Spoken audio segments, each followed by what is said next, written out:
In the year 1498 of the Sea Circle calendar, Roger's execution marked the beginning of the Great Pirate Era.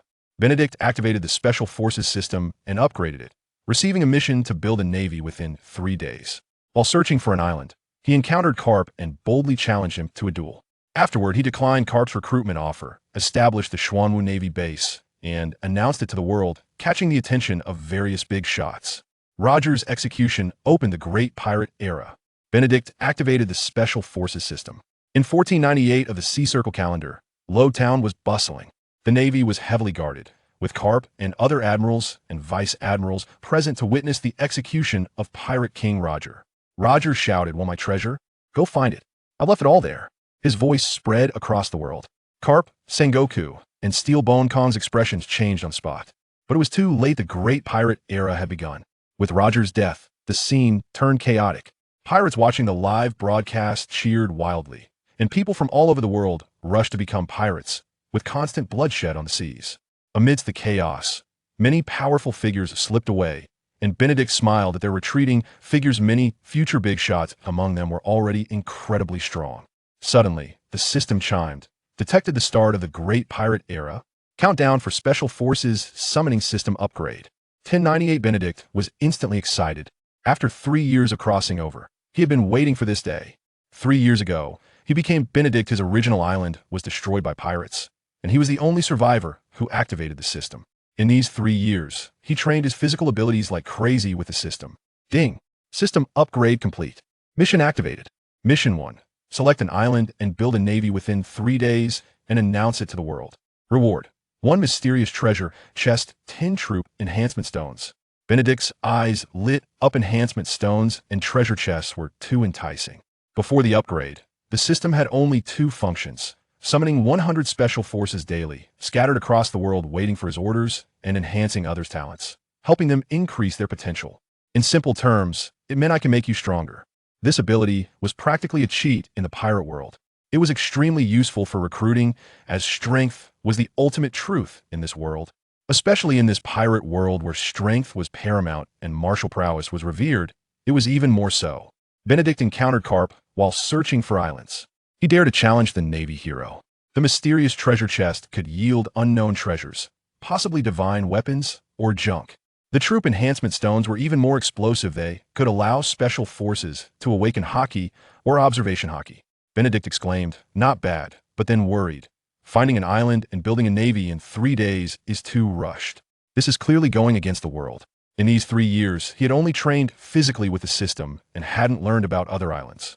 As he flipped through the nautical charts, he was struggling when a dog-headed warship suddenly appeared. On the warship, Bogart glanced at a small sailboat and instructed the soldiers to ignore it, but Carp came out of the cabin and asked, "Any discoveries?" Bogart replied that there was a young boy sitting alone on the sailboat, and Carp instantly became interested. "Is he a good seedling? Let's get closer and take a look." The warship quickly approached, and Benedict was speechless. "I don't want to deal with him, he's coming over." Carp, munching on sanbei, shouted, "Kid, where are you going? Want to come up for some sanbei?" Benedict put away the nautical chart and smiled. "Old man, how about we have a fight if you have some sake?" As soon as these words left his mouth, both Carp and Bogart were stunned. The expressions of the Navy soldiers, as they looked at Benedict, changed. Carp laughed heartily. "Interesting. Do you know who I am?" Benedict replied confidently. "Who you are doesn't matter him, just getting excited." How could he not know that Carp was a Navy hero? But he still wanted to test how hard Carp's fists were. The scene cut to an unnamed island. Carp excitedly shouted, "Kid, my fist can make you cry. Are you ready?" After taking a sip of sake, he wanted to teach him a lesson. Benedict tilted his head. "Make me cry?" "Not necessarily." Carp laughed and threw a punch, the speed so fast it created wind. "Watch closely." Benedict's figure vanished in an instant, and Carp's punch hit nothing but air. The next second, Benedict appeared directly behind Carp. Bang. When Benedict reappeared, he was already behind Carp. Bang. Benedict was not at all weak against Carp. He boasted that he would become the Navy Marshal. Carp instantly turned around and threw a punch. The two immense forces collided, sending Benedict flying, but his figure vanished midair, using the moonwalk to jump again and charge at Carp. Carp was shocked. "You know the Navy's 6 styles? I want to see what else you can do." Benedict launched a fierce attack. "Old man, you won't even be able to imagine my abilities." Boom, boom, boom. The island reverberated with tremendous sounds, and the winds and waves surged. On the warship, Bogart and the others watched in awe within moments. The two exchanged over 100 blows, and Karp became serious. Next, it got intense. Everyone thought Benedict would be suppressed, but during a fist clash, Karp was actually sent flying. He crashed into the ground, creating a 3-meter deep pit. Karp leaped up and threw a barrage of punches. Fist bone barrage. Benedict was even more excited. Your fists are too weak. Fist method. Essence of power. His arms instantly enlarged and turned red, steaming. Boom. The shock wave exploded. The sea waves surged several meters high, and the warship was pushed back. Benedict grinned at Karp. Old man, you're done for. Karp scoffed and punched back. Not necessarily. The two exchanged punches again, with Benedict flying into the sky and Karp crashing back into the ground. Bogart and the others were completely stunned. Benedict is actually matching Karp in strength. Keep in mind that Karp is the Iron Fist Navy hero. Karp climbed out of the pit, brushing off the dirt. Not bad. You know all 6 styles, and your strength is explosive. Which unit are you from? Want to join me? Benedict directly refused. Not interested. Karp became anxious. Join me. It'll make you a reserve admiral, and you can become a vice admiral within 10 years. Benedict replied confidently. Old man, I want to be the Navy Marshal. Can you offer that? Karp was momentarily stunned, then burst into laughter. Kid, do you know what Marshal is? You have to dedicate your life, accumulate military achievements, and earn the respect of all the Navy. Do you have that ability? Facing Karp's ridicule, Benedict's lips curled slightly. Benedict rejected Karp. He aimed to build the Xuanwu Navy base and make a name for himself. Benedict had no desire to associate with the current Navy Marshal. This Navy was merely a lapdog of the Celestial Dragons, and they had to clean up after the Celestial Dragons at critical moments. He was clear in his heart. Isn't it better to build my own Navy and be the Marshal? He boldly declared to Karp. Ability? You'll see sooner or later. If you're willing, I'd love to have you join my Navy. After witnessing Karp's fists and enjoying some sake, Benedict turned to leave, but Karp thought he had changed his mind and urged. Being a marshal is a hassle. It's better to eat, drink, and have fun while training. Benedict shot a glance at Karp, who was still holding Simbe, and said with a dark face, Old man, you broke my sailboat, so compensate me with a new one. Karp wanted to negotiate. If you join me, they'll give you a ship. Benedict directly started cutting down trees to build a boat and set off in a canoe with the current. Karp was both angry and amused, then turned to Bogart to investigate Benedict's background, saying, Get him on our side. A talent like him can't be led astray. Benedict didn't care what Karp thought. He sped away on his canoe. A day later, he found an amazing island shaped like a crescent moon, about the same size as Hainan Province in Blue Star, with lush, primeval forests, and crucially, wasn't marked on the nautical charts. Benedict was thrilled. An unmarked island? Incredible. System, this will be our Navy base. Ding. Scanning unknown island. Can be established as a base. Please name it. Benedict thought for a moment. To overthrow the old world and build a civilization, they'll call it Xuanwu. Ding. Xuanwu Navy established. Base construction countdown. 101. Next, it got intense. Thunderous explosions erupted. Benedict stood on a whirlwind in midair, watching as the trees in the primeval forest fell and sank into the ground, disappearing. The next second, buildings rose up from the ground. In just a few minutes, the base occupied 70% of the island, with various buildings laid out in perfect order. Soaring into the sky, standing above the void, with feet on a tornado, one can see the scale of the naval base before him, which occupies 70% of the island. The various buildings are laid out in an orderly manner, and in just a few minutes, they have been constructed out of thin air. Benedict has obtained Azkaban. The world announces the establishment of the Xuanwu Navy. Benedict is well aware that there is a prison of 10,000 square meters in the northwest of the island, extending underground. Hundreds of black-robed, skeletal creatures tear through space and enter the prison. These are the Dementors from Harry Potter. This prison is Azkaban. Benedict is extremely excited. The system is so thoughtful. Just when I was worried about building the base, it directly sends a great gift. The scale of a new base is on par with Marineford. Suddenly, the system chimes. Please write a message to announce the establishment of the Xuanwu Navy to the world. Benedict is stunned. Announcing without soldiers? We will be targeted by the Navy, pirates, and the 5 elders. But the system urges him 3 times, and he can only compromise. All right, I will announce it. He clears his throat. Yo, evil pirates, how are you? I am Admiral Benedict of the Xuanwu Navy, and Azkaban is ready. Welcome to come for tea. As soon as he finishes speaking, countless flyers fall from the sky all over the world. People pick them up and see there's a blonde Benedict with the background of the Xuanwu naval base. 10 seconds later, the flyers all play Benedict's voice. People in various places are stunned. The Xuanwu Navy and Benedict are instantly targeted by all forces. On the dog-headed warship heading to Windmill Village, Karp and Bogart look at the flyer, staring at each other. Isn't that the little guy? What is the Xuanwu Navy? The 25-year-old Kazan encounters them while riding a bicycle, lazily asking, "Do you know him?" Bogart says, "He's super strong. Maybe he can fight you." Kazan ponders. At the Navy headquarters in Marineford, Steel Bone Kong looks at the flyer on his desk, frowning. Just then, a bunch of posters float down from the sky, accompanied by Benedict's voice. He mutters, "Xuanwu Navy? The Navy doesn't have this unit. Could it be the Five Elders doing this? Could it be created by the Five Elders?" All major players are paying attention to the Xuanwu Navy.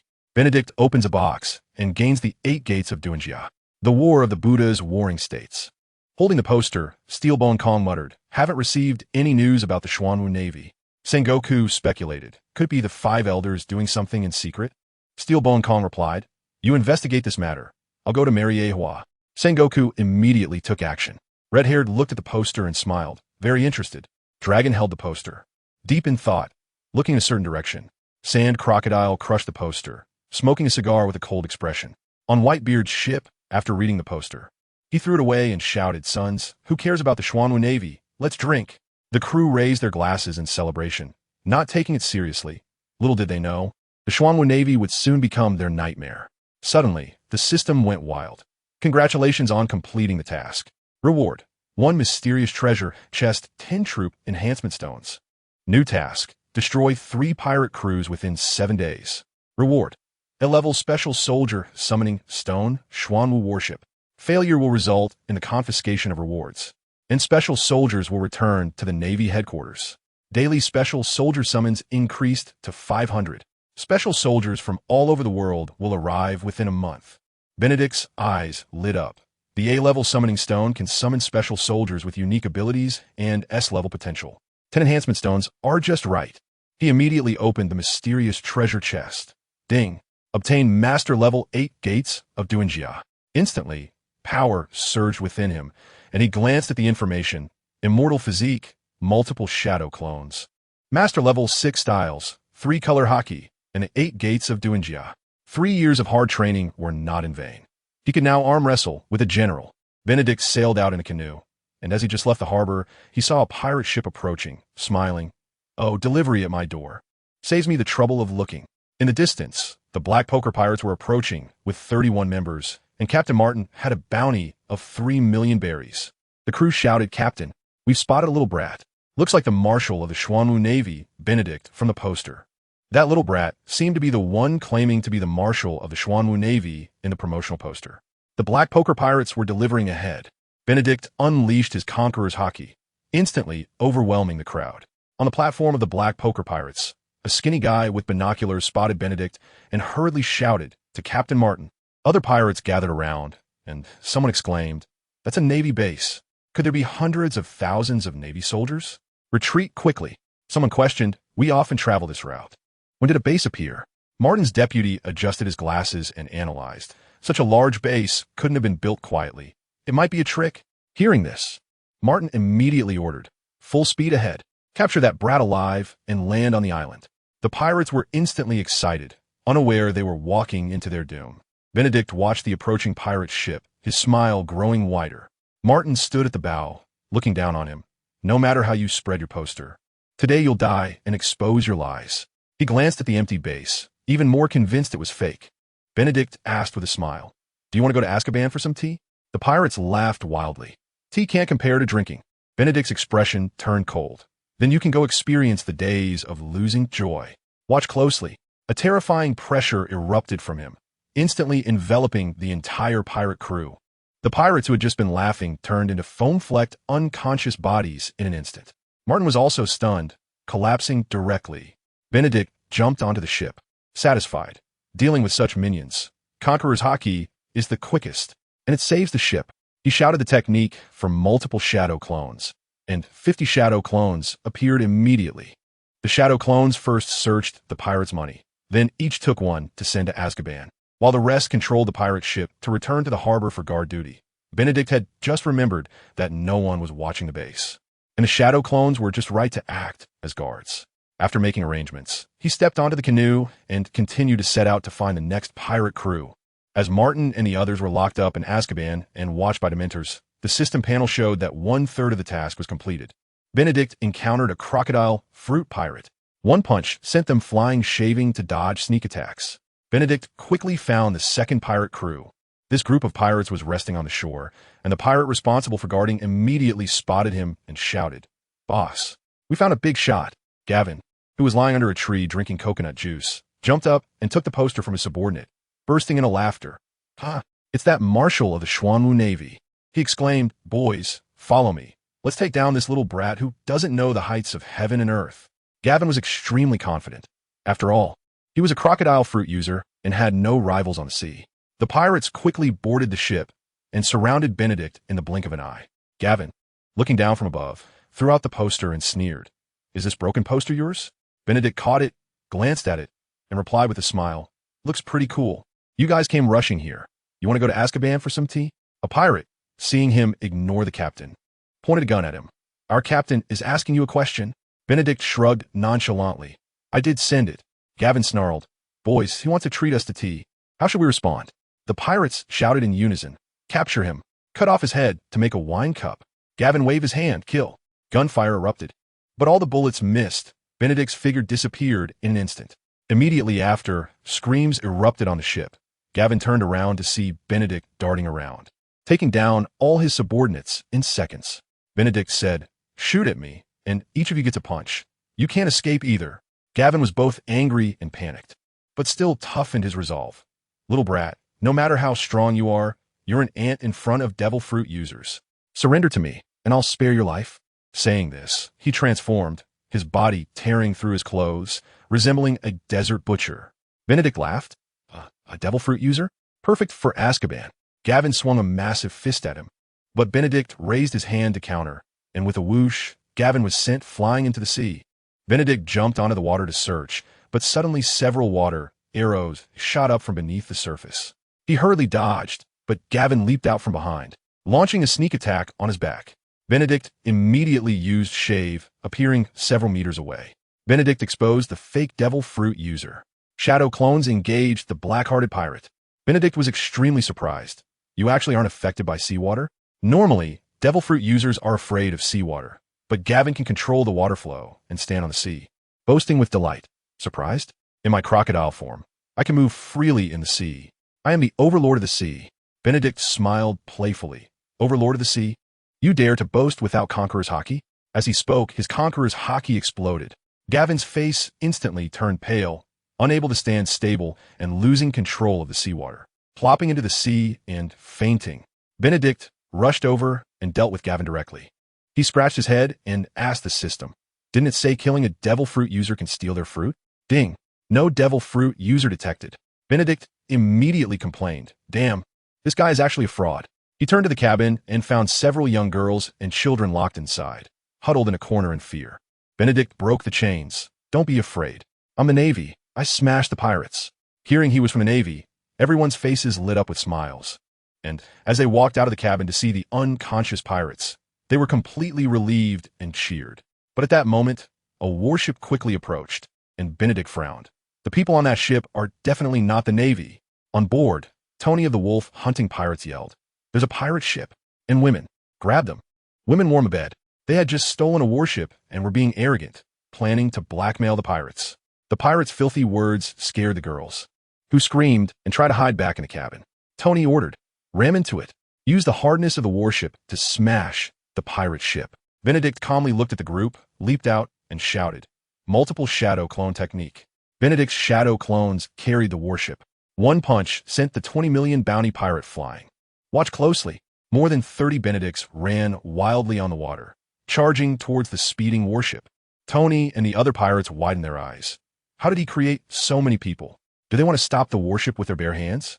Then they burst into laughter. "Charge. Run them over." Benedict smirked, and all his clones instantly covered themselves with armed color hockey, holding down the warship with all their might. The pirates were waiting to see him get crushed, but the charging warship came to a hard stop just 10 meters from the pirate ship. The whole audience was dumbfounded. Damn. Can a person really hold up a warship? What kind of monster is this? The shadow clones disappeared, and Benedict looked at the warship and smiled. Such a good ship. It's a pity to destroy it. The Navy just started and is in need of ships. Isn't this just delivered to my door? Tony came back to his senses and roared, "Attack." He is all alone. But someone shouted, "He can turn into many people, and they're super strong." The pirates immediately stopped, their faces turning pale with fear. Tony cursed angrily. "Who's pouring cold water on us?" Then he boasted, "My bounty is 20 million. I'm a giant lizard fruit user. So what if we steal a Navy warship? Follow me, kill him, and grab the women." The pirates were incited again, roaring to take action. Benedict sighed, "You won't cry until you see the coffin. I'll send you all to Azkaban." Multiple shadow, clone, jutsu. Someone pulled out a poster and exclaimed, "He.S. the Xuanwu Navy Marshal Benedict." Tony's pupils shrank, but became even more ferocious. "We have to kill him. Attack." However, just as Tony's voice fell, he was instantly sent flying into the sea. Benedict received a reward for slaughtering pirates. Summon S-rank Kinjiro to blow up the scene. Soon after, the other pirates were taken down by Benedict's shadow clones, one by one foaming at the mouth, rolling in pain. Benedict stared at the fallen Tony and said lightly, "Pull him up, torture him 1,000 times." 6 shadow clones immediately jumped into the sea and fished out the softening Tony. Next was Tony's nightmare. He was kicked back and forth like a football, his screams never stopping. The remaining conscious pirates were left dumbfounded. Benedict boarded the warship and announced with a smile, "Evil pirates, you are under arrest." Thus, the task of wiping out 3 pirate crews was easily accomplished. The next second, the system chimed. "Congratulations on completing the task. Reward A-rank Special Forces Summoning Stone 1, Xuanwu Warship 1. The Xuanwu Warship is already docked at the base." Benedict was super excited. The Xuanwu Warship is a high-level battleship with full defense, explosive speed, can carry 500 people, and comes with 2 modifiable Patriot missiles. This thing can strike pirate ships from a distance. It's simply a divine tool. He took out the A-rank Summoning Stone from the system space. Filled with anticipation, what kind of powerful figure will I summon? He shouted to summon the Special Forces. The Summoning Stone disappeared, and a golden formation lit up, revealing a figure. Benedict was a bit confused, but it felt familiar. This person is Kinjiro. Information displayed.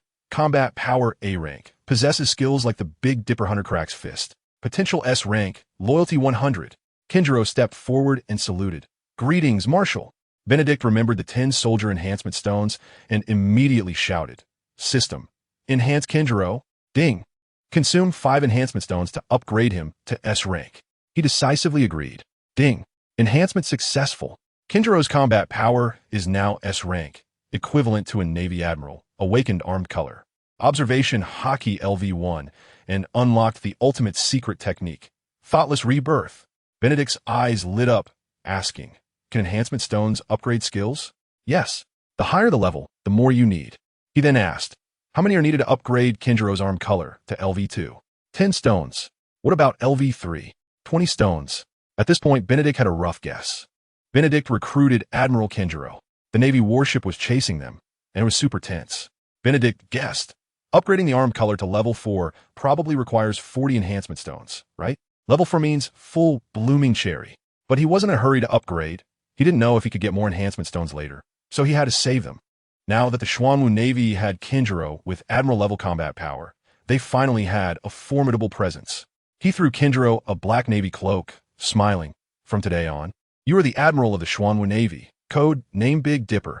This cloak was given by the system, and Kinjiro immediately saluted seriously. "Yes, Marshal." The two walked out of the cabin, and on the deck lay Tony and the other pirates, all knocked out like piles of meat. The young women on the pirate ship gathered their courage to come out, and an older woman asked nervously, "Sir, can we trust you?" Benedict replied, gently with a smile, "Of course. I am a true Navy, the embodiment of justice. These pirates stole a warship, and now I've crushed them. So you can rest assured." The young women immediately breathed a sigh of relief, showing smiles. Suddenly, Kinjiro spoke. "Marshal, there are ships approaching from a distance." His voice was super magnetic, and the young women all looked over. Benedict looked and saw a fishing boat that could hold 20 strong men. The strong men were extremely burly, their movements synchronized like a special forces team, and they rowed swiftly. In 3 minutes, they reached the warship, and 20 of them jumped aboard, saluting Benedict. These are the special forces summoned by the system, having received the assembly signal. Benedict ordered, "Get ready, return to base." 10 special forces immediately took control of the pirate ship, following the warship. But 10 miles away, 4 Navy warships were speeding toward them. Bastille, waiting Abul-Skalmask, shouted, "Full speed ahead. Capture the Hunter Dragon and Black Poker pirate crews." They had come late before, and their comrades' bodies were floating in the sea, now filled with rage to take revenge. "Marshal, Navy warships are approaching. It seems they are coming for us." Kinjiro flipped over 4 warships with one punch. The East Blue Navy was scared out of their wits and fled. A Special Forces soldier shouted, "Marshal, Navy warships are chasing us." Benedict instantly realized, since the wolf-hunting pirate crew robbed a warship and killed Navy personnel, now that he had captured the pirates and took their ship, the East Blue Navy would definitely consider him an accomplice. He looked at Kinjiro and smiled, asking, "How will you handle this?" Kinjiro remained calm. "One punch is enough. You have to know that he has admiral-level combat power. When the East Blue is their master of this level." Benedict reminded, "Just intimidate them. We just started the Navy. Don't be too flamboyant." Kinjiro walked to the rear of the ship, staring at the approaching warships, suddenly clenched his fist and unleashed a terrifying aura. Bastille, who was shouting to annihilate Benedict, was instantly overwhelmed by the pressure of this aura, his scalp tingling. And he shouted, "Stop! All ships stop!" The Navy quickly halted their ships. Bastille understood the sense of impending death too well. Charging forward would definitely lead to death. He shivered, yelling madly, "Turn around! Quick retreat!" The Navy men fumbled to turn around and flee, but Kinjiro smirked. "Now you want to leave?" Too late. With a loud shout, he smashed out a punch. Pay attention. The compressed air pressure was unleashed, and the sea surface exploded, creating massive waves. The 4 warships that were turning were directly capsized by the giant waves. Water flooded in wildly, and Bastille could only use moonwalk to jump into the air to avoid drowning. Watching the overturned warships, his face dark like the bottom of a pot. Seeing that the Navy was helpless, Benedict ordered, "Go. Now is not the time to confront the East Blue Navy head-on. We'll talk when the Special Forces gather and take control of the East Blue." He was super satisfied. Kinjiro's punch didn't even use half of his strength. Bastille looked at the receding ships, feeling a chill in his heart. This level of combat power was not something he could contend with, and he had to report it immediately. The East Blue is neither too big nor too small. The Xuanwu Navy is hunting down the new pirates. The East Blue is in chaos. News spread quickly in the East Blue. Navy warships were slaughtered, warships were stolen, and Bastille led 4 ships to pursue, only to be nearly annihilated by the pirates. This news exploded, and the East Blue went into an uproar. The pirates became even more rampant. The Navy isn't so scary after all. The Great Pirate Era went completely crazy, with a bunch of pirate crews emerging in the East Blue, causing destruction everywhere, and civilians suffered heavy casualties. The East Blue Navy was overwhelmed, with tens of thousands of troops dispatched, fighting fiercely. At the Roachtown Navy base, Major Squirrel had just finished a call with Bastille, and his face turned black. The whole world was in chaos. Pirates were pouring in wildly. The Navy was under immense pressure, suffering casualties and losing many warships. Squirrel roared, "Notify all East Blue Navy. Full force to eradicate the pirates. Kill on sight, no mercy." Meanwhile, the Xuanwu Navy base is bustling with activity. When Benedict returned, thousands of special forces were waiting outside the base. This was just a portion, with more people still on their way. With these 1,000 elite troops, the Xuanwu Navy would have no problem establishing a foothold in the East China Sea. Suddenly, a subordinate reported, "Marshal, we have spotted 5 pirate ships. They just set sail not long ago, with about 150 people." Benedict smiled. They dare to be arrogant right after setting sail? Capture them, and send them to Azkaban for reformation. The East China Sea is in turmoil. It's the perfect opportunity for the Xuanwu Navy to establish its authority. He left 200 people to guard the base and took 1,000 special forces aboard the Xuanwu warship, splitting into 2 routes with Kinjiro to eradicate the pirates. These 5 ships would be the first battle. The pirates, upon seeing the Xuanwu warship, were stunned. "Is that the Xuanwu Navy from the posters?" The smart ones immediately shouted, "Run. This warship is like an aircraft carrier. We can't fight it." A group of people hurriedly fled in different directions. Standing on the deck, Benedict had initially thought about testing the Xuanwu warship's patriotic missile, but seeing the 5 reasonably sized pirate ships, he decided not to waste it. Benedict used shadow clones to torment the pirates. The Reformation base was extremely effective. Currently, the Xuanwu Navy base was short on ships, so Benedict had no choice but to seize pirate ships for military use. He ordered, "Accelerate the chase. We need to capture their ships intact." The 250-meter-long Xuanwu warship instantly accelerated, fast as a rocket. The pirates were dumbfounded. How could such a large ship be so fast? Quickly scatter and flee. A group of people ran in different directions, and Benedict raised an eyebrow with a smile. A bit of brains, but not enough. He formed hand seals, and hundreds of shadow clones suddenly appeared, jumping into the sea and rushing toward the pirate ships. The shadow clones used body flicker and moonwalk, flying across the sea at explosive speed. The pirates were shocked. What kind of monster is this? Shoot! Quickly shoot! They even used mobile artillery, but the shadow clones blocked all the iron blocks they fired. Benedict had a special physique and an enormous amount of chakra. Although the shadow clones shared their strength, they were still infinitely close to A-rank combat power, enough to easily crush these pirates. The special forces looked on with admiration as the shadow clones quickly stormed the pirate ships, leading to a one-sided massacre. In just 3 minutes, the battle was over. The pirate ships were under control and returned, following behind the Xuanwu warship. Benedict was extremely satisfied. Now we have 5 more ships. He assigned 10 special forces to each ship to operate them, and all the pirates were locked up. Suddenly, the system chimed. Congratulations on annihilating 5 pirate crews. Reward, 500 justice points. Reward, Reformation Base won 500 reformers, already stationed at the north side of the base. Benedict was stunned. Why didn't he get justice points for eliminating 3 crews earlier?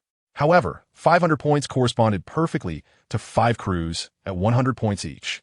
The Reformation base was essentially a labor reform camp. The pirates entering would likely undergo a transformation into Navy personnel. Benedict was in dire need of people to stand against the old world, and this base came at just the right time. The reformers were naturally responsible for the labor reform of the pirates. Kinjiro confronted the East China Navy head-on. The Xuanwu Navy's island protection was exceptionally imposing. These reformers were incredibly strong. Each one was B rank in strength, equivalent to a Navy rear admiral, stronger than the special forces. However, there was one drawback. As long as the Xuanwu base wasn't attacked, they would stay at the Reformation base and not participate in battles. Benedict made proper arrangements. Send 20 special forces to tie up all the pirates on one ship and have a shadow clone deliver them to the Reformation base for reformation. Among them were 2 devil fruit users. Although weak, they would still be useful if trained well. Those previously locked up in Azkaban could also be sent over. If they couldn't be reformed, they would continue to suffer inside. The Xuanwu warship continued its journey, battling nonstop throughout the day. Too many pirates were setting sail, and Benedict was overwhelmed. On the other side, Bastille asked the navigator, "How long until we reach Liubu Island?" Now that the Weasel had been promoted to rear admiral, the East China Navy was fully engaged in eradicating pirates. He had just received a distress call from Liubu Island and was racing there at full speed. 10 minutes later, the warship approached the port, and his subordinate shouted, "Commander, there are pirate ships and defeated pirates. The port has troops maintaining order." Bastille was stunned. The stolen warships are here. The pirates have all been dealt with, and the port's troops are exceptionally disciplined, with civilians cheering them on. Kinjiro stepped onto the deck, saw Bastille smiling, and shouted, "The Xuanwu Navy gets things done. The pirates have been eliminated. You can go back." Bastille's expression darkened. "The East China Sea is our Navy's territory." Kinjiro smiled playfully. "The East China Sea belongs to the people here, not to you or us." He was inherently kind and wanted to root out evil and promote good. Now was the perfect opportunity to do so. Bastille changed his tune. "The East China Sea is what we protect." Kinjiro calmly retorted, "We all protect the people, but you're too slow." By the time you arrived, Liubu Island would have been littered with corpses. Bastille became furious. "You're talking nonsense. Do you want to fight?" Kinjiro took a stance. "Then I'll give you a punch as a second meeting gift." A terrifying aura erupted from him as he began to charge his right fist. Bastille instantly recalled the scene from yesterday when he had been beaten and screamed, "Retreat." He hurriedly ordered the warship to turn around and prepare for full defense. Kinjiro didn't let anyone pursue. Once the Navy ship was far away, he unleashed his charged punch. Boom! The terrifying force exploded, and Bastille, seeing the impending attack, gave up resistance. There was no way he could fight back. At the Rogtown Navy base, the Weasel pushed open the door and saw Bastille looking grave, hurriedly asking what happened. Bastille replied solemnly. Rear Admiral Weasel, we're in big trouble. The Xuanwu Navy base is in the East China Sea. The Weasel's face darkened. Everyone knew about the Xuanwu Navy, a group of wild pirates seizing jobs. He pressed further. Did you run into them? Bastille forced a smile, looking at his terrified subordinates and the holes in the warship, still shaken. Not only did we run into them, but we also fought. We lost. The warship was punched through, and now we're trapped on a small island. The Wolf Hunters and Black Joker pirate crew were also wiped out by them. The Weasel's heart sank, and Bastille added, it must be reported. They have at least rear admiral strength. I even suspect they might be at admiral level. The Weasel nodded gravely. I'll report it. First, send someone to get you. For now, we need to eradicate pirates to stabilize the East China Sea. We can deal with the Xuanwu Navy later. The East China Sea is too chaotic right now, and suppressing the pirates is the priority. Bastille responded affirmatively, and the Weasel hung up the phone worm, gazing into the distance. Shadow Stream Island, a small island with a population of 50,000, famous for its beer. At this moment, two figures were sitting at the counter of a bar, discussing the establishment of a pirate crew. Benedict unexpectedly ran into Shanks and Buggy. Future Yonko was instantly stunned. Look, these two on Shadow Stream Island will both be big players in the sea 20 years later. 15-year-old Shanks and Buggy. Red-haired Shanks placed his straw hat on the table, took a swig of alcohol, and shouted, I'm setting sail to form a pirate crew. Beside him, the clownish Buggy looked disgusted. It's too chaotic now. This is not the time. Shanks laughed and asked, Buggy, why don't you join my crew? Buggy spat out his drink. Not a chance. I want to form my own crew. He even suggested that Shanks be his vice captain, causing Shanks to laugh so hard he couldn't stand up, waving his hands. All right, I get it. Buggy was still in a daze when he suddenly remembered an old grudge. If it weren't for you back then, I wouldn't have lost the treasure map and eaten the split fruit. This fruit is so weak. In contrast, Shanks' swordsmanship was incredibly strong. He could never defeat him. And even when they teamed up, they couldn't take down the chubby kid on Whitebeard's ship. Just as Shanks was about to leave, the bar door was pushed open, and Benedict walked in. Oh, you came at just the right time. Looking at Shanks and Buggy, he smiled. This visit was meant to stock up on supplies and buy beer for a party, but he didn't expect to run into two future heavyweights. Shanks instantly became alert. You're the Xuanwu Navy Marshal Benedict from the posters? He had previously picked up a poster of Benedict and knew that this person absolutely hated pirates. Buggy was even more exaggerated, scared to the point of falling apart. Why, you recognized us? He was an intern on Roger's pirate ship, and if his identity was exposed, he would be finished. Benedict nodded. The two interns on Roger's ship, Shanks and the clown Buggy. Buggy panicked. What clown? I'm a powerful pirate, clown Buggy. But as soon as he finished speaking, the scene instantly fell silent. Shanks looked at him as if he were an idiot, while Benedict smiled, full of amusement. The clown Buggy was completely confused, his body in pieces, looking at his hands, feet, nose, mouth, and clothes. Benedict was teasing the future Yonko. Buggy was scared out of his wits and immediately admitted defeat. Looking at his dismembered self, Buggy was stunned. I seem to really be a clown. Benedict broke the silence and said to Shanks, since we've met, how about sitting down for a drink? Buggy was screaming internally no. He didn't even have the thought of resisting. Normally, he would have already fought with his peers. He even dared to provoke Blackbeard back in the day. The three sat at the bar, each with a large glass of beer in front of them. Shanks was super calm, while Buggy was trembling in fear. Benedict was speechless. You're going to be one of the 5 emperors in the future, and you're acting like this? No wonder you've been stuck in the East Blue for 20 years. After half a glass of beer, he got straight to the point. I have high hopes for you too. How about joining the Navy? Buggy was so scared that he immediately agreed. Sure, sure. Shanks looked at him as if he were an idiot. Was this still the Buggy who shouted about building a crew and becoming captain? Facing Shanks's gaze, Buggy wanted to explain, but as soon as Benedict raised an eyebrow, he became flustered and acted ridiculously. Shanks finished his beer, jumped down, and left. I refuse. I have my own mission. Thanks for the drink. Benedict laughed. All right, I'll give you some time. If you can't make it, come join the Xuanwu Navy. But you need to have strength. Shanks scratched his straw hat, thought of Roger, and left with a smile, not giving a reply. When Buggy saw Shanks run away, he also wanted to slip away, but Benedict grabbed his head. Clown Buggy, where are you going? Buggy panicked. I don't want to be a Navy. I want to be a great pirate. If you have the guts, let us fight one-on-one. If I win, let me go. Outside the beer factory on Shadow Stream Island, Benedict dragged Buggy's body along, his head and limbs trailing behind, chattering incessantly. Yet his body was controlled, and he couldn't run away at all. Benedict fiddled with his ears. "If you keep talking, I'll crush your heart." Buggy quieted down. Benedict's words were very effective. Benedict was setting a trap for Buggy. The Special Forces resisted the flying knives. The Special Forces saluted.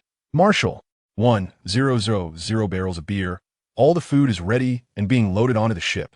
Benedict smiled. "Back to base, let us hold a feast." Once Buggy heard the word feast, he perked up instantly. He was poor but loved to mooch off feasts. He simply couldn't resist. Benedict glanced at him, and Buggy pretended to be calm but was extremely excited. "Holding a feast is great. I love this." Benedict released him. "So, how about joining the Navy?" Buggy was about to act tough, but when he met Benedict's cold face, he immediately backed down. Joining seems okay?" Benedict added. "Joining the Navy can make you stronger and beat Shanks. If you work hard, you can also help find treasure." Buggy's eyes lit up. Both goals were hit. But he stubbornly said, "I only came because you promised benefits. If it doesn't count, I'll stir you up." Benedict laughed. "First, beat my soldiers, then we'll talk." Buggy angrily replied, "I fought alongside Roger against Whitebeard. I could take on 10 of these soldiers." Benedict shouted, "Taurus, class is in session." Taurus walked over, and Buggy looked down on him. The next second, Taurus used Xuanwu to flash behind him and punched, causing Buggy to be so scared that he fell apart, dodging away while arrogantly throwing his clown knives. Taurus looked at the incoming short knives with a gaze that said idiot, showing no intention to dodge. The sound of clanging rang out as the short knives hit Taurus, but without exception, they rebounded, causing no damage to Taurus whatsoever.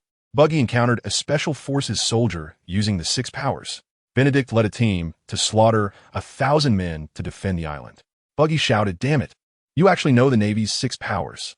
He instantly realized that Taurus had just used Xuanwu and Tekai back when he followed Roger and was chased by Garp. He understood how powerful the 6 powers were. He couldn't fight back at all.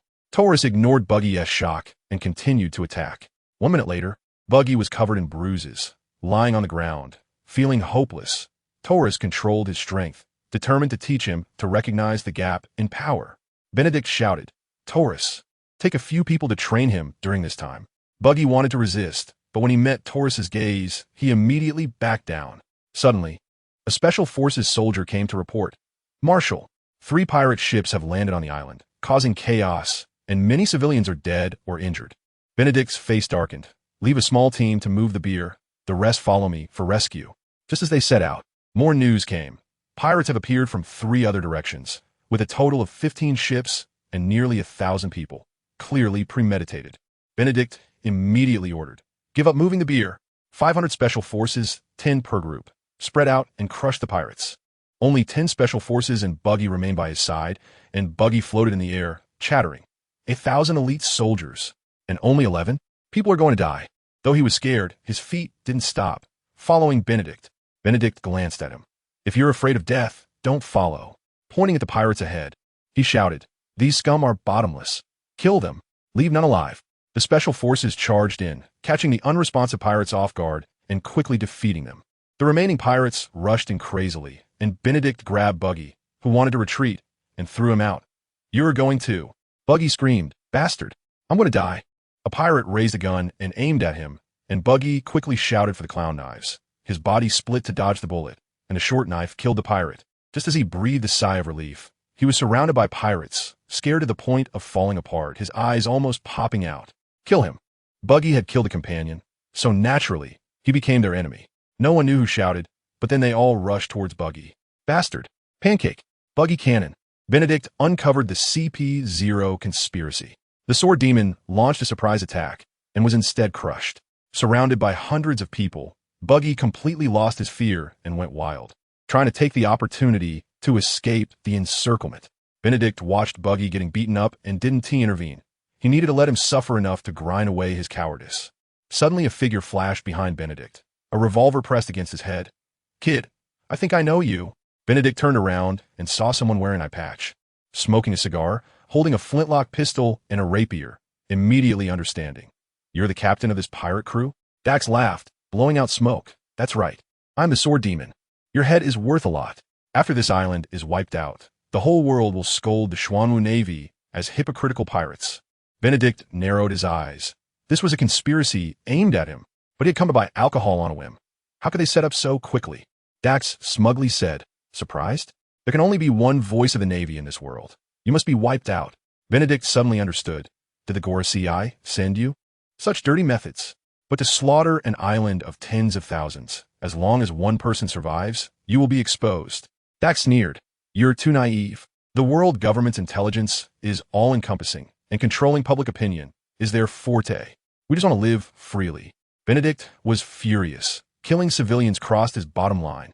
If that's the case, there is no need for me to hold back. Dax scoffed. You're too arrogant. Attack, kill him. As soon as he finished speaking, he used Xuanwu to launch a surprise attack, and 3 accomplices also sprang out from the shadows. This was obviously CP0 disguised as pirates.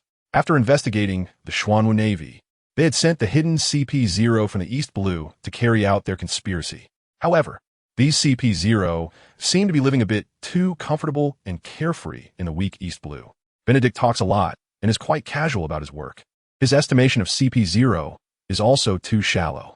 Benedict withstands CP0's killing move. The sword demon is stunned. How can he not be killed? 4 CP0 members launch a sneak attack simultaneously, but Benedict remains extremely calm. Though these people are stronger than special forces, they are still weak in his eyes. Moreover, real CP0 members never waste words. This group from the EC has long rotted away. The 4 thought they could handle Benedict, but they were stunned on the spot. His speed is faster than ours. He can use the Navy's 6 dials? Could it be that the Xuanwu Navy is a secret unit of the headquarters? But the orders cannot stop. They grit their teeth and continue to charge. Benedict flashes behind one CP0 member, delivering a precise hand chop to the neck. With a crack, the cervical vertebra is fractured, and the CP0 member is down in an instant. Dykes, seeing his companion taken out in a second, finally takes it seriously. I underestimated you. He draws his rapier, and the sword shadows fill the sky, his aura surging to A rank. Taking advantage of Benedict dealing with the other 2, Dykes launches a sneak attack, hundreds of sword shadows making it hard to discern the real from the fake. Benedict dodges with Xuanwu, but still loses a few hairs. This sword is a bit strange. Dykes shouts, restrict his speed. The other 2 attack densely, and Dykes joins in. Benedict doesn't even take them seriously, punching one CP0 member 100 meters away, then another punch to another's heart, causing it to explode, and he takes down another one. At that moment, Dykes sneaks behind Benedict, sword at his neck. You're dead. He has been charging up for a long time and finally seizes the opportunity. With a whoosh, the sword pierces through Benedict's neck. Dykes laughs maniacally. The mission is accomplished. I will become the leader of East Sea CP0. Suddenly, Benedict hoarsely speaks. Are you excited? Dykes instantly freezes, eyes wide with terror. Why aren't you dead? The sword pierced your neck and there is no blood? You can still talk. He has never seen a scene like this. Dead? Benedict is a non-dead bug torturing CP0, summoning Jintoki to take out the pirates in seconds. Benedict sneers. You think too highly of yourself. He reaches out to grab Dykes' rapier. Expressionless as he steps back, the sword tears through his neck, but not a drop of blood flows out. Dykes is stunned on the spot, and even more terrifying, Benedict's wound visibly heals. How is that possible? Dykes freaks out, retracting the sword and slashing at Benedict's hand, the sword gliding as if cutting through water. He angrily shouts, sword shadow unmatched, instantly slashing dozens of 10-centimeter wounds on Benedict. But if it were anyone else, they would have died long ago. However, blood vessels on Benedict flash and all the wounds heal. Benedict calmly says, so you're a sword fruit user? What a pity. Dykes feels his scalp tingle and turns to flee. Benedict instantly flashes in front of him, kicking him away, then stepping on his chest. Want to leave? Too late. You're the first devil fruit user I've killed. Before Dykes can beg for mercy, Benedict exerts force, crushing Dykes' heart. The rapier in his hand instantly loses its luster, becoming ordinary as a wave of energy disappears from him. Suddenly the system chimes. Ding. A-level sword fruit detected. Do you want to consume to summon a sword fruit special forces soldier? Benedict wants to leave the fruit for someone else, but the system never replies. So he can only choose to summon. Ding. Consumed sword fruit. Successfully summoned A-level special forces soldier. A silver-haired man suddenly appears in the corner of the battlefield, carrying a wooden sword engraved with Lake Toya. Looking lazy. What a hassle. As he finishes speaking, he flashes out, and, with a flash of the sword, 10 pirates fall in an instant. Benedict looks at the silver-haired man with shining eyes. Without a captain, the pirates are like scattered sand, cleaned up in just a few minutes. This time, Benedict doesn't hold back. Want to wipe them out completely. Sakata Jintoki reports to the admiral. Jintoki is awarded the rank of Rear Admiral. Buggy challenges, but is instead beaten around by Jintoki, winning over the citizens for Xuanwu Navy. Sakata Jintoki stares with dead fish eyes, speaking lazily. Seeing that Jintoki is about the same age, Benedict smiles. Jintoki, from now on you are the Rear Admiral of the Xuanwu Navy. Jintoki is ill-level combat power and can even be stimulated to S level, making the Rear Admiral rank just right. Too high, and there will be no rewards later. The clown Buggy rushes in front of Benedict, angrily shouting, "Bastard, you almost got me killed." Benedict laughs, "But you're fine now, right? Your strength is good. But you're far weaker than Jintoki."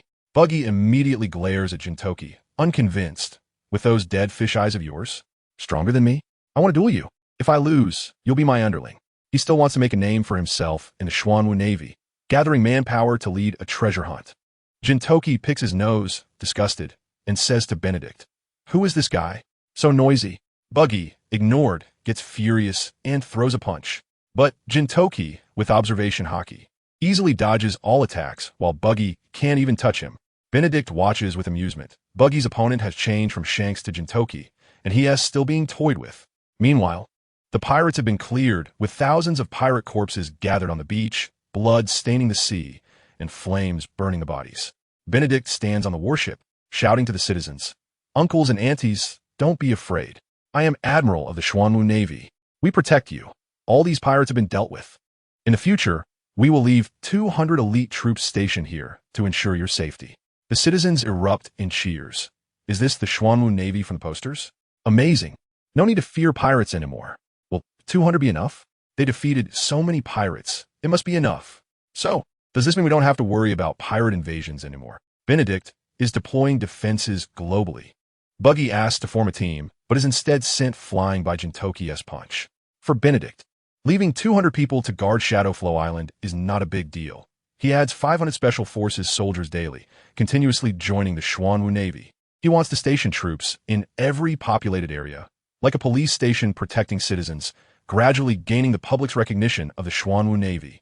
But Benedict also knows that this path is extremely difficult. The Xuanwu Navy is challenging the entire world.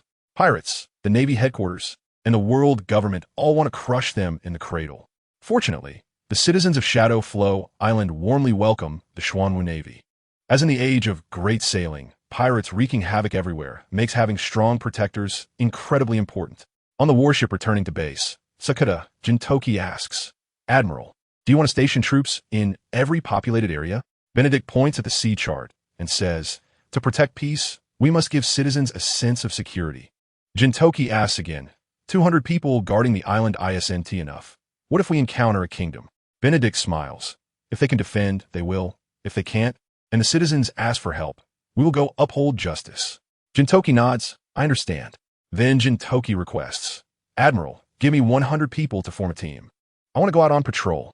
Benedict agrees. "Sure, we'll talk about it tomorrow. Today, let us get to know everyone." Buggy, hiding outside the door, immediately rushes out shouting, "I want to. Give me 100 people to form a team." Benedict instantly refuses. "I refuse." Buggy gets anxious. Why can he have what I can't? If you don't give me, I'll quit. Sakata Jintoki turns around, revealing a furious expression. "What reason do you think you have? Weakling." Buggy, furious, jumps up. "I want to duel you." Bang. Jintoki suddenly throws a punch. Buggy is caught off guard and is directly sent flying into the ship's cabin dazed. Jintoki walks up to him, mouthing the words weakling, and Buggy instantly understands. Getting furious. "I'm going to kill you. I'm going to kill you." Buggy, in pieces, unsteadily prepares to fight Sakata Jintoki. Benedict exerts pressure to subdue Buggy. The Xuanwu Navy lacks equipment and seeks a commercial empire. Buggy.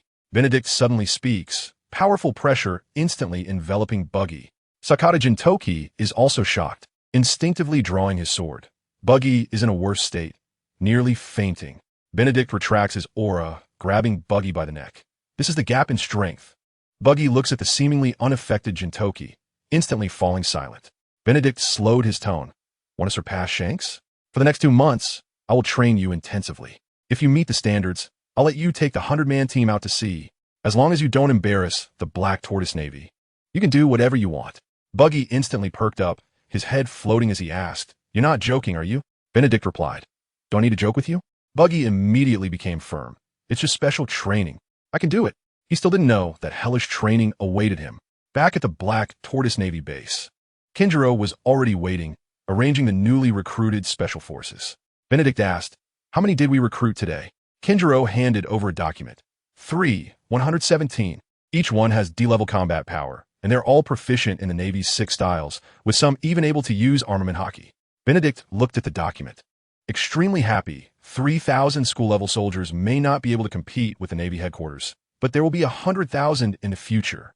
However, Kinjiro immediately worried. "Commander, the soldiers are strong, but we lack equipment funding. We also need fixed warships and weapon research bases." Benedict also understood that they couldn't always rely on the system to summon special forces. The world was too vast, and they needed to recruit locals. The training base wasn't enough.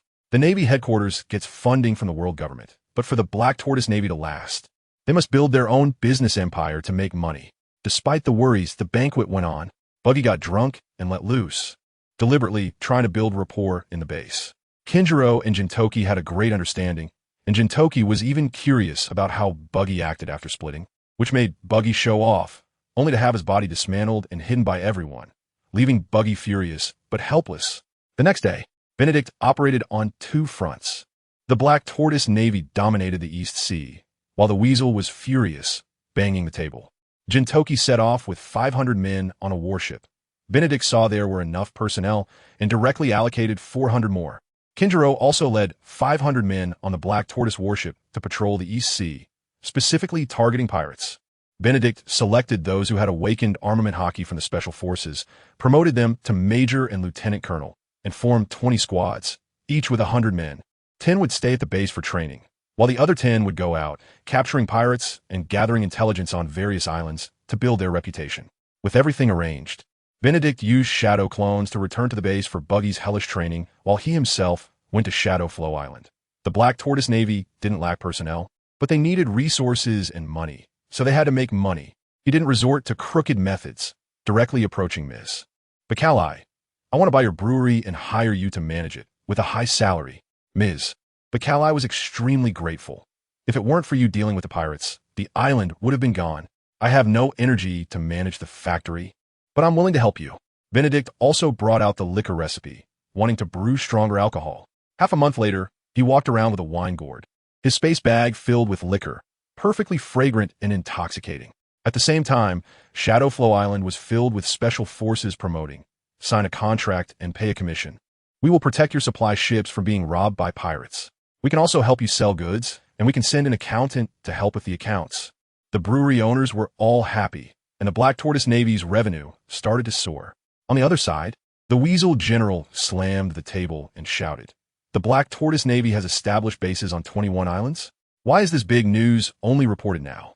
His subordinates felt wronged. "Their soldiers are all proficient in the 6 styles, and their combat power is explosive. We can't compete. Plus, their efficiency is much faster than ours." Moreover, the efficiency of the Black Tortoise Navy was indeed stronger than theirs. The old-era Pirate King had reappeared. 33 pirate crews ganged up on the Black Tortoise Navy. Bastille was extremely helpless. He had submitted several reports requesting support, but the higher-ups only told him to wait and see. In the past half-month, a bunch of pirates with bounties over 50 million had emerged in the East Sea, a level that didn't exist before. Even though the Black Tortoise Navy had captured them wave after wave, they still couldn't finish them off. The Weasel General had nothing to say after hearing this. Black Tortoise Navy soldiers were all tough characters, comparable to the elite of the headquarters. A few days ago, he had encountered Jintoki, and that silver-haired kid was just a colonel in the Black Tortoise Navy, yet his strength was not much different from his. The higher-ups wanted to suppress or even eliminate the Black Tortoise Navy, but they couldn't find any mistakes in their actions. Suddenly, Bastille hesitated and said, "General, I think I saw a terrifying figure from the old era." The Weasel immediately sat up straight. "Huh? Anyone called a terrifying figure from the old era has a bounty of at least 1 billion. Bastille said solemnly. "The core of the Rock's pirates. Wang Ji. Pay attention." A 100-meter pirate ship was anchored a kilometer away from the Black Tortoise Navy base, with over 200 armored soldiers standing with long swords, extremely serious. Wang Ji, dressed in golden armor and sporting a 1-meter-long beard, stepped onto the deck. using a telescope to look at the base. Feeling a bit surprised. Their scale is almost catching up to the Navy headquarters. But he immediately looked down on it. The base leader is just a kid. The strongest is only a rear admiral, and the other soldiers are just at the level of the headquarters elite. They're only good for a stroll in the Grand Line. Just as Wang Ji returned to the cabin, his subordinates shouted, "Captain, they are coming." 50 pirate ships and 33 pirate crews rushed in from both sides, with bounties starting from 50 million and some even reaching 150 million, famous in the West Sea, South Sea, and North Sea. "Ha! Is that the Black Tortoise Navy base?" yelled CG, the captain of the warrior pirate crew, holding a 1,000-pound iron rod. "Brothers, let's smash them. Let them see the terror of the North Sea warrior." His subordinates were all former royal guards, and there were 6 Zoan fruit users among them, each one beating their chests and howling. Watching the warrior pirate crew excitedly howl, not far away, the leader of the Tsunami pirate crew, Buzz, squinted his eyes, glancing over and saying softly, "A bunch of barbarians." Wang Ji led the alliance to attack. Benedict received a system mission. Antley sneered, "Let the barbarians be cannon fodder." Buzz looked at the Rock's ship, relieved that they were allies. Dozens of pirate ships surrounded the Golden Tiger ship. Wang Ji stood on the mast. Except for the elite of the captains, the rest are all trash. He had no choice. Either take down the Black Tortoise Navy or be killed, with a murderous glint in his eyes. The captains panicked. The Corps of Rocks is at least S rank, comparable to an admiral. We are only B rank, at most top lieutenant level. Boarding the ship, they were shocked. The discipline of pirates is stricter than the military, at least E rank, and the silver-armored vice captain was under great pressure.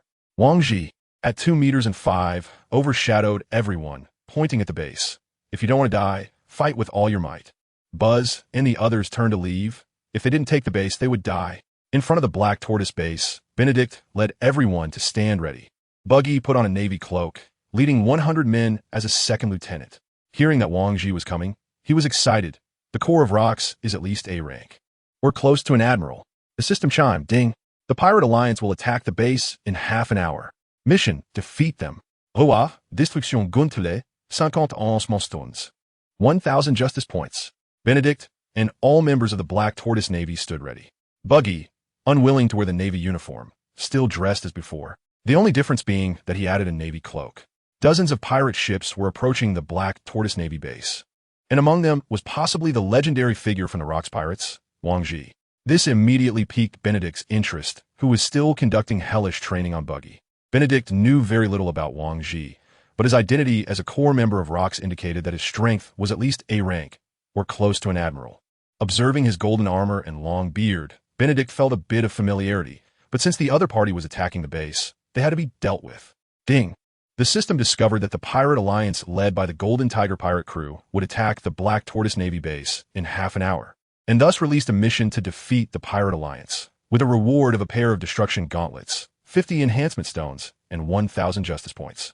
The system sent the destruction gauntlets. Jintoki jumped over the wall to kill pirates, while Buggy immediately shrank back. The system mission suddenly appeared, and Benedict laughed on the spot. Such a big deal, there really is a mission. These destruction gauntlets are super explosive, produced by a high martial arts world. They can unleash continuous attacks and critical hits within 3 minutes, and can ignore defenses.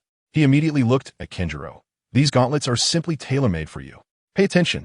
Dozens of pirate ships are approaching the Xuanwu Navy, with all the forces in the East China Sea watching closely. Recently, the East China Sea Navy has been super laid back, dodging pirates whenever they see them, giving the pirates an unprecedented sense of freedom. There are even rumors that pirates from all 4 seas are gathering in the East China Sea to wipe out the Xuanwu Navy. Newsbird is live streaming the event, and the hype is through the roof. Buggy looks at the pirate ships and excitedly shouts, "Marshal, give me 1,000 men. Send them all to Azkaban." After a month and a half of special training, his strength has skyrocketed, and he has long forgotten about not wanting to be a Navy officer. He even feels he can take on red-haired Shanks. Benedict laughs. "All right, it's up to you." But Buggy can only shout and can't move.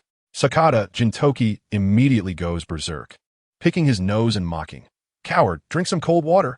Buggy is furious and ready to fight Jintoki. Benedict helplessly remarks, "Buggy's strength has increased, but his guts haven't." Suddenly, a pirate shouts, "Listen, people inside, surrender and become our subordinates, and you might survive." This directly enrages the Xuanwu Navy. How could the righteous navy bow to pirates? Jintoki's expression turns cold. Marshal, I request to battle. Benedict nods. Don't kill the one who spoke. Leave the pirate ship intact. Jintoki leaps down from the 100-meter-high wall, and Buggy exclaims, Are you trying to die? But at that moment, a sharp light flashes, and silver beams shoot far away. Along with the silver light, there is one person, Sakata Jintoki. Jintoki flies through the air, sword in hand, to kill the pirates. The captain of the porcupine fruit ship is mocked for his looks. Sakata Jintoki smirks. How could I possibly die? Coward. He catches a glimpse of Buggy's shocked and envious expression and feels immensely satisfied.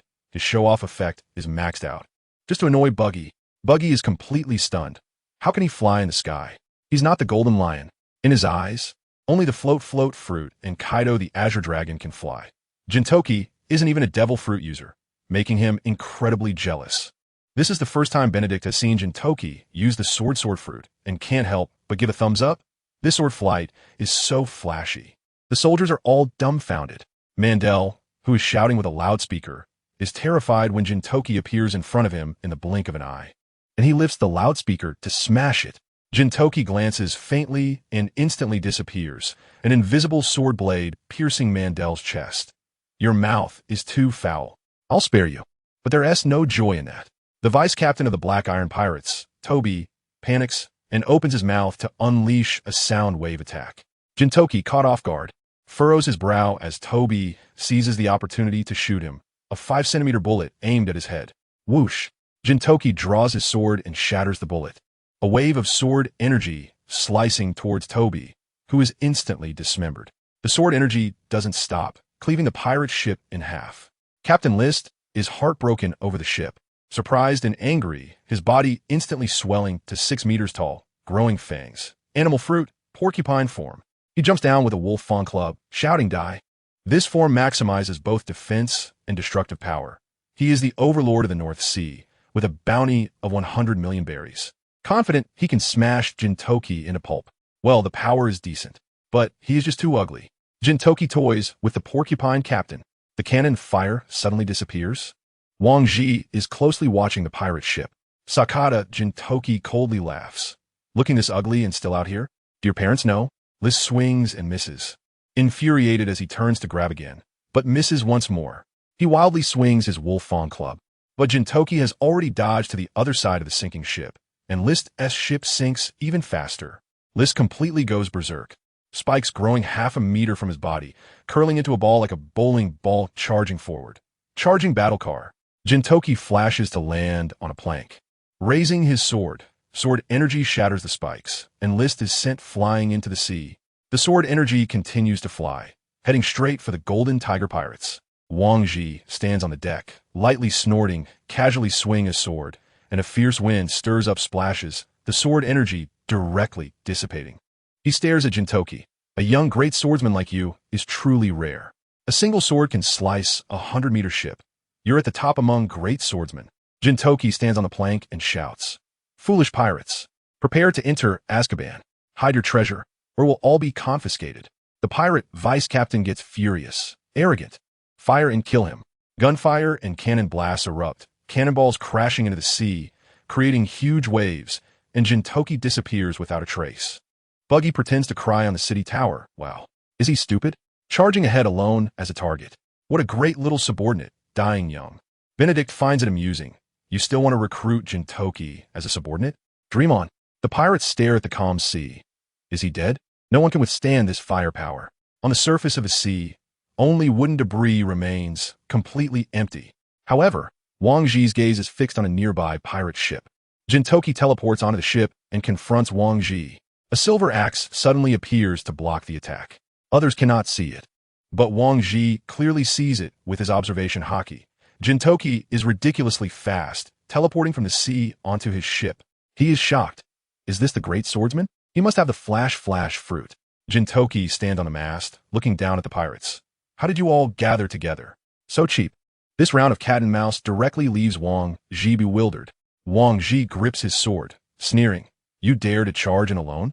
Aren't you afraid I'll kill you with a single strike? He doesn't see Jintoki as a threat at all, and such confidence comes from his own strength. Jintoki's eyes sparkle. I've heard your name. to try to test how strong the rock's core really is. Usually laid back, he becomes wild during battle, charging in with his sword. Wang Ji raises his hand, a blade of wind wrapped around his sword in 10 strikes, and Jintoki draws his sword to meet it. Bang! The clash of sword intent and blade intent creates a strong airflow, nearly capsizing the pirate ship. The surrounding pirates only then realize Jintoki is not dead and is still fighting Wang Ji, causing an uproar. How did he get over? He's still alive? This is an insult to us, yells CG, holding a black iron rod, laughs maniacally. Interesting. I can't help but join in. Jintoki gets more and more excited, jumping down from the mast to slash at Wang Ji, the sword energy seeming to tear the sky. Suddenly, a figure rushes out, blocking the attack with a large shield. The impact knocking Jintoki to the edge of the deck. Jintoki looks, silver armor, large shield, giant axe. Isn't this the silver axe of rocks? Jintoki is stunned. You're a silver axe? How can you be so fat yet so agile? The silver axe sneers, silver hairbrat. Your strength is decent. But if you want to challenge our captain, you're not qualified. Silver hairbrat, your strength is not bad. But to challenge our captain right off the bat, you're not qualified. Jintoki is ambushed and sent flying. He counterattacks, yells CG, the dinosaur user suddenly attacking. The silver-armored man wears a mask. No one knows what he looks like, dressed like the silver axe, but he doesn't admit it and dares to look down on Jintoki. Ape Demon Rod. Just as the silver-armored man finishes his words, yells CG suddenly appears behind Jintoki. The black iron rod spins, glowing red, and smashes down with intense heat. Jintoki doesn't have time to dodge. An armed hockey wraps around him as he takes it head-on. Bang! He is sent flying, crashing through a pirate ship dozens of meters away. Antley watches the ship take on water through the hole and shouts at Yell CG, "You barbarian, want to fight by smashing my ship?" Yell CG has already transformed into the ape demon form, his black-red fur and red eyes extremely terrifying. Animal fruit, flame monkey form. He grins. "You're too weak. First, I'll take out the silver-haired brat." Yell CG jumps like a monkey, aiming to stab Jintoki. Suddenly, a dense barrage of invisible sword energy shoots out, and Yell CG hurriedly swings his rod to block, the wind wrapping around flames, burning chaotically. Buzz is instantly furious. "You want to burn my ship?" Spitting green saliva that can corrode even the wooden planks. Yell CG, fearing the corrosive liquid, breaks off a piece of wood and jumps into the sea, using buoyancy to jump far. Jintoki crawls out and spits. "Damn monkey, you're dead." He changes to a samurai grip with his sword, slashing through the air. 100-meter sword energy splits the water's surface, chasing after Yell CG. Yell CG can't evade, using his tail to wrap the rod in defense. Bang. He is knocked down faster. Jintoki controls wooden spikes to become flying swords, stepping on the swords to chase up, moving as fast as lightning. Lake Toya, 18 cuts. Each sword meets blood, and Yell CG screams in agony. The members of the warrior pirates are shocked and furious. Captain, 2 dinosaur-shaped devil fruit users charged out, one wielding twin halberds and swinging them towards Jintoki's head. They had transformed into demon-like forms resembling dinosaurs. One of them holding the twin halberds aimed directly at Sakata, Jintoki's head. Jintoki showcased his aerial skills. Buggy led his team into battle, using his floating hand to take out pirates in an instant. Sakata, Jintoki maneuvered in the air as if walking on flat ground, adjusting his body with incredible speed and strength that seemed unreal for a man. Faced with the 2-pronged attack, he dodged, defended, and countered in one smooth motion, also using moonwalk to create distance, landing on a pirate ship. The pirates on the ship were intimidated by his aura, retreating and afraid to attack. Kenjiro, Buggy, and Benedict were all amazed. Buggy panicked. The spotlight is going to be stolen. He immediately shouted, "Clown Brigade, follow me, flatten the pirates, and show them the power of the Xuanwu Navy." 2 warships sailed out of the port, and Buggy jumped onto one of them. While Benedict was astonished, this coward actually took the initiative to attack. The pirates, seeing Buggy's troops, shouted excitedly, "Blow up their ships. Take down the Xuanwu Navy." Cannonballs whistled as they flew in, but Buggy felt a tremor in his heart, only to find that all the cannonballs were intercepted by the special forces, instantly boosting his confidence. "Is that all you've got? You want to challenge us?" Clown Brigade, attack. 20 Special Forces soldiers each took cannonballs the size of soccer balls, igniting them and throwing them with precise timing. The cannonballs flew hundreds of meters, and except for a few that were blocked, they all accurately struck the pirate ships. Boom! 6 pirate ships were blown to the bottom of the sea. The remaining pirates dared to charge, quickly attacking the warships. A pirate captain laughed maniacally as he swung his sword. Board the ship. Kill all the navy. Suddenly, a dagger flew from behind him, piercing his heart. He stared wide-eyed. Who ambushed me? As the captain fell, someone noticed a pair of hands floating in mid-air behind him, holding 3 sharp daggers. Buggy controlled the hands to take down the pirates. Jintoki was busy fighting the monkey demon, and Kinjiro focused on the target. Was it the floating hands that ambushed the captain? Seeing his attack yield results, Buggy sneered at the pirate trash and laughed, controlling the hands to fight back. After the hands returned, he clenched his fists and teamed up with his subordinates to fight the boarding pirates. The special forces, skilled in the Navy's 6 forms, quickly eliminated the boarding pirates and even counterattacked onto nearby pirate ships. Buggy specifically targeted the higher-ups among the pirates, and for a moment, it was a back-and-forth battle. Meanwhile, Jintoki was ambushed by the 2 dinosaur-shaped users and countered immediately. 2 slashes sent them flying into the sea. Yelvitsky returned to the ship still in his fiery ape form, which had strong defensive and recovery capabilities, but it was useless in front of Lake Toya. He roared with red eyes. You hurt me, silver-haired brat. Jintoki showed a sadistic expression. Sorry, I'll be gentle when I chop you up later.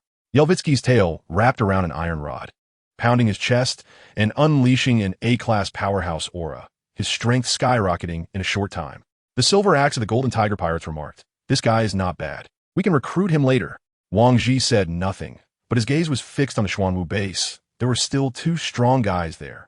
Benedict said to Kinjiro, Capture Yelvitsky and modify him. His fruit is also quite good. Kinjiro's gaze sharpened. I'll go catch him. Just as Yelvitsky had unleashed his potential, he suddenly felt a chilling sense of death, staring at the base in fear.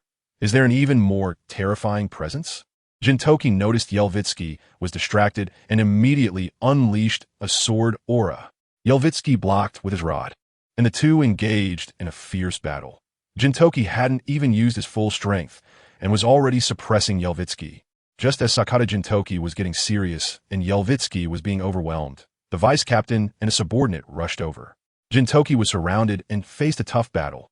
Transforming into his White Knight demon form, he instantly took down 3 people. Benedict attempted to recruit the vice captain of the Warrior King pirates, Zachary, who was a swordsmanship expert. Though not as strong as Jintoki, but still formidable. There was also Rudolph, a cutter fruit user, who could slice through anything he held. With the 2 C-class experts assisting, Yelvitsky managed to turn the tide and began to overpower Jintoki. Jintoki, wary of Yelvitsky's heavy club, was unexpectedly ambushed by Rudolph, receiving a 4-centimeter deep cut on his cheek. He clicked his tongue. I was careless, Zachary retorted. You think too highly of yourself. You're surrounded with no one to save you. Jintoki was indeed in the pirates' encirclement. He originally wanted to directly attack Wang Ji, but didn't expect so many experts around him. Suddenly, Jintoki burst into laughter, exuding a strong aura.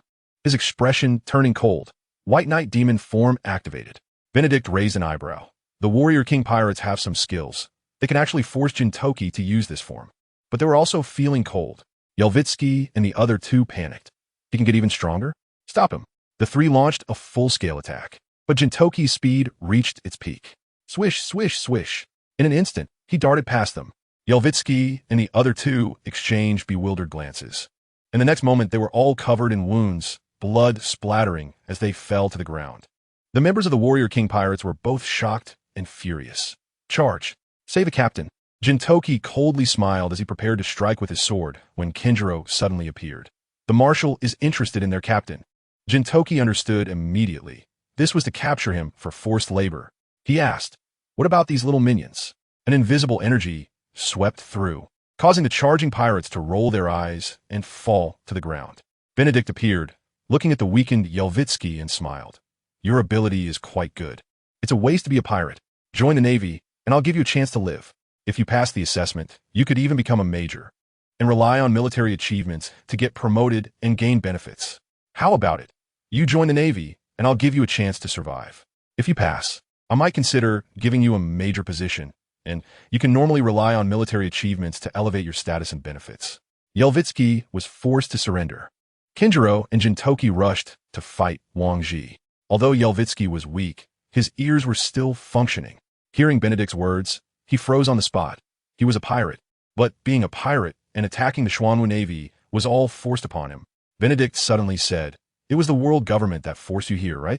Do you have leverage in their hands? Just trust me and say it. I'll help you resolve it. But if you dare betray us, you'll fall into hell forever." Yelvitsky was shocked. How does he know? Jintoki was also pondering. Is a world government that powerful? They even enslave pirates and operate in the dark. Kinjiro added, "If you don't agree, all your subordinates will die, becoming our stepping stones to fame." Yelvitsky was both angry and helpless, having to roar, "I, Yelvitsky, am willing to join the Xuanwu Navy." Benedict was extremely satisfied. Coming from the Reformation base, absolutely reliable. On the other side, Buggy shouted wildly, "I'm a real pirate. All's fair in war. I'll kill you by any means necessary." He was extremely excited while slaying weak pirates, but the Clown Brigade worked together without arrogance. Benedict was speechless. Who will deal with him? Jintoki pointed to the Golden Tiger pirates. "No time. Wang Ji is my prey." Kinjiro poured cold water on him. "You can't beat him. I'll go." After saying that, he used Moonwalk to rush towards the Golden Tiger ship. Jintoki panicked. "Bastard! That's mine." He immediately followed. Benedict glared at the arrogant Buggy. "Forget it. Let him be. We'll train harder later." Yelvitsky was confused. Why isn't the marshal going berserk when his subordinates are disobedient? Meanwhile, Kinjiro and Sakata, Jintoki's actions were also being observed by Wang Ji and Silver Axe. Kinjiro took a hit from an armed bullet. The buzz fruit displayed its power. Silver Axe looked at Kinjiro mockingly. "Here comes a troublesome one." Wang Ji was deep in thought, not moving at all. Suddenly, a gunshot rang out, and a bullet shot straight at Kinjiro. He instantly wrapped his right hand in haki and gripped the bullet tightly. It hurt a bit. This bullet also had haki. Kinjiro was furious. Pirates love to sneak attack. He locked his gaze on the shooter, Antly. Antly was shocked. He actually blocked it? Then what about this gun? Another shot was fired at Kinjiro's head. But Kinjiro instantly vanished, a large hand coming down. North Star return palm. Buzz saw Kinjiro teleport within 50 meters and shouted urgently, "Antly, get out of the way." He was oozing a green, viscous liquid that dripped onto the deck, sizzling and corroding it. A deadly poison dart. Dozens of 1.5-meter-long green poison darts shot towards Kinjiro. This poison could numb, hallucinate, and even kill. Buzz relied on this bounty of over 100 million. Kinjiro directly executed the North Star Huntercrack's kick, his right foot kicking out 100 times in an instant. The airflow not only blocked the poison darts, but also backfired at Buzz. Buzz was a beat slow to react. His body was blasted away, but fortunately, he could liquefy to evade it and even condensed a deep green poison armor. Dare to hurt me? The splatter poison can also kill you. Benedict was stunned from a distance. Superman-type poison fruit? Isn't that Magellan's? It can't be real. He pondered. This world is different from the pirate world I know. The devil fruits have changed. Over here, Buzz couldn't save Antly, and Kinjiro's North Star Heaven returning palm fell, sending Antly and the ship's corner into the sea. Buzz shouted angrily, "You're seeking death." He threw a bunch of fist-sized poison balls at Kinjiro. Kinjiro performed a moon-step jump in midair, unleashing a North Star Huntercrack's fist, blasting all the poison balls. The poison liquid rained down.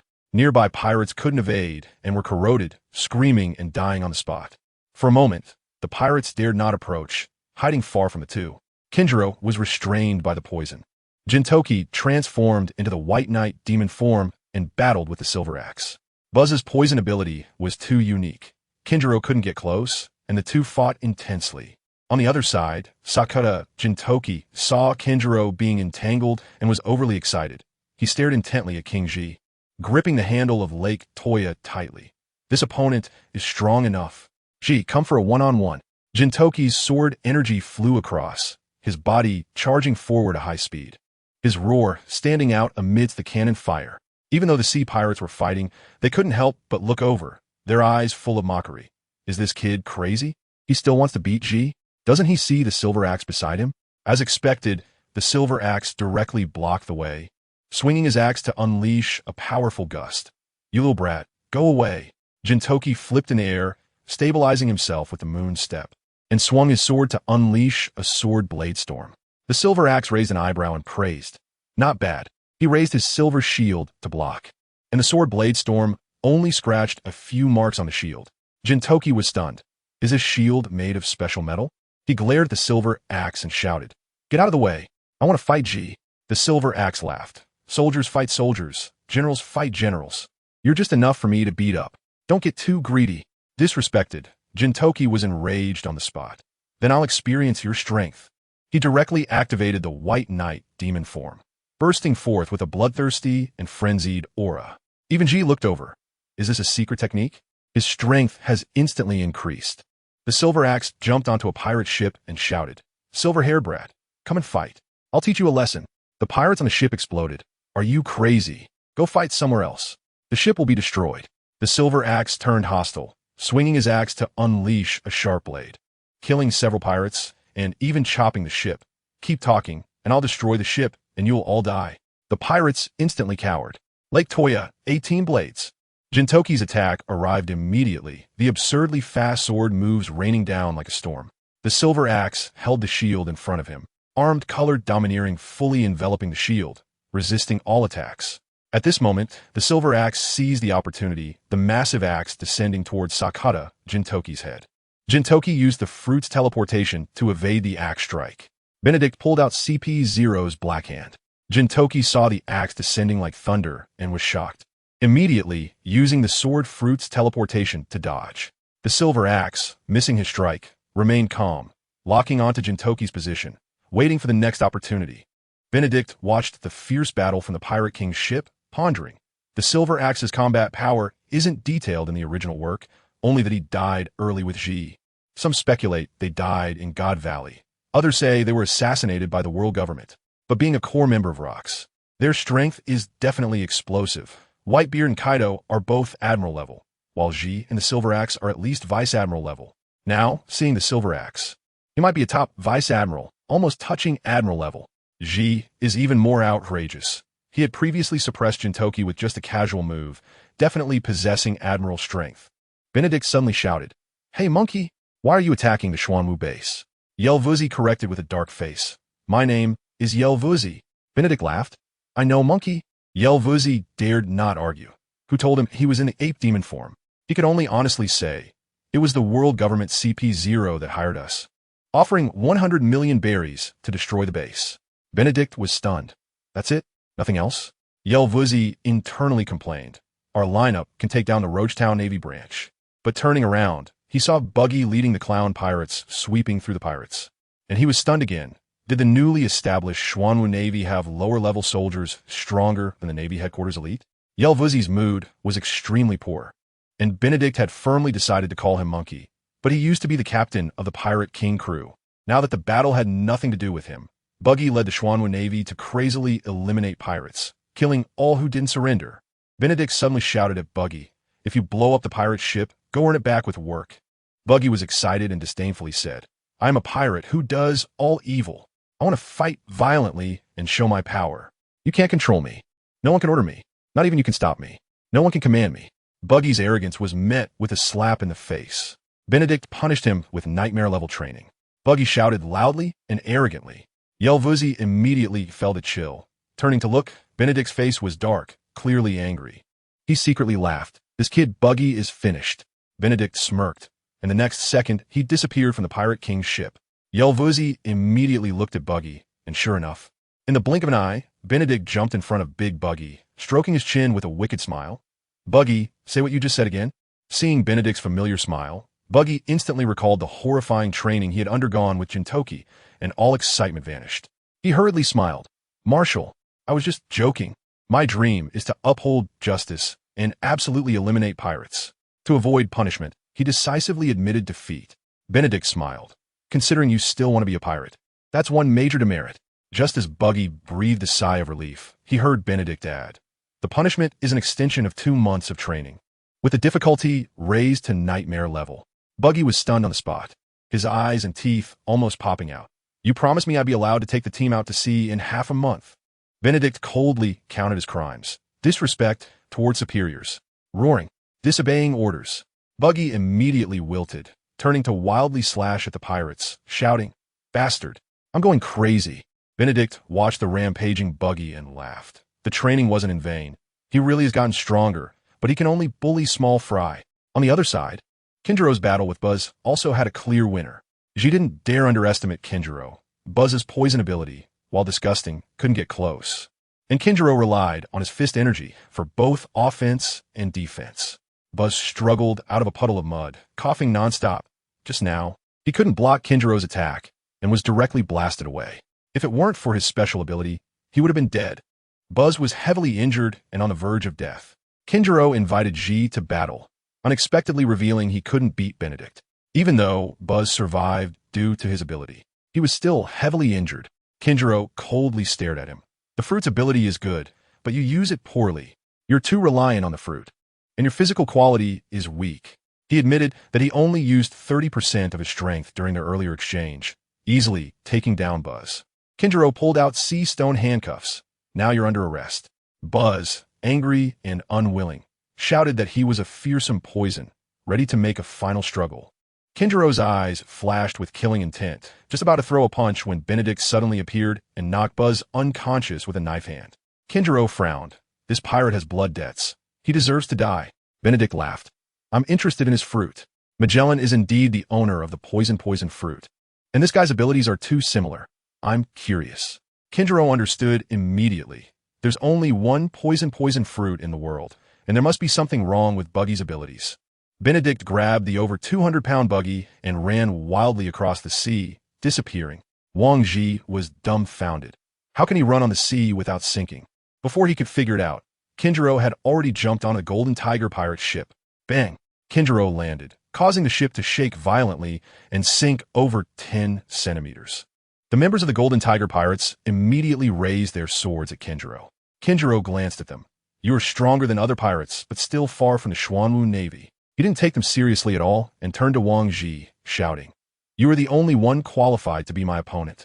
If you don't want the ship to be destroyed, let's fight somewhere else. Wang Ji touched his beard and suddenly asked, Is your marshal a devil fruit user?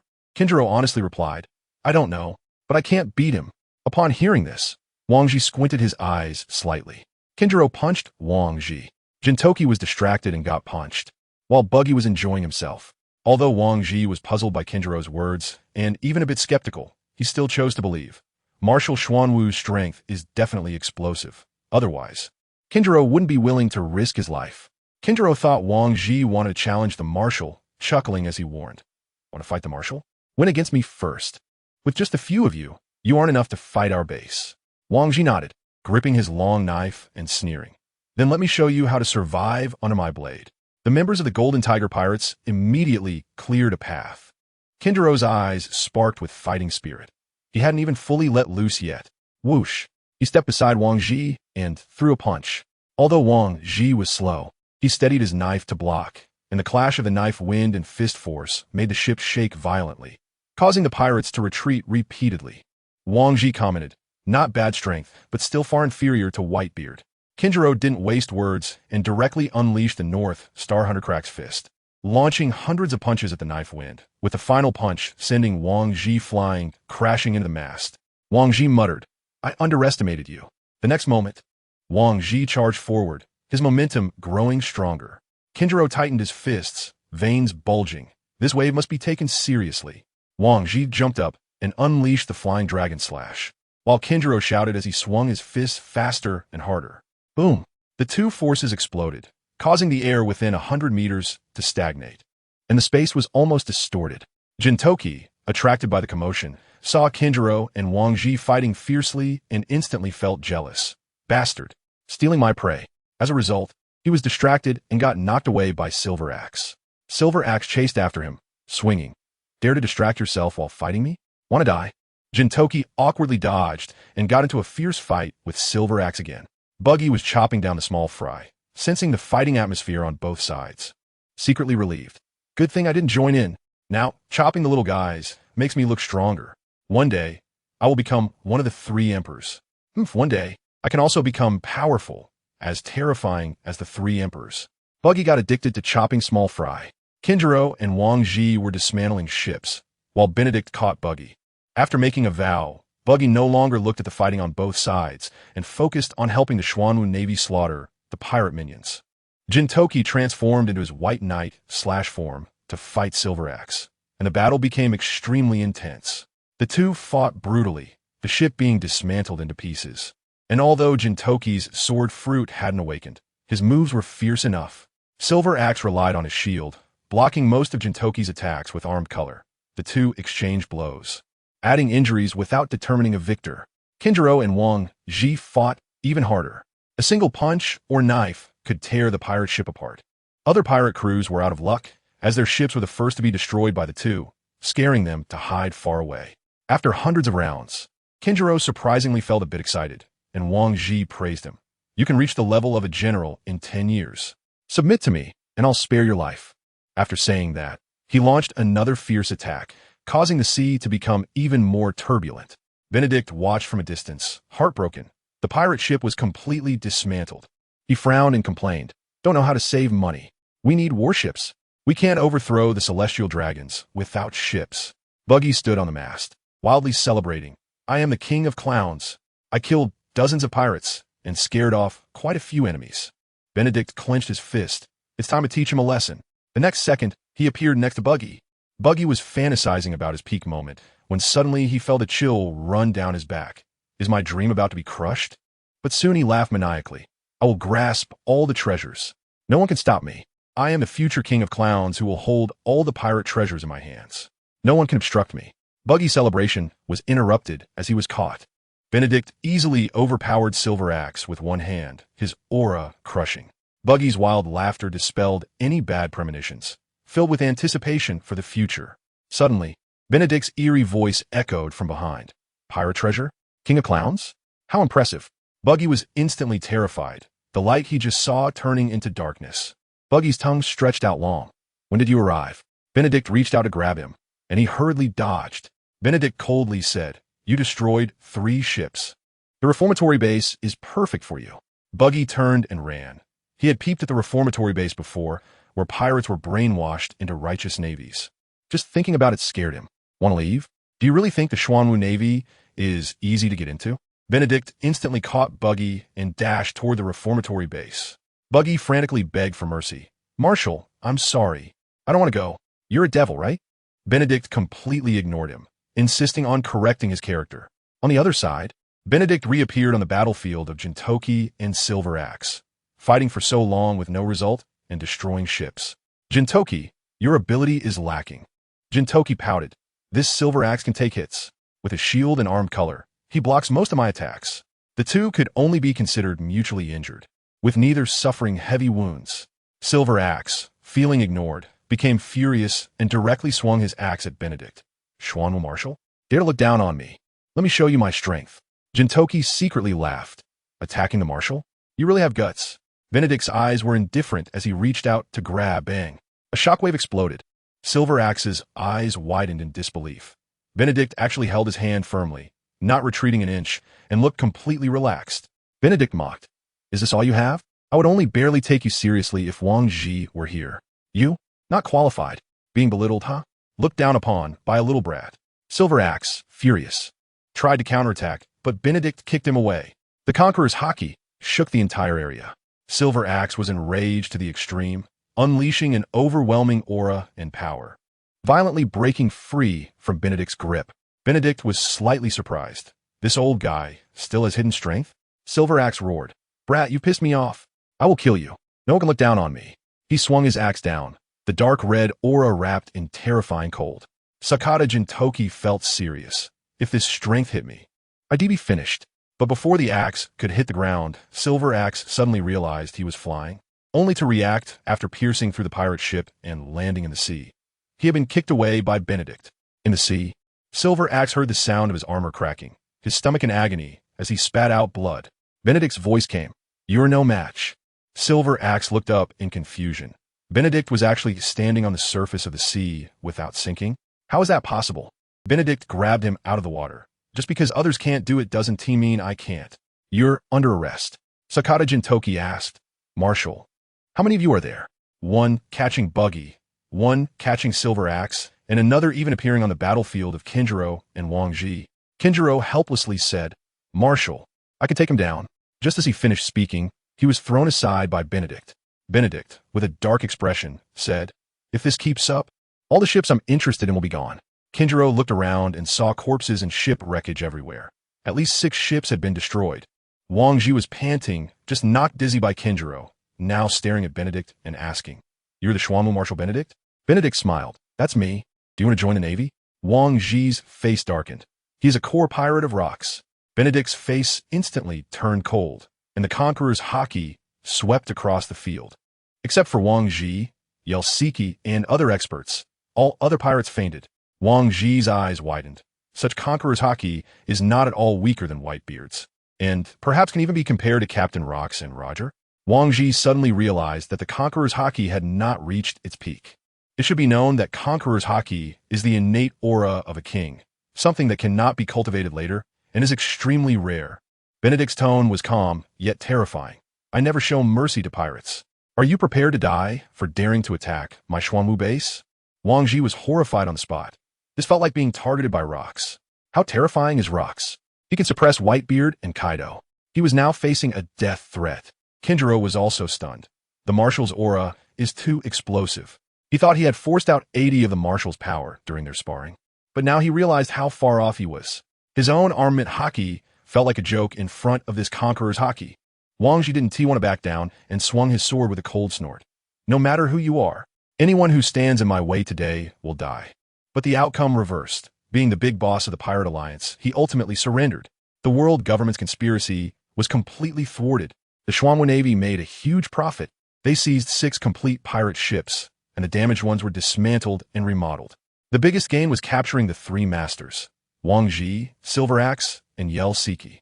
Wang Zhi was close to the admiral level, with more experience than Kinjiro. Silver Axe, once a vice admiral, was terrified after coming out of Azkaban, which was even scarier than an underwater prison. Yelsiki was also at the vice admiral level, and seeing Wang Zhi surrender, he didn't dare to resist at all. With the addition of these 3, the Xuanwu High Command's combat power doubled directly. The news quickly spread, causing an uproar in the East Sea and beyond. When the Pirate Alliance attacked Xuanwu, it was live-streamed. Everyone then saw clearly. The entire Xuanwu Navy could use the 6 powers, each with the combat power of a major. Ordinary pirates were instantly killed, and even pirate captains with devil fruits were abused in front of the Xuanwu Navy, who could use armament haki. Only Yelsiki and the others could pose some threat, but they were being watched by the Xuanwu High Command, with no chance to strike. Wang Zhi was dragged to the point of losing his temper by Kinjiro, and ultimately, in front of Benedict, he lost without even being able to take a punch. In the end, he didn't even manage to take a punch in front of Benedict and was directly defeated. The Xuanwu Navy became the focus. CP9 was under pressure, and the Weasel was forced to report. Everyone was stunned. Did Wang Zhi just join the Xuanwu Navy? For a time, the Xuanwu Navy became a hot topic among the powerful in the East Sea and other seas. Bashu turned off the recording, still filled with shock. He actually lost so thoroughly. The Golden Tiger Pirate Alliance was the overlord in the East Sea, causing trouble even in the Grand Line. Without Whitebeard, it would be a disaster. But the Xuanwu Navy suffered almost no losses and even captured the Golden Tiger and the Soldier King pirates. The Weasel also fell silent. If the entire East Sea Navy went in, they would suffer heavy losses against this alliance. Wang Zhi was close to admiral level. While the highest combat power in the East Sea was just him, a temporarily transferred vice admiral. At this moment, a black-clothed man wearing sunglasses entered with documents and said in a deep voice, "Benedict crushed Wang Zhi with one punch, definitely at admiral level. Kinjiro is also a monster at the admiral level in physical arts. Sakata Jintoki is a sword master with the sword fruit. Buggy, a former crew member of Roger, has colonel-level combat power. Now Wang Zhi, Silver Axe, and Yelsiki have all joined Xuanwu." The black-clothed man continued with thunderous news. "They have 3 admirals and 3 vice admiral-level combat powers, not inferior to the 3 emperors. This is basically a second Rox. They must be brought down, or you will not be able to bear the responsibility." After saying that, he left. The Weasel's face grew darker. This is a CP9 person, daring to meddle behind the scenes. Bastia was furious, cursing, "These bastards." Knowing that Xuanwu's combat power is explosive, they still let us go. If it weren't for their meddling, could Xuanwu have captured 3 masters? The Weasel smiled bitterly. He initially wanted to sit back and profit, but didn't dare to send troops. As a result, Xuanwu directly powered up. The Weasel's pressure was at its peak. "Report it. We can't handle this." Naval headquarters. The naval headquarters erupted. The entire Xuanwu Navy could use the 6 powers, crushing the divisions. Navy Admiral Sengoku, Zephyr, Vice Admiral Garp, and Rear Admirals Akiji, Akainu, and Kizaru gathered in the largest conference room at naval headquarters. At the top sat Fleet Admiral Steelbone Kong, and everyone was there for one thing: the Xuanwu Navy. The naval headquarters had been closely watching the Pirate Alliance attack Xuanwu and panicked when they saw Kinjiro, Jintoki, and Benedict take action. Now it was reported that Wang Ji, Silver Axe, and Yel Siki had been captured, and Xuanwu's combat power had doubled, prompting the world government to issue orders. Steelbone Kong could only hold a meeting. Admiral Tsuru waved her hand to distribute the information, and everyone fell silent upon seeing it. Xuanwu's combat power was not inferior to any naval division, making it the strongest below the three emperors. Akainu slammed the table. Over 1,000 Xuanwu Navy members, all proficient in the six powers? Who can tell me what is going on? It should be known that the six powers are a naval secret, and he himself hasn't fully mastered them. And this gap directly broke his defenses. Others were also shocked. ISNT, the six powers are specialty? This number is outrageous. 2 admirals, 3 vice admirals, and regular soldiers are all at major level, even fiercer than the elite of the headquarters. Could it be a secret force of the headquarters? We need to request 100 such soldiers. Sengoku asked Zephyr. Are these people trained by you? Zephyr's face darkened. No. If I could train so many, I would be proud. Akiji wondered. Besides teacher Zephyr, who else could train so many who can use the six powers? No one could answer. Currently, only Zephyr has that ability. Garp didn't listen to their conversation at all, his eyes fixed on the information about Benedict, despite having heard about the Xuanwu Navy's intelligence more than once. He understood a bit about Benedict's existence. Garp had once fought Benedict. Navy infighting, a kind who called for the extermination of Xuanwu. Garp not only heard of Benedict, but had also sparred with him. During their spar, Benedict only revealed his vice admiral strength, but now he could crush Wang Ji, who could unleash admiral-level power with one punch, definitely at admiral level. Garp was shocked. This kid is hiding too deep. Steelbone Kong saw everyone finish reading the information and asked, "What do you all think about this?" The scene fell silent. The Xuanwu Navy kills pirates to protect peace, which is similar to the Navy's nature. If they really fought, there would be no justification. Akainu couldn't hold back any longer, slamming the table and shouting, "Xuanwu recruits pirates. They are just pirates in Navy skin. I suggest we go all out to exterminate them and eliminate future troubles." Everyone looked at him. This guy is too vengeful, not understanding how powerful Xuanwu is. If a real fight breaks out, the Navy will suffer heavy losses. And if the pirates take the opportunity to attack the headquarters, the consequences would be even more severe. Zephyr said in a deep voice, "I suggest we wait and see." Sengoku also agreed. "We are all doing justice. Why not pull Xuanwu into the headquarters and directly eliminate the trouble?" Garp laughed. "This idea is absolutely impossible." Admiral Tsuru added, "It's worth a try. At least we can gauge Xuanwu's attitude." Steelbone Kong made the decision. "Garp, you handle this." Garp immediately refused. "I'm not going.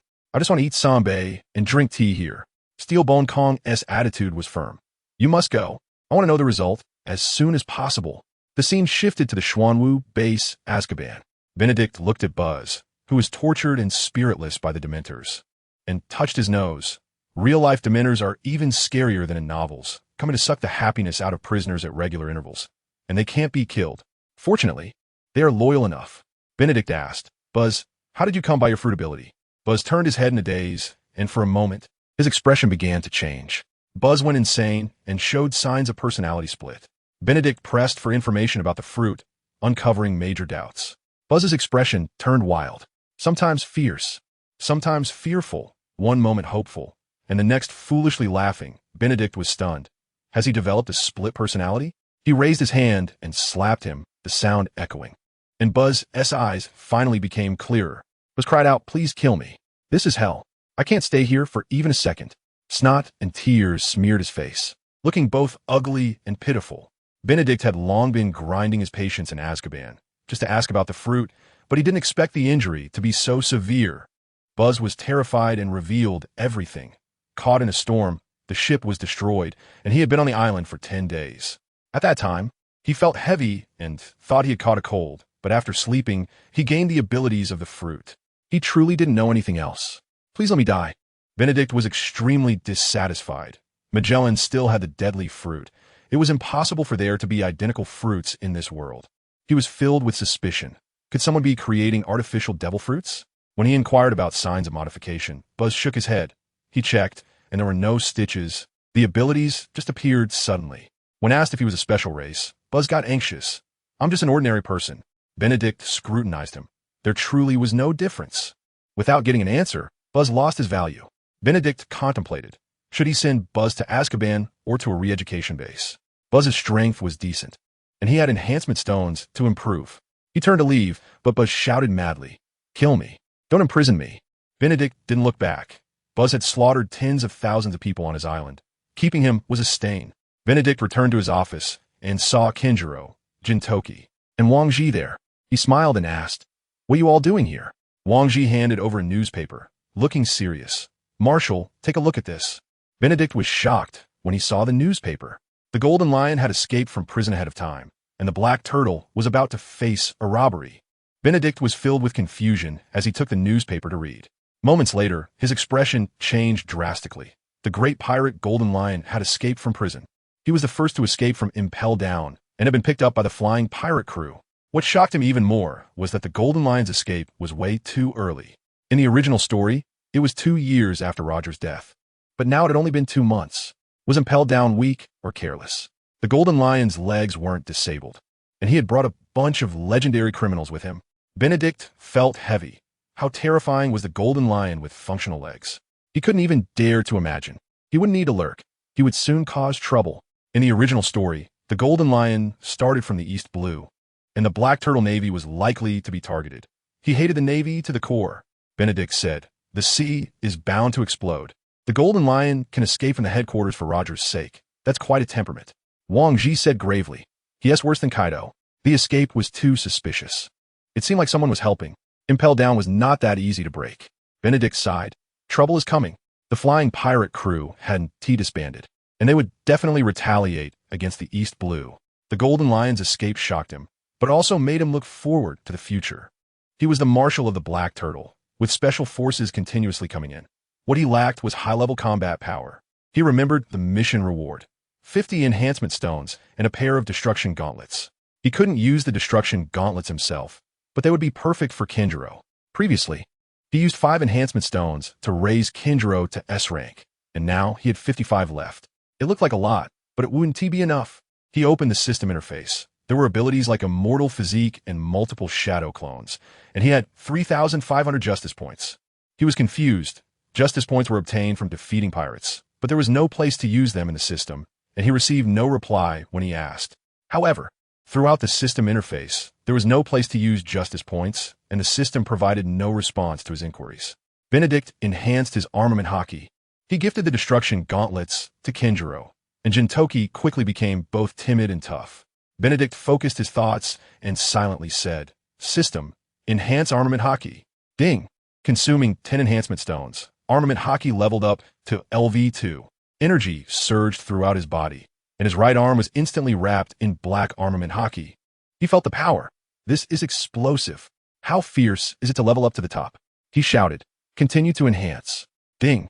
Consuming 20 enhancement stones. Armament haki leveled up to LV3.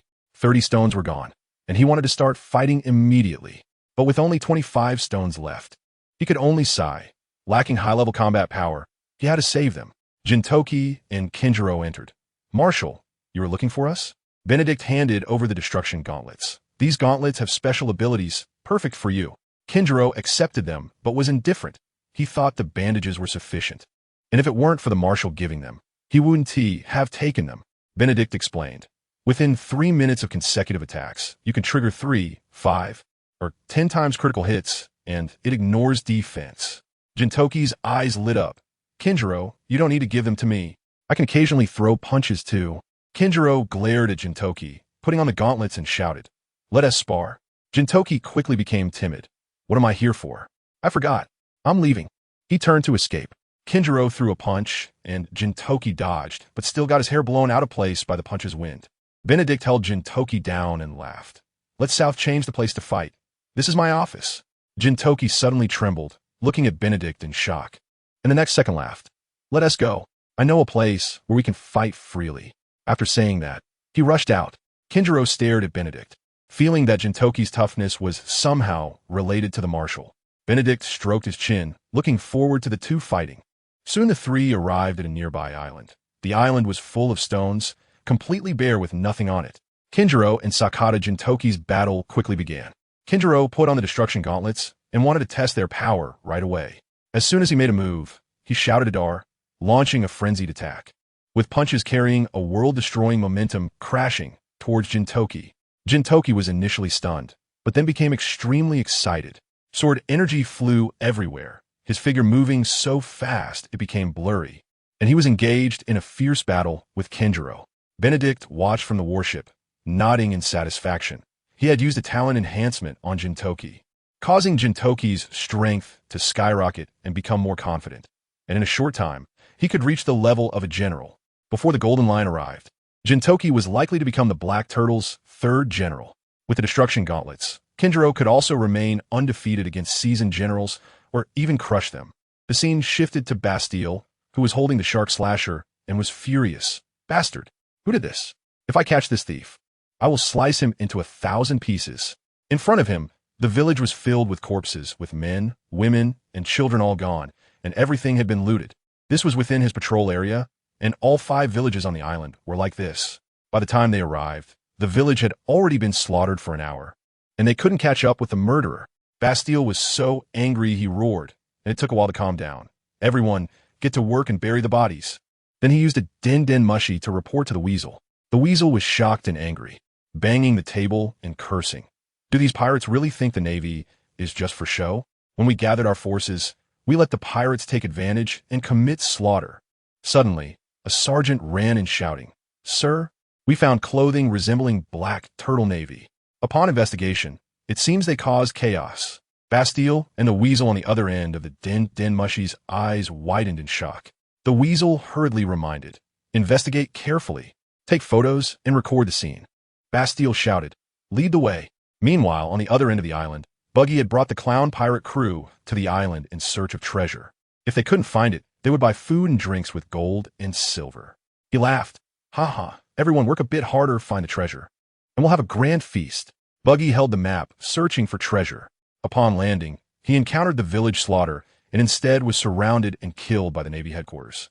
Buggy stood in the air, holding a treasure map, looking at the green island in front of him, excited to the point of flying. A few days ago, he had obtained 2 treasure maps from a wandering poet, first going to one island and really digging out 10 million berries. Finding treasure was a dream ingrained in his bones. Even after re-education, it hadn't changed. This time he brought most of his crew to the island, leaving only a few to watch the warship, and he rushed to dig for the second treasure. Buggy flew while shouting crazily, "Treasure! My treasure! I'm coming! How much will it be worth this time?" Once found, he could buy wine and meat, partying for 3 days and nights. He was so focused on his excitement that he didn't notice the footsteps of the Black Turtle Navy behind him slowing down. The special forces saw the corpses of the villagers on the ground, all with serious expressions. Other soldiers were not surprised. After all, Buggy was originally a bit neurotic. Suddenly, someone shouted, "Sir," and Buggy was about to get angry. But when he looked up, he was directly stunned. Blood everywhere, the villagers dead in tragic states, and all the houses destroyed. He was shocked to the point of asking 3 questions. "What happened? What happened? Who did this?" A sergeant pointed to the corner and said, "Sir, we're in big trouble. There are bodies in the black tortoise military uniforms, and there are men." Buggy, still not grasping the severity of the situation, shouted, "Are they pirates? Bring them on." Just as the sergeant was about to explain, his expression suddenly changed, and everyone instantly entered combat mode. Bastille led the Navy out, surrounding them and cursing, "Damn Black Tortoise Navy! Buggy, you can't change your dog-like nature. Today, we avenge the villagers." Seeing Buggy, the Black Tortoise soldiers, the treasure, and the bodies in Black Tortoise uniforms, he concluded that Buggy had slaughtered the village. Kill! Fire! The battle erupted instantly. Bastille swung his sword at Buggy, nearly cutting him in half. Fortunately, Buggy managed to split in time and avoided disaster. The Black Tortoise Navy and the headquarters Navy clashed fiercely. Buggy was furious. "Bastard! You almost killed me," he shouted as he engaged Bastille in combat with his short sword. Chapter 35. Buggy, you seem quite lively now. Buggy was cursing wildly on the warship. "Damn Bastille. Damn the Navy. I'm now part of the Black Tortoise Navy. How could I do such a thing? Next time, I'll smash you to pieces." He had a cut on his back wrapped in bandages, and, as he yelled, he pulled at the wound, causing him to grimace in pain. This time, Buggy suffered a huge loss against Bastille. The enemy had the numbers and firearms, and even though the Black Tortoise soldiers could use the 6 styles, some still lost their lives. Those were his trusted subordinates, and Buggy felt like his heart was bleeding. In the end, both sides suffered injuries and could only retreat, and he cursed all the way back to the base. Meanwhile, Benedict was in his office reading the newspaper, his face dark enough to drip ink. The headline was eye-catching: Pirate Nature Exposed. Black Tortoise Navy massacres villagers of Liulu Island. There were photos of Buggy fighting Bastille, calling the Black Tortoise Navy a pirate crew in sheep's clothing, and labeling Buggy as a war criminal. Suddenly, Benedict teleported right in front of the cursing Buggy and coldly asked, "Buggy, are you feeling lively now?" Buggy trembled in fear and immediately pretended to be meek. "And no, I'm not lively. I'm in pain." Seeing his blood-soaked bandage, Benedict exploded with rage and punched Buggy, sending him flying. Benedict scolded, "You've been with Roger, and you can't even read people? I've trained you for 2 months. How much stronger have you gotten? Now you can't even handle Bastille, and you've been played by 2 lousy treasure maps. What kind of island has hidden treasures?" It turned out the wandering poet had given the treasure map as a trap. And this fool, Buggy, jumped right in, leading to the current negative reports. Buggy was screaming in pain when Jin and Kenjiro arrived, remaining silent throughout. Wang Ji and Silver Axe also showed up, shaking a newspaper. "Looks like we're in big trouble. The world government is taking the opportunity to blacken the Black Tortoise, tying Buggy, the village massacre, and Bastille together to smear them." Jin glanced at Buggy and remarked, "He's just an idiot, falling into a trap so easily." Silver Axe criticized Buggy's weaknesses. Benedict called for a meeting to break the deadlock. CP9's hidden hand revealed. Silver Axe said calmly, "This kid is too weak. If he had enough strength, he could have killed and silenced them." Kenjiro caught the battered Buggy, who had dark circles under his eyes and a swollen face. Looking utterly miserable, Benedict shouted, "Meeting." Kenjiro carried Buggy to the front, followed by Jin, Wang Ji, Silver Axe, and Yel Siki. Benedict asked, "How do we solve this?" Jin replied, 36 warriors are missing. Investigations show they really attacked the villagers." The meeting room fell silent. Silver Axe spoke up, "It's CP9. They have hypnotists who can control people." Benedict nodded. "Only the world government would love to frame others." Yel Siki quickly added, "CP9 is still in the East Sea. If we capture them, my subordinates can enter dreams to retrieve memories and project them for a global live trial." Benedict's eyes lit up. Azkaban would be perfect for this. He ordered, "Keep the soldiers in check on each island. Avoid conflicts unless necessary. Patrol to kill pirates, and anyone who dares to act will be dealt with severely." 5 days after the report of the Liulu Island massacre, Benedict disguised himself and arrived at a relatively developed island. Tux Island, a fictional name, don't take it seriously. Because it was developed, it had all sorts of people, which also meant that the roots of corruption could take root here and various industries could sprout in the darkness. For several days, the manpower sent out had not uncovered any news about CP9's identities, so they didn't know where they were hiding. On the contrary, in these days, more and more villagers in the East Sea were growing increasingly resentful of the Black Tortoise Navy. This was because, similar to the Liulu Island incident, 2 more incidents had occurred, and Black Tortoise Navy soldiers were seen massacring villagers. These videos had spread throughout the East Sea. The facts were laid bare. How could people not hate them? Yet the reality was that more Black Tortoise Navy soldiers mysteriously disappeared. Although some were discovered in time and fought fiercely with CP9, they ultimately left no trace behind. This was no longer just a simple matter of CP9. Benedict sought information at a tavern and unexpectedly encountered Morgans, who was asking for 10 million for clues about CP9. CP9 was above with CP8 and CP0. The smaller the number, the stronger and more dangerous. Ordinary CP9 couldn't match the Black Tortoise Special Forces that knew the 6 styles, but without evidence, the Black Tortoise's reputation couldn't be restored. Benedict had no choice but to disguise himself to go to Tux Island, entering an old tavern along the route. The chubby owner with a mustache glanced at him. "What do you want to drink?" "White liquor," Benedict replied calmly. White liquor was the economic pillar of the Black Tortoise and was very popular in the East Sea, but it had been hard to sell recently due to the village massacre incident. As soon as the liquor was served, Benedict said, "I'm buying information." The owner frowned. "If you want information, go to the Blackwater Tavern." Benedict took a sip of liquor. "The Blackwater Tavern is unreliable. Yours is worth my money." He understood that in the world of One Piece, winning relied on information, being able to grasp the situation and know the enemy. But the Black Tortoise currently lacked this ability. This tavern was actually an information point for the World Economic News Agency. The owner's expression changed, and he walked over to ask, "What information?" Benedict smiled. "Where's CP9 hiding after the Xuanwu Island massacre?" The owner panicked for a moment, but quickly calmed down and said, "Wait a moment," before leaving. Not long after, the owner returned. "This way." Benedict followed him into the basement, where a cloaked figure held a small box. 10 million berries. Benedict smiled. "Have you thought this through?" The cloaked figure removed the hood, revealing Morgans, the president of the World Economic News Agency. Benedict was shocked. "Didn't he expect to see you here? What brought you to the East Sea?" Morgans laughed. "I'm curious about what the Black Tortoise is all about. When you announced its establishment, I knew there would be clashes between the Black Tortoise and the world government. When you announced the establishment of the Black Tortoise Navy to the world, I knew that the clashes between the Black Tortoise Navy and the world government would be inevitable." Morgans handed over the evidence. Benedict accepted the mission as the Black Tortoise warships surrounded the EC base. Morgans said with a smile, "Pirates attacking the Black Tortoise.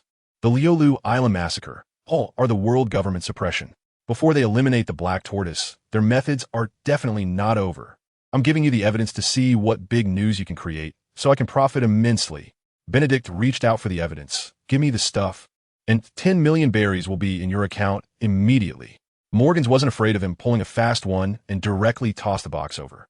When Benedict opened it, inside was a transponder snail. Morgans added, "I came to the EC out of interest in the Black Tortoise, and I happened to capture CP9's actions." Benedict activated the transponder snail, and the truth was instantly exposed. The controlled Black Tortoise soldiers and the CP9 who slaughtered the villagers fled back to the EC Navy base after the massacre. Ding. Mission triggered. Capture the real culprit and return to the Black Tortoise for public execution within 3 days. Reward: 5 reinforcement stones, 10 special forces trainers, 1,000 justice points. When Benedict saw the trainer's attributes, his eyes instantly filled with killing intent. Morgan was extremely excited. "It's here. The new blockbuster news is about to explode." The camera shifted, and alarms blared at the East Sea Navy base. Soldiers rushed into the Weasel's office. "Report. The Xuanwu Navy has arrived." The Weasel grabbed his coat and rushed out. Looking from the watchtower, he saw 10 Xuanwu warships approaching, his face darkening. Bastille arrived with a knife. "Is this a cornered dog jumping over the wall?" The Weasel looked through the binoculars at Benedict, Kinjiro, and others, gravely asking, "With our strength, can we win?" Bastille also glanced over, his hand gripping the knife, trembling, almost dropping it. "They want to annihilate us and dominate the East Sea?" The Weasel sighed. "Perhaps we can negotiate. We can't run if we can't win. Running away is even more shameful." Above the clouds, Morgan had a snail phone fixed on his head, recording the standoff between the two armies, and took out a pen and notebook, quickly writing something. He not only wanted to record it, but also to exaggerate it in the upcoming newspaper. Morgan was fanning the flames. Benedict instantly teleported to confront, while the Weasel stood his ground. An explosive news story, definitely worth watching. Morgan went wild. "Fight. Let loose. Make the sea livelier." The world government's face trampled by pirates. The more pirates, the more fun. The Weasel was stunned. The Xuanwu brought 10 warships and is live streaming. Do they want to show off their muscles?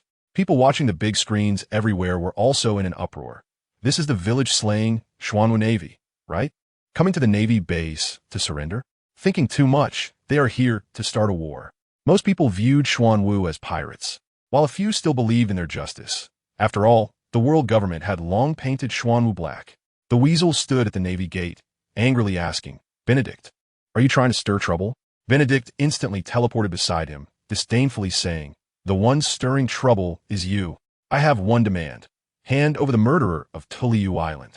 As soon as this was said, the citizens exploded. "Shameless. You slaughtered the village and framed us."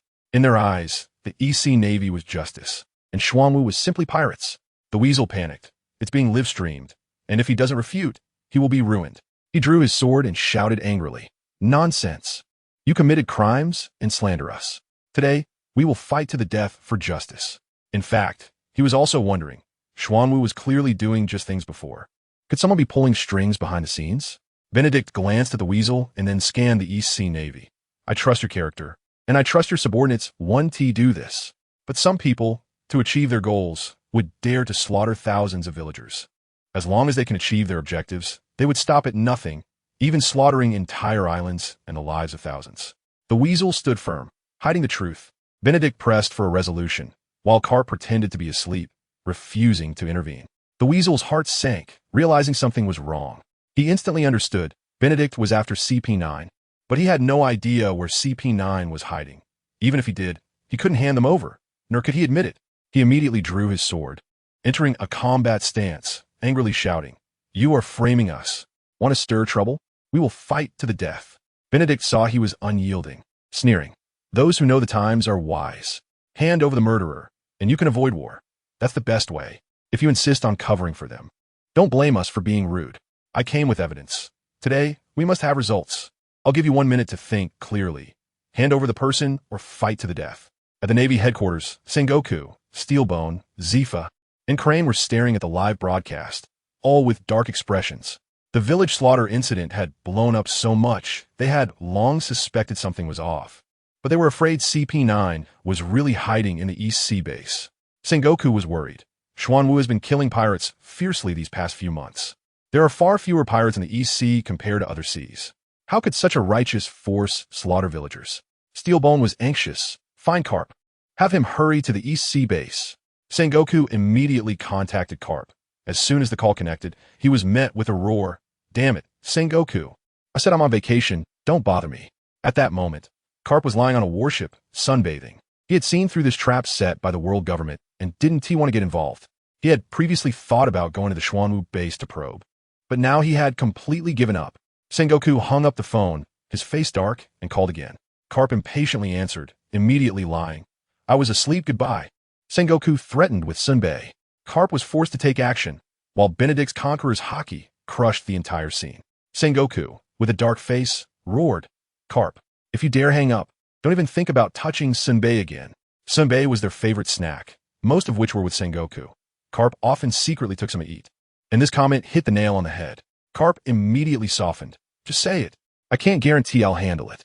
Go to the East Sea now is just asking for trouble." Sengoku didn't want to waste time. Roaring, "Xuanwu is attacking the East Sea Navy base. Now, immediately. Go support them." Just after hanging up, the battle at the East Sea base exploded. In less than a minute, the weasel shouted angrily, launching an attack. "We are the righteous Navy. We will never slaughter villagers. If we're going to catch the murderer, it's you hypocritical pirates." Bastille also brought people to create artillery, and the sound of guns immediately echoed throughout the base. Benedict easily dodged the weasel's charging punch. His right leg enveloped in armament haki, and with one kick, he sent the weasel flying. The weasel crashed to the ground, blood oozing from the corner of his mouth, inwardly shouting, "The gap between a rear admiral and a general is too outrageous." He refused to back down, using shave to flash behind Benedict, unleashing all his strength in a one-sword style, flying foxfire flow, with sword energy wrapped in flames slashing forward. Benedict wrapped his arm in armament haki, blocking the attack with a punch, then followed up with another punch that sent the weasel flying. "With your level, you dare waste my time?" Bastille rushed over to save the weasel. Benedict casually threw a punch, nearly knocking him out. The weasel crawled out from the ruins, just catching sight of the scene, when he was enveloped by Benedict's Conqueror's haki. "Get lost!" With a furious shout, all EC Navy soldiers fainted, and Bastille fell as well. The weasel barely managed to stay upright with his sword, his face as pale as paper. The battle instantly stopped. Without strength, one simply couldn't withstand it. All those who fell unconscious were the ordinary soldiers of the EC Navy. Even slightly stronger majors couldn't withstand Benedict as haki. Because of this, many could be directly excluded. The weak are easily crushed. Benedict's clones searched for the murderer. CP9's undercover agents were revealed. These East Sea Navy soldiers were weak beyond belief, unable to fight back against the Xuanwu Special Forces who could use the six powers. The once thundering battlefield instantly quieted down, and the Xuanwu warriors did not deal finishing blows to the unconscious enemies. Silvertime watched this scene, marveling at the power of Conqueror's haki, and ordered, "Bind them all." Xuanwu soldiers immediately confiscated weapons, tightly binding the enemies with ropes or torn clothes. Yaluzaji exited the ape demon form, confused. Why not just eliminate them? Sooner or later, we'll have to deal with the EC Navy and the world government. There's no need to show mercy. Silvertime smiled. Crushing them is easy, but we are the righteous Navy. and we have no deep enmity. We do not massacre prisoners. Yuluzaji was taken aback, silently nodding. On the other side, Benedict formed hand seals, and hundreds of clones instantly spread across the battlefield. The weasel was furious upon seeing this. Benedict, do you dare? Benedict turned back with a cold smile. We are not the dogs of the celestial dragons. I want to kill these soldiers, but some people must die. The weasel's face turned green, but he could only hold on. We are the righteous navy. Being stubborn is useless. Don't think people are blind to your behind-the-scenes dirty work. After Benedict finished speaking, all the clones moved, quickly spreading out to search for the unconscious soldiers. The weasel panicked, charging with his sword, but Benedict pointed, and several finger guns pierced through his thigh. The weasel collapsed to the ground, bleeding, as Benedict warned. Don't force me to demolish the base. Lie down obediently. The weasel angrily smashed the ground, but had no way out. Suddenly, a Navy sergeant who should have been unconscious took the opportunity to attack as the clones approached. Not pretending anymore, the clones blocked the punch and retaliated, slamming him to the ground. The commotion drew everyone's attention, and the sergeant quickly tried to escape using a shaving technique, followed by a moonwalk. Silver Time stepped on his flying sword and instantly caught up, punching him down. Want to run? Then he pointed his right index finger, and 10 sword energies instantly slashed forward. Go! Sakata Jintoki suddenly pointed his right index finger at the naval sergeant, and in an instant, 10 sword energies quickly descended. The sergeant took it head-on and was instantly defeated. Benedict captured 10 real culprits, and 3 days later, they would be executed live worldwide. The naval sergeant panicked and quickly used an iron block for defense. As a result, his face was swollen. Jintoki's sword energy directly pierced through the defense, and screams erupted instantly. Just as this person was captured, the base erupted in battle again, but all were easily handled by Benedict's clones. Benedict looked at the 10 people being detained and sneered. You all have extraordinary strength. You must be CP9, right? But it doesn't matter. The reputation of the Black Tortoise depends on you clearing our name to the world. These 10 are all the real culprits of the village massacre. Enough to turn the situation around. 2 Black Tortoise soldiers watched one person, holding them tightly. The weasel's face darkened to the point of dripping ink. These people were actually hiding in the base. He knew this was going to be bad. Both the East Sea Navy and the headquarters would be shamed. Benedict turned to the live phone bug and shouted, People of the East Sea, I am Benedict. In 3 days, there will be a global live broadcast from the Black Tortoise base, revealing the truth of the village massacre and executing these scum. After saying that, he took his men and left. The weasel gritted his teeth in pain and shouted angrily, No. A sword energy grazed his cheek, and Jintoki stopped, surrounded by countless sword energies. On account of the marshal's recognition of you, this is your last warning. If you move another step, I will let you be pierced by 10,000 swords. The weasel was so scared he didn't dare to move, only watching Benedict escort the CP members away. Morgans watched with excitement and laughed. This news is bound to explode. Flapping his wings, he flew away, already planning how to hype it up over the next 3 days. Eagerly anticipating the execution. Once the live broadcast ended, the audience was left confused. The real culprits are the East Sea Navy? Why did the weasel shout no? Some believe Benedict. After all, the high-ranking officials of the East Sea Navy had long been infamous for their dirty deeds. In the Navy headquarters, Steelbone Kong and others fell silent. The captured individuals were definitely CP members of the world government. The people who were taken away were undoubtedly members of the World Government's Intelligence Agency, CP, regardless of whether they were involved in this incident or not. Any other unspeakable deeds they had done, if exposed, would definitely be a troublesome matter. But now, the reputation of the Navy would surely suffer a blow. Whether it's true or not, this is the doing of the world government, and has nothing to do with our Navy. But we absolutely cannot let some rumors tarnish our Navy's image. General Zifa said calmly. Zifa has his own standards for the justice in his heart. Likewise, he was very dissatisfied with some methods within the Navy. However, in his position, he had to voice some opinions. Then let us send someone to negotiate. If we don't handle it, they will demand us to handle it. Sengoku said helplessly. Just as Sengoku finished speaking, the sound of the phone bug rang. Steelbone Kong, who had been silent, took out the phone bug from his pocket. Seeing this, Steelbone Kong quietly left. Moments later, Steelbone Kong returned, his gaze sweeping over everyone before landing on Sengoku. And he said solemnly, The 5 elders have issued an order to send someone to negotiate with the Black Tortoise Navy to exchange the captured individuals back. If that fails, we must find a way to eliminate them. Hearing Steel Bone Kong's words, Sengoku and others remained calm. It was not surprising at all. This operation was quite normal. Let Carp go directly. Steel Bone Kong paused for a moment before speaking. The situation had developed to this point, and the East Sea Navy was undoubtedly in a passive position. At this time, either the CP members would die, causing their secrets to vanish with their death, or they would be brought back unharmed before the Black Tortoise Navy made their announcement. Keep a close watch on the Black Tortoise Navy, and be ready to take action if necessary. Dismissed. Steel Bone Kong fell silent for a moment, then issued the order and turned to leave under the gaze of everyone. Zifa, Sengoku, and Crane exchanged glances, all understanding each other's meaning. Indeed, East Sea Navy Base. Carp's dog-headed warship arrived at high speed, but ultimately it was still too late. The battle had already ended, and the people had been taken away by Benedict. The first official clash between the East Sea Navy and the Black Tortoise Navy. The Black Tortoise Navy returned victoriously, while the East Sea Navy lost face. Vice Admiral Carp, the Weasel, sitting in a wheelchair with his legs still bound, looked at Carp's arrival with a shameful expression, unsure of what to say. Carp patted the Weasel on the shoulder and said heavily, "I understand what happened. This is not your fault." The huge gap in strength allowed the opponent to act recklessly. The Weasel clenched his fists, showing a reluctant expression, and finally could only sigh, feeling powerless. Yes, the huge gap in strength cannot be fought against. Have those rats hidden in the Navy base been captured? Carp then asked. Rats? The Weasel was taken aback for a moment, then realized who Carp was referring to. He was very displeased with the members of the world government's secret intelligence agency. They always hid in the dark, plotting against everyone, and could stab you in the back at any moment. There shouldn't be any left. That Benedict seems to know exactly who is in our base. From his tone, he seems to have sufficient evidence to prove that these people are the culprits of the massacre incident on Flowing Island. Carp nodded and said, "It's good that these people have been cleaned up. Otherwise, hiding within the military and doing unspeakable things would eventually tarnish the Navy's reputation."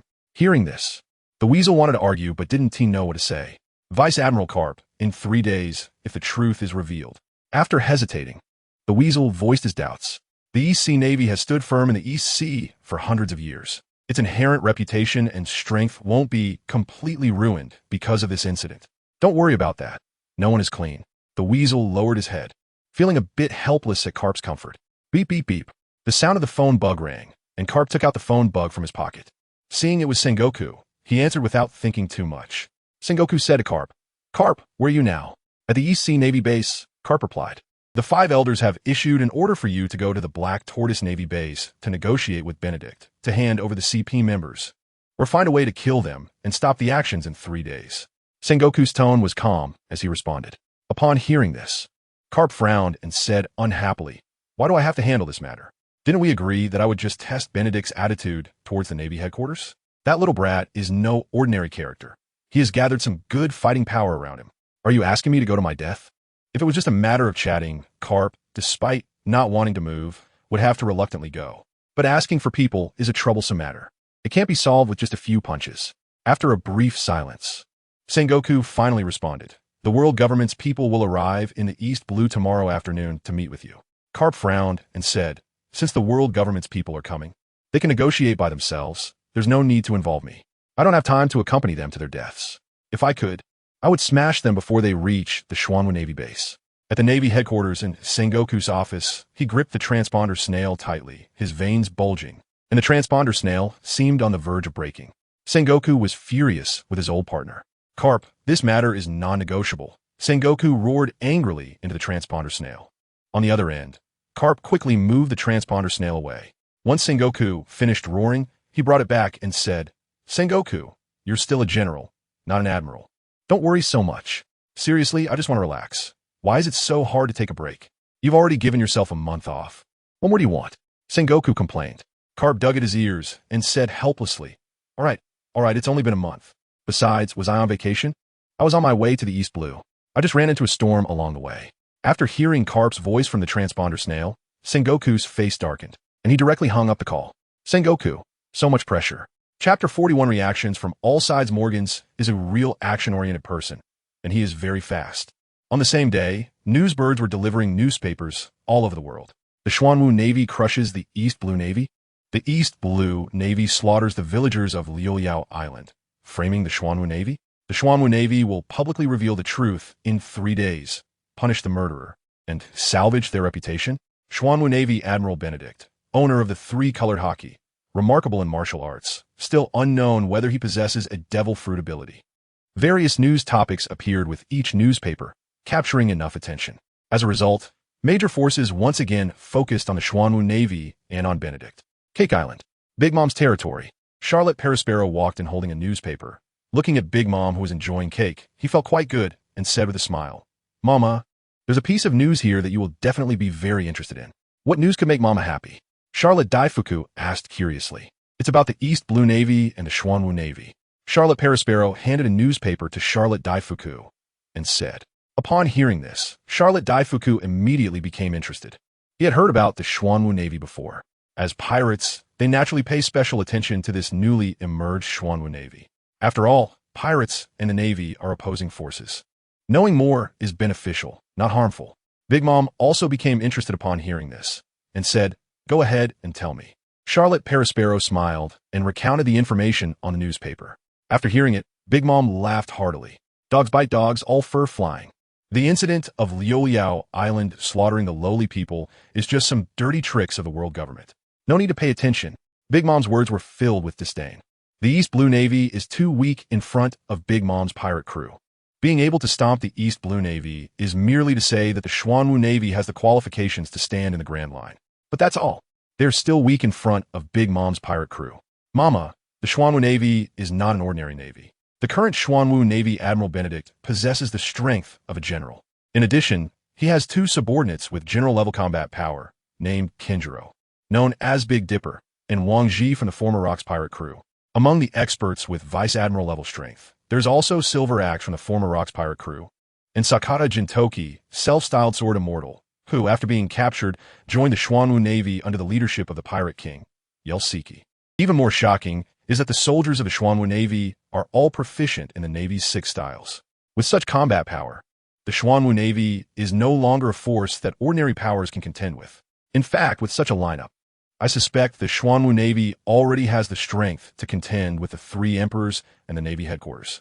Charlotte Katakuri, as Big Mom's strongest son and the top of the suite commanders, possesses the special Paramecia Devil Fruit Machi no Mi ability, holding an absolute position second only to Big Mom in the crew. At this moment, the information from him shocked those present who still looked down on the Xuanwu Navy. "Second brother, you aren't joking, are you?" Charlotte Oven said incredulously. The Xuanwu Navy has 3 admirals and 3 vice admirals, and all their subordinates are proficient in the Navy's 6 styles. Their strength is so terrifying. Charlotte Daifuku also said in disbelief. By the way, in the Rocks pirate crew, besides Mama, Whitebeard, and Kaido, didn't the others either die or get captured? Why are Wang Ji and Silver Axe still around? They have even become members of the Xuanwu Navy. Charlotte Opera asked in confusion. So, is the Xuanwu Navy a navy or a pirate? Some noisy voices echoed in the large room. Big Mom's mood also became slightly irritated as she crushed the cake in her hand and said unhappily, "Shut up." Suddenly, the scene fell silent. "Katakuri, focus on the Xuanwu Navy. I want more information about them." Big Mom looked at Katakuri and said solemnly. Katakuri quickly replied, "Yes, Mama. Whitebeard pirates." Marco the Phoenix handed the newspaper to Whitebeard and said, "Dad, this Xuanwu Navy is quite interesting. In order to regain their tarnished reputation, they attacked the East Blue Navy base and captured the world government's people. They will publicly execute them in 2 days and expose the ugly face of the world government." Upon hearing this, Whitebeard took the newspaper, read it carefully for a while, then took a sip of alcohol, laughed loudly, and casually said, "Kids, are you preparing the wine for the banquet?" Wow! Cheers erupted from the Whitebeard pirates, filled with anticipation for the upcoming party. As for the Xuanwu Navy's matter, although it was shocking, it didn't affect them, so they didn't need to worry about it. East Blue, on a floating island hidden above the clouds. Ha! The East Blue Navy is too weak, easily trampled by an unknown force. The Golden Lion floated in midair, holding the newspaper, laughing excitedly. As the Vice Admiral of the Golden Lion and also a ship doctor, Indigo listened to the Golden Lion's words and chuckled. "Admiral, since the East Sea is so weak, let's start our conquest from the East Sea, dominate it, and then move on to conquer other seas." Upon hearing this, the Golden Lion pondered for a moment and then burst into laughter, saying, "That's a good idea. In that case, let's begin our dominance from the EC. Section 37. The Xuanwu Navy, let's wipe them out and make it the beginning of our flying sky pirates resurgence and the creation of legends.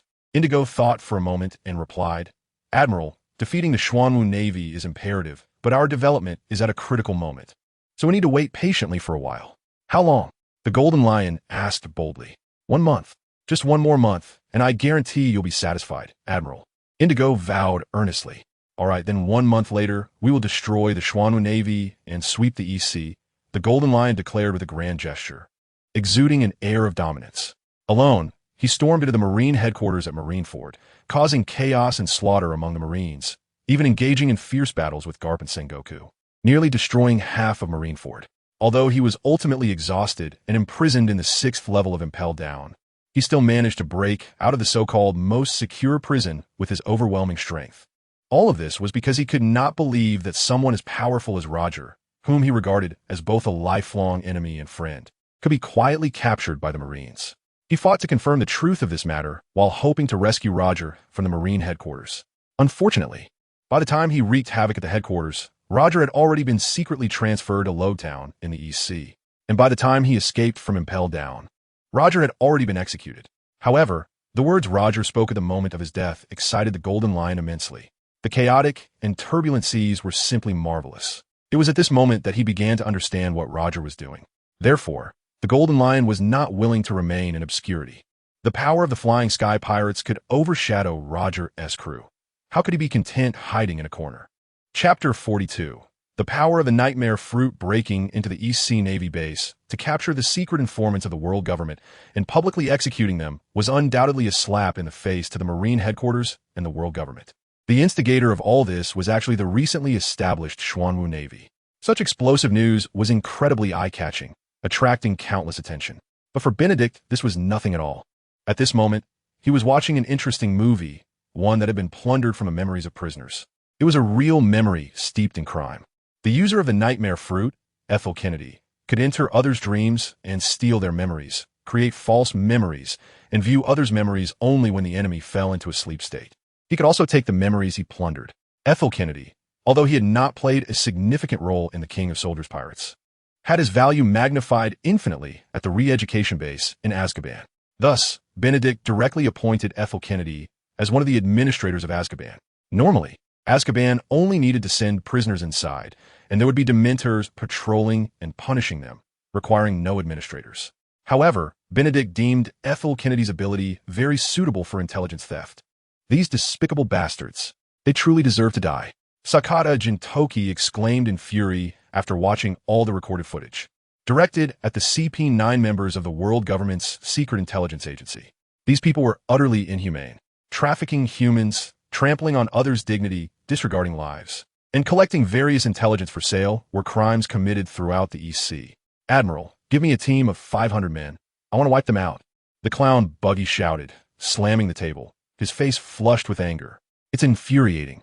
They even don't spare such cute children. It makes me so mad. Those damned human traffickers and the damn Marines aiding them. Kinjiro, Wang Ji, Silver Axe, and Yalusky remained silent, quietly contemplating. They had a strong understanding of the actions of the Marines and the CP9 members of the world government's secret intelligence agency. Once these things grew large and long-lasting, they would emerge regardless of the organization, even the Xuanwu Navy. The world government and the Marine headquarters had existed for countless years, and their roots had been rotten from the start. Now that they knew and evidence existed, it was time to act. Benedict was also very furious about the crimes committed by these CP9 members. Since the clown Buggy had volunteered, Benedict did not stop him. With Benedict's nod, Sakata, Jintoki, Kinjiro, Wang Ji, Silver Axe, and Yalusky stood up and walked outside. Wearing their military uniforms, draped in the words justice, they felt a responsibility to fulfill justice in their hearts. Moments later, at the port of the Xuanwu Navy base, Sakata Jintoki, Kinjiro, and other members had gathered their respective crews and boarded their warships. Benedict smiled with satisfaction at this scene. As Marines, there were many things they needed to do, but more importantly, they needed to have a heart for justice. Outside the Xuanwu Navy base, a dog-headed warship was slowly approaching. As the harbor gate opened, it blocked the path of Sakata, Jintoki, and others. Standing on the dog-headed warship, Garp looked at the 10 warships setting sail, Observing Kinjiro, Wang Ji, Silver Axe, Benedict, and the clown buggy aboard the ships, and his face instantly fell. At the same time, Bogart and other Marine members immediately entered battle mode. Although they had thought on the way here that there would be no battle, believing they were merely here to negotiate, seeing these warships and the strong individuals on them still made them feel tense. After all, none of these people were weak. Marine hero Garp. Wang Ji was very clear about Garp's combat power. He had lost count of how many times he had seen Garp in action. Even against the man recognized as the strongest, Rocks, Garp's fists had never softened. Especially now, Garp had reached the peak of his combat strength. No, it seemed this man's fists had no period of decline. Wang Ji and Kinjiro's expressions were grave. Although he hadn't made a move yet, the oppressive aura they exuded, indicating their strength as top generals, was something that could be clearly felt. Oh, to welcome my arrival. You've gone to such lengths, it truly honors me. Ahaha. Garp placed his hands on his hips, puffed out his chest, and laughed heartily. The atmosphere subtly softened a bit. Wang Ji looked at Kinjiro. Kinjiro nodded, stepped forward, and asked Garp, Vice Admiral Garp, this is the Xuanwu Navy base. May I ask what brings you here? It seemed that a battle was not going to happen, and they didn't want to engage Garp at this moment. After his laughter, Garp said loudly, It's nothing much, just came to have a drink with your little brat admiral. Little brat admiral? If it were anyone else, they would have unhesitatingly taught him a lesson. But Garp? Let's forget about it. Sakata Jintoki calmly said, It's Admiral Benedict. Ha ha. Benedict, that's this little brat. I'm familiar with him. We've sparred before. What a formidable little brat he is. Upon hearing this, Garp laughed heartily. Sakata, Jintoki, and the others exchanged glances. The naval hero Garp had actually sparred with their admiral? When did that happen? What was the outcome? Did he win or lose? Their admiral is quite the monster. Old man, I didn't expect the 5 elders to send you here. Benedict was dashing across the sea, leaping several times, arriving on the warship where Kinjiro was, looking at Garp not far away with a hint of surprise. Hearing Benedict's words, Garp waved his fist, dissatisfied, and said, You little brat, I'm only 49, not old enough to be called an old man. P.S. I estimated that the current year is 1498 in the Sea Circle calendar, and Zephyr is 48 years old. Garp and Zephyr are comrades from the same era, with an age difference of only a year or two. Upon hearing this, Benedict laughed heartily for a moment, then looked at Garp and said, Old man, do you want to fight? Last time wasn't enough. This time, let's change the place and fight to our heart's content. Chapter 43. What is your purpose in forming the Xuanwu Navy? Is it really good to start a fight right away? The opponent is the naval hero Garp. He teamed up with Sengoku to bring down Rocks, chased Roger all over the place, and is a terrifying legendary figure who smashed Kaido and Shiki the Golden Lion. Instinctively, Wang Ji and the others were filled with doubt about Benedict challenging Garp. Hearing this, Garp immediately became interested and laughed. Oh really? I indeed didn't have enough fun. So shall we change the place to fight? Then let's go here. After Benedict spoke, he directed people to head in a certain direction. On an uninhabited island 10 miles away from the Xuanwu Navy base, Benedict and Garp landed on the island, while Wang Ji, Kinjiro, and the others remained on the ship, not daring to approach the island. A battle of admiral-level strength would be enough to turn the area within several miles into a battleground and destruction zone. If they also landed on the island, they would become collateral damage, limiting the fight. Can the admiral really win? Sakata Jintoki still had some doubts about Benedict's strength. After all, the pressure Garp exerted was truly formidable. It would be a draw, Wang Ji said calmly. No matter who won, it wouldn't be a good thing for the other side, Silver Axe explained beside him. Upon hearing this, Sakata Jintoki fell into contemplation. Silver Axe added, however, the battle between the admiral and Garp should be very exciting, and there are things we can learn from it. On the island, Benedict looked at Garp in front of him and smiled. By the way, did the world government send you, this naval hero, here because they think highly of me? Garp crossed his arms, and upon hearing this, laughed heartily. I originally wanted to see what your attitude is towards us by forming the Xuanwu Navy. I didn't expect so many things to happen on the way here. Then all sorts of messy things piled up together. It's quite a headache. If I could, I really wouldn't want to come. After all, from what I've seen, the Xuanwu Navy is indeed a righteous force. At this point, Garp helplessly spread his hands. Garp didn't want to come. The Xuanwu Navy was genuinely helping the people, capturing and killing pirates, maintaining local peace, which aligned very well with his sense of justice. As for the massacre of villagers on Flowing Island, that was indeed a headache. The fists of a naval hero are not easy to take. However, since he was here, he couldn't leave so easily. Upon hearing this, Benedict sighed a bit. After saying that, Benedict gathered his spirit, and an imposing aura erupted in an instant, causing the clouds above the island to stir. This sudden eruption shocked Carp, who then became serious. Meanwhile, Bogart, Wang Ji, Kinjiro, and the others on the warship were astounded. Just this terrifying aura was definitely not something an ordinary admiral could compare to. This kind of aura could only be possessed by the current Carp, Sengoku, and Admiral Zephyr. Bogart murmured in shock. On the island, Carp clenched his fists, also unleashing an incredibly powerful aura. Showing a row of big steel teeth, he looked at Benedict and said, "Little brat, are you ready to receive my loving fist?" Benedict hadn't finished speaking when he had already launched the first attack. Carp quickly swung his fists, and the two collided, producing a strong gust of air. Hee, your strength has increased, little brat. But even so, you're still far from it. Carp waved his hand and struck with his left. Benedict showed no sign of retreat and countered as well. Bang, bang, bang. In an instant, the two exchanged blows, each collision producing thunderous sounds. Their figures moved rapidly amidst the thunderous noise. In just a moment, the island, several hundred meters in diameter, had been destroyed halfway, with a considerable amount of seawater flooding in, significantly reducing the space they could stand on. The powerful airflow pushed the seawater and also pushed the warship far away. There was little ground left to stand on, and Benedict and Carp tacitly appeared in midair, fiercely dueling while using moonwalk to move in the air. 3 minutes later, their battle began to incorporate hockey. The use of hockey made their fight even more intense. Vaguely, at the point where Benedict and Carp collided, black lightning could be seen flashing in an instant. The powerful force was always impossible to ignore, even awe-inspiring. Ha, old man. You really don't know how to take care of the little ones. If you keep aiming for my face, I won't hold back. Benedict was somewhat exasperated. That bastard Carp. Every time he struck, he didn't know if it was intentional, but it always aimed for his face. Benedict even suspected that the other party was deliberately trying to kill him by targeting his head. Ha ha ha. If you have the ability, then come at me, Carp shouted as he swung his fists, continuing to attack Benedict's face. Ah, this is infuriating. Fist force essence of power. Puffed. Carp's cheek hurt, a tooth was knocked out, and his cheek twitched in pain. You little bastard, do you know what it means to respect your elders and care for the young? How dare you knock out my teeth? The fight between Benedict and Carp grew fiercer, showing no signs of being a sparring match. Instead, it became a battle where neither would relent until the other was severely injured or dead. At this moment, Wang Ji and others watched the intense fight between Benedict and Carp. All of them were shocked. However, what shocked them even more was that the battle between Benedict and Carp continued into the night. The island beneath their feet was almost completely submerged in the sea. Yet despite this, the two still maintained abundant stamina. Refreshing. Indeed, I'm getting a bit old. My stamina can't compare to the younger ones. At the Xuanwu Navy base, Carp, who had fought for most of the day, was only slightly swollen and had lost a tooth. Otherwise, he was completely fine.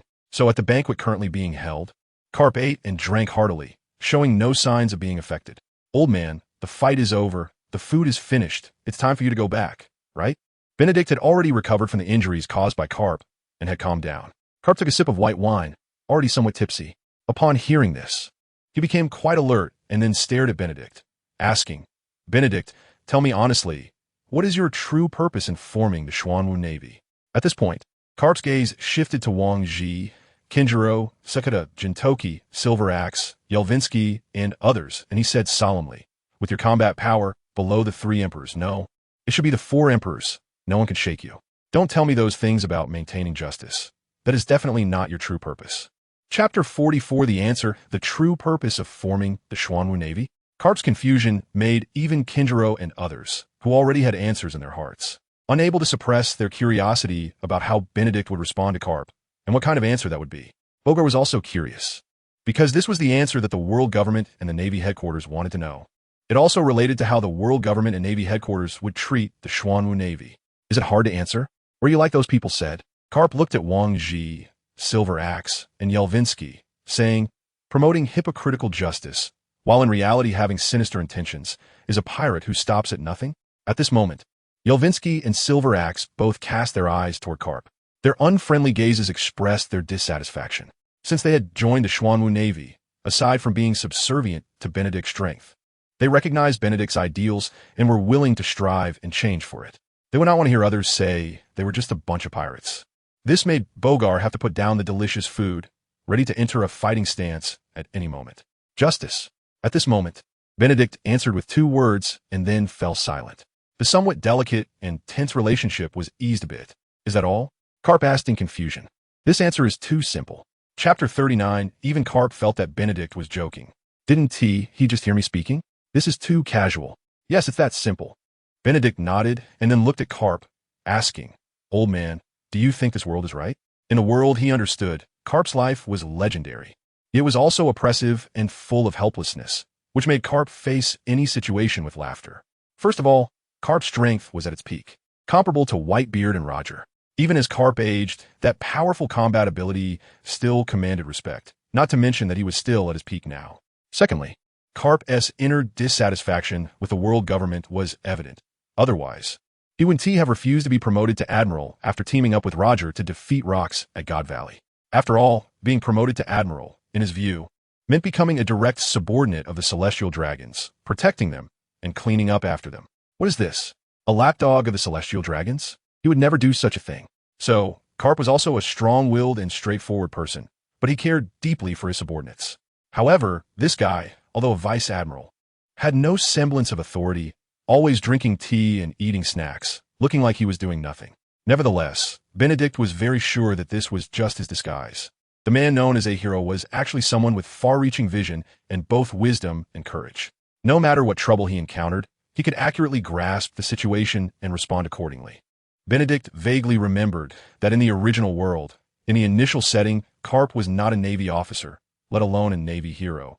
He was a genuine pirate, and even Luffy's rubber fruit was something Carp had snatched. Whether in the initial setting or the later one, Carp's justice was full of warmth and emotion. Just like in the initial setting, as a pirate, Carp defined pirates as righteous thieves and villainous thieves. Obviously, Carp's sense of justice at this time also had warmth. He was a person with far-reaching vision and great wisdom. Therefore, Benedict was also very curious about what kind of answer Carp would give. If it's just that, it won't convince me at all. Carp put down his wine glass, lowered his head, and said calmly, If you can't convince me. The scene suddenly fell silent, and Kinjiro, Wang Ji, and others also became vigilant. If Carp suddenly launched an attack, even if Carp's strength far exceeded that of an admiral, they would inevitably attack fiercely. I have already answered your question. You should answer my question now, old man. Benedict showed no signs of tension about fighting, looking at Carp with a smile and saying, This world has become distorted, hasn't it? Disappearing civilizations, pirates flooding the seas, never-ending destruction. Standing at the top of this world, the Celestial Dragons, who are incredibly low in intelligence, disregard human life. Manipulated beliefs, knowledge, and malicious attacks, distorted technology that could develop rapidly, yet it is incredibly slow. What is all this covering up? Were you afraid of being discovered? I'm still afraid that 99 of the people in this world live too well, which makes it difficult to highlight their status and presence. The initiators and executors of all this are the world government and the Navy. Old man, the Navy you pledge allegiance to and dedicate yourself to. Can I return your words to you exactly as you said them? Benedict spoke at a moderate pace, and everyone present could hear him clearly. Carp gradually fell silent in response to Benedict's words. Meanwhile, Bogart suddenly trembled and said loudly with righteous indignation, We are the Navy that upholds justice, not pirates. Bogart's reaction made the silent Carp look over. Whether we are the Navy or pirates is not for us to decide. Sakata Jintoki looked at Bogart and said with a light laugh, He who wins the hearts of the people wins the world. If the people of the world recognize you, you are the Navy. If not, you are a pirate. The current Navy headquarters, despite fulfilling the duty of justice, consists of only a small number of people. Nonsense! Bogart exclaimed angrily. We strive for the justice in our hearts, to protect the peace of this world. Across the world, we Navy engage in endless battles with pirates, and countless comrades have fallen for the sake of justice. We are true warriors, filled with righteousness. Bogart, whose true identity is the commander of the Marine Corps, willingly stayed by Carp's side for certain reasons, and according to information from the original world, he seems to possess the strength of an admiral. However, when Steel Bone Kong asked him for a promotion to admiral, Bogart refused. A strong person who can make Fleet Admiral Steel Bone Kong request a promotion to the admiral level is certainly a figure with remarkable achievements. The life and death experiences he has undergone are undoubtedly numerous. How could the comrades who fought alongside him and ultimately fell be few? Bogart. Carp stood up, placed his hand on Bogart's shoulder, and calmly called out. Realizing this, Bogart also remained calm and said somewhat shamefully, "Sorry, Ah ha ha." Carp laughed, patting Bogart's shoulder. "You are really sentimental. Well then, after eating and drinking enough, we should head back." After saying this, Carp laughed heartily and left. Bogart slightly reacted but said nothing and followed him out. Benedict watched Carp leave, deep in thought, and then called out, "Old man, if one day you grow tired of those people, you're welcome to join the Xuanwu Navy." Carp paused slightly upon hearing this, then burst into a hearty laugh but did not respond to Benedict. Seeing this, Benedict smiled and said, "If you work until retirement and want to find a quiet environment to play with your grandchildren, the Xuanwu Navy welcomes you too." This time, Carp responded, "Kid, just keep the Xuanwu Navy safe and firmly uphold your so-called justice for now. You have no idea what kind of opponents the Xuanwu Navy is about to face." Chapter 45. Who is the pirate? It's still uncertain the banquet was over. Carp left with Bogart aboard the Doghead warship. Kinjiro and the others, having eaten and drunk enough, also left shortly after. However, their departure was aboard a warship. During the day, due to Carp's arrival, they had abandoned their actions as a precaution. Now, they were eager to take action. Delaying a day meant that someone would be killed, defiled, or sold elsewhere. Benedict did not stop their actions. As the fleet admiral of the Xuanwu Navy, his sense of justice naturally would not allow those filthy, insane people to continue living freely outside. The next day, the first to return was Sakata Jintoki, who had killed dozens and captured dozens, bringing back recorded footage as well. This would serve as good evidence. The second to return was Kinjiro, who came back with a warship and captured the person in charge of that base, a major. This major had been colluding with pirates to engage in human trafficking for a decade. The treasures and the ledgers documenting the transactions were all exchanged for the lives of those young boys and girls. The third to return was Wang Ji, who, with his Golden Tiger Brigade, nearly wiped out a secret pirate hideout, which also had a naval base from a certain branch that was in collusion with the pirates. Silver Axe and Buggy returned together. These two guys had originally acted separately, but while one was chasing a human trafficker's convoy and the other was pursuing pirates, they coincidentally both ended up on the same island. That island was a secret hideout for pirates and also served as a human trafficking transit point. So when they returned, they not only brought back a large amount of treasure, but also captured pirates and people who were about to be sold. Noon. The events of last night had already spread throughout the EC. The information transmitted by Benedict to Morgans indicated that the two seemed to have reached a tacit cooperation. Morgans also seemed prepared to withstand the pressure from the world government, and news of what happened last night was spreading all over the world. Discussions and inevitable arguments followed. The actions of those Navy personnel in the EC made the common people and pirates unable to refrain from discussing and mocking. They said the Xuanwu Navy was the pirate navy of the EC, but in reality, they seemed even more like pirates themselves. The crimes committed were numerous, and many families were torn apart and ruined, making it impossible to record them all, especially since the crimes committed by these people could be traced back 10 years, or even longer. Xuanwu Navy? East Sea Navy? Navy? Pirates? Section 40. It's all just half a dozen of one and six of the other. Who is the pirate? It's still uncertain. East Sea Navy Base.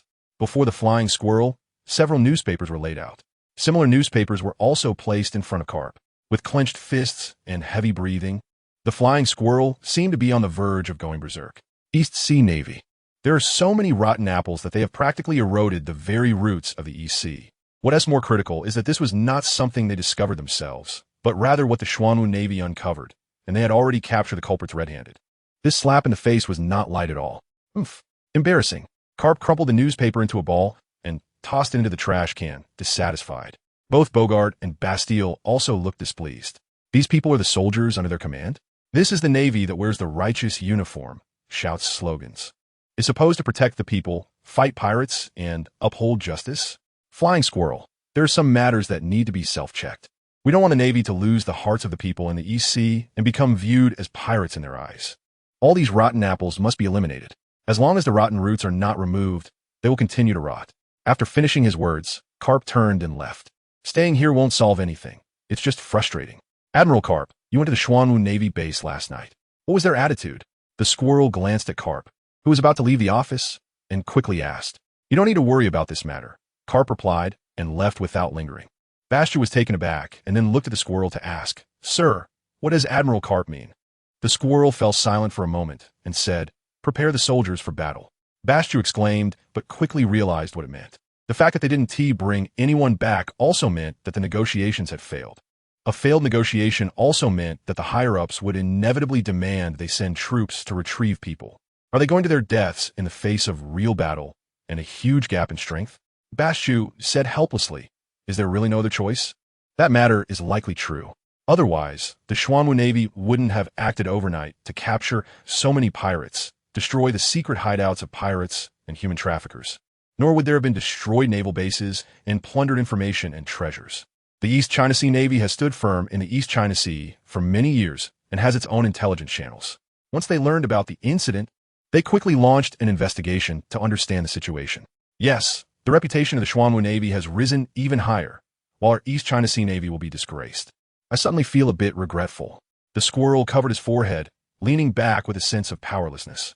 Upon hearing this, Bastiu looked at the squirrel in confusion, wondering what could be regretted at this moment. Why did they take on this mission in the first place? Why did the Xuanwu Navy establish itself in the East China Sea? Why are those damned CP-9 hiding in the East China Sea Navy base? Bastiu was momentarily stunned by the squirrel's barrage of questions. So many whys? Can we blame this? Can we regret it? They could only say they were unlucky. Bastiu thought helplessly and then said seriously, Squirrel, we still have a chance. The squirrel frowned upon hearing this and looked at Bastiu, asking, what chance? To retrieve people? With the strength of the Xuanwu Navy, even with Admiral Carp, we can't break in, we can't retrieve anyone, we would just be sending ourselves to death. Bastiu leaned closer to the squirrel and, after a moment of hesitation, voiced an idea he had in mind. After listening to Bastiu's thoughts, the squirrel fell silent for a moment. After a while, he looked at Bastiu and said, how confident are you? I had only a 30 chance before, but now I have a 70 chance, Bastiu said in a deep voice. The squirrel paused, then said firmly, then let's act according to your plan. Some things must be done, because if you don't do it, someone will force you to do it. Rather than that, it's better to do it yourself with all your might. Chapter 46. Action Under the Night. The Demon Slaughter Order, what is this? Am I reflecting on myself 3 times a day, contemplating my mistakes? Is it too late to mend the fold? Is this the decision of the squirrel or Admiral Carp? Benedict looked at the newspaper, resting his chin on his hand, feeling somewhat incredulous about the actions of the East China Sea Navy. But what is the meaning of such an action? A rotten root is not so easy to remove. With the outbreak of various incidents in the East China Sea, the East China Sea Navy has been exposed to so many filthy and dirty incidents that anger the people of the East China Sea, leading to a change in their hearts. Whether it's the Xuanwu Navy or the East China Sea Navy, neither is a good thing. Under various voices of doubt, the East China Sea Navy quickly took action. They swiftly launched strikes on most of the East China Sea bases with thunderous force. Any issues found were dealt with harshly, even sentencing and executing in front of the villagers. After a series of operations, there were indeed some effects. At least they salvaged some reputation, slightly consolidating their declining position. Tomorrow morning is the execution time. Benedict's gaze turned to the window, where the sunset painted the port red. The beauty of the setting sun was striking, but the impending night felt heavy. A knock sounded at the door, and Sakata Jintoki walked in. Benedict turned to look at Sakata Jintoki and smiled. It seems our target has arrived. There are 3 teams, Sakata Jintoki replied with a light smile. One team is about to land from the direction of Azkaban.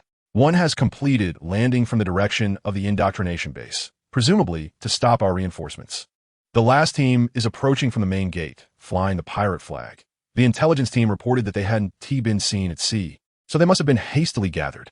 However, the aura of those people is very similar to that of secret intelligence personnel from the world government. Tomorrow is the time to reveal the truth and broadcast it live.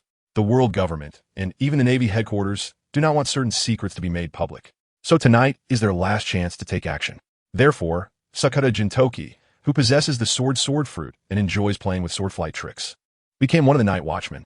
Hearing this, Benedict nodded slightly, grabbed the cloak hanging nearby, and smiled. Then let's set off. Let's see what kind of people the world government sends to assassinate former comrades.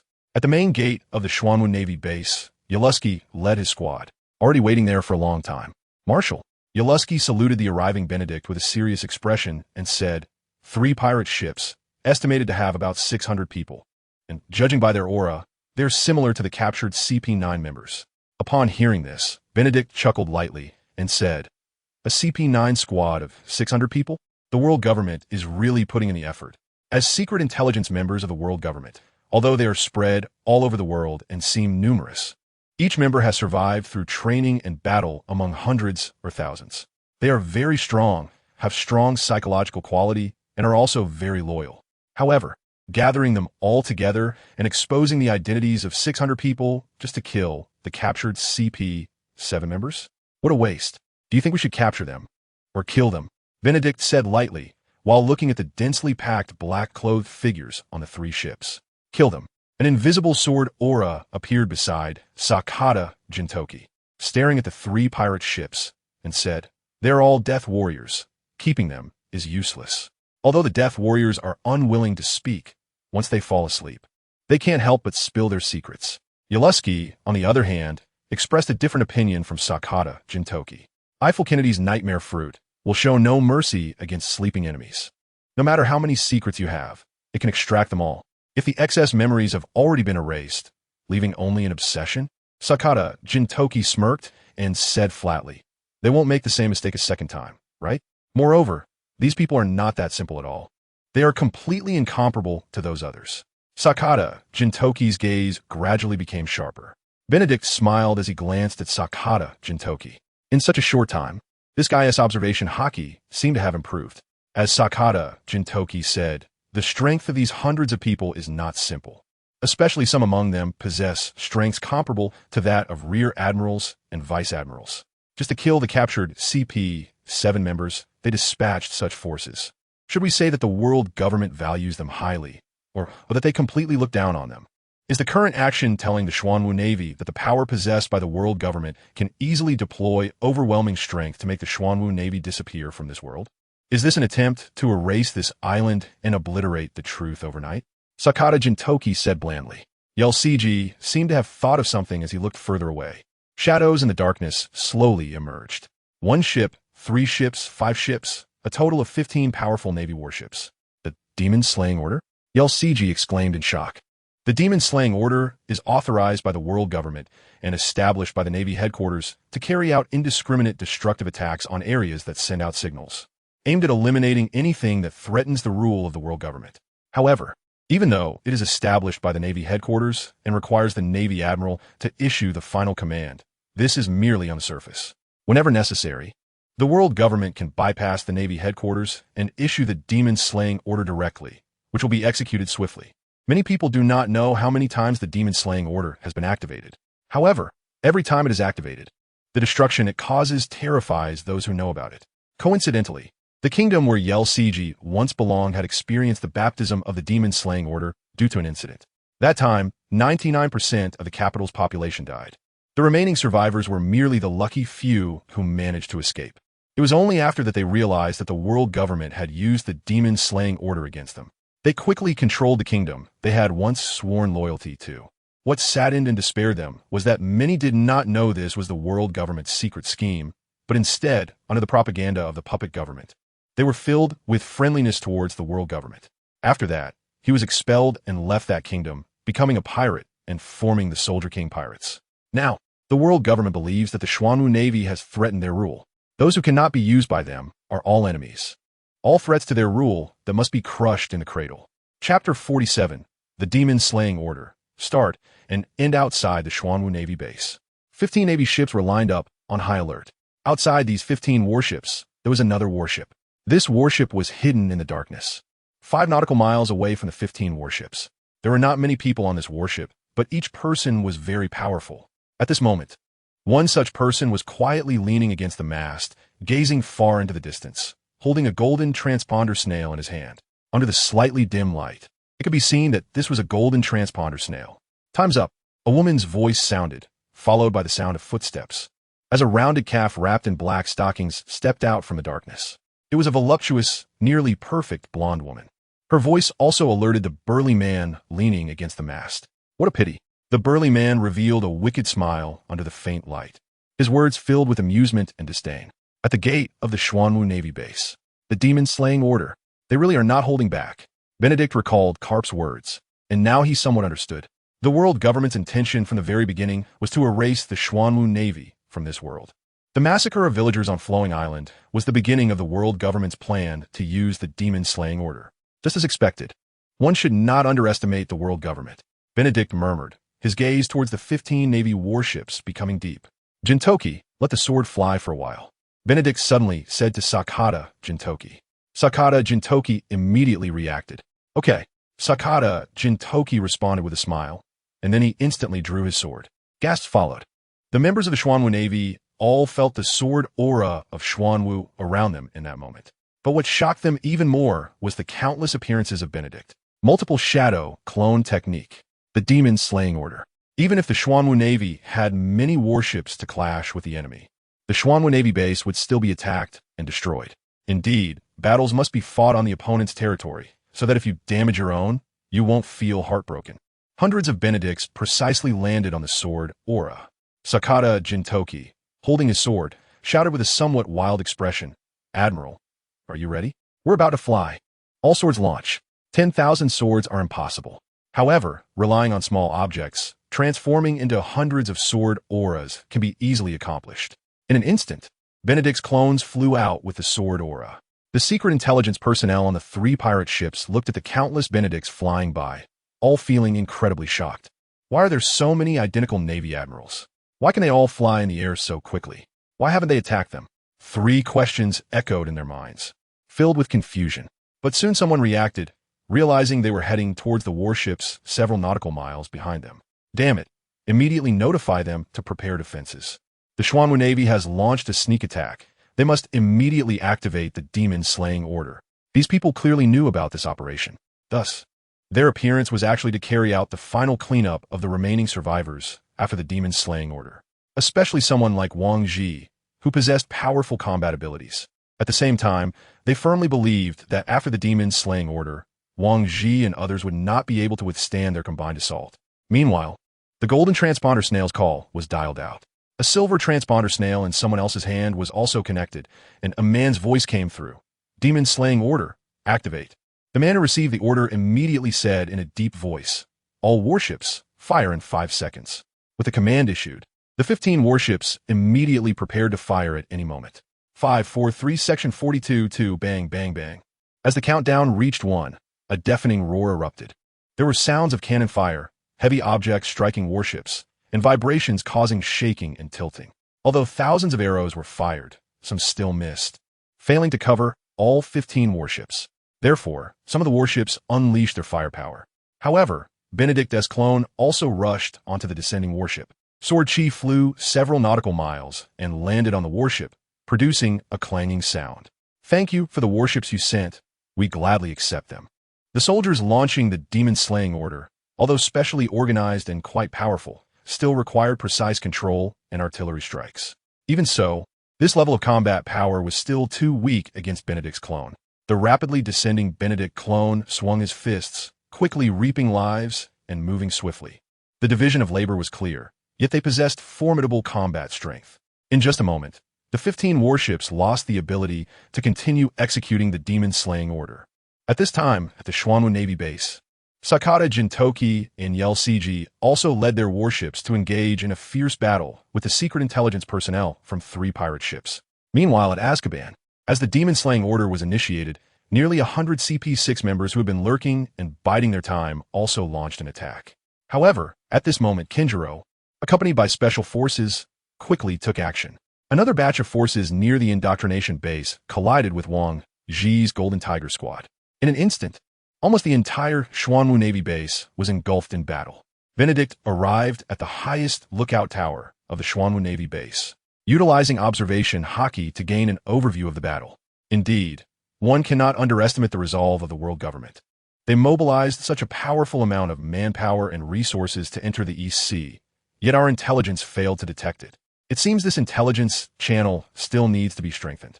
However, although your resolve is commendable, you still underestimate my Xuanwu Navy. Benedict observed the battle before him, a smile appearing on his face. He was satisfied with the response of the newly established Xuanwu Navy. But if a full-scale war were to break out and they were to confront the world government head-on, the current Xuanwu Navy would definitely not be sufficient, especially since the power displayed by the world government now was merely the tip of the iceberg. on the warships launching the demon-slaying order. Except for a few with decent strength capable of fighting against Benedict's clone, almost everyone was dealt with in a very short time. Therefore, this demon-slaying order was both a beginning and an end. It did not fulfill its intended purpose. Thus, this demon-slaying order only caused some damage to the Xuanwu Navy and resulted in some casualties. That was enough.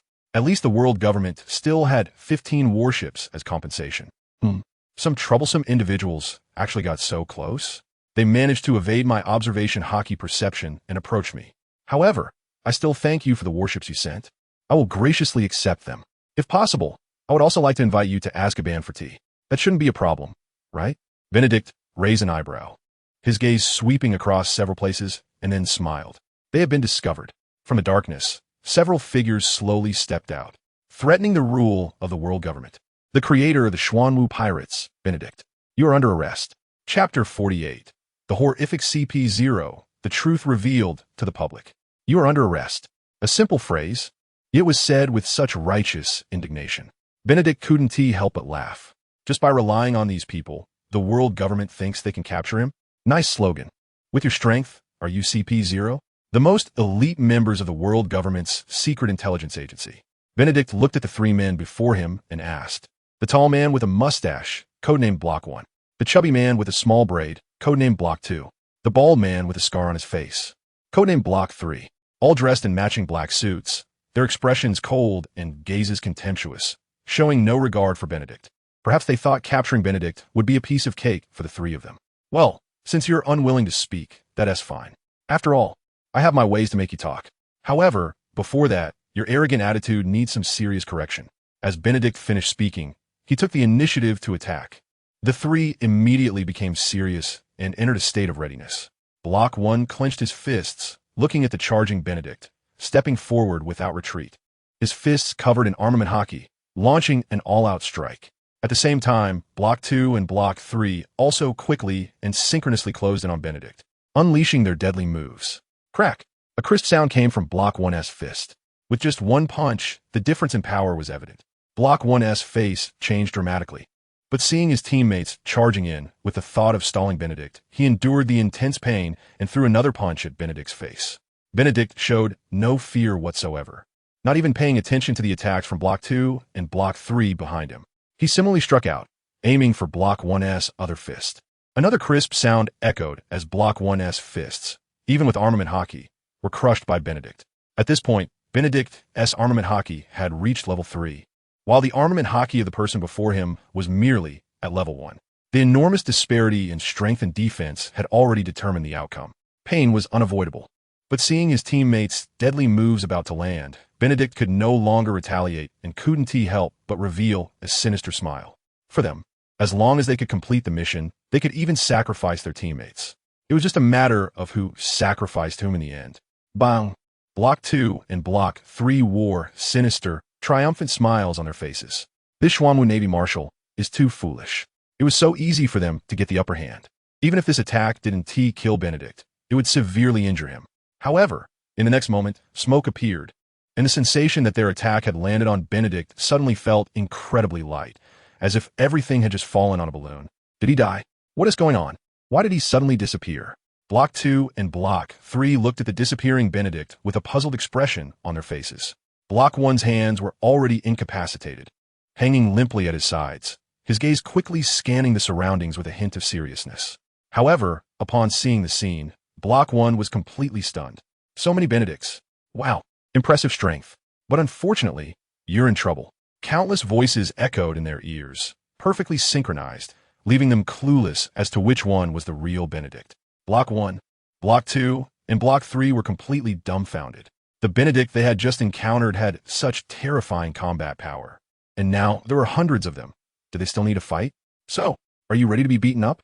As countless Benedicts spoke, they surged forward. Block 2 was engulfed in fear, but at the same time, he couldn't help but retaliate, shouting, "Bastards, don't bully the few with the many. How dare you underestimate us?" Six Styles' ultimate Six Kings Spear. Block 2 and Block 3 roared in unison, unleashing their strongest moves. The powerful techniques erupted with immense force, nearing the level of a full force strike from a general. The dozens of Benedicts charging at the front, although they were Benedict's clones, possessed combat power comparable to ordinary vice admirals. But at that moment, they were all obliterated. However, they were soon subjected to a severe beating. Accompanied by screams that lasted for a minute, countless Benedicts dispersed, and the 3 CP0 agents were left battered and unrecognizable. Is that it? You dare to sneak in and play at assassination? It's not that I look down on you. It's just that your strength isn't enough to qualify. The real Benedict stepped forward, looking at the two who had already fainted, and said disdainfully. The battle came quickly, but ended just as fast. Hundreds of CP9 members on 3 pirate ships suffered heavy casualties after engaging with the special forces, with most of the remaining individuals knocked unconscious. Additionally, 3 pirate ships were confiscated. Marshal Sakata Jintoki, carrying a sword, looked at the 3 fallen individuals and laughed. I can't believe someone actually tried to ambush you. How pitiful. Just how strong is Benedict? Even the current Kinjiro and Wang Ji, teaming up, couldn't fully test his strength. Especially that technique that can create many Benedicts, which is particularly perplexing. Clearly not the main body, yet still possessing astonishing combat power.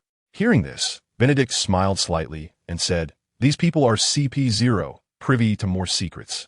More confidential information. Take them to Azkaban first. Let Eiffel Kennedy take special care of them and enjoy the comfort of the Dementors. Battles in various locations gradually came to a halt. Wang Ji, Kinjiro, Silver Axe, Clown Buggy, Yelsiki, and others ended their fights with the intruders they had captured. However, among them, Clown Buggy was in a rather bad situation. He was injured, suffering from 6 severe stab wounds, one of which nearly cost him his life. After a brief commotion, everything returned to calm. The next day, the sun rose, and the live broadcasting devices were ready early, playing the truth of the villagers being slaughtered in Flowing Island, along with other, even worse incidents. In an instant, the eyes of nearly the entire world turned back to the Xuanwu Navy. It had always been the Navy headquarters publicly executing pirates, but now, the CP members of the world government and the East Blue Navy were being publicly executed by others. The justice of the Xuanwu Navy cannot be tarnished. If anyone dares to meddle, we will undoubtedly retaliate fiercely. Slander, defamation, framing, such despicable tactics are merely the actions of the weak. If possible, I truly hope you can stand up and engage us in a fair fight. It's just a pity that you have grown accustomed to those rat-like behaviors. It's truly embarrassing. So, world government, who planned all this in the so-called justice-maintaining Navy, are you ready to face the truth? Benedict stood high above, in front of the live broadcasting device, his projection appearing on screens across the East Blue, his voice transmitting to the world. Along with him were rows of CP9, CP7, Navy, and pirates controlled and kneeling on the ground, ready to be executed, crying out for forgiveness for their sins and fear. However, their pleas were now incredibly ironic as the crimes they committed were being made public. East Blue Navy Base, Squirrel Carp, and Bastille looked at the large screen with gloomy expressions, feeling helpless. Last night's operation had clearly failed. Carp, you didn't participate in the operation yesterday. Was it really okay? Vice Admiral Squirrel, not wanting to see those people being executed, turned to the gloomy-faced Carp and asked softly. I'm not used to acting alongside those guys, Carp replied. If these people die, they deserve it. Chapter 49, Random Mission. Save O'Hara amidst laughter. Amidst mockery and filthy words, they recklessly toyed with young boys and girls, as well as women. Like pigs and dogs, they were bound and slaughtered, beaten and hanged, chopped into pieces to feed crocodiles. For power and profit, they slander others at will, covering up the truth, manipulating the fate of other nations as if they were playing God, maliciously spreading rumors, severely injuring a nation's heroes, just to undermine the justice upheld by other countries. The city's economic development and the technologies being developed for the benefit of humanity. To achieve their goals, they stop at nothing to create all sorts of evil, conceal the truth, while portraying themselves as saviors. Such a hideous facade was ruthlessly exposed to the world by the Xuanwu Navy. Anyone with a slight sense of justice could not help but feel resistance and anger towards the world government and the Navy headquarters after this. Their firmly held beliefs were collapsing. Their hearts, rebelling, became even more resolute. The leaders of the Navy headquarters remained silent, unsure how to respond. Explanation? They could explain, even use such tactics to cover up the truth, and accuse the Xuanwu Navy of defamation. However, some things cannot be deceived. Some things cannot be changed. The shaken public sentiment, the decaying justice, Benedict's actions had taught them a harsh lesson. Truly remarkable, but doing so is too risky. The powerful forces of the world government and the Navy headquarters are not something you can bear. Hidden among the crowd, watching the projected scenes that were difficult to bear, filled with pain and despair, Monkey D. Dragon felt shocked by Benedict's actions, while also feeling a bit regretful. Even he, despite having recruited many allies, wouldn't dare to stand so openly against the Navy. Simply wanting to overthrow the world government's rule is not enough. Whitebeard pirates. Old man, I'm interested in this Xuanwu Navy Marshal. It's really bold of him to directly challenge the world government and the Navy headquarters. Unfortunately, he's the Navy and we are pirates. Otherwise, I'd love to meet him, throw a feast, and get completely drunk, said Marco, the pineapple head, as he looked at the newspaper and marveled at the astonishing actions of the Xuanwu Navy. Diamond Jaws also chuckled and remarked, he is quite a character. Resisting the world government, opposing the Navy headquarters, creating the Xuanwu Navy, and doing just things. He shows no mercy to people like us. I suddenly thought of someone who seems to be doing the same thing. Sachi scratched his head and said with a smile, it's Dragon. Like I visited the old man not long ago. But he needs to be careful. He's a formidable figure. Whitebeard put down the newspaper and fell into a brief contemplation. Seeing this, Sachi and the others didn't disturb him and chatted among themselves. Recently, the old man has been a bit strange. It seems he cares about the matters of the Xuanwu Navy. On Cake Island, Charlotte Karakuri held a projection snail, broadcasting the truth revealed by the Xuanwu Navy. Over an hour later, Big Mom crushed the snail and scoffed. They are too naive to oppose the world government. She paused before continuing. I can keep an eye on the Xuanwu Navy and, if necessary, stoke the fire. After a moment's pause, Big Mom added, if it can cause significant losses to the world government, I wouldn't mind helping the Xuanwu Navy get a grip on them. Charlotte Karakuri calmly replied, and then turned to leave. As Big Mom's second son, Charlotte Karakuri possessed immense intelligence, strategy, and combat power. And he was also the most valued among all her children. Therefore, many matters required him to make arrangements. On an island at the outskirts of Wano country, the Beast Pirates were currently conquering Wano, engaging in daily battles with the samurai and planning to establish this place as their base. Governor, the Xuanwu Navy has done something remarkable. They didn't give the world government and the Navy headquarters any face at all. It's really satisfying to watch, said Jean, handing a newspaper to Kaido, who burst into excited laughter. After quickly reading through it, Kaido smiled and then laughed heartily. He wouldn't give any face to the world government or the Navy, no matter who they were. As long as they dared to fight, he would fight until they killed him. But until now, no one has managed to do that. Nevertheless, he remained deeply dissatisfied with the world government and the Navy headquarters, as they had brought him shame. Therefore, seeing the Xuanwu Navy slap the world government and the Navy headquarters in the face was naturally exhilarating. At the Xuanwu Navy base. Ding! Congratulations, host, for completing the mission. You have obtained 5 soldier enhancement stones, 10 special forces trainers, and 1,000 justice points. As the truth was laid bare before everyone, restoring the Xuanwu Navy base's reputation and clearing their grievances, the rewards for completing the mission were also in place. The soldier enhancement stones were stored in the space warehouse, and the special forces trainers reported from the training base. Benedict immediately went to check on the 10 special forces trainers.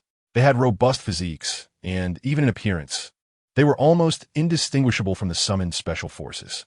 However, each of these 10 individuals had combat power on par with that of a rear admiral.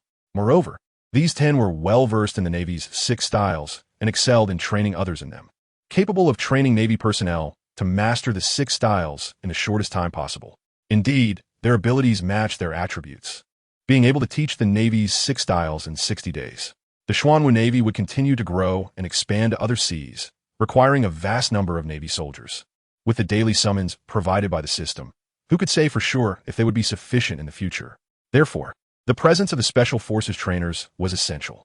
Treating these 10 individuals like treasures, they were directly incorporated into the ranks of instructors, enjoying the rank of colonel and receiving benefits comparable to rear admirals, after which Benedict left. As for the criminals being executed, that was naturally a task for Kinjiro and the others to handle. The identity of CP0 was somewhat special, with many secrets known to them. So Benedict didn't rush to execute them. Since being imprisoned in Azkaban, Ever Kennedy had been working diligently. Now, he was curious about what secrets CP0 held. After all, knowing more secrets couldn't be too bad. In Azkaban, Ever Kennedy saw Benedict approaching and hurriedly stepped forward, saying, Marshal, the consciousness of these 3 CP0 members is very firm. Even when I tried to probe their memories while they were asleep, they would quickly wake up. Did you gain any useful information? Benedict asked, intrigued. Not much. Ever Kennedy replied with some frustration. But I did find a bit of useful information from one person. It seems to be related to something that disappeared 100 years ago, connected to a place called O'Hara. Hearing this, Benedict paused for a moment, then began to recall. In the year 1500 of the Sea Circle calendar, O'Hara was destroyed by the Demon Extermination Order, and an 8-year-old Robin escaped. In the same year, Ace was born, and the Golden Lion escaped from prison. At this moment, Shanks was 17 years old. Such information flashed through his mind, and Benedict soon understood. O'Hara, a famous archaeological sanctuary in the West Sea, was the hometown of Nico Robin. It housed the world's most scholars and the largest library, the Tree of All Knowledge. However, the world government, in order to cover up the truth from 800 years ago and prevent exposure, issued the Demon Extermination Order upon discovering that these scholars had the ability to interpret historical texts. Now at this time, the scholars of O'Hara were constantly pushing themselves into dangerous situations. Ding! Mission triggered. Save O'Hara and ensure that the damage to the Tree of All Knowledge collection does not exceed 30. Mission deadline. Complete within 1 month. Mission rewards. 20 soldier enhancement stones, 1 golden treasure chest, 1,000 justice points. Does the host accept the mission? Hearing this, Benedict furrowed his brow slightly. Completing the mission within a month felt a bit tight. Traveling from the East Sea to O'Hara in the West Sea was a long journey, and with the current identity of the Xuanwu Navy, they would undoubtedly face obstacles, especially since ensuring the evacuation of the O'Hara scholars and guaranteeing that the collection was not damaged beyond 30 would clearly involve significant resistance. However, completing the mission within a month was not impossible. After all, 20 special soldier enhancement stones, especially the rewards from the golden treasure chest, are definitely worth looking forward to. Accept the mission. After a brief contemplation, Benedict agreed. Ding! Due to the host's intervention, the fate of O'Hara has changed, and the world government is about to accelerate its actions. The world government will launch a demon extermination order against O'Hara within a month, so the host must complete the mission as much as possible before the order is executed. If the mission fails, the host will immediately lose 1 ability. Hearing the system's voice echoing in his mind, Benedict's face darkened. He knew it wouldn't be simple, but he didn't expect it to be this dark. The world government is bad enough, but even the system is so ruthless. Dig up all the information about O'Hara. I want to know how far they have progressed. Benedict said to Ethel Kennedy in a deep voice. Ethel Kennedy quickly replied, Yes, Marshal, I guarantee to complete the mission. Chapter 50, Buggy. Marshal, I want special training. A few days later, inside Benedict's office. You want me to train you specially? Benedict looked at the clown Buggy in surprise, wondering if the sun had risen from the west. Previously, he was so scared he didn't want to accept his own special training. Has he been hit hard and stimulated? A few nights ago, the world government infiltrated the Xuanwu Navy base, attempting to eliminate the captured CP-7, and sent a higher-level CP-6 to carry out an assassination at the Xuanwu Navy base. Buggy, leading his clown crew, encountered a 20-member CP-6 team. In that battle, Buggy faced a CP-6 member and was almost completely defeated. If it weren't for the timely support from the special soldiers, Buggy would have indeed perished that night. Yes, I want to undergo special training. I want to become stronger. Buggy clenched his fists, unwilling to back down. At the same time, Buggy was also very much looking forward to Benedict granting him power like last time during the special training. He loved that feeling of easily becoming stronger. The only thing he didn't like was that the process of adapting to that power was very painful. Benedict stroked his chin and assessed Buggy. To be honest, in the original world, the title of Buggy the Clown was very famous among pirate fans.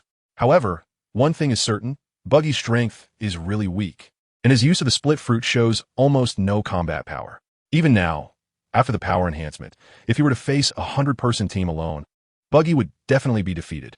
Let's train. I will work hard. I must become stronger. Buggy looked at Benedict with eyes full of expectation. I refuse. Benedict replied. Why? Buggy, being rejected, immediately asked impatiently. Marshal, I really want to become stronger. I will absolutely not avoid it, the clown continued to plead. Benedict glanced at Buggy and stroked his chin, saying, I really don't have time right now.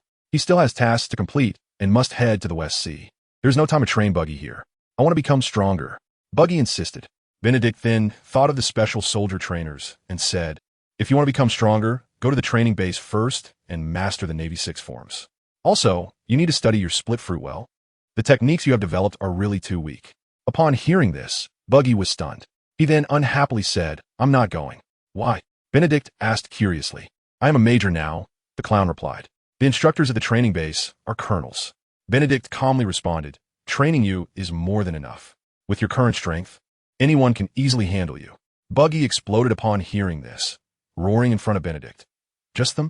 They think they can handle me? That's a joke. I can easily knock them down. Is that so? Then let's see what you can do," Benedict said with a smile, grabbing Buggy and quickly leaving the office. The training base is located in the northeastern direction of the island, where there is a relatively flat area very suitable for a training base.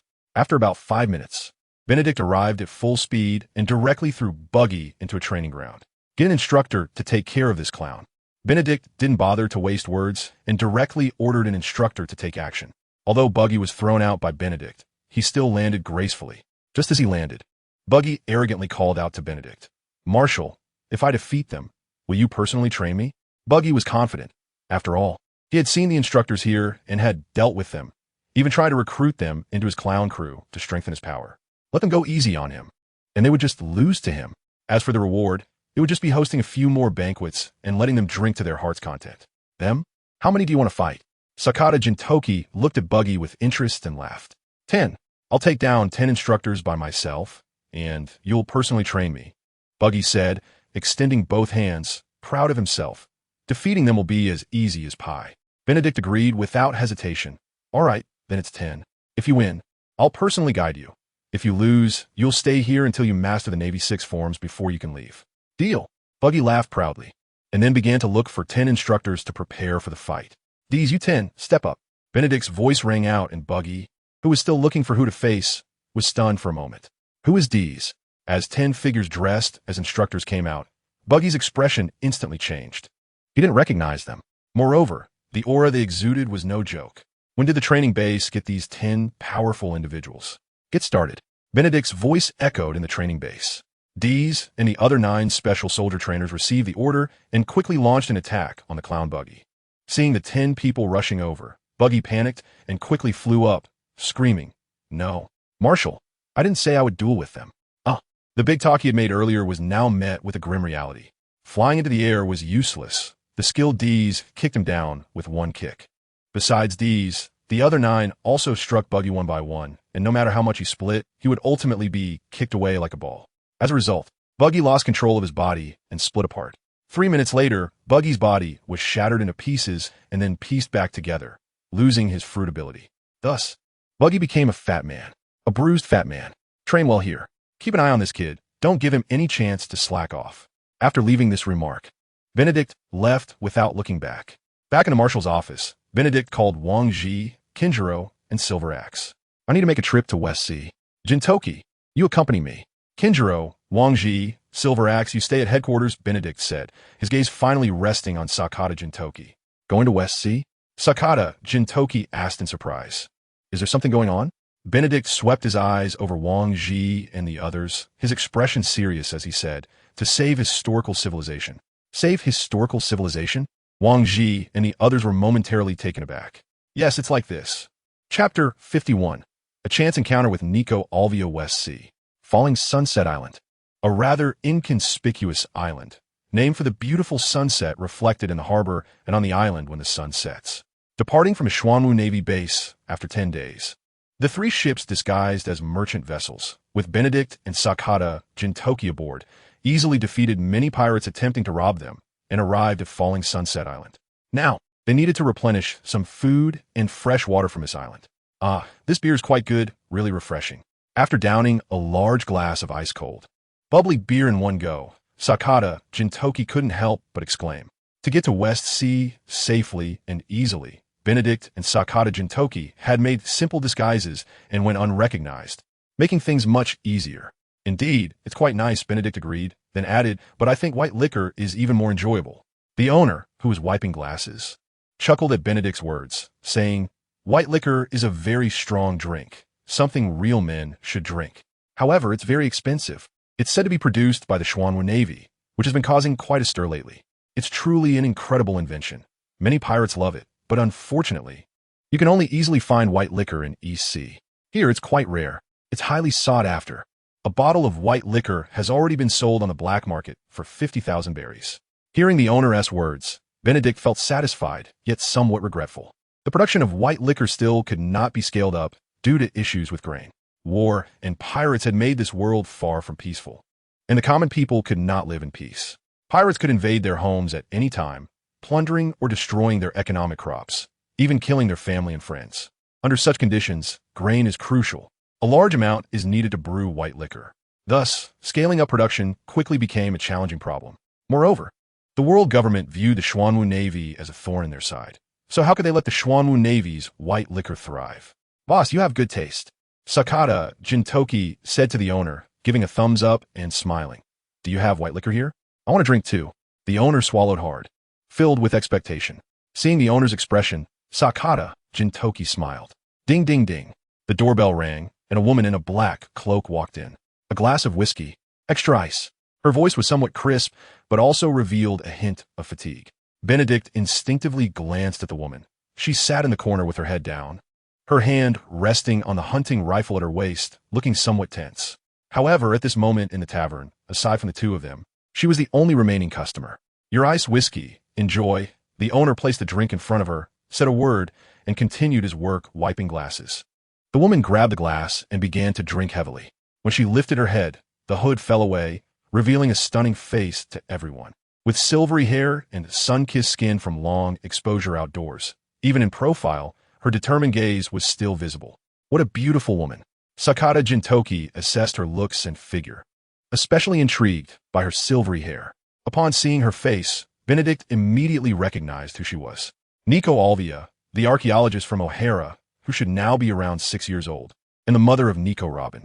As a mother, Nico Alvia was certainly not a competent one, but in terms of historical significance, she was a great figure. Unfortunately, in the original storyline, she died, causing Nico Robin to lose her only family member. Hearing Sakata Jintoki's words, Nico Alvia glanced over, her eyes showing a bit of vigilance. Benedict looked at her gaze and smiled kindly. Hello, can we get to know each other? Sakata Jintoki approached Nico Alvia, his face slightly flushed as he spoke. Nico Alvia was somewhat surprised by Sakata Jintoki's action. However, she was very aware of her current situation, so she merely responded to Sakata Jintoki by paying her bill and turning to leave. Sakata Jintoki felt awkward by Nico Alvia's behavior. Are women these days so proud? He said awkwardly. She is a married woman, so she wouldn't look at a pretty boy like you. Benedict chuckled. How do you know she is married? Sakata Jintoki retorted unwillingly. You'll find out soon. Upon hearing this, Benedict revealed a teasing smile. Seeing Benedict's smile, Sakata Jintoki felt that what Benedict said might be true. Quick, catch her. Don't let her get away. Bang, bang, bang.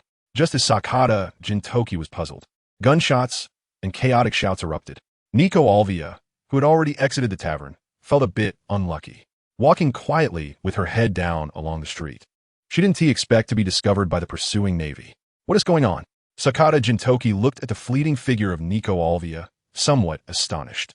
As he spoke, he also saw the navy holding guns hot on her trail. Just as I thought, Benedict said, recalling this system as hint.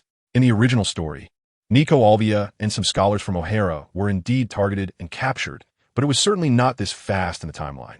So it's ahead of schedule. Moreover, there are still 20 days left before the mission countdown. During these 20 days, the demon-slaying order could be issued against O'Hara at any time. Nico Alvia, you are under arrest. Nicole Olivia was running in a narrow alley, but as an ordinary person, despite her experience, she felt too weak in front of the Navy this time. A major, smoking a cigarette and wielding a katana, used the Navy's 6 styles to leap into the air, blocking her path. Nicole Olivia's face changed dramatically, especially since her escape route was also blocked by the pursuing Navy. Gritting her teeth, she pulled out her shotgun and charged at the major, firing continuously. Unfortunately, all of Nicole Olivia's attacks were dodged by him, and he closed in on her. Well, what a brave resistance, the major said as he appeared behind Nicole Olivia and swept his leg out. The powerful blow showed no mercy towards her. While he spoke of arresting her, his strength was clearly aimed at killing her. Get lost. A figure suddenly broke through the wall, a massive fist descending towards the major with a low roar. Chapter 52 saw the sudden attack sent the major flying, leaving him dazed.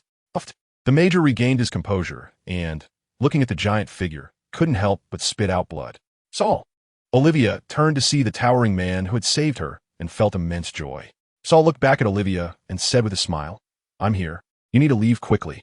Keep running forward, through the woods. There's a ship over there. After saying this, Saul immediately attacked the startled Navy soldiers. His towering figure, a characteristic of the giant race, had some impact on his fighting in the narrow alley. But before this, he had been a vice admiral in the Navy, and his powerful strength was not something mere ants could compare to. In just a moment, Saul had sent the pursuing Navy soldiers into disarray. As for the major, he was killed instantly by Saul without even lasting a single move. Saul caught up with Olivia, easily lifted her up, and was about to pass through the woods and board the ship to escape. Saul had his own sense of justice.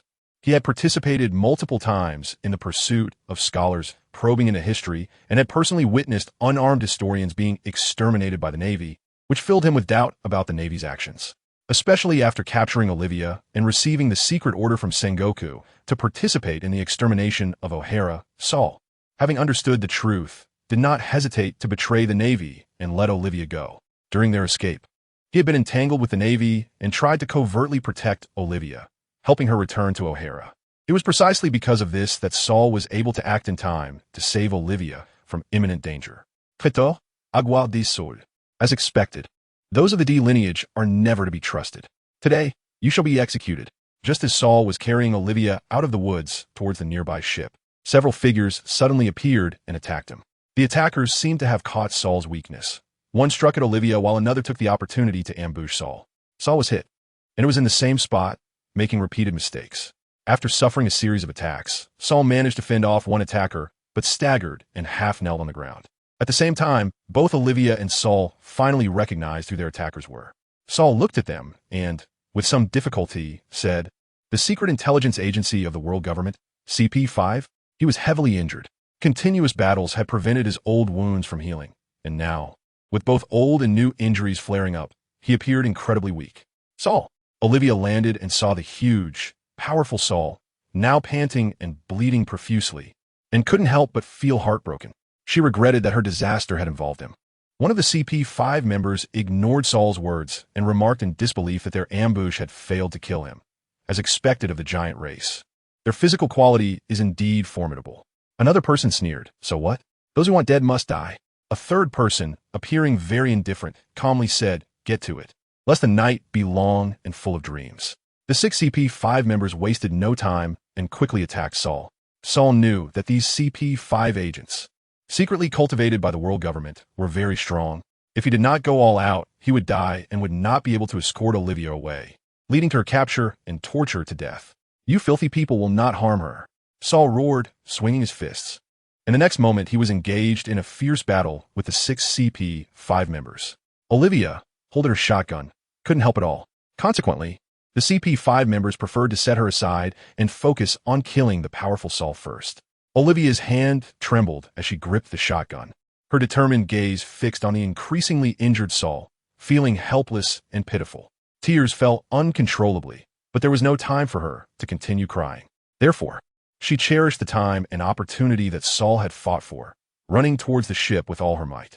However, when Olivia reached the ship, she was stunned, because on the ship sat a man, his gaze playfully fixed on her. Olivia recognized the aura of these people. It was identical to those attacking Saul. There were actually CP5 members on the ship. Nicole Olivia, a fish that slipped through the net, a sinner attempting to disrupt world stability, you are under arrest. However, before that, we will let you watch how O'Hara is destroyed. Dressed in a black suit and trimming his nails, a CP5 member approached Olivia, kicked her shotgun away, and with his long fingers, grasped her cheek. Just a glance made Olivia feel immense fear. This man had killed scholars more than once. In particular, the ship she had been on before was destroyed by the group led by this man. In an instant, Olivia was paralyzed with fear on the ground. Afraid? That's good. No matter who you are, you should submit to our power. The CP5 team leader, Dis, was overly confident, his words laced with excitement and pleasure. Submit to your power? How confident? A voice suddenly rang out, causing Dis's expression to change dramatically. Without hesitation, he struck out with a punch behind him. Sakata Jintoki stood behind Dis and, with a cold demeanor, met the incoming punch with a swift move.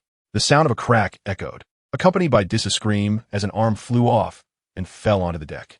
"My arm. I'm going to kill you." The severed left hand left Dis terrified and incredibly angry. To become CP5, his strength was definitely not weak. proficient in the Navy's 6 powers and mastering armament hockey. He swung his right fist, enveloped in armament hockey, towards Sakata Jintoki's head.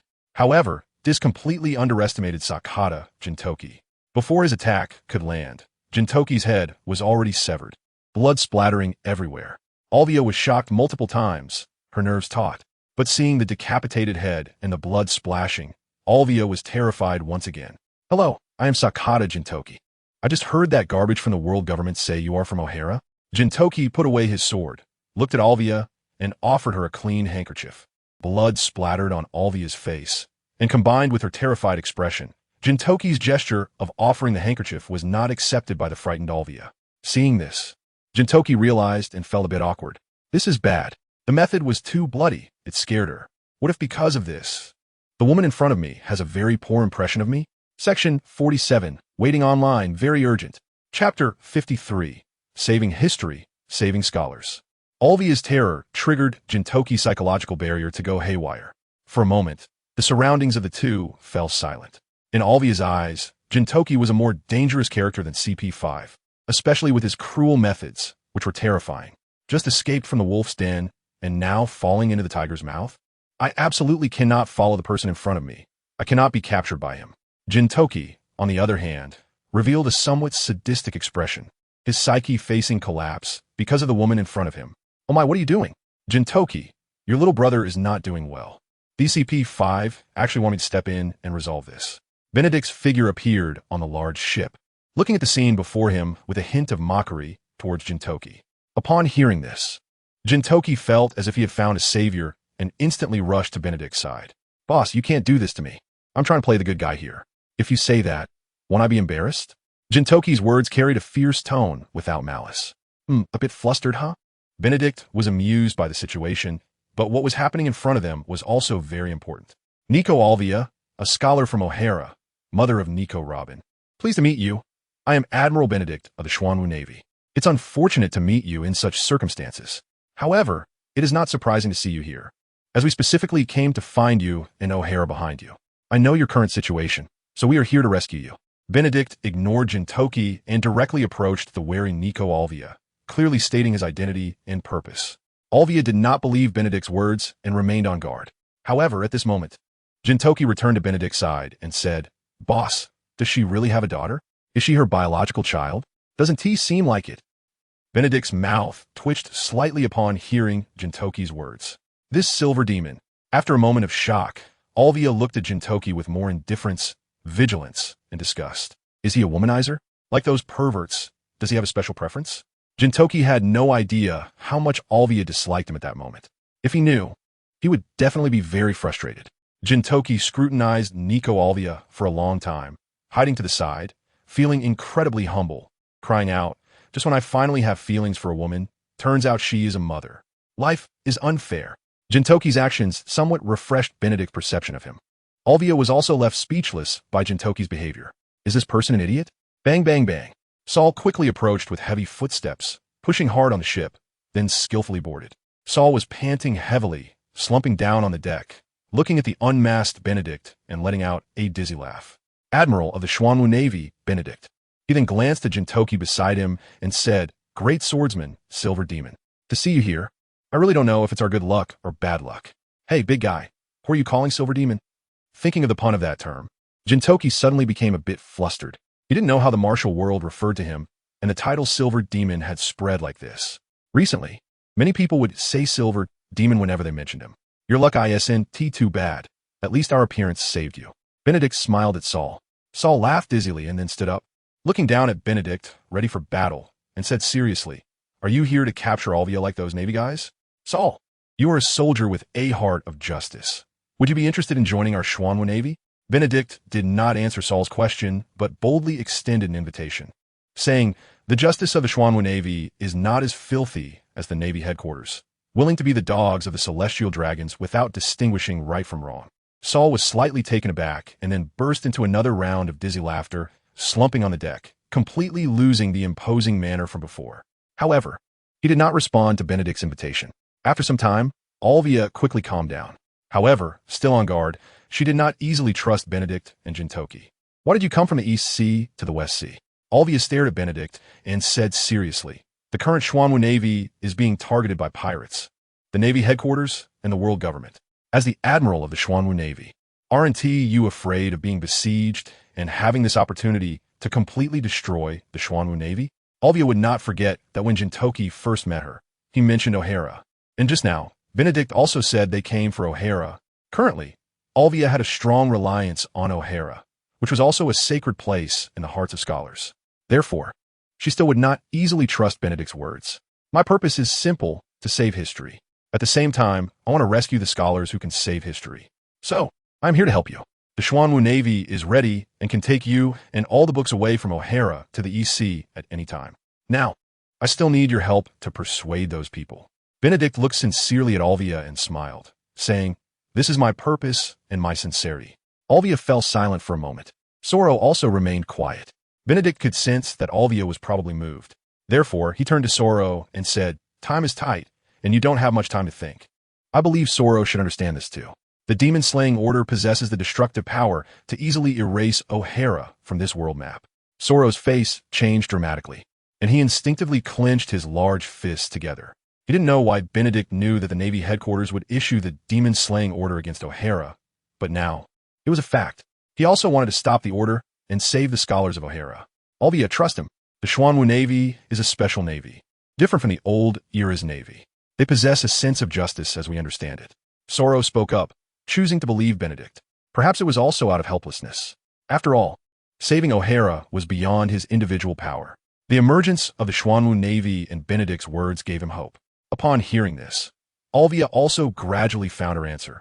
But at that moment, as a woman, even a mother, she couldn't help but cry out under immense pressure. Benedict looked at the crying Alvia and didn't know how to comfort her. After all, what she was enduring was truly a lot. He turned around, started the large ship, and prepared to accelerate towards O'Hara. But soon, Benedict looked at the Navy warships appearing in the distance and felt a bit helpless. This was some trouble. They arrived so quickly. "Jintoki, you take Alvia off the ship and find a detour to leave. Go to O'Hara," Benedict calmly arranged. He then turned to Soro and asked, "Can you still sail?" Soro also saw the Navy in the distance. Although they were once comrades, they were now enemies. "No problem," he replied in a calm, yet heavy voice, exuding strong confidence. Benedict nodded and smiled. "Then let's enjoy a performance." Chapter 54. Testing Zephyr's attitude 1 hour earlier. On the other side of Ruaxia Island, the disguised Xuanwu Navy, despite hiding their identity, showed some signs of laziness. However, due to the need to capture Alvia, CP5 members also appeared on the island. By chance, they discovered the disguised Xuanwu Navy, secretly observed, and made a judgment, subsequently reporting the information. Moments later, other CP5 agents hiding on Ruaxia Island also quickly became suspicious of the disguised Jintoki. The information was reported layer by layer, reaching the 5 elders. Thus, Steelbone Kong at the Navy headquarters received a phone call. Ruaxia Island in the East Sea suspected discovery of the Xuanwu Navy and suspected appearances of the disguised Benedict and Jintoki. Additionally, the hiding Alvia has also appeared on Ruaxia Island. After hanging up, Steelbone Kong immediately called Carp, Sengoku, and Tsuru over. Carp, upon hearing this, revealed a look of surprise. The West Sea is not the territory of the Xuanwu Navy, and it's hard to believe that Benedict, as the commander of the Xuanwu Navy, is there on vacation. Although suspicious, they would not easily overlook the Xuanwu Navy's importance at this time. After all, it also relates to another matter. The plan for O'Hara must be executed as soon as possible. Delay could lead to changes.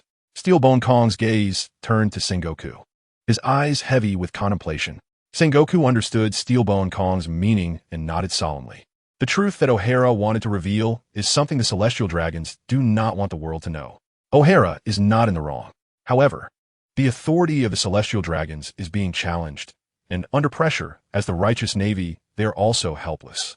Carp glanced at Sengoku, remaining silent and not wanting to get involved. "Is there any force nearby that can be mobilized to Ruaxia Island?" Steelbone Kong asked again. Sengoku's gaze turned to Tsuru. As a strategist, Tsuru understands the mobilization of many troops, their direction, and objectives best. Tsuru thought for a moment and said, "Admiral Zephyr and his fleet are nearby. Additionally, Sakazuki, Kazan, and Kazuru are also en route due to the O'Hara incident, and if nothing unexpected happens, they will arrive tomorrow." Steelbone Kong pondered for a moment and made a decision.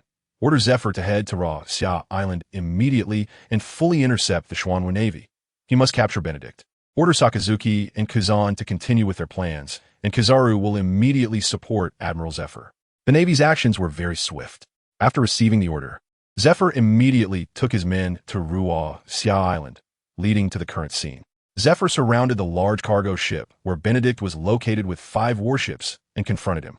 Benedict stood openly on the mast, looking at Zephyr 100 meters away, somewhat surprised. The Navy had arrived. That was not unexpected. However, Zephyr, as an admiral, appearing here was surprising. Zephyr looked at Benedict, who was close at hand, with a serious expression. He hadn't expected that the person suspected to be on Xia Island was indeed Benedict. Benedict, why are you here, and what is your purpose? Zephyr recognized the actions of the Xuanwu Navy. At least, he hadn't seen them doing anything bad. However, he did not agree with the Xuanwu Navy recruiting pirates into their ranks. Due to his family being killed by pirates, Zephyr held a deep-seated prejudice against them. Once a pirate, always a pirate. How could someone accustomed to the wild and reckless life of piracy, burning and looting, become a good citizen? Therefore, Zephyr was also dissatisfied with the Xuanwu Navy. They were just wolves in sheep's clothing. For this reason, he did not refuse the order from above. Soro stood quietly to the side, ready to control the cargo ship to leave. He was unsure of Benedict's strength, but based on rumors, he was at least of admiral level. Yet, facing Admiral Zephyr and other officers like rear admirals and vice admirals on the other ships, how could the two of them possibly contend? However, to buy time, even if it meant death, as long as it could ensure Alvia's safe departure and return to O'Hara, convincing the scholars of O'Hara, it would all be worth it. What purpose? I have no purpose. I simply came here on vacation. Benedict's response was simply unbelievable. As the marshal of the Xuanwu Navy, holding such a high position, how could he travel casually? At the very least, he should be accompanied by a large entourage to match his status. But now, just 2 people, one of whom is severely injured. If he were to fall here, it could very well lead to the collapse of the entire organization. Yet, as a Navy man with pride and a sense of justice, why did he bring such a large army here to surround us, without knowing the meaning behind it? We are the righteous forces, the Xuanwu Navy, maintaining regional peace and combating pirates. However, your actions now are undoubtedly those of a dog for the celestial dragons, erasing threats to their rule and undermining the dignity of the Navy. Is this the justice you believe in? Benedict was somewhat tempted by Zephyr, wondering if he should recruit him to strengthen the Xuanwu Navy. But knowing Zephyr's past and his obsession with pirates, Benedict was unsure of his chances of success. For now, his words were merely to gauge Zephyr's attitude toward the Xuanwu Navy. Zephyr, with a dark expression, stared at Benedict and coldly said, "No matter how you disguise yourselves, you're just a bunch of pirates." Pirates? Upon hearing Zephyr's response, Benedict's smile faded a bit, and his tone grew more regretful as he said, "Is this your attitude towards the Xuanwu Navy?" Zephyr frowned slightly and calmly replied, "Pirates are the source of the chaos in this world today, the sinners who destroy peace, barbaric and difficult to tame. I do not believe that your Xuanwu Navy has any ability to turn a notorious pirate crew back to the right path. Therefore, all this so-called justice is merely your hypocritical display." With Zephyr's repeated affirmations, Benedict's heart found an answer. Although Zephyr today does not have the despair and anger of 20 years later, his inherent obsession with pirates has not changed at all. Chapter 55. Testing again since he couldn't get the desired answer, he could only strike hard. Benedict looked at Zephyr and calmly said, "I don't have much time to waste with you here." Hearing Benedict's words, Zephyr's expression was cold as he said to his officer, "Fire." The officer immediately acted and conveyed the order. In the next moment, all the cannons were aimed directly at the cargo ship where Benedict was located. When it is possible to deliver a devastating blow to the enemy from a distance, one should never engage in close combat easily. This was one of Zephyr's beliefs when conducting operations against pirates. With only one ship, Benedict, who possessed immense strength and had a somewhat special identity, was not suitable for capture. What suited him was complete annihilation.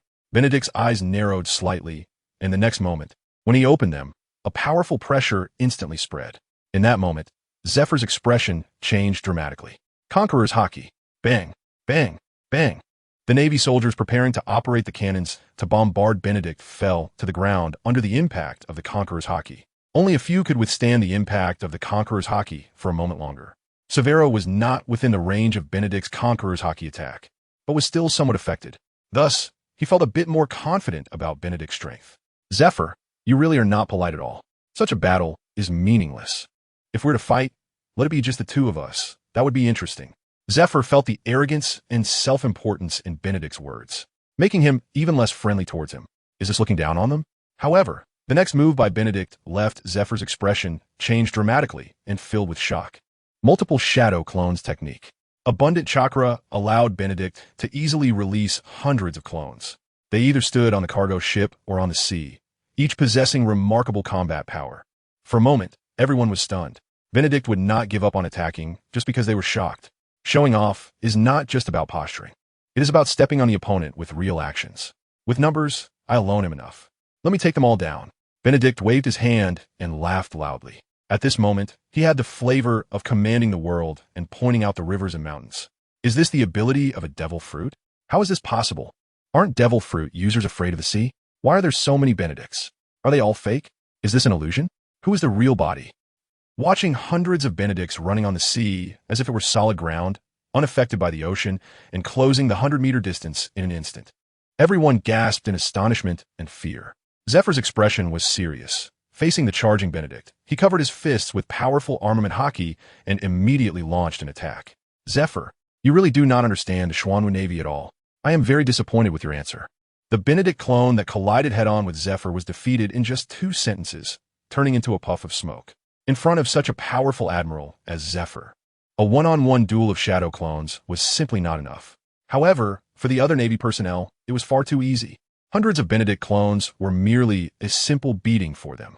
In a short moment, as Zephyr defeated over 100 attacking Benedict clones, he finally had a moment to catch his breath, but the next scene made Zephyr so furious he almost spat blood. Benedict had taken control of all the defeated Navy personnel and stuffed them onto a military ship.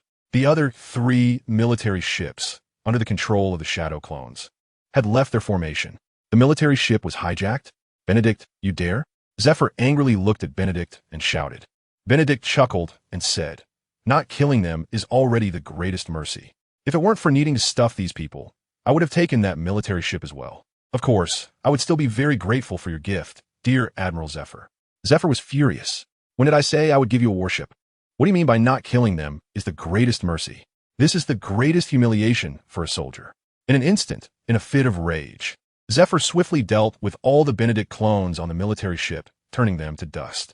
Benedict was not surprised by this. After all, this was Zephyr in his prime, not something that hundreds of shadow clones could handle. Benedict, you will die. Zephyr activated the moonwalk from the Navy's 6 styles, crossing the sea and landing on a large ship where Benedict was, ready to engage in a fierce battle. As long as the real Benedict is defeated, those clones of Benedict will inevitably dissipate, and the warship will not be able to sail away. Benedict will not go easy on Zephyr. His figure swayed as he swiftly kicked towards Zephyr's face.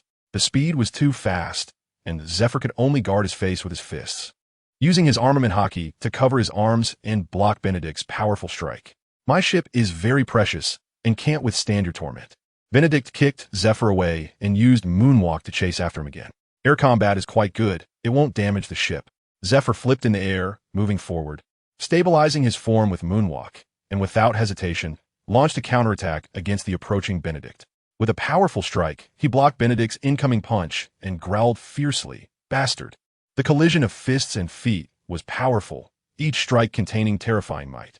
Saul stood on the cargo ship, watching the 2 people in the void, exchanging blows at incredible speed, his eyes filled with shock. As a vice admiral, he knew the strength of admirals was absolutely terrifying, especially a powerful one like Zephyr, which was even more so. However, Benedict still fought back and forth with Zephyr, showing no signs of being overwhelmed. After countless rounds of fierce battle, Benedict narrowly dodged Zephyr's consecutive punches, creating some distance while slightly panting and staring at Zephyr, saying, "Zephyr, I know your past. Your wife and daughter suffered retaliation from pirates because of your justice. So, do you think all pirates are evil and deserve to die?" At this moment, Benedict, after engaging with Zephyr, could not help but feel compassion and was trying to avoid the events of 20 years later, testing Zephyr once again. Zephyr clenched his fists, gazing at Benedict. As a devil fruit user, he had such strong physical skills, which exceeded his imagination. Nowadays, once people possess a devil fruit, they tend to overly rely on its power and neglect their own strength, which is the Real foundation. However, despite admiring Benedict's strength. The touched pain caused Zephyr's veins to bulge. Some pirates deserve to die, especially those who killed your wife and daughter. They are guilty of death. But not all pirates are evil. Not all pirates are evil tempted by greed. Among them, there are those who are forced. Some merely yearn for the sea. Some seek freedom. They value loyalty, have boundaries, and are righteous. Should such pirates also be condemned to death? Benedict stared at Zephyr, observing his expression. Wanted to know what thoughts Zephyr would have in this state. The unsoothable pain and hatred towards pirates made it impossible for Zephyr's heart to calm down. Only by roaring and fighting to kill all pirates could he express the anger within him. You don't understand at all. The ambition of pirates will never be satisfied. They are the root of evil. All pirates are evil and must face justice's judgment. Everything began the moment they became pirates. They are evil. Chapter 56. 8 Gates of Duanjia. Explosive Hammer Zephyr. No matter how a person hides their inner pain, striving to change something and doing things out of hatred for evil, when one day their heart has gone mad, they will fall into madness. Benedict did not know if Zephyr had entered such a crazy state at this moment. But Zephyr had indeed grown stronger. The armament hockey that hit flesh was worthy of being one of the 3 admirals of the Navy headquarters. In fact, Benedict felt that at this moment, Zephyr's fists were no less powerful than Garp's. Bang! In an accidental moment, Benedict was hit hard in the abdomen. The immense power surged within Benedict's body, making him gasp in pain. Zephyr gave Benedict no chance to catch his breath. Seizing the opportunity, he unleashed a flurry of attacks. Saul, seeing this scene, felt anxious and wanted to help. However, he had no ability to stay airborne. Therefore, he could only watch as Benedict was heavily struck and smashed into the sea. The powerful force made Benedict feel dizzy, as if his internal organs were about to be shattered. It hurt tremendously. At the same time, those clones of Benedict on the warships also dissipated into smoke due to the influence of Benedict's main body. Stopping in midair, panting heavily, Zephyr saw this scene and felt a slight sigh of relief. His plan was correct and had succeeded. However, Zephyr did not relax because Benedict's strength was not something he could easily defeat. At this moment, Benedict was plunged into the sea. And based on his preliminary understanding of Benedict's special ability, the sea did not seem to impose any restrictions on him. Thus, Zephyr couldn't help but wonder, isn't Benedict a devil fruit user? Zephyr jumped several times in the air and landed on a warship. Maintaining the moonwalk state for a long time and engaging in high-intensity combat would exhaust even him, a master of the Navy 6 styles. After a moment, Benedict crawled out of the sea as if he were rising from the ground. Seeing Benedict treat the sea like solid ground, Zephyr's expression grew serious again. Even fishmen wouldn't be able to do this so easily, right? No, even fishmen living in the underwater world couldn't stand on the water surface like this. Truly, he was one of the strongest admirals in history. Given the power he just displayed, I must take this seriously. Section 50. Benedict wiped the blood from the corner of his mouth, looking at Zephyr in the distance with a hint of excitement on his face. 8 Gates of Duanjia. Open the first gate. Open. The rest gate. Open. The life gate. Open. The injury gate. Open. The death gate. Open. The view gate. Open. The peacock gate. With each gate opened, the overwhelming pressure and momentum emanating from Benedict increased. The sea also changed color due to the immense power displayed by Benedict, with howling winds and rolling waves shaking the great ship as if caught in a storm. Zephyr looked at the powerful Benedict, his expression becoming somewhat awkward. This was a power Benedict had never shown before in front of the world and was not included in the intelligence reports. Feeling such might, Zephyr had no choice but to exert all his strength. Letting out a low growl, Zephyr no longer hid his power and unleashed an even more terrifying force. In terms of momentum, although he was not as strong as Benedict, he resolutely initiated the attack. 1 punch, 2 punches, 3 punches. Zephyr's fist became faster and more ferocious. However, Benedict remained expressionless, easily dodging Zephyr's punch. Despite its terrifying force, it couldn't harm Benedict in the slightest. Instead, Benedict's punches erupted with an incredible speed, each strike creating intense friction with the air, generating heat and transforming into fiery fists, resembling meteors falling from the sky, terrifyingly so. The stark disparity made Zephyr anxious and increasingly fearful. How could this be possible? The opponent was only around 20 years old, already possessing the strength of a general, which was terrifying enough, but he never expected such overwhelming power. Zephyr, you're still too slow. Benedict's voice rang out, immediately instilling a sense of unease in Zephyr. Even the strength he unleashed with all his might seemed to feel fear, trembling and unable to release its full potential. That peculiar feeling flashed through his mind, and Benedict had already vanished from his sight. Before he could even search for Benedict's figure, the attack had already arrived, suddenly appearing at his side. A punch covered with armament haki struck heavily at his abdomen. With a single blow, Zephyr was sent spitting blood. What Benedict had previously received from Zephyr, he was now returning with even greater terror. With a punch and a kick, Zephyr was like a ball being kicked around, utterly defenseless. Suddenly, Zephyr was kicked skyward by Benedict, who then followed up with a heavy punch to his back. Fist of the power of might. A fully charged punch was sent to Zephyr without reservation. Boom! Accompanied by terrifying power and a powerful shockwave, Zephyr was instantly smashed into the sea. As Zephyr continued to sink into the ocean, the turbulent waters were torn apart by the immense force. Deep beneath the sea, Zephyr was knocked unconscious by Benedict's powerful attack. His eyes rolled back, blood spewed from his mouth, and he was too weak to struggle, allowing his body to descend further, his complexion growing increasingly pale. Benedict landed on the ocean's surface, his observation haki sweeping across swiftly. In the next moment, he easily spotted the unconscious Zephyr, dividing into two clones. He leaped into the water, and before long, he brought the unconscious Zephyr back. Looks like I came at the wrong time. At that moment, a voice rang out, and a light coalesced into a figure. Kizaru? Benedict was somewhat surprised to see the newcomer, but he quickly reacted. In the original story, Kizaru seemed to have participated in the operation against O'Hara. Therefore, Kizaru being in the West Sea was not unexpected. Arriving at light speed, he must have come quickly after receiving orders for support.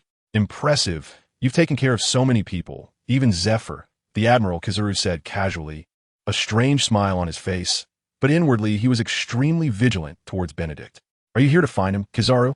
Benedict's figure instantly appeared high in the sky, even slightly higher than Kizaru. Benedict found Kizaru's nonchalant demeanor somewhat amusing. Of course, he didn't like looking up at others. It was necessary to stand taller than Kizaru. Don't be so tense, I'm just passing by, Kizaru shrugged and said half-jokingly. Upon hearing this, Benedict naturally didn't believe it, but pretended to be indifferent and replied, Oh really? Since you're just passing by, then I won't bother with you. As he turned to leave, Benedict glanced meaningfully at Kizaru and smiled. By the way, I should remind you, when you're slacking off, be careful. It's easy to raise suspicions about your identity. I'll take this unconscious guy to a place to recuperate. Don't worry, I won't kill him. The Xuanwu Navy isn't at the point of a full-scale war with your Navy yet. As for those people, I'll leave them to you. Benedict then left with his men and the warship.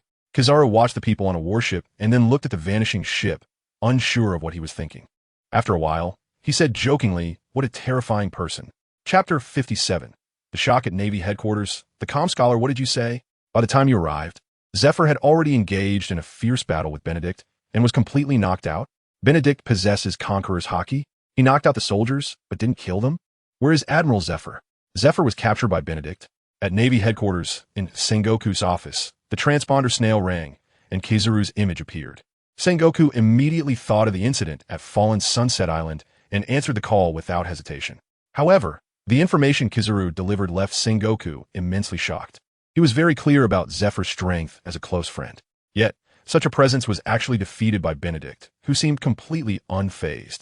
Such power must be no weaker than any of the Yonko, right? For a moment, Sengoku felt a severe headache. Without further ado, Sengoku called for Garp and Tsuru and went to Admiral Steelbone Kong's office, recounting the information he had received. This kid has become that powerful? Garp exclaimed, unable to contain his astonishment. Having fought against Benedict before, he knew that Benedict had not fought with all his strength and was aware he had a hidden card. However, Garp never expected Benedict to knock out an Admiral-level Zephyr and even capture him. Sengoku's expression turned serious as he said, Benedict's strength has exceeded our expectations. I suggest we treat him as a force akin to the Yonko. Steelbone Kong's expression looked somewhat awkward. Their operation had failed, and they had lost Admiral Zephyr to the enemy. If Benedict took any action, it would undoubtedly be a significant issue for the Navy. Garp, is there any way to contact Benedict? I need to speak with him personally, Steelbone Kong asked after a moment of contemplation, his gaze falling on Garp. I have no way to contact him, Garp replied with a dark expression, refusing without hesitation. What does this mean? Are you doubting me? Tsuru realized something was off as Steelbone Kong spoke, seeing Garp's expression, and then shifted the topic, we must take the Xuanwu Navy seriously. But Admiral Zephyr's situation must also be resolved. If Benedict intends to use this incident to threaten us, that would be very troublesome. Therefore, we must find a way to rescue Admiral Zephyr. Sengoku nodded heavily. After all, Zephyr was the face of the Navy, an admiral, and an old friend with whom they had fought side by side since childhood. Steelbone Kong fell into a brief moment of contemplation. Zephyr must be rescued. However, what exactly is Benedict's purpose in coming to the West Sea? Now that he has captured Zephyr, what does he want to do? Threaten them? O'Hara? Thinking of this, Steelbone Kong immediately had an idea. Contact Kizaru and head to O'Hara to find Benedict. Sengoku, Tsuru, and Garp did not oppose. Benedict had contacted Alvia and even helped her, which was obviously also related to O'Hara. Although they did not know how the Xuanwu Navy was connected to O'Hara, they could not afford to think too much about this matter here. The world government would absolutely not allow O'Hara, which had already touched its reverse scales, to exist. O'Hara, Sakata Jintoki arrived successfully with Alvia and the Xuanwu Navy as night fell. Once Alvia set foot on the island, she did not linger for a moment and hurriedly led her people towards the Tree of Knowledge at the center of O'Hara. The Tree of Knowledge was essentially a library built inside a giant tree, and the director was a renowned archaeological scholar named Alguba. His unique trademark was his fan-like green, exaggerated hairstyle and beard. He was the authority of O'Hara and the most prestigious person there. Under the night, Alvia, escorted by Sakata Jintoki, pushed open the door and entered the library. At this moment, a large number of scholars were gathered here, browsing through various books and checking various materials. Each person had their own goals and tasks, and everyone was thinking seriously about their issues. So for a moment, no one noticed that Alvia and Sakata Jintoki had entered. Seeing the familiar and long-lost scene before her, Alvia felt warmth. "Everyone, I'm back," Alvia said, looking at the crowd. For a moment, the library fell silent. Everyone subconsciously looked at Alvia. "Alvia, oh my God, you finally returned." Poor child, wandering outside. Where's their warmth like home? With Alvia's return, Robin, that child, must be very happy. One by one, familiar neighbors of Alvia stepped forward, examining her and continuously expressing heartfelt exclamations. Hearing Robin's name mentioned, Alvia's body instinctively trembled. She too missed her daughter dearly. It had been many years since she last saw her daughter. However, as an archaeologist, exploring the truth of history was the meaning of her life. Family ties and the truth of history sometimes really create contradictions. "Alvia, my child, you finally came back." Old Director Alguba hurriedly walked over, and everyone made way. Seeing Old Director Alguba, Alvia quickly called out, "Director Alguba, we need to leave here quickly. Everyone must evacuate. The world government is going to completely destroy O'Hara. Everyone will die." Alvia's words immediately silenced the previously noisy library. However, what surprised Sakata Jintoki, who was standing aside, was that these scholars reacted very calmly to this matter, as if they already knew. Sure enough, old Alguba's next words confirmed his suspicion. "We all know. Strange figures have appeared in O'Hara, and the dragon has disappeared without a trace. Other scholars outside, some were captured, some were killed. At that time, we knew someone was targeting us." Alguba seemed very open about it, with a smile on his face, appearing very relaxed. "Then why not leave here?" Alvia asked, slightly taken aback, then questioned in confusion. "The world government wants to destroy this place. Everyone will die." Old Director Alguba chuckled and said, "It's useless. We don't have strong military power and can't escape from the world government, which is determined to annihilate us. We will die, but I believe someone will eventually uncover the truth of history." At this point, Old Director Alguba expressed some regret, saying, "The only thing we feel a bit sorry for is that all the books here will disappear with us." "Not necessarily." Just then, Sakata Jintoki, who had been silent, spoke up. At the same time, he announced his presence to those present who had ignored him. Chapter 58. Agree to evacuate. Mother and daughter meet. Sakata Jintoki's words successfully attracted the attention of everyone present. At the same time, they distanced themselves from Sakata Jintoki and remained vigilant. He was a stranger. Most strangers appearing in O'Hara had ulterior motives. "Who are you?" Alguba stared at Sakata Jintoki and asked. "He is my friend," Alvia quickly explained from the side. Alguba glanced at Alvia, patted her shoulder, and then looked at Sakata Jintoki, asking, "What is your purpose in approaching Alvia and coming to O'Hara?" Sakata Jintoki did not panic at Alguba's inquiry. On the contrary, he remained calm and smiled as he introduced himself. "Let me introduce myself. I am Rear Admiral of the Xuanwu Navy, known as Sword Saint, Sakata Jintoki. I came to O'Hara because our marshal learned that the world government is destroying O'Hara to cover up the hidden history of the past 100 years.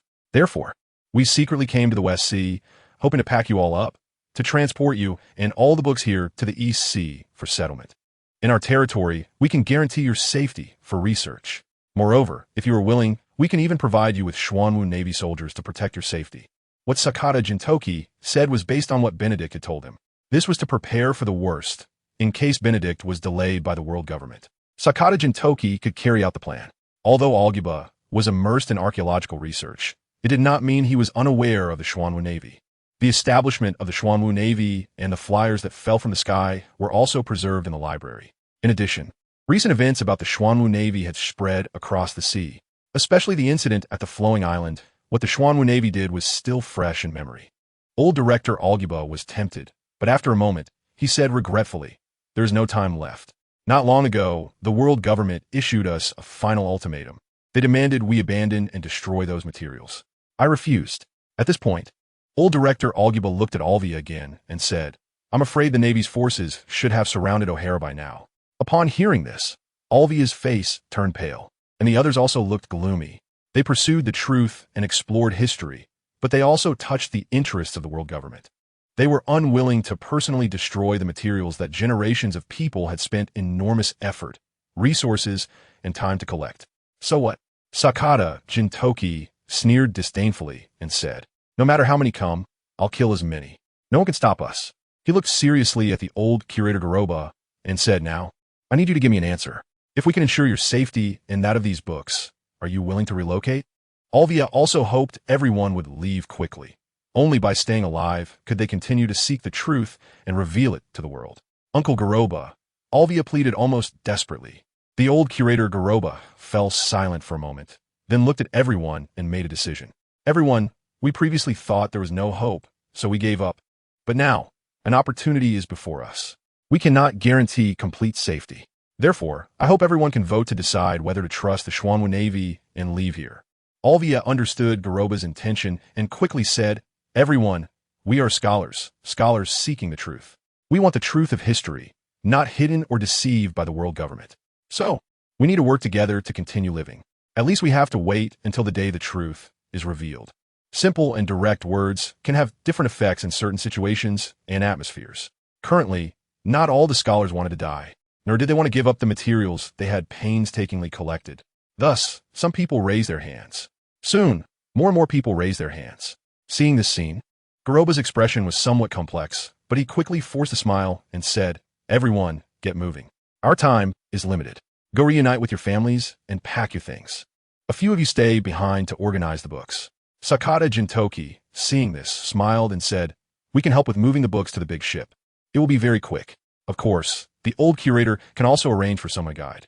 Garoba pondered for a moment and agreed. Sakata Jintoki looked outside the library and nodded. Before long, over 100 Xuanwu Navy soldiers gathered outside, waiting for orders in an orderly manner. Garoba and the others were somewhat shocked by the discipline of the Xuanwu Navy, but they felt satisfied as well.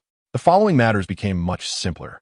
Garoba remained at the library with some older individuals, guiding the Xuanwu Navy soldiers to quickly pack various books and materials and then move toward the hidden merchant ship.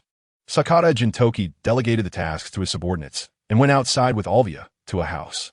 Standing outside and looking at the weak light inside, Alvia felt very nervous and complicated. Sakata Jintoki stood beside her, observing Alvia's delicate features and the complex expressions of happiness, regret, and heartache, feeling a wave of gloom in his heart. Was he really here to see his daughter? Ding, ding, ding, the sound of a bell rang. Alvia, unable to resist, pushed open the door, triggering the bell hanging inside. Inside the house, Nico Robin heard the bell sound, happily closed her book, ran outside, and called out, "Grandpa Garoba, is that you?" As the door opened, a petite figure rushed out. Seeing the smiling, small figure, Alvia could no longer control her emotions and rushed forward to hug Nico Robin, crying loudly, "Robin, my daughter." At first, Nico Robin was a bit confused. However, as the familiar voice echoed in her ears, the image of her mother began to resonate in her mind. At that moment, Nico Robin could no longer control her young heart and her endless longing for her mother. "Mom, I miss you so much." Woo. Chapter 59. Sakazuki's Suggestion. "Mom, this meat pie is so delicious. The flavor you make is truly amazing. Mom, I want more. In the small room, the sounds of laughter from the mother-daughter duo, Nico Robin and Nico Alvia, filled the air. Especially Nico Robin's voice, which warmed and healed Alvia's heart. As an outsider, Sakata Jintoki had initially prepared not to get involved. However, he could not refuse Alvia's invitation. Thus, Sakata Jintoki played with Nico Robin, enjoying the delicious food prepared by Alvia. However, this joyful time did not last long. After the meal, Alvia began to pack up things with Nico Robin. Mom, are you leaving again? Nico Robin asked in a low voice, looking sadly at the packed luggage. Alvia was momentarily stunned, but quickly understood her daughter's feelings. She stepped forward, hugged Nico Robin, and gently kissed her forehead. Looking at Nico Robin's somewhat disappointed gaze, she smiled tenderly and said, "Yes, I will leave, but I will always be by Robin's side." Upon hearing this, Nico Robin instantly became excited, hugging Alvia's neck and joyfully exclaiming, "Great, I can be with Mom all the time." Outside, sitting and resting in the cool breeze, Sakata Jintoki listened to their conversation and couldn't help but smile. Although he felt a bit disappointed that Alvia had become a mother and wife with such a lovely daughter, he did not neglect protecting Alvia. That night was a complicated and uneasy night for everyone on O'Hara Island. They dined with their families. Despite the laughter, their faces showed hints of fear as they packed. They did not know what kind of escape route lay ahead. But if they did not leave, they would surely die here. Therefore, if they did not want to die, they had no other choice. As the sun rose, the residents of the island began to move their packed belongings to the port and started boarding the ships. Additionally, 3 large cargo ships were filled with various books and materials hastily packed the night before. These materials were the fruits of the scholars' labor. Sogoroba and some scholars did not wish to stay with their families and remained on another cargo ship. Just as the great relocation of O'Hara was underway, the forces from the Navy headquarters and the world government appeared in the distance, quickly approaching O'Hara. At the same time, Benedict was piloting a warship appearing at O'Hara, with another person beside him, whose hands and feet were freed by Benedict, leaving him powerless. Meanwhile, on the other side of O'Hara, Benedict's doppelganger and the warship and cargo ship piloted by Saul were also converging with Sakata Jintoki and the others. 20 warships, led by either a rear admiral or a brigadier general. Such a powerful force would find it too easy to destroy O'Hara. Benedict looked at the distant warship and smiled at Zephyr beside him. Zephyr had a cold expression, seemingly lost in thought, and remained very quiet. Benedict didn't mind this, as Zephyr was clearly too parched to argue back. They were merely a group of scholars without any power, seeking the history of this world and pursuing a historical truth. However, as the Navy, you have been committing atrocities in the name of justice, persecuting innocent civilians. Now, you even want to destroy O'Hara. What you are doing is no different from the brutal massacre of civilians at Flevance. Ultimately, the most hypocritical ones are you. Admiral Zephyr, tell me, are you not hypocritical? Is the justice you uphold not false? You claim to eradicate the evil pirates, yet behind the scenes, you wield the knife against defenseless civilians. You say we are pirates? Ha ha ha. In fact, the world government and the Navy you serve are more like pirates, aren't they? Since Zephyr woke up, Benedict has not stopped pouring salt on the wound, repeating such words over and over. He simply wanted Zephyr to realize which Navy organization resembled pirates more. Spandane looked at the appearing warship, confused. Where did this warship come from, and why was it blocking their way? It was a warship seized by Benedict. Borsellino stood up from his lounge chair, looking at the distant warship, and quickly realized what was happening. The news of Zephyr's defeat and capture by Benedict was secretly blocked. Thus, only those at the higher levels knew about Zephyr's capture. Benedict. Sakazuki looked through his telescope at Benedict standing on the deck and said coldly, "Indeed, it's for O'Hara." Borsellino saw this scene and said, "Is he trying to use Admiral Zephyr to threaten us and stop the demon-slaying order? That's quite obvious." Sakazuki glared at Benedict fiercely and said in a low voice, "We must not let his scheme succeed. I suggest we directly activate the demon-slaying order and kill Benedict." Sakazuki's voice was loud, and Yellow Monkey and Kazan looked at him with unfriendly expressions. Sakazuki was willing to disregard Zephyr's life to forcefully activate the demon-slaying order to kill Benedict. "Admiral Sakazuki, please watch your words," Kazan said, exuding a cold aura. Facing Kazan's warning, Sakazuki also emitted heat, saying in a deep voice, "A general who can defeat Admiral Zephyr is not weaker than the 3 emperors. If Benedict dies, it will be equivalent to crushing the spirit of the Black Turtle Navy and severely wounding them. The remaining people are not to be feared." "Good idea," Spandane suddenly appeared, excitedly taking out a golden den mushy, proudly saying, Benedict must die, the Black Turtle Navy must be destroyed, and O'Hara cannot continue to exist. No matter who you are, no one can survive under the bombardment of the demon-slaying order. Swapping Admiral Zephyr for a Benedict is completely worth it. He dies for a reason. Ha ha ha. Spandane's unabashed words and his excitement over the impending order made him oblivious to the murderous looks from Borsellino and Kazan. Regardless, Zephyr was their mentor and a Navy admiral. Just then, a sound rang out, silencing everyone. The sound came from Borsellino's den mushy, and all eyes turned to him. It was Borsellino's exclusive den mushy. Chapter 60, Spandane. Activate the demon-slaying order. The den mushy rang, revealing Zephyr's image. Borsellino, surprised by the scene, turned his gaze to the warship where Benedict was. The negotiation is about to begin, Borsellino said calmly. Section 53. The den mushy was connected, and Benedict's voice sounded. This was not surprising at all. Shall we make a deal? Benedict asked. Borsellino, hearing Benedict's words, waved his hands and replied lightly. I don't have enough authority to make any deal with you, Admiral Benedict. Benedict chuckled lightly, the den mushy's gaze shifting to Kazan and Sakazuki, saying, Without the Admiral, among the current Vice Admirals, your strength is certainly not weak. It would not be an exaggeration to say you are the top among the three. I believe Vice Admiral Sakazuki and Vice Admiral Kazan would certainly agree, right? Sakazuki, hearing Benedict's words, knew this was merely a scheme to sow discord but still snorted. Kazan remained silent. Silence meant agreement. So, here, you should be the highest commander. Therefore, can we proceed with our deal? Spandane, hearing Benedict's words, was extremely dissatisfied and said, I am the highest commander of this unit. I am Spandane. I was appointed by the 5 elders, representing the world government. The Navy is merely a pawn of our world government. No deal, and no deals are allowed. Spandane's voice roared on the warship.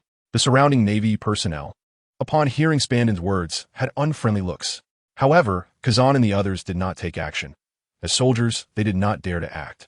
Ultimately, the growth of the Navy still required substantial material support from the world government. Besides, they were just soldiers. In the face of Spandane's disdainful humiliation, they could only endure. Say that again, if you dare. Sakazuki, furious, did not spare Spandane and directly grabbed him by the throat, showing no mercy. Sakazuki's sense of justice would not allow anyone to trample him and shout. Thus, without having experienced society's hardships, the hot-tempered Sakazuki directly taught Spandane a lesson. Let go. I'm the highest commander here. Are you going to betray the world government, Sakazuki? Spandane said, his face turning red and feeling extremely uncomfortable. However, even so, Spandane showed no signs of remorse and angrily shouted at Sakazuki. Betrayal? I am a Navy man, a dog of the world government. You have no right to interfere with our actions. After saying this with utter disgust, Sakazuki threw Spandane away, nearly knocking him unconscious. I feel like I've seen something remarkable, he said. So, have you made up your minds? Benedict sat on the deck, holding a transponder snail, his gaze directed towards the silent Zifa beside him. And he smiled as he said, Of course, if you are unwilling to trade, you can choose to open fire. I think, given the world government style, when someone is dangerous enough, it's entirely possible to sell out their teammates and do whatever it takes to achieve victory, right? Even if the teammate is Admiral Zifa. If I remember correctly, many of you are students of Admiral Zifa, right? To kill me, you would even eliminate your mentor to eradicate future threats. So, did you have such thoughts just now? On the warship, Sakazuki and the others shuddered slightly. Although it was Sakazuki's proposal, the fact that Benedict guessed it made them feel a shock in their hearts. More importantly, Benedict was not wrong. They were indeed Zifa's students. Wow, Marshal Benedict really knows how to joke. We're the just Navy. As for the trade, what exactly do you want? Fujitora was reluctant to get involved in this matter, and even more reluctant to speak directly with Benedict. However, Sakazuki and Kuzan remained silent at this moment, which left him feeling helpless. Kill me. Soon, the transponder snail responded. However, it was not Benedict speaking, but Zifa. Hearing this, Kazan, Sakazuki, and Fujitora all felt a shudder of disbelief. But upon reflection, it seemed understandable. Their mentor had no hesitation in his hatred for pirates. Do you really want to die, Admiral Zifa? That's quite ruthless. While claiming to do just things and being the just Navy, you also want to slaughter defenseless civilians. Isn't your heart in torment? Isn't it very contradictory? You really think so beautifully want an end at all. Don't you feel any guilt at all? Kazan, Sakazuki, Fujitora, don't you feel any guilt at all? What have they done wrong? They're just a group of scholars studying history and archaeology. Who did they kill? What great crime did they commit to make you go so far as to launch the extermination order? Benedict's voice echoed through the transponder snail on the warship. Kazan, Sakazuki, Fujitora, and the other rear admirals and vice admirals fell into silence. Why? Is it that they are helpless, or do they truly deserve to die? Confusion and silence did not provide them with immediate answers. Benedict Schrade would not allow them to waste too much time. Withdraw 10 nautical miles, and I guarantee your esteemed Admiral Zifa will be able to return safely. But if you insist on launching the extermination order, then Zifa will die. And you will die too. Never doubt my abilities. Benedict's voice came through, neither fast nor slow, carrying a chilling sense of ruthlessness. This was not a joke. For a moment, Fujitora and the others fell silent again. Some even clenched their fists. Agree with him. At that moment, the ghost spider stepped forward, still holding a transponder snail. It turned out he had been in the corner, contacting Admiral Sengoku, and had been listening to their conversation. Sengoku's heart was very conflicted at this moment. On one hand, there was the upper management's order to erase O'Hara, and on the other hand, there was Admiral Zifa, the face of the Navy, and his old comrade. In the end, Sengoku, carrying his own selfish thoughts and under great pressure, made his choice. Kazan and Fujitora both let out a sigh of relief upon hearing Sengoku's voice, just like the others. On the contrary, Sakazuki remained silent, his face dark, saying nothing and not stopping anyone. I refuse. I order you, as a world government special envoy, to immediately launch the extermination order. Spandon's voice rang out, firm and filled with resentment. Kazan and Fujitora's faces changed drastically, and Sengoku, on the other end of the transponder snail, roared, Spandane, I, as an admiral, prohibit the use of the extermination order. Chapter 61. Shock? Surprise? Continuous reversals boom. Boom. The sound of cannon fire continued as hundreds and thousands of shells fell towards O'Hara, and even towards the warship where Benedict was located. The shells exploded on O'Hara Island, creating a powerful roar. In just a moment, a large amount of dust was kicked up, and countless buildings collapsed, accompanied by a massive fire that quickly ignited. The residents of O'Hara, who were fleeing, were startled and panicked by the sudden attack, hastening their steps in confusion. The overwhelming destruction loomed over everyone's hearts. Sakata Jintoki soared through the air, looking down at the continuously bombarded O'Hara and the warship in the distance that was being hit by cannon fire, his expression darkening. Saul, where's our marshal? Sakata Jintoki called out to Saul, who was helping others escape. He has attracted the attention of the Navy by capturing Admiral Zifa, buying us some time to escape, Saul said without much thought. Upon hearing this, Sakata Jintoki looked at the warship, now covered in cannon fire and utterly destroyed, and his expression changed drastically, saying, Damn it. Once everyone is on board, you and the Xuanwu Navy quickly take them away. After saying this, Sakata Jintoki stepped on the sword energy and flew out to meet the incoming shells. Saul understood Jintoki's actions, but knew it was also very important to take the residents and books from O'Hara, so he gritted his teeth and hurriedly got people on board. On the Navy fleet, Sakazuki, Kazan, Fujitora, and others looked in shock at the destroyed warship, their expressions extremely grim. Damn bastards. Sakazuki, in a fit of rage, reached out and grabbed Spandane, molten lava surging towards him. Hiss, hiss, hiss. A cold breath came, blocking Sakazuki's attack. Spandane screamed. Kazan, what do you mean by this? Sakazuki glared at Kazan, anger evident in his tone. Although it's regrettable, if you kill him, you won't be better off, Kazan said. Equally furious with Spandane, his gaze filled with rage, but he remained rational and stopped Sakazuki. It hurts so much. Bastard, I will complain to the Gorosei about you. Damn it, I will definitely throw you into Impel Down and make you suffer. Spandane, not understanding Kazan's good intentions, was enraged due to Sakazuki's attack, cursing loudly and even threatening to retaliate against Sakazuki. Upon seeing this, Kazan immediately retracted his abilities and said lightly, You're not a celestial dragon yet. Killing you would only result in my demotion at most. Sakazuki's eyes flickered with hostility as he attacked again. Accompanied by Spandam's piercing screams, he did not kill him. At this point, it was pointless to say anything. Kazan's intervention also allowed Sakazuki to regain some of his rationality. Sengoku continuously pounded the table, causing it to splinter. His face filled with anger, frustration, and helplessness. Tears streamed down his cheeks.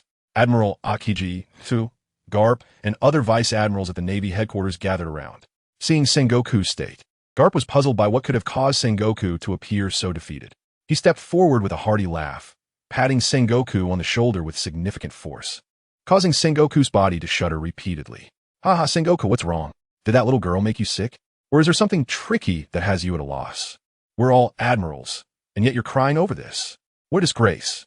Garp spoke carelessly, but Tsuru frowned and approached Sengoku, asking, is it related to Zephyr? Suddenly, the entire office fell silent. Garp's expression froze as he slowly turned to look at Sengoku. From what he knew, the only person who could provoke Sengoku's anger recently was Zephyr.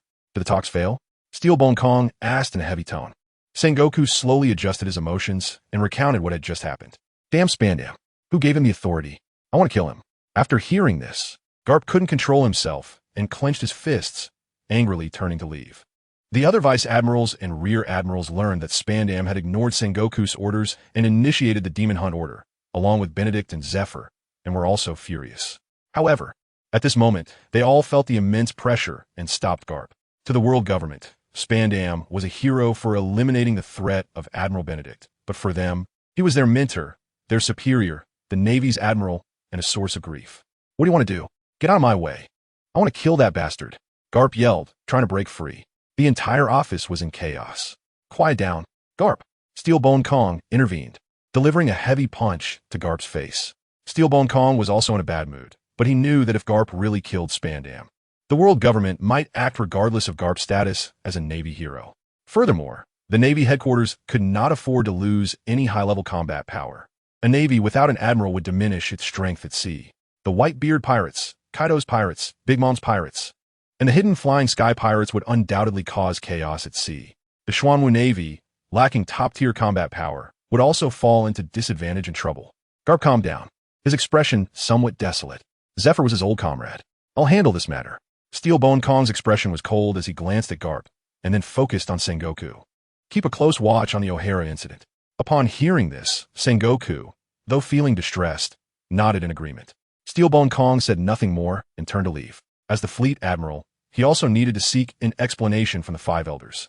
The phone snail sound rang out, drawing everyone's attention, even Steelbone Kong, who was about to leave, paused. Sengoku answered the call. It was Gecko Moria on the line. This is Sengoku. Sengoku took a deep breath to calm his emotions to avoid affecting his judgment, and spoke. Admiral Sengoku, Admiral Zephyr is not dead yet. Gecko Moria's voice came through. Bang! Garp slammed his fist against the wall, creating a hole, and quickly moved to Sengoku's side, avoiding the phone snail, saying, Gecko Moria, are you sure that old man Zephyr is still alive? What luck he has. To Vice Admiral Garp, Admiral Zephyr is indeed not dead, but Admiral Benedict is also alive, and he is currently causing a massacre. Sakazuki, Kazan, and Borisolino have teamed up, but are still at a disadvantage. We request support. Please, request. Beep, beep, beep. The phone snail was hung up. Sengoku, Garp, and others were left stunned. Move, the staff and communications teams. Act quickly to contact the nearest forces for immediate support. Steelbone Kong was the first to react, then raised his voice, echoing throughout the Navy headquarters. Chapter 62. Jintoki Sakata's Warning. Suppressing the future, 3 admirals, O'Hara. Benedict truly did not expect the Navy to launch the Demon Hunt order. Even Zephyr was incredibly surprised. These guys were willing to kill Benedict, his mentor, just to eliminate him? As the shells bombarded the warship, a look of helplessness appeared in Zephyr's eyes. He couldn't withstand such bombardment in his weakened state. Admiral Zephyr, these are truly your good students. How pitiful. However, their lucky streak was about to end. Grabbing Zephyr from the sea, Benedict's gaze towards the fleet turned murderous. He had previously thought to avoid a larger-scale battle, hence using Zephyr as a hostage to force the warship to retreat 10 nautical miles. Now, there was no longer any need for that. Multiple shadow clones technique. In an instant, hundreds of Benedicts appeared on the surface of the sea and charged towards the warship. Zephyr, you are free. Section 55, but not now. One shadow clone grabbed Zephyr and rushed towards the shores of O'Hara. Zephyr heard the shadow clone's words, but his expression remained largely unchanged. What does it matter if I'm free? The artillery will ruthlessly destroy O'Hara. Will they leave me to survive here? Crack. The shadow clone reattached all of Zephyr's limbs. Zephyr was somewhat puzzled by what Benedict meant. With his limbs reattached, he regained his strength. The Benedict shadow clone before him was confident it could easily handle him. However, Zephyr did not immediately act. He looked towards the sea, towards the fleet. At this moment, the Benedict Shadow clone was swiftly dodging bullets, landing on the warship, and launching attacks against the Navy personnel aboard. Even if they were just ordinary Navy personnel, they were elite forces and they were students personally taught by Zephyr. However, at this moment, he could only watch as these students fell one by one at the hands of Benedict. You could step in to help, either under the still fierce artillery fire, or wait until the bombardment stops before you go to assist. The shadow clone of Benedict looked at Zephyr and said mockingly. Upon hearing this, Zephyr stepped forward, intending to use the Navy's 6 styles, braving the bombardment to cross the sea and support Kazan and the others. But just as he stepped out, several sword energies suddenly descended, blocking Zephyr's path. Sakata Jintoki had arrived, suddenly appearing behind Zephyr. With his Tia Lake pressed against Zephyr's back, his eyes flickering with killing intent as he said in a deep voice, "Dare to take another step forward, and you'll surely die." Zephyr stopped in his tracks, retracting his imposing aura, but he was still enduring. Watching his students die one by one at the hands of Benedict was unbearable for him. The shadow clone of Benedict frowned slightly as he looked at the arriving Sakata Jintoki and asked, "Have they all evacuated?" "They are in the process of evacuating. The demon slaughter order has affected some people, but with a bit more time, they can set sail," Jintoki replied after glancing at Zephyr. "Don't worry about him. Even if he comes, I'm not afraid," the shadow clone of Benedict said calmly. "Your task is to bring them back safely to the East Sea." Jintoki looked at the distant battle and said with some concern, "But even if the 3 admirals join forces, they won't leave me behind." Benedict spoke again. Jintoki knew that Benedict had made up his mind, so he warned Zephyr, "If anything happens to our admiral, believe me, we will gather all the forces of the Black Turtle Navy to completely overthrow your Navy's rule. The current Navy is utterly rotten." After saying this, Jintoki quickly turned and left. The world government's determination to eradicate O'Hara would absolutely not allow these people to leave easily. It was still unknown how many forces would intercept them on the way, so he had to return to the fleet. Relying on the combat power of the Black Turtle Navy soldiers, along with Saul's strength and his words, there was already enough combat power. But no matter how strong an individual's combat power, when faced with bombardment, there are times when one is powerless, especially against continuous bombardment day and night. After Jintoki left, Zephyr stood firmly on the beach. On the other side, Benedict, along with the shadow clone, launched an attack, moving even faster. In just a moment, countless people fainted in the presence of the Conqueror's haki. The remaining ones who could still hold on, such as colonels, rear admirals, and vice admirals, appear to be in a desperate situation under the siege of the shadow clones. At this moment, in front of Benedict stood the future 3 admirals, Sakazuki, Borsellino, and Kazan. However, all 3 of their faces looked very bad. Just after a brief exchange, Sakazuki was punched in the face by Benedict, nearly losing a tooth, and he was sent flying onto another ship. Kazan directly entered his elemental form and launched an attack on Benedict. However, Benedict didn't care whether it was real or fake, landing punches on him until Kazan had to unleash his big move. Ice Age. In an instant, the sea within several miles was frozen solid. The thick ice layer also made it more convenient for them to fight. With a place to land, Sakazuki charged again. Borsellino, who was slacking off, relied on his devil fruit ability, fighting in an exceptionally cunning manner, occasionally launching sneak attacks with great penetration. However, Benedict continued to dodge effortlessly. "Gotcha!" Benedict extended his arm, his hockey-covered hand grabbing Borsellino's long leg, giving a cold sneer. Slap! Slap!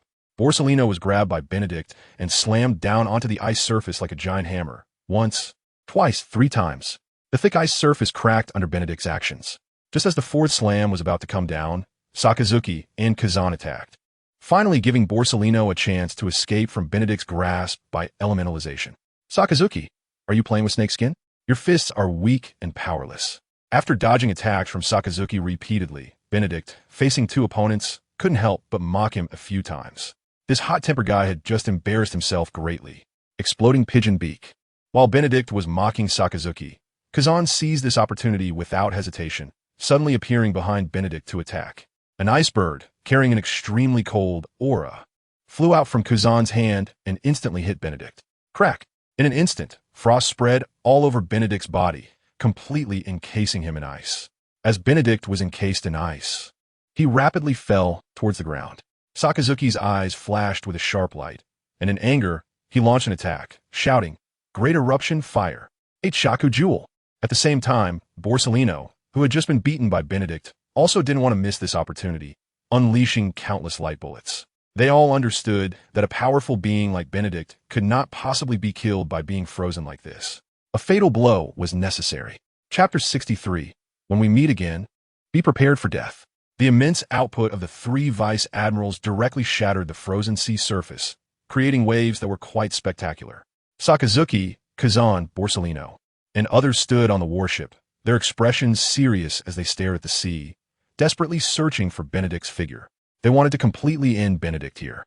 Because of Benedict, their mentor, they faced life-threatening dangers and nearly died. Because of Benedict, the demon slaughter order was halted halfway.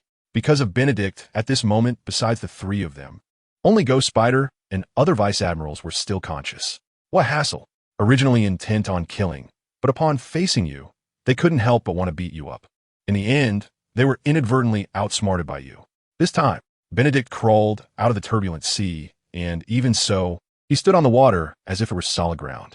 Just as Benedict was complaining, Borsellino, who had already been beaten once, wasted no time and attacked Benedict. Countless light orbs surged toward him, and Benedict's expression sharpened. Relying on his observation hockey, the Navy's 6 dials, and the continuously opening 8 gates, Benedict's speed increased tenfold. Opening the life gate, opening the rest gate, opening the life gate, opening the injury gate. Ririenua. After opening 4 gates in succession, the aura erupting from Benedict caused Zephyr, who was on the beach, to change his expression drastically. Such powerful strength. Even if he faced Benedict with all his might, a moment of carelessness would leave him unconscious. Just Sakazuki and the others alone were not enough for him to play with. Benedict, you bastard, stop. Zephyr dared not hesitate, unleashing all his power. In the moment he charged out, he directly struck down Benedict's clone, turning it into a cloud of smoke. It seemed that Zephyr was even stronger now than during his previous battle with Benedict. The reason for this was that Sakazuki, Kazan, and Borsellino were among the most talented students he had ever led. Although they still overly relied on their devil fruit abilities, their formidable combat strength could not be overlooked. With Benedict's strength, he could easily kill his most prized 3 students. Bang! When Borsellino sensed Benedict's attack coming, he transformed into light and narrowly dispersed. Benedict did not hold back due to this misstrike. Instead, he continued his assault because Kazan was on his side. Kazan instantly transformed into ice, elementalizing and disappearing, while simultaneously releasing his devil fruit ability. Frozen time capsule. A thumb-sized object exploded in an instant, freezing the entire warship. However, Benedict was not frozen as a result. Bang! Sakazuki was quite unfortunate. His reaction was fast enough, but Benedict suddenly landed a precise kick, knocking him away. Hiding was useless. It was better to face him head-on. Losing this way wouldn't be too embarrassing. Benedict grabbed Sakazuki by the neck and swiftly brought him down onto the warship. Bang! Sakazuki was pressed firmly against the warship by Benedict, causing the ship to shake violently and emit cracking sounds, with fissures appearing on its surface. 2 ice spears. Kazan provided timely support as sharp ice spears lunged at Benedict. However, Benedict's speed was even faster. He kicked Sakazuki in the back, while simultaneously freeing his hands to easily grab and crush the incoming ice spears. Kazan, you also lack the harsh lessons of society. Benedict focused on Kazan, who had a grim expression and immediately elementalized to retreat. After the recent battle, Kazan understood that with their current strength, engaging Benedict in close combat would be tantamount to seeking death. Therefore, ranged attacks became his strategy. Borsellino shared the same mindset as Kazan, and he was even more cunning. Even in close combat, if one attack failed, he would immediately retreat to a distance. Benedict, Admiral Zephyr, finally arrived, and his terrifying fist came crashing down on Benedict. Benedict did not dare to be careless. He countered with a strike. Boom! The tremendous impact once again tore through the frozen surface, causing the warship to be pushed away by this powerful force. Wouldn't it be better to just watch from the side? Benedict and Zephyr exchange a punch, followed by a flurry of strikes. The 2 of them went back and forth, while Sakazuki and the others manifested their forms, watching the intense battle without any chance to intervene for the moment. Damn it! Sakazuki spat out a mouthful of blood, clenching his fists as magma erupted, filled with unwillingness. What a terrifying man. Borsellino's expression was also grim, lacking his usual laziness and cleanliness, appearing incredibly disheveled. We're still too weak. Kazan murmured quietly. as the future 3 admirals. Their current ages were only 28 or 29. Achieving the rank of Rear Admiral at such a young age was already remarkable. This indicated that their growth rate was fast enough and that they were valued highly. Before this, no matter how they felt inside, they still had a sense of pride. But now, it was more brutal than the beatings they encountered during their time as Zephyr's students. Bang! Benedict's fist struck fiercely against Zephyr's abdomen. Zephyr, unwilling to show weakness, retaliated, his cheek bruised from the blow. Benedict was somewhat exasperated. One should not hit the face. Zephyr, are you also asking for a beating? Gate of observation, open. Towards the peacock. Benedict's strength surged again, causing Zephyr's expression to change repeatedly. Damn, how much strength is this guy still hiding? Bang!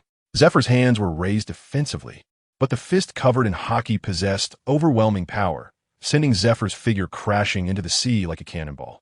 Admiral Zephyr, Kuzan, Sakazuki, Borisolino, and the others were horrified. However, at this moment, they were unable to jump into the sea. Go Spider, hurry, go save Admiral Zephyr. Kazan called out to the severely injured Ghost Spider beside him. Ghost Spider did not hesitate, plunging into the sea and swimming toward the direction where Zephyr fell. Benedict stood on the ocean surface, watching the scene unfold without intervening. For the sake of your Navy's usefulness, I will let you go today. If you still wish to capture me, then come. However, when we meet again, be prepared for death. Benedict coldly fixed his gaze on Sakazuki and the others, leaving behind a sentence before turning to leave. Sakazuki and the others remained silent for a long time, watching Benedict run far out into the sea without making a move. We can't win. Chapter 64. Interception Red Soil Continent. Holy Land, Mariehua. After handing matters over to Sengoku, Steelbone Kong arrived here immediately. Some things could not be communicated solely through the Den Mushi. Kong, the rapid rise of the Xuanwu Navy and its current influence cannot be allowed to continue existing. One of the 5 elders, dressed in a black suit, with white curly hair and a scar on his face, calmly responded to Steelbone Kong's questioning. If Admiral Zephyr's death can completely eliminate Benedict and severely damage the Xuanwu Navy, it would be a very significant matter. Spandam's actions pose no problem. Upon receiving the response from the 5 elders, Steelbone Kong's expression turned sour. However, he had anticipated this matter on the way here. Nevertheless, Zephyr is still alive, which is a good thing. The bald man with a crescent-shaped mustache and a mark on his face among the 5 elders chuckled lightly. Steelbone Kong's cheek twitched slightly at those words. Zephyr is not dead yet, but after being bombarded, it's hard to say whether he is better off than dead, right? Moreover, Benedict is currently rampaging. He doesn't even know how many people have died at his hands. In short, the Navy has lost face, and the losses will definitely be significant. This matter ends here. Kong, your previous proposal has been approved. You will be promoted to Commander-in-Chief of the entire army, and Sengoku will take over your position, becoming the Navy Admiral. The 5 elders, polishing their katana while wearing glasses, spoke on the side. Upon hearing this, Steelbone Kong pondered for a moment and said, I indeed had that intention, but I hope to postpone this matter for now. The 5 elders, polishing their katanas, paused their actions and curiously inquired, why? The turmoil of the sea has become even more dangerous, Steelbone Kong said calmly. The Beast Pirates, the big MOM pirates, the Whitebeard pirates, the Xuanwu Navy, and the Sky Pirates that have appeared in the East Sea, along with those dangerous pirates who have escaped, have left the Navy's top combat power severely lacking. If they joined forces to attack our Navy, we would be unable to resist. Listening to Steelbone Kong's words, the 5 elders fell silent. The Golden Lion Shiki was the first to escape from the underwater prison. The situation is even more troubling as the Golden Lion has suffered almost no injuries and has released a number of troublesome, dangerous individuals. The current sea, with the addition of the Golden Lion, marks the era of the 4 emperors. For a moment, the 5 elders couldn't help but curse Pirate King Roger in their hearts. He is simply a huge, foul-smelling stick stirring up chaos in this sea. Well, let's put this matter aside for now. We can dig for top combat power in the sea, and we will find ways on our side as well. In response to the 5 elders, Steelbone Kong nodded and then turned to leave. With the door closed, only the 5 of the 5 elders remained in the large room. The development of the situation has exceeded our expectations. The development of the Xuanwu Navy has been too rapid. With the power of 3 admirals, they are not weak. Especially the Xuanwu Navy's commander, Benedict, possesses the strength to easily defeat Zephyr. The current Xuanwu Navy is a force not inferior to the 4 emperors. The curly-haired, scarred 5 elder raised his teacup, took a sip, and then calmly said, the golden-haired 5 elder with a scar on his chest, who had not spoken until now, suggested, "It's time to place high-level officials in the Navy. It's a good opportunity to let those people make their appearances." The other 4 or 5 elders fell into a brief silence upon hearing this. Ultimately, it was the 5 elder with the katana who slowly said, "There's no rush. They won't find it easy to return from the East Sea to the West Sea. We can expose some people or let some pirate crews get involved. The Navy and pirates are inherently oppositional. Even ants can bite to death an elephant. Since they have come, they shouldn't think of returning so easily. Additionally, the East Sea must also take action. We need to lure out the sky pirates." The other 4 or 5 elders considered this for a moment and soon agreed. In the East Sea, without needing much from the 5 elders, Sengoku had already made arrangements. However, their action targets were slightly different. As the overall commander of the East Sea Navy base, Squirrel made immediate arrangements upon receiving Sengoku's orders. The target was to head to Reverse Mountain to intercept the Xuanwu Navy returning to the East Sea and destroy the vessels carrying the O'Haran criminals and various books. To be honest, Squirrel was quite surprised to receive this order. He had no knowledge about Benedict going to the West Sea, nor did he know about the world government's intention to destroy O'Hara. But these were not the key issues. The key was that Benedict single-handedly defeated the fleet that possessed the ability to release the demon-slaying order, including Admiral Zephyr. However, he would certainly carry out the order given by Admiral Sengoku. Thus, alarms rang throughout the East Sea Navy base, and a large number of troops quickly assembled. Since they were to intercept Benedict, they had to go all out. Failure would result in the East Sea Navy suffering a catastrophic blow from the Xuanwu Navy. Except for the forces left behind, all others had gathered. Bastille looked at the approaching Vice Admiral Squirrel, his expression serious, as he said solemnly. Squirrel nodded and then said to Bastille, "This battle is extremely dangerous. I suggest you stay at the base to guard against a sneak attack from the Xuanwu Navy." Bastille replied seriously, "I am not afraid. But to protect the Navy base, I am willing to risk my life." Squirrel patted Bastille's shoulder, his expression serious as he boarded the ship. He would surely give it his all this time. As for life and death, he would leave it to fate. Set sail. Squirrel waved his battle cloak and said solemnly.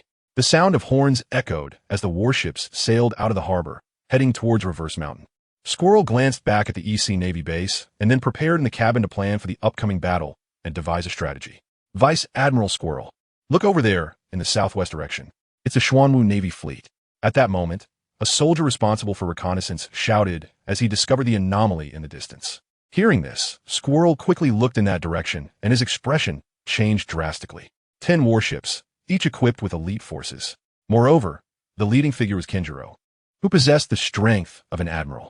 Just Kinjiro alone could suppress the top forces of the East Sea Navy base. After thinking it over, Squirrel immediately understood that the Xuanwu Navy had been waiting for them all along. Everything had been calculated. It was easy to imagine that Benedict led a force to raid the East Sea, stopping the demon-slaying order and rescuing the criminals of O'Hara, while one group headed near Reverse Mountain for support, and another group led by Kinjiro was responsible for intercepting the East Sea Navy base. Everything was perfectly arranged. All soldiers, prepare for battle. Squirrel immediately issued the order. He knew very well that if the Xuanwu Navy took action, the East Sea Navy would have no forces left to intercept Benedict returning to the East Sea. From start to finish, the East Sea Navy would not be able to participate. Chapter 65. Firepower suppression outside the East Sea Navy base. Squirrel looked at Kinjiro, who was close at hand, with an exceptionally grave expression. This was all due to the significant gap in strength. "Vice Admiral Squirrel, please return to your Navy base," Kinjiro said calmly, gazing at Squirrel, his tone filled with confidence. Hearing this, Squirrel's expression changed. This was too much. Just stepping out of the Navy base, he was blocked at his doorstep and told to go back. This was a severe slap in the face. "Kinjiro, what do you mean? Are you deliberately provoking war?" Although he knew in his heart that Kinjiro's actions were targeting them, he still questioned with a facade of bravado. In this situation, he couldn't actively provoke a battle, at least not in the East Sea. However, thinking about how the Navy headquarters had already taken action against Benedict, the grievances on both sides had completely solidified, leaving him feeling conflicted. The actions of the Xuanwu Navy, in Squirrel's view, were both righteous and evil. The existence of the Xuanwu Navy had threatened the Navy headquarters and the rule of the world government. However, with the current combat power of the East Sea Navy, were they just sending people to their deaths? De lieber outeli provoking va? That was something we should be asking you. A large number of troops were dispatched to slaughter the defenseless scholars of O'Hara, and now they are sending large forces to attack our marshal. What is the meaning of your Navy? You should know very well who started this war. I now solemnly warn the East Sea Navy within 10 minutes. Turn your ships around and return to base. Otherwise, I will lead the Xuanwu Navy to strike with full force and completely destroy the East Sea Navy. The Xuanwu Navy will also take full control of the East Sea.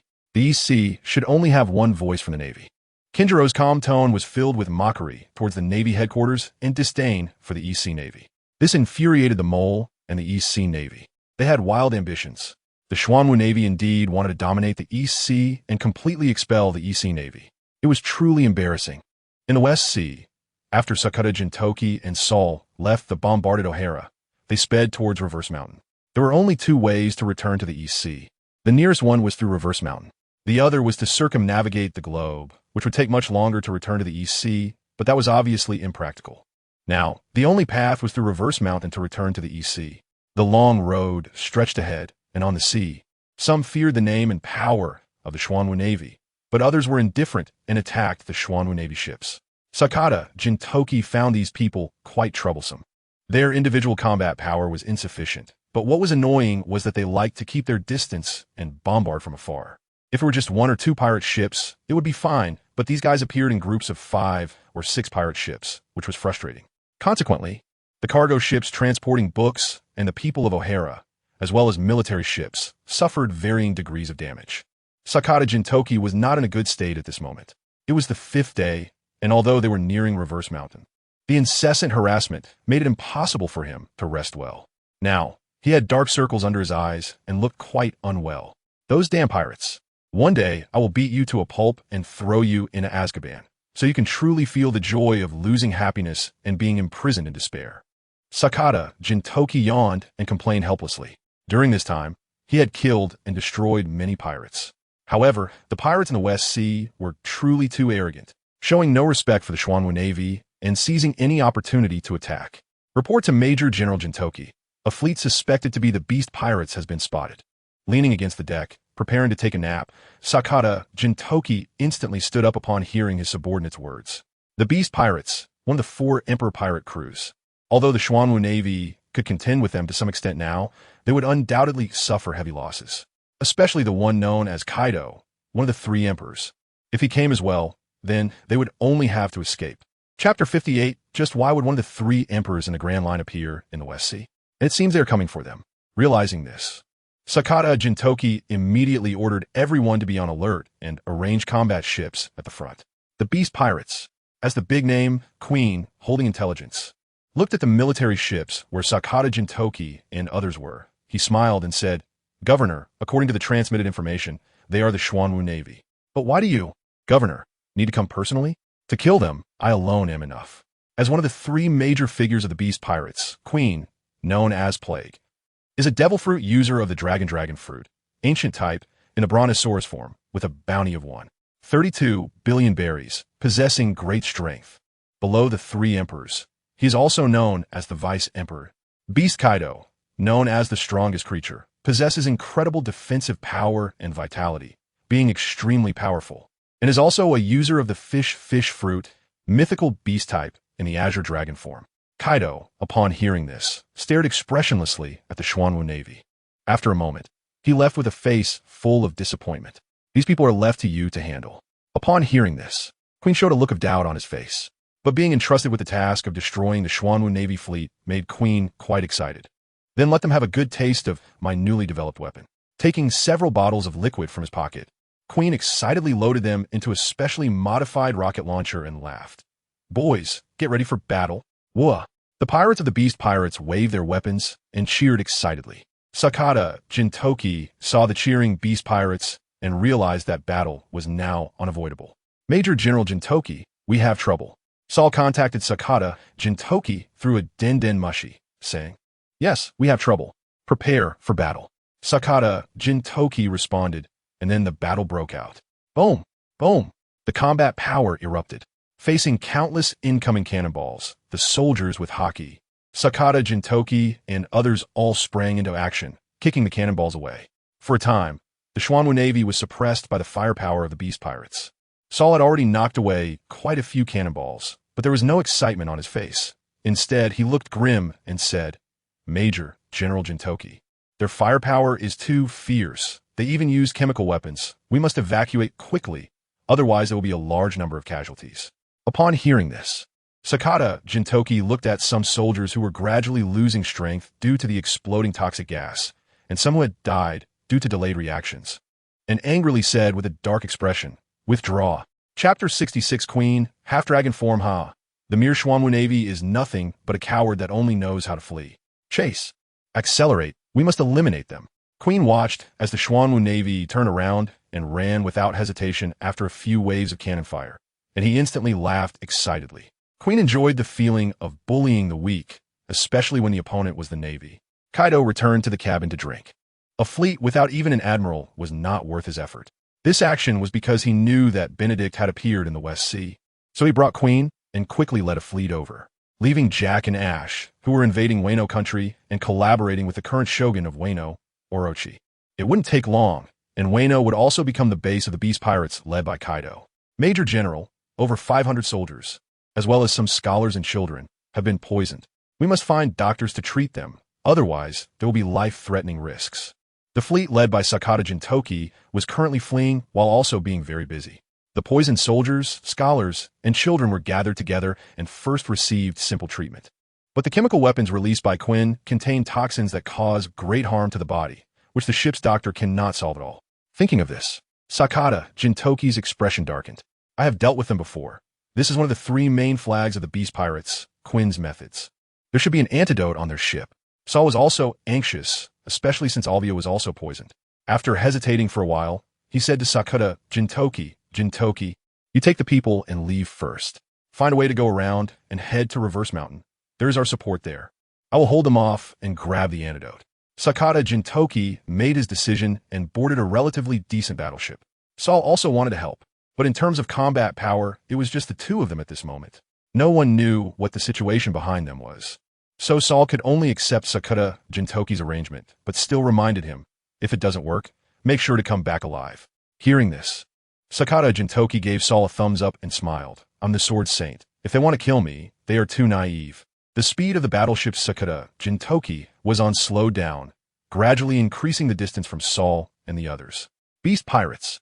Quinn looked at the battleship left behind, which was trying to block their way, and revealed a sinister smile, saying, "Destroy it." He aimed to annihilate the fleet, not just a single ship, so he naturally didn't want to waste time on these death-seeking warriors. Countless shells surged toward them, and standing on the deck, Sakata Jintoki held Lake Toya, his eyes flashing with fierce, killing intent. "Fire all arrows." Without any hesitation, Sakata Jintoki did not hold back at this moment.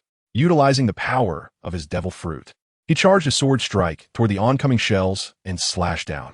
The powerful and sharp sword energy erupted with immense momentum, instantly flying away.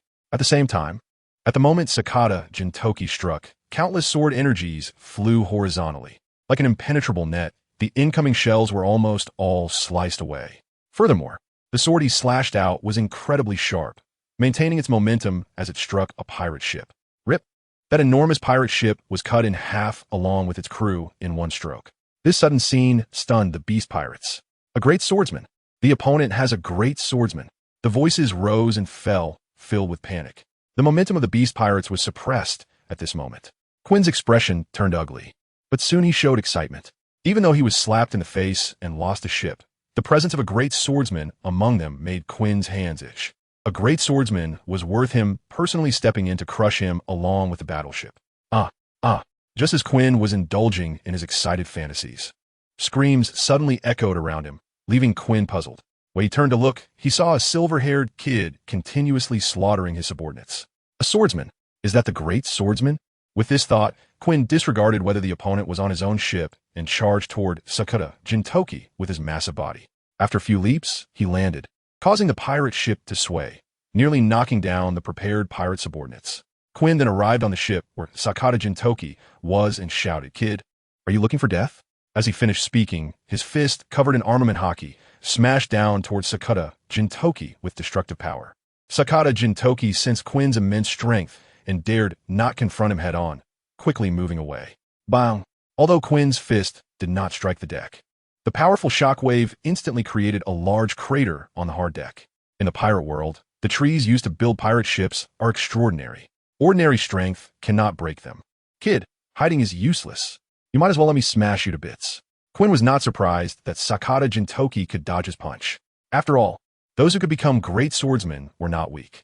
Sakata Jintoki stood atop the mast, looking down at the fat Quinn below. A slight smirk on his lips as he said with a hint of charm, "Smash me? You fat dead man. I think you're tired of living. Do you believe I can cut you down?" Hearing Sakata Jintoki's words, the pirates of the Beast Pirates all changed their expressions. Looking at Quinn's nearly enraged face, they panicked and fled. "Quick, quick, quick, get out of here. Oh my god, the big flag is most annoyed when someone says that. This person is dead for sure. I don't want to accompany him to the grave." The pirates all fled the pirate ship, distancing themselves from Quinn. At this moment, Quinn's face was even darker, his veins bulging, and his massive fists clenched tightly as he glared at Sakata Jintoki, saying, "You little brat, you're dead.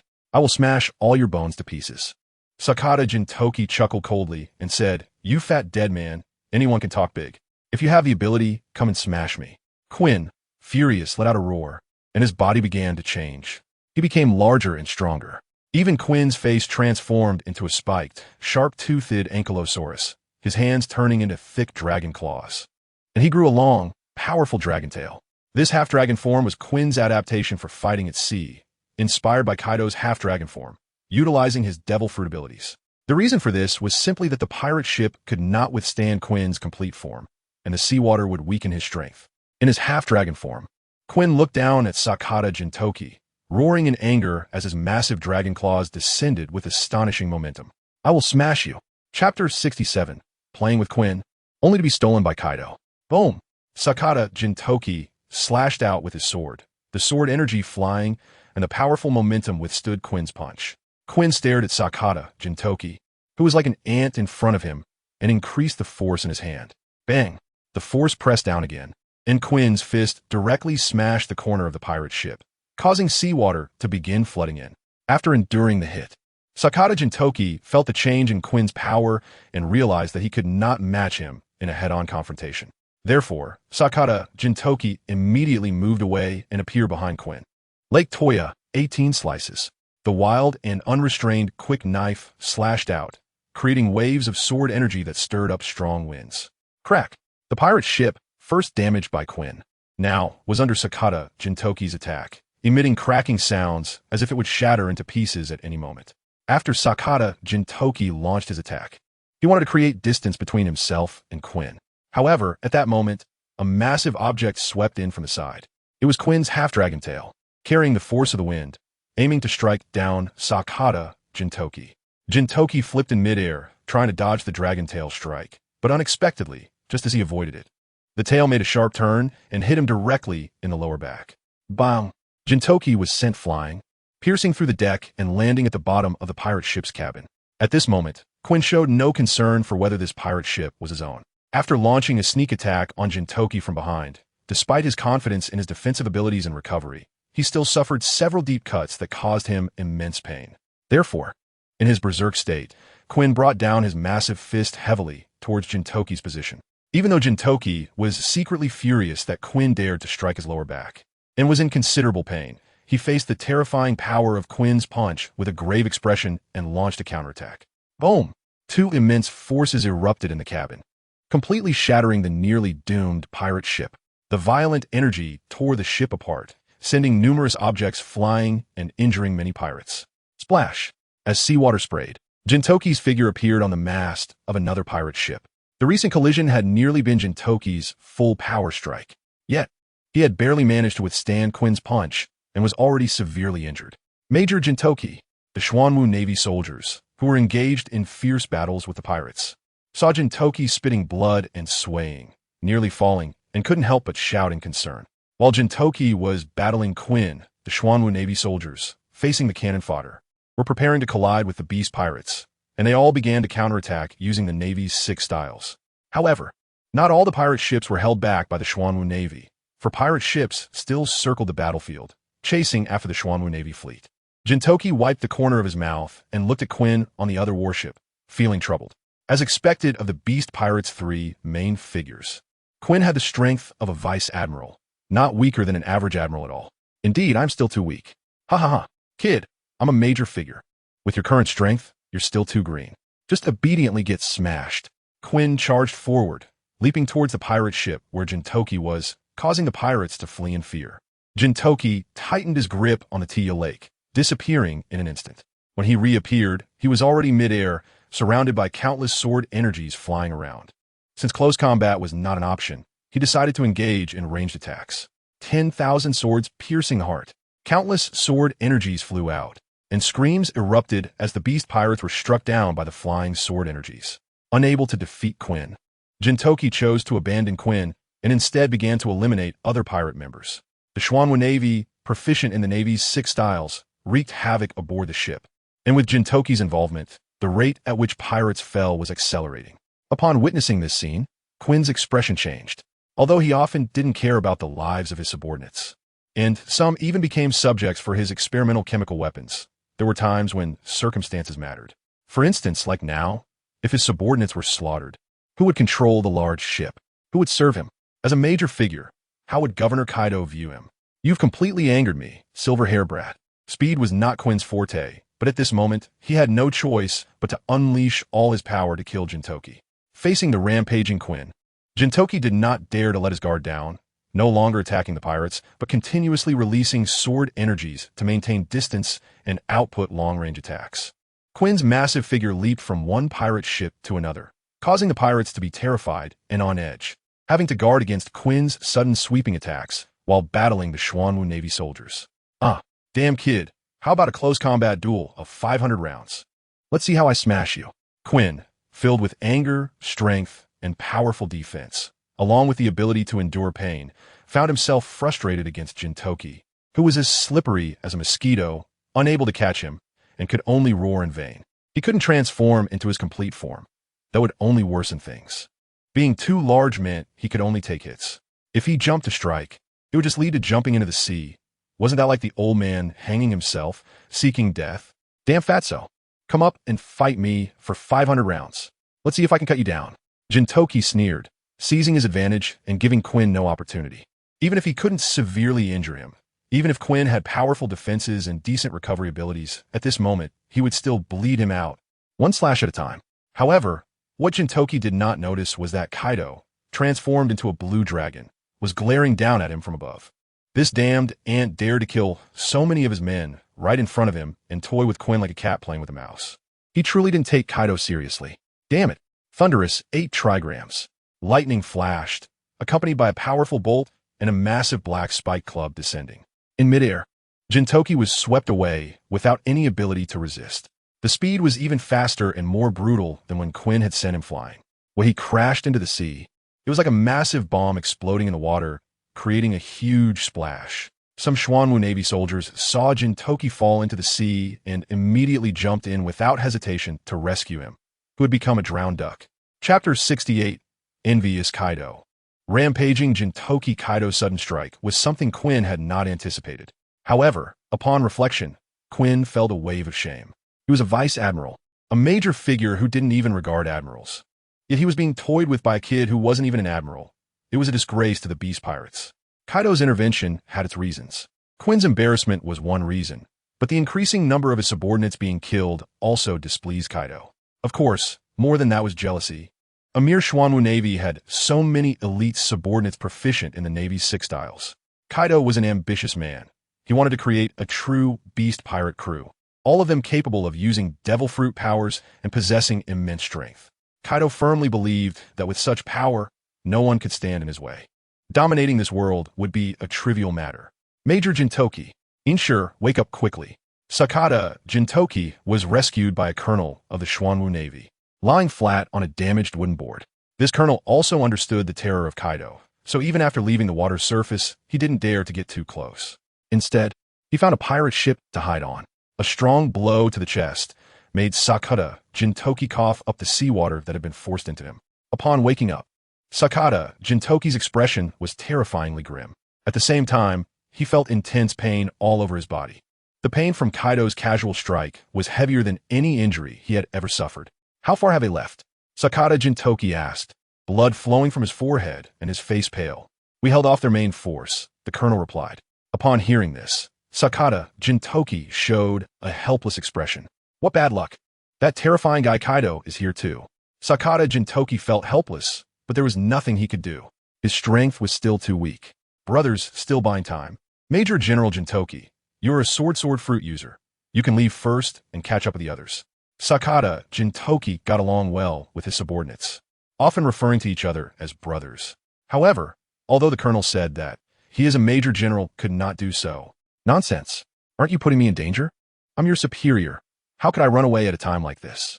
Listen to me, I will cover you. The seawater has a significant effect on devil fruit users. For a while, he could not unleash the powers of his devil fruit. But fortunately, aside from his devil fruit abilities, he was also proficient in the Marine 6 styles and was a swordsman with excellent physical attributes. After taking a few deep breaths, he forced himself to stand up. Kid, do you think hiding here means I can't find you? Kaido, transformed into his dragon form, floated in the air, his enormous dragon eyes looking down at Sakata Jintoki. Seeing this, Sakata Jintoki snorted coldly, leaping off the wooden board and landing on the pirate ship to have better combat space. However, after getting up, Sakata Jintoki saw his subordinates being killed one by Queen, crying out in agony, and his eyes turned red, filled with killing intent. Queen was taking revenge on him. Unable to find pleasure from his own body, he vented his anger on the soldiers of the Xuanwu Navy. After grabbing a soldier from the Xuanwu Navy, he brutally stomped, beat, and tore them apart, even kneading them like dough.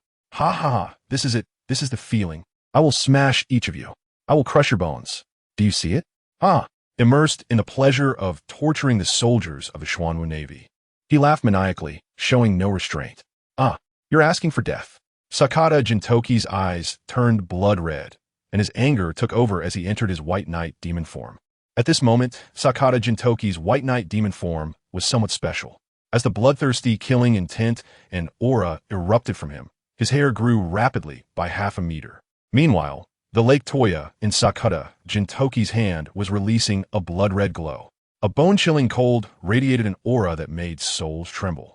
Especially the surrounding pirates, under such pressure, revealed expressions of terror. The feeling was as if they were instantly pulled into a whirlpool of hell. The world turned upside down. Sakata Jintoki's state stunned Queen for a moment, but soon, that feeling was dispersed by his powerful physique and aura, and he looked at Sakata Jintoki with cold indifference. Mere intimidation from aura cannot harm him. Come on, let me enjoy smashing you. I will treat you just like I did to them. Before he finished speaking, Queen charged at Sakata Jintoki. With the charge, Queen's aura became even more wild. This was a wildness from the depths of a beast's soul, granting Queen an even fiercer combat quality. The pirate ship shook violently again due to Queen's running, and anything in his path was smashed. Kill! Sakata Jintoki snorted coldly, his speed transforming into a red light, vanishing in an instant. Kaido, in the air, narrowed his enormous eyes upon seeing Sakata Jintoki move.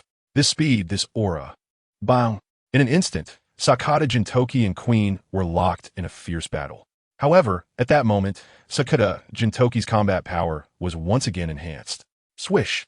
Numerous wounds appeared on Queen's massive body, blood splattering, causing Queen to grimace in pain. But this also ignited an even greater killing intent within Queen. In just a few minutes, their battle destroyed 2 pirate ships. The remaining 2 pirate ships, including Kaido's, distanced themselves to avoid further destruction. Damn it, kid. What have you done? Why can't my wounds recover? The more they fought, the fiercer it became, and the more blood he lost. Queen felt a hint of panic as his wounds wouldn't heal. His combat power was indeed strong, and his defensive and recovery abilities were formidable. But if the wounds couldn't heal and blood kept flowing, there would come a time when he would bleed out.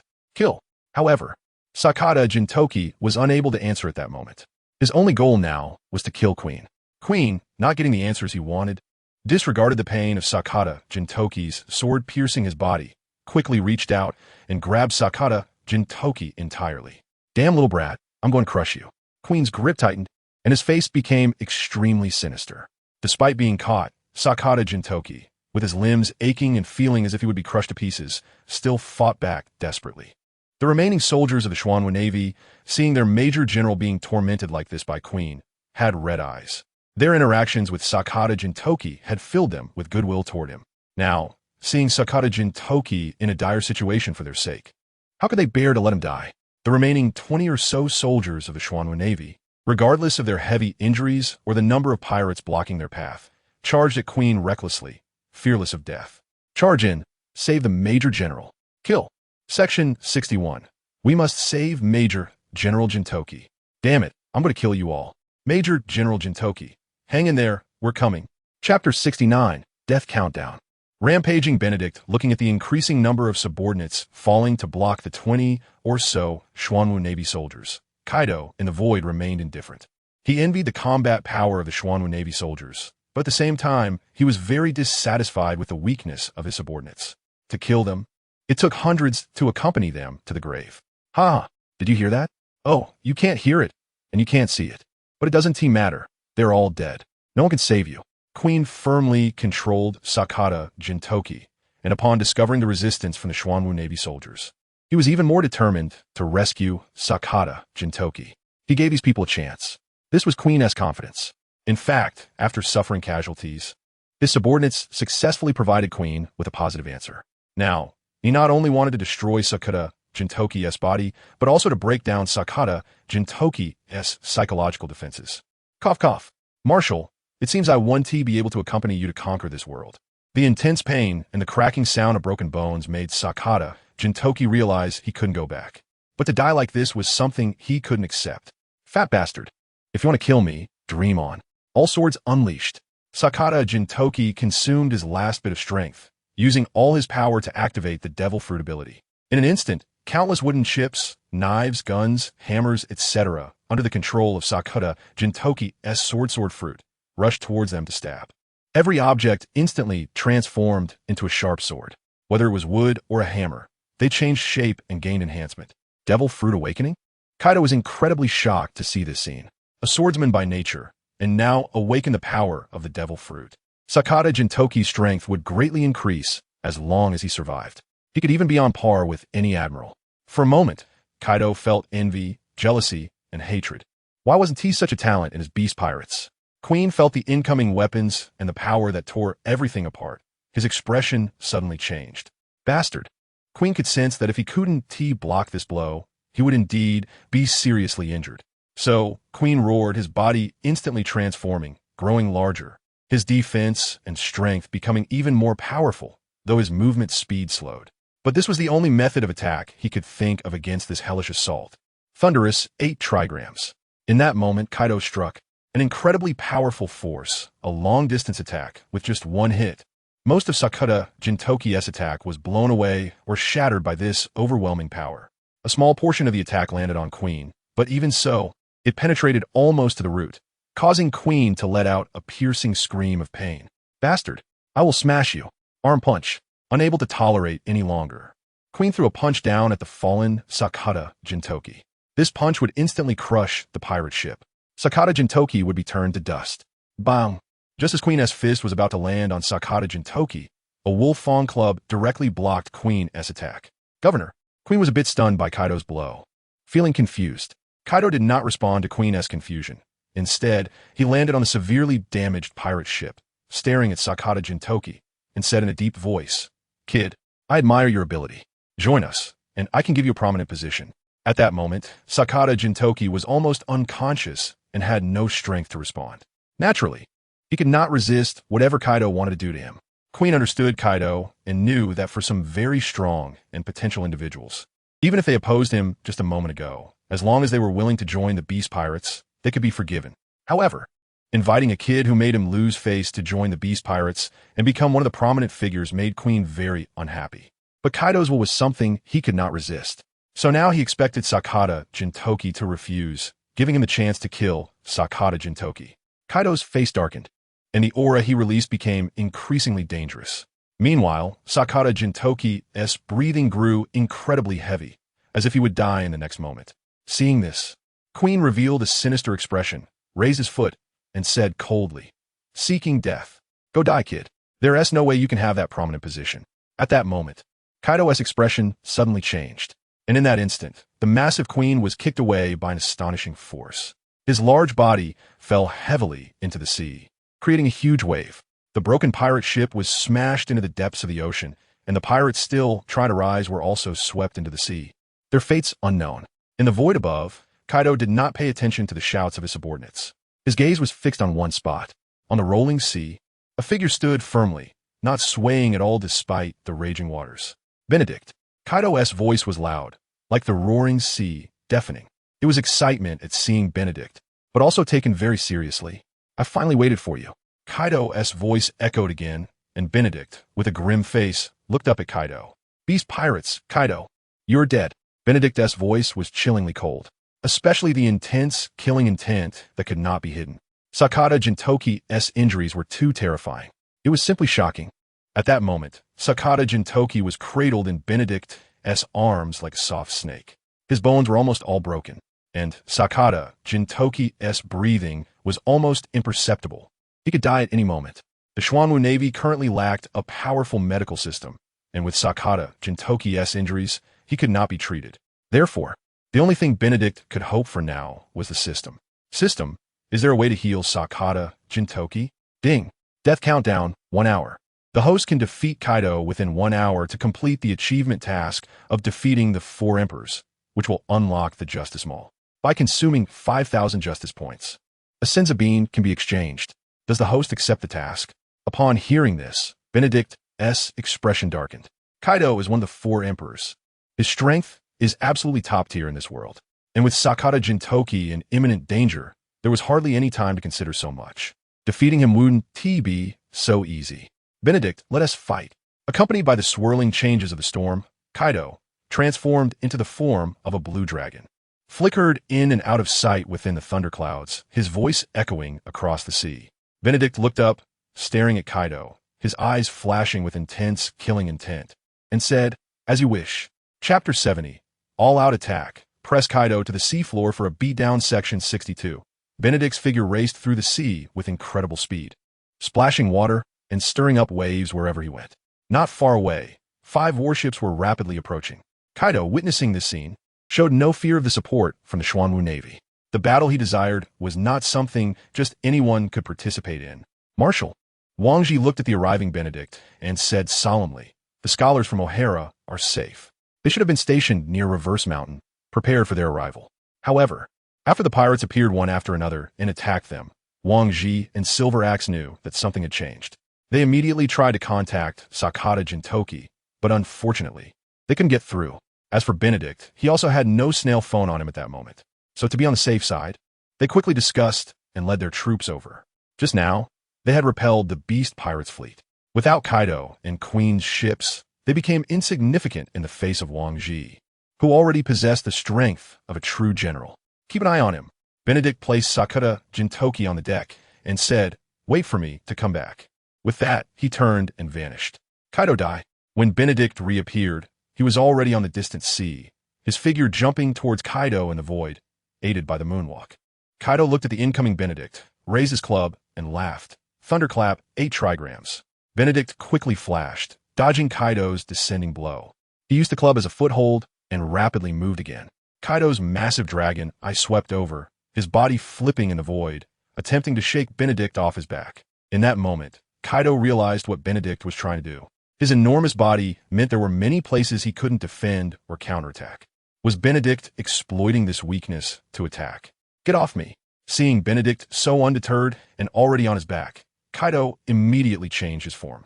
The blue dragon form of Kaido transformed back to his original state, and his body began to fall toward the sea. Seeing this, a cold smirk appeared on Benedict's lips. Having successfully executed his plan, 6 styles secret technique, maximum wheel, 6 king gun, Benedict stabilized his position from above, his armament haki covering his arms, and he punched down at Kaido's back. With Kaido out of his blue dragon form, holding the club with his back to the sky, this gave Benedict an opportunity. Kaido sensed Benedict's attack and the threat it posed, his expression darkening. Thunderclap, 8 trigrams. Kaido swung the club, and with his powerful physical prowess, even while falling, he forcibly twisted around and swung the club down at the ambushing Benedict. The 2 powerful forces collided, and the surrounding space seemed to plunge into darkness, blinding to the eyes. Boom! As a result of the clash, Kaido's body rapidly fell, while Benedict was instead hurled upward. In such a collision of power, neither gained any advantage, and it certainly couldn't harm Kaido's impressive defenses. Benedict was well aware of this. 8 gates of Duanjia, open. Open the door, open. Rest gate, open. View gate, open. As he fell rapidly, Benedict immediately activated the 8 gates of Duanjia in midair. After opening 6 gates in succession, the momentum radiating from Benedict shocked the falling Kaido immensely. With a roar, just as he was about to hit the water, he transformed into the blue dragon form.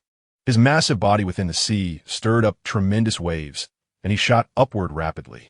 Heat breath, like magma, the flames had an extremely high temperature and tremendous destructive power, capable of easily vaporizing a mountain.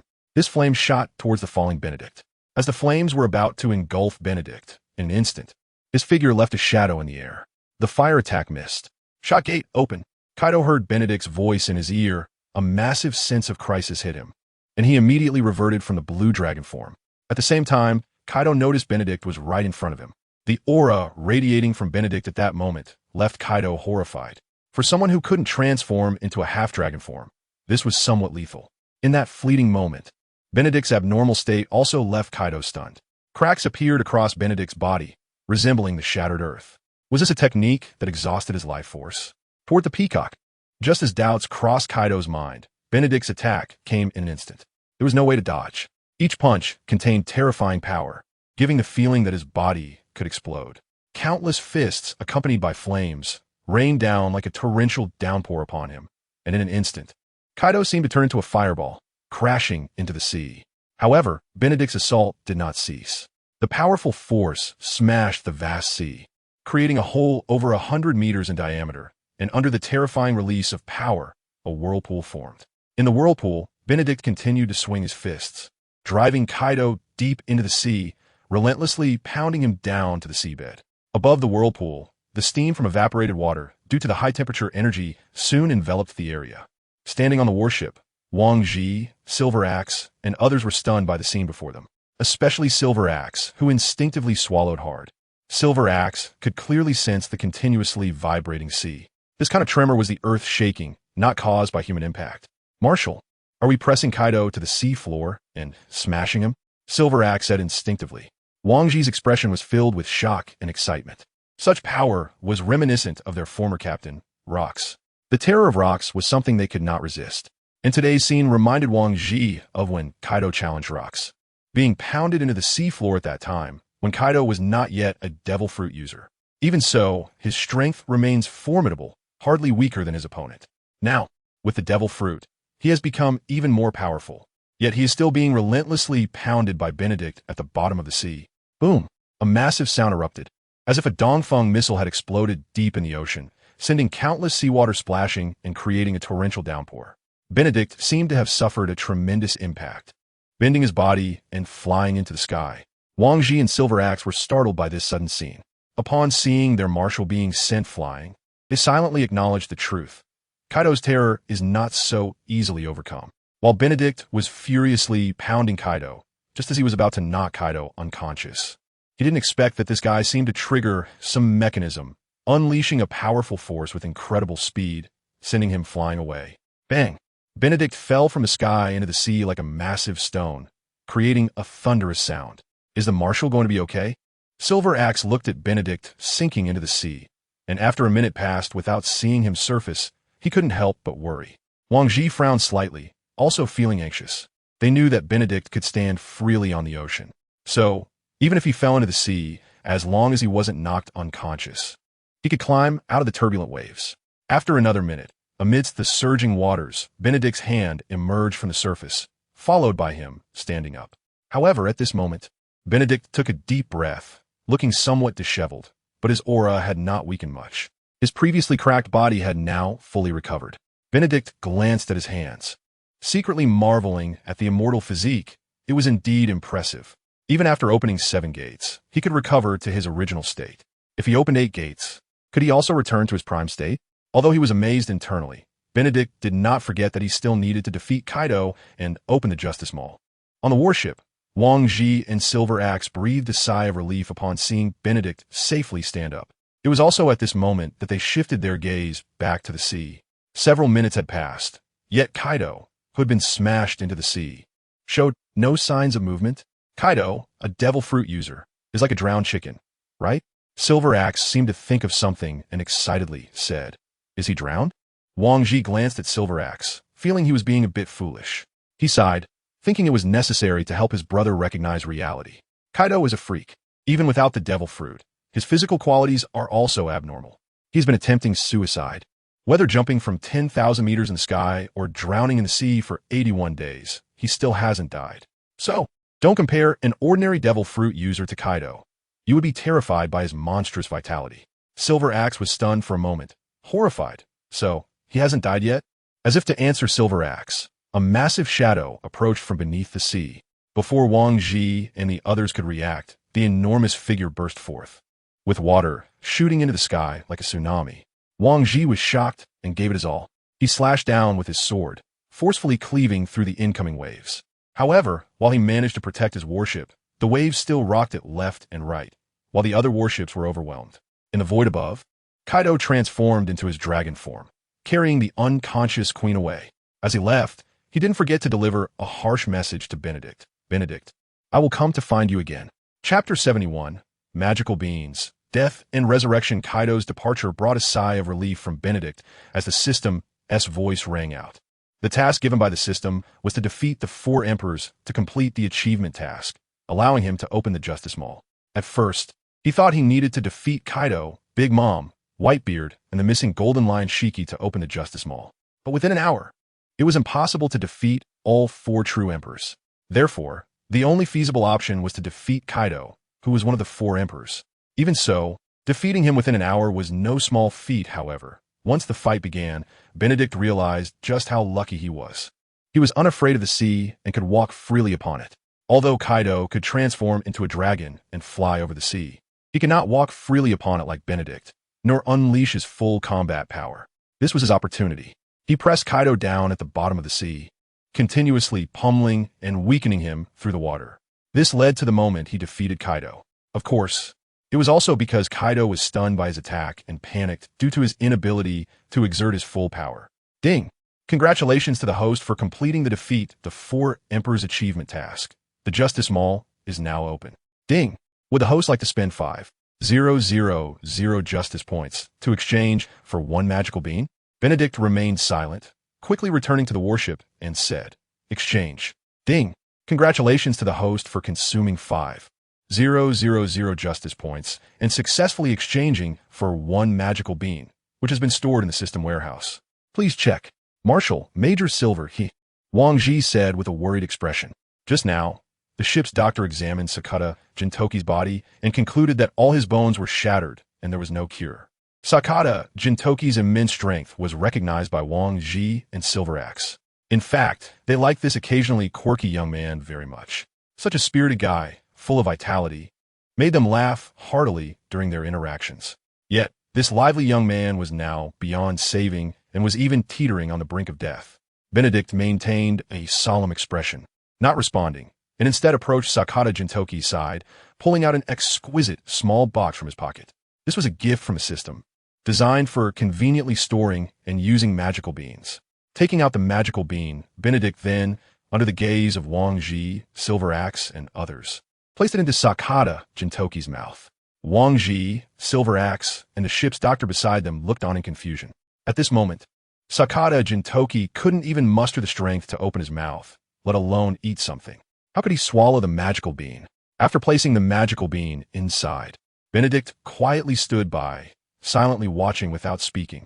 After a minute of silence, the magical bean, not being chewed, gradually began to dissolve and take effect, with crackling sounds continuously emanating from Sakata Jintoki's body. This sudden noise stunned Wang Ji and the others, causing them to widen their eyes and stare at Sakata Jintoki. They saw Sakata Jintoki's collapsed chest being propped up again, his weak limbs becoming strong, and the wounds and scars on his body rapidly disappearing. In just a few breaths, Sakata Jintoki returned to his former self, his complexion rosy. It was at this moment that Sakata Jintoki opened his eyes and, in front of everyone's gaze, sat up. Huh? You guys are dead too? He stretched lazily, looking at the nearby Benedict, Wang Ji, and Silver Axe, and said with a smile. Wang Ji and Silver Axe looked grim, momentarily speechless. But soon, they were stunned by this miraculous scene, their mouths agape in disbelief. What had just been swallowed? It could actually bring a near-death person back to life, and they were even full of energy. This was nothing short of a miracle. At the same time, It made them very interested and curious about the magic beans in Benedict's hands. However, such things made them hesitant to ask. Ha! Don't be afraid, it's just death. At worst, in 18 years, you'll be a good man again. Sakata Jintoki didn't find anything wrong with Wang Ji and the other strange behavior. Instead, he patted Wang Ji and Silver Axe on the thighs, laughing maniacally. However, the next moment, damn it, that fat bastard is too despicable. If it weren't for Kaido's sneak attack, if I hadn't been hit, I could have sliced off every piece of his meat and cooked it. Anger, madness, and tears streamed down his face as his expressions shifted back and forth, creating a very entertaining scene. Wang Ji and Silver Axe exchanged glances, realizing the issue, and then burst into laughter. Benedict looked at the fully revived Sakata Jintoki, also smiling. Bang! Sakata Jintoki was punched on the head by Benedict, causing him to cry out in pain, tears uncontrollably streaming down his face. Jintoki, having come back from the brink of death, you should really improve your strength and strive to kill him next time. After leaving this remark, Benedict smiled and walked away. Sakata Jintoki was momentarily stunned by Benedict's words. It seemed he thought of something. So, he looked at Wang Ji and Silver Axe and asked, "You guys didn't die?" Upon hearing this, Silver Axe burst into laughter. Then with a large hand, he slapped Sakata Jintoki away. After a close encounter with the cabin, Silver Axe proudly said, "Does it hurt? Are you dead? If not, I can give you a few more slaps." At this moment, Sakata Jintoki was still processing what had happened. He was not dead, but why were all his injuries healed? Haha, I'm not dead. Damn it.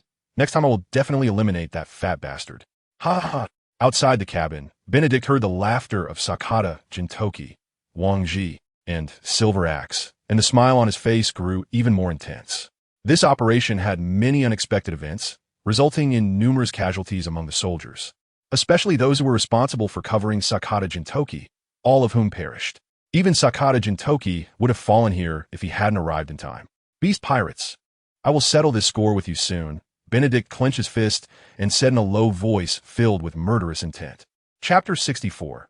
Gathering the bodies of the Xuanwu Navy soldiers. After retrieving the bodies of the Xuanwu Navy soldiers and dealing with other pirates from the Beast Pirates who had fallen into the water, Wang Ji led the warship to join the battleship guarding O'Hara and sped towards Reverse Mountain, returning to the East Sea. Faced with a massive fleet at this time, the pirates who were instructed to attack the Xuanwu Navy all backed off, no one daring to make a move. This also allowed Benedict and the others to enjoy a brief period of peace, successfully returning to the East Sea. Chapter 72. Emergency preparations. News spread like wildfire throughout the pirate world. The news was varied, but each piece was enough to infuriate the world government and the Navy headquarters, instilling fear in the pirates and shocking the civilians who trusted the Navy headquarters. The first piece of news. The Navy headquarters tears off the mask of justice, bombarding O'Hara and massacring civilians. The reason was that the world government, in conjunction with the Navy headquarters, gathered a fleet to bombard O'Hara and slaughter civilian scholars, only to be defeated in succession by the Xuanwu Navy and the Demon Suppression Fleet, successfully rescuing the civilians of O'Hara who had been killed by cannon fire. This news, along with photos and videos, created a huge uproar on the seas, especially among civilians. If the first piece of news instilled fear in the civilians, the second piece of news left all factions in shock. Beast Kaido, severely wounded by the Xuanwu Navy, fleeing in disarray. When this news broke, the Sea Emperors such as Whitebeard, Big Mom, and Shiki the Golden Lion, along with various pirate factions, were all astonished. It was at this moment that they began to somewhat acknowledge the rapidly rising Xuanwu Navy, though it was limited to that. Although powerful in terms of foundation, the Xuanwu Navy was still too weak. In addition to the above two pieces of news, the third piece further shamed the Navy headquarters. The East Sea Navy suppressed by the Xuanwu Navy at their base, not daring to go out for 10 consecutive days. The reason was that the East Sea Navy attempted to gather at Reverse Mountain to ambush the Xuanwu Navy's marshal and the civilian scholars of O'Hara. After clashing with Kenjiro's East Sea Navy, they were forced to retreat back to their base and did not dare to come out again.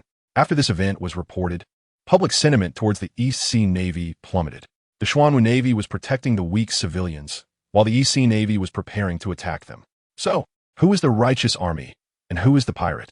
People's hearts have a scale to measure good and evil.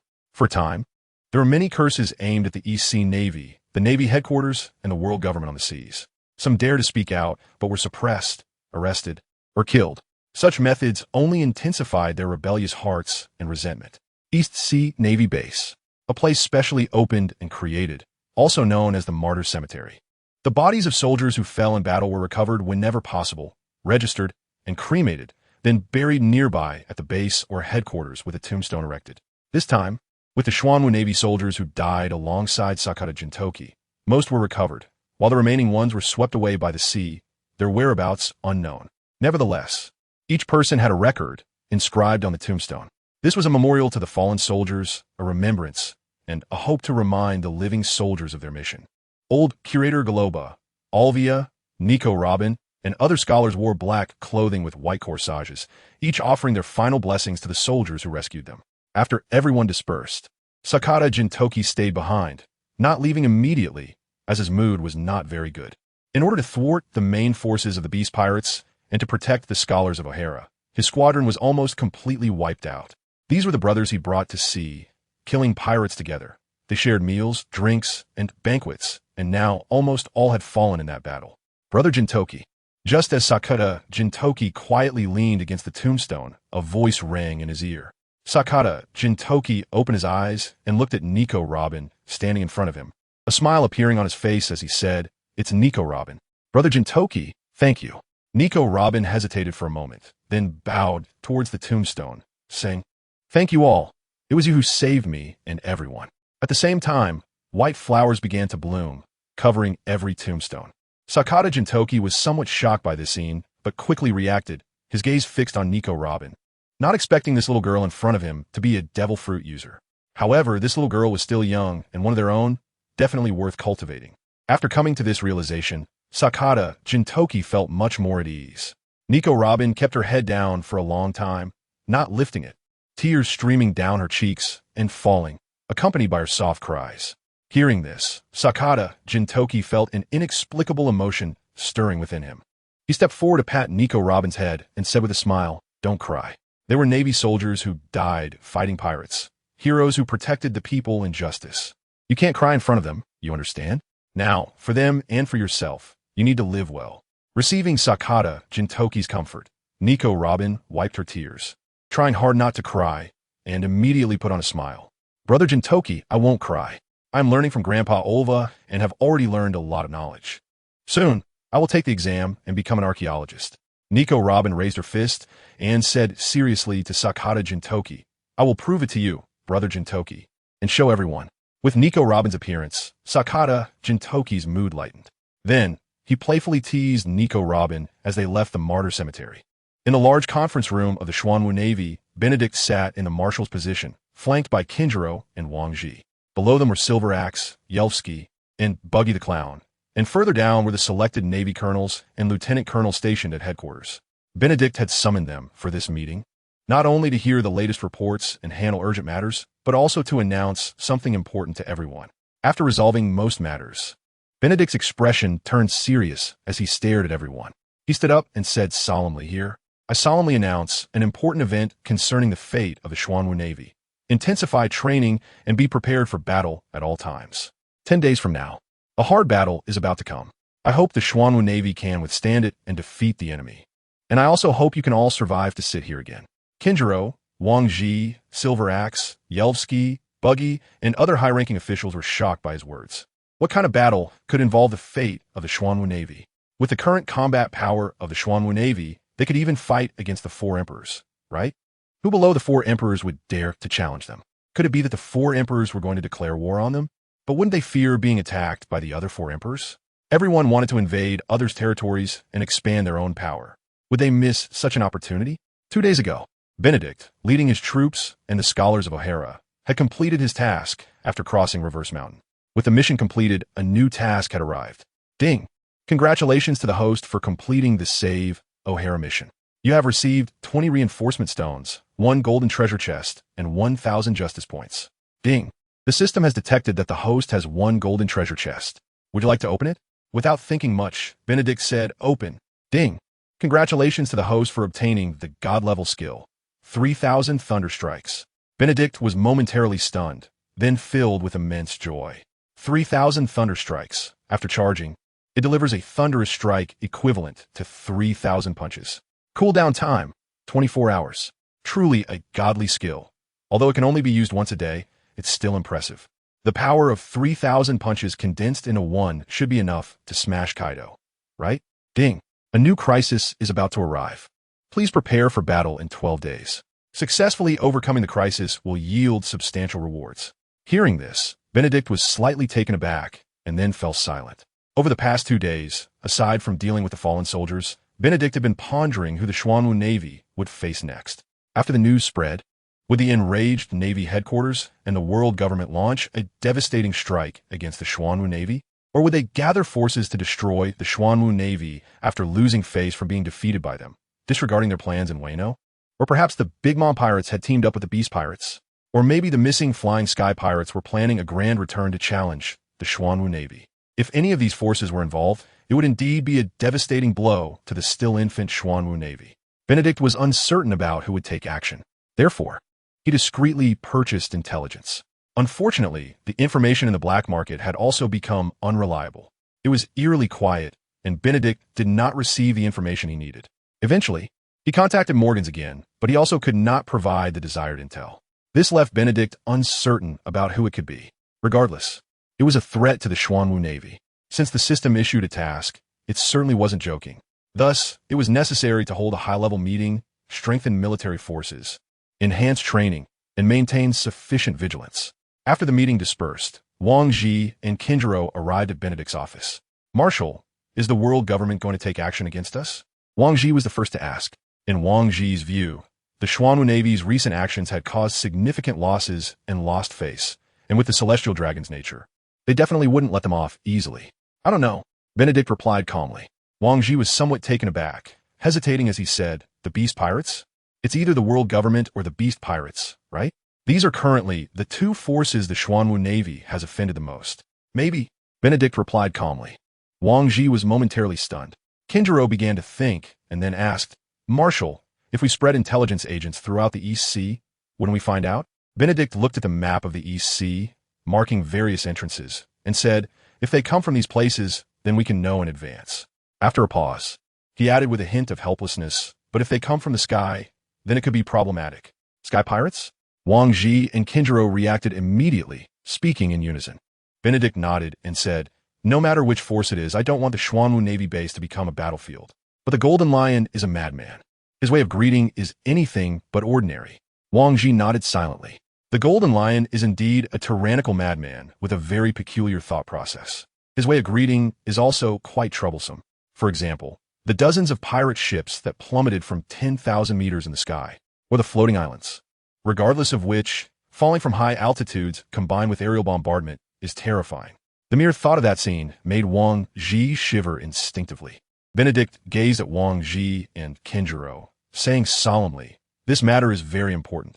We must be fully alert." Wang Ji and Kinjiro responded and then left. Standing by the window and looking at the current Xuanwu Navy, Benedict fell silent. The advantages of the Xuanwu Navy are limited.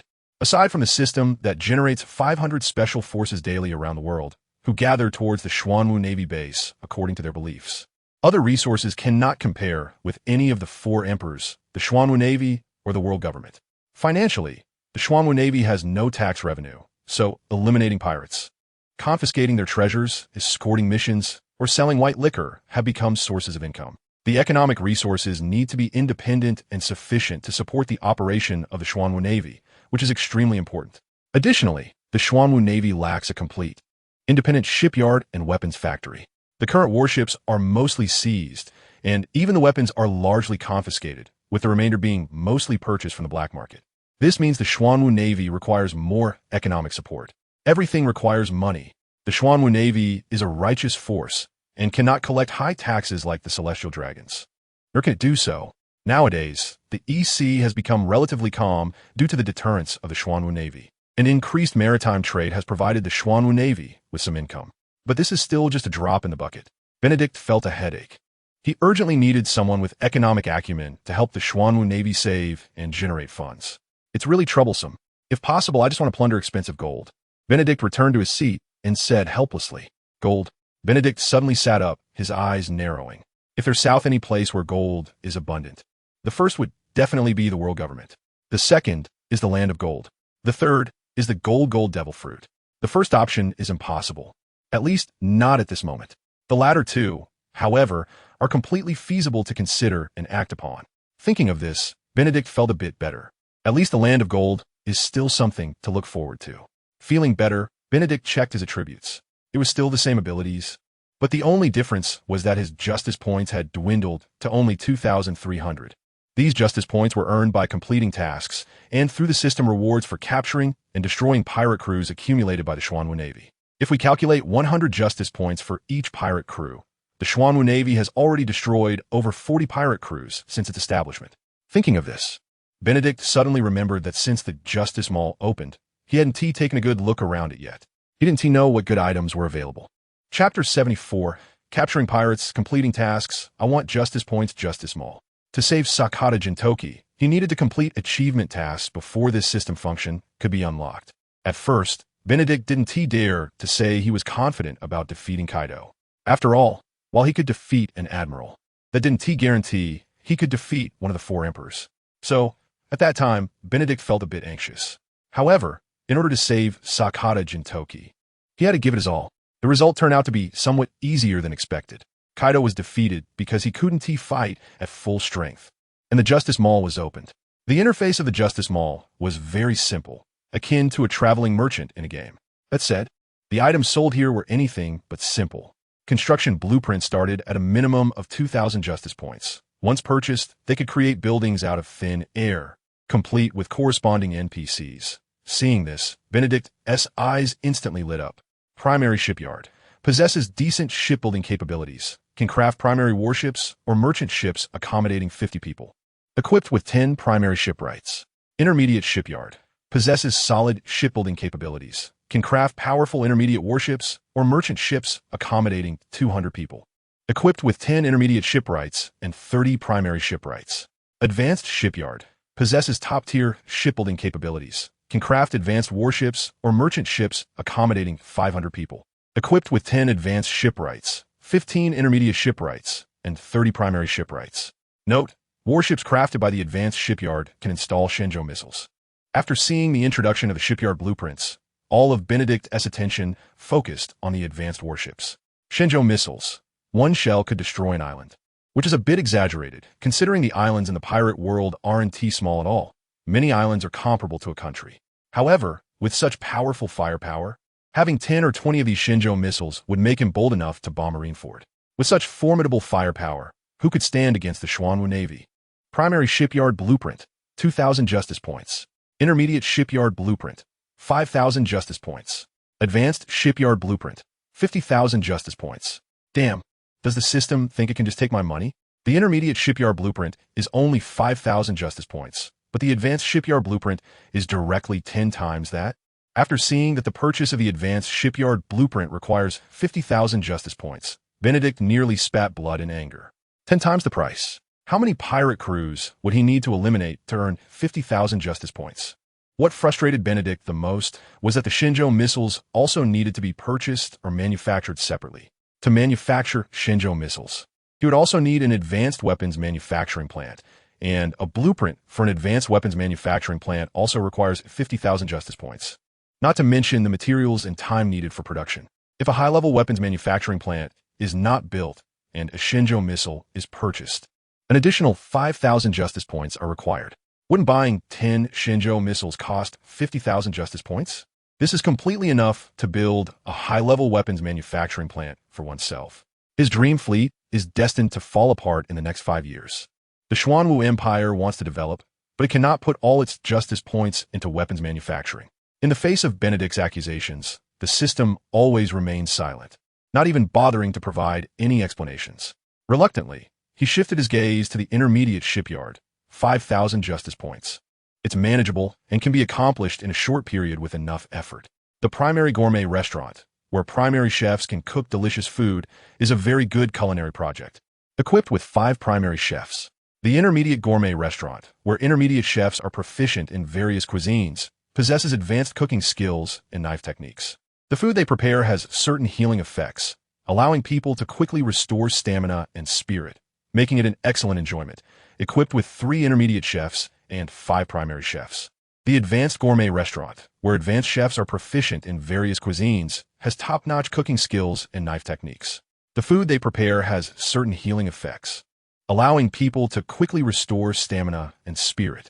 Additionally, when a user achieves a state of unity between body and mind, there's a chance to stimulate personal potential, making it a paradise for food lovers, equipped with 2 advanced chefs, 3 intermediate chefs, and 10 primary chefs. Slurp.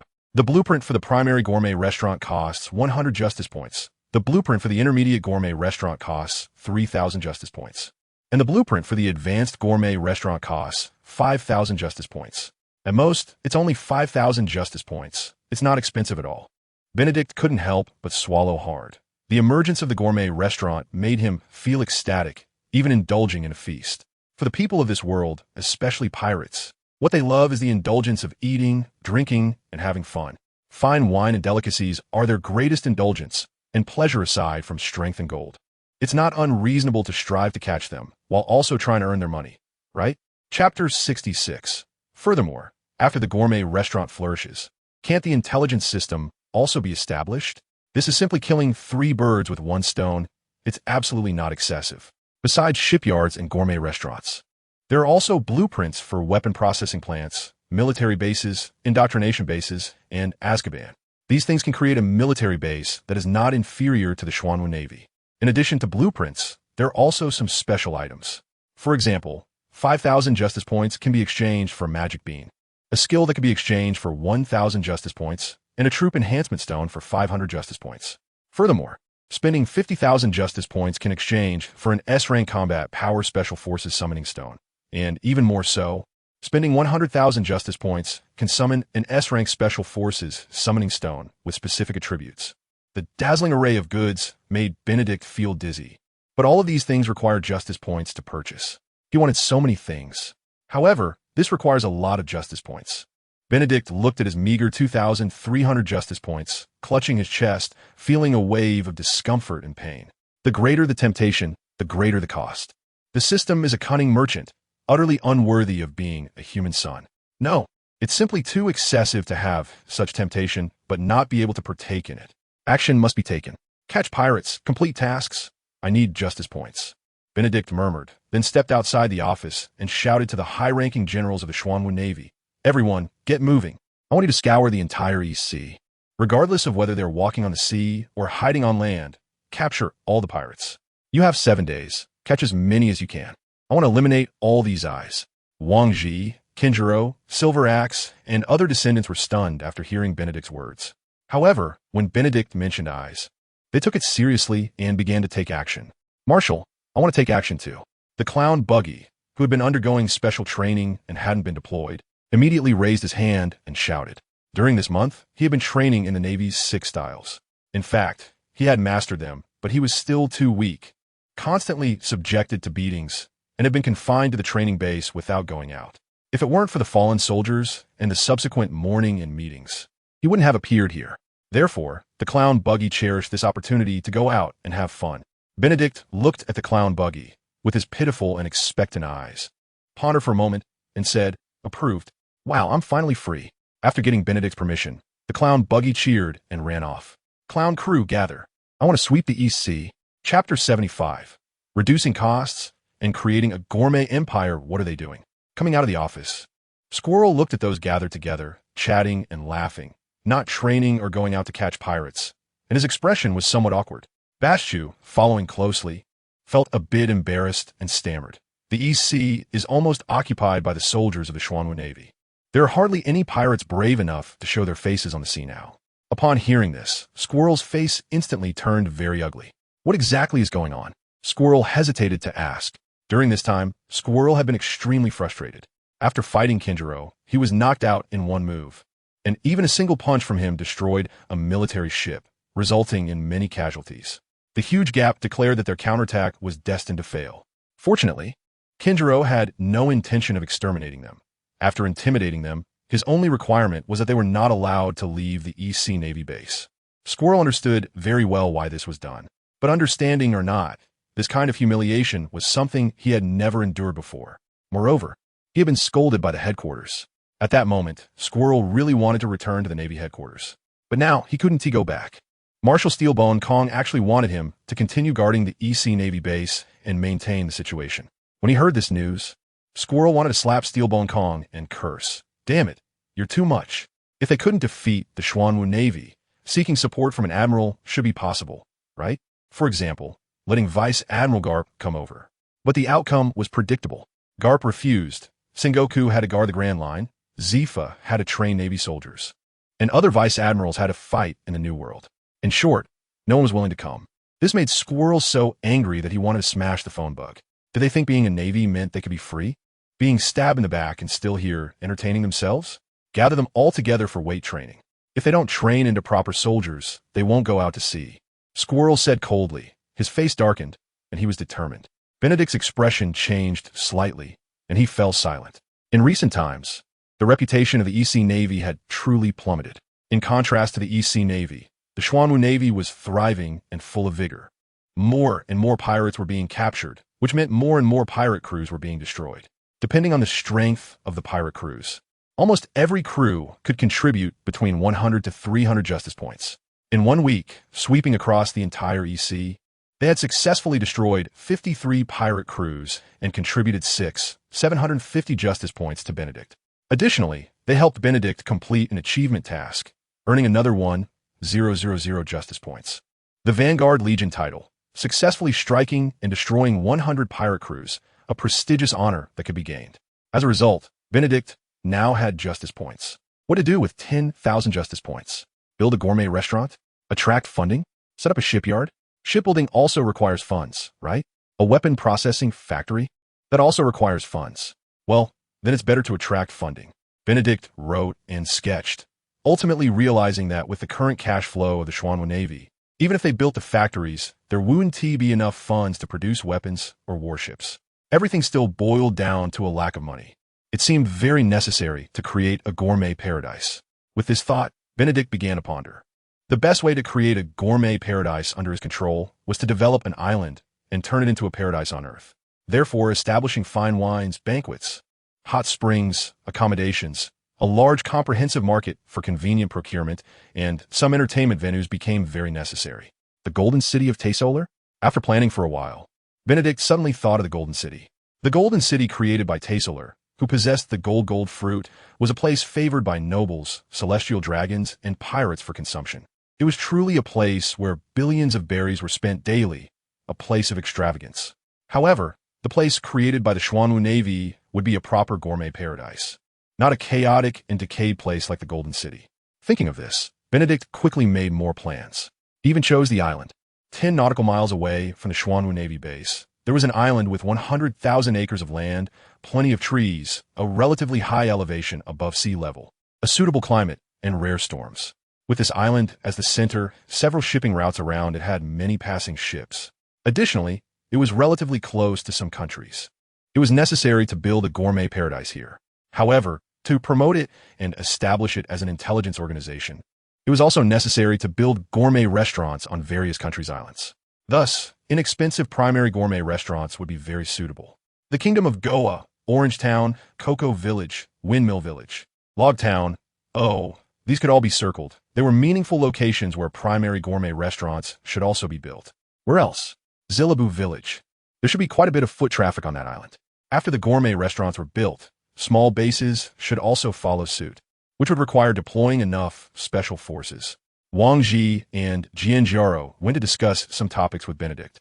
But upon seeing Benedict scribbling on sheets of paper, planning to create a gourmet empire, they quickly joined in. Thus, a complete plan was soon finalized. Marshal, with gourmet restaurants stationed on various islands and the need to create a gourmet paradise, do we have so many capable top chefs? Jianjiaro raised his eyebrows, voicing his doubts as he looked at the plan. You don't need to worry about this. Our chefs will be ready soon, Benedict said confidently. Wang Ji and Jianjiaro exchanged glances, puzzled. Chefs were not pirates, easily captured in large numbers, and they had to be skilled chefs. According to the plan, the number of chefs required was enormous. Bang! The office door was rudely pushed open, and Silver Axe hurriedly walked in. Marshal, it's bad news. The Flying Sky Pirates have appeared in the EC and just attacked the EC Navy base. The EC Navy base was struck by a massive island, suffering heavy casualties, and was destroyed. Furthermore, The Golden Lion had just declared to the world that in one day he would lead the Flying Sky Pirates to completely destroy the Xuanwu Navy. Silver Axe entered the room with a din-din mushy, quickly connecting it to play. Soon, footage of the Golden Lion controlling the island and smashing the East Sea Navy base, along with his harsh words, appeared before everyone. Ha ha ha, Kaido, you're too weak. You were actually defeated by a mere little brat. It's a disgrace to the four emperors. Xuanwu Navy, Benedict, are you ready? Tomorrow I will lead the Flying Sky Pirates and trample your Xuanwu Navy underfoot in front of the whole world, letting everyone know that the Flying Sky Pirates are the strongest pirate crew in this world. Ha ha ha. Listening to the words of Golden Lion Shiki, Wang Ji and Jianjiaro's expressions turned extremely serious. A legendary pirate, on par with Roger in strength. He was captured and impelled down only because Sengoku and Garp teamed up to deplete his stamina before capturing him. Such a legendary pirate, leading a powerful force to attack, posed a significant crisis for the Xuanwu Navy. Ding! The crisis of the Xuanwu Navy has arrived. If the host leads the Xuanwu Navy to successfully repel the invasion of the Flying Sky Pirates and defeat Golden Lion Shiki, rewards will be given. Special Forces Summoning Stone 1, Troop Enhancement Stone 50, Apocalypse Instructor 10, Golden Treasure Chest 1, Justice Points. The system's voice sounded, and Benedict knew that the Golden Lion's momentum was fierce and that it wouldn't be easy to take him down. Chapter 76, The Heavyweight Return of the Golden Lion. Bang! Bastard! Why can't he just disappear forever? Why does he continue to appear before the world? Golden Lion Shiki, I will destroy you. Sengoku was extremely agitated. The table instantly collapsed. Akiji, Garp, and others, seeing this, were used to it. The wise General Sengoku, who could endure like a ninja turtle, had his patience worn thin by the continuous bad news. As the next appointed marshal, he had already been managing and dealing with many matters. Not to mention, the Weasel was someone he had high hopes for as a subordinate and companion. Moreover, the East Sea had been an important area he had been responsible for during this time. The importance of the East Sea to the Navy headquarters was no less than that of the Grand Line. A small mistake could force the Navy headquarters to completely withdraw from the East Sea. And now, that damned Golden Lion Shiki had directly used a massive island to destroy the East Sea Navy base. With the combat power of the East Sea, it was simply unable to withstand such enormous destructive power. As a result, the Weasel was severely injured, and the East Sea Navy suffered heavy casualties. What is most helpless and angering is that the Golden Lion is live-streaming the entire event, declaring his return. The cost is the complete destruction of the East Sea Navy base. Now, the Golden Lion is also announcing to the world that he will completely destroy the Xuanwu Navy tomorrow. At this moment, the whole world is in shock. However, for certain individuals and forces, this is something they eagerly anticipate. The strength of the flying pirate crew and the Golden Lion Shiki is beyond question. The destruction of the East Sea Navy base is one of the means of intimidation. The destruction of the East Sea Navy base is an irreversible fact, and I express my deep regret and sorrow for the fallen soldiers. But this is our destiny. In the face of pirates, those who are fearless and fight to the death ultimately fall, but it is also glorious. Steelbone Kong's gaze returned from the increasingly impatient Sengoku, and he said calmly. Steelbone Kong's words turned the serious expressions of everyone present into a mix of regret and sorrow. His next words made them reflect and expect. Sengoku, we cannot forget the importance of strategy because of the soldiers' deaths. The strength of the Xuanwu Navy is indeed surprising. But now the Golden Lion Pirate Crew, a legendary pirate crew that is on par with the Roger Pirate Crew, is about to launch a full-scale attack on the Xuanwu Navy. This could be an opportunity for us. Steelbone Kong propped his left hand on the chair, supporting his chin, and spoke word by word, his right index finger lightly tapping on the chair. His calm yet somewhat cold demeanor stirred something within Akiji. The corners of Kizaru's mouth curled up slightly, relaxed yet with a hint of sarcasm. Although it looked somewhat ridiculous, that sentiment was evident. As for Akainu Sakazuki, he very much agreed with Steelbone Kong's words. From a strategic perspective, if sacrificing a base can eliminate a rival that threatens their dominance, that cost is entirely bearable. However, one day is not enough time for our military forces to arrive. Sengoku calmed down, considering the forces that could be mobilized in the East Sea, and finally said. Steelbone Kong pondered slightly and said, when the clam and the crane fight, the fisherman benefits. We don't need to send over any powerful experts. Concentrated artillery fire is already deadly enough. Sengoku nodded heavily upon hearing this. Karp and Akiji and others remained silent, not speaking. If they had any thoughts, they could not come out to stop it. This is not only the idea of the Navy headquarters, but also the idea of the world government. No one wants to erase the Xuanwu Navy from this world more than the world government. A watchdog only needs one. Too many might backfire. In Wano country, the somewhat drunken Kaido, upon hearing the Golden Lion's words, became furious. "Bastard, I'm gonna blow you up." A roar echoed from the cave. The expression of Jin, who was standing beside him, changed. He wanted to advise him, but immediately hid aside when he saw Kaido's expression change. Then, with a whoosh, Kaido, transformed into a dragon, drunkenly flew out.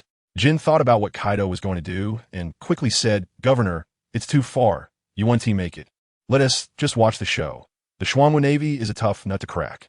The Golden Lion wants to take the Xuanwu Navy down to secure his position as the overlord of the EC. I can guarantee that the Golden Lion will lose a lot. Facing Jin's advice, Kaido didn't listen at all and drunkenly flew into the distance, occasionally exhaling hot breath, occasionally summoning thunder, stirring up storms. In a Whitebeard pirate crew, "Old man, should we get involved?" Diamond Fruit user Jozu asked Whitebeard after seeing the Golden Lion's domineering declaration. The Xuanwu Navy is likely to be in big trouble. "Jozu, are you suggesting we help the Navy?" "Don't joke around. We are pirates," Marco said, unable to hold back a teasing laugh upon hearing Jozu. "Isn't that a bit too boring? Besides, the Golden Lion is one of the few friends of the old man." Jozu casually explained, "It would be nice to drop by and chat a bit." At least the Golden Lion would also want a response from the old man. Marco and the other captains exchanged knowing smiles upon hearing this. A response? There is no need to think. They would never ally with the Golden Lion. The so-called visit would only serve to put pressure on him. Just a few days ago, Golden Lion Shiki actually sent a message through a transponder snail, leaving a message, "Whitebeard, let us join forces to dominate the world." It was a very clear objective. Therefore, they were not surprised at all by the Golden Lion's attack on the EC Navy base and his boastful claims to destroy the Xuanwu Navy. "No need," Whitebeard said calmly. "Although we haven't had any intersection with the Xuanwu Navy yet, based on their current actions and the strength they've displayed, the Xuanwu Navy is not so easy to take down. If that old guy doesn't want to risk everything, he will know when to stop." Upon hearing Whitebeard's words, Marco and the others were momentarily taken aback, and after serious consideration, they realized that it was indeed possible. Many of them were taken in by Whitebeard as children and raised as sons, and they had spent a lot of time with Whitebeard, even having fought against the Golden Lion and the Flying Pirate crew. If the Golden Lion really had to risk it all, he might truly retreat rather than stubbornly fight on. As everyone was discussing and focusing on the appearance of Golden Lion Shiki and his boastful claims to destroy the Xuanwu Navy, at that moment, the Xuanwu Navy was also fully armed and ready for battle. Chapter 77, Strengthening High-Level Combat Power. Inside Kun. 4-7-1-7-8. Preparations, using middle. Transfer. Kun. 7-0-2. 9'6'3". 4-4 Marshal. Buggy and Sakata Jintoki entered the office with serious expressions, especially Buggy, who is not unfamiliar with the legendary pirate Golden Lion Shiki. He is a powerful existence, even when Roger was around. If it weren't for the sudden storm, they might have lost to the Flying Pirate crew led by the Golden Lion. Now, this long-planned legendary pirate crew has not only appeared in the EC, destroying the EC Navy base, but now also threatens to destroy the Xuanwu Navy. At the moment he received the news, Buggy's first thought was to escape from the Xuanwu Navy. However, after thinking it over carefully, he hesitated. Thus, at this moment, although Buggy was tense, he was also somewhat distracted. Benedict nodded to Buggy and Sakata Jintoki, then said to Wang Ji and others, "For us, tomorrow will be a huge challenge. Even, given Golden Lion's character, he might sneak attack us tonight. Therefore, we must gather all our spirits." At this point, Benedict's gaze turned towards Sakata Jintoki and Buggy, if possible. "I hope the battlefield is not in our Xuanwu Navy base." Buggy felt a bit uneasy under Benedict's gaze. With her strength, she was only at the bottom among everyone. What could she do? Wang Ji and Kinjiro immediately understood Benedict's thoughts upon hearing this. Once the Xuanwu Navy base becomes a battlefield, regardless of the outcome, it will be destroyed. And for Benedict, he cannot afford to rebuild a Xuanwu Navy base. "Buggy, how far have you developed your fruit abilities?" Benedict asked, staring at Buggy. Haven't I been learning the Navy's 6 styles and mastering armament hockey?" Buggy asked in confusion. Over this time, after constant beatings, he had become stronger and taller, mastered the Navy's 6 styles, and awakened armament hockey, but such abilities do not last long. In such a short time, being able to master these abilities made Buggy very happy. In fact, Buggy was extremely confident that when he meets Shanks again, he would be fully capable of taking him down. Now, you ask me how my fruit abilities have developed? Marshall, are you sure I have time to develop? The split fruit is a very powerful fruit. If you can master more abilities, or even awaken them, combined with your current physical fitness, you could easily take down a vice admiral. If you survive this crisis, you still need to work hard, Benedict said earnestly, staring at Buggy. Upon hearing this, Buggy's mind quickly filled with illusions of stepping on admirals, punching emperors, and possessing endless treasures. For a moment, he even drooled. Okay. Buggy didn't know if he could survive, but still agreed. Benedict ignored the absent-minded Buggy and turned his gaze to Sakata Jintoki, asking, "Have you awakened?" Through the information panel, Benedict learned that Sakata Jintoki had indeed awakened. The strength of the already awakened Sakata Jintoki was nearing the peak of Vice Admiral level. However, to face the upcoming troubles, this was still not enough. Sakata Jintoki nodded and said, "I have awakened." He didn't know how Benedict found out, but since they were on the same side, there was nothing to hide. Wang Ji and Kinjiro both looked at Benedict with some expectation. They were not devil fruit users, but they knew that those who had awakened their devil fruit abilities were very terrifying. Fortunately, although Sakata Jintoki had awakened, he had not yet posed a fatal threat to them. "Since you have awakened, then I will grant you a fortuitous opportunity." Hearing Benedict's words, Buggy immediately reacted, his eyes filled with envy. Wang Ji had also been favored by Benedict, which was why he could truly possess admiral-level strength, so he understood Benedict's meaning. Benedict extended his hand and placed it on Sakata Jintoki's shoulder, a faint glow flashing briefly. Talent enhancement. Ding. Successfully enhanced skill. Lake Toya 18 blades. Ding. Successfully enhanced skill. Sword fruit user. Awakened sword domain. Ding. Successfully enhanced skill. White Knight demon form. Chaos dance. Ding. Successfully enhanced skill, all sword attack. This was Benedict's talent ability, which could enhance an individual's potential and strengthen abilities. As Benedict silently chanted in his heart, Sakata Jintoki also felt the power stirring within him, growing continuously like a snowball. Boom! A powerful aura erupted from Sakata Jintoki. That strong pressure caused Wang Ji and Kinjiro's expressions to change slightly. The aura was on par with theirs. Admiral level. Meanwhile, on the information panel that Benedict could view, Sakata Jintoki's information had also changed. Sakata Jintoki, enhanceable. Weapon, Demon Sword Shattering Star. Skills, Lake Toya 18 blades, enhanced. All sword attack, enhanced. Sword fruit user, Awakened sword domain, enhanced. White Knight demon form. Chaos dance, enhanced. Observation Haki LV2. Armament Haki LV1. Combat power level, S level, Admiral level. Potential to be activated, SS level. Loyalty, 100.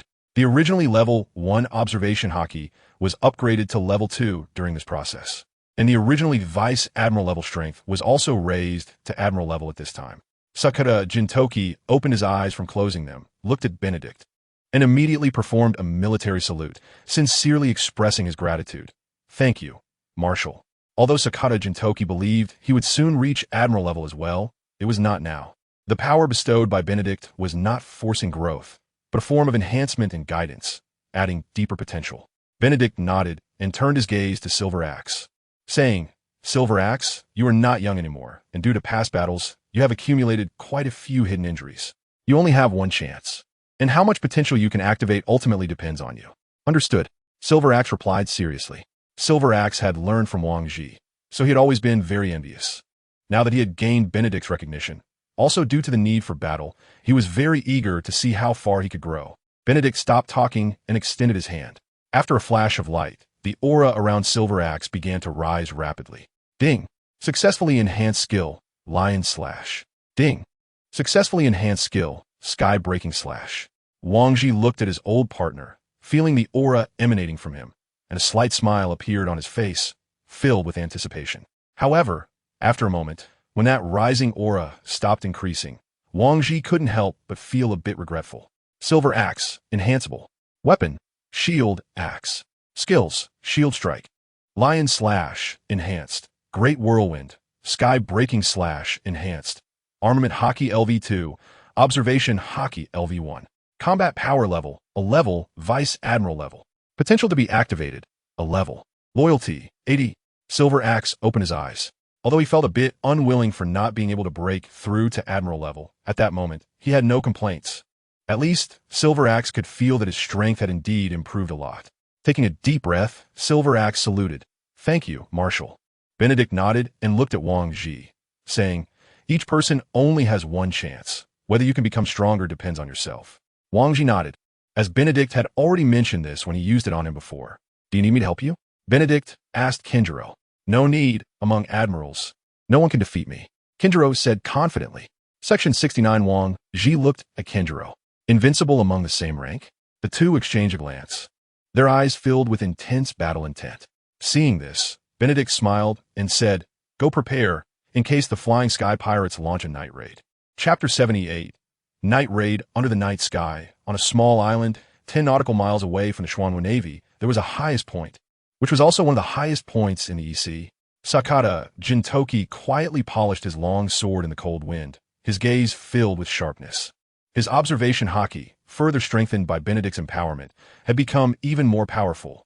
Sakata Jintoki could clearly perceive that the range of his observation haki had increased, allowing him to see many things. Even a glimpse of the future, if only for a second, was enough. "Marshal, your guess was correct. Shiki the Golden Lion is indeed a cunning old fox."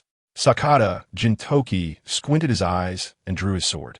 Pointing his sword to the east, the sword intent lingered, as if it could split the heavens apart, and a wave of energy began to spread from Sakata Jintoki. In the east, before the dawn had risen, a massive shadow was swiftly passing by. Even standing at the highest point of the East Sea, Sakata Jintoki was shocked by what he saw. The Flying Sky Pirates had appeared. However, compared to the Flying Sky Pirates, the gigantic islands were even more astonishing.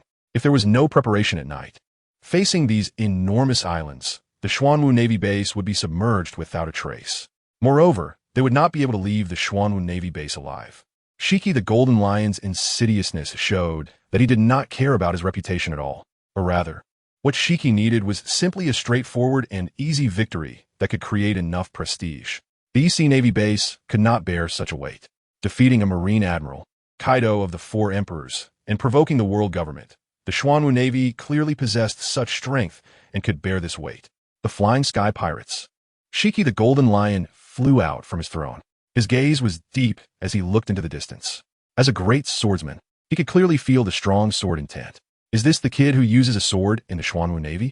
In Shiki's eyes, the only swordsman in the Xuanwu Navy who could catch his attention was the white-haired kid.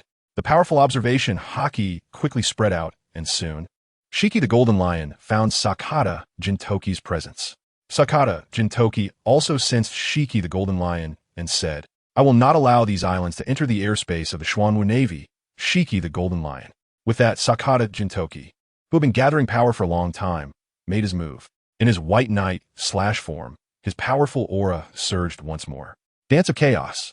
He silently chanted in his heart as Sakata Jintoki swung his long sword, and the massive sword energy flew horizontally, his figure darting through the sword energy like lightning. Sakata Jintoki's speed was fast, and in Shiki the Golden Lion's perception, his attacks were like a chaotic dance of demons, targeting the 4 giant islands under his control. Crack! Crack! Shiki the Golden Lion had no time to control the giant islands to evade the attacks because they were too large to dodge.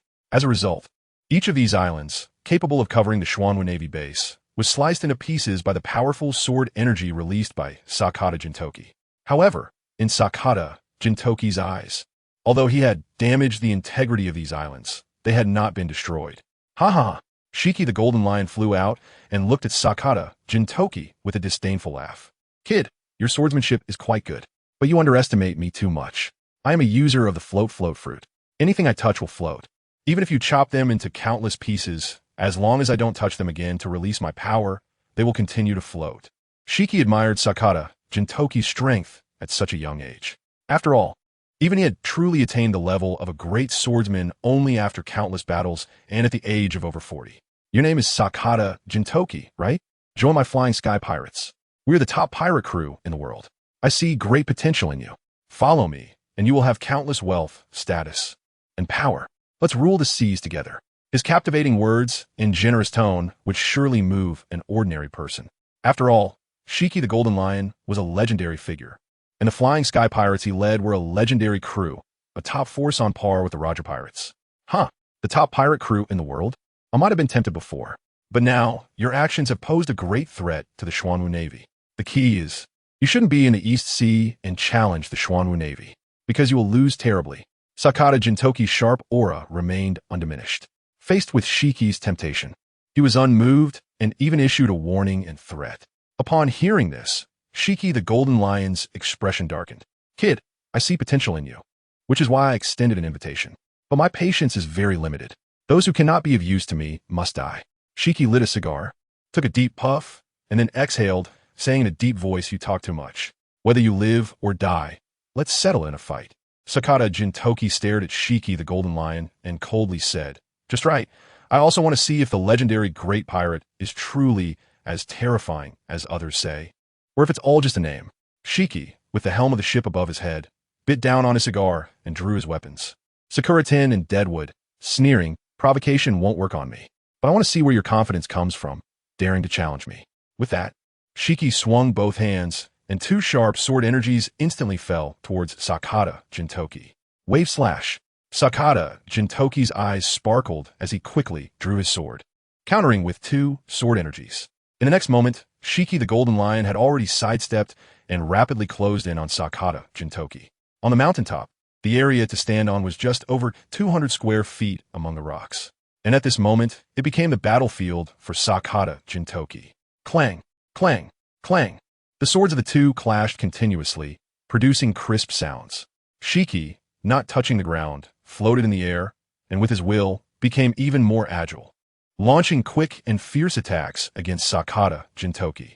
Rip! In just a brief exchange, not knowing how many rounds had passed, Sakata Jintoki's clothes were torn by the sword energies, leaving behind numerous wounds.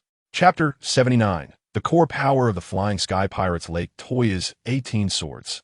Sakata Jintoki leaned back to dodge the side slash aimed at his head by the Golden Lion Shiki, quickly flipping his body, and with a swift motion, he launched a counterattack with his Tia Lake. A powerful force erupted in an instant, creating a terrifying momentum. Due to the armament haki covering the sword, the black, ghostly aura resembled the grim Reaper wielding a scythe, accompanied by the activation of the Sword Fruit ability. The power of this strike was enough to instant-kill a Vice Admiral-level powerhouse. Golden Lion Shiki did not expect that, at such close range, Sakata Jintoki's strike would possess such terrifying strength. As the black, ghostly light flickered, numerous sword energies surrounded him, small and sharp, as if they could shatter anything in the world. Despite Shiki's rapid defense and the quick swings of Sakura-tin and the withered tree, sword energies pierced through his defense and injured him. However, it only caused minor wounds, like being grazed by a thread. The Golden Lion, being a legendary figure, relied on his immense strength, keen insight, reaction ability, and top-tier observation haki in this world to activate his armament haki before the sword energies could inflict serious damage. Blocking most of the force, Shiki distanced himself, looking at Sakata Jintoki standing amidst the sword energies, unconcerned about the cuts on his body, and laughed arrogantly. That move just now was quite good, but that's all there is to it. Hearing this, Sakata Jintoki fixed his gaze on Shiki and launched an attack without a word. Dance of Chaos. The sword energies danced wildly, not weaker than before, but even more ferocious. Chapter 70. Lion, Thousand Cuts Valley. Golden Lion Shiki's eyes narrowed slightly as he quickly launched a counterattack. Sword energies, stronger than the previous strike by more than 5 times, swept down in an instant. The two powerful forces collided and erupted, as if they would tear the heavens and the earth apart. In the end, Sakata Jintoki's Dance of Chaos was slightly weaker, and the remaining power of the Thousand Cuts Valley surged toward Sakata Jintoki, but it was blocked by his sword. Bring out stronger power, otherwise, with your current strength. It's not enough to make me take you seriously. Golden Lion Shiki floated in mid-air, mocking Sakata Jintoki. Your potential is decent, but you're still too weak right now. To kill you, I wouldn't even need to use half of my strength. At that moment, a figure emerged from a floating island, speaking with a hint of playfulness. Captain, since you look down on this little brat, why not let me handle him? This was a man carrying twin staves with big ears, squinty eyes, a robust build, and a bald head, standing around 2 meters tall. His tone and mouth shape revealed a playful, fox-like demeanor. Gosai Gotar, a core combat member of the Flying Sky Pirates, possessed Admiral-level combat power and was not a devil fruit user, with a bounty of 830 million berries. P.S. The Flying Sky Pirates can compete with the high combat members of the Roger Pirates, even holding an upper hand, not only due to Golden Lion Shiki's abilities, but also because of his subordinate strengths. P.S. Unfortunately, in One Piece, the Flying Sky Pirates that escaped from Impel Down have already fallen apart. Apart from Golden Lion Shiki, the other characters that appeared are almost devoid of impressive combat members. P.S. So, I added some new members here. Don't mind it too much, my friends. P.S. In fact, many characters appearing in this article are also to enhance the depth and enrich the storyline. So, please don't mind. Katar, the captain may not think highly of you, but this little brat's skills are not simple. I can feel that his sword and his sword fruit ability have already reached a level of fusion. How about letting him be mine? Otherwise, you might end up dead. At that point, the captain will surely regret losing a great admiral by his side. As Keisuke, Tar had his eyes on Sakata Jintoki, another person stepped forward. This person had a slightly sharp voice, long legs, and long arms, and surprisingly, he was carrying 6 swords. Could this be the impossible 6-sword style? Sasaki Wainun, nicknamed Spider-Man, due to his resemblance to a spider, was actually a user of an animal-type devil fruit, the spider species. In the New World, while facing the encirclement of the Navy fleet, he once defeated 10 vice admirals by himself and endured a gravity punch from Zephyr before escaping. This battle made Sasaki Wainun famous across the seas and also made him one of the core combat members of the Flying Sky Pirates. With a bounty of 750 million berries, the appearance of Keisuke, Tar had already made Sakata Jintoki's expression serious. But the emergence of Sasaki Wainun further intensified the pressure and deadly threat he felt. This Sasaki Wainun was even more dangerous than Keisuke Tar. Golden Lion Shiki laughed loudly upon hearing this. Puffing on a cigar, he floated back up to his pirate ship and said, "You all handle it as you see fit. The Xuanwu Navy is still full of talents." At this point, Golden Lion Shiki glanced at Sakata Jintoki and said, "What a pity. Such a talent cannot be used by me." Keisuke Tar looked at Sasaki Wainun and playfully said, "This little brat is yours. I hope you don't die." Sasaki Wainun chuckled and then leaped down.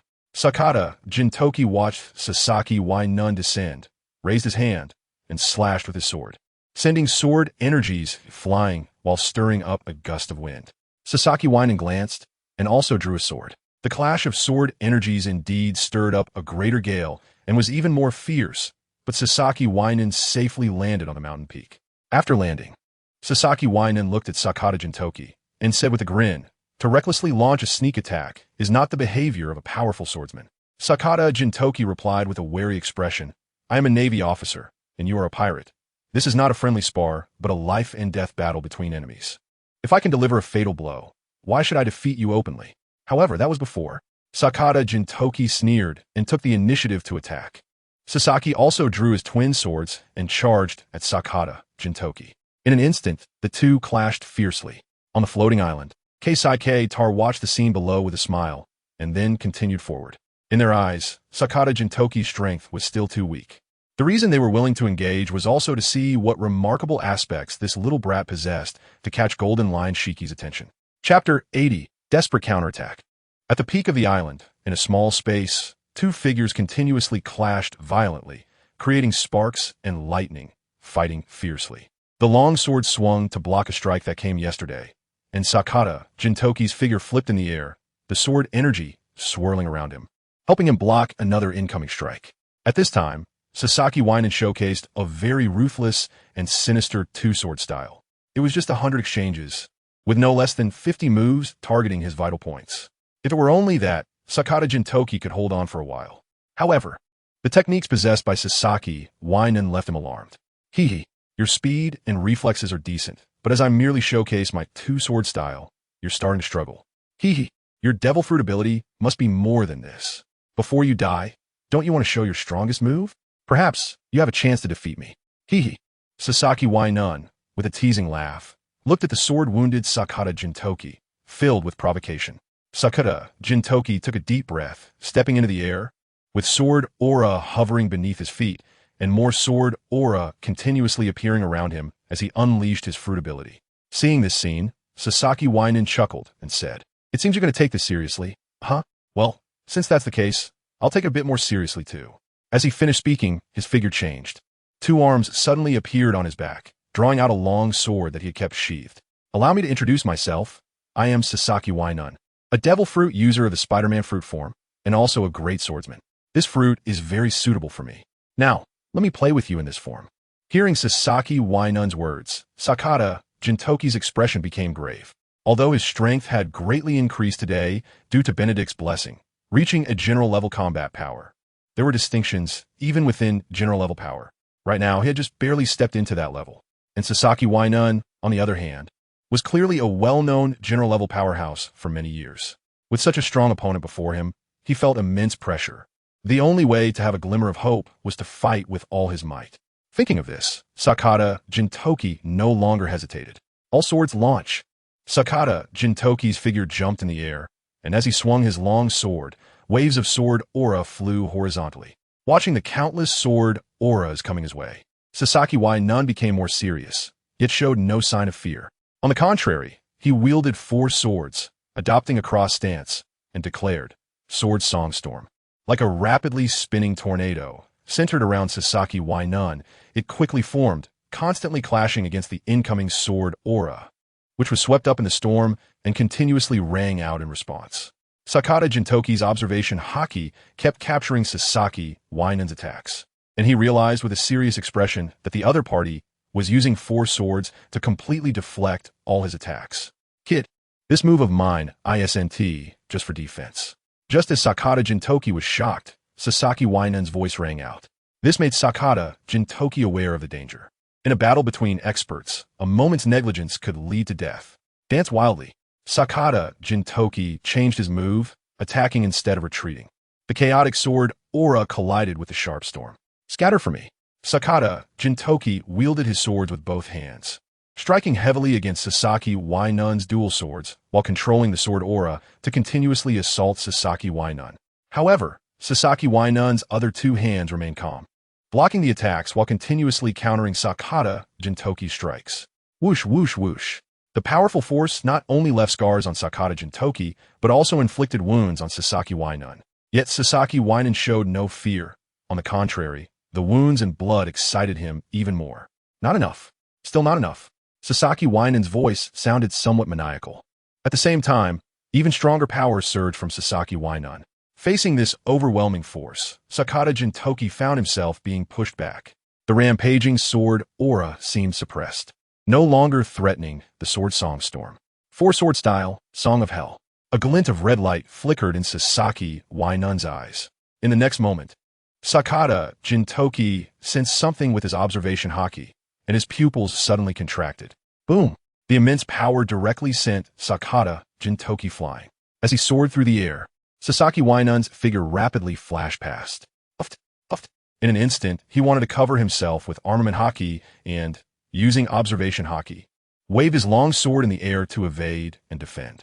In fact, Sakata Jintoki did just that, striving to save himself. Yet even so, his body was covered in scars, resembling a peeled pineapple. Hee kid, is this all the power you have? If it's just this, I'll take your little life. Sasaki Wainun swooped down, looking at Sakata Jintoki with a slightly displeased expression. What a waste of my time. Before he finished speaking, Sasaki Wainun's long sword began to stab down towards Sakata Jintoki's chest. Sakata Jintoki's pupils, facing Sasaki Wainun's long sword, contracted violently. If one looked closely, they would see his pupils trembling. If he didn't counterattack now, he would die. Sword domain. In that instant, Sakata Jintoki used his final trump card. The last time he was on the brink of death, he exerted all his strength. Although he couldn't kill Quinn, he awakened the sword devil fruit. Sword domain was the ability Sakata Jintoki obtained after awakening. Centered around himself, it released a sword domain with a radius of 500 meters. Within this sword domain, his swordsmanship would be enhanced, and the skills he used would be further strengthened. Moreover, the countless sword auras he released from this domain would become sharper. The only regret for Sakata Jintoki was that his armament haki could only cover his sword and couldn't be applied to the sword aura. As the sword was about to pierce Sakata Jintoki's chest, Sasaki Wainun clearly sensed that the surrounding space seemed to stagnate. He could even distinctly feel the oppressive aura of sword blades in the surrounding space. Sakata Jintoki, falling, instantly gripped his long sword tightly, and his gaze towards Sasaki Wainun sparkled with a fierce light. Lake Toya, 18 Blades. Chapter 81. Death God S. Revelry Versus. All swords return to origin. Each blade was sharp, each strike rapid to the extreme. Although Sasaki Wainun defended with all four hands, in an instant, he was still torn by the sword aura. The powerful impact pulled the distance between the two further apart. Sasaki Wainun flipped in midair, landing on the slope and continuously jumping to dissipate the falling force. The mountain was very high and steep. There aren't many places to stand firmly, so Sasaki Yonin continues to fall. But for Sakata Jintoki, this isn't a bad thing. The sword aura suspended in the air is the best place to stand. His body twists and flips in the air, stepping on the sword aura while rapidly descending and getting closer to Sasaki Yonin, launching a fierce attack. Sasaki Yonin shows no fear and, facing the incoming Sakata Jintoki, seizes every opportunity to counter with four swords. Clang! The sound of swords clashing creates sparks. The powerful sword aura that misses its target slashes into the distance, landing on a steep cliff, kicking up a large cloud of dust, breaking off many stones, and even cutting down several large trees. As they continue their fierce battle in the air, the two engage in countless exchanges. Eventually, they reach the ground, and the battle becomes even more intense, with roaring and rumbling sounds echoing across the island. Damn it! Sakata Jintoki's cheek is cut by the sword aura. His fair face turns a bit pale, now marked with several wounds. The pretty boy is getting into trouble. Sakata Jintoki is also filled with rage. Sasaki Yonin is not in a better position. Facing the sword domain unleashed by Sakata Jintoki, he finds it quite challenging. Sasaki Yonin realizes that the enhanced capabilities brought by Sakata Jintoki's awakened sword fruit powers are beyond his current state to handle. If he doesn't take this seriously, he might very well die in battle. Since that's the case, let me show you my third form. Wiping the blood from the corner of his mouth, Sasaki Yonin lets out a low growl. In the next moment, Sasaki Yonin's body undergoes a transformation. His once dark skin turns a purplish color, an eye appears on his forehead. Fangs grow from his mouth, and a pair of arms sprouts from his back, grabbing the remaining two long swords. Buzz! A powerful haki instantly envelopes the long swords, emitting a ghostly cold light. Six sword style, Death God's Revelry. Sasaki Yonin slightly bends his body, holding six swords, three eyes fixated on Sakata Jintoki, and coldly says, Sakata Jintoki, you are now qualified to endure this sword from me. You can die without regrets.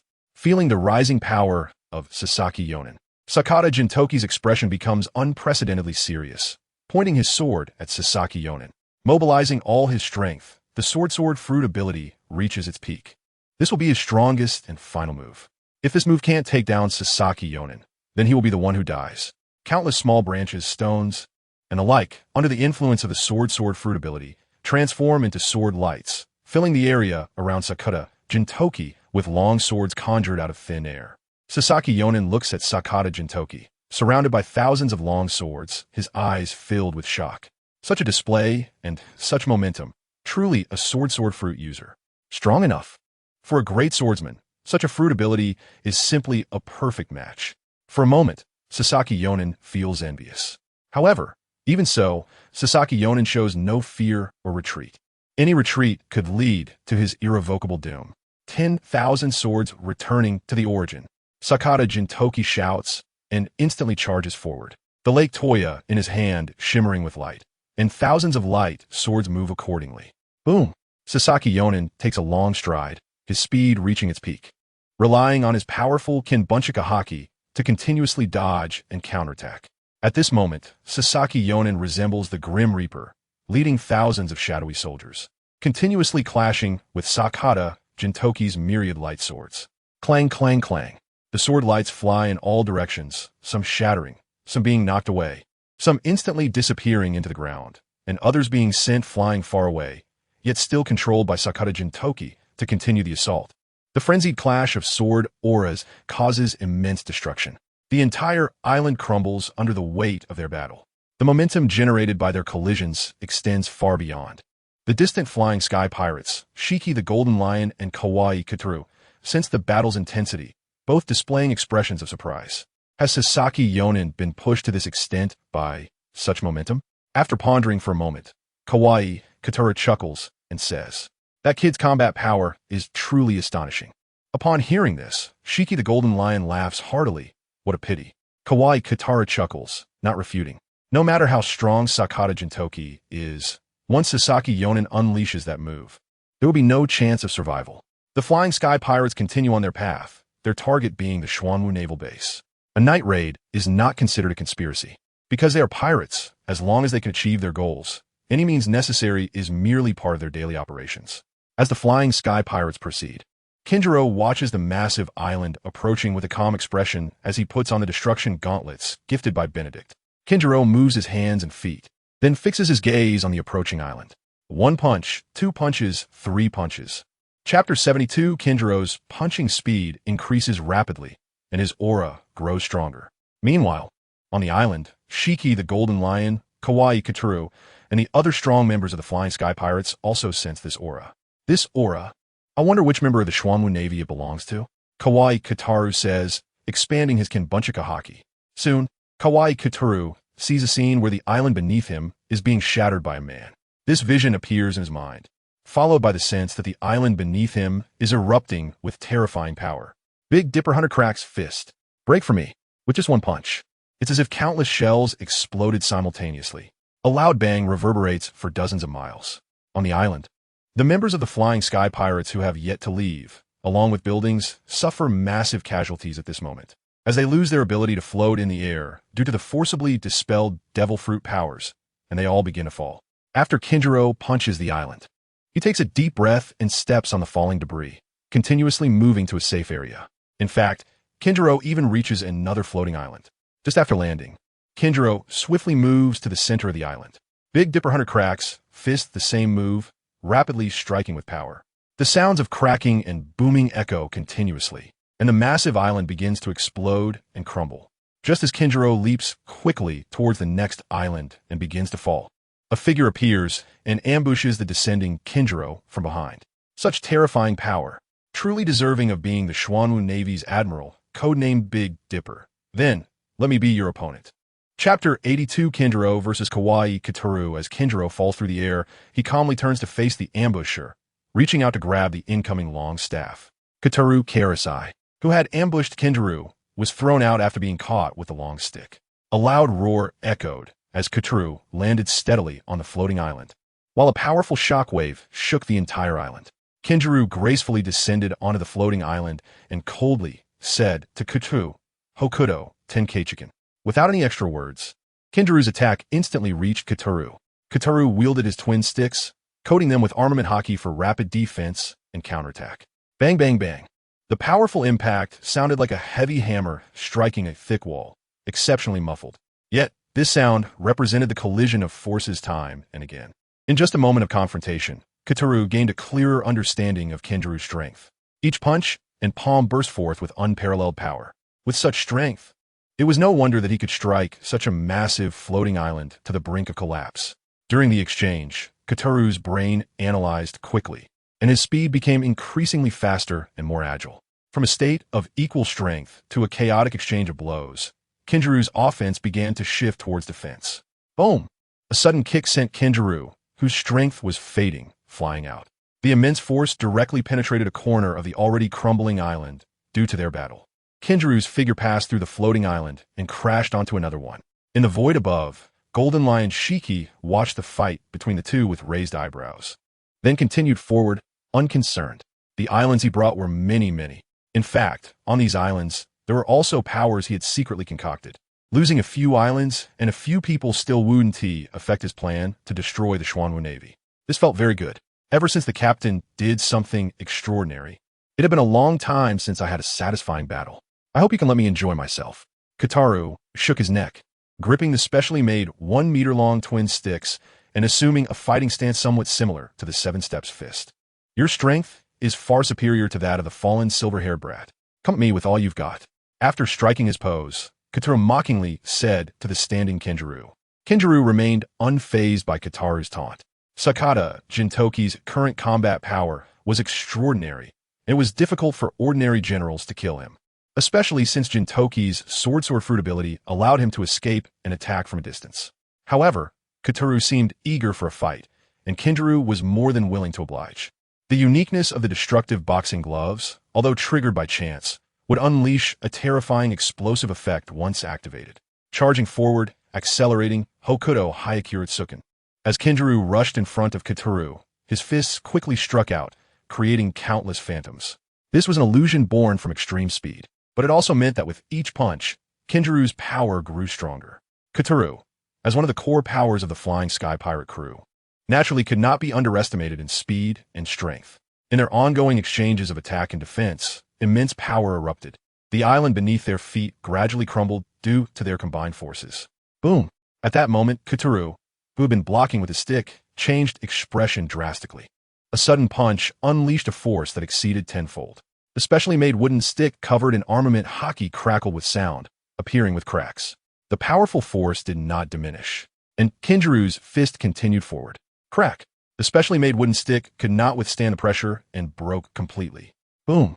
Kataru's face was deformed under Kinjuru's massive fist, and his body flew out, on the verge of being thrown off the island's edge and into the sea thousands of meters below.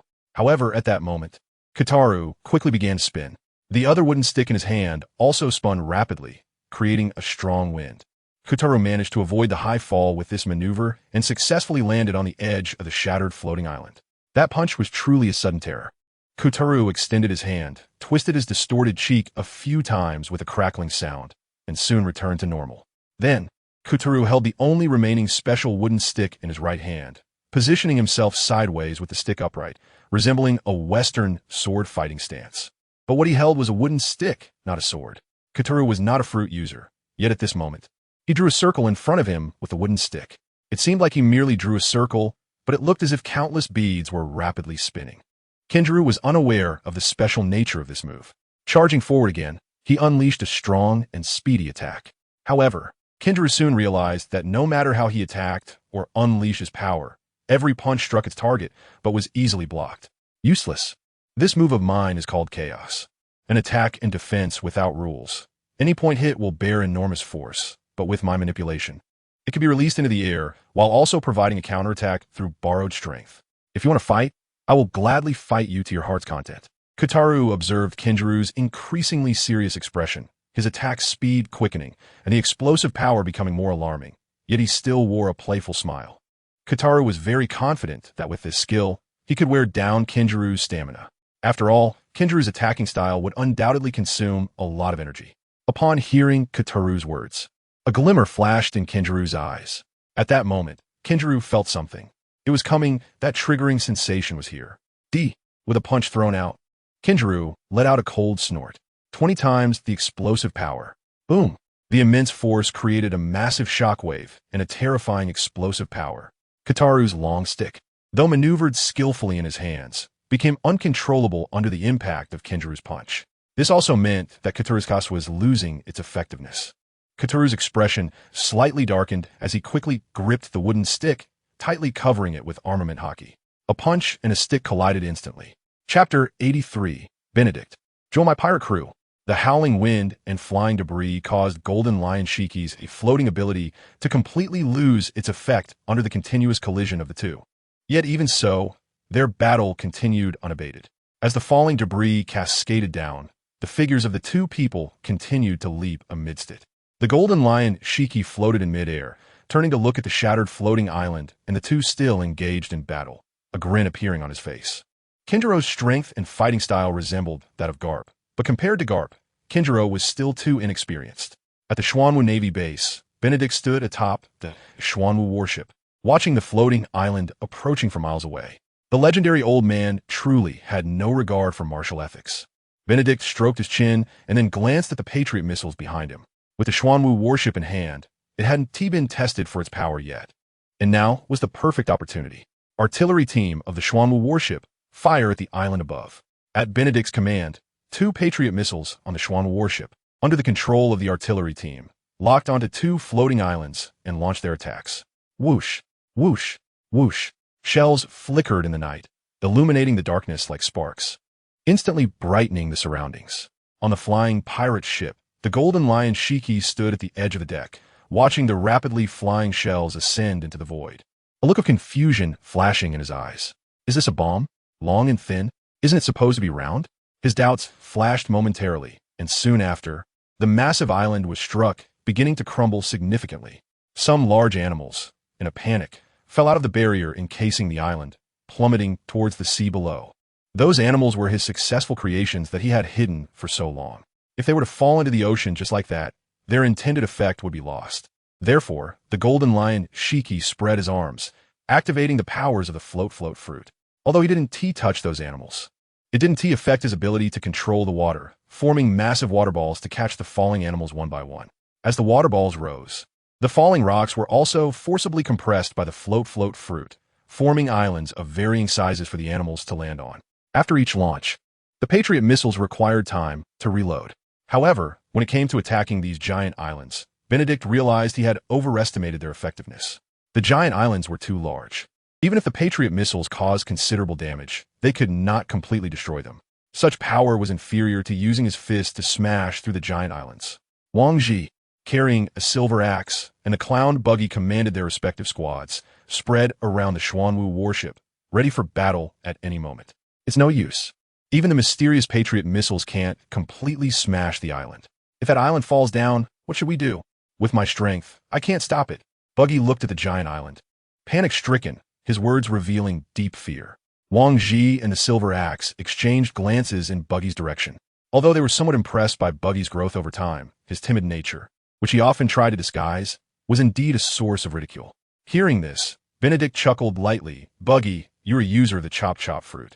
Faced with such a massive island that is about to come crashing down and threatening your life, haven't you thought about splitting it into pieces, turning it into fist-sized rocks, or even dust-sized particles? Buggy, ignoring Benedict's rank as admiral, retorted loudly, how is that possible? That's a giant island. I can't do it. His development of his fruit powers had mostly been focused on himself. Although he had been strengthening his physical abilities during this time, his fruit power development remained very limited. Shanks has found his crew and formed a pirate group. During this time, he has showcased impressive combat power in the New World and has gained considerable fame. What about you? Are you satisfied with the abilities you've gained now? Benedict, unbothered by Buggy's tone, looked up at the enormous pirate ship floating above, reminding him. Buggy's character needed to change, and his development of fruit powers required guidance.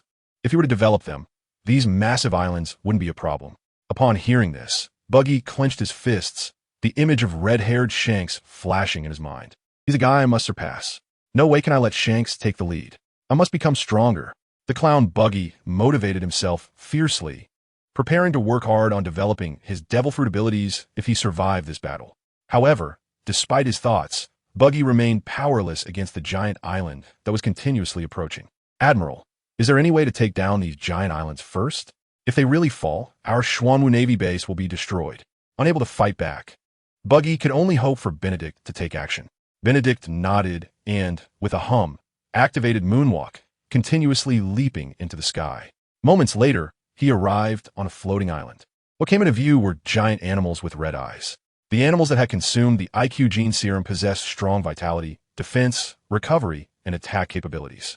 If these creatures were thrown into the Xuanwu Navy base, even if they were ultimately killed, they would still cause significant damage to the base. Golden Lion Shiki, how about coming down to talk?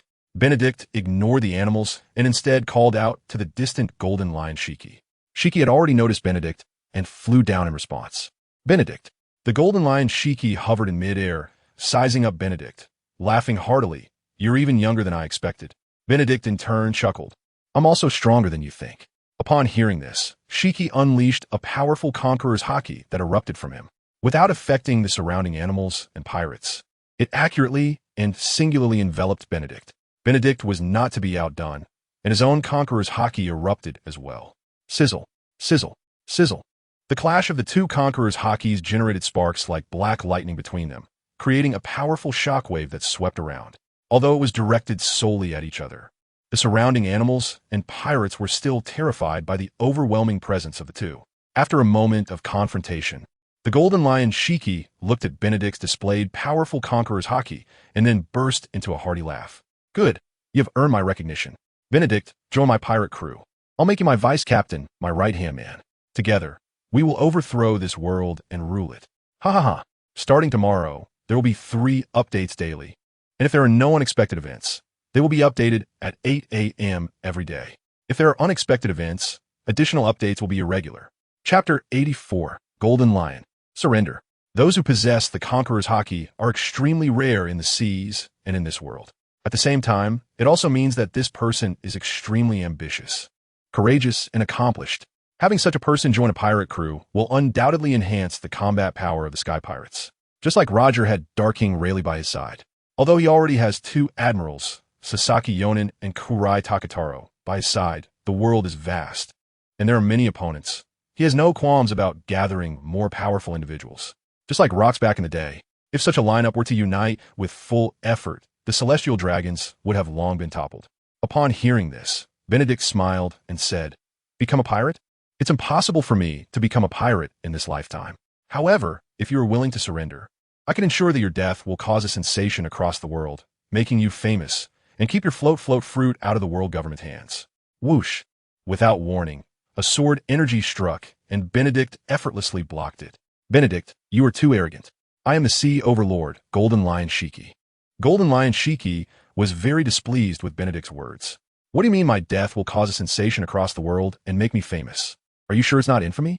I am a peak powerhouse from the same era as Roger, and I fought for 5 days and nights against Garp and Sengoku. You want me to surrender? Benedict, do you think you are worthy?" Facing the roar and fury of the Golden Lion, Benedict remained unfazed. The Golden Lion is indeed strong, but he is not weak either. Over this time, he has experienced quite a few things and completed several tasks. Since the last time he consumed 30 military enhancement stones to strengthen himself, he has now accumulated 50 enhancement stones. Half an hour ago, Ding consumed 10 military enhancement stones. Observation Haki upgraded to LV2. Ding consumed 40 military enhancement stones. Conqueror's Haki upgraded to LV4. Awakening the advanced skill. Conqueror's Haki, Binding Special Forces Summoning System Host. Benedict age, 18 years. Identity, Xuanwu Navy Marshal. Justice points, ability, Immortal Physique, Multiple Shadow Clone Technique. Talent Enhancement, Navy 6 Styles Master Level. Armament Haki LV3. Observation Haki LV3. Conqueror's Haki LV4. Conqueror's Haki Binding, Awakened Skill. 8 Gates of Dunjiang Master Level. 3,000 Thunder Movements, Divine Skill. Benedict enhanced both his Conqueror's Haki and Observation Haki. Faced with a legendary figure like Golden Lion Shiki, Benedict did not dare to be careless. The military enhancement stones he currently possesses are still not enough to maximize any type of Haki. So what he can do is enhance his overall strength. When choosing between enhancing Armament Haki and Conqueror's Haki, Benedict chose the latter. With the military enhancement stones he now has, whether it's the already level 3 Armament Haki or Conqueror's Haki, he can only enhance one. Moreover, the military enhancement stones required to upgrade Conqueror's Haki by 1 level exceed those required for Armament Haki and Observation Haki by 10 stones. After consideration, Benedict chose to enhance Conqueror's Haki.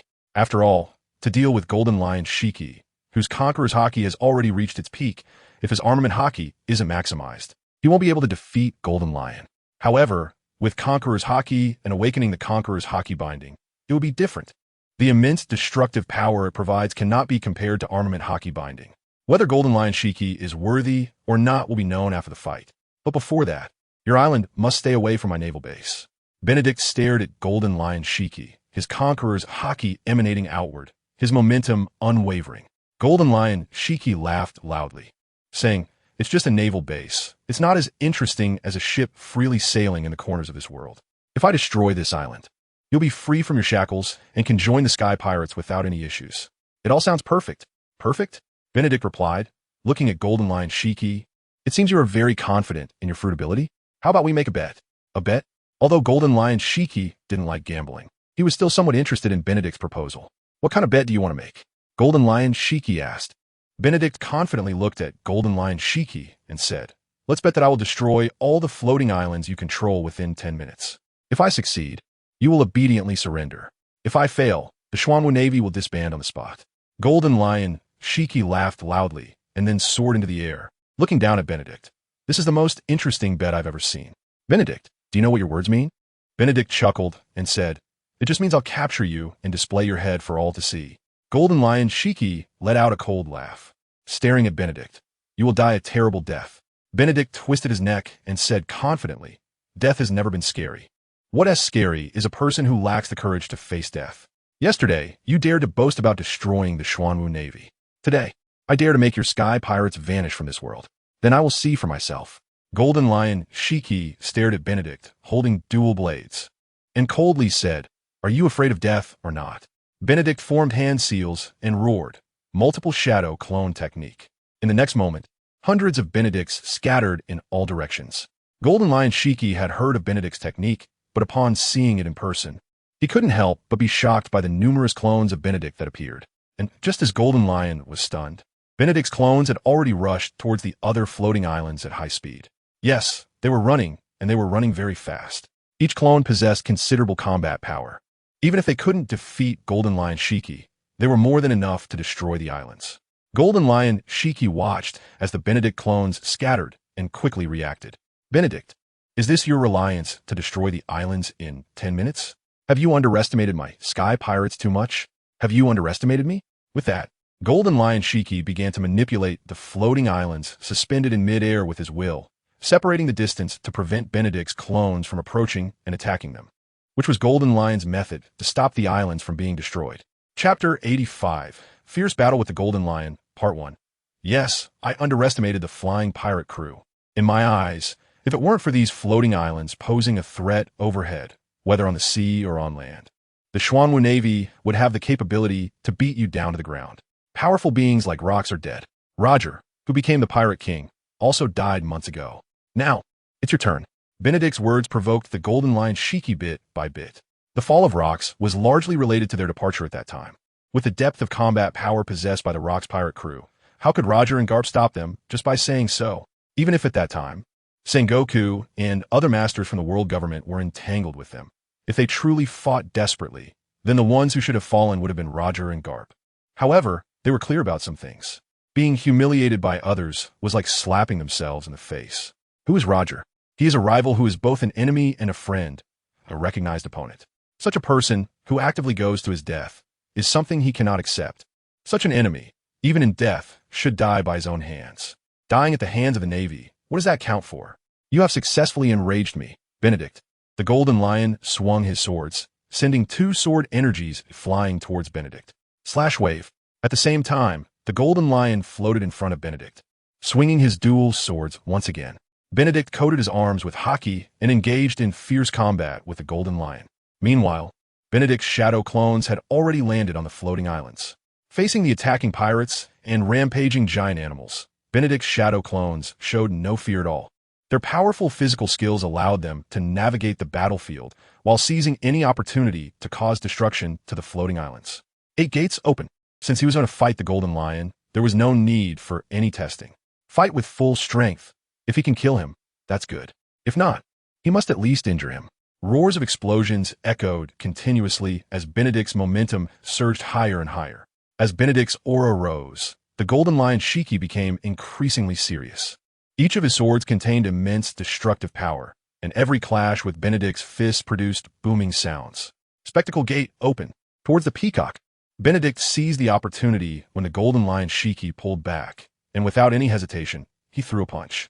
The Golden Lion Shiki, caught off guard, was bombarded by countless punches, making him scream in agony.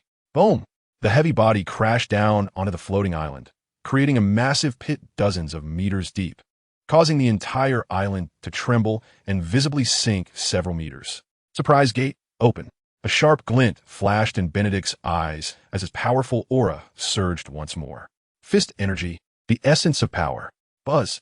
Benedict's right hand instantly glowed with a purplish-red light, and the pained Golden Lion Shiki felt a chill run down his spine, sensing great danger. Lion's Might, Earth Roll. Without a moment's hesitation, he used the power of the float fruit, instantly lifting the entire ground and forming 3 gigantic lion heads made of earth and stone, crushing towards Benedict. In midair, Benedict showed no hesitation and threw a punch downwards. Before the 3 giant lion heads could collide with his fist, the energy attached to his fist, like a protective membrane, shattered them instantly. Crack, crack. The lion heads disintegrated in an instant, and Benedict himself disappeared into the dust. Boom! A massive roar echoed for dozens of miles. Above the Xuanwu Navy base, Wangji, Silver Axe, Buggy, Yelsiki, and many other Xuanwu Navy warriors all looked towards the void. One floating island after another was being destroyed, and continuously, pirates or giant animals were falling. During this time, there were indeed constant sounds of shattering, but this time, the roar was notably louder and came from the largest island, where Benedict and the Golden Lion were fiercely battling. Currently, the power of the flying pirate crew was on the floating islands, and those guarding the Xuanwu Navy base had no opportunity to intervene, unless the floating islands could land in the sea rather than on their heads. Crack! The dust had not settled, but the entire floating island was under the impact of immense force, and cracks were spreading further away. Lion's might, Earth control. At some unknown point, the Golden Lion had escaped into mid-air, staring intently at the swirling dust, his hands gripping tightly. Stone lions over 10 meters tall rose from the ground and surrounded Benedict, who was enveloped in dust. As the Golden Lion pressed down with both hands, the stone lions that had just risen surged downwards like quicksand, crashing towards the elevated center. Day Tiger! Benedict's voice suddenly rang out, and a massive white tiger soared into the sky, instantly shattering the stone lions. The soaring white tiger exuded unparalleled power, causing the Golden Lion's eyes to widen in shock. In the next moment, a figure appeared in midair. It was Benedict, who had nearly been buried. The Golden Lion looked at Benedict's pupils, which suddenly constricted, but he quickly laughed. Ha ha ha! No wonder you were able to defeat Zephyr and scare off that Kaido guy. Is this your alliance? This move of yours is indeed powerful, but using it comes at a great cost. That cost will take your life. Indeed, in the eyes of the Golden Lion, and through his observation haki, Benedict was releasing terrifying power and displaying unparalleled vitality. However, behind this vigorous life force, he was also burning his own vitality to exchange for this terrifying power. Especially now, Benedict's body was showing visible cracks.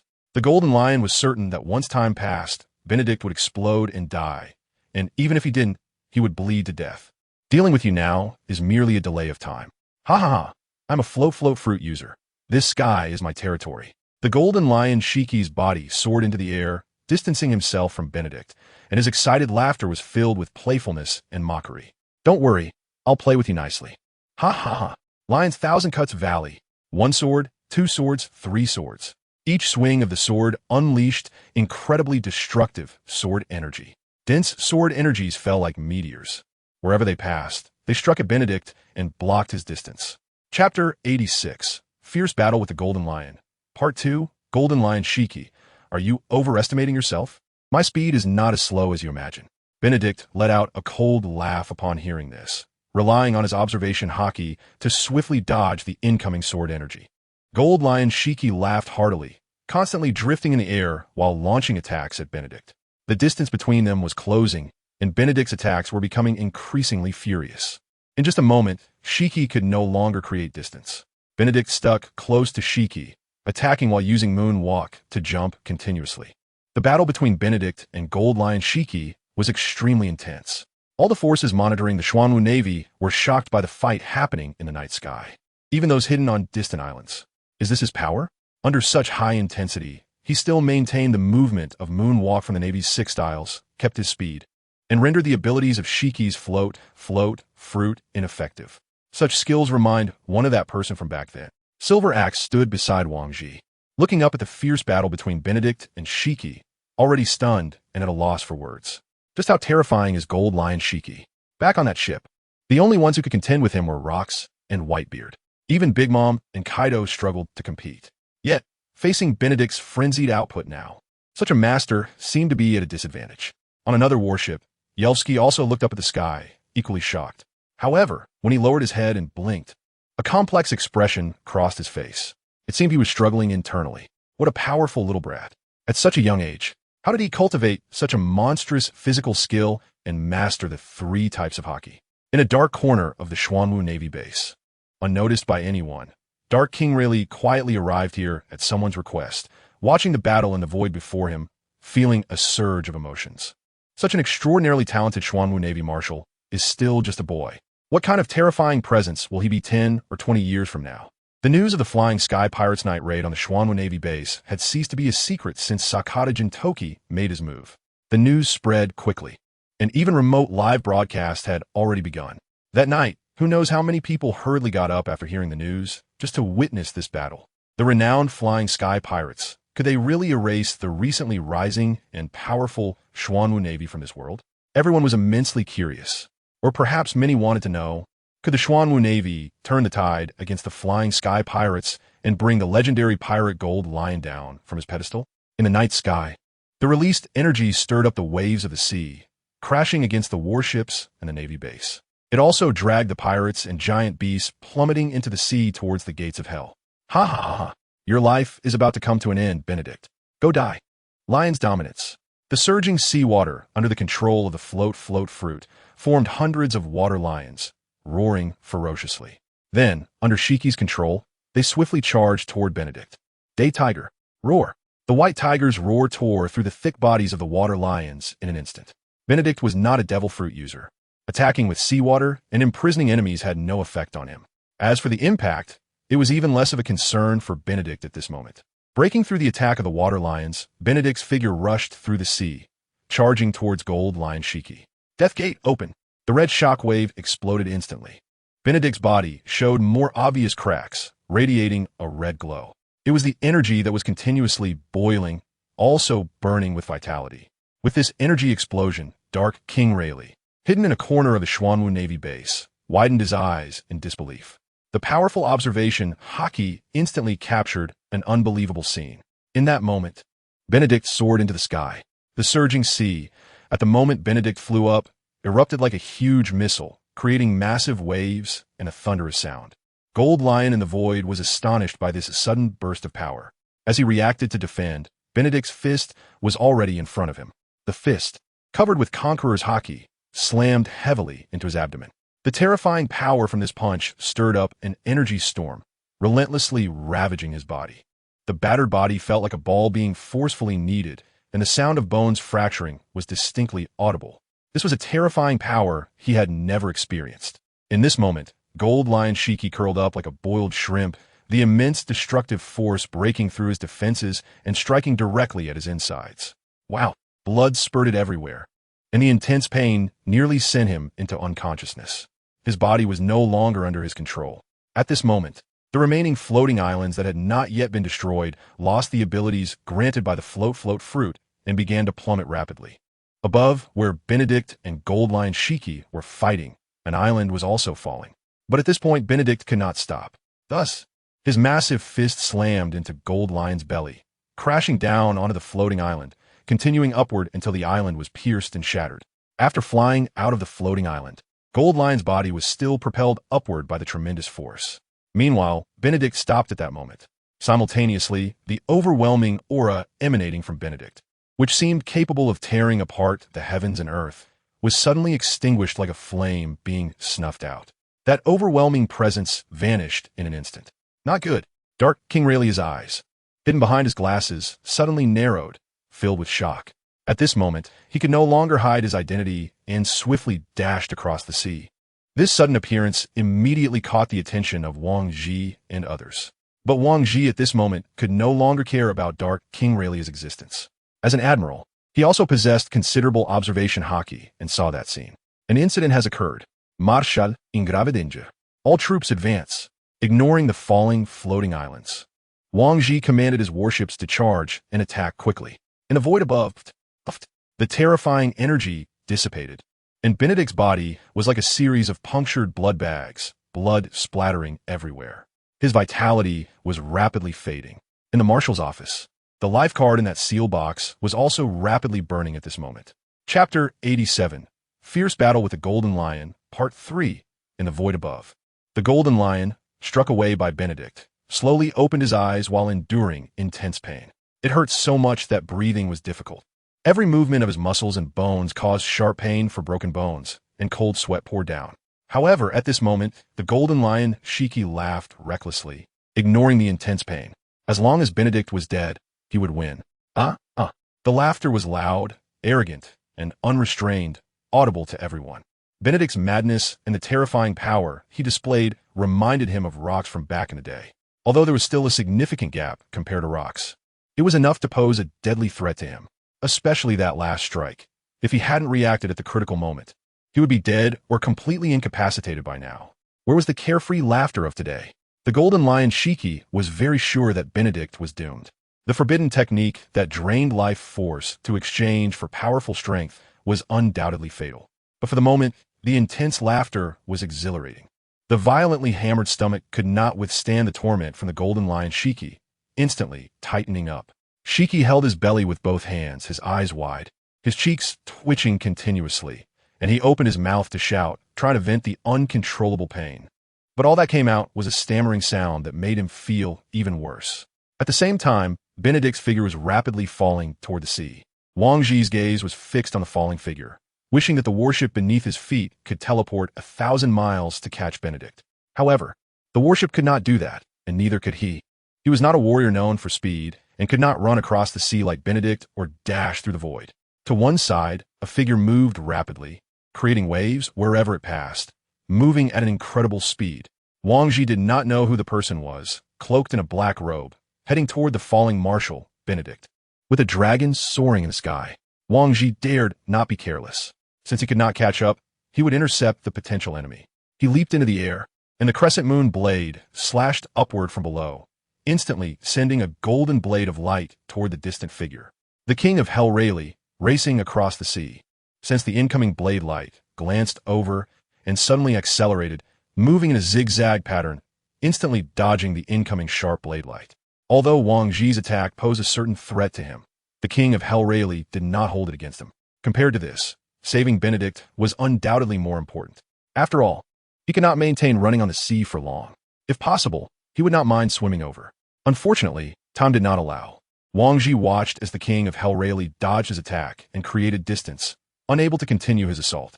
Just then, the silver axe looked at the king of Hell Rayleigh and then at the falling Benedict, hesitatingly asked, "I don't know."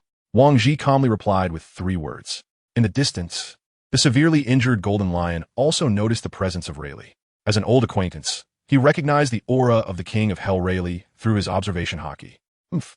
The golden lion, Shiki, stifled a groan of pain and then took out a purple potion, pouring it into his mouth. This was a violent potion called IQ, developed by the flying pirate crew after extensive experiments on a certain island. After consumption, it would allow animals and humans to unleash powerful strength in a short time, with some degree of physical evolution and strong healing effects. However, taking too much could lead to side effects, causing a loss of reason and turning one into a war machine. Furthermore, this effect only lasted for an hour, after which the person would enter a day of weakness. During this weakness period, if there were any injuries, the pain and injuries would be amplified, and in severe cases, one could even explode from excessive injuries. Therefore, he would not use it unless absolutely necessary. But now he had to take it. As the potion entered his body, its effects became apparent immediately. The broken bones were rapidly healing, and he, who should have been battered and on the brink of death, had once again revived tenaciously. The golden lion Shiki would not allow Rayleigh to rescue Benedict at this moment. Even knowing that Benedict's injuries would not allow him to survive, he had to act. What he needed to confirm was that Benedict was already dead. Waves of water lions suddenly surged out of the sea, and Rayleigh's expression changed slightly. At this moment, he could no longer afford to hide anything and quickly drew the sword he hadn't used in a long time. As one of the world's top swordsmen, and having mastered the 3 types of haki, the king of Hell Rayleigh had combat power that had long surpassed that of an admiral, making him a terrifying presence. Especially now, he was not the old man he would become 20 years later. The sword light flickered, and the water lions blocking his path were instantly destroyed by his sword energy. Rayleigh glanced to the side, and his sword struck again. In just a moment, the water lions released by the golden lion were all destroyed by Rayleigh. Seeing this scene, the golden lion Shiki's face darkened as he dove down and attacked again, roaring, "Rayleigh, are you also going against me?" The howling wind roared as waves of water lions continually formed and charged at Rayleigh. "Since you seek death, then die. You are not that little brat. I want to see how long you can hold out at sea." As the golden lion spoke, Benedict's body had already fallen into the turbulent sea. Rayleigh's expression changed again upon seeing this. His plan was to catch Benedict before he fell into the sea and then use the falling rocks, bodies, trees, and other points of leverage to return to the Xuanwu Navy base. However, now that Benedict had fallen into the sea, even if he dove in, the golden lion Shiki would definitely not let him succeed. Now, the golden lion Shiki was not giving him that opportunity at all after the water lions attacked. It was the golden lion himself wielding dual swords. Facing this guy, Rayleigh did not dare to be careless. Clang, clang, clang. Every time their swords clashed, Rayleigh's body would sink a bit into the sea. No matter how hard he stomped his feet, he would ultimately sink beneath the waves. At that point, facing the golden lion, he would have almost no power to resist. Just then, Wang Ji finally arrived on the warship and launched an attack against the Golden Lion. Taking advantage of this opportunity, the Dark King Rayleigh immediately jumped onto the warship and shouted to Silver Axe and the others, "Your commander has fallen into the sea. Hurry and send someone down to rescue him." Dozens of Special Forces soldiers jumped into the sea without hesitation, trying to fish Benedict out. After exchanging over a dozen blows with Wang Ji, the Golden Lion was sent flying by a powerful strike from Wang Ji, who then returned to the warship. The Golden Lion floated in midair, looking at Rayleigh and Wang Ji. Although he was not afraid of their combined attack, given his current state, even if he managed to take down both of them in the end, he would likely be gravely injured. However, with the arrow on the string, it had to be released. The Flying Sky Pirates had no way to retreat this time. The Xuanwu Navy base must be destroyed. Ha ha, I am the Golden Lion Shiki, the ruler of the sea. Let's do this together. Chapter 88. Fierce Battle with the Golden Lion, Part 4. Destroy the Xuanwu Navy and make sure they can never recover. In the eyes of Golden Lion Shiki, the first thing to do was to eliminate all their high-level combat forces. After that, the remaining people would be no threat. Now, under the influence of the IQ Fury Potion, he was filled with power, with Benedict's life or death uncertain. His natural instinct was to kill Wang Ji and the others completely. Wang Ji tightened his grip on the crescent-shaped blade, took a deep breath, moved with the wind, and his expression became extremely serious. At this moment, Rayleigh had revealed his identity, but it was too late for him to turn back. "Ha ha, are you scared? Since you're not attacking, then let me take the lead." The Golden Lion Shiki mocked as he charged at Rayleigh and Wang Ji, who were unwilling to leave the warship to fight him. In an instant, Wang Ji and Rayleigh engaged in a fierce battle on the warship. The other Special Forces soldiers on the warship jumped off, leaping onto other warships to attack the pirates on the floating islands. The fight with the Golden Lion was something they could not participate in. Silver Axe stood not far away, enduring the violent aura from the fierce battle between the three. Scanning the sea, the Xuanwu Navy soldiers who had entered the water had not yet surfaced, nor had they seen Benedict appear. Without using the ability of the float fruit, Golden Lion Shiki's combat power was not afraid of anyone. His mastery of the three-color hockey was no less than that of Rayleigh. Faced with the combined assault of Rayleigh and Wang Ji, he was engaged in a fierce battle without any clear advantage. Compared to Rayleigh, Wang Ji appeared much more serious. Although he had the combat power of an admiral and was not weak in speed, his large physique put him at a disadvantage against the more agile Golden Lion Shiki and Rayleigh. Thus, Rayleigh took the lead while Wang Ji acted as a support. Crack! The warship could no longer withstand the immense pressure from the three's battle and ultimately broke in half. The sinking of the warship was very dangerous and troublesome for Rayleigh and Wang Ji, who needed solid ground to fight. Ha ha ha! Golden Lion Shiki laughed at this scene. "I am the ruler of the sea." Wang Ji and Rayleigh's expressions were slightly awkward, but they were not in despair. At this moment, Silver Axe had already maneuvered another warship closer, providing them with a place to land. Boom! Just then, the tumultuous sea exploded. Benedict's figure leaped out of the water. With a cold gaze, he stared at Golden Lion Shiki and sneered. "Ruler of the sea? You are nothing but an ambitious, arrogant brute." Golden Lion stared in disbelief at Benedict, utterly shocked, not even registering what Benedict had said. "How is this possible? You should be dead. With such injuries, you couldn't possibly be alive." At that moment, Benedict showed no signs of injury. In fact, the aura he exuded showed almost no change. He was still as powerful as ever. Rayleigh also found it unbelievable. Given Benedict's condition at the time, even he thought Benedict was doomed. This time, coming here was only to find his men, regardless of whether Benedict was alive or dead. Now, seeing Benedict standing unharmed before them was simply surreal. If not for the tattered clothes on Benedict, Rayleigh would have been convinced that the Benedict before him was a ghost. "Nothing is impossible, Golden Lion Shiki." With that, the aura surrounding Benedict began to rise steadily. This familiar scene once again shocked Golden Lion. "Impossible. Absolutely impossible. Even if you have extraordinary recovery abilities, how could you still have the stamina to perform such forbidden techniques?" Golden Lion's words were filled with shock and panic. He was very certain that the martial arts Benedict was using was a kind of forbidden technique. Such a forbidden technique, pushed to the extreme, would drain the body, spirit, and stamina completely. Benedict could not possibly have the resources to perform such a forbidden technique. Yet the Benedict before him was indeed opening the 8 gates of Duanjia. "First gate, open!" Benedict roared, silently opening 6 gates consecutively, and then he opened the 7th gate. As for the 8th gate, he hesitated to open it. Even with an indestructible physique, the pain, the lingering feeling on the edge of death, and the quietness were a tremendous torment to his mind. Although he could not open the 8th gate, he still had a divine technique. 3,000 thunder movements. As long as he unleashed it, it would be enough to crush the current golden lion. A tempestuous aura soared into the sky, and the conqueror's haki tore through the dark clouds, bathing the East Sea in the pure, white moonlight, reflecting the starry sky over the surging ocean. Golden Lion Shiki's face was particularly grim. Even after taking the IQ Fury Potion, the previous scene still made him tremble in fear. Damn it! Damn it! I am the ruler of the sea. I will not concede like this. I will be back. Golden Lion was furious. He dared not gamble, nor did he dare to continue fighting here against Admiral Wang Ji, the surpassing Rayleigh, and the even more terrifying Benedict, who for some unknown reason possessed peak power. Facing the combined strength of these three was not much weaker than facing the combined might of Carp and Sengoku.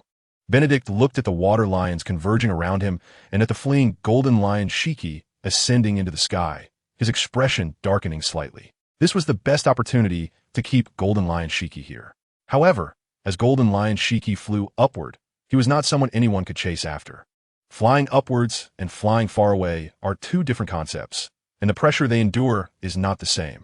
If he really wanted to catch the Golden Lion Shiki, it wasn't impossible, but the Golden Lion Shiki, who was determined to escape, was not someone just anyone could chase. What a cunning lion. He actually abandoned his companions and left alone.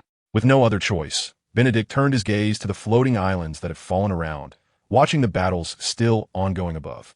Very good. The Xuanwu Navy is exerting full pressure, killing all members of the flying pirate crew. Giving the Golden Lion Shiki a chance to be a lone commander should be quite nice. Abandoning the pursuit of the Golden Lion Shiki, Benedict came to the warship and looked at the nearby Rayleigh, the Dark King, and said with a playful smile, "Uncle Rayleigh, it's been a long time since we last met 2 years ago." Wang Ji, upon hearing Benedict's words, couldn't help but be energized, then looked incredulously at Benedict and Rayleigh. They know each other? This is Rayleigh, the Dark King, known as the right-hand man of the Pirate King, not someone who is just a name. Upon hearing this, Rayleigh's cheek twitched slightly, then he smiled and said, "I was hoping to never see you again. I am a pirate, you are the Navy, and a rather perverse Navy admiral at that. I'm really afraid of dying. You wouldn't be thinking of capturing me to sacrifice since you couldn't catch the Golden Lion Shiki, would you?" Chapter 89, Shocking the World. The flying pirate crew's retreat. Benedict's acquaintance with Rayleigh was 2 years ago. That year was also a year after Benedict crossed into this world. On an island that was relatively rich in resources, it was also the island where Benedict practiced alone. One day, disguised Roger and Rayleigh, due to their long journey at sea, happened to arrive at the island where he was and landed to rest. Under the sunset, due to the fireworks, the two came to Benedict's residence. Upon seeing the two, Benedict was somewhat shocked, and Roger and Rayleigh, after realizing that Benedict recognized their identities, did not hide it. At that time, Benedict was still diligently practicing. In fact, Benedict even had an opportunity to spar with Rayleigh. The result was obvious. Benedict was completely defeated. That night, although there was no alcohol, eating the grilled meat and fruits of the Sea King was still very enjoyable. He heard a lot of interesting things from Rayleigh and Roger, and they also talked about dreams. At that time, Benedict still didn't know whether he wanted to become a Navy or a pirate. However, when faced with Roger's inquiry, Benedict thought for a moment and replied, "I should become a Navy. After all, this world has already decayed. If I want to change this world, becoming a Navy would give me more opportunities to gain trust." This was Benedict's answer at the time. Roger and Rayleigh smiled after hearing it. This answer somewhat surprised them. "Benedict, we are pirates," Roger said with a smile, looking at Benedict. "Yes, you are pirates. So, when I become a Navy, I will capture you. The premise is that you're still alive by then. But for now, we can barely be considered friends. It's a pity I don't have any alcohol here otherwise. I would have treated you to a good drink," Benedict said while eating meat, responding without a second thought. A night of communication, they talked a lot. Benedict didn't know if he was being looked at by Roger at that time. Otherwise, why would Rayleigh appear here? Benedict looked at Rayleigh, who was once again shrouded in a black cloak, and smiled. "Uncle Rayleigh, honestly tell me, did Uncle Roger tell you something before parting?" Upon hearing this, Rayleigh chuckled and said, "Although I didn't help much, my mission can be considered accomplished. I hope we won't meet again in the future." Benedict nodded and said, "Although we won't meet, you can still come to Azkaban for tea." Upon hearing this, Rayleigh chuckled and turned to leave. At the same time, he couldn't help but mutter, This little brat, so cunning, still wants to catch me. Rayleigh left without anyone stopping him. Even though the other party was a pirate, and they were the Navy, at this moment, they still had a scale in their hearts, calculating well. Besides, without Benedict's orders, they didn't dare to act. The battle continued, but the result was already determined. The clown buggy, Yelv-Zichi, Silver Axe, and Wang-Ji and others flew across the battlefield, with the members of the flying pirate crew either escaping or dying. As the sun rose, the battle also entered its final stage. The flying pirate crew, led by the Golden Lion Shiki, completely failed in their attack on the Xuanwu Navy. The flying pirate crew suffered heavy losses, and the Golden Lion escaped with serious injuries. The higher-ups of the flying pirate crew had suffered casualties, and the remaining people who left were all of considerable strength. Among these people were Sasaki Yonen, who fought with Sakata Jintoki, and Kurai Takataro, who battled with Kinjiro. On a single canoe, Kinjiro returned with a blood-soaked Sakata Jintoki in his arms. Kinjiro jumped onto the Xuanwu warship, and Benedict smiled and said, "You're back." Kinjiro gave a military salute and then handed Jintoki to a nearby medic. He is still alive. Benedict nodded and smiled. "You've worked hard." The battle between Kinjiro and Kurai Takataro was evenly matched. If they were to fight to the death, it wouldn't be possible without a few days and nights.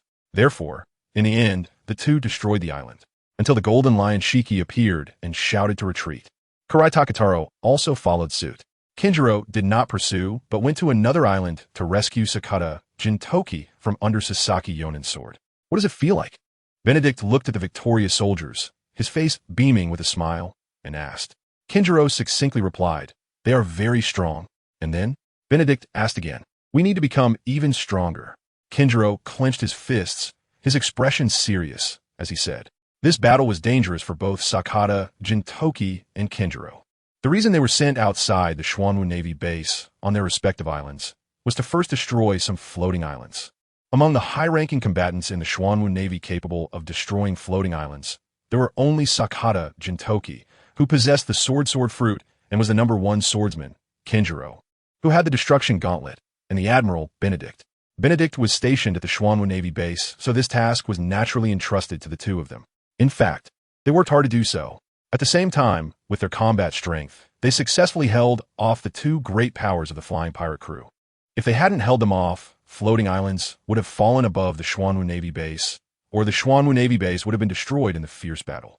The process was perilous, but the result was the completion of strategic objectives. The only thing that was heart-wrenching was that Sakata Jintoki once again experienced a life-and-death situation. As the sun hung high, the entire sea boiled once again.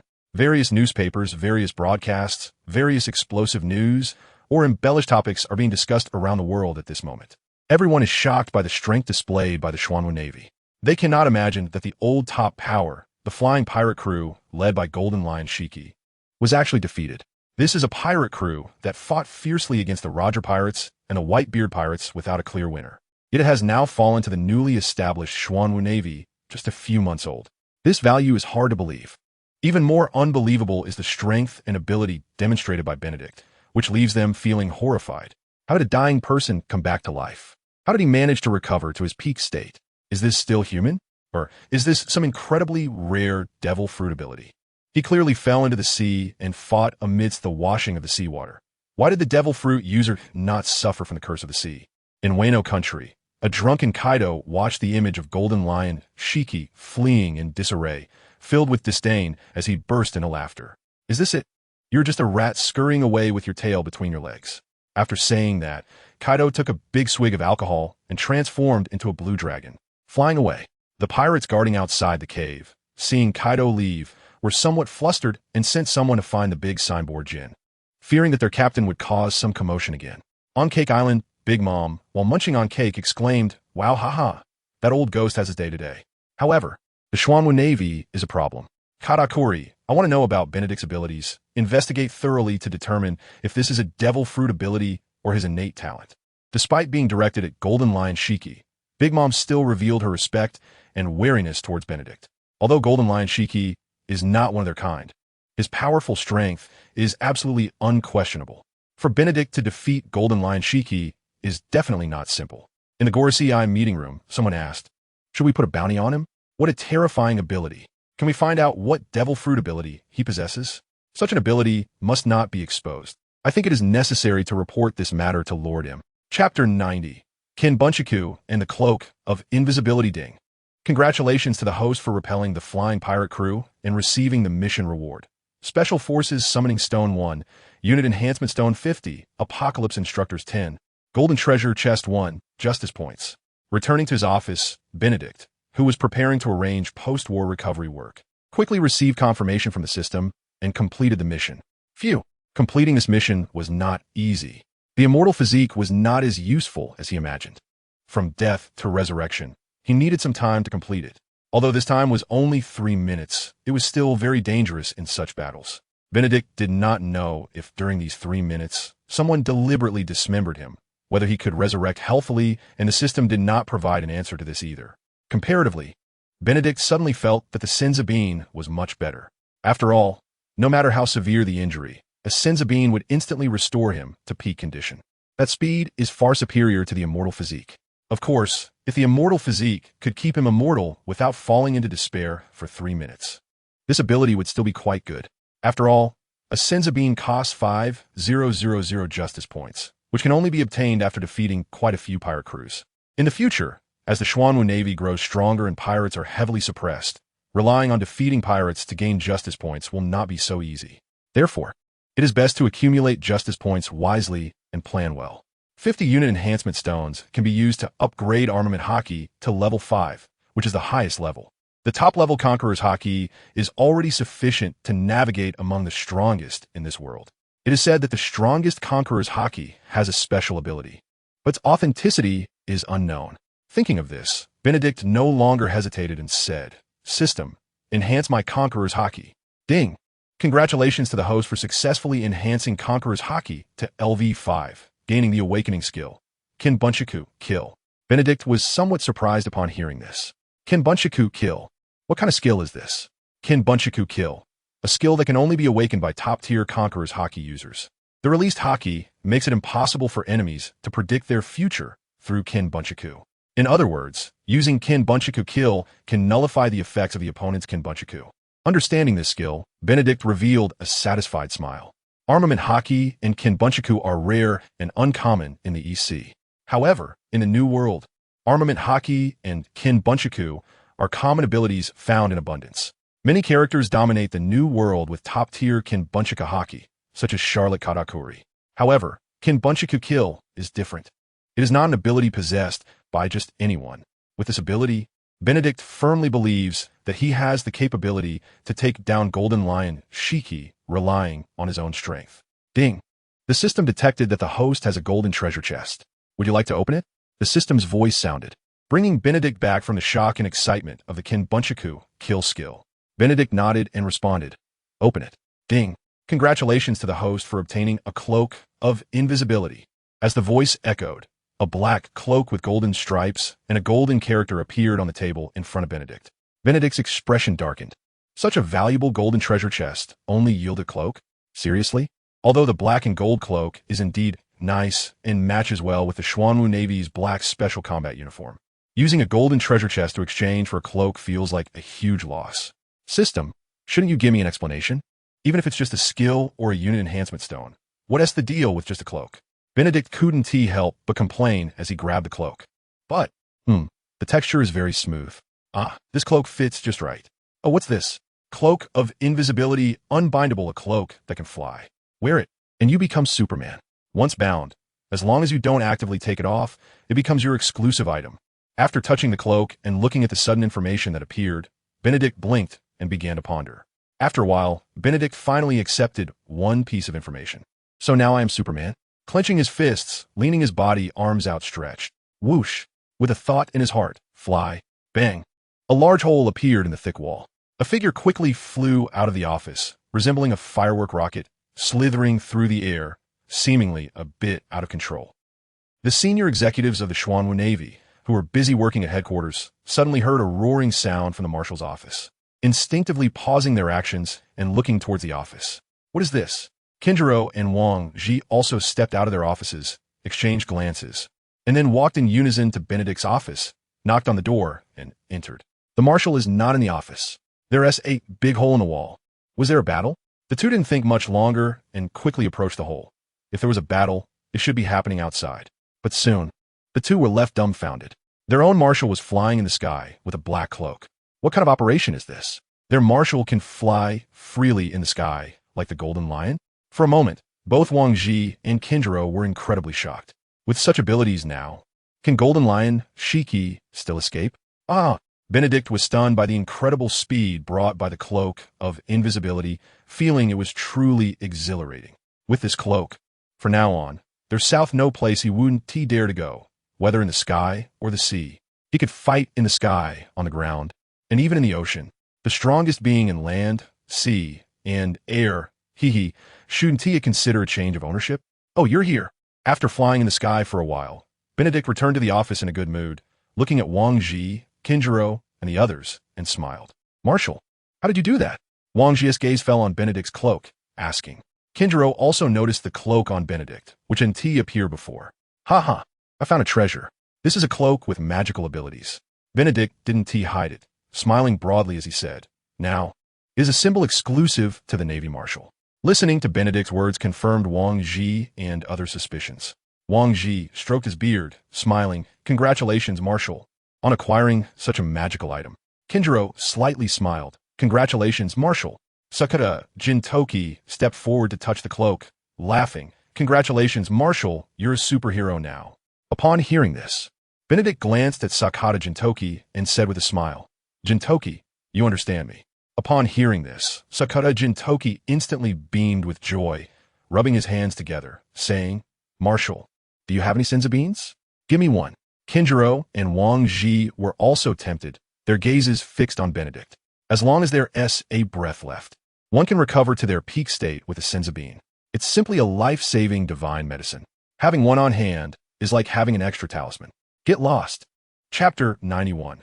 Xuanwu Navy gains a new admiral after sending Sakata Jintoki and the others out of the office. Benedict once again looked forward to the Special Forces summoning stone. He wondered what kind of powerful being he could summon this time. System, use the Special Forces summoning stone. Benedict commanded the system. Ding. Congratulations to the host for successfully using the Special Forces summoning stone, successfully summoning an S-rank special soldier who has appeared outside the Xuanwu Navy base. Please receive the host. At the same time, an alarm sounded above the naval base, drawing the attention of Sakata Jintoki and others sitting in the office. The alarm rang. What happened? Sakata Jintoki curiously looked out the window and muttered. It started. An enemy has invaded. All soldiers line up to confront. The noisy sounds of battle began to echo. As outside, a fight had already broken out. Kinjiro, Wang Ji, Silver Axe, Yelvichsky, and other naval executives came out, all filled with curiosity about the battle outside. Upon hearing that a fight had broken out, Sakata Jintoki immediately flew out of the window. Oh, it seems I've discovered quite a remarkable character. Sakata Jintoki stood on his flying sword, arriving on a rooftop, watching the fierce battle with the clown Buggy, somewhat surprised. To call it a person wouldn't be entirely accurate. One could only say it was a member of a special race. With silver white hair, a delicate face, holding a white folding fan, wearing a blue and white robe, and Japanese wooden clogs. But what really drew attention was the black wings on his back. The black wings flapped gently, granting incredible speed, allowing him to dodge Buggy's attacks in an instant. With his legs on the ground, Buggy, who was in pieces and flying in the air, still managed to use the Navy's 6 styles quite skillfully. However, at this moment, facing the person before him, Buggy truly felt a deep sense of powerlessness. The opponent could fly in the sky at a very high speed, and moreover, the fan seemed to have some kind of magical power. Just by flapping it, it would whip up a fierce wind, greatly affecting his speed and attacks. Additionally, with each gust of wind, waves crashed against the shore and seawater was lifted, causing heavy rain to pour down. The seawater affected even those with devil fruit abilities. Buggy was no exception. When soaked in seawater, he would feel weak all over. Although being drenched in seawater would render him completely powerless, it would still affect his combat effectiveness. This was the curse of the sea. Damn it, if you have the ability, don't whip up a storm. Let us see if I don't slice you into 8 pieces. Buggy abandoned his fist attacks and decided to use throwing knives to take down the newcomer. Upon hearing Buggy shouting, Sakata Jintoki smiled, subconsciously digging a booger and flicking it away, laughing maniacally. As expected a clown, you're still so trash. Can't even handle this. Hearing Sakata Jintoki's words, especially seeing his face, Buggy instantly exploded in rage, roaring at Sakata Jintoki. Shut up. I am now known as the Great Buggy, the Thousand Jiao transformation. Are you challenging me to a duel? Buggy was quite unhappy. The title of clown was from the past, but now he had a new title, Thousand Jiao transformation, with the enhancement of his strength and the invasion of the flying pirate crew. He had shown impressive performance and even had a special photo taken of him showcasing his power, hence the title. Buggy was very fond of this title, as it indicated that his attempt to evolve his devil fruit ability had gone beyond just splitting himself. Ignoring Buggy's challenge to a duel, Sakata Jintoki didn't take it to heart, saying, "No matter how many you split into, you'll still be crushed under my five-finger mountain." Not far away, Yelvichski, upon hearing Sakata Jintoki's words, had a slightly dark expression. "Brother, that's not how you steal lines. Moreover, that guy Buggy has been deeply resentful ever since I pressed him under five-finger mountain." Sure enough, Buggy's gaze instantly caught sight of Yelvichski, and he angrily shouted, "Yelvichski, I want to challenge you one-on-one, and I will slice you into 8 pieces." Upon hearing this, Yelvichski did not indulge Buggy and instantly entered his ape demon state, flames blazing around him as he spun his specially made staff, laughing. "All right, I'll see if you can escape my five-finger mountain this time." Buggy, furious and humiliated, pointed at Yelvichski and roared, "Do you really think I'm afraid? Come on," Yelvichski casually said while digging in his ears. "Come if you want. Do you think I'm scared of you?" Buggy continued to shout angrily. Then, he dove down, charging towards Yelvichski. Meanwhile, Buggy secretly felt pleased. This Birdman is too strong. I can't beat him. As expected, I'm still the smartest. That guy can be left to them to handle. Yelvichski saw Buggy really charging at him and immediately opened his mouth, revealing his fierce teeth, letting out a sinister laugh. Ape Demon Staff, go wild. In an instant, Yelvichski and the clown Buggy were engaged in a fierce battle. The outcome was yet to be determined, but Buggy's little thoughts were indeed seen by everyone. Sakata Jintoki smirked, his devilish gaze revealing a mocking smile as he said, "A rotten wood cannot be carved." Then, Sakata Jintoki turned to the person in front of him and said solemnly, "You shouldn't be a pirate, right? What are you doing here?" During the recent play, the newcomer did not continue to attack or show any malice, so Sakata Jintoki also did not immediately act violently. "I am a warrior of the Daitengu clan, named Qingfeng." The self-proclaimed Qingfeng Daitengu smiled at Sakata Jintoki. "At the same time, I'm also a Navy. One of my favorite characters when playing this game, and also one of my favorite images. Daitengu clan? Navy?" Upon hearing this, Sakata Jintoki's expression showed a hint of surprise, and he turned to look behind him. At this moment, Benedict flew out from the Admiral's office and smiled at Qingfeng. "Qingfeng, you finally arrived." The person in front of him was the S-rank special soldier, summoned by Benedict. The name Qingfeng was also given by the system. The Daitengu is their race. And it's not good to keep calling them Daitengu without name. Daitengu Qingfeng, enhanceable weapon, round fan. Skills, observation hockey LV3, armament hockey LV2, wind strike iron feather, feather blade storm. Special technique, Shura transformation. Wearing the Daitengu clan S-demon mask will make the Daitengu warrior transform into Shura, gaining 10 times combat power. Note, has the ability to fight with the 4 emperors but is not enough to defeat them. Combat power level, S-rank potential activation, S-rank from the current situation. Apart from enhancing observation hockey and armament hockey, Qingfeng Daitengu's combat power is almost at its limit. However, even so, it is still a powerful force for the Xuanwu Navy. Chapter 92. The Key to Enhancing Strength. Instructor Apocalypse report to the Admiral, Qingfeng reporting for duty. The Daitengu Qingfeng saluted with one hand holding a round fan. Bright eyes sparkled with wisdom and justice. His image also gave a sunny feeling, and his slight smile made people feel very comfortable. Let me introduce our new member. Daitengu Qingfeng. You could just call him Qingfeng. Benedict turned to Wang Ji, Kinjiro, Sakata Jintoki, and others, smiling. After Benedict appeared, Buggy, who had already stopped, quickly flew over upon hearing the conversation between Daitengu Qingfeng and Benedict, expressing his dissatisfaction.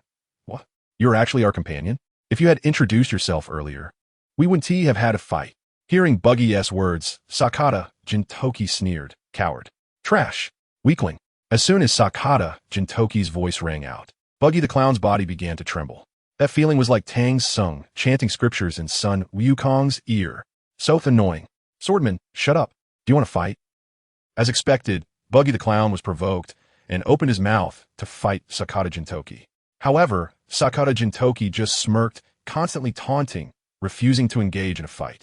Even if they did fight, Buggy could only keep splitting in response to Sakata Jintoki's attacks. Watching the scene in front of him, Daitengu Qingfeng chuckled, finding the situation quite amusing. Benedict also didn't bother with the clown Buggy and Sakata Jintoki, continuing, Qingfeng, with your strength, it wouldn't be an overstatement to appoint you as a general. However, given the current situation, we still need to keep a low profile, so you will temporarily serve as a vice admiral. As for your specific tasks, you will be notified separately. Is that all right? I will obey the admiral's arrangements. Daitengu Qingfeng replied gently with a smile. Hearing Benedict's arrangement, Kinjiro and Wang Ji and others pondered. In their perception, Daitengu Qingfeng indeed possessed strength comparable to a general, especially since he could fly in the sky, create storms, and control the wind, making him a long-range damage dealer. It wouldn't be easy to defeat someone like him, and he might not even engage in close combat, making it even more difficult. Although he held the position of vice admiral, he must be treated equally to a general. Benedict then introduced Daitengu Qingfeng to Kinjiro and others, allowing them to get familiar with each other and providing opportunities for mutual sparring before Benedict waited at the port. The reason for this was due to a system prompt. Ding! Instructor Apocalypse's 10 people will arrive at the Xuanwu Navy base port in 10 minutes. Faced with Benedict's wait, Sakata Jintoki couldn't help but ask curiously, Admiral, are there more people joining us? Every day, special soldiers arrive from all directions, so recruitment is always ongoing. Therefore, no one was surprised by this. However, the fact that Admiral Benedict was personally waiting here meant that they were not ordinary soldiers. Benedict smiled and replied, yes. Upon hearing this, Kinjiro and others' expressions changed slightly, filled with curiosity. Admiral, how many more people are joining us? And do they have anything special? Yelvitsky refreshed his presence and inquired. Benedict glanced at him and smiled. They're the key to whether our Xuanwu Navy can become even more robust. The key to increasing the Xuanwu Navy's strength? Could it be another general-level expert? Thinking of this, Wang Ji, Silver Axe, and Yelvitsky's expressions changed again, including Daitengu Qingfeng. The Xuanwu Navy now had 4 general-level experts, adding Benedict, a top-tier powerhouse capable of defeating the Golden Lion in terms of top-tier power configuration. The Xuanwu Navy's strength was not inferior to that of the Navy headquarters, the Big Mom Pirates, the Whitebeard Pirates, and the Beast Pirates, etc. There are still forces increasing the foundation of the Xuanwu Navy, and the development speed of the Xuanwu Navy is terrifying. In just 10 minutes, they quickly arrived.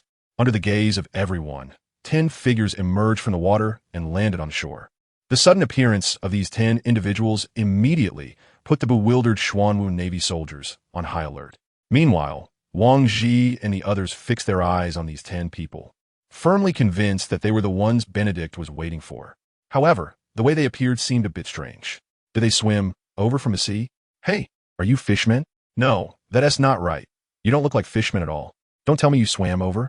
Compared to the confusion in Wang Ji and the others' hearts, the clown Buggy incredulously stepped forward to inquire.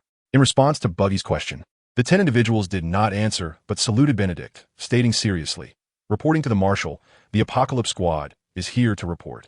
Benedict returned their salute with a smile, saying, Welcome to the Xuanwu Navy. From now on, you will be one of the instructors of the Xuanwu Navy, holding the rank of colonel, enjoying benefits equivalent to a rear admiral, specifically responsible for training Xuanwu Navy soldiers in armament hockey and observation hockey. Yes, Marshal, the 10 responded in unison. Did I hear that correctly? Wang Ji couldn't help but ask. Armament hockey and observation hockey, although common in the New World, are symbols of strength. Are there many strong individuals? Compared to the pirates on this sea, they are just a small portion. However, having armament hockey and observation hockey is not something that can simply be obtained. Some people indeed awaken them at a young age, but that requires exceptional talent.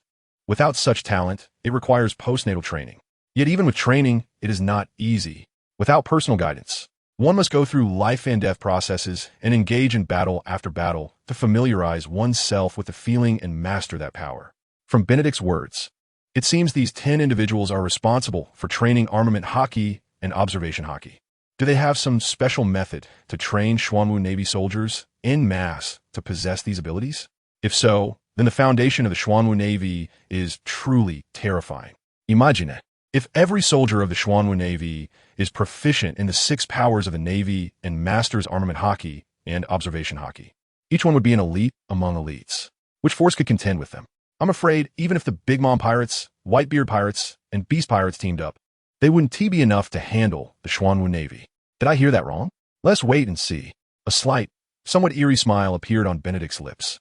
Jintoki, take the Apocalypse Squad to the training base to familiarize them with the environment and their positions. Benedict then instructed Sakata Jintoki. Yes, Marshal. Sakata Jintoki replied seriously. Meanwhile, the 10 members of the Apocalypse Squad began to respect him as well. Chapter 93. Layout of the Food Restaurant. Perfecting the intelligence system, the Apocalypse instructors have already taken office at the training base. And the soldiers undergoing training in the 6 powers of the Navy now have an additional task: to strive to awaken armament hockey and observation hockey. This, in turn, has placed even greater pressure on the Xuanwu Navy and Benedict. Money equals resources. Training these soldiers consumes a vast amount of equipment, food, and other military supplies. With the new special forces enlisting, and even some young people attracted by the strength, actions, and justice of Xuanwu Navy traveling long distances to join, the Xuanwu Navy needs to continue its expeditions, which also means needing more military supplies and, consequently, more funding. Special Forces Summoning System Host, Benedict Age, 18 Identity, Marshal of the Xuanwu Navy Justice Points, Equipment, Cloak of Invisibility Abilities, Immortal Physique, Shadow Clone Technique, Talent Enhancement. Master Level 6 Powers of the Navy, Armament Hockey LV3, Observation Hockey LV3, Conqueror's Hockey LV5, Conqueror's Hockey Coiling, Awakening Technique, Observation Kill, Awakening Technique, 8 Gates Master Level. Divine Technique, 3,000 Thunder Movements. Number of Military Enhancement Stones, 50. Looking at the Justice Points, Benedict pondered and soon understood. Before battling the Flying Sky Pirates, he only had Justice Points. After defeating the Flying Sky Pirates and completing the task, he received additional Justice Points. And the extra 2,000 Justice Points should be the reward for driving away the Flying Sky Pirates. After all, taking down a pirate crew can yield different amounts of Justice Points, depending on their strength level. Although he did not completely destroy the Flying Sky Pirates this time, he still heavily damaged them, so it is normal to gain Justice Points. With so many Justice Points now, Benedict's first thought was to set up an armory. But that was quickly dismissed. Having an armory without sufficient funds and resources is still useless. So, it's better to open food restaurants everywhere and simultaneously improve the intelligence system. I want exchange for 100 primary food restaurants. Ding. Congratulations to the host for consuming Justice Points and successfully exchanging for 100 primary food restaurants. Please choose the locations to open the restaurants. As the system's voice sounded, a huge map appeared in Benedict's view. This map covered the world and even marked the population density of the areas and potential locations for food restaurant stores. Upon seeing this world map, Benedict's eyes lit up. With such a map, there is no need for navigators to draw complicated sea charts. He could charge through easily. Of course, that was just a thought. The importance of navigators is no less than that of combat members when sailing the seas. What do these marked places mean? Why can't they be used as locations for food restaurant stores? Benedict looked at the map, seeing places like Mariewa on Red Soil Continent, the Marine headquarters at Marineford, Wano Country, and Cake Island where the Big Mom Pirates are located, as well as Whitebeard's main base and Fishman Island, Underwater Paradise, etc. Seeing that none of these specially marked places could be used as store locations puzzled Benedict. If there were his primary food restaurants in these places, wouldn't it make gathering intelligence much easier? Sighing, he lamented that the system was deliberately finding fault with him. It would have been great to set everything up at once, seizing opportunities to take down these forces and easily subduing all pirates, overthrowing the Celestial Dragon's rule in history, making the Xuanwu Navy the largest force in the world, the representative of justice, and thus concluding with a celebration. After a helpless sigh, Benedict began to choose locations. However, after a round of selection, he discovered that 100 primary food restaurants were completely insufficient. Section 82. Thus, Benedict exchanged for 100 primary gourmet restaurants. At this point, Benedict finally managed to establish a layout. Ding. Please confirm if the host wants to create a primary gourmet restaurant at the marked location. Confirmed. Benedict said calmly. Ding. Congratulations to the host for successfully creating 200 primary gourmet restaurants. Ding. The 200 primary gourmet restaurants will be established one after another after midnight tonight and will begin operations. Upon hearing this, Benedict let out a slight sigh of relief. with these 200 primary gourmet restaurants scattered across critical locations. His intelligence system would also have a relatively stable and comprehensive framework, in addition to providing substantial funds for the Xuanwu Navy. Gourmet Island. This is the name Benedict gave to an island, and it is also the place where Benedict aims to create a culinary kingdom. Originally, Benedict intended to build this island in the East China Sea, not too far from the Xuanwu Navy. However, considering that the purpose of building this culinary kingdom is to attract funding and collect intelligence, constructing it in the East China Sea would not be very effective. Therefore, after a brief contemplation, Benedict chose to locate Gourmet Island in the New World. There, it is also the source of Xuanwu's resources, a place where the Navy truly unleashes its might amidst fierce struggles among various factions. Furthermore, prior to this, Gourmet Island, as an intelligence organization, directly infiltrated the heart of these factions, providing ample intelligence for the future actions of the Xuanwu Navy. System exchanged for 30 primary gourmet restaurants, 2 intermediate gourmet restaurants, 1 advanced gourmet restaurant, 10 primary taverns, 5 intermediate taverns, 20 primary inns, 10 intermediate hotels, and 1 advanced hotel. Ding. Congratulations to the host for successfully exchanging. Ding. Please confirm if the host wants to create. Confirmed. Benedict, clutching his chest in pain, nodded affirmatively. Primary tavern, 100 justice points. Intermediate tavern, 2,000 justice points. Advanced tavern, 5,000 justice points. Primary inn, 100 justice points. Intermediate hotel, 1,000 justice points. Advanced hotel, for 1,000 justice points. This time, it consumed a total of justice points. And when adding the justice points consumed by the 200 primary gourmet restaurants, it totals to justice points. Looking at his remaining 50 justice points, he instantly felt as if he had returned to square one. Ding! Gourmet Island will begin to be established one after another starting at midnight tonight and will operate. System. In the next 10 days, can the special forces summoned each day be born on Gourmet Island, serving as its defensive force? After arranging his layout, Benedict suddenly thought of something and said, Ding! After system exploration and judgment, it can consume 1,000 justice points to have the special forces summoned in the next 10 days be born on Gourmet Island. Benedict instinctively clutched his chest again, thinking, You're too ruthless, system. Is it easy to accumulate these justice points? I was hoping to save enough to summon a wise general, consuming 1,000 justice points to have special forces born on Gourmet Island. Although it pained him greatly, Benedict had to make arrangements. Once Gourmet Island is established, even though there will be NPCs managing and operating the restaurants, taverns, inns, etc., there is no security force. Therefore, arranging special forces to act as waiters, managers, and defense forces is essential. In the next 10 days, with 500 people summoned each day, that totals to 5,000 people, which should be sufficient to guard Gourmet Island. However, this alone may suffice against elite pirate crews, but against pirate crews at the supernova level, a sufficiently powerful expert must be stationed on Gourmet Island. Thus, Benedict thought of the great Tengu Qingfeng. Although he has already shown himself, only the higher-ups within the Xuanwu Navy and some soldiers are aware of him. Most of these individuals are absolutely trustworthy. As for certain others, perhaps this could serve as a test. With a plan in mind, Benedict quickly summoned Great Tengu Qingfeng and shared his plan. Upon hearing this, Great Tengu Qingfeng nodded seriously and said, Rest assured, Marshal, I will definitely complete the task and respond to your summons at any time. Benedict looked at Great Tengu Qingfeng and said earnestly, Your identity will be hidden from now on. You will need to solve many things on your own. The Xuanwu Navy will not provide you with any help, and you must work quickly to organize the intelligence department. Can you do that?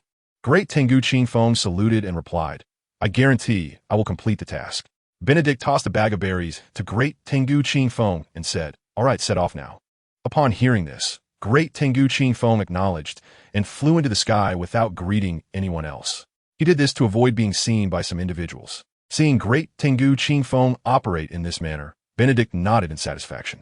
At least, Great Tengu Qingfeng currently displayed a calm and cautious demeanor. Additionally, since he was not exposed to other factions, he was currently a trustworthy and important force to be dispatched to Gourmet Island. In the future, there would also be forces participating. The variety of individuals that Gourmet Island will attract will inevitably include all kinds of people, including pirates, which are indispensable. The pirates' violent and savage habits, the so-called arrogance of nobility, and conflicts from enemies, etc., will all pose a significant challenge to the defensive force of Gourmet Island. testing whether they can suppress these forces and ensure sufficient safety for Gourmet Island. Standing by the window, Benedict took a deep breath and murmured, "My justice points are almost depleted. I hope this will yield great results." Just then, thunder rumbled, and a sudden downpour began, which was somewhat unexpected. This was unfortunate for great Tengu Qingfeng, who was flying high in the sky. However, his serious gaze remained determined as he continued to forge ahead through the storm. Chapter 94, Long-Term Task. Shell Island, an island that has been transformed in a short time into rows of houses, fields, parks, and a huge library. Currently, the original residents of O'Hara live here. Additionally, a troop of 100 people is stationed on this island long-term to ensure the safety of these individuals. Shell Island is located 20 nautical miles from the Xuanwu Navy base, which is equivalent to about 37,000 meters or approximately 36 kilometers. At this distance, it takes less than half an hour to reach by sea. In fact, with the establishment of the Xuanwu Navy and its growing reputation and strength, pirates almost dare not appear openly within a radius of several dozen miles from the Xuanwu Navy base. Because, within a radius of dozens of miles, there might be soldiers from the Xuanwu Navy training on the island you suddenly forgot. Brother Jintoki, Nico Robin, who had just finished her morning studies, saw Sakata Jintoki walking by and immediately ran over with a beaming smile, waving her hand. Sakata Jintoki, who was following Benedict to Shell Island to see how the O'Hara residents were doing, looked at the rushing Nico Robin and smiled. Nico Robin. Sakata Jintoki patted Nico Robin's forehead and smiled. "Did you go to the library to study again today? Only by continuously studying can I grow up and set sail to explore history and uncover the truth," Nico Robin said seriously, looking up. That's commendable." Benedict, who was nearby, was surprised to hear such words from Nico Robin. Speaking of which, Nico Robin's fate has also changed. Although O'Hara was destroyed, the original residents of O'Hara are still alive, and Nico Robin's mother is also alive, so Nico Robin herself does not have to experience betrayal and the fearful, wandering life. In fact, Nico Robin now has a better learning environment. Nico Robin, if you had the opportunity to join the Xuanwu Navy, would you be willing? Benedict suddenly thought of something and asked. "I would," Nico Robin replied after a moment of thought, saluting Benedict. She wasn't joking. The Navy headquarters massacre order against O'Hara was still fresh in her memory. The Navy isn't exactly good. However, Nico Robin has realized the uniqueness of the Xuanwu Navy. The Xuanwu Navy is a special naval organization, which gives her a sense of security at such a young age. And her contact with some Navy soldiers has shown her what justice is. Therefore, in response to Benedict's invitation, Nico Robin ultimately agreed. Hearing this, Benedict laughed heartily. "Haha, since you've agreed, go back and tell your mother that we will set sail the day after tomorrow." "Yes, Marshal." Nico Robin sweetly saluted and smiled. "Is Director Golub in the library?" Benedict responded with a smile and then asked. "Grandpa Golub didn't come over today. He stayed at home." "Brother Benedict, I can take you there," Nico Robin said with a smile. The switch in addressing between Marshal and brother made Benedict admire how clever this little girl is. At such a young age, she knows how to build relationships. With Nico Robin leading the way, Benedict quickly met Director Golub. At this time, Golub was wearing casual clothes, lying on a lounge chair in the yard, basking in the sun and listening to music, looking very relaxed. "Grandpa Golub, look who came to see you," Nico Robin called out, shaking her arms as she approached Golub. Hearing this, Golub opened his eyes, glanced at Nico Robin, and then saw Benedict walking over, smiling. "Marshal Benedict, you've come. Why didn't you tell us in advance? It would have been nice to prepare and properly thank you." Ever since he was rescued from O'Hara by Benedict and his army, he hadn't seen Benedict again. In the following time, the Flying Sky pirate incident made the Xuanwu Navy even busier and more vigilant, so they didn't dare to personally thank the Xuanwu Navy at their base. "Director Golub, there's no need for many thanks. I'm here to borrow someone," Benedict said without hiding anything. "Borrow someone?" Director Golub was a bit taken aback, but quickly reacted, smiling. "You want my help? I didn't expect my old bones could still shine." Benedict looked at the spirited and energetic Director Golub and interrupted Director Golub. "I've received news that there's a place that records information about the missing 100 years of history, and there's something I need there. So I need someone who is proficient in various languages and familiar with history to join us. There will be battles and various dangers involved. So I hope to find trustworthy and explorative young people, originally eager to help the Xuanwu Navy solve problems with youthful vigor." Director Golub suddenly felt something was off. "Marshal Benedict, are you sure there really is information about the missing 100 years of history?" Director Golub asked reluctantly. I don't know. I can only say that's what the news says, Benedict replied without making any guarantees. The reason Benedict was acting this way was that just last night, he received a long-term mission to collect historical texts and reveal the truth. There are 30 pieces of historical text, but the most critical are 4 pieces of landmark historical text and 9 pieces of intelligence historical text. The rest mostly record certain characters or prophecies. The rewards for the mission are also very generous. Depending on a number of historical texts collected, different levels of rewards can be obtained. Once all historical texts are collected, an additional 1,000,000 justice points, 1,000 unit enhancement stones, 10 gold treasure boxes, and 3 special soldier summoning stones can be obtained. Collecting all historical texts is a very challenging task. Based on the understanding of the original history, it is only possible to achieve this by completing the entire game. By that time, these rewards will not have much impact on him. However, the rewards that can be obtained at each stage of collecting historical texts are still very useful for him now, especially the justice points and unit enhancement stones. These are very important for his development and strength enhancement. Can I participate? Just as Director Golub was pondering, Nico Robin raised her hand to indicate. I am proficient in various languages and know a lot about historical information. I am not afraid of hardship. Even in battle, I can protect myself, Nico Robin said seriously. Director Golub looked at the volunteer Nico Robin and smiled kindly. Ah, it's Nico Robin. If it's you, it really fits the selection of Marshal Benedict. However, you cannot leave this island without your mother's consent. Also, this is not something you can do alone. But I think I can do it, Nico Robin said earnestly. I also want to work for the Xuanwu Navy. At this point, Nico Robin looked at Benedict and said, Marshal brother, I am now part of the Xuanwu Navy, right? Benedict understood what Nico Robin meant and nodded. Yes, you are now a soldier of the Xuanwu Navy. I will convince my mother. Leaving those words, Nico Robin departed. She wanted to see the world outside, to verify the information she read in books, and to explore more historical information. Therefore, after receiving Benedict's confirmation, she couldn't wait to leave. The curator Girolba watched the departing Nico Robin, chuckled, and then looked at Benedict, saying, You must want more than just borrowing someone. Benedict gave a thumbs up to curator Girolba and said, As expected of a doctor, I am collecting historical texts. I heard that O'Hara had collected several pieces of historical texts before and is still studying them. Curator Girolba pondered for a moment and replied with a heavy tone. Indeed, O'Hara has collected 5 pieces of historical texts thanks to the efforts of scholars. However, these 5 pieces are still deep within O'Hara, which should now be buried. Upon hearing this, Benedict laughed and said, Curator Girolba, do you have someone familiar with it? I can bring them back and designate them to be placed in our base, and you can freely study the historical texts. Hearing Benedict's words, Curator Girolba's originally heavy face broke into a smile, saying, That's thoughtful. The historical texts record the history of that lost 100 years, coinciding with the birth of the world government. Many things disappeared during this 100 years, and all the origins point to the world government. How many unspeakable secrets are hidden within, and who led it all? Do you know?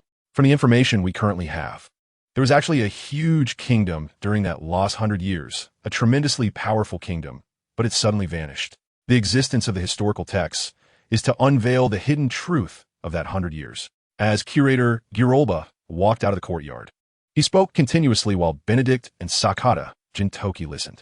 Some information was known to Benedict, while some was new to him. Regardless of what he knew or didn't know, Benedict did not elaborate further. Even if he knew some historical information, he wouldn't directly say it.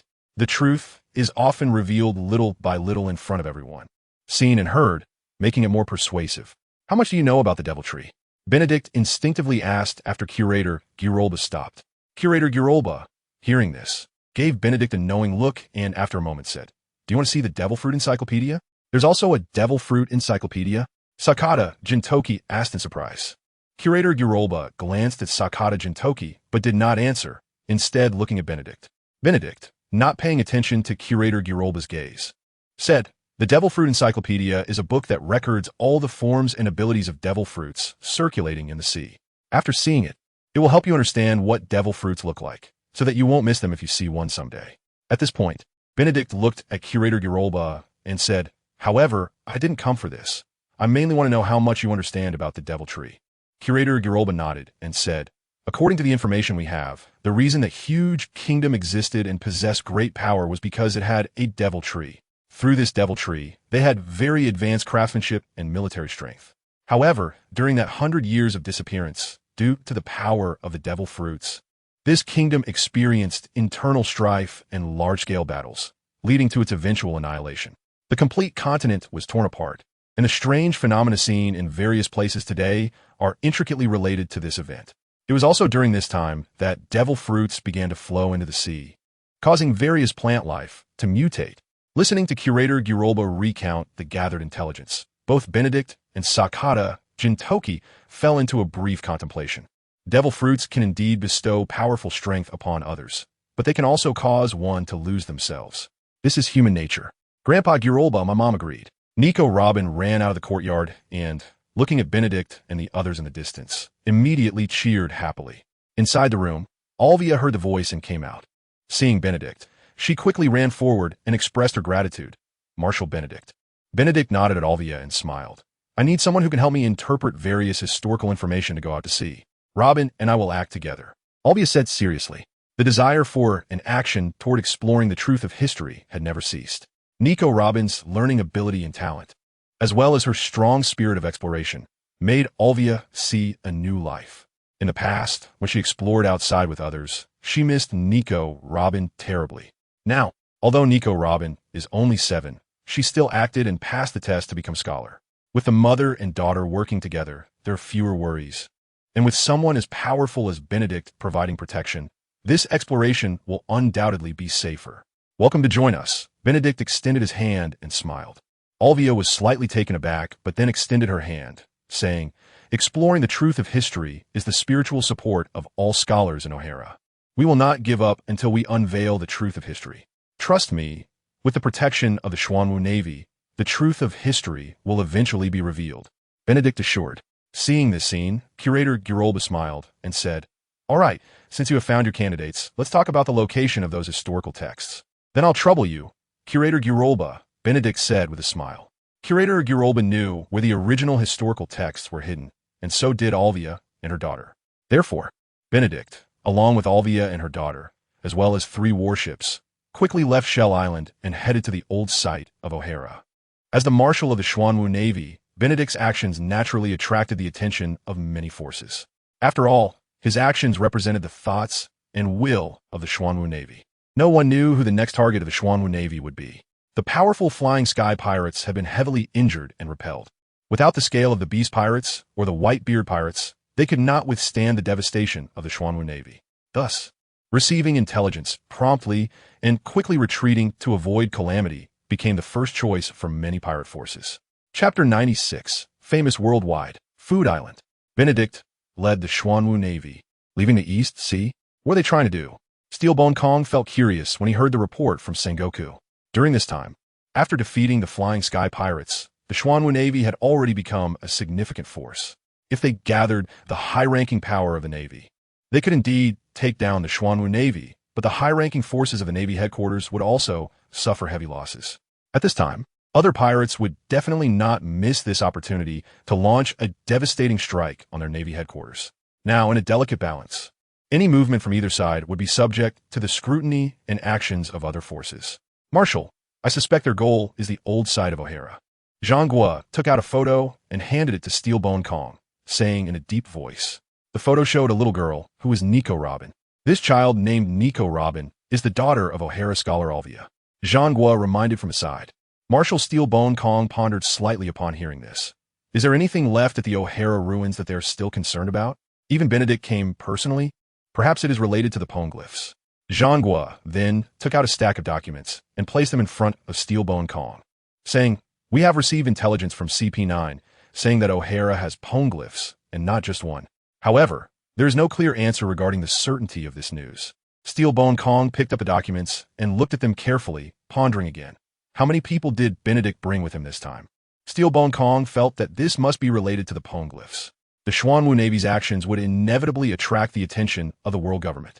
Xuanwu had obviously prepared a lot of information, and in response to Steelbone Kong's question, he replied almost without hesitation. The considerable combat power includes 1,000 lights buggy and swords Saint Sakata Jintoki. Other soldiers on the 3 warships are expected to number around 300.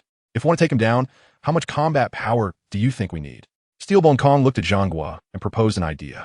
Xuanwu fell silent for a moment and said, I, Carp, plus Akiji, Akainu, and Borsalino can take him down. However, the Beast Pirates, Big Mom Pirates, and Whitebeard Pirates are all watching us closely. These forces, as well as other pirate forces, will definitely not hesitate to act if they find out that the Navy headquarters has mobilized most of its forces to East Blue to fight against the Xuanwu Navy, which is somewhat unrealistic. At least in the absence of the world government's involvement, it is very dangerous. Then let us not worry about it for now. Let the world government handle it. Steelbone Kong knew very well that if they wanted to take action against Benedict, without sufficient preparation and gathering enough experts, any action would be futile. Xuanwu nodded and then said, recently, a large area of fog has appeared near an uninhabited island in the New World. Ships passing through would get lost after entering the fog. 3 days ago, after the fog, which had enveloped the area for almost half a month, dispersed, the originally uninhabited island was transformed into a paradise for food, attracting a large number of pirates there to indulge in pleasure. The pirates who were originally lost direction left after the fog dispersed, but they also spread the news of the food island. This not only attracted more nobles to enjoy, but many pirates were also drawn by the food there. At this point, Xuanwu instinctively swallowed. To say that the reputation of the food island is indeed not exaggerated. Especially the videos circulating about the delicacies and their exquisite taste, as well as people's evaluations of the food, are truly tempting. If he were not a Navy admiral, busy with many matters, he would have been unable to resist wanting to explore the food island. It is said that the current food island has different levels, beginner, intermediate, and advanced, with the more advanced being more delicious. An entry into advanced food restaurants requires sufficient money and strength. In addition to various delicacies, there are taverns, hotels, etc. It is not a paradise of entertainment, but it is definitely a paradise of food. Food Island? Have you found out which force created it? Steelbone Kong was surprised to hear this. He had not heard any news about the Food Island, but the fact that it gathered a large number of pirates and nobles made it very noteworthy.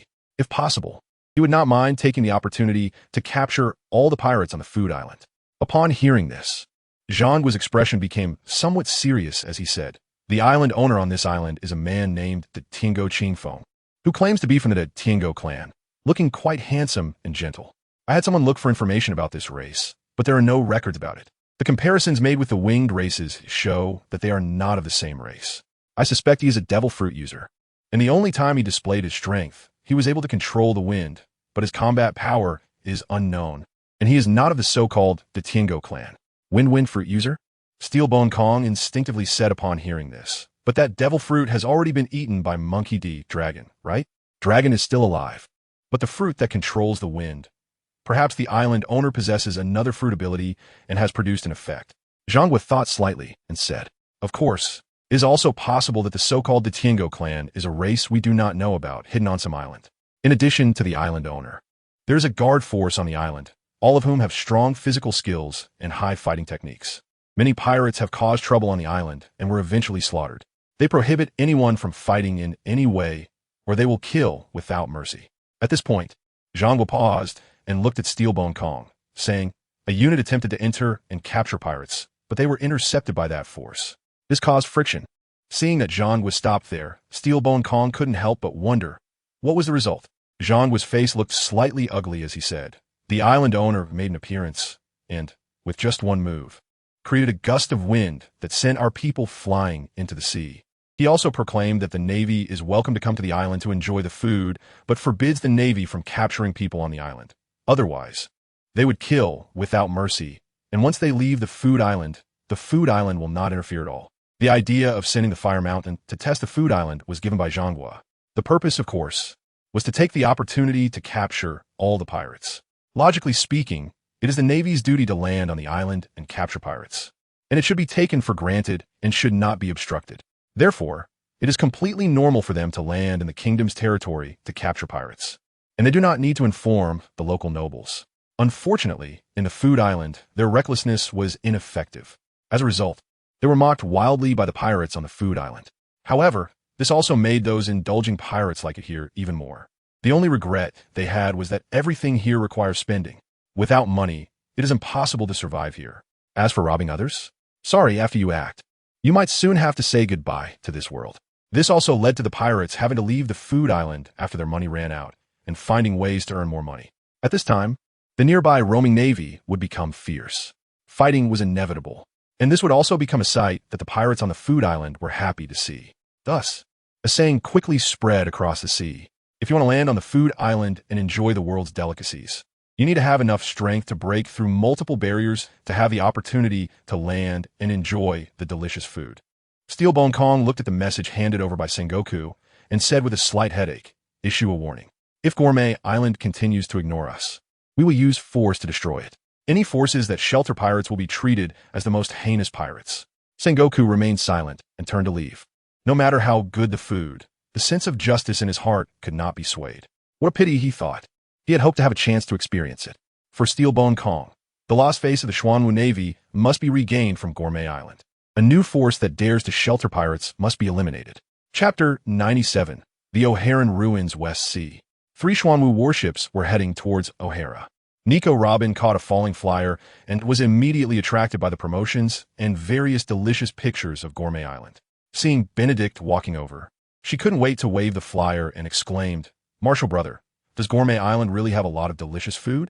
Benedict took the flyer, looked at the promotion about the food, especially the 3 big characters for Gourmet Island, and smiled. It had been a month since the great Tengu Saikes had taken control of Gourmet Island. During this month, the titles of Gourmet Paradise and Gourmet Island had spread across the seas.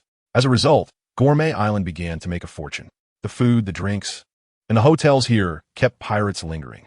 After running around the sea, having such a place to relax on land was simply wonderful. "I haven't tried the food at Gourmet Island, but if we have the chance, we can experience it," Benedict said with a smile, wanting to see the current state of Gourmet Island. "Marshal, I heard that the expenses there are very high, and there are many pirates," Olvia said as she walked out of the cabin, also holding a flyer about Gourmet Island, expressing her concerns. Olvia understood the purpose of the Xuanwu Navy, so she didn't want Benedict to take risks because of Nico Robin's ideas. "It's okay. Although I am a Navy, aside from my identity as a Navy Marshal, I'm also just a mortal. As a human, I have desires, so I do have some expectation for the food on Gourmet Island. Besides, there are some rules that must be followed. Unless one day we become strong enough that no one in this world can stop us, then everything we do will be the rules. Gourmet Island is our own thing, meant for making money and gathering intelligence.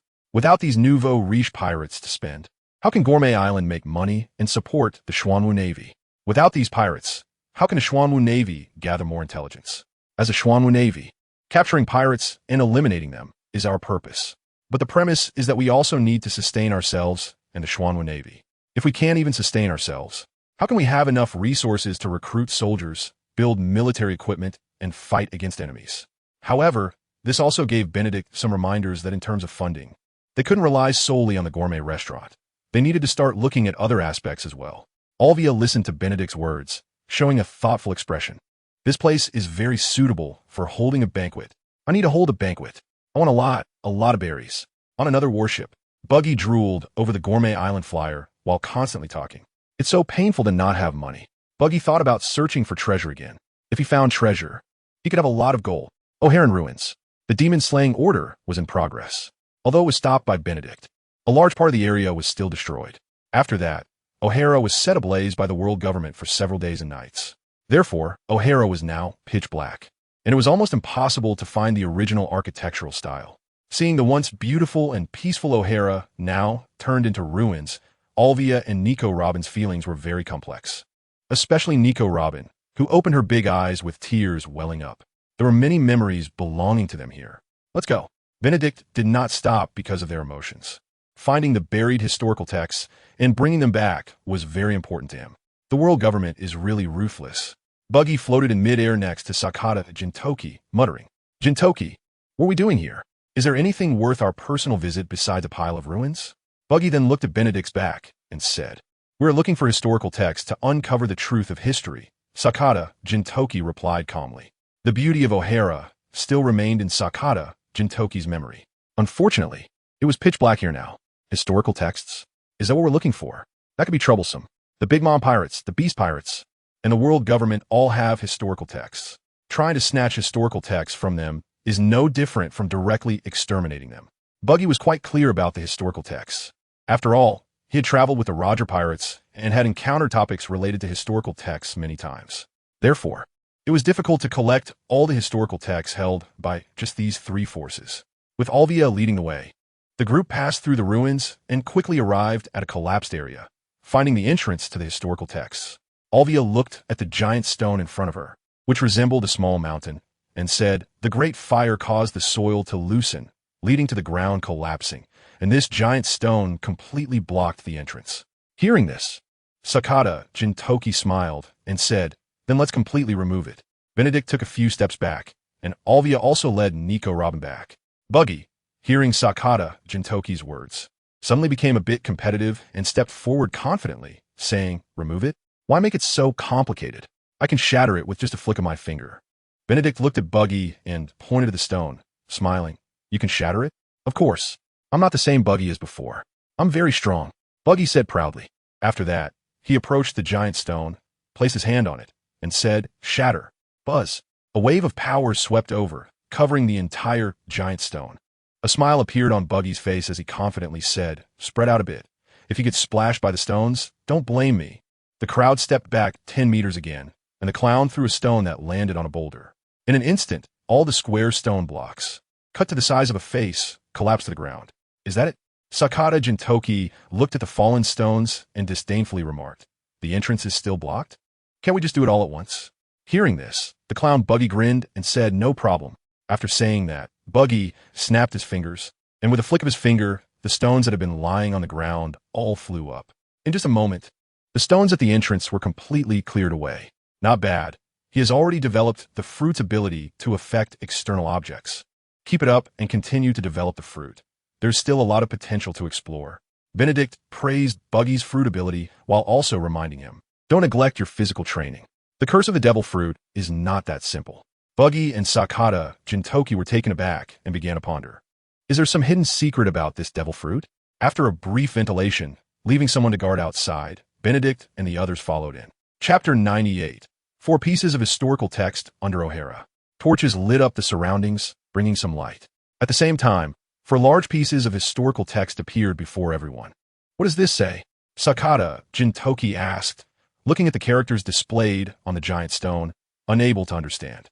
"It records information about the ancient kingdom and the D family." Nico Robin replied from the side. Although it was a brief glance, Nico Robin easily understood the text. This was not the first time she had seen these characters, but it was her first time seeing the true form of the historical text. The previous ones were merely rubbings. It is said that collecting all the information together will guide one to the treasure, One Piece. Back in the day, Roger went to that place after reading all the historical texts. After hearing Nico Robin recite the information about the historical text, Buggy sighed deeply and said, "Didn't you go with him too?" Sakata Jintoki asked curiously. Hearing this, Buggy's face turned slightly red, wanting to show off. He glanced at Benedict and then deflated like a balloon, saying, "I was sick at the time, and Shank stayed behind with me to look at the ship, so I didn't go there." Benedict, at this moment, had no time to pay attention to Buggy. He was immersed in the joy of receiving rewards after obtaining the 4 pieces of historical text. Ding! Congratulations to the host for finding 4 pieces of historical text. You have received the task reward: 40 units strengthening stones, 1 silver treasure chest, and 4,000 justice points. The rewards varied based on the number of historical texts collected. Now, obtaining 4 pieces of historical text at once was not exactly abundant for Benedict, but it was better than nothing. Furthermore, he was still full of anticipation about what rewards the silver treasure chest would bring him. Is this historical text made of sea prism stone? Buggy touched the historical text and was immediately hit by a wave of weakness, causing him to step back several times in fright. Sakata Jintoki, upon hearing this, reached out to touch it. The power of the devil fruit was still there, but his stamina was quickly depleting. However, due to his physical strength, he did not feel weak in a short time. In contrast, Nico Robin, after touching it, became weak and knelt on the ground. The person who carved this information came from Wano country. Wano has a lot of sea prism stone around, and its craftsmen have mastered the technique of working with sea prism stone. Additionally, there are some blacksmiths there with exceptional skills who can forge great swords. Benedict, in a good mood, casually explained, however, those who still possess those skills are currently suffering under Kaido and the Beast Pirates. Sea prism stone is extremely strong, like diamond. It's not easy to destroy or forge. Most people lack that skill. As for Wano, after Kaido and Orochi teamed up, it has almost been completely occupied. Yamato is quite strong, Buggy said instinctively. Roger once said that with his strength, he could count on 10 fingers the number of people who could challenge him on the sea. We fought with the Whitebeard pirates for 3 days and nights, and although we had to cease fire on the 4th day, Yamato single-handedly fought against Whitebeard for a whole day. The Beast Pirates are entrenched in Wano. Yamato should make a move, right? So, Wano is probably in a state of chaos right now. At this point in time, Kazuki Oden is still alive. In fact, in the year 1499 of the sea calendar, after the Roger pirates disbanded, Kazuki Oden returned to Wano and did not awaken to the truth until 1504, 5 years later. He launched a rebellion, but due to a traitor exposing the information, the rebellion ultimately failed, and he was executed. After traveling the seas for several years, returning to Wano, he was like a naive fool. Now, he's just a fool dancing around. Benedict said lightly. To be honest, Kazuki Oden is a character whose strength, ability, and wisdom are basically on point, especially his personal strength, but sometimes this guy can be incredibly naive. In a time when the citizens are suffering and his family is threatened, he actually believed Orochi's words. I really don't know what he was thinking. Buggy, hearing Benedict's words, didn't know how to refute. To argue would mean going against Benedict, who is a marshal. Not arguing would make it seem like he greatly admired Kazuki Oden, putting him in a dilemma. Go notify someone to carry these 4 pieces of historical text away. The task rewards have been obtained. Now we just need to bring the historical text back to the Xuanwu Navy base. As for how to take such large historical texts out, there was no need to consider that at all. They could just break through all the way. Thus, the historical texts were carried by Xuanwu Navy soldiers or thrown out from the underground and then lifted onto the Xuanwu warship.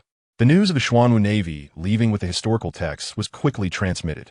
At Marine Headquarters, Marineford, Steelbone Kong received the report from Sengoku right away. Marshal, it has been confirmed that Benedict went to O'Hara for the historical texts, and he has obtained them, Sengoku said solemnly. Steelbone Kong nodded and said, no need to worry about this matter, nor to stop it. Sengoku was slightly taken aback and instinctively asked, what about the world government? Well, the historical texts will sink deep into the sea. Steelbone Kong pondered for a moment and then said. Sengoku was once again surprised, but quickly understood. Compared to being on land, the depths of the sea would undoubtedly be much safer.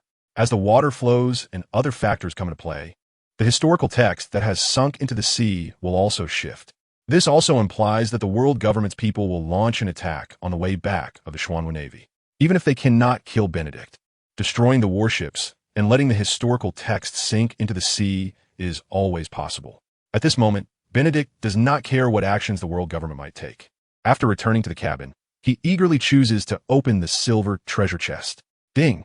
Congratulations to the host for successfully opening the silver treasure chest and obtaining an A-level special soldier summoning stone 1.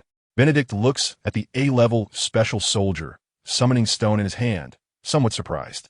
However, even though it is a level, it is still of Vice Admiral level strength. The people gathered this time can be placed on the food island.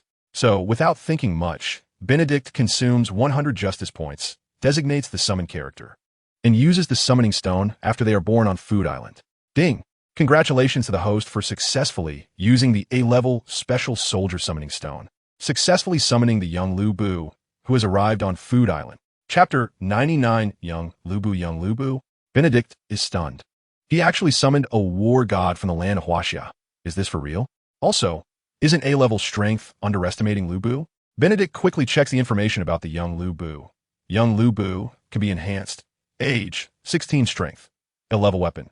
Fong Tianhua halberd skills. Fong Tian chaos dance. Fury flame burning sky. Demon god breakthrough. Unmatched heavenly dance palm. Armament hockey LV2. Observation hockey LV2. Conqueror's hockey LV2. Divine skill. Divine demon dance. Demonic transformation. Potential activation. S level. Loyalty. 100 The real Lu Bu. Handsome in one word. Looking at the information of young Lu Bu, Benedict is stunned again. He really is young. His age is clearly stated, a solid 16 years old, still a minor. However, at 16, it seems to have no relation in this world. Moreover, at this age, he is no different from Buggy. Buggy, born in 1485 of the Sea Circle, is now only 15 years old, and if counted in lunar years, he is also 16. The potential activation of S indicates that there is still a lot of room for growth. Both Armament Hockey and Observation Hockey are at level 2, still having room for enhancement. The key point is that this guy is the first character he has summoned so far who possesses Conqueror's Hockey. However, considering Lu Bu's character in history and his powerful aura, He once stood alone on the battlefield with one horse and one halberd in front of an army of thousands, scaring the enemy into not daring to make a move, with some even fainting from fear. Arriving in this world and being endowed with conqueror's haki is not surprising at all. Just as Benedict marvels at Lu Bu's great potential for development. Lu Bu has already arrived on Food Island, standing at 7 meters tall, with delicate features, wearing armor, and holding a Fong Tianhua halberd. Lu Bu walks out of the woods, looking at the bustling pirates and the aroma of wine wafting from the tavern, instinctively swallowing hard. Spitting out the grass in his mouth, the brawny Lu Bu walks into a tavern. The people in the tavern are attracted by Lu Bu's attire. It is not just the armor on Lu Bu, but also his weapon, which is rarely seen on the sea. However, those who can mix on the sea are somewhat discerning. Lu Bu is not someone easy to provoke. Of course, this is also related to the aura he exudes while standing there. Wine, the best wine, bring me a barrel. Lu Bu finds a spot to sit down and calls out. All right, please wait a moment, sir. The special soldier, disguised as a waiter, glances at Lu Bu, displaying a professional smile, and then leaves. Lu Bu's gaze does not focus on the people in the tavern, but rather looks outside. The tavern where Lu Bu is located has a very good view, and his position allows him to overlook the sea, looking into the distance. 3 pirate ships are approaching at full speed, and behind them, 5 warships are in pursuit. This scene does not frighten the pirates on Food Island. Instead, they feel a sense of anticipation and excitement. The rules on Food Island have long been established and spread, and many pirates have already been killed and hung at the entrance of Food Island as a warning. Not just pirates, even nobles or the Navy are no exception. Absolutely no disturbances are allowed on Food Island. Before this, there were also Navy attempts to capture people, but they were all intercepted. Those Navy officers, initially righteous in their intent to capture these pirates, even resorted to violence. But in the end, they were all taken down in large numbers. No Navy personnel died, but many were injured, serving as a warning. It seems that Vice Admiral Fire Mountain from the Navy headquarters is a troublesome character. Haha, those pirates are clearly being driven over here. Do you think Fire Mountain dares to go ashore to catch people? Do they dare? This is Food Island. Yeah, even if they come ashore, what of it? We are pirates, and in terms of numbers, we are not at all fewer than them. If a real fight breaks out, we are not afraid of anyone. Drink, eat, we just watch. The patrol team won't let those Navy officers cause a scene. What if they fire cannons from the nearby sea? If they dare, then we will go on board. In terms of cannon numbers, can we not defeat them? The pirates mockingly look at the pursuing Navy, while also being somewhat vigilant. After all, if the Navy does not land and instead conducts long-range bombardments, they may not be able to counterattack effectively on land for a while. Furthermore, Food Island currently has not demonstrated any means to strike at nearby warships. On the warship, Fire Mountain stands with his arms crossed, draped in a justice cape, a cigarette in his mouth, and his gaze darkly fixed on Food Island. To be honest, he has heard of the great reputation of Food Island before. Nowadays, the pirates in the New World almost all know of Food Island's existence. Similarly, many pirates gather here. As the Navy, it is only natural to capture all the pirates here. Fire Mountain also wants to take action, but he is not in charge of this area, so he has not acted. If it weren't for the order from Admiral Steelbone Kong this time, Sengoku wouldn't have arranged for him to come and test the waters. Yes, it is just a test. If it can be managed, he would not hesitate to erase Food Island, no matter how delicious the food is. It is not more important than the dignity of the Navy headquarters. Because Food Island so openly protects pirates, is slapping the Navy headquarters in the face. Section 87. Losing face too many times always calls for a comeback. As Fire Mountain orders the warships to control their speed and drive the pirates ashore. The 3 patrol teams that have already received the news quickly arrive at the port, calmly watching the pirates about to land and the Navy chasing behind. These patrol teams, each consisting of 10 members, are all special forces proficient in the Navy's 6 techniques. However, to avoid revealing their identities, some moves cannot be used.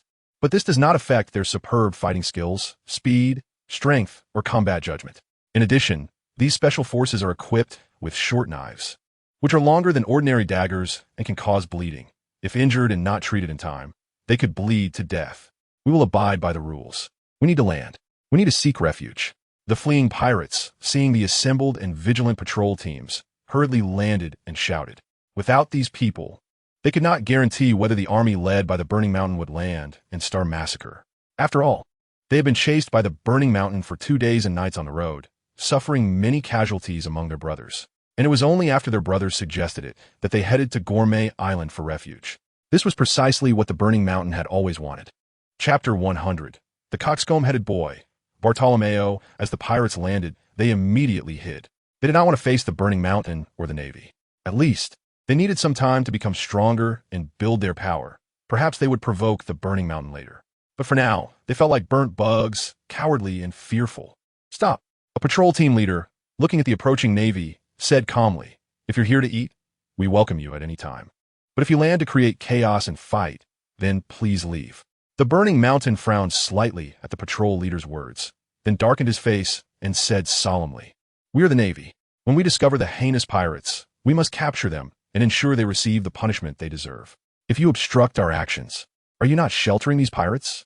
The Burning Mountain did not care whether these people were entitled to speak. All he needed was a legitimate excuse. Gourmet Island will only shelter our guests, no matter their identity. Those who enjoy food here are customers, and we have an obligation to protect their safety on our territory. Likewise, we have the duty and responsibility to maintain the continuity here, providing a comfortable environment for our guests enjoying the food. The patrol team leader knew exactly what to say, and he had said it more than once. But regardless, their responsibilities and obligations remained unchanged. The pirates on Gourmet Island smiled at the patrol leader's words. Although many believed they needed no protection, having someone to keep the Navy at bay and let them watch was very welcome. "So, you are sheltering these heinous pirates? If that's the case, then please die." The Burning Mountain was too lazy to argue with them and said coldly, "Gunners, prepare." Click. The gunners on 5 warships quickly adjusted their cannons, aiming at Gourmet Island. At the same time, the eyes of the patrol team members sharpened. The pirates on the island, some fearful, took precautions to hide or simply distanced themselves to avoid being injured by explosions. However, some, bold and skilled, had their own means to dispel the impending threat of bombs. The Burning Mountain gazed at the people on Gourmet Island, snorted coldly, nodded, and his lieutenant immediately raised the signal flag, shouting, "Fire!" The Burning Mountain was considered a gentle person in the Navy headquarters. However, as an officer, he had to obey orders. Therefore, he executed commands but maintained his own attitude in necessary situations. Yet, the pirates on Gourmet Island felt too arrogant to him. Thus, his attitude appeared quite resolute. The booming sounds continued, and shells flew out one after another. Just as the shells were about to fall, the patrol team soldiers immediately moved. Under the gaze of the Burning Mountain and the Navy, these patrol team members leaped into the air and used their skills to kick the bombs away.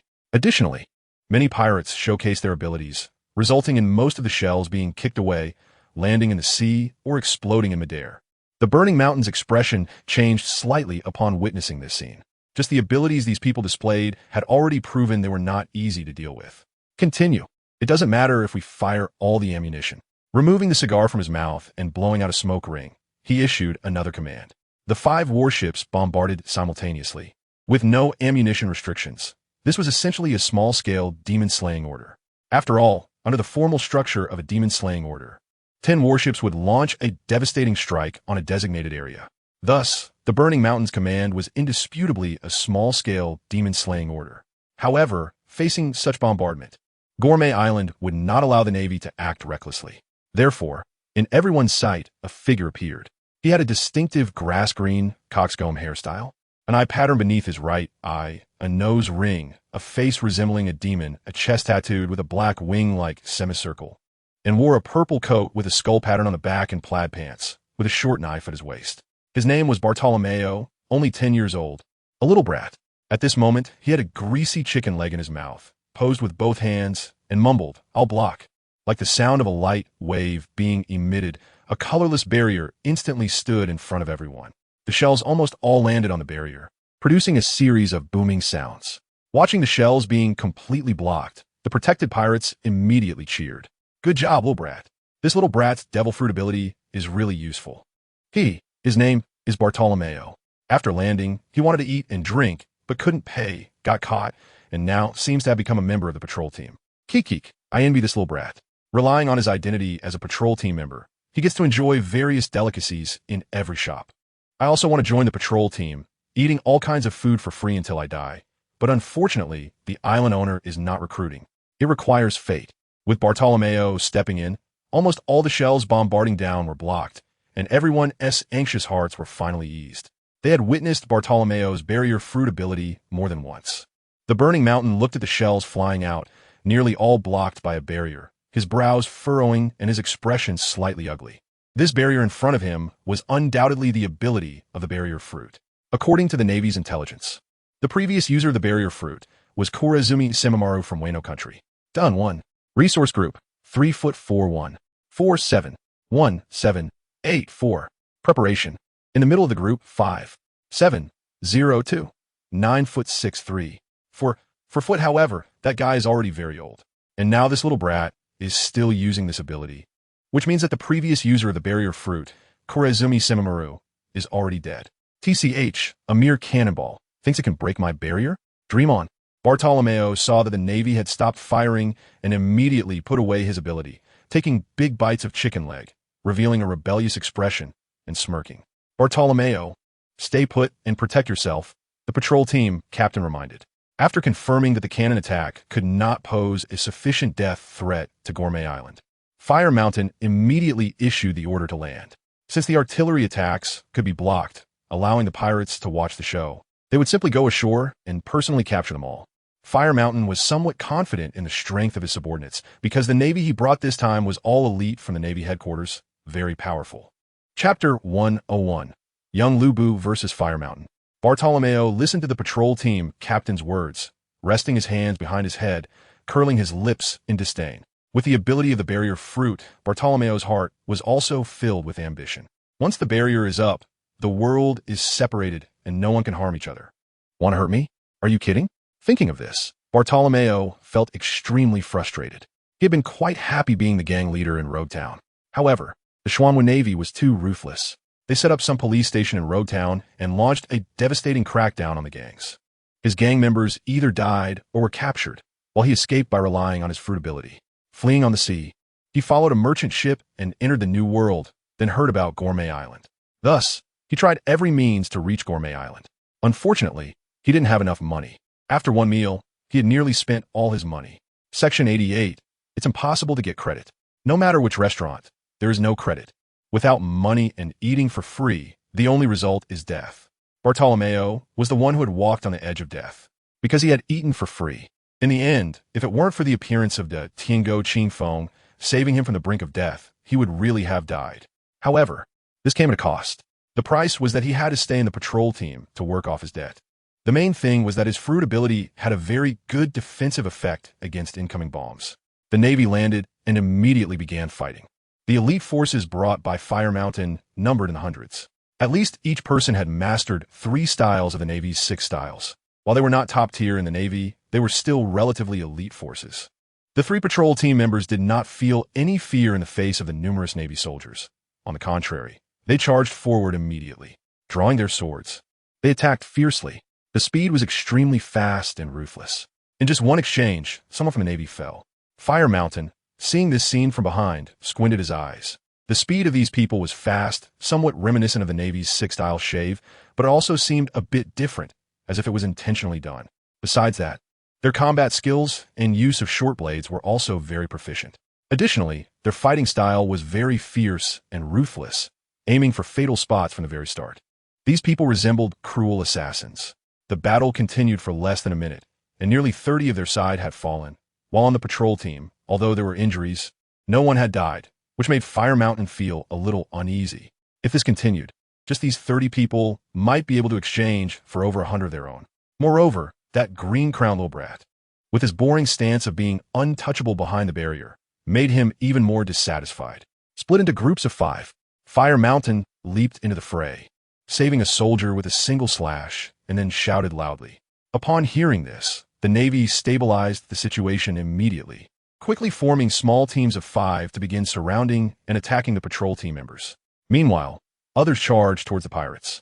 Seeing the Navy charging forward, the pirates did not retreat.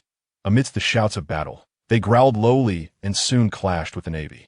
At this time, they were still within the rules. The Navy broke the rules and fought with the patrol team, and the lives of the pirates were threatened by the Navy. So at this moment, their counterattack was no longer within the range of breaking the rules. Fire Mountain, wielding his long knife, moved swiftly through the crowd.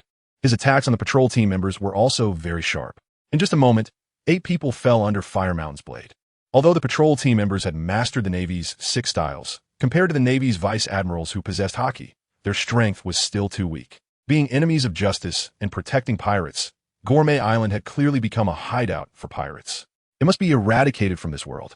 Fire Mountain's gaze shifted to other patrol team members who were being besieged, focusing on the not-so-distant area. Their reinforcements from the patrol team were rushing over, and the number was not small, reaching several hundred. Seeing this number, Fire Mountain was somewhat shocked, but quickly became cold again. The spirit and energy of these people already proved that they were not weaker than the soldiers he brought. At the same time, he had to admit that the ability of Gourmet Island to establish rules and make pirates abide by them owed much to these forces. However, he was a powerful vice admiral of the Navy. These people could not do anything to him. Exhaling a puff of smoke, Fire Mountain charged out. Just then, a figure descended from the sky, accompanied by a great threat. Fire Mountain dared not advance any further. Looking up, haki covering his long knife, gripping tightly, he slashed upward. It was a warrior clad in armor, robust in build, but that youthful face told him this was a boy. A wild and violent aura filled with bloodlust, as if he had walked out of hell after countless battles. Boom! Dark red fluid flowed around the halberd, resembling a protective color, allowing the halberd to emit an aura similar to Lu Bu's, even colder. After the long knife collided with it, Fire Mountain's expression changed, and his entire body shrank down a bit. His feet were driven into the ground, and his hands felt somewhat strained, nearly causing him to lose grip on the long knife, allowing that dark red halberd to strike him. In just one move, Fire Mountain was secretly astonished. What terrifying strength! From a high vantage point, Lu Bu's tiger-like eyes stared at Fire Mountain, and a more powerful aura erupted from him, spreading outwards. No matter if it was the Navy brought by Fire Mountain, the members of the patrol team, or the pirates at this moment, their faces turned pale, and a wave of dizziness hit them, causing many to faint on the ground. Conqueror's haki. Fire Mountain immediately recognized it, and his expression turned ugly. A person with Conqueror's haki, once grown, would not be a simple character. This is because Conqueror's haki is a king's qualification, a ruler of a region. With the strength displayed by Bu, the Navy soldiers he brought could not withstand the attack of Conqueror's haki at all, especially when a batch of people fell down. Hundreds of patrol members appeared outside the coverage of Conqueror's haki, glaring at him, indicating that he could not retreat unscathed at this moment. Meanwhile, on the warship, a Navy officer in uniform withstood the intimidation of Conqueror's haki, looked at the scene before him, and took out a din mushi. It was unclear what he said, but the warship hidden in the distance received the order and was quickly approaching Gourmet Island. The number reached 10 warships, each with hundreds of Navy soldiers standing ready. Chapter 102. Fire Mountain's defeat. Borisolino saves the day. Hey, do you think Gourmet Island has no one? Bu, holding a Fantian Huaji, stood there. Although he was not very tall, and his armor made him appear somewhat bulky and short, his imposing aura made it so that no one dared to underestimate him. After withstanding Bu's strike, Fire Mountain quickly distanced himself. He was shocked that Bu possessed Conqueror's haki, as well as Bu's strength, and even more so by Bu's bloodthirsty aura, as if he had returned from hell. I didn't expect there to be such a little brat in Gourmet Island. Truly surprising. Fire Mountain glanced at Baratomi, who had fainted from the intimidation of Conqueror's haki, and did not dismiss Bu's praise. However, you have done something you should not have. That is, you have allied with those heinous pirates, which means you have abandoned justice and willingly descended into villainy. If a genius like you were in our Navy, how wonderful it would be. As Fire Mountain said this, his gaze at Bu became more determined. Upon hearing this, Bu scoffed, then burst into laughter. Ha ha ha, I am Bu, El Fongxian. Today, whoever stands in my way shall die. Kill. Bu was the first to charge forward, and seeing this, Fire Mountain also used the Navy 6 Power Soru to move quickly. The sounds of weapons clashing rang out continuously. The battle between Bu and Fire Mountain escalated in a very short moment, with incredibly fast exchanges. Any slight restraint would leave wounds on either side. Fire Mountain had rich combat experience, and although Bu was young, he was not weak. Even so, he still fell slightly short in their clashes. If it weren't for the special armor he wore, he would have been unable to block Fire Mountain's 3 consecutive strikes. Bu was caught off guard but ignited his bloodlust. Boom! Bu's aura clearly grew stronger once again. Fantian Chaos Dance. With a low roar, Bu swung the Fantian Huaji, his attacks becoming dense and significantly faster, with dark red light flashing as the weapon swept through the air. In an instant, it seemed as if countless lines were drawn, densely packed, as if they were trying to envelop Elbu. However, this scene made Fire Mountain's expression grow serious. Note, the author is unsure of Fire Mountain's techniques, so a few were created. The long knife, covered in armament haki, turned into a black blade. Facing Elbu's torrential attacks, he raised the long knife with great force and slashed down. Boom! The collision of energy and weapons was reminiscent of an iron rod being rubbed against a chainsaw, sending sparks flying. Kill! The heavy strike fell, sending Fire Mountain flying. Elbu's tiger-like eyes glinted with red light. He pushed off the ground and chased after him again. Fire Mountain, being struck and sent flying, used Kinbunchika haki to glimpse Elbu's intentions. The cigar in his mouth fell out, smoke billowing as he spun the long knife, transforming himself into a crazed, spinning meat grinder. Clang, clang, clang. In a rapid spin, he clashed with Elbu in a life-and-death speed confrontation. Elbu swept his spear across the long knife, while simultaneously kicking out. Fire Mountain's left arm blocked the attack, using the force to fly out again and create distance.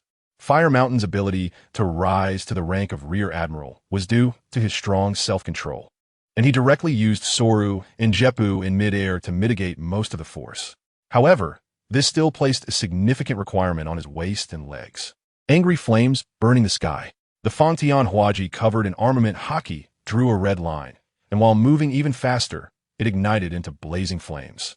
The scorching heat was a convergence of energy, causing the Fantian Huaji to emit red and golden light. It was more terrifying than before. Elbu's offensive was aggressive, not giving Fire Mountain much chance to catch his breath. Looking at the descending Fantian Huaji, Fire Mountain could only brace himself to meet it, as there was no way to evade. Boom! Unstoppable. The immense force slammed Fire Mountain heavily into the ground, tearing the earth apart like a spider web. A mouthful of old blood spewed out, blood splattering into the air, and with the of armament haki, the sword he had carried for many years also broke into two sections. Fire Mountain's pupils constricted sharply at the sight of this scene. After landing, Elbu showed no signs of stopping, dragging the Fantian Huaji swiftly to Fire Mountain, bringing it down. Fire Mountain, seeing the descending Fantian Huaji, desperately grabbed the broken sword, forcefully activating his armament haki to block again. Boom! The ground sank again. Although the sword hadn't broken, Fire Mountain lacked the strength, and his arm sank as the Fantian Huaji fell, striking his right shoulder. Crack! The sound of bones breaking was clear to the ear. Thus, Fire Mountain was exhausted, and the Fantian Huaji continued to descend. If the strike continued, Fire Mountain would undoubtedly die. But at that moment, a flash of light appeared.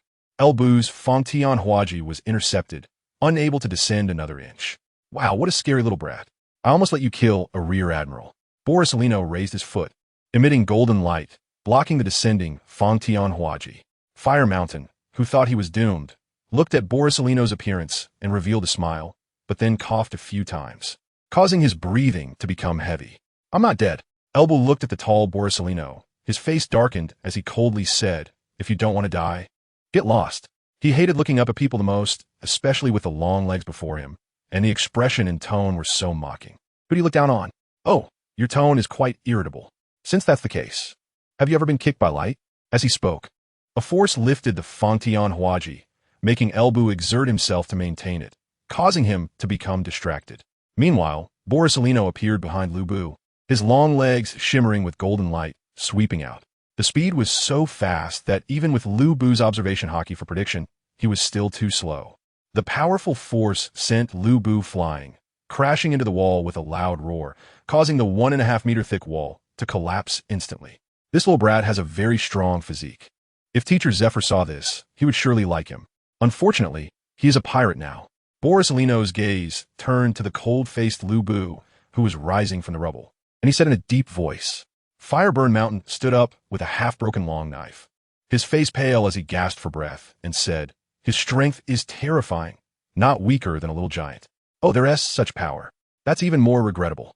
Upon hearing this, Borisolino smirked, adjusted his glasses, and regretfully said, Yada no Kagami.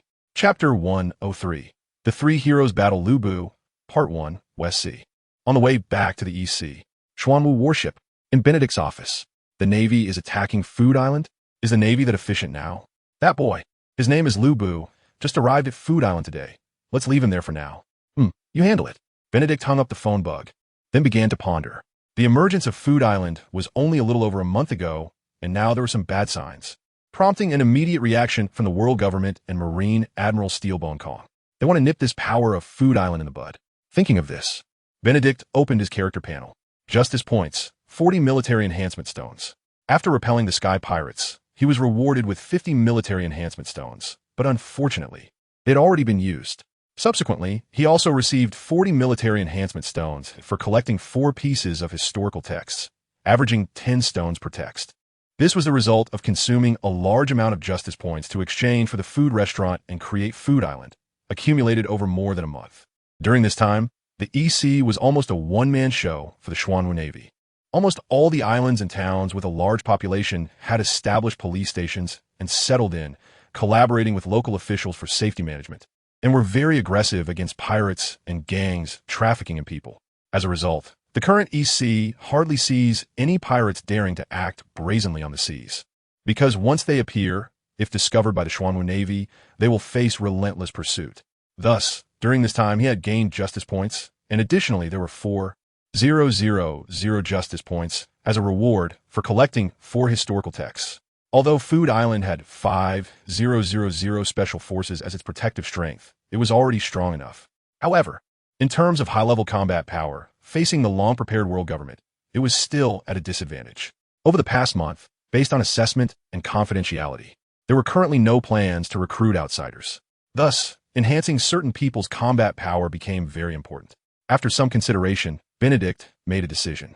System: exchange for 70 military enhancement stones. Ding. Congratulations, host. You have consumed justice points and successfully exchanged for 70 military enhancement stones. With the 70 stones in hand, the total number of military enhancement stones instantly reached 110. Ding. Consumed 20 military enhancement stones. Lubu's armament hockey is upgraded to LV3. Ding. Consumed 20 military enhancement stones. Lubu's observation hockey is upgraded to LV3. Ding. Consumed 30 military enhancement stones. Lubu's Conqueror's Hockey is upgraded to LV3. Ding. Consumed 40 military enhancement stones. Lubu's Conqueror's Hockey is upgraded to LV4. Awakening the skill. Conqueror's Wrapping. Ding. Due to the significant enhancement of Lubu's 3 hockey types, his combat power is upgraded to S rank. Having enhanced Lubu's armament hockey, observation hockey, and Conqueror's Hockey all at once, and raised his combat power to S rank. This result was satisfactory to Benedict. If possible, Benedict would have liked to enhance Lubu's observation hockey to LV4, but unfortunately, he was now broke. Fortunately, his Conqueror's Hockey was upgraded to LV4, awakening Conqueror's Wrapping. With this skill, as long as he doesn't encounter Carp and Sengoku, it would be more than enough to handle things. Additionally, with Great Tengu Sarayu around, the 2 of them being high-end combat power station at Food Island would suffice. Meanwhile, on Food Island, Lubu, who had been kicked away, was facing Borsalino's attack. Countless dazzling light orbs continuously shot out in the eyes of the crowd. The rumbling sounds also echoed one after another. Those familiar knew this was one of Borsalino's powerful moves. Each light orb could easily pierce through pirate ships, and those without enough strength would also be pierced through their bodies. Being attacked by such a dense barrage of light orbs, if one doesn't have sufficient strength, they deserve to report to King Yama. Of course, Lubu would not be so easily killed. A thick aura of killing intent erupted from Lubu, merging with his Conqueror's Hockey, affecting the surroundings.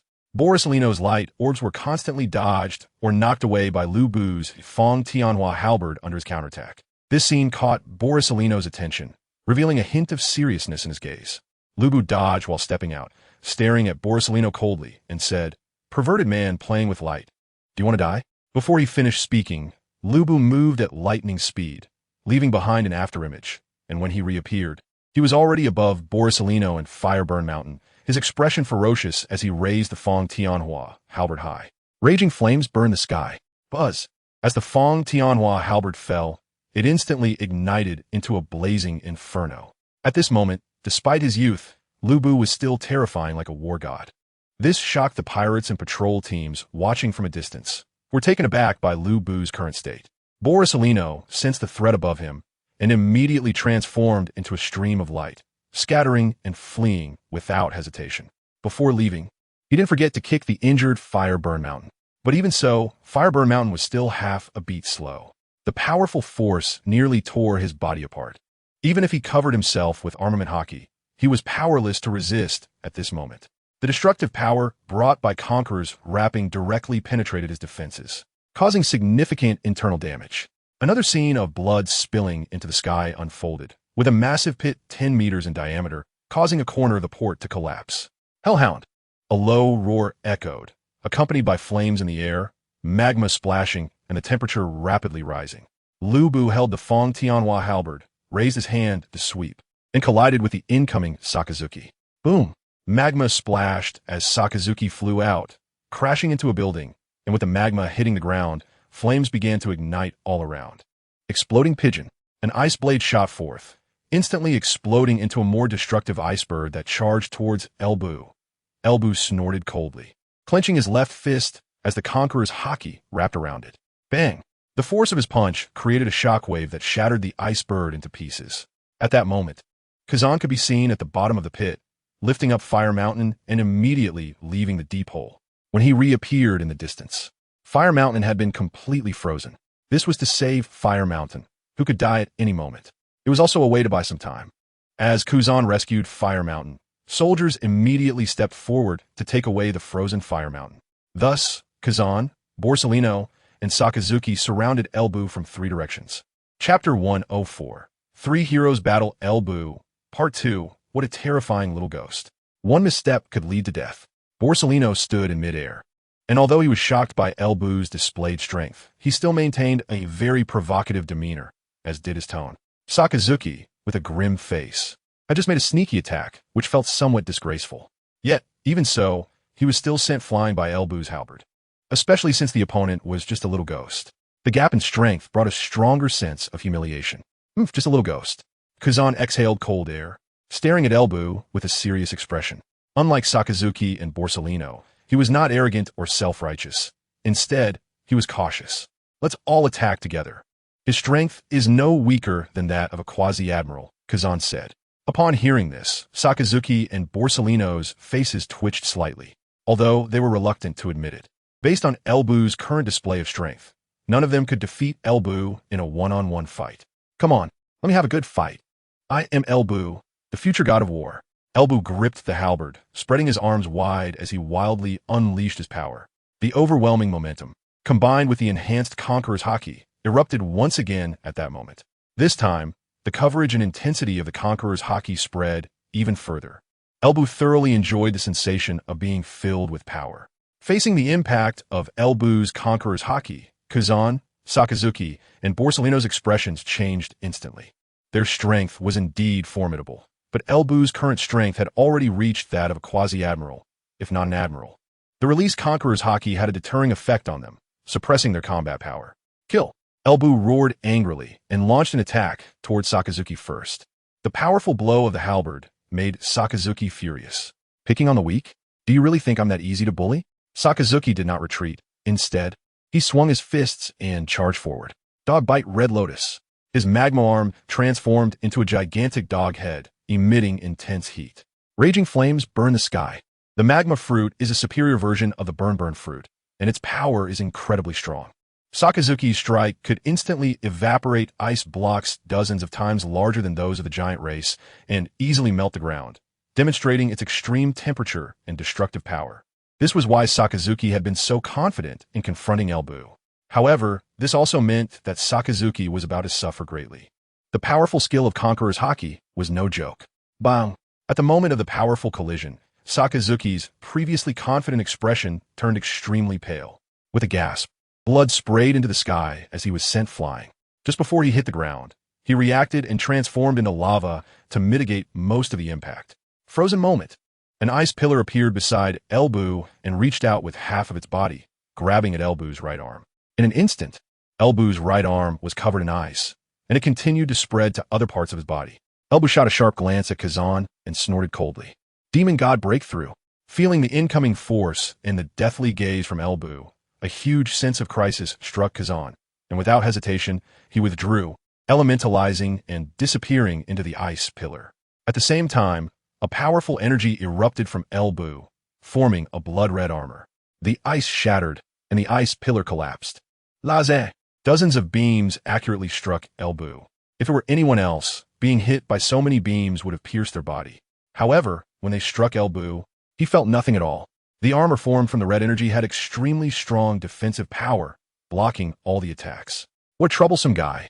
Borsellino exclaimed in shock upon witnessing this scene. Previous attacks had not been able to harm Elbu, which was somewhat frustrating.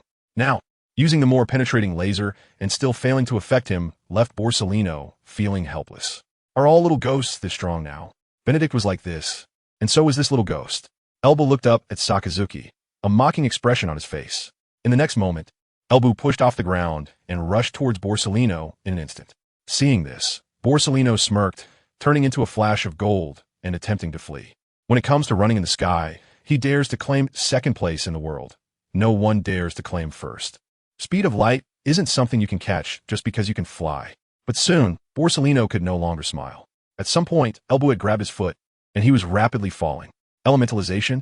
Don't joke around. Bang! Elbu slammed Borsellino hard into the ground, creating a massive roar and shaking the earth, instilling fear in everyone. Take advantage of your illness to take your life. Elbu brandished the halberd and fiercely thrust it down at Borsellino. Underworld Dog. Two-pronged spear. Kazan and Sakazuki attack from both sides, forcing Elbu to let go of Borsellino and swing the halberd to defend against the incoming attacks. Taking this opportunity, Borsellino quickly transformed into a flash of gold and escaped. Heavenly Cloud Sword. In a desperate state, Borsellino's eyes turned fierce as he concentrated the photons into a sword of light, joining Kazan and Sakazuki in their assault against Elbu. In his demon god breakthrough state, Lubu has enhanced speed and strength, but he still feels pressure facing the combined assault of three opponents. Whether it's the magma fruit, the freezing fruit, or the lightning fruit, the trio's use of observation haki and armament haki is no less impressive than Lubu's, leading to a situation where his two fists struggle against their four hands. Lubu fights increasingly ferociously and becomes more and more frantic. The bloodthirsty aura emanating from him grows denser, and the armor formed around him becomes more solid. Peerless heavenly dance palm. Lubu sweeps his Fong Tian Hua Ji around, forcing back Sakazuki and the other two, then plants the weapon in the ground and unleashes a series of rapid strikes. Waves of powerful black shock waves surge forth, resembling a stampede of thousands of horses, striking fear into the hearts of onlookers. Even more terrifying is that they accurately pursue the three opponents, rather than a precise chase. It's more of an indiscriminate, full-range attack with incredible lethality. Sakazuki and the others, without a second thought, instantly elementalize in an attempt to avoid the damage. But soon, they grow fearful. Lubu's shockwaves can accurately hit them, and these waves contain the power of armament haki. This means their elementalization is significantly weakened. Chapter 105. The disaster approaches. The demon slaughter order retreats. The immense power directly devastates a large portion of the harbor. All combat personnel are intimidated by the fierce battle of the four and dare not approach the port.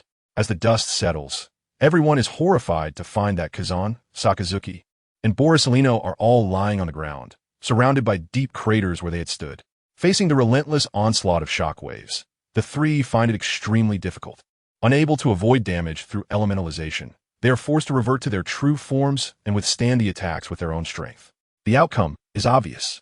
The three are defeated.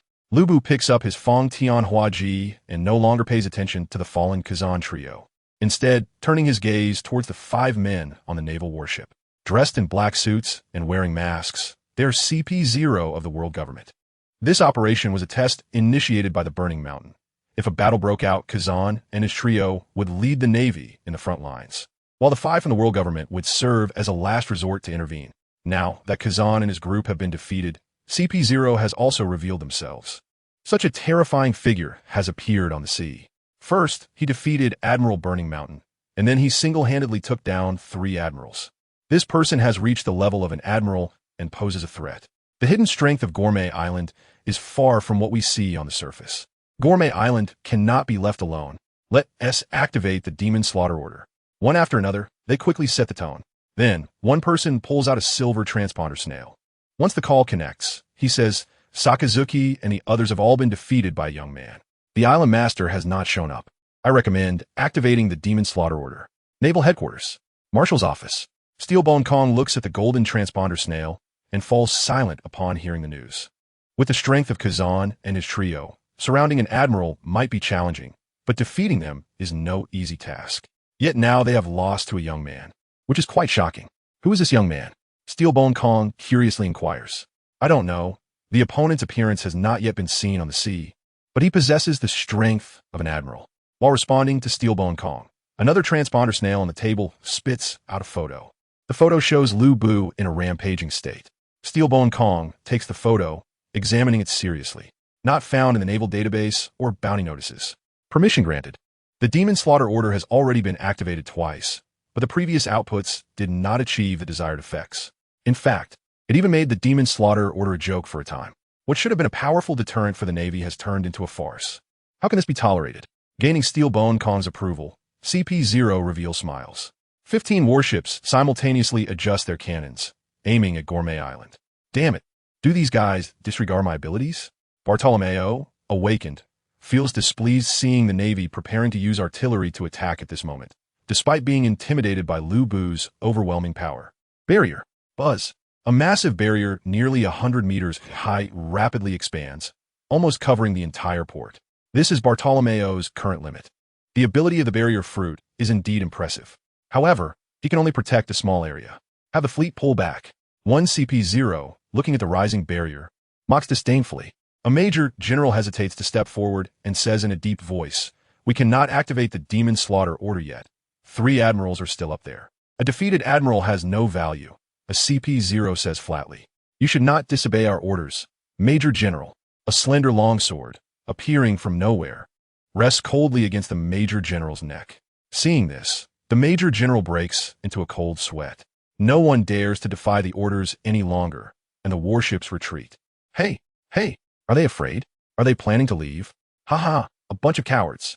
They actually don't care about the lives of those 3 admirals and just flee? How pathetic. The retreat of the warships makes the previously frightened pirates cheer immediately. Those are 15 warships. If they were to simultaneously launch long-range cannon fire, they would truly be unable to evade it in time and would ultimately perish on the island, resulting in the destruction of Gourmet Island. But now, the Navy has lost and fled in fear. Lu Bu watches the departing warships, thinking the same. But soon, Lu Bu's expression darkens. The warships stop just 100 meters from the harbor, perfectly positioned to unleash a broader range of bombardment on Gourmet Island. Not only Lu Bu, but also the pirates realize this. Quick, get out of here. They're still going to activate the Demon Slaughter order. That rooster-headed kid's barrier cannot cover the entire island. Damn Navy. Chapter 92, The Cunning Navy. The pirates, realizing the situation, instantly fall into chaos. Under the Demon Slaughter order, Gourmet Island is bound to be reduced to ashes.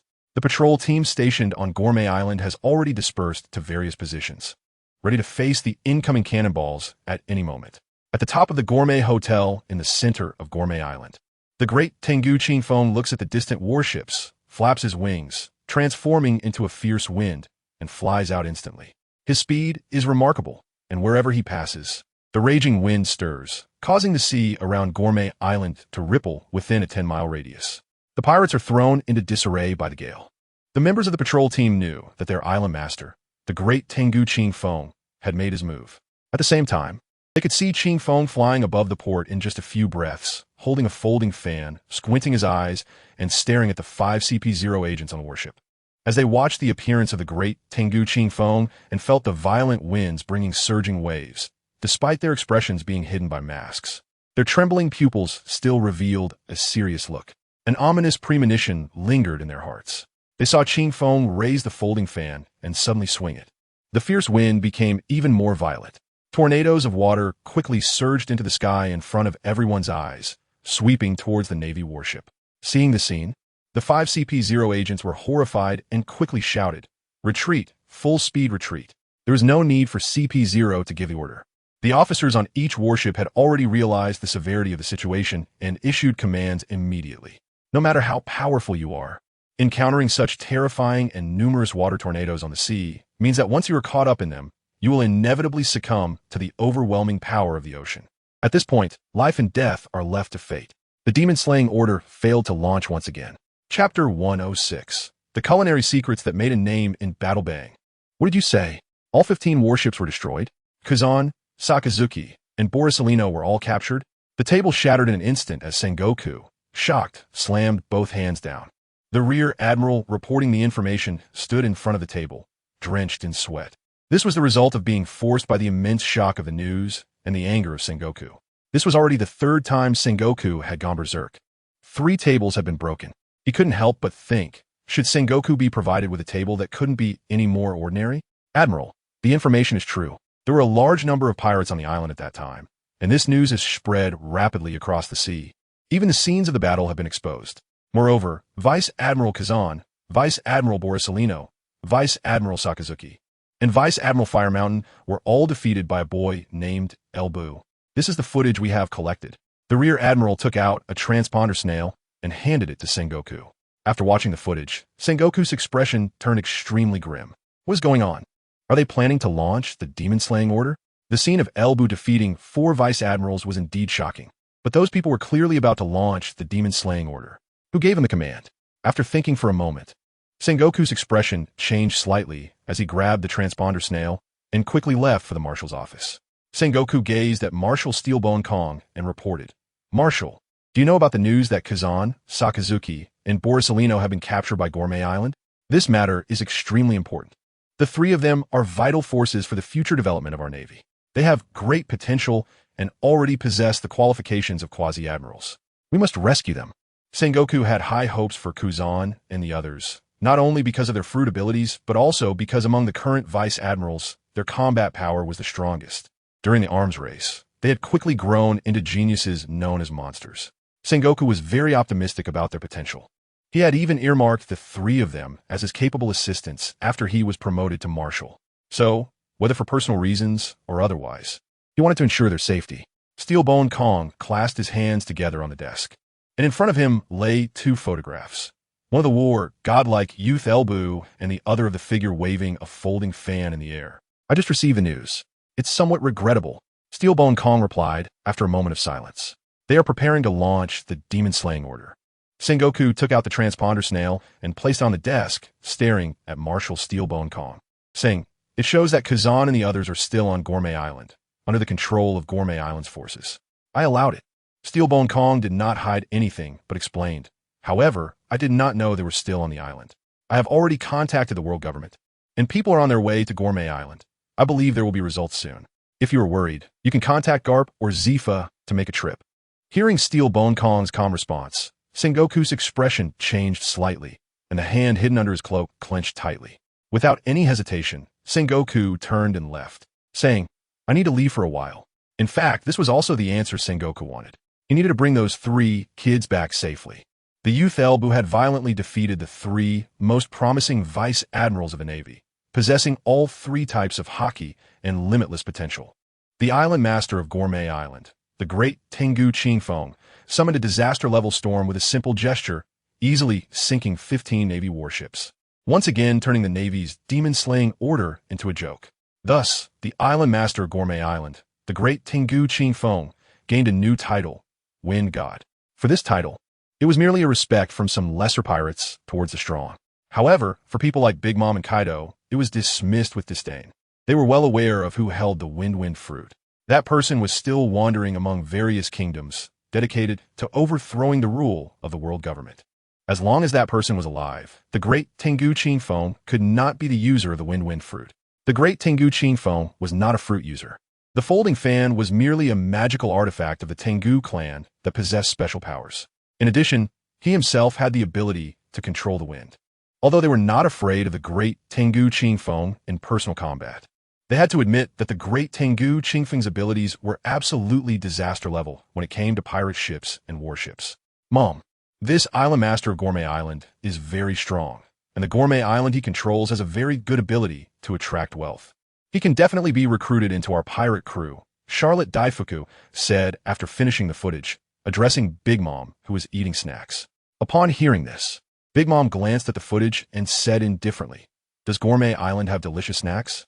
Hearing this, Charlotte Daifuku secretly rejoiced and quickly shared the information he had gathered about Gourmet Island, saying, "Mom, the chefs on Gourmet Island have exceptional culinary skills and are adept at making various delicacies. It is said that they can make hundreds of different snacks. Additionally, There's a restaurant on Gourmet Island with extremely high culinary skills, with an entrance fee of 20 million berries. Those who enjoy the food there might awaken their armament hockey or observation hockey during the process. Upon hearing this, the other children of the Charlotte family were all surprised. And even Big Mom was attracted by the news, saying, Daifuku, is what you said true? Although observation hockey and armament hockey are not rare abilities in the New World, they're only so for some strong individuals. However, if there is such a place where one can possibly awaken armament hockey and observation hockey through eating, it will be a miracle. So, if we send some of our promising subordinates over to eat, can they awaken armament hockey and observation hockey? Then we could quickly gather a group of powerful elite cadres, right? Mom, this is true. Since the appearance of Gourmet Island, I have collected information that a total of 50 people who have dined at that restaurant have gone there an average of 3 times. And 8 of them have awakened armament hockey or observation hockey, although the probability is a bit low. Spending 60 million berries to create elite cadres with armament hockey or observation hockey is very worthwhile. Charlotte Dafu took out a list of people who awaken hockey at the high-end gourmet restaurant. If that's the case, we can definitely send capable people to experience it. Why spend so much money? As long as we get the Gourmet Island's owner to join us, the secret of cultivating hockey users through food will belong to us. If the owner of Gourmet Island doesn't cooperate, we can just take it by force. But I'm afraid it won't be easy. This secret is clearly public, and other forces might also have their eyes on Gourmet Island. Who would dare to oppose us? Facing the children's quarrel, Big Mom was still eating the cake. After a moment, she seemed to come to a realization and said, Then let's invite the owner of Gourmet Island to a tea party. Upon hearing this, Charlotte Dafu immediately responded, Yes, Mom. As Big Mom's pirates set their sights on Gourmet Island, more and more forces also began to focus on it. This was not just about Gourmet Island gaining fame. It also included the world government's warning to Gourmet Island, as well as the secrets circulating on the island that one could awaken armament hockey or observation hockey just by eating. Thus, it seemed that the eyes of the entire world were gathered on Gourmet Island. Chapter 107, Imagination and Action Power West Sea. The sailing Benedict received feedback from Gourmet Island. He was a bit surprised that Elbu had taken down the Kazan trio, but soon thought that given Elbu's demonstrated combat power, it seemed reasonable. After all, he had awakened Conqueror's hockey and could use it to entangle, which was no longer something an ordinary strong person could withstand. Such power could definitely stand against Kaido. Of course, the outcome was uncertain. Being able to fight doesn't mean one can win. Capturing the 3 most promising members of the Navy was quite troublesome. Admiral Steelbone Kong could ruthlessly issue the demon slaying order, but Sengoku wouldn't do that. As his capable subordinate after taking over as admiral, he would still be somewhat protective. They couldn't launch a full-scale war against the Navy headquarters and the world government just yet. Benedict rubbed his head, feeling a bit of headache. The capture of the Kuzan trio was completely beyond his imagination. With the abilities of those 3, they should have been able to escape quite easily. Well, Elba was just too capable. Forget it. Let's see what the Navy will do next. Benedict walked out of the office, feeling somewhat helpless. Admiral brother, it's bad. There are many pirate ships blocking our way. As soon as he opened the door, an arm made of flower petals emerged from the wall, and a voice full of urgency came from Nico Robin. Hearing this, Benedict instantly spread out his observation hockey, sensing many dense auras. Moments later, he arrived on the deck. At the same time, in the distance, the pirate ships had already opened fire on the warship where Benedict was located. Benedict frowned and then calmed down. Admiral brother, there are too many of their ships. Our warship can't withstand it. What should we do? Nico Robin came to Benedict's side, holding his hand, her face pale with worry. Benedict looked down at Nico Robin, smiled, and said, Don't be afraid. Our warship can withstand it completely. However, we also can't passively take the hits. Benedict released Nico Robin's hand and quickly formed seals, multiple shadow clone technique. In an instant, hundreds of Benedicts appeared on the warship and the sea. Some of them charged forward. At this point, Benedict also said to the soldiers on the warship, Gunners, aim for the enemy and counterattack. Bring me the stones I prepared. As soon as Benedict finished speaking, 2 men on each warship immediately brought out 2 baskets of stones, each stone about the size of an adult's fist. The Benedict clone on the warship picked up the stones and through his observation hockey, quickly threw them out. Boom, boom, boom. The incoming cannonballs were precisely hit by the stones mid-flight, causing them to explode. In a brief moment, the explosive sounds were reminiscent of a fireworks show. Dangerous yet dazzling. As expected of an admiral, but I can do it too. Sakata Jintoki didn't expect to be overshadowed by Benedict so quickly and remarked from the side. Just as he spoke, a rain of swords shot out, fast and effective. Wow, Brother Jintoki, you're amazing. Nico Robin clapped in praise, seeing that Sakata Jintoki could also do it. After receiving Nico Robin's compliment, Sakata Jintoki instinctively glanced at Alvia beside him, his face lighting up with a somewhat naive smile. Seeing this, Benedict's cheeks twitched slightly, and he glanced away. If I had known you were so impure in thought, I shouldn't have comforted this girl. The brilliant fireworks dissipated amidst the booming sounds, hardly causing any harm to the Xuanwu warship. Meanwhile, Benedict's clones were rapidly moving on the sea, approaching the pirates and CP-9 disguised as pirates. Quickly attack them, don't let them get close. As long as we hit their bodies, they will immediately disappear. Those familiar with the Xuanwu Navy would be shocked and familiar with the power demonstrated by Benedict. Walking freely on the sea, able to simultaneously release hundreds of identical selves with extremely high combat power. Therefore, facing Benedict alone was like facing an entire army. He was a very dangerous person. Someone recognized him and shouted, causing the firepower to shift. But soon they realized it was difficult. The speed, strength, and capability of Benedict's clones were formidable. In a very short time, the clones had already boarded the ship and began to rampage, killing and damaging the vessels. Facing Benedict's clones was akin to facing hundreds of mid-level generals, and a one-sided slaughter began. With the cannon fire ceased, the Xuanwu Navy also quieted down, silently watching how Benedict easily slaughtered the enemies with his own strength. Martial brother, how did you do it? Is this the power of the devil fruit? Why are there so many of you, and they all look so strong? Nico Robin stared wide-eyed at the pirate ship hundreds of meters away, filled with disbelief and curiosity. Benedict calmly replied, "This is not a fruit ability, it's a cultivation system." Upon hearing this, Nico Robin pondered and asked, "Cultivation system? Can I cultivate too? Can I also create so many of myself? Wouldn't that allow me to read many books and do many other things at the same time?" "Perhaps," Benedict said, stroking his chin thoughtfully. "You are a Hana no Mi user, which gives you a certain level of creativity. Creating a version of yourself should be possible. However, whether the person you create possesses strong abilities depends on your own exploration." Benedict recalled that the Hana no Mi has the ability to create clones, but he was unsure of the combat strength these clones would possess. Nico Robin hesitated and asked, "Exploration? Does that also require cultivation?" Benedict raised 2 fingers and said to Nico Robin, "The development of a devil fruit ability relies on 2 points, imagination and action. You need to imagine the ability you want and get familiar with your own power. Then, through practical actions and continuous creative adjustments, develop your own skills. The stronger the ability, the more demanding it is of your imagination and action. So, you need to work hard. I believe you can do it." Nearby, Sakata Jintoki and the clown buggy overheard Benedict's words and showed thoughtful expressions. They were both devil fruit users, and aside from the skills acquired immediately after gaining their abilities, they hadn't developed any special powers.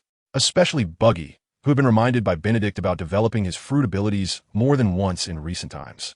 For a moment, Buggy couldn't help but start contemplating. Chapter 108, Negotiation Ding. Congratulations to the host for eliminating 8 pirate crews, earning 1,500 justice points. Ding. Congratulations to the host for killing a devil fruit user, earning the Zoan-type Swift Wolf Devil Fruit. Would the host like to summon special forces? In front of Benedict, these people, once approached, were like a group of weaklings, easily defeated. Even the CP-9 members, who possessed the speed of devil fruit users, were instantaneously killed by Benedict in one move. Of course, after understanding their intentions, Benedict realized why they were so weak. Their goal was merely to rely on their numerous cannons to sink Benedict and his companion ship, making the history texts disappear into the sea. After understanding their objectives, Benedict lost interest in them. This was just a tactic of the world government, not worth taking seriously. Benedict returned to the Xuanwu naval base easily with the warship and the historical texts. Meanwhile, after learning of the failed operation, the 5 elders remained silent. On Gourmet Island, the CP-0 representing the world government arrived on the island under everyone's gaze. Disgusting looks, disgusting people. Seeing them made me want to kill them. A CP-0 member with the codename Fox, wearing a fox mask, felt the playful, mocking, indifferent, and provocative gazes of the pirates and was filled with an unbearable rage and an impulse to torment them. The large CP-0 member with the codename Bull, wearing a bull mask, stared blankly ahead but looked over at Fox because of his words, saying, Don't let your impulses lead to our failure. Otherwise, you know the rules. Fox let out a cruel smirk, his gloved hands twitching with excitement, but he was trying hard to control it, evident from the bulging veins. As they moved forward, pirates gathered, fully aware of the purpose of these people's visit. Likewise, they were curious about how the island master would choose. Would he kill Kazan and the others according to the rules? Or would he have to compromise in the face of the Navy and the world government's might? If it were the latter, did it mean that great power could make one do whatever they wanted? On the top floor of the gourmet hotel, 3 CP0 members emerged from the elevator and were led by a beautiful assistant into a room filled with Japanese style. This was where the great Tengu Saika usually handled affairs and rested. At this moment, Saika was sitting on a tatami mat, drinking sake, ignoring the 3 who entered. Fox's gaze was fixated on Saika, exuding a strong aggressiveness. If possible, he would have attacked the moment he saw Saika. Although Bull was also dissatisfied with Saika's disregard for them, he warned Fox with his eyes to prevent him from acting recklessly. As this was an order from the 5 elders. Island Master of Gourmet Island, we come on behalf of the 5 elders to negotiate with you. Immediately return the 3 vice admirals, and the world government will no longer pursue the charges against Gourmet Island for harboring pirates. Bull stared at Saika, his tone carrying an arrogance that allowed no refusal. Hearing Bull's words, Fox instinctively looked at him, excitement flickering in his eyes. This attitude was good, very interesting. With such a statement, the battle could begin. Thinking of this, Fox's hands seemed to twitch, struggling with the suppressed desire to fight. That man with the fox mask. Do you really want to fight? On the balcony, Elbu walked in, gazing at the codename Fox with a fighting spirit, saying, if you want to fight, I can play with you, but the premise is that you can survive 3 of my moves. Bull's expression slightly changed, instinctively reaching out to stop Fox. But it was too late. Fox's figure disappeared in an instant. When he reappeared, he was already standing in front of Elbu, looking down at him through the mask, and said wildly, You are Elbu? I've heard you're very strong. Elbu's calm gaze locked onto Fox's chest, his eyes flashing red as he suddenly reached out and grabbed Fox's neck, laughing maniacally. Heard? It seems you haven't realized my strength. Elbu's grip was incredibly strong, deforming Fox's neck. However, Fox showed no signs of struggle, as if such pain was completely unfeeling to him. Instead, Fox's hands suddenly transformed into sharp spears, aiming directly for Elbu's eyes. Elbu waved his hand, instantly throwing Fox off the balcony. The halberd, which lay horizontally in the hall, quickly flew into Elbu's hand as he casually grabbed it. Boom! Accompanied by immense power, the halberd pierced Fox's chest and smashed heavily into the ground 200 meters below. The sudden battle and roaring sounds stunned the pirates gathered outside, who quickly erupted into excited cheers. The fight had begun.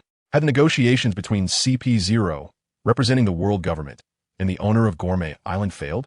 The fox in the pit transformed into a pile of mud, leaving the halberd, and in the next moment, it reverted back to its fox form. Ha ha ha! The fox, having reshaped its body, let out a sickly laugh. The sound of its laughter seemed to carry some kind of magic, instilling fear in those who felt as if they were in a hellish battlefield. Elbu stood on the balcony, gazing at the fox, extending his hand to retrieve the halberd that was planted in the ground. A pile of mud wants to compete with me? Just watch me turn you into mush. With that, Elbu leaped down from 200 meters in the air. The sickly laughing fox emitted a large amount of mud, its form rising and enlarging as it charged toward Elbu without hesitation. Halberd dance. Elbu showed no mercy to the fox, coating the halberd with armament hockey and striking at the fox with fierce slashes. No matter what form you take, you will be shattered in an instant. The codename Fox popped up like a gopher, only to be smashed the moment it emerged. In fact, Elbu even landed a critical hit.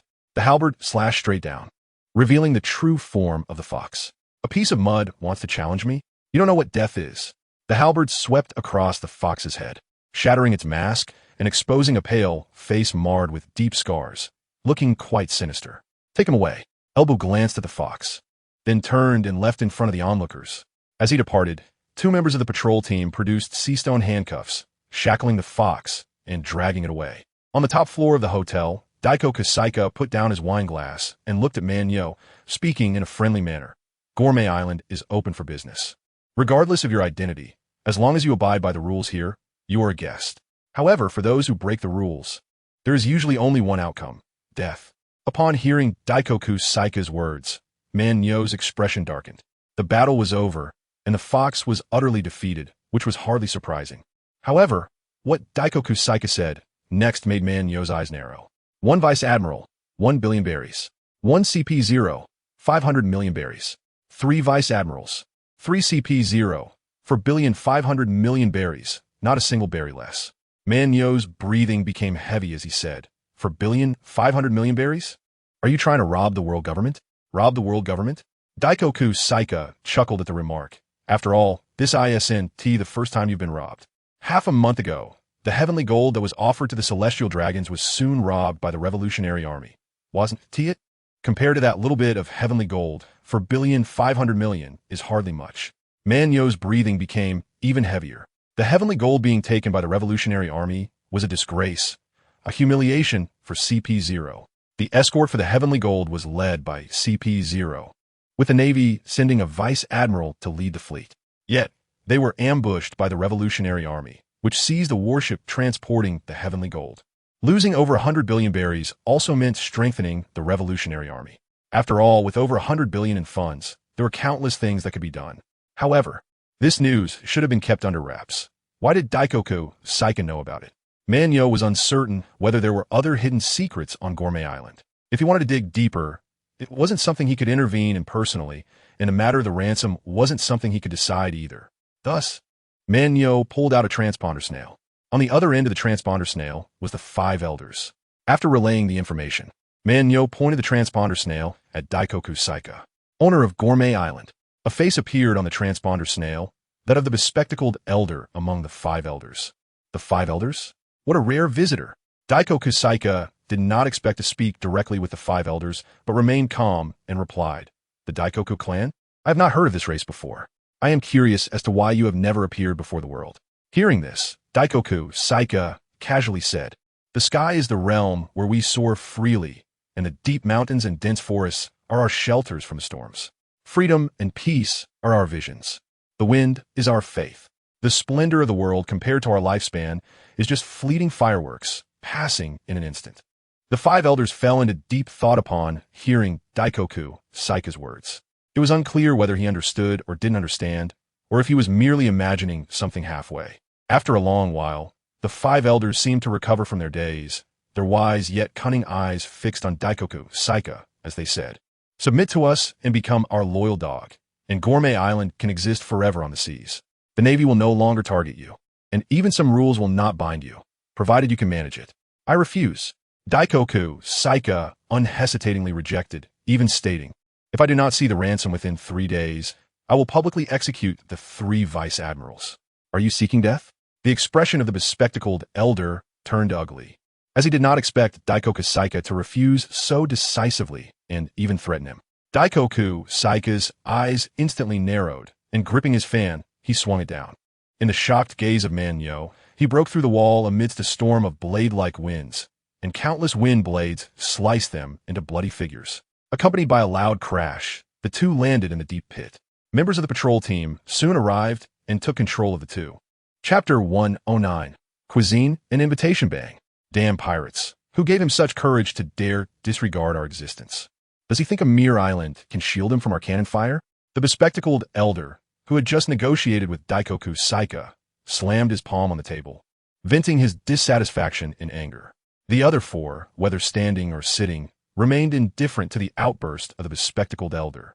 Having lived for hundreds of years, they had seen all sorts of storms and endured all kinds of humiliation. The recent threat was merely a minor episode in the river of time. The bespectacled elder spoke heavily, "Notify Steelbone Khan to continue the attack and completely erase Gourmet Island from this world." The elder with a mustache calmly added, "If it can be solved with money, it is not a problem. Since he is unwilling to submit, let us advance our plans. The Shichibukai plan can also be implemented." The bespectacled elder pondered for a moment and said, "I fear he may not be willing."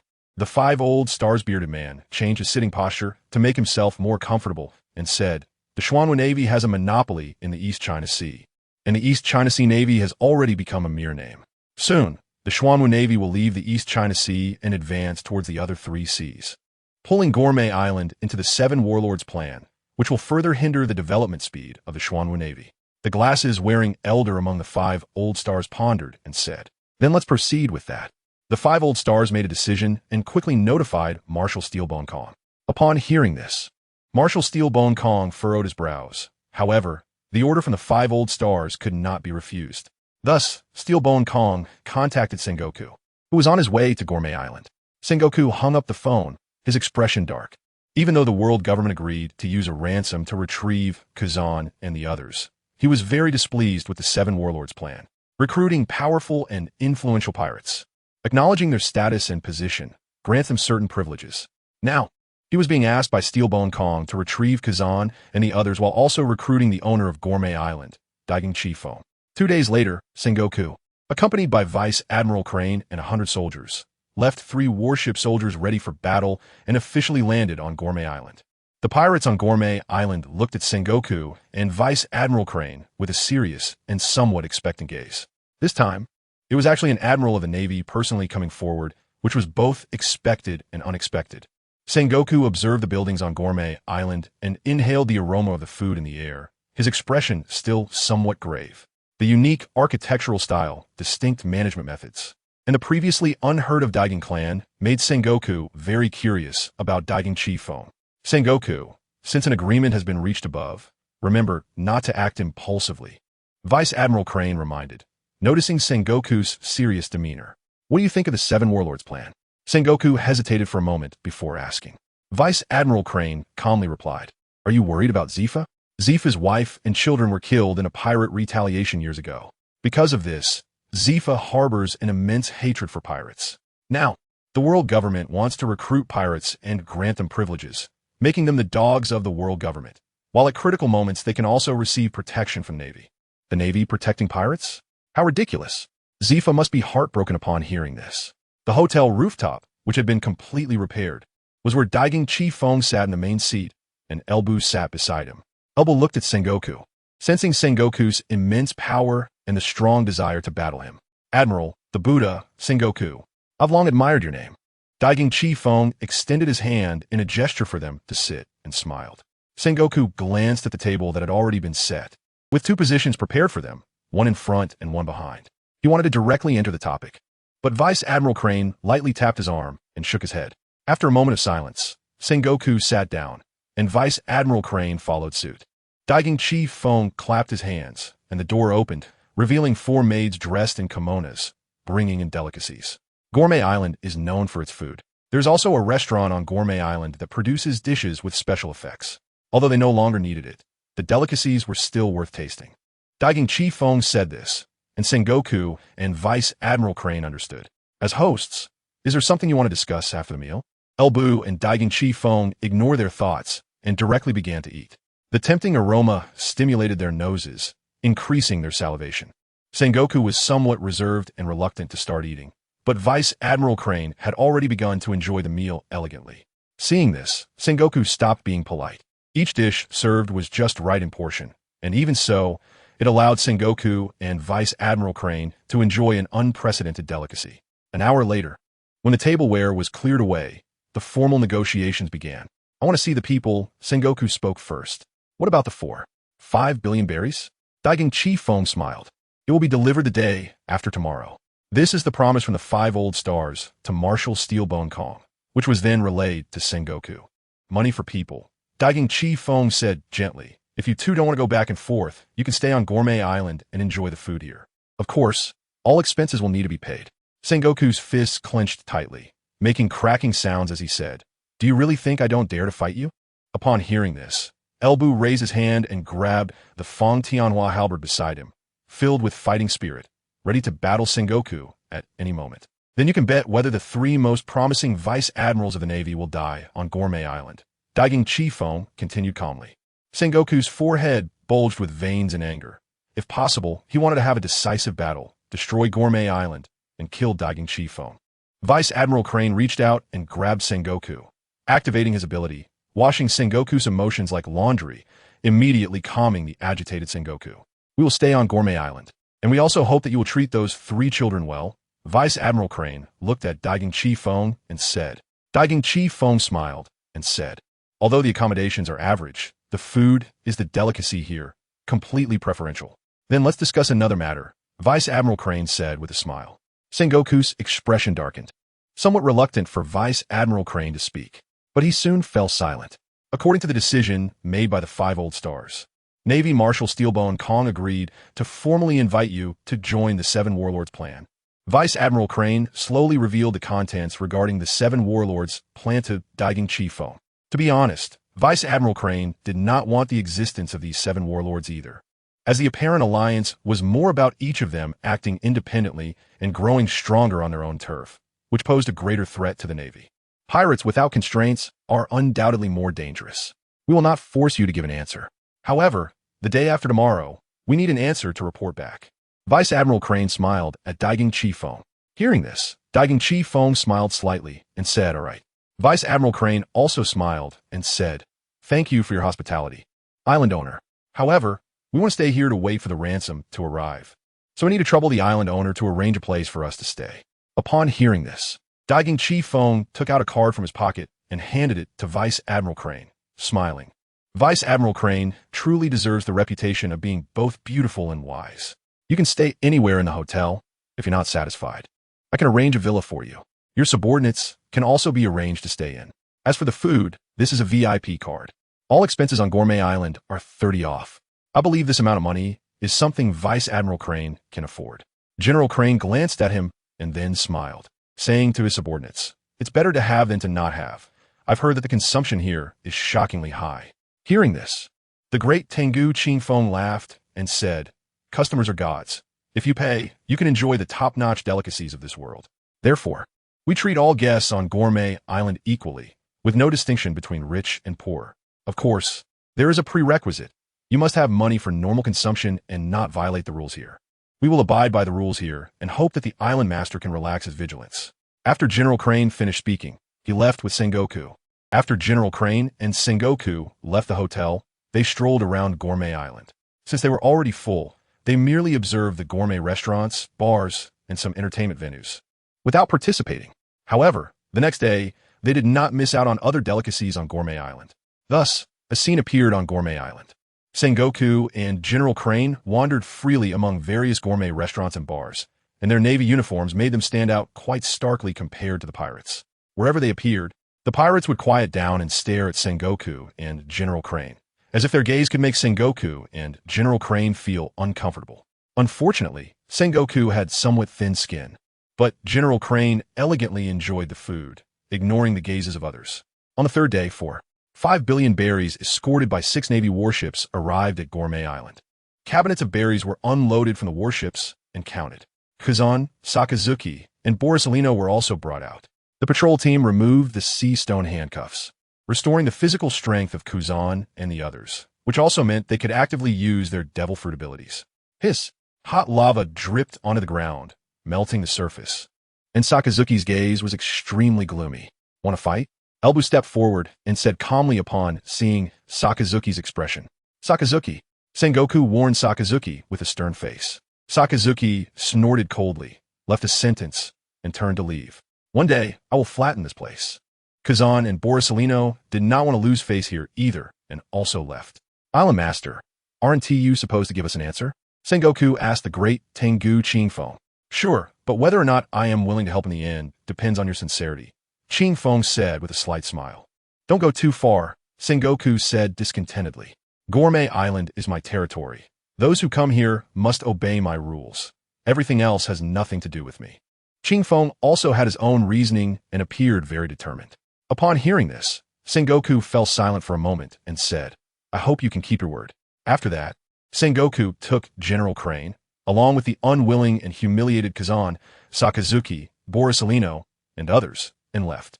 Chapter 110. Brother Admiral, are we going to the sky?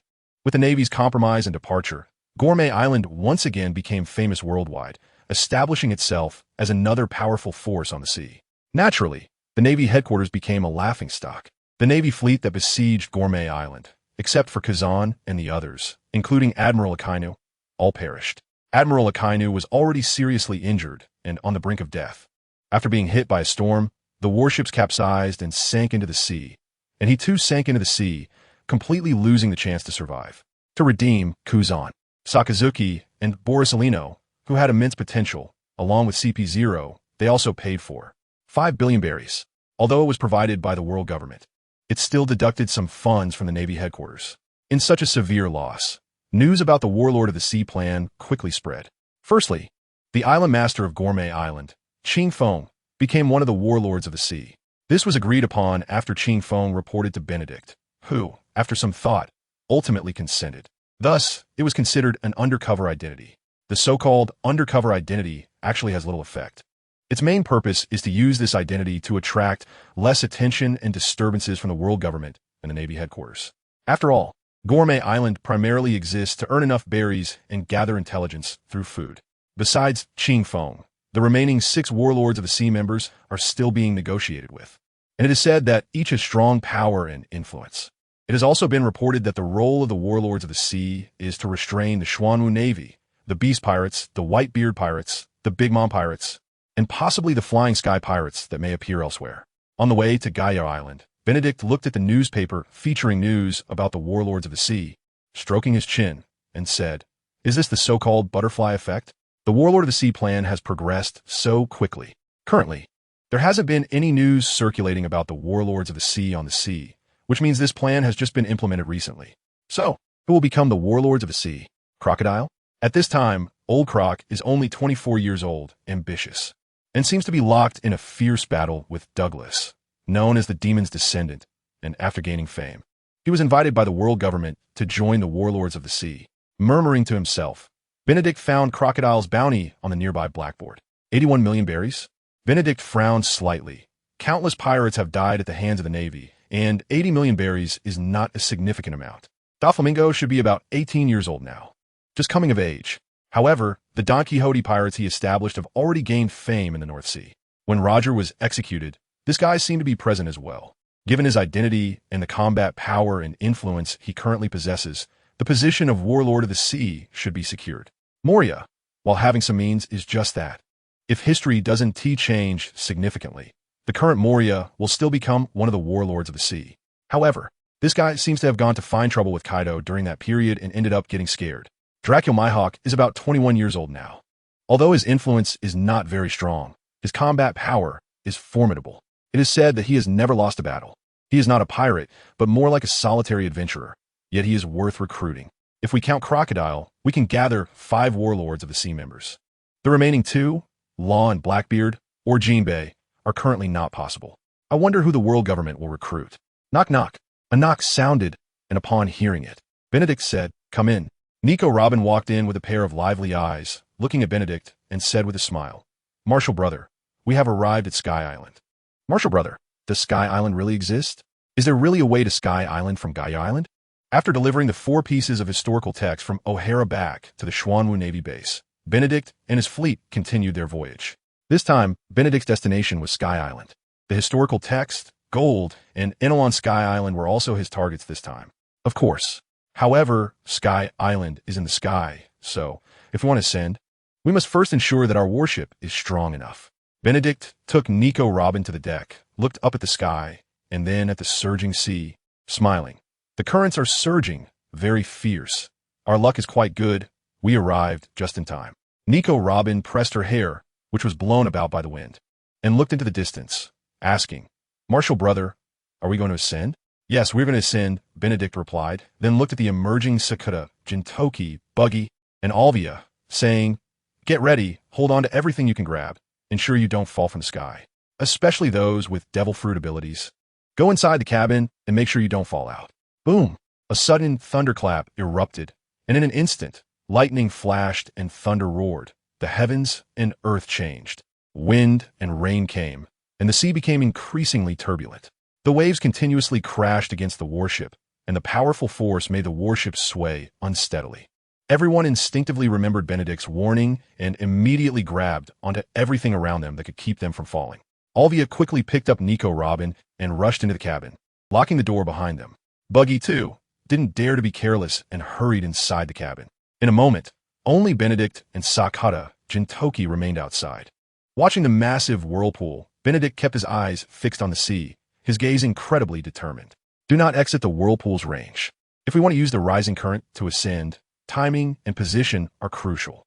Otherwise, the impact of the rising current can completely destroy the warship, and by then, we might not just drown before reaching the sky. The warship retreated but remained within the whirlpool's range. Meanwhile, the currents beneath the whirlpool became even more violent. We only have 1 minute. All fleets, line up, don't get too close, accelerate forward.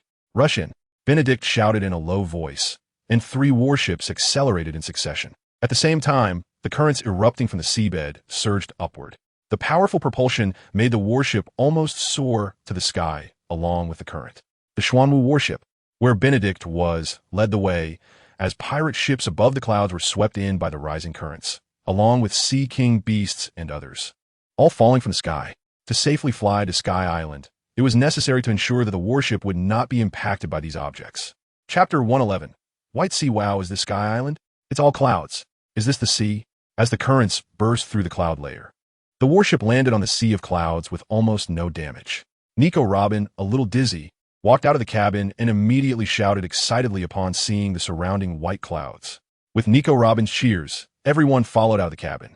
Benedict and Sakata Jintoki stood on the deck, letting out a slight sigh of relief. On this journey, although they hardly had to worry about any dangers, there was indeed a lot of debris falling down. The warship almost got hit. Olvia remarked curiously upon seeing this. Is this really Sky Island? These clouds look like seawater moving around. These clouds are no different from seawater. Our warship relies on these clouds to stay afloat, and we can also move forward just like on the sea, Benedict said with a smile. The residents of Sky Island refer to the ocean we sailed before as Green Sea, and this should be called the Cloud Sea. Marshall, you know a lot about this place. Have you been here before? Buggy floated over, curiously asking. I've never been here, but I know this place is home to a huge treasure, so I have some understanding, Benedict replied with a smile. Treasure?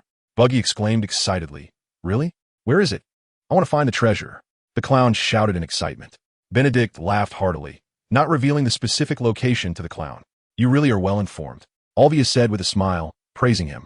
Nico Robin was full of curiosity about Sky Island, holding a transponder snail that could record images, capturing the scenery around her while asking, Marshall brother, which direction should we head next? We should head in this direction, Benedict said, glancing at the compass with a smile. This is the lowest layer of Sky Island, but we still need to be careful. In the sea, there are still evolved sky fish, some as large as sea kings. If we want to find a treasure, we need to move upward. The warship advanced in an orderly manner and soon arrived at a cloud sea with ascending currents. The winding cloud path led to the White Sea. Nico Robin pointed at a nearby building, shouting, Marshall brother, there are buildings over there. Benedict glanced over, and a short middle-aged woman walked out, smiling at Benedict and the others. Welcome to Sky Island. This is a route to the White Sea, and each ship needs to pay 1 billion IQ to safely and quickly reach the White Sea. 1 billion? Why don't you just rob it? Buggy was the first to stand up, angrily roaring at the woman. Buggy, she said, IQ, is that currency? Nico Robin curiously asked Buggy. Ah, IQ, what the hell is that? Buggy was taken aback and then questioned. IQ is a type of currency on Sky Island, and if converted to berries, 1 berry is equivalent to IQ, Benedict explained with a smile. So, 1 billion IQ is actually 100,000 berries. As for that fast way to reach the White Sea, there's a type of fast shrimp similar to sea kings on Sky Island, which is extremely fast and strong enough to easily pull our warship to the White Sea.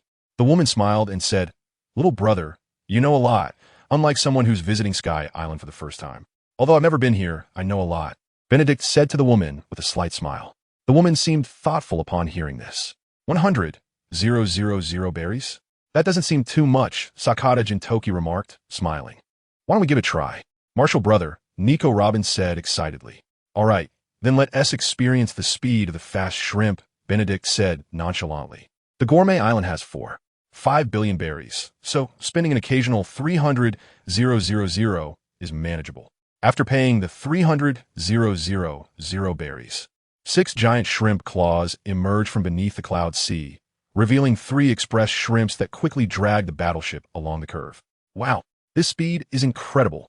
Nico Robin used her fruit powers to wrap herself up and securely fix herself in place, feeling the rush of wind as they sped along, cheering loudly. Marshall, what do you think the express shrimp would taste like if roasted? Sakata Jintoki said, coming to Benny Dick's side. Benny Dick glanced at him, then looked at the express shrimp, pondering it should taste pretty good.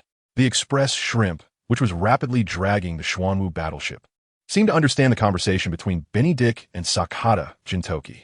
2 long antennae extended towards them, its head turned, and its eyes followed, exuding a menacing aura. Sakata Jintoki sensed the shrimp's killing intent, his mouth twitching slightly as he said, "I have a bad feeling about this. I think you'd better not do anything foolish." Benedict glared, warning the express shrimp. The shrimp, which was about to throw the Xuanwu battleship away, instantly backed down in the face of Benedict's conqueror's haughty intimidation. It squeaked in confusion, speeding up along with the two other express shrimps. After about 5 minutes, the Xuanwu battleship burst off the runway, like an athlete charging towards victory, soaring through the air before plummeting into the cloud sea. The express shrimp completed its task and fled in panic.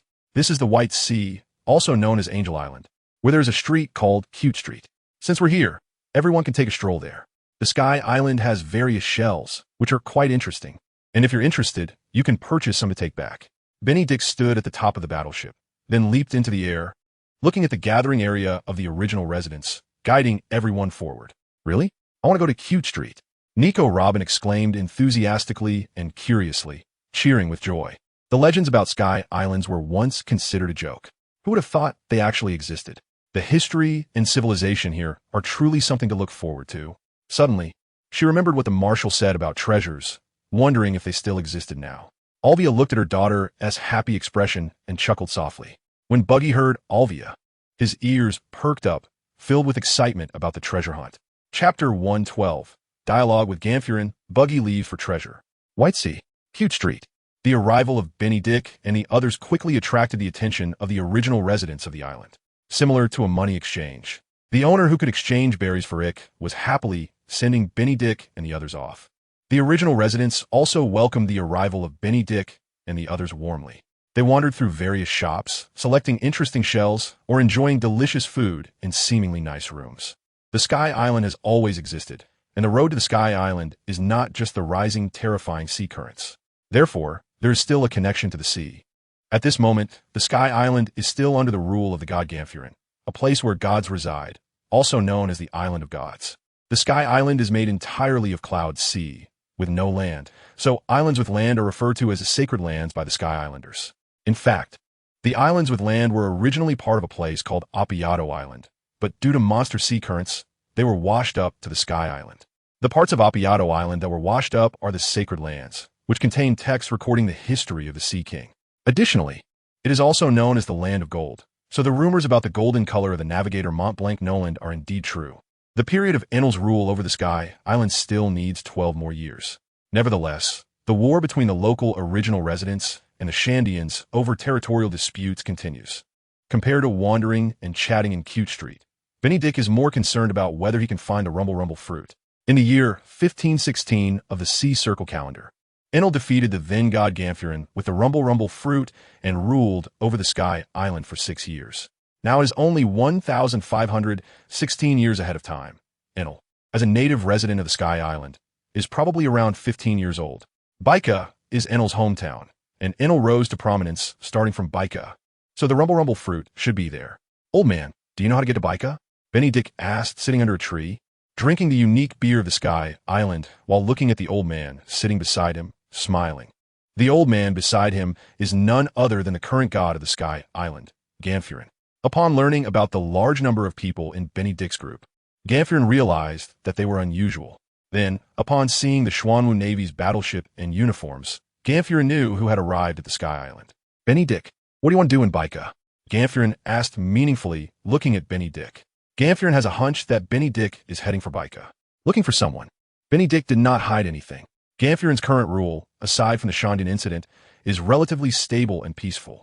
Likewise, Gamphurin's power under his rule is quite significant, and his monitoring of various islands is quite evident. Hearing this, Gamphurin furrowed his brows and then thought of someone. In Baika, if there's someone special, it would be a boy named Enel. If this boy could be taken away, it might reduce some grievances among the people of Baika. After realizing this, Gamphurin relaxed a lot and said, "The environment of the Sky Island is quite nice. Marshal Benedict can stay a few more days on the Sky Island. As for directions to the Sky Island, I can arrange a guide for you. Otherwise, you might get lost on the Sky Island and even encounter danger." Benedict understood Gamphurin's meaning and smiled. "No need, getting lost doesn't matter. As for whether there will be danger, I believe you should know that I'm not afraid at all." Gamphurin pondered for a moment, then took out a map and handed it to Benedict, saying, "This is a map of the Sky Island. I hope it will be useful to you, Marshal Benedict. Benedict accepted the map without hesitation, thanked him, and Gamphirin rode away on his Pegasus. What a pity about the Pegasus fruit. Its potential for development isn't high, but it can fly in the sky, which is somewhat useful on the sea, Benedict thought, looking at the dazzling Pegasus flying away with some regret. The map was clear and included the hidden village of the Shandians, Cloud Hidden Village. Gonfalon is a cunning guy, with multiple suspected places marked on the map, seemingly circled unintentionally, and attempts to erase them that appear unprofessional. Is he trying to use his power to eliminate the Shandians? The Shandians harbor great hatred for the Sky Island residents. Otherwise, the plundering war would not have lasted for 400 years. For the Shandians, islands with land are their homeland, and there are secrets that their ancestors have guarded for generations. Marshal brother, what are you doing here? There are so many delicious foods and magical shells. Look at this, it's a wind shell, it can store wind, and it's really fun to use. This is a sound shell, it can record and play sound. This is an image shell, it can record and play images, much more useful than that image phone bug. And this is a shock shell, it can absorb shock and release it freely to attack enemies. Nico Robin, accompanied by Alvia, found Benedict and happily boasted about her harvest. Benedict listened with a smile as Nico Robin introduced each item, finally saying, Robin is really smart and has collected a lot. Nico Robin smiled innocently, very pleased. Marshal, that guy Buggy, sneaked away to look for treasure. Sakata Jintoki said, biting on a bamboo stick and holding a skewer of meatballs. Hearing this, Benedict laughed and said, this guy's desire for treasure hasn't diminished at all. Should we not care about him? Sakata Jintoki asked curiously. Did he bring anyone? Benedict inquired. He left on a warship, and all his crew is on it. Sakata Jintoki replied. I see, then let him be. It's time for him to venture out on his own again, Benedict said indifferently. Marshal, you seem to favor him a bit, Sakata Jintoki said with a hint of envy. Favor? Not really, Benedict explained with a smile. He was originally a pirate and was once a member of the Roger Pirates. His nature isn't bad. He just has a particular fondness for treasure. Besides, if he dares to act recklessly, there will be someone to catch him. Upon hearing this, Sakata Jintoki pouted and then sneered. That guy should be feeling quite confident now. I just wonder if he would get beaten up by Shanks if they crossed paths. Benedict laughed heartily. Nowadays, after forming his pirate crew, Shanks has recruited quite a few partners and has started to make a name for himself on the seas. Moreover, Shanks' strength has improved rapidly in just 6 months. If it weren't for something particularly noteworthy, Benedict wouldn't believe his eyes. So, Benedict was somewhat curious whether letting him go back then was the right or wrong decision. Chapter 113. Enel's panic somewhere in the Sky Island. Buggy led his clown pirate crew through the sea of clouds. Treasure, treasure, treasure. Where's the treasure? Oh my god, how did I forget to ask clearly where the treasure is? It was too difficult to find out where the treasure was from him. After wandering in the sea of clouds for half a day, Buggy sat on the mast, feeling a bit frustrated. Right now, he felt like searching for a needle in a haystack, not knowing where the treasure could be. The Sky Island wasn't completely unfamiliar to Buggy. Back in the day, he followed Roger and also came to the Sky Island, so he still had some impression of it. However, in front of Benedict, he knew he couldn't show too much information related to the Roger Pirates or his pirate identity. After all, whether he liked it or not, he was now part of the Navy. Of course, just a Navy officer still keen on treasure hunting. But currently, he still knew very little about the Sky Island. He had been to many places with Roger, but there were also many he hadn't visited. Strangely enough, every time there was a special place, he would get sick for various reasons, or couldn't he go for other reasons. So, when Roger and some of the senior crew members left for certain places, he and Shanks had basically never been there. Nowadays, all Buggy could do was to explore places he hadn't been to in his memories, as those places might hold treasures. Sitting on the mast, the clown spotted the silhouette of a building in the distance, an island that was not in his memory. Buggy immediately perked up. As the warship continued to approach, the clown soon realized where this place was. A huge sign read Baika. Continuing closer, he found some locals and purchased a map of the Sky Island. The clown suddenly remembered that there were indeed maps of the Sky Island. Back in the day, Roger also obtained a map before starting his journey on the Sky Island. Moreover, they had been attacked by the people of the Sky Island, known as Shandians, along the way. On the edge of Baika Island, a boy sat beside holding a fishing rod, looking somewhat indifferent. Just as Buggy glanced over, the boy happened to pull up the fishing rod, and a more than 1 meter long empty fish was caught. The boy took the opportunity to glance at Buggy and coldly turn away. That disdainful and indifferent expression made Buggy very displeased. What the heck? Is he looking down on me? Hey, you little brat, stop right there. Clown Buggy flew out from the warship and shouted at the boy. The boy seemed to ignore him and continued walking forward. Seeing this, Buggy stepped in front of the boy and reached out to grab him. However, to Buggy's surprise, just as his hand was about to grab the boy, the latter swiftly dodged with incredible speed. At this moment, the fishing rod also swept sharply towards Buggy. The split fruit activated, the fishing rod missed, and the boy was taken aback, his expression becoming serious. Who are you? The boy jumped a few times, creating distance, staring at Buggy and said in a deep voice. Upon hearing that the other party was actually asking who he was, Buggy immediately became interested and proudly said, I am the King Buggy of the 1,000 Ways. My existence is to find all the treasures in this world. The boy fell silent for a moment after hearing this, then said, My name is Enel. If I were you, I would leave now. Hearing this, Buggy scoffed. Why should I? You think I should just leave because you say so? That would be very embarrassing. Enel's gaze instantly turned much colder, coldly saying, I am the monster Enel, and I will kill you. TCH, you think you can kill me? You must be joking. I'm standing right here. Come try to kill me. Buggy clearly didn't take Enel seriously, picking his nose and disdainfully saying, It's not that I look down on you, but you're just too weak. Enel's expression turned even colder, and without hesitation, he swung the fishing rod towards Buggy. That won't work on me. Buggy easily split himself, rendering the fishing rod's attack ineffective. Enel did not show any anger, but quickly swung his fist to strike. Buggy split again, and Enel's punch missed, with the divided Buggy flying past him, his head appearing right above Enel, laughing. It still doesn't work.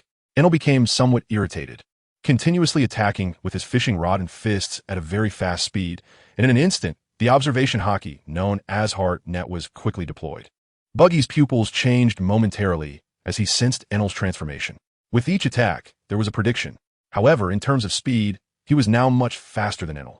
Thus, countless pieces of Buggy were seen floating around, and Enel's attacks never hit him once. Ha ha ha, I told you can't hit me. Countless voices of Buggy echoed. Source group 3'4" 1 Using transit group 5'7" 9'6" 4 foot. At that moment, the numerous split parts of Buggy transformed into mini Buggy figures. The appearance of these countless small Buggies was actually the result of Buggy's imagination and continuous attempts after Benedict used the multiple shadow clone technique. However, compared to Benedict's normal body, the small Buggies he split off were quite small. Chapter 99, his size is just this big. The more he splits, the smaller the Buggy clones become. Enel saw the countless small Buggies, and his expression changed again, somewhat incredulous. After being shocked, Enel couldn't help but ask, How did you do that? It's simple. I'm a person who has eaten the chop fruit. I can completely split myself apart. In fact, I can even split you apart. Countless small Buggies responded to Enel, as if there were numerous overlapping voices. Just as Enel was still in shock, the countless small Buggies began to bounce toward him. Enel instinctively stepped back, but was half a beat too slow. Enel was like a building made of blocks, and after being crashed into by countless small Buggies, he instantly shattered into numerous pieces scattered all over the ground. Ha ha, now you've been split apart by me. The countless small Buggies jumped together and instantly fused back into a complete Buggy. Quick, turn me back. This is damn frustrating. I am a man destined to become a god. How could I look up to you? The cold and proud Enel transformed into pieces, like mud, looking up at Buggy as if a little dwarf were gazing at a giant. In that moment, Enel felt humiliation and panic. This ability is a bit strange and perverted. Chapter 114 Confrontation. Enel was terrified and trembling because, having split into tiny pieces, he was like the rubble on the ground, completely devoid of combat capability. The threat was merely a manifestation of fear. A man destined to be a god? You Sky Island people are really interesting. Being dominant in a small place is already satisfying. If you can dominate the seas and make everyone fear you, then you would qualify to become a god. But that is just it. There are too many strong people in the sea that you need to admire. Buggy snapped his fingers, and the originally split Enel instantly restored to his original appearance. The restored Enel was pleasantly surprised, while also filled with wariness towards Buggy. What kind of ability is the devil fruit? However, compared to these, Enel was more curious about the abilities Buggy possessed. So he suppressed his fear and some hatred towards Buggy and asked, What ability? It's all kinds of strange. Any ability is possible. Some are very strong. Some are very weak. According to someone, different fruits, depending on the person, have different levels of development, resulting in different damage. So, I don't know how many devil fruits there are or what abilities they possess. Buggy said this and then looked at Enel with a smile. Enel, right? I see you have great potential. Why don't you join my crew? I can take you to find treasures in this world. And I can also take you to explore this sea. Moreover, I can make you gain powerful abilities. Even without a devil fruit, through other methods, I can make you 100 times stronger. Buggy stared at Enel, filled with anticipation. The people around him were all soldiers of the Black Turtle Navy. Although they listened to his orders and often called him brother, none could truly be considered his confidant. Therefore, he was somewhat hopeful that if he could subdue Enel and have him be loyal, he could provide benefits to Enel, making him more devoted. However, what Buggy did not know was just how terrifying Enel's observation hockey was.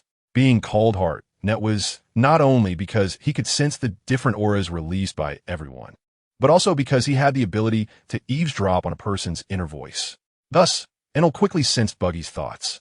Likewise, Enel looked at Buggy with a more playful and contemplative gaze. The guy in front of him, who called himself Buggy the Clown, was too easy to see through. Following such a person would undoubtedly guarantee his own safety and prevent being betrayed. Additionally, if what Buggy said was true, then everything was completely worth trying. He just wanted to gain enough powerful strength to destroy an entire island. However, Enel turned and left. Buggy was quite puzzled by Enel's departure. Enel, did you hear what I said? I can make you stronger. We will have unimaginable wealth. We can hold banquets anytime and indulge ourselves.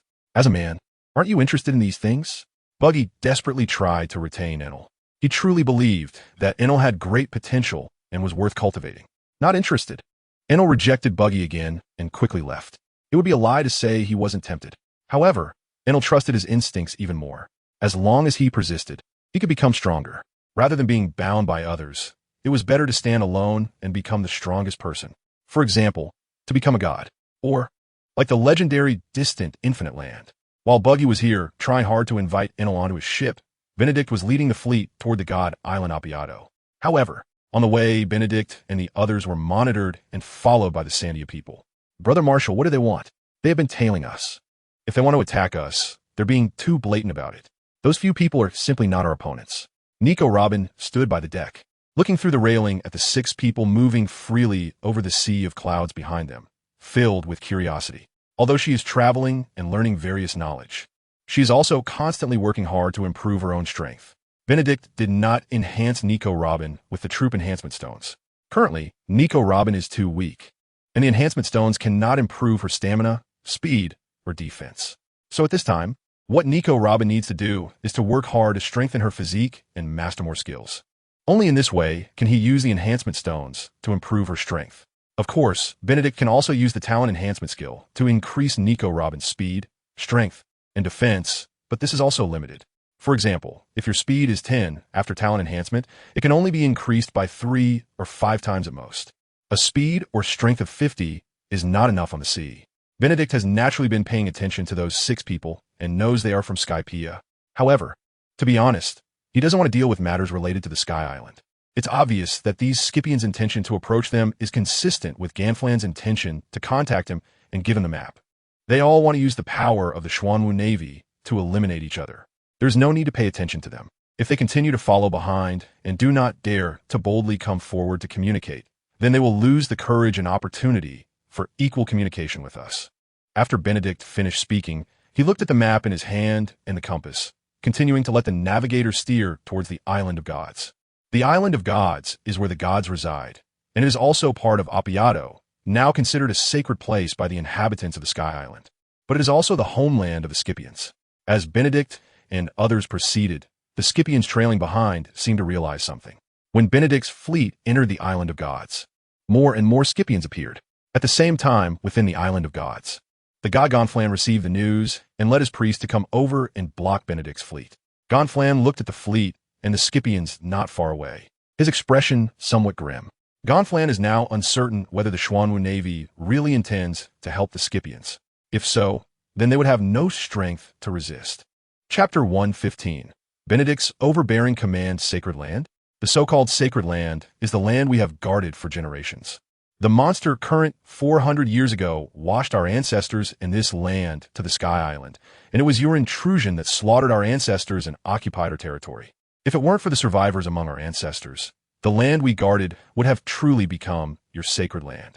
In response to Ganflan's questioning, one of the gathered Scipians flew out and immediately retorted. Benedict glanced at the person, and immediately the combat information about him appeared. Name, unknown. Level, C weapon. Shell spear skills, none.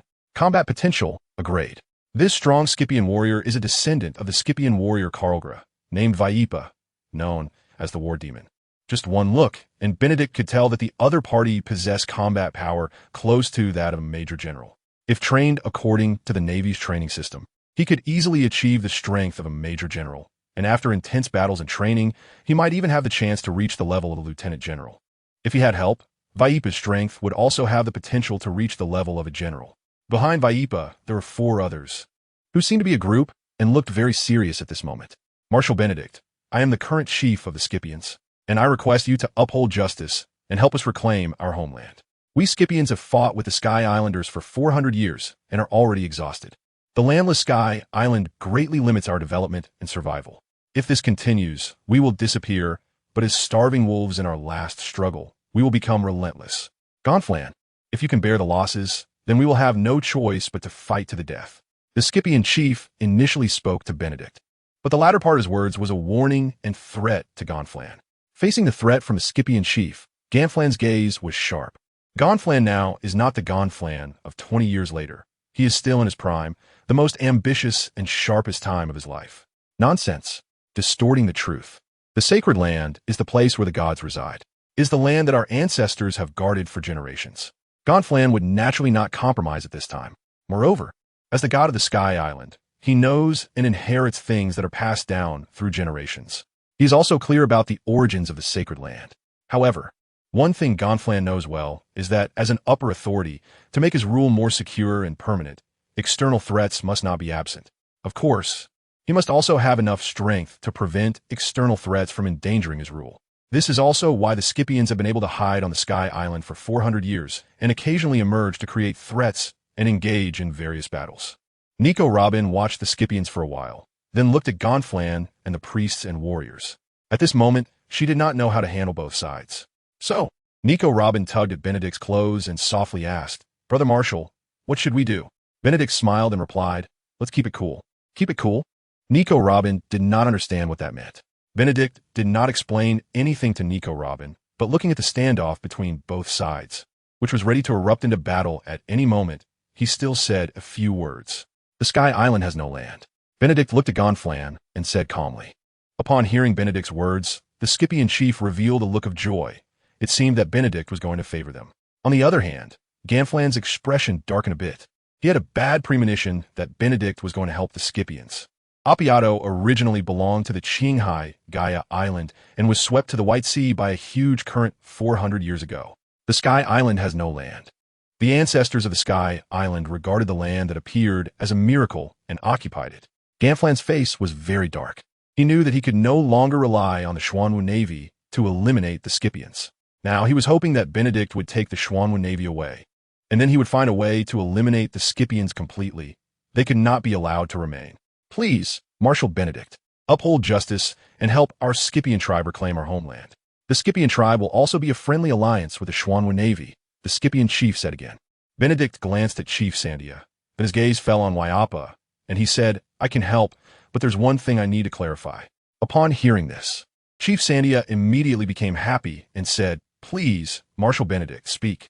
We will do our best to accommodate whatever we can. Benedict chuckled and replied, You don't need to do anything. I just want to inform you that I will take the gold and historical texts from the Golden City.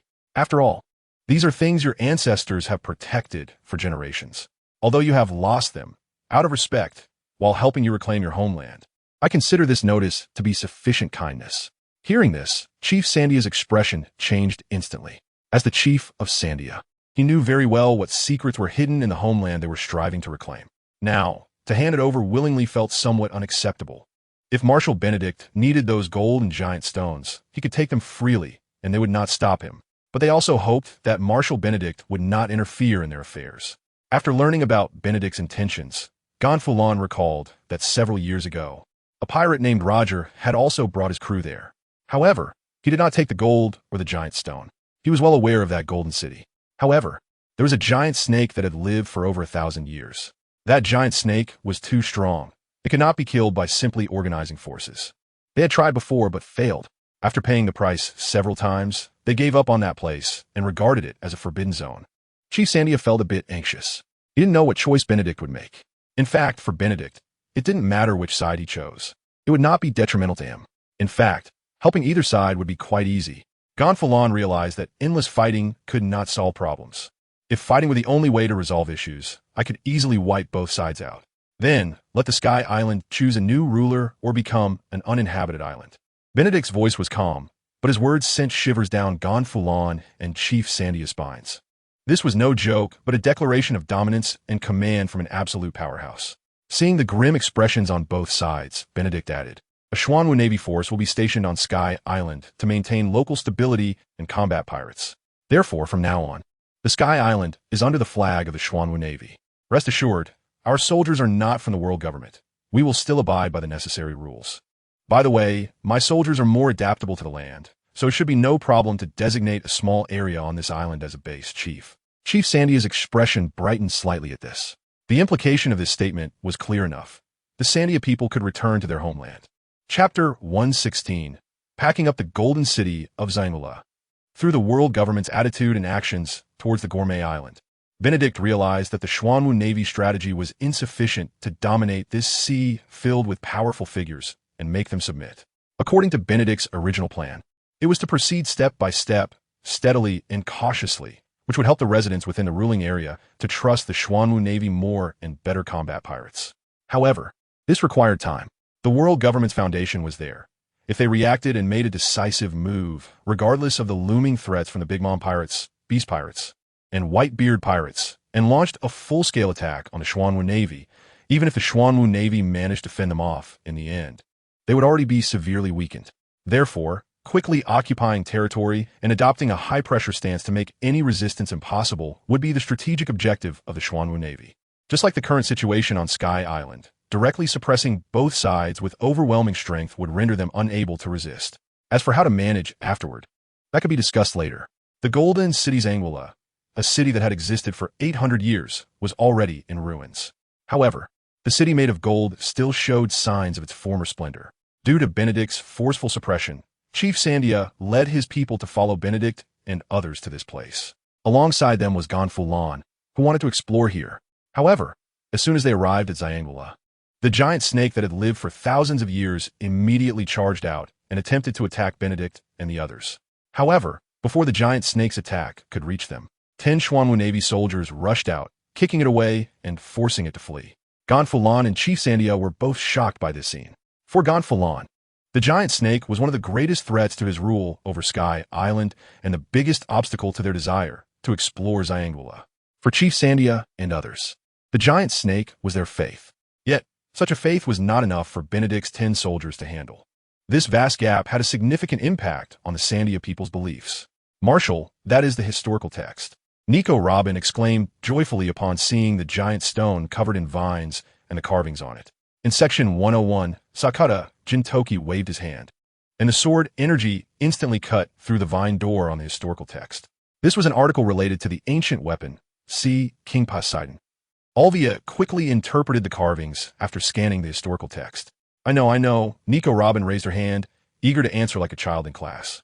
I know too, Benedict said, patting Nico Robin's head with a smile. Then, Benedict issued an order to Sakata Jintoki, saying, Jintoki, arrange for people to pack up the gold, jewels, and historical texts here. Upon hearing this, Sakata Jintoki immediately began to arrange it. Nico Robin wanted to say something, but was picked up by Alvia, who quietly made a shushing gesture in front of her. Seeing this, Nico Robin understood and turned her big eyes toward Gonfalon and the others. Let's leave 300 people on Sky Island. They can rotate every 3 years, and those who wish to stay can continue to stay. Benedict said to the returning Sakata Jintoki. If it weren't for the limited number of people brought on the warship, Benedict wouldn't have minded leaving 1,000 people on Sky Island. The special position of Sky Island might become a place of martial power someday. After spending half a day looting the gold and jewels, Chief Sandia and the others looked somewhat displeased. The historical texts that your ancestors protected are the keys to uncovering the truth of history. With your strength, You cannot guard these things here. I will take them with me and put the regressive history back on the right track. So, you should feel happy because I have freed you from your shackles. Now, all you need to think about is how to live better and become stronger. Speaking of which, you have lost 400 years here. How many people still possess the will to guard Pandora and protect the ancestors' intentions? Chief Sandia felt a bit embarrassed after being called out by Benedict. In fact, many times, they hadn't even thought about these things. What they wanted was simply to reclaim their homeland. This has been the persistence of their ancestors throughout generations. After understanding some things, Chief Sandia said with a serious expression, "Thank you, Marshal Benedict." Benedict nodded and then boarded the Xuanwu warship, preparing to leave. Just as Benedict was about to have the navigator set sail, the battle demon, Waipa, ran out and called out, "Marshal Benedict, can I follow you to venture out on the sea? You want to join the Xuanwu Navy?" Benedict looked at Waipa with some interest and said. Waipa hesitated slightly and said, "I want to go to the place where my ancestors once lived, to our former homeland, and I want to become stronger." Upon hearing this, Benedict understood Waipa's intention and said, "I will give you half a year. If you can satisfy the officer stationed on the Sky Island, I will allow you to come to the Xuanwu Navy base to find me, and I will arrange a position for you." "Good, I will do it," Waipa replied seriously. Benedict nodded and then had the navigator set sail. As Benedict and the others left, Gamfulan glanced at the 300 Xuanwu Navy soldiers stationed on God Island. Although he felt very displeased, at this moment, he could only reach a peace agreement with Chief Sandia. Chief Sandia also knew very well Gamfulan's ambitions and understood that peace between the two tribes could not be achieved so easily. It would take time to measure and adapt. But regardless, as long as the Xuanwu Navy is stationed here and maintains fairness, the Sandia tribe doesn't need to worry too much for now. "Marshal Brother, is that name referring to someone?" As the warship sailed forward, Nico Robin pointed at the name GOLD. Roger engraved on the historical text and said, "They have also been here. Did Buggy also come here? Then why didn't he find this place to take away the treasure?" Benedict laughed at Nico Robin's words and said, "Perhaps he got lost." Hearing this, Nico Robin was a bit dazed and after a while said, "Buggy is so silly, sneaking out to dig for treasure and still getting lost." In fact, Buggy did not know about the existence of Pandora, so he was searching in the vast sea of clouds. Although he found a map in Baika, he only found Pandora days later. After learning that the treasure had already been packed and taken away by Benedict, Buggy was furious. Subsequently, he also missed the opportunity to meet up with Benedict. Chapter 117, Thunder Fruit and Enel. Baika. Benedict looked at the somewhat barren Baika and the small houses. A smile appeared on his face. As long as Baika has not been destroyed, then Enel is still here. It's just that he wonders if Enel has obtained the Thunder Fruit at this time. After all, the original story does not specify when Enel started to obtain the Thunder Fruit. Spread out and search for a type of fruit. This fruit should be purple or blue. Anything that seems different from ordinary fruit should be found. Benedict did not have anyone search for Enel immediately because he was still somewhat hopeful. Except for the soldiers left on the warship, everyone else dispersed and quickly began to act. "Marshal Brother, are you looking for a devil fruit?" Nico Robin, who had eaten a devil fruit, quickly understood what Benedict wanted to do. "Robin is really smart," Benedict said with a smile. "It's a very interesting devil fruit. Obtaining it will give you a place in the sea." "So magical?" Nico Robin exclaimed in disbelief. "If that's the case, we must get this devil fruit." Sakata Jintoki said on the side, "The opponents we face will only become more and more tricky." Benedict nodded, indicating agreement. The appearance of the Xuanwu Navy quickly attracted the attention of the original residents of Baika. However, since the Xuanwu Navy had not harmed them, they were just watching. In the woods of Baika, Enel stood on a tree, looking into the distance at those warships. He was not unfamiliar with them, because that guy named Buggy also had such a warship. However, seeing the soldiers who had already entered the forest, Enel was a bit curious. They seemed to be searching for something. Curious, Enel turned and left. He had a feeling that today would be somewhat different for him. Enel couldn't put it into words, but this feeling was so mysterious. Nico Robin followed Benedict along the path of Baika, curiously asking, "Marshal Brother, is that person named Enel really strong?" "Quite strong." Just from a simple inquiry, Benedict easily discovered where Enel lived. "How strong is he?" Nico Robin asked. "Is he stronger than Brother Jintoki?" Benedict quietly replied, "Right now, he is quite weak, much weaker than Jintoki. However, his potential is great, and he will achieve a lot in the future." "Marshal Brother, why aren't we going?" Nico Robin saw that Benedict had stopped, pointing at the only short house not far away, and asked in confusion, "Isn't that Enel's house? No need to go over. He is not there." Knowing exactly where Enel's house was, Benedict also knew that the other party was not there. But how do we know he is not home if we haven't gone over? Nico Robin asked in confusion. Benedict explained, Robin, as a strong person, we need to master a skill called observation hockey. With it, you can avoid many threats and save a lot of time. At the same time, Benedict's transponder snail rang. It was Sakata Jintoki contacting him. Marshal, we should have found the fruit you wanted. Sakata Jintoki's voice soon came through, saying. Upon hearing this, Benedict smiled and said, That's good. I'm coming over now. After Benedict finished speaking, Enel's voice also rang out. However, this fruit is currently in the hands of Little Brat. He should be the Enel you mentioned. Benedict's eyes narrowed slightly, and his powerful observation hockey instantly covered the entire Baika Island. Let's go, let's meet Enel. Benedict picked up Nico Robin and moved quickly.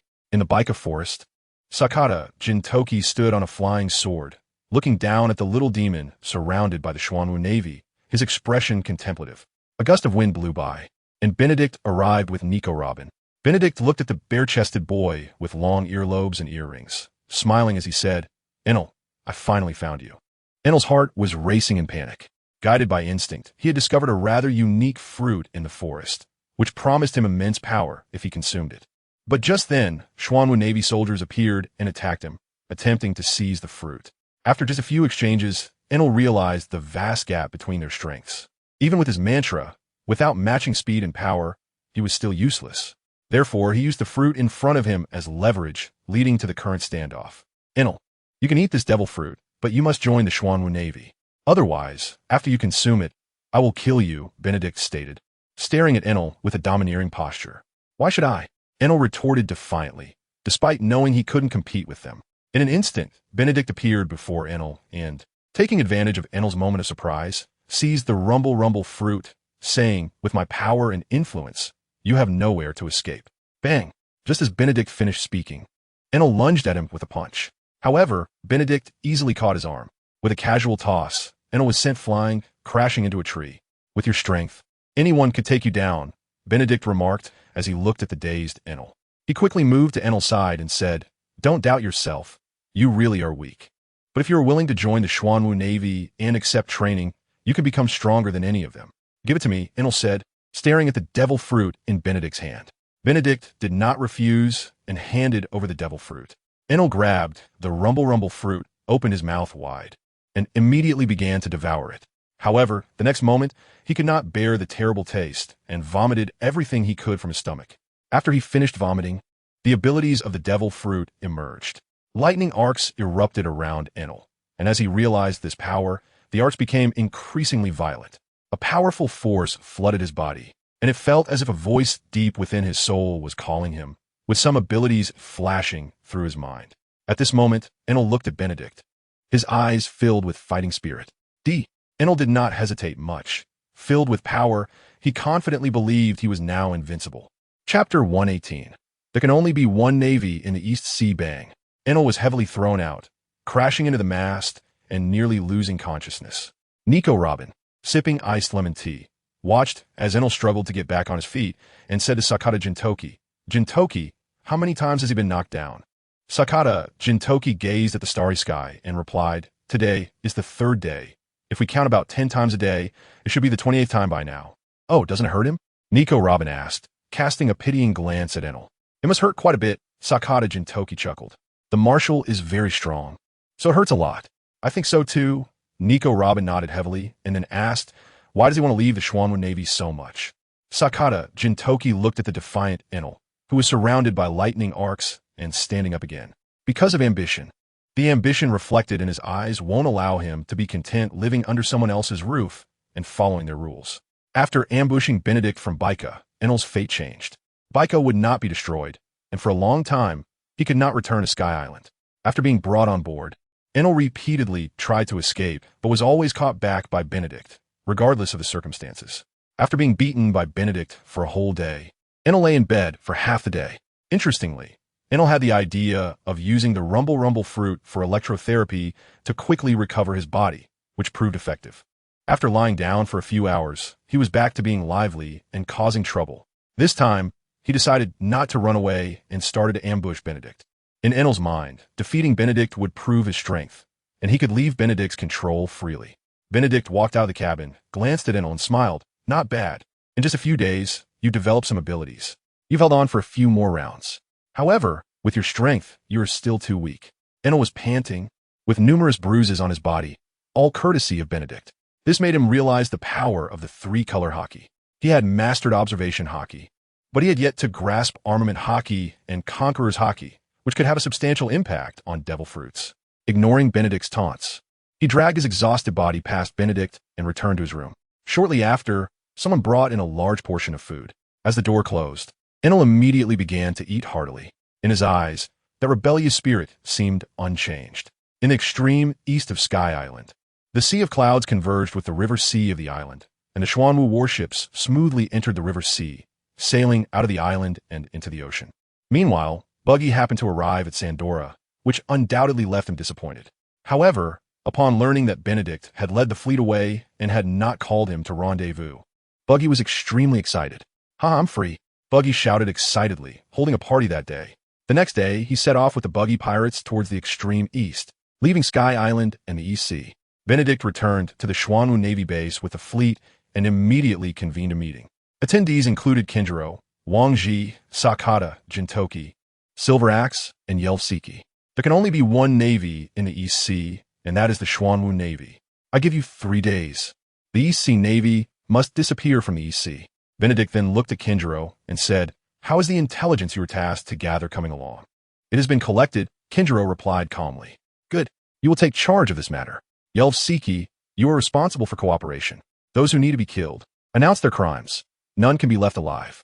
For the others, those willing to surrender, take them to the re-education base. Those unwilling to surrender, send them to Azkaban." "Yes, Marshal." Yelvsiki stood up and saluted. Benedict nodded to Yelvigian, signaling him to sit down, and then continued. "The second matter is that we will begin to penetrate every island and every country from the East China Sea, promoting our justice and firmly striking against pirates without letting any of them escape." Benedict looked at Wang Ji and said in a deep voice, "Wang Ji, you will lead your fleet to garrison at Upside Down Mountain, and you must not let any pirates pass through. At the very least, I do not want any pirates to enter the East China Sea from there. Do you understand what I mean?" "Yes, Marshal." Wang Ji's eyes flashed with a sharp light as he confidently and powerfully replied. Benedict then turned his gaze to Sakata Jintoki, saying, "Jintoki, cooperate with Wang Ji. I do not want unrelated people to interfere with matters in the East China Sea." "Yes, Marshal." Sakata Jintoki nodded in agreement. "Silver Axe, you will lead your troops to patrol the East China Sea. I do not want any pirates to dare to provoke our justice during this time." Benedict's gaze shifted to Silver Axe, who naturally agreed. The current Xuanwu Navy was growing stronger day by day, especially as they were absorbing talent every day. In particular, the soldiers of the Xuanwu Navy were numerous, and everyone was proficient in the 6 styles of the Navy, with many talented soldiers beginning to master armament hockey, observation hockey, and even both types of hockey. Faced with such a well-founded Xuanwu Navy, Silver Axe was extremely shocked, even though he currently possessed the strength of a vice admiral. If he were surrounded by such a group of Xuanwu Navy soldiers, he would ultimately fall. However, what puzzled him was why so many talented individuals were coming to enlist in the Xuanwu Navy base. He had asked many questions, probing these soldiers, but the answers he received were all pure. "I came for justice. We admire Marshal Benedict very much. The justice of the Xuanwu Navy is what I pursue. There is no reason. I just want to join the Xuanwu Navy, as if a mission is calling out to me from deep within my soul." Various answers were all very pure, and none had been trained or invited.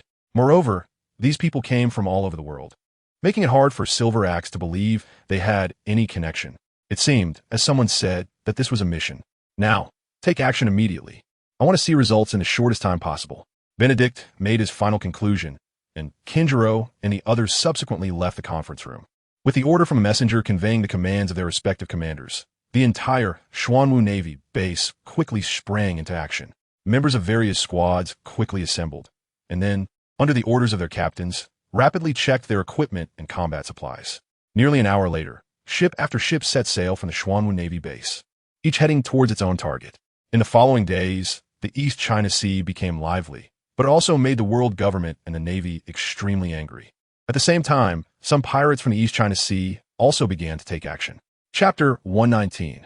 The East China Sea has fallen. Hey, Sengoku, feeling somewhat annoyed, picked up the Den Den Mushi, holding the list for recruiting the 7 warlords. During this time, he had been thoroughly vexed by the task of gathering the 7 warlords. Admiral Sengoku, this is Baschu, the East China Sea Navy requests support. We are under siege. The Xuanwu Navy has fully blocked the East China Sea and is hunting us down. Baschu's anxious voice immediately came through the Den Den Mushi. Upon hearing this, Sengoku stood up with a start and shouted loudly, "What did you say? The Xuanwu Navy has launched an attack on you?" Sengoku's voice was so loud that the busy Navy higher-ups outside heard him and paused their work. Something that could shock Sengoku that much would definitely not be a small matter. Sengoku quickly said, "I allow you to resist and counterattack with all your might. I will immediately mobilize forces to support you."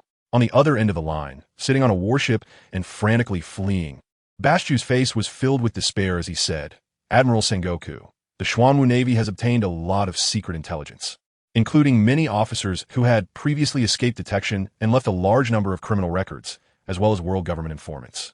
They are using this intelligence to spread throughout the entire East China Sea. Many have harmed their superiors or comrades for personal gain. The soldiers' faith has been shaken, and they no longer easily trust those around them. We cannot organize a strong resistance. Vice Admiral Mongoose has been severely injured in battle with General Kinjiro of the Xuanwu Navy and has been captured. The East China Sea Navy has suffered heavy losses." With a thud, Baschu put down the Den Den Mushi, giving up on fleeing. The Xuanwu Navy warships that appeared on the side surrounded them, and facing the Xuanwu Navy, the soldiers on the warships chose to surrender without waiting for his orders, and those who did not surrender were directly killed. Never had they imagined that the East China Sea Navy could be so dark, with not only world government informants around them, but also personal guards who had secretly committed countless heinous acts for profit. Officers who should have been trustworthy and achieved many military merits had colluded with certain pirates and local forces, with so-called military merits being nothing more than exchanges of interests and framing the innocent. Sengoku's face turned ashen. With the Den Den Mushi hung up, Sengoku was well aware of how dire the situation in the East China Sea had become. Take action. Mobilize all the forces that can approach the East China Sea to assemble towards it. Boom! The door to Sengoku's office was violently opened, and he stormed out, shouting angrily at everyone before quickly heading towards a marshal's office. Garp, looking sleepy, walked out of his office and, seeing Sengoku's furious demeanor, was about to ask something when he noticed Vice Admiral Tsuru beside him and asked, "What happened?" Vice Admiral Tsuru showed a pensive expression, saying, "Something must have happened in the East China Sea." Upon hearing this, Garp became more alert. After all, the East China Sea was his hometown, and at that moment, Garp immediately realized that this matter must be related to the Xuanwu Navy. A few minutes later, Sengoku walked out of the marshal's office and looked at Garp and Vice Admiral Tsuru standing outside, saying, "Garp Tsuru, we need to head to the East China Sea immediately." "What happened?" Vice Admiral Tsuru inquired. "The Xuanwu Navy has blocked the East China Sea and is conducting large-scale arrests of the East China Sea Navy. Vice Admiral Mongoose has been captured," Sengoku said heavily. Garp stared at Sengoku's expression, pondering as he said, "It shouldn't be this simple. Where's the strength of the East China Sea Navy? No matter what actions the Xuanwu Navy takes, they would notice first and organize some counterattacks. By the looks of you, it seems the East China Sea Navy base has been occupied." Sengoku turned back to glance at his old comrade, and, after a long pause, he somewhat helplessly said, "The East China Sea Navy base has indeed been occupied." "What?" Both Garp and Vice Admiral Tsuru were genuinely shocked. The occupation of the naval base essentially means that the Xuanwu Navy has completely turned against the world government and their navy, officially declaring war, right? Previously, the cleanup work regarding the weasels was not thorough. There was still a large number of pests within the East Sea Naval Base and its various branches. The Xuanwu Navy conducted extensive investigations in secret, gathering enough evidence and spreading it before taking action. The internal structure of the East Sea Navy was dismantled, making it impossible to organize an effective resistance. At this point, the base had already fallen. Garp and Vice Admiral Tsuru were taken aback, their mouths agape and eyes filled with disbelief. "How long did it take?" Vice Admiral Tsuru, recalling something, hurriedly asked. "One day," Sengoku said through clenched teeth, his face dark. "Those damn pests." Garp, furious, swung a fist, nearly hitting Sengoku in the face. Sengoku shot a fierce glance at Garp, seemingly saying, "Old friend, are you serious?" Vice Admiral Tsuru immediately activated her ability, cleansing the two of them. Once they calmed down, she said, "It's too late to organize forces now. It would take at least 10 days to half a month to reach the East Sea from here. We won't make it in time. Just pass through the calm belt directly, Sengoku said coldly, his face serious. Sengoku knew very well that if this matter was not handled properly, its severity would be no less than in the past. For a country, this equated to a huge territory being taken away, which is extremely humiliating. The same goes for the Navy headquarters and the world government at this moment. This cannot be allowed. Karp and Vice Admiral Tsuru exchanged glances, then fell into silence. With the Marshal Steelbone Khan's approval, the entire Navy headquarters became busy. As orders were issued, troops around the East Sea immediately mobilized. Even some hidden forces of the world government began to operate in the shadows. Sengoku, Karp, and Vice Admiral Tsuru, among other high-ranking officials, quickly left the Navy headquarters aboard 3 special warships, heading towards the calm belt and crossing the sea at the fastest speed towards the East Sea. Naturally, news of what happened in the East Sea spread across the ocean, its scale shocking everyone. After being suppressed by the world government and the Navy headquarters, the Xuanwu Navy finally revealed its fangs. While everyone's attention was focused on the East Sea in a new world on Food Island, the island also entered a state of emergency military combat. The war god Lu Bu and the island's master, Daigo Saika, were also alerted and participated in the battle. Chapter 120. Charlotte Daifuku captured Food Island. It is well known that Big Mom has a deep fondness for food. Food Island boasts various delicacies, among which the pastries are particularly good. Oh, if that's the case, the pastries in the high-end restaurant are said to have certain effects. Quite a few strong individuals who have awakened their haki have emerged from that restaurant. The members of the Big Mom Pirates came here likely for the restaurant's secrets. Too many powers are eyeing this secret, but the Big Mom Pirates were the first to come in such a blatant manner. A group of pirates watched in shock as the Big Mom Pirates clashed with the patrol team. However, more were like onlookers analyzing the reasons behind the Big Mom Pirates' attack on Food Island. Standing at 5 meters tall, Charlotte Daifuku looked at his subordinates being easily defeated or killed by the patrol team members, his expression darkening. Although they were not elite forces, they were still elites, loyal subordinates following him. Demon Hunter. Charlotte Daifuku entered the fray, rubbing his body and summoning 2 lamp demons, then launched an attack on the patrol team members. The lamp demons, acting on Charlotte Daifuku's will and observing his third parties, unleashed powerful combat power in an instant, quickly overwhelming the patrol team members, even resulting in fatalities. With Charlotte Daifuku's appearance, the patrol team captains also set their sights on the lamp demons and began their attack. Dealing with the lamp demons was sufficient. However, if Charlotte Daifuku personally intervened, it would not be enough. Thus, Lu Bu descended from the sky as the war god. I am the war god Lu Bu. Pulplimaka Shaldi. Lu Bu wielded his Fong Tianhua halberd, instantly slaying the lamp demons. His fierce gaze crossed over Charlotte Daifuku, and he spoke in a deep voice to Charlotte Katakuri. Lu Bu's aura was immense, and his conqueror's haki did not bother reasoning with others, sweeping the area in an instant. Those with insufficient strength changed their expressions upon discovering Lu Bu's indiscriminate attacks. But it was too late. Within just 2 breaths, many had fallen. Even among the Big Mom Pirates, 99 had collapsed, and the remaining were all capable captain-level individuals. Charlotte Daifuku felt the pressure of Lu Bu's conqueror's haki, and his expression changed. Although he had already been informed of Lu Bu's strength and possession of conqueror's haki, facing him directly made him realize Lu Bu was even more powerful than he had imagined. Kill. Lu Bu initiated the charge first, the captain of the Big Mom Pirates. Though looking grim, roared and charged at Lu Bu. Everyone fall back. Charlotte Katakuri also released his conqueror's haki, colliding with Lu Bu's, which eased Charlotte Daifuku a little. Without conqueror's haki, his strength would be greatly affected in comparison to Lu Bu. Moreover, Charlotte Katakuri's command made the remaining captains dare not disobey the order to retreat. Of course, they were genuinely afraid of dying. However, without Charlotte Katakuri's command, retreating on their own would result in greater threats. Katakuri stepped in front of Charlotte Daifuku first, wielding a trident to block Lu Bu's powerful strike. At the same time, Charlotte Katakuri's pupils flickered with a purplish-red light.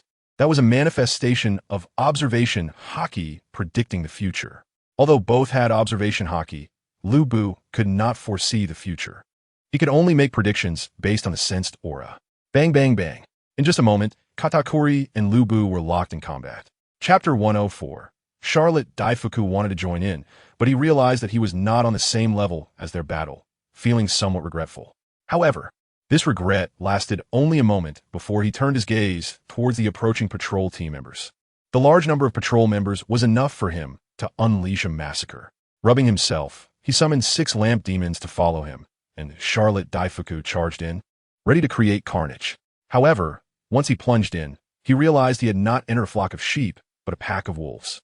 20 patrol team captains gathered together and immediately launched a siege against Charlotte Daifuku. The lamp demons summoned by Charlotte Daifuku did not play a significant role and were quickly eliminated. Damn it, do you really think you can defeat me? Impossible. Charlotte Daifuku was a bit flustered by the joint attack of the patrol team captains. So, he continuously summoned the lamp demon to rely on numbers for victory. The other captains of the Big Mom Pirates, seeing this situation, rushed over to help their comrade. However, they quickly realized they were wrong. In terms of numbers, Food Island had 5,000 special forces. Although not all of them had gathered, they had more than 2,000. The Big Mom Pirates had 8 ships and nearly 1,000 people. But so what? Not to mention those who were knocked out by the Conqueror's Haki. Even those who weren't knocked out couldn't fight effectively due to being outnumbered. Thus, after just a few charges, most of the Big Mom Pirates were either dead or injured, leaving very few capable of continuing the fight. Ah, are your fists made of paper? They have no power at all. With such strength, you dare to invade Food Island and spy on the secrets of the food? Are you dreaming? Fatty, were you conjuring up a lamp? Honestly, he really is useless. Bartolomeo, with his rooster comb hairstyle, hid behind a barrier as the lamp demon attacked, mercilessly mocking Charlotte Daifuku. Charlotte Daifuku was infuriated by Bartolomeo's constant taunts in his ear. However, what frustrated him even more was that no matter how he attacked, that damn barrier blocked everything. And whenever he diverted too much attention to deal with Bartolomeo, the other patrol team captains would seize the opportunity to launch sneak attacks. Are you from the world government? How do you know the 6 forms of the Navy? Charlotte Daifuku was not ignorant. After the fierce battle, he clearly sensed that these people had indeed mastered the 6 forms of the Navy. Although the patrol team captains were quite strong, their strength was ultimately limited. To deal with Charlotte Daifuku, they had to reveal the 6 forms of the Navy to attack him. Now that they had been recognized, the gazes of the patrol team captains became sharp. Since they couldn't hide, they would go all out to encircle and annihilate him.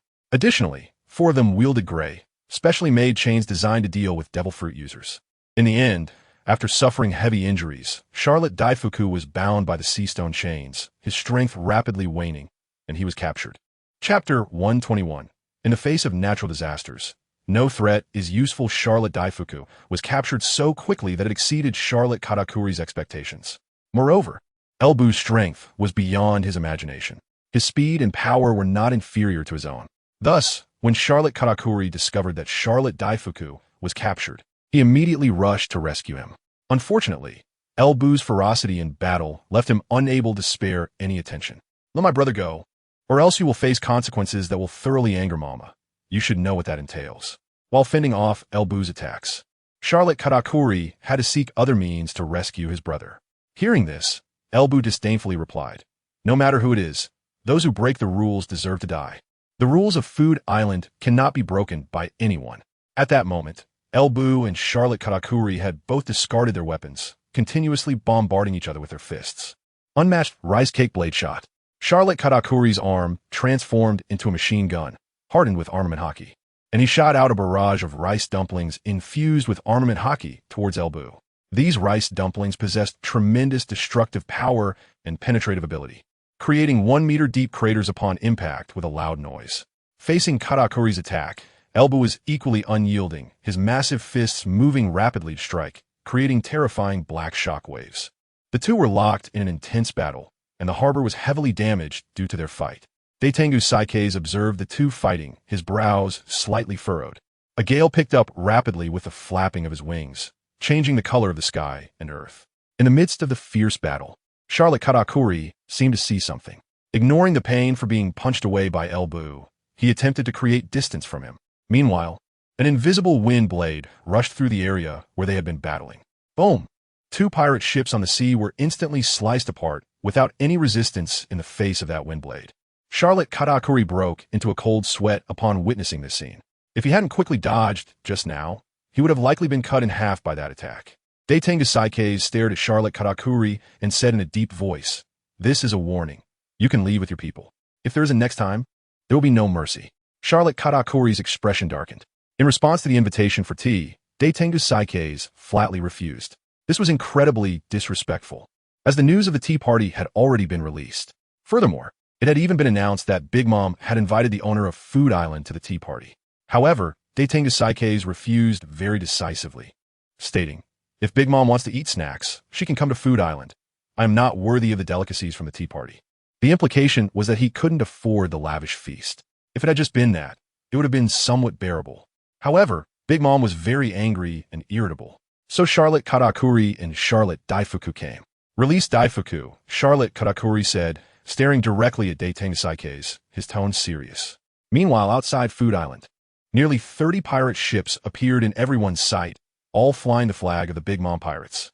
These people were the reinforcements of the Big Mom Pirates arriving later. Charlotte Katakuri and Charlotte Daifuku were merely the vanguard, testing the waters of Food Island. Unfortunately, their probing had turned into a trap. "We have powerful artillery, and you cannot attend to all of it. With just a command, Food Island will be reduced to ashes." From the very beginning, Charlotte Katakuri's plan was to completely destroy Food Island if negotiations fell through. With the backing of the world government and the Marine headquarters, Charlotte Katakuri even mobilized other pirate forces that were under the Big Mom Pirates. Therefore, besides the 30 visible pirate ships, there were also 30 pirate ships in each of the other 3 directions, all on high alert. Hearing Katakuri's words, Daitengu Saike's narrowed his eyes, then soared into the sky, flying higher to see further. After surveying the area, Daitengu Saike's discovered that over 100 pirate ships had already surrounded Food Island. From the very beginning, this was the threat. But sorry, you chose the wrong target. The great Tengu Qingfeng looked down at Charlotte Katakuri from a high vantage point, calmly saying, "As soon as I give the order, hundreds of shells will rain down on Food Island. Perhaps you can leave alive, but everyone else and everything here will be annihilated. Are you willing to see everything here destroyed?" Charlotte Katakuri was taken aback by how calm the great Tengu Qingfeng was under these circumstances. He replied, "Stop. We are willing to withdraw. In exchange, you must retract your powers." The great Tengu Qingfeng chuckled, and dark clouds began to gather in the sky above Food Island, with fierce winds stirring and the sea starting to surge. If the destruction of Food Island could lead to a heavy blow against the Big Mom Pirates, mere buildings were nothing. It was just a matter of rebuilding elsewhere. However, everyone, including you, would die here forever. As the great Tengu Qingfeng spoke, thunder roared, and the vast ocean, under the gale, churned with towering waves and hundreds of waterspouts. In the face of such a natural disaster, no matter how many ships you had, at this moment, they were just a solitary boat in the ocean. For the shells to hit Food Island, they needed to be accurately aimed. It was only at this moment that Charlotte Katakuri realized what a foolish decision he had made. The great Tengu Qingfeng's powers could create disasters on the sea, something that devil fruit users and pirate ships could not withstand. Therefore, he should have restricted the great Tengu Qingfeng's abilities from the very beginning. At that moment, Charlotte Katakuri felt an overwhelming sense of regret. The voice of the transponder snail rang out, and as soon as he answered, he heard Charlotte Smoothie say, "Big brother Katakuri, the storm, the water spouts. Our ship is about to be sucked into the whirlpool." Hearing Smoothie's words, Katakuri turned abruptly to look at the distant sea. There, a whirlpool was positioned right in the middle of 30 pirate ships, and Charlotte Smoothie and the others were among them, struggling to escape the vortex. 2 days later, Charlotte Katakuri returned to Cake Island with a dark expression, while anxiously awaiting Big Mom's punishment. A message spread across the sea. Charlotte Daifuku had been taken away from Food Island and was now sent to the Marine headquarters. That day, Charlotte Katakuri faced Big Mom's punishment and lay down for several days. Subsequently, the Big Mom Pirates issued a bounty for Food Island, while Charlotte Daifuku was ignored. A son who cannot complete his mission is worthless. There are too many sons. If one dies, so be it. Chapter 122. Emergency preparations in Marineford at the border of the East Sea. Sengoku took a deep breath after crossing the calm winds and entering the East Sea, saying solemnly, "Full speed ahead, rendezvous with the East Sea Navy." Although the East Sea Navy had been beaten to a pulp, and he didn't know how many Marines could still be contacted at this point, he had to persevere and establish contact with the scattered Navy forces to break through the Xuanwu Navy's blockade. As the warship burst out of the calm winds and accelerated, the voice of the transponder snail rang out. Sengoku had a bad feeling when he saw that the person contacting him was Admiral Steelbone Kong. This matter was possibly related to the news he had received 2 days prior. I am Admiral Kong. Steelbone Kong's serious voice came through, making Sengoku, Carp, and Vice Admiral Tsuru's expressions turn serious. The Big Mom pirates have allied with the Beast pirates to attack the Marine headquarters. You must return immediately. There must be no hesitation. Sengoku's expression changed instantly, incredulously saying, "How dare they?" Charlotte Daifuku is Big Mom's third son, and the rumors circulating earlier were just lies intentionally spread by Big Mom. Carp and Vice Admiral Tsuru's expressions were extremely grave upon hearing Admiral Steelbone Kong's words.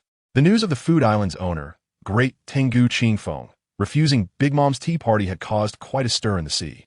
This was followed by the incident where Charlotte Karakuri and Charlotte Daifuku led a large force to besiege Food Island. Unfortunately, they did not restrict Great Tengu Qingfeng, leading them to face the disasters he created. Even Sengoku and Carp, the top powers of the Navy, had to admit that if they did not restrict Great Tengu Qingfeng's power, no matter how many warships they had, they would ultimately sink in the sea. Especially the water spouts he created, which even the Marine headquarters in Marineford could hardly withstand. What about the East Sea? Sengoku hesitated and couldn't help but ask. Give up on the East Sea temporarily. Focus on defending the Marine headquarters, Admiral Steelbone Kong said solemnly. If the Marine headquarters falls to the pirates, it will be far worse than losing the East Sea. This was akin to a country being invaded by another nation, with its borderlands seized and its capital breached. The latter was far more serious than the former. Sengoku clenched his fists, fully aware of the gravity of the situation. Vice Admiral Tsuru was also very clear, so she kept her gaze fixed on Sengoku. If Sengoku resolutely decided to intervene in the East Sea matter, she would have to wash him multiple times. Turn back. Return to headquarters. Despite Sengoku's unwillingness, he could only return to Marineford at full speed. Meanwhile, at Food Island, the Great Tengu Qingfeng was in his room reporting information to Benedict. Well done, Qingfeng. Since they want you to go, then go, but still be careful. The world government and the Navy are very dangerous, especially Admiral Steelbone Kong, who is an extremely dangerous figure with the strength to easily handle Carp and Sengoku. The Great Tengu Qingfeng handed over the captured Charlotte Daifuku and had him sent to Marineford, causing quite a stir. Admiral Steelbone Kong understood the severity of the matter, so he requested to keep it confidential for the time being.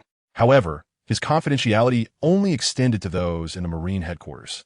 The Great Tengu Qingfeng would not miss the opportunity to relieve the Xuanwu Navy from danger, so once the Navy detained Charlotte Daifuku, he immediately spread the news. Initially, Big Mom did have intentions of abandoning Charlotte Daifuku, but her children raised objections, and due to the rumors circulating outside, Big Mom ultimately had to decide to rescue her child. However, Big Mom was not foolish.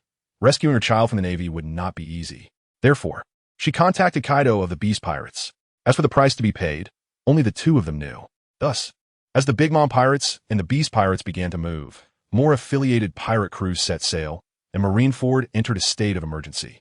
Excluding the Fallen and the war-torn Fire Mountain, the warring states who could not arrive, Carp, Admiral Tsuru, and other high-ranking Navy officials who have not yet reached Marineford, Zephyr, Kazan, Sakazuki, Pauliusolino, and other Navy leaders remained gathered in the largest Navy conference room in Marineford. Marshal Steelbone Kong stared seriously at everyone and said in a deep voice, "This battle is very important. We must suppress the pirates' arrogant flames. But the battlefield cannot be in Marineford." At this point, Marshal Steelbone Kong looked at Kazan and said solemnly, "Kazan, I want you to use your abilities to move the battlefield outside." At this moment, Kazan, having endured multiple beatings, had lost his previous laziness.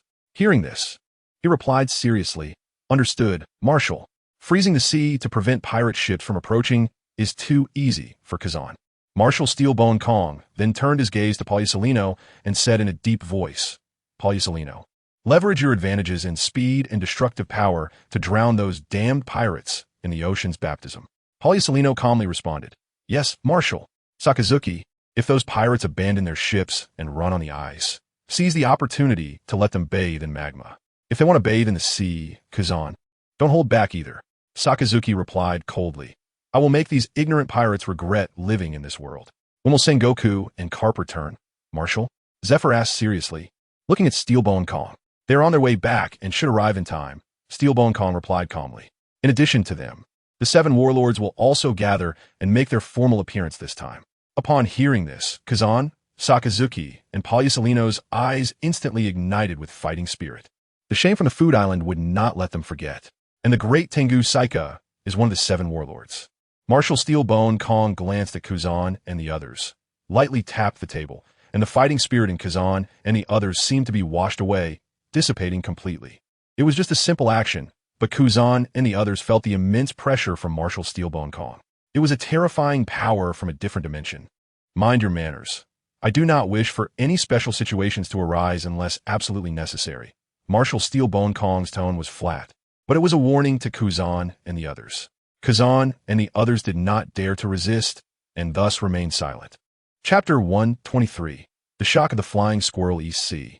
As the Big Mom Pirates and the Beast Pirates led nearly 100 pirate crews to assault Marineford, the pressure in the East Sea suddenly decreased significantly at this time. The forces that had previously received orders to stand up and resist were now suffering devastating blows one after another. In the end, those who surrendered did so, and those who died did so.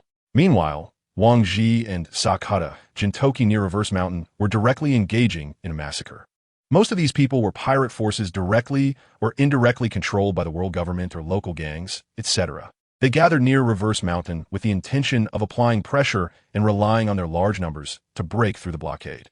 Unfortunately, they underestimated the determination of the Xuanwu Navy and the combat power of Wang Ji and Sakata Jintoki, especially Sakata Jintoki, who was basically flying in the sky. His unparalleled sword energy continuously harvesting enemies and destroying ship hulls. This meant that as soon as they broke through the East Sea boundary from Reverse Mountain, they were almost completely annihilated. The few forces that relied on strong power or luck to break in were ruthlessly slaughtered by the Xuanwu Navy, which was fully prepared. Over the past few days, the entire East Sea was engulfed in a chaotic battle with no day or night, resulting in countless casualties. The disturbances and collateral damage to ordinary civilians were minimal and hardly affected the overall situation. Thus, while the Big Mom Pirates and the Beast Pirates were engaged in a great battle at Marineford, the entire East Sea officially came under the jurisdiction of the Xuanwu Navy. Xuanwu Navy Base. The Flying Squirrel, severely injured by Kinjiro and imprisoned in Azkaban, was brought to the Marshal's office by Xuanwu Navy soldiers, feeling dejected. Over the past few days, the Flying Squirrel, who had his happy memories taken away and was tormented by sad memories, had also lost a lot of weight. "How was your experience in Azkaban?" Benedict asked, smiling at the Flying Squirrel sitting across from him. At the same time, delicious food prepared by the chefs of the food restaurant was brought in on a cart. The Flying Squirrel's gaze was drawn to the delicious food. He hadn't had a proper meal in days. "Well, it seems you are starving," Benedict said. "This is lunch prepared for you. Please enjoy." Benedict extended his hand in a gesture of invitation. The Flying Squirrel glanced at Benedict and said, "Is this the Last Supper?" Benedict smiled and said, "You can understand it that way, but regardless, this is a rare delicacy in the world. Are you sure you won't enjoy it?" Without needing to make too many choices, the Flying Squirrel looked at the 3 dishes and soup, along with a large bowl of rice, and then started eating messily. About 10 minutes later, the Flying Squirrel held his stomach and let out a satisfied burp, feeling much more energetic. "How's it taste?" Benedict asked with a smile. "It's the most delicious food I've had so far," the Flying Squirrel said straightforwardly without hiding anything. "This is food personally cooked by the chef from Food Island. It's extremely delicious," Benedict replied cheerfully. "In fact, you can always enjoy such delicacies." The Flying Squirrel, not being foolish, immediately understood the implication and said incredulously, "You want me to be a traitor and join the Xuanwu Navy? Why not?" Benedict said with a hint of amusement. "You are betraying the organization, not justice." "General Flying Squirrel, you are a smart person and should know where you should stand." The Flying Squirrel fell silent for a moment. He wanted to refute Benedict, but he also understood that the current Navy was truly rotten, so rotten that it had become a lapdog of the world government. The few who could still uphold justice were merely a minority, and these people would ultimately be assimilated by interests. The Navy is the dagger displayed by the world government. This dagger can take the initiative to strike, but when the world government needs it, this dagger will be held tightly, losing its initiative. Seeing the Flying Squirrel silent, Benedict continued, "Do you know the truth of history?" The Flying Squirrel looked up at Benedict, not knowing what he was going to say. "The truth of history is that this world once had a civilization more advanced than the present. However, 800 years ago, due to the betrayal of the upper echelons of this civilization, in collusion with outsiders, they directly buried the advanced civilization and created a new world. This world is not progressing with the disappearance of history. Rather, it is continuously regressing. They have fashioned themselves into a superior nobility, while the rest are lowly commoners. Even beasts, They view those outside of their circle as pawns and livestock. The widespread pawns stifle genius, create chaos, and lead to destruction. Any pawn that could possibly break free from their control would be killed at any time. The weasel listened in shock as Benedict slowly revealed the so-called historical truth. His eyes filled with disbelief. He knew that many scholars were secretly studying the so-called historical texts, and that there were certain secrets within that made the celestial dragons and the Gorosei anxious. However, he never expected that there would be such shocking secrets involved. The king of the underworld, the king of the sea, the king of heaven, the power to destroy the world, the destroyed kingdoms, the being known as who is called a god, the origin of the devil fruit. All of this was truly horrifying. You say all of this is a conspiracy? Are you joking? The weasel trembled as he couldn't help but question. Joking? Don't need a joke? The guidance and records of the historical texts, the active volcanoes across the Red Land, the bizarre special magnetic fields, the unusual environments that shouldn't exist, all of this was caused by that cataclysmic battle 800 years ago. If you think I'm lying, then you can hire a group of experienced scholars to investigate these places. You will find that there are still numerous traces left, proving that this is all the result of destruction by terrifying forces. These truths will gradually be revealed to everyone. The world government and the celestial dragons will be cast down from their pedestal. The navy you uphold will ultimately disappear from this world along with the world government. This is the navy in your eyes, but it is not the justice you desire. Benedict placed a stack of documents and photos in front of the weasel. Initially, the weasel did not want to look, but the displayed charges made his pupils suddenly constrict. One document after another was opened in the weasel's hands, causing him to tremble even more. Benedict did not urge the weasel and firmly believed that the weasel would give him a satisfactory reply. He needed the weasel to join the Xuanwu Navy and reduce unnecessary troubles for the upcoming actions of the Xuanwu Navy. Additionally, the weasel joining the Xuanwu Navy and slapping the world government and Steel Bone Kong in the face would be very interesting. In the end, the weasel's answer did not disappoint Benedict. Benedict also did not disappoint the weasel, directly granting him the rank of Rear Admiral and commanding a fleet of 5,000. The Xuanwu Navy base now had 100,000 soldiers. Counting the Xuanwu Navy soldiers scattered across various towns and islands, this number would double. As Benedict announced the weasel's joining of the Xuanwu Navy and his appointment as Rear Admiral, the battle at Marineford was already in chaos. Charlotte Daifuku could not be rescued and was killed on the spot. Admiral Steel Bone Kong fought valiantly against Kaido of the 100 Beasts and Big Mom. The three admirals, Zifa, Carp, and Sengoku, engaged in fierce battles against the three heavyweights of the 100 Beast pirates and the sweet commanders of the Big Mom pirates. The trio of Kazan, Borsalino, and Sakazuki faced off against the elite higher-ups of the two pirate crews, battling tirelessly. Of course, the invited warlords of the sea were also an important force in this battle, and they officially made their appearance. They were the great Tengu Qingfeng from Food Island, the unsurprising Swordmaster Mihawk, Moonlight Moria, Don Quixote da Flamingo, and the barely qualified Crocodile. However, the descendant of the Devil Douglas and the captain of the Ward Pirates, Dibonwald, were somewhat unexpected for Benedict. Douglas's strength should not be underestimated, and this guy had also obtained the combined fruit in advance. Dibonwald, now about 58 years old, was still ambitious.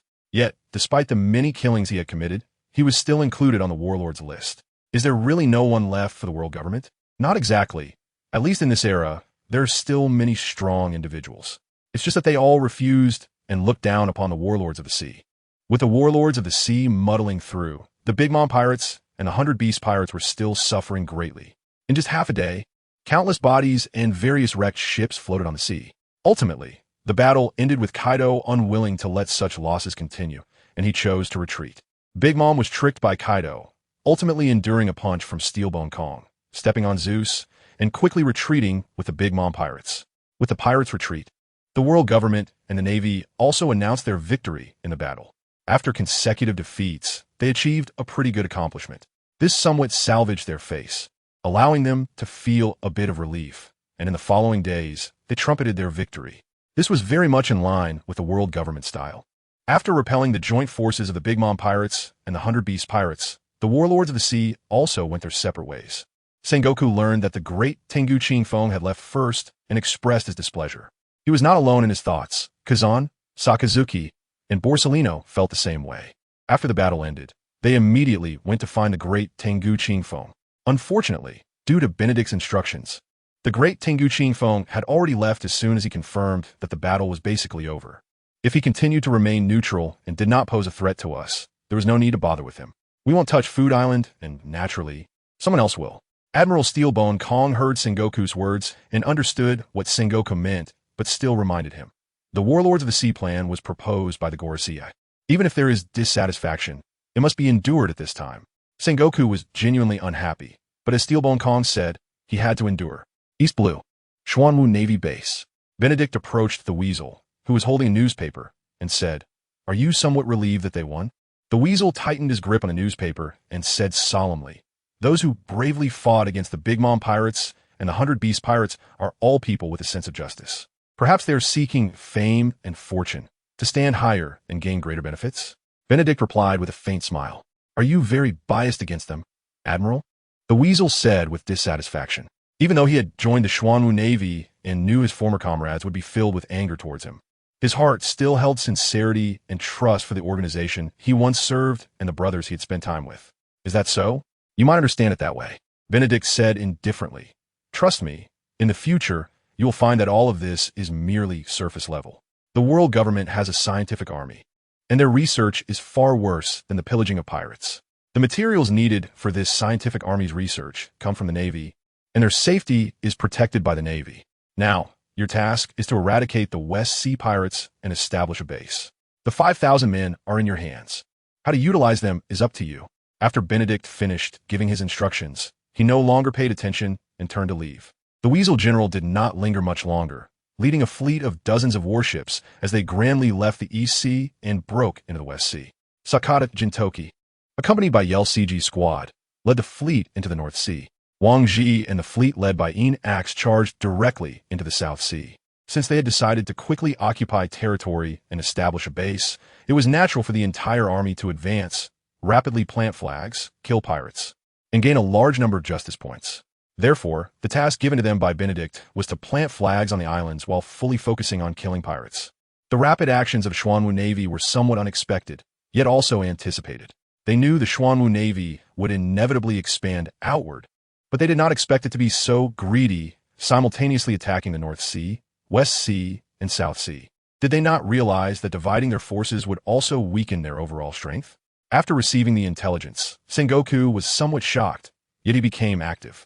Whether he knew it or not, this was a very good opportunity for them. Akainu said seriously, "Admiral Sengoku, I propose we concentrate our forces for a targeted strike against them, and we cannot let that traitor Weasel get away." The incident of Weasel joining the Xuanwu Navy had quite an impact within the Navy, especially since the continuous exposure of dirty incidents by the Xuanwu Navy, even though the world government repeatedly requested cover-ups, was futile. With an absolute sense of justice that does not tolerate any betrayal, Akainu was naturally very angry about Weasel. We do not necessarily need to step in immediately. In the South Sea, North Sea, and West Sea, there are respective overlords who will not allow the Xuanwu Navy to run rampant. Palyasolino said with a hint of eeriness, "We have taken the blame for the world government for so long. It is time for them to take some action." Sengoku nodded, but then shook his head, saying solemnly, "We are the Navy." Palyasolino smirked, revealing a hint of sarcasm. Hypocritical. Chapter 125. Series Task, The Falling Saitama Ding. The task to hunt the 7 warlords has been activated. Successfully capturing or killing the 7 warlords and causing the 7 warlords plan to fail will yield 100 troop enhancement stones, justice points, 1 special forces summoning stone, and 1 golden treasure chest. Ding. The task the Xuanwu Navy shakes the 4 seas has been activated. Each time a sea area is conquered, it will yield 100 troop enhancement stones, justice points, and 1 golden treasure chest. Ding. Congratulations on the Xuanwu Navy conquering the East Sea, successfully gaining 100 troop enhancement stones, justice points, and 1 golden treasure chest. A series of voices rang in Benedict's mind. These were tasks from the system. With the release of the tasks, Benedict, who had been cooped up in the East Sea Navy base, suddenly became energized. As he dispatched personnel and advanced into the South Sea, West Sea, and North Sea, Benedict also had a moment to relax. The Xuanwu Navy now had a relatively large number and was beginning to devour territory, and various powers would surely resist. However, in the short term, such clashes would not be significant. Now that the tasks had arrived, the East Sea was temporarily stable, and as the commander, there was no need for him to remain stationed at the Navy base. However, To prevent any unforeseen circumstances, he still needed to make some preparations.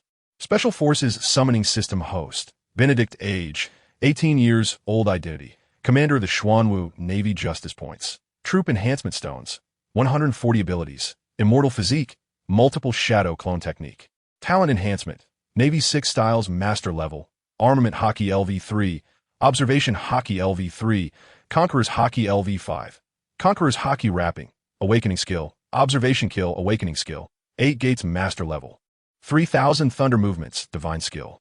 During this time, based on the information provided by the O'Hara scholars, he had collected 3 pieces of historical texts again. And with the one he collected in Sky Island, he had a total of 4 pieces, which helped him gain 40 troop enhancement stones. Additionally, the cleansing of the East Sea also allowed Benedict to earn over 90,000 justice points. Of these, 50,000 justice points were spent by Benedict to build a high-level shipyard. If it weren't for having so many justice points, Benedict wouldn't dare to be so extravagant. However, he was well aware that the world government secretly possessed a lot of technological power, and if he did not build enough advanced warships, it was very likely that he would be thoroughly suppressed in battles at sea. Simply building a high-level shipyard was not enough. Constructing a high-level weapon manufacturing plant was even more important. An advanced warship without missiles only has a high advantage in speed and defense. In terms of offense, it would be severely lacking. Taking a deep breath, Benedict looked at the justice points he had just earned, instantly feeling more confident. System. Exchange for a high-level weapon manufacturing plant. Benedict immediately issued the command. Ding. Congratulations to the host for successfully exchanging for a high-level weapon manufacturing plant. Please specify the location for construction. A high-level weapon manufacturing plant is extremely important for any faction. Because the power of missiles is terrifying, it is also very important. Thus, after searching on the map, Benedict chose an island near the Xuanwu Navy base as the base for the weapon manufacturing plant. System. Spend 50,000 justice points to exchange for an S-Class Special Forces Summoning Stone. Benedict thought for a moment and decided to summon another admiral for himself. The ambition of the Xuanwu Navy was too great, and it was not enough to have the current number of top-tier powerhouses. Now, he decided to leave the Xuanwu Navy base to complete tasks. While others were dispatched, the Xuanwu Navy base would always need someone strong to oversee it. Ding. Congratulations to the host for spending 50,000 justice points and successfully exchanging for an S-Class Special Forces Summoning Stone. Ding. It was discovered that the host possesses an S-Class Special Forces Summoning Stone. Would you like to use it? Confirm use. Benedict nodded without hesitation. Ding. Congratulations to the host for successfully summoning S-Class Special Forces, Saitama. As the system's voice sounded, a figure descended from the sky above the Xuanwu Navy base, moving at an extremely fast speed, and due to the speed, had already turned into a fireball. Benedict sensed this and immediately went to the window. Boom! At the port, huge water currents surged up, reaching a height of 100 meters, with a large amount of seawater evaporating, forming a massive amount of water vapor. Such a huge disturbance naturally alarmed the entire Xuanwu Navy base, which went into a state of alert, gathering many experts at the port, ready for battle. Benedict flew out from the commander's office, standing in midair as a figure emerged from the sea. With a signature bald head, goofy dead fish eyes, and a yellow tracksuit. The outfit was now tattered due to the fire. That was close. I almost didn't survive the fall, Saitama said, patting his bald head with a somewhat silly expression. Saitama can be enhanced. Age. 28 combat power. S-rank weapon. Fist skills. Normal punch cannot be enhanced. Serious punch cannot be enhanced. Armament Hockey LV5. Observation Hockey LV3. Special skill 1. Ignores the intimidation of Conqueror's Hockey due to lack of emotions. Special skill 2. Extraordinary physique. Potential activation. S loyalty. 100 very strong. Upon appearance, Armament Hockey reached its peak. However, with Saitama's combat power capable of destroying an island with one punch, it's not surprising that Armament Hockey has reached its peak. The most crucial part is that this guy can actually ignore the intimidation of Conqueror's Hockey, which is quite rare. But in any case, Saitama's combat power is more than enough to guard the Xuanwu Navy base. Keeping him at the naval base, he can be treated as a beast that hasn't been unleashed, giving the enemy an unexpected surprise. Benedict flew down and approached Saitama, smiling. Saitama, how did you come down from the sky? I don't know, Saitama replied, rubbing his bald head and trying to recall. I just took a nap, and when I woke up, I kept falling down. Section 108. Benedict was somewhat speechless upon hearing this. You came at the right time. I need to go out for a while. Benedict patted Saitama's shoulder and smiled. Now, I officially appoint you as Vice Admiral of the Navy, stationed at the Xuanwu Navy base. As for the Admiral position, I'll promote you to that later. Forget the Admiral for now. If possible, I'd rather be a salted fish, Saitama said calmly. So, can you stay at the base? I really don't want to deal with those troublesome matters. Upon hearing this, Benedict's face darkened. But then he thought of how simple and brutal Saitama is in handling matters and compromised. I'll leave a clone at the base to handle things, Benedict said after thinking. That's fine. Then I could be a salted fish, Saitama said with satisfaction. Go to the training base and drill the soldiers. It's ridiculous to have such a high-level combat power not being used. Benedict thought for a moment and decided to further enhance Saitama's strength. Ding! Consumed 30 combat enhancement stones. Saitama's observation hockey upgraded to LV4. Awakening skill. Predict future for 1 second. Ding! Consumed 40 combat enhancement stones. Saitama's observation hockey upgraded to LV5. Awakening skill enhancement. Predict future for 5 seconds. Ding! Saitama's combat power level upgraded to S rank. System talent enhancement. Upgrade Saitama's observation hockey to LV5. Benedict then proceeded to enhance Saitama's talent. Ding! Talent enhancement failed. Saitama's combat power has reached its peak and cannot be enhanced. Hearing this, Benedict was stunned and carefully looked at Saitama's information sheet. There was nothing left to enhance in terms of skills. The only thing that could be enhanced was his extraordinary physique. However, system enhancement failed, meaning that Saitama's hidden potential limit is here and cannot be enhanced anymore. Unless this physique can break through again. Beyond extraordinary, could it be divine? Chapter 126. Buggy's Brigade versus Red-Haired Pirates. Total defeat. Are the Xuanwu Navy soldiers this strong? Almost every one of them has combat power comparable to that of captain level, and some are even more terrifying than captains. Damn, why is the Xuanwu Navy targeting us? Retreat. We are no match for them at all. Don't run. Shoot. Shoot. We have to stop their advance and try to get the main force to surround them. On an island in the West Sea, a fairly strong pirate group is stationed here, and at this moment, they're under attack from the Xuanwu Navy. The pirates on the island are also trying to resist, but at the same time, some are fleeing in fear. Similar situations are happening in the South Sea and North Sea. Some confident pirate groups have begun to unite for tactical ambushes, long-range bombings, and so on. Due to the aggressive nature of the Xuanwu Navy, battles have erupted in the South Sea, North Sea, and West Sea. Meanwhile, after descending from Sky Island, Buggy, who secretly brought his brigade into the West Sea, learned about treasure hidden in the ice continent and directly invaded the borders of the Flower Country, wanting to get specific treasure information from the 8 Treasure Navy, only to unexpectedly encounter the Red-Haired Pirates. At this time, the Red-Haired Pirates had just fought with the leader of the 8 Treasure Navy, Green Pepper, and were now holding a banquet on the island. Boss, we're in trouble. A Xuanwu Navy ship is approaching us. Under the dim light of the campfire, Jesus Burgess's eyes pierced through the darkness, looking at the approaching ship in the distance. He said, hearing Jesus Burgess's words, everyone at the banquet fell silent. Shanks smiled, put on his hat, and said, Brothers, the Navy has come at an inopportune time. Our banquet must come to an end. Ben Beckman, Lockie Lou, and others chuckled, quickly packed their things, and prepared to board the ship with Shanks, ready for battle. Meanwhile, Buggy, who was approaching the shore, also received a report from his subordinates. The Red Air Pirates? That bastard Shanks? Move, I want to capture him. Buggy did not expect to encounter Shanks here. Although their relationship is relatively good, he still has the identity of a Navy officer now. Secondly, with his self-confidence in his strength and the development of his devil fruit abilities, Buggy is now extremely confident that he can take down Shanks. If he can capture Shanks, it would be an incredibly exciting thing. Shanks, you are surrounded. Raise your hands and surrender. Hey, what did that guy Benedict say? Those who follow me will prosper. Those who oppose me will perish. Buggy's voice came from afar, and Shanks of the Red-Haired Pirates was momentarily taken aback, then smiled and said, It's an old friend. But now I'm a pirate, and he asked the Navy. Holding a large meat stick, Lockie Lou laughed and said, Boss, why don't we play with the Navy? They only have one warship. Jesus Burgess wiped his long spear and smiled.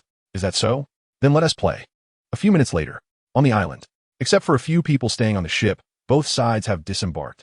Ha ha! Shanks, we meet again. You better get ready to be defeated by me, Buggy exclaimed excitedly, hands on his hips, looking at Shanks across from him.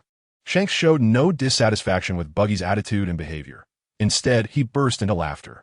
Buggy, you're still the same, not a bit changed. But to defeat me, you're still not capable. My brother's 1T let you take me away. Shanks said, gripping his sword with his right hand, smiling at Buggy. Loki Lu, Ben Beckman, and Jesus Burgess, members of the red-haired pirates, all let out low, confident laughter. TCH, my soldiers are indeed very strong. Behind Buggy, there were 60 members of the Xuanwu Navy, each with considerable strength, silently standing behind Buggy, ready for battle at any moment. Ben Beckman carefully observed the Xuanwu Navy soldiers and couldn't help but exclaim, they're indeed very elite warriors. Such power can basically allow them to walk sideways on the sea. Jesus Burgess and Loki Lu nodded instinctively. Although their bounties were not high at the moment, their strength and vision were indeed very impressive. Shanks, let's duel. I will defeat you, Buggy shouted, charging towards Shanks. Shanks adjusted his straw hat, chuckling as he drew his sword and charged forward as well. As Buggy and Shanks engaged in fierce combat, the Xuanwu Navy soldiers did not retreat either, clashing with Ben Beckman and the others. The battle raged until midnight, with all the Xuanwu Navy soldiers injured or knocked down, and some even dead. The members of the red-haired Shanks pirates, aside from a few elites, were mostly injured.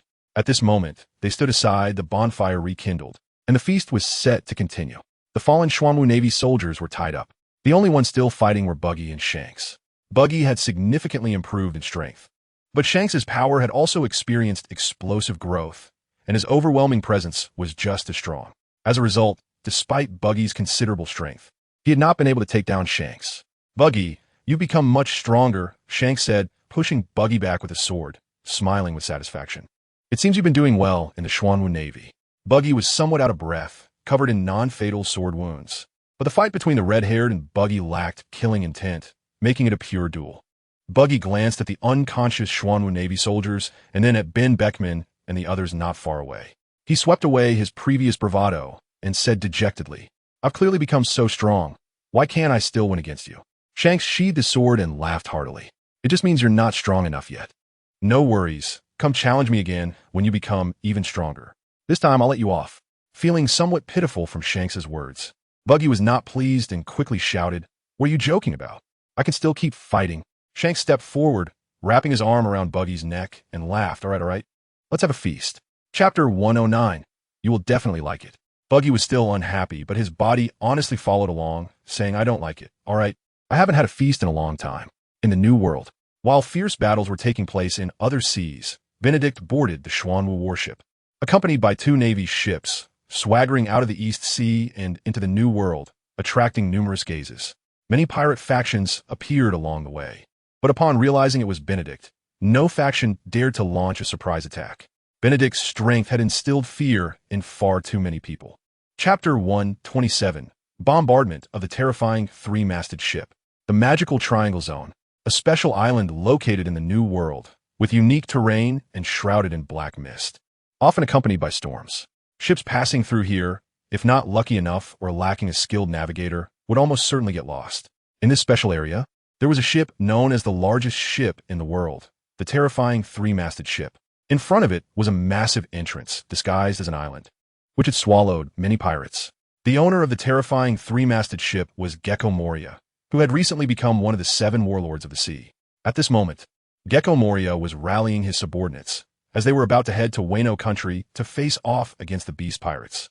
Standing over 6 meters tall, Gecko Moria was only around 27 or 28 years old, with a somewhat strange and ugly appearance, but he harbored dreams of becoming the Pirate King.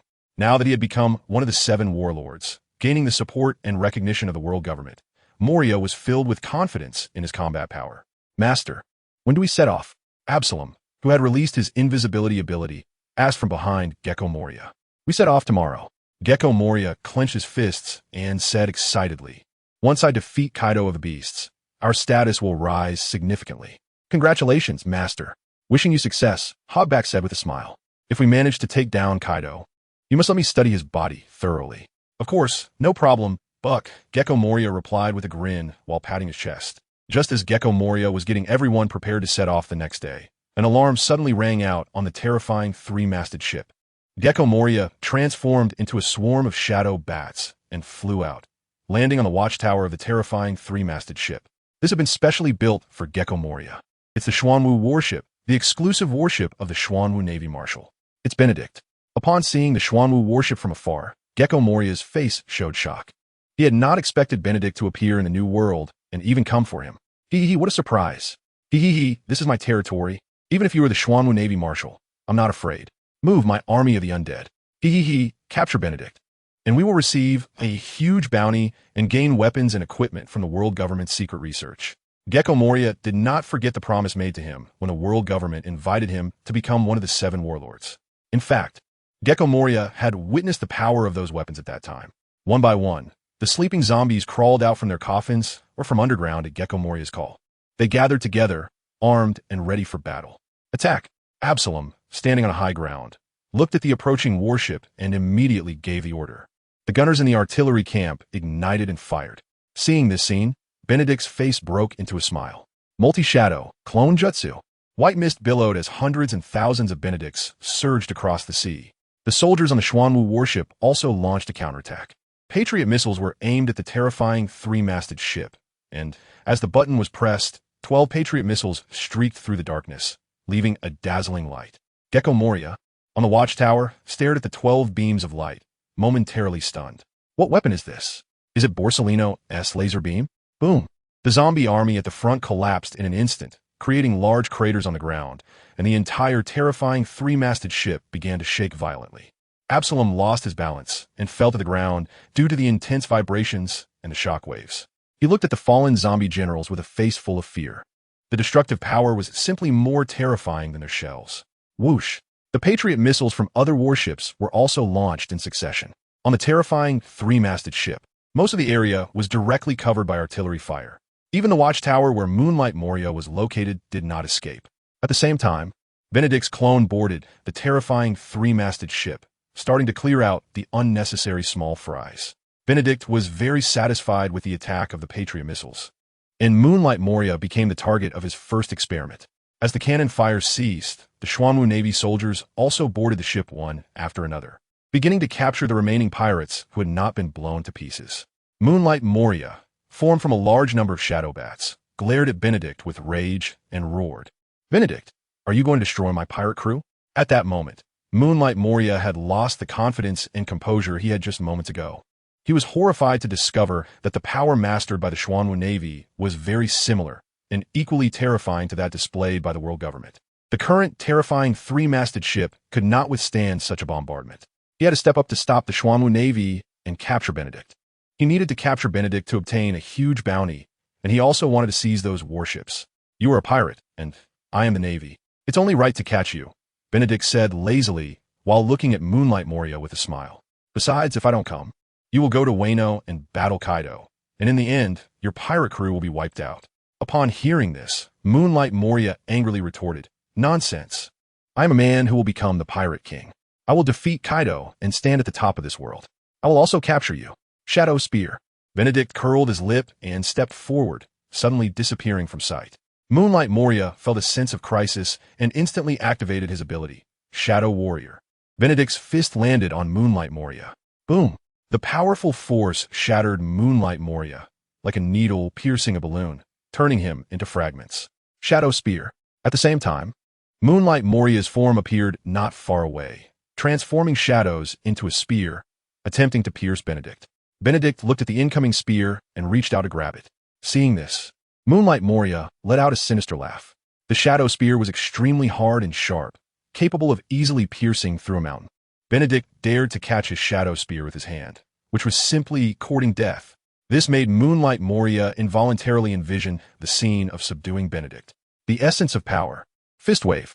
Benedict caught the incoming shadow spear with his left hand, then covered his right hand with armament haki and threw a punch toward the distant Moonlight Moria. The powerful force formed a black fist wave, instantly sending Moonlight Moria flying. Chapter 128, Shadow Assassin Jingku, Invisible Man Daoji. The roar echoed, and not far away. The castle was directly smashed into a large pit. At the same time, Moonlight Moria, who should have been severely injured or unconscious, transformed into shadow bats and vanished. What terrifying power! No wonder he is the marshal of the Xuanwu Navy. I almost got killed by you. Moonlight Moria was genuinely shocked by Benedict's strength. If he hadn't cautiously used Shadow Mage to create clones and fought Benedict, he would likely have died by now. Just a single punch had caused his clone to collapse. And this wasn't even all of Benedict's power. As for the other combat members, Moonlight Moria no longer had the energy to look at them. The Xuanwu Navy soldiers that Benedict brought were equivalent to individual CP9 members, with strong abilities that were simply beyond what Moonlight Moria's subordinates could contend with. Moreover, at the forefront was still Benedict's clone. Therefore, the casualties among the Xuanwu Navy soldiers were almost minimized. Moonlight Moria, one of the 7 warlords of the sea, I am very interested in your devil fruit ability. So, I will take your life. Benedict came this time specifically for Moonlight Moria's shadow fruit, and not only that, but Absalom's transparent fruit was also one of Benedict's targets. Upon hearing this, Moonlight Moria showed a disdainful expression and said, "Although you are strong, I am not someone you can easily handle." Shadow gathering. Moonlight Moria roared, and hundreds of thousands of shadows detached from the zombies or dark corners, quickly gathering and merging into Moonlight Moria's body. At the same time, Moonlight Moria's body grew larger and stronger. "This is my strongest form. You will die." Moonlight Moria raised his hand, activating his shadow ability, forming a black shadow spear that again stabbed toward Benedict.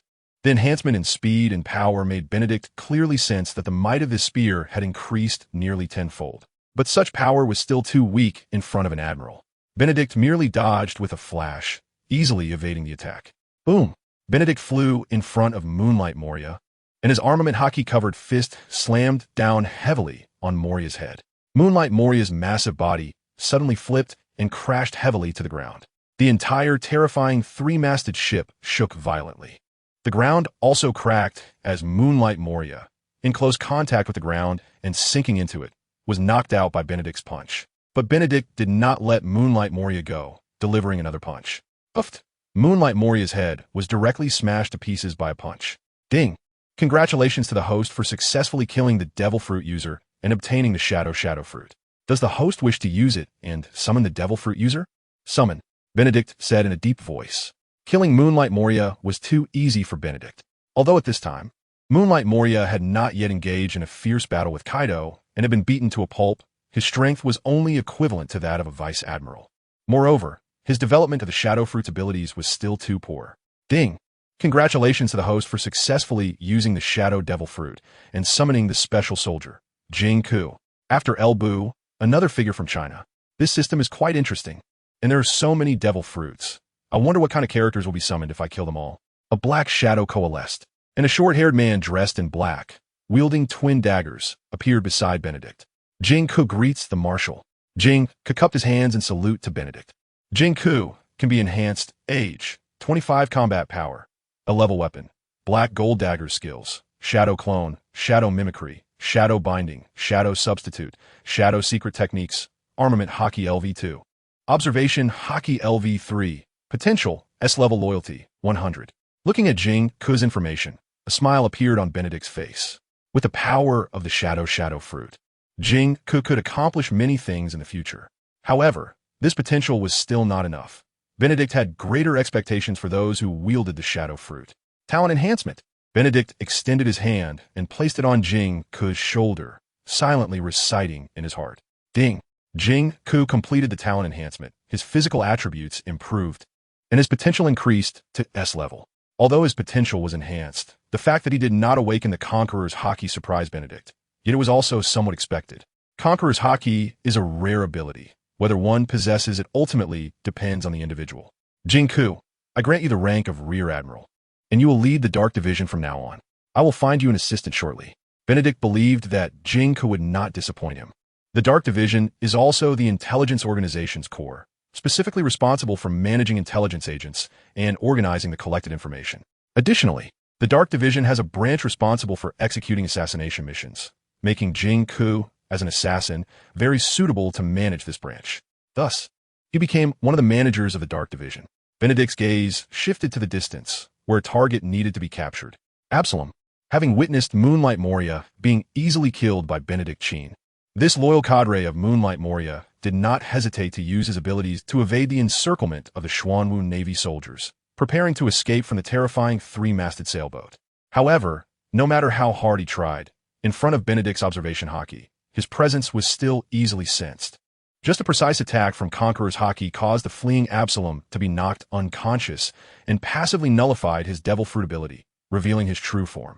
Yin Kiskaviko noticed foam, transformed into a shadow, quickly departed, and arrived beside Absalom, bringing him back to Benedict. Benedict raised his hand and threw a punch.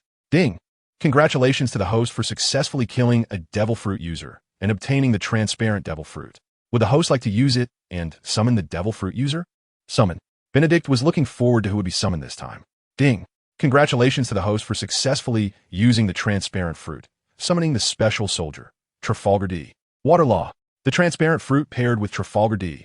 Water Law should be quite fun.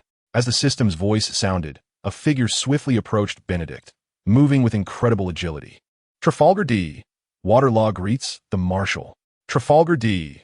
Water Law gracefully landed, then cupped his hands, smiling confidently. Trafalgar D. Water Law can be enhanced. Age, 36 level. A level weapon. Shambles skills. Shambles can be enhanced. Transparency can be enhanced. Navy 6 styles. Observation Haki LV3 potential. A level. Seeing Trafalgar D. Water Law's potential, Benedict raised his eyebrows slightly. Among the people he had summoned so far, the lowest potential was S level, yet Trafalgar D. Water Law only had a level. Even with his observation Haki at maximum level, this guy's strength was still only a level. Is the potential really that low? Benedict found it hard to believe and then extended his hand, placing it on Trafalgar D.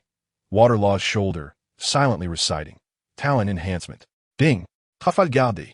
Water Law completed the talent enhancement. His physical attributes improved, and his potential increased to S level, awakening Conqueror's Haki LV1. Upon hearing this, Benedict nodded in satisfaction. This is the level of potential that Trafalgar D. Water Law should have. Trafalgar D. Water Law, I grant you the rank of Major General. Follow Jing Ku and manage the Dark Division. Chapter 129, Brooke, Perona, how terrifying. My father was killed. I don't want to be killed. A little girl, about 3 years old, with thick, ghostly makeup, was crying, making her appearance even more frightening. At this moment, she was extremely scared. Her father had been murdered. Oh, where are you going, cute little girl?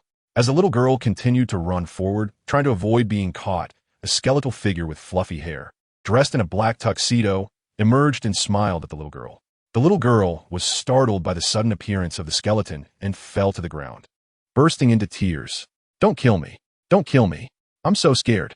The little girl shouted, waving her hands frantically, while ghosts flew towards the skeleton with each wave. How terrifying. I don't deserve to have a girl's underwear. I'm sorry. I shouldn't be a person. The skeleton knelt on the ground, looking utterly hopeless and dejected. The little girl heard the skeleton's words and was momentarily stunned. She looked at her hands, then excitedly stood up and said, I am very powerful. Oh, little beauty, can I see your underwear? Just then, the skeleton, who should have been despondent, suddenly lay on the ground in great excitement, hands clasped in front of him, pleading. The little girl was so scared that she quickly covered her skirt and screamed, stepping back repeatedly. Why are you not feeling down? Negative ghost. The little girl attacked again, sending waves of ghosts through the skeleton. However, the skeleton simply stood there, blankly, showing no signs of feeling down. The little girl, incredulous, again attacked. Negative ghost. Unfortunately, the result was still the same. Oh, I'm a user of the Yomi Yomi no Mi. I've been dead for many, many years. Your ability is ineffective against me. I'm sorry, I forgot to introduce myself. My name is Brooke, and I am a musician. I'm sorry, I forgot that I'm already dead. But I can still talk, I can still sing, it's really wonderful. Brooke became more and more excited as he spoke, his skeletal form twisting with joy. The little girl, not knowing why, suddenly quieted down, her large round eyes staring at Brooke, suddenly saying, You are the skeleton that took my father's shadow and has been bullying me. The zombie general. The little girl suddenly remembered that her toys would occasionally be killed or destroyed. Therefore, her father sent someone to investigate, saying it was a skeleton that had stolen his shadow. However, since the skeleton could not die, if it died, the zombies made from the shadow would also die. Nothing had been done about it. Yo-ho-ho, I've been discovered. Should I silence you? But you're only 3 years old. I can't bring myself to do it. Should I go to hell? But I'm already dead. Wahaha. Brooke's performance became increasingly exaggerated, and his voice grew louder. Soon, the Xuanwu Navy soldiers gathered around and quickly surrounded the two of them. Meanwhile, Benedict arrived with Jing Ku and Dao Ji. Seeing Benedict approaching, the little girl stepped back in fear and hid behind the skull. Musician Brooke. Benedict looked at Brooke and laughed, saying, "After being trapped on this ship for so many years, now that you've been freed, where do you plan to go next?" Having killed Moonlight Moria, the shadow that was taken from Brooke returned to him, and he could now freely leave this dark place and head to the sunlit land. Brooke glanced at his shadow on the ground and suddenly became somewhat serious. "Decades have passed, and yet someone remembers my existence. Then you should know that I am a pirate. Marshal Benedict." Although Brooke was trapped on the terrifying three-masted ship, he had seen that promotional poster. So he recognized Benedict and the Xuanwu Navy. Thus, he understood how terrifying Benedict was. "You are a musician, and also the captain of a certain country's guard." Benedict gazed at Brooke, a smile appearing on his face, and said. Brooke looked at Benedict in disbelief, feeling somewhat moved for a moment. If it weren't for that civil strife, he would still be the captain of the guard. If the country hadn't fallen, he wouldn't be a pirate. Benedict then said, "You have been dead for decades. The past is no longer related to you." Brooke's body trembled, and suddenly he knelt on the ground, crying. The little girl looked at the kneeling Brooke, feeling a bit confused and lost. The skull she should rely on was no longer dependable. "Yo-ho-ho, I'm sorry. I shouldn't be crying because I have no tears." Brooke made a few funny sounds and then said very seriously, "Thank you, Marshal Benedict, for your kindness. Please allow me to join the Xuanwu Navy and contribute to the justice in my heart." Brooke can be enhanced. Age, 68 years combat power, D rank weapon, cane sword abilities, Dawn Song, Aurora Strike, Lullaby Round Dance, Soul Out of Body, Whistling 3 Feathertail Cut. Potential, B rank. Loyalty, 70. No observation hockey, no armament hockey. Brooke is indeed still too weak now. It's no wonder. If he mastered either observation hockey or armament hockey, his strength would increase again, and dealing with the arrogant Moonlight Moria would be no problem at all with just a little time and effort to regain his shadow. Otherwise, he wouldn't have been trapped here for decades. "Welcome to the Xuanwu Navy, Brooke." Benedict extended his hand towards Brooke with a smile. "Thank you." Brooke reached out his hand and smiled. "I will do my best." At the same time, Benedict activated a talent enhancement for Brooke. Ding! Brooke's talent enhancement is complete. Soul strength increased, physical hardening enhanced, armament hockey awakened, potential raised to a rank. Brooke can be enhanced.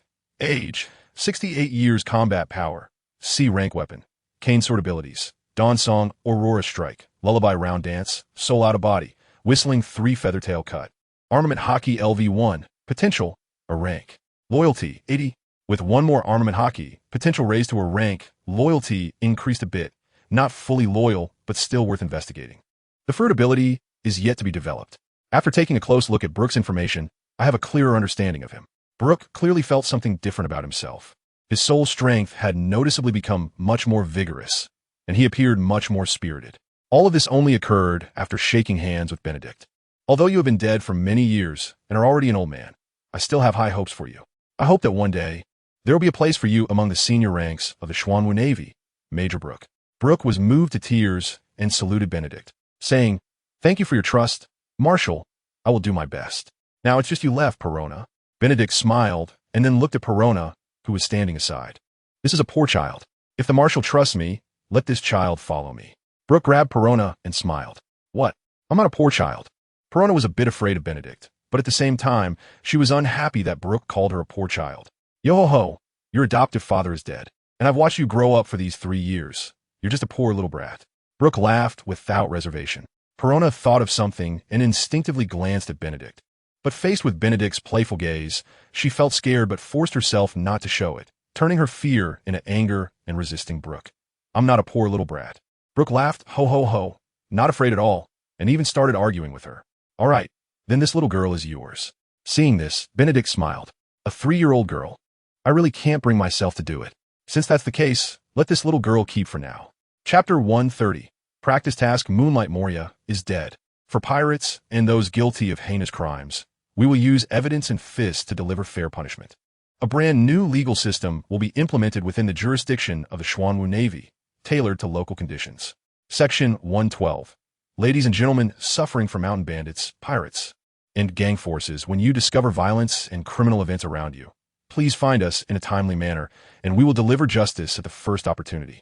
The Xuanwu Navy will also spread across the world, bravely advancing to protect justice and standing firm. An image of Benedict standing on the terrifying 3-masted ship, stepping on Moonlight Moria shadow, quickly spread across the seas.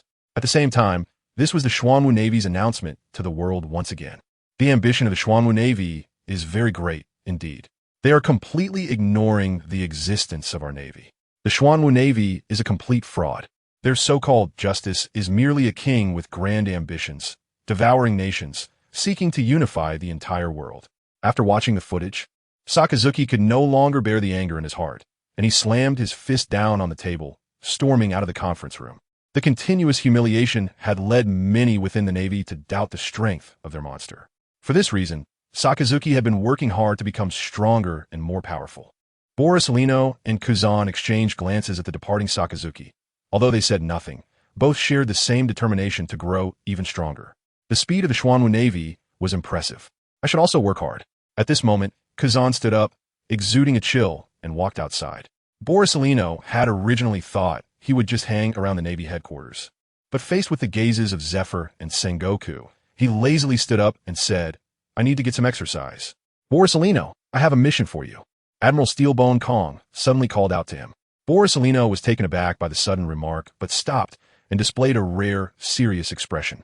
Compared to the reactions of the world government and the Navy headquarters, the pirates at sea were undoubtedly more tense.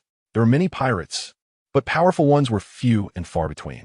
Therefore, to avoid being slaughtered by the Xuanwu Navy, pirates had begun to unite after being hunted down one after another. In the Flower Country, the base of the 8 Treasure Navy, there was a somewhat upscale water fortress. Buggy's clown crew was currently attacking the 8 Treasure Navy. The 8 Treasure Navy was a pirate force, but it also belonged to the Flower Country. Buggy used his Devil Fruit ability to easily dismantle the defenses of the 8 Treasure Navy. However, he soon faced a fierce beating from the 8 Treasure Navy's Green Pepper. Green Pepper was very strong, reaching S rank, and was considered a legendary figure. Buggy's provocation had thoroughly angered Green Pepper. As a result, after the clown crew suffered some losses, they eventually managed to escape. News and footage of Buggy nearly being wiped out by the pirate Green Pepper spread across the sea, greatly boosting the morale of the pirates and igniting their arrogance. Some pirates from the West Sea sought out the 8 Treasure Navy, hoping to form an alliance, with the 8 Treasure Navy at the forefront, to jointly resist the Xuanwu Navy. This guy's had a little achievement and is already getting cocky. What a shame, Benedict said as he watched Buggy fleeing with his tail between his legs, now becoming a joke and bringing laughter to the Xuanwu Navy, making him furious. According to the original story, Buggy was known to bully the weak and fear the strong, and with his current strength, it was clear that he could not contend with the 8 Treasure Navy. Yet he still went to seek trouble. Wasn't that asking for trouble? Wow, it's Green Pepper from the 8 Treasure Navy. He should be the leader now, right? That young guy with the conical head is a really formidable character, Brooke remarked as he looked at a newspaper while listening to Benedict. Indeed, formidable.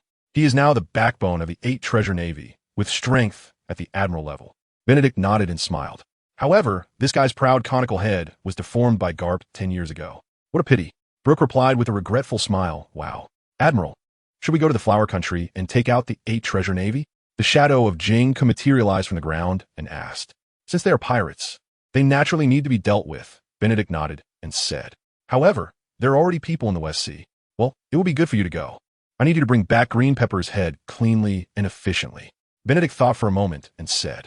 The strength of the flying squirrel was decent, but against Green Pepper, it still fell short. Moreover, the 8 Treasure Navy itself had over 1,000 men, and if they allied with other navies, the flying squirrel would likely suffer some losses. The Xuanwu Navy's plan was to conquer and plant flags while also sending some soldiers out to maintain order and stability in the areas, promoting the justice of the Xuanwu Navy. This also meant that the 5,000 soldiers assigned to the flying squirrel would gradually decrease. Under such a design, it would take some time to gather that many people again. No matter how strong the Xuanwu Navy soldiers were, they would still face disadvantages. Jing Ku and Dao Ji exchanged glances, both filled with a sense of battle intent. As members of the Navy, they naturally hoped to showcase their strength, prove themselves, and earn merits. Because the Xuanwu Navy was advancing into the North Sea, West Sea, and South Sea, Benedict had gained a lot of justice during this time. Essentially, he earned thousands of justice points every day, and on some days, even reached 10,000 points. This wide net strategy allowed Benedict to accumulate a large number of justice points, leading him to start spending lavishly. Initially, he thought justice points were hard to earn, but now, he was earning them effortlessly. Especially after eliminating Moonlight Moria, he gained an additional 5,000 justice points and 10 unit enhancement stones. Thus, Benedict first exchanged for 150 unit enhancement stones, raising Jing Ke's observation haki and armament haki to level 5, awakening the skills of armament haki binding and future sight, which directly elevated Jing Ke's strength to S rank. Unfortunately, even after the talent enhancement, although Jing Ke's physique changed somewhat, his potential remained the same. Otherwise, if he reached S rank, with the development of the Shadow Fruit ability, Jing Ke would become even more powerful in the future. Dao Ji spent 100 unit enhancement stones to elevate his observation haki to the peak, awakening the skill of future sight and enhancing other skills, successfully raising his strength to S rank. Additionally, Dao Ji's Godly Electric Step also cost Benedict 50 unit enhancement stones for skill enhancement, awakening the true Godly Electric Step, making his speed no less than that of light. The skill of transparency after enhancement could hide the aura of oneself or others who were made transparent. With their enhanced abilities, the two could stand on their own. Given their capabilities, assassinating Green Pepper of the 8 Treasure Navy would not be difficult.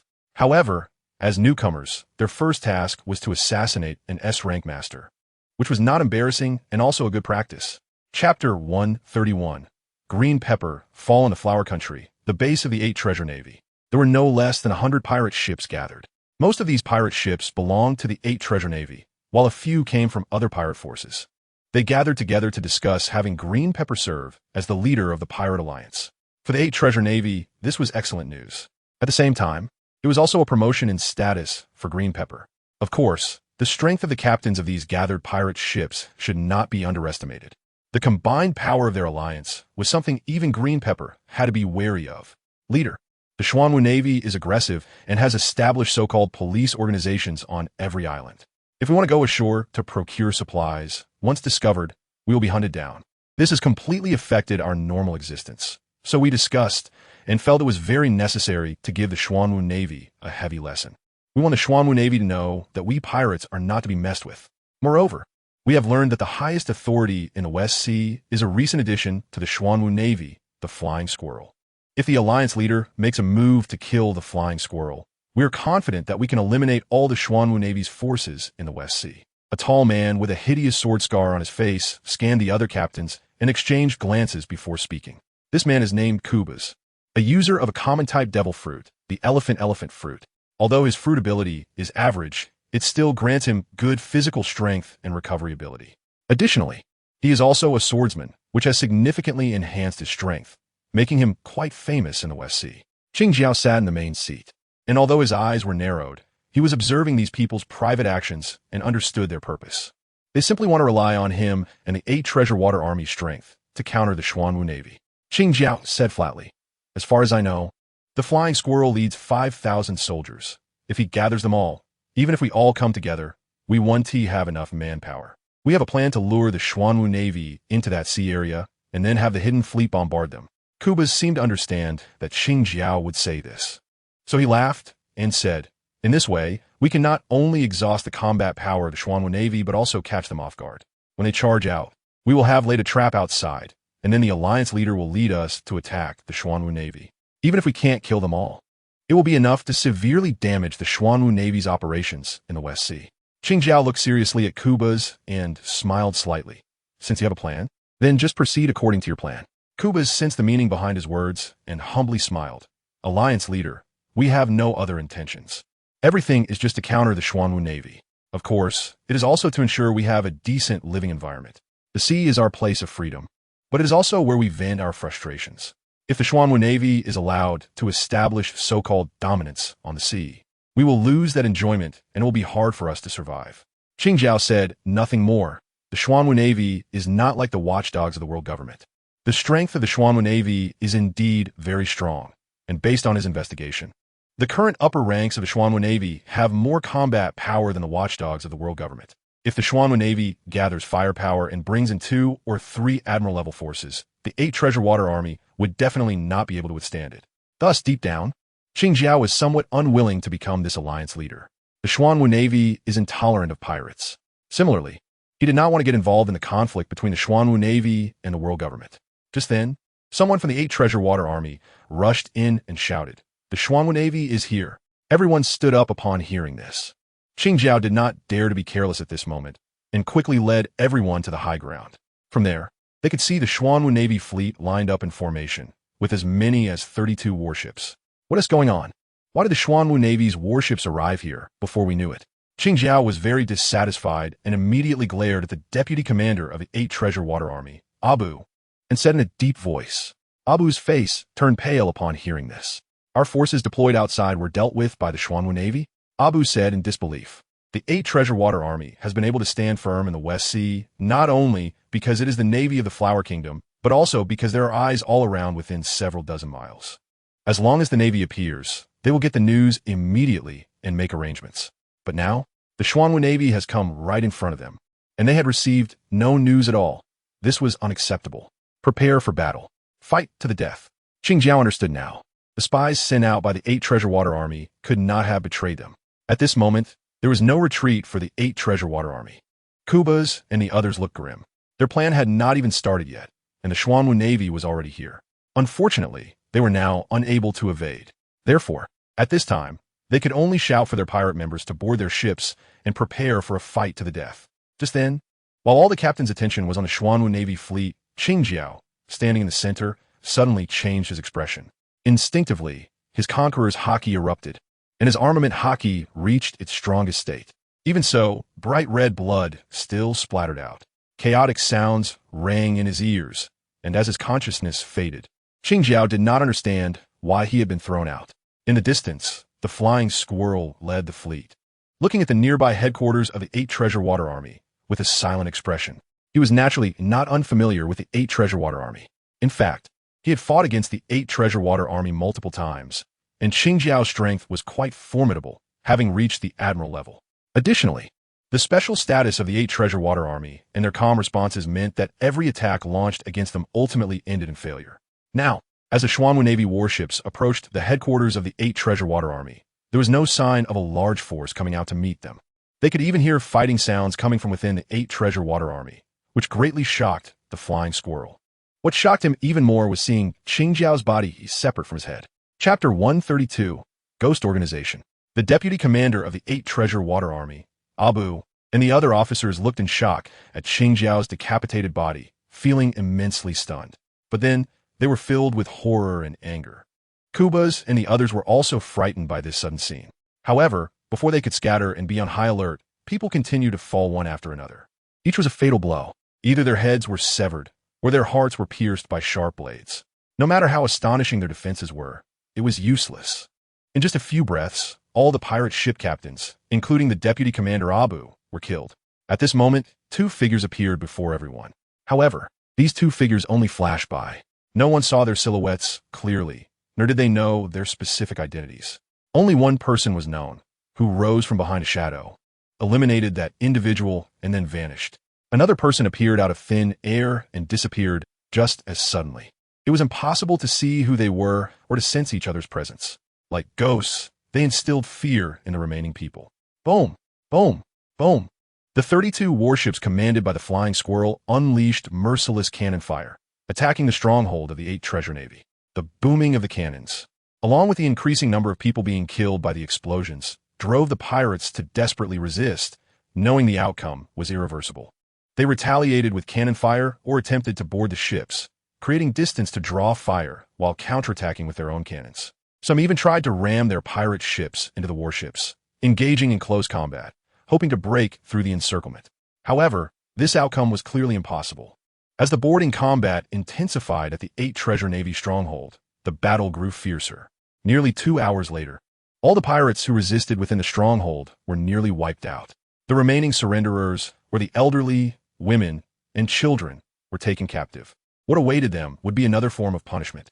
Standing atop the dilapidated stronghold of the 8 Treasure Navy, the Flying Squirrel felt a mix of emotions. From some surviving pirates, he learned that 2 individuals had instantly killed an officer-level figure, Green Pepper. Additionally, the captains of the ships were successively killed, and no one knew who those 2 individuals were, but it was certain that both were devil fruit users. How much more power did the Xuanwu Navy still conceal? Although the time of contact was still very short, the depth they exhibited was already terrifying enough. The Flying Squirrel could imagine that the 2 who killed Green Pepper could very likely possess the strength of quasi-admirals, or even be even stronger. If these 2 continued to strike from the shadows against others, it was feared that no one would survive. In the distance, Jing Ku and Dao Ji appeared on the mountaintop, watching the 8 treasure navy from afar, both looking very calm. We're bullying the weak with our strength. These few people can't even showcase our power. Dao Ji stretched lazily and then smiled. The one-hit kill on Green Pepper was achieved by Dao Ji using the transparent fruit, taking Jing Ku along for a sneak attack. This sudden threat was something Green Pepper could not defend against because the attack came from 2 officer-level experts simultaneously. Let's go. There are many more criminals we need to hunt, Jing Ku said lightly. Then his figure turned into a shadow, weaving through various shadows.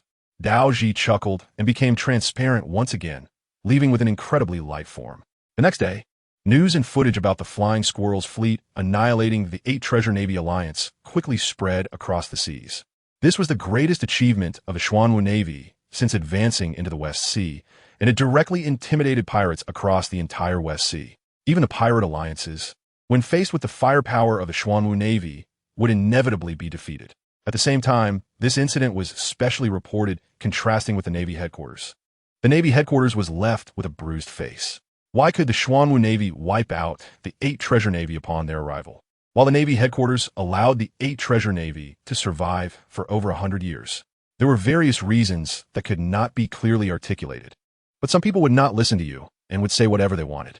Compared to the watchdogs of the world government, the Xuanwu Navy was undoubtedly more just and provided a greater sense of security. Wherever the Xuanwu Navy went, strict discipline was upheld, and they would try to help the common people on various islands and towns. They would not proactively interfere with local governments. And after witnessing the discipline of the Xuanwu Navy and the importance of maintaining the region, local governments would seek cooperation, resulting in a relatively peaceful environment. As such, the East Sea experienced a rare peace. There were no pirate disturbances, no gang crimes, and fewer cases of child trafficking, leading to many families remaining intact. After the official logistics of the East Sea Navy was established, communication between islands increased significantly, and trade exchanges became more extensive. 1 month later, during this month, the entire West Sea was shrouded by a force known as Ghost, causing almost all pirate factions to be filled with fear. During this month, 10 pirate factions were quietly eliminated. No one knew how they died, and even a few pirate ships drifted at sea. If they were not discovered and boarded, one would not know they were dead, and they had died without a trace of struggle. The only information available came from a few who had not all perished from weak women and children. After just a night's sleep, they woke up to find that the men, including formidable pirates and pirate captains, had all been killed. While everyone speculated about the identity of this mysterious force, Benedict held a press conference to take responsibility for the matter. Chapter 114. The Xuanwu Navy takes responsibility for this incident. All of this was the doing of an organization within the Xuanwu Navy called Ghost. The Xuanwu Navy will execute justice to the end. Here, we advise pirates and evil forces. Justice may be delayed, but it will never be absent. Additionally, we warmly welcome warriors with a sense of justice to join the Xuanwu Navy. For those who meet our requirements, we will provide systematic training and a complete, fair promotion system. With Benedict's press conference, news about the Ghost organization and the Xuanwu Navy's large-scale recruitment quickly spread across the seas. If the Xuanwu Navy wants to conquer the 4 seas and the Grand Line, it needs more strength and talent. Only then can they quickly complete the takeover of the territories they occupy. However, this was seen by some as an opportunity to target the Xuanwu Navy. Chapter 133. The Blackbeard Affection Incident. When did the Xuanwu Navy acquire such a force? They actually have experts capable of instantly killing officer-level opponents, and their speed was so fast that no one had captured them. They must be devil fruit users. Green Pepper was very strong, with both armament hockey and conqueror's hockey at high levels. Yet even such a powerful figure had no chance to retaliate. The strength that the Xuanwu Navy is currently displaying is truly terrifying. Marco held the newspaper, his expression extremely grave. In less than a year, the Xuanwu Navy had already shown sufficiently powerful strength. Such power had already completed the unification of the East Sea and was now encroaching on the West Sea, South Sea, and North Sea. Once the unification of the 4 seas was completed, the Xuanwu Navy's strength would inevitably march toward the Grand Line. At that time, the Whitebeard pirates would undoubtedly clash with the Xuanwu Navy. In fact, it might not even take that long. Apart from the Grand Line, there are also some territories of the Whitebeard pirates in the West Sea and South Sea. If they seek help from Old Dad, should the Whitebeard pirates step in to assist? Old Dad, Marco called out to Whitebeard, who had his eyes closed, seemingly resting but actually deep in thought.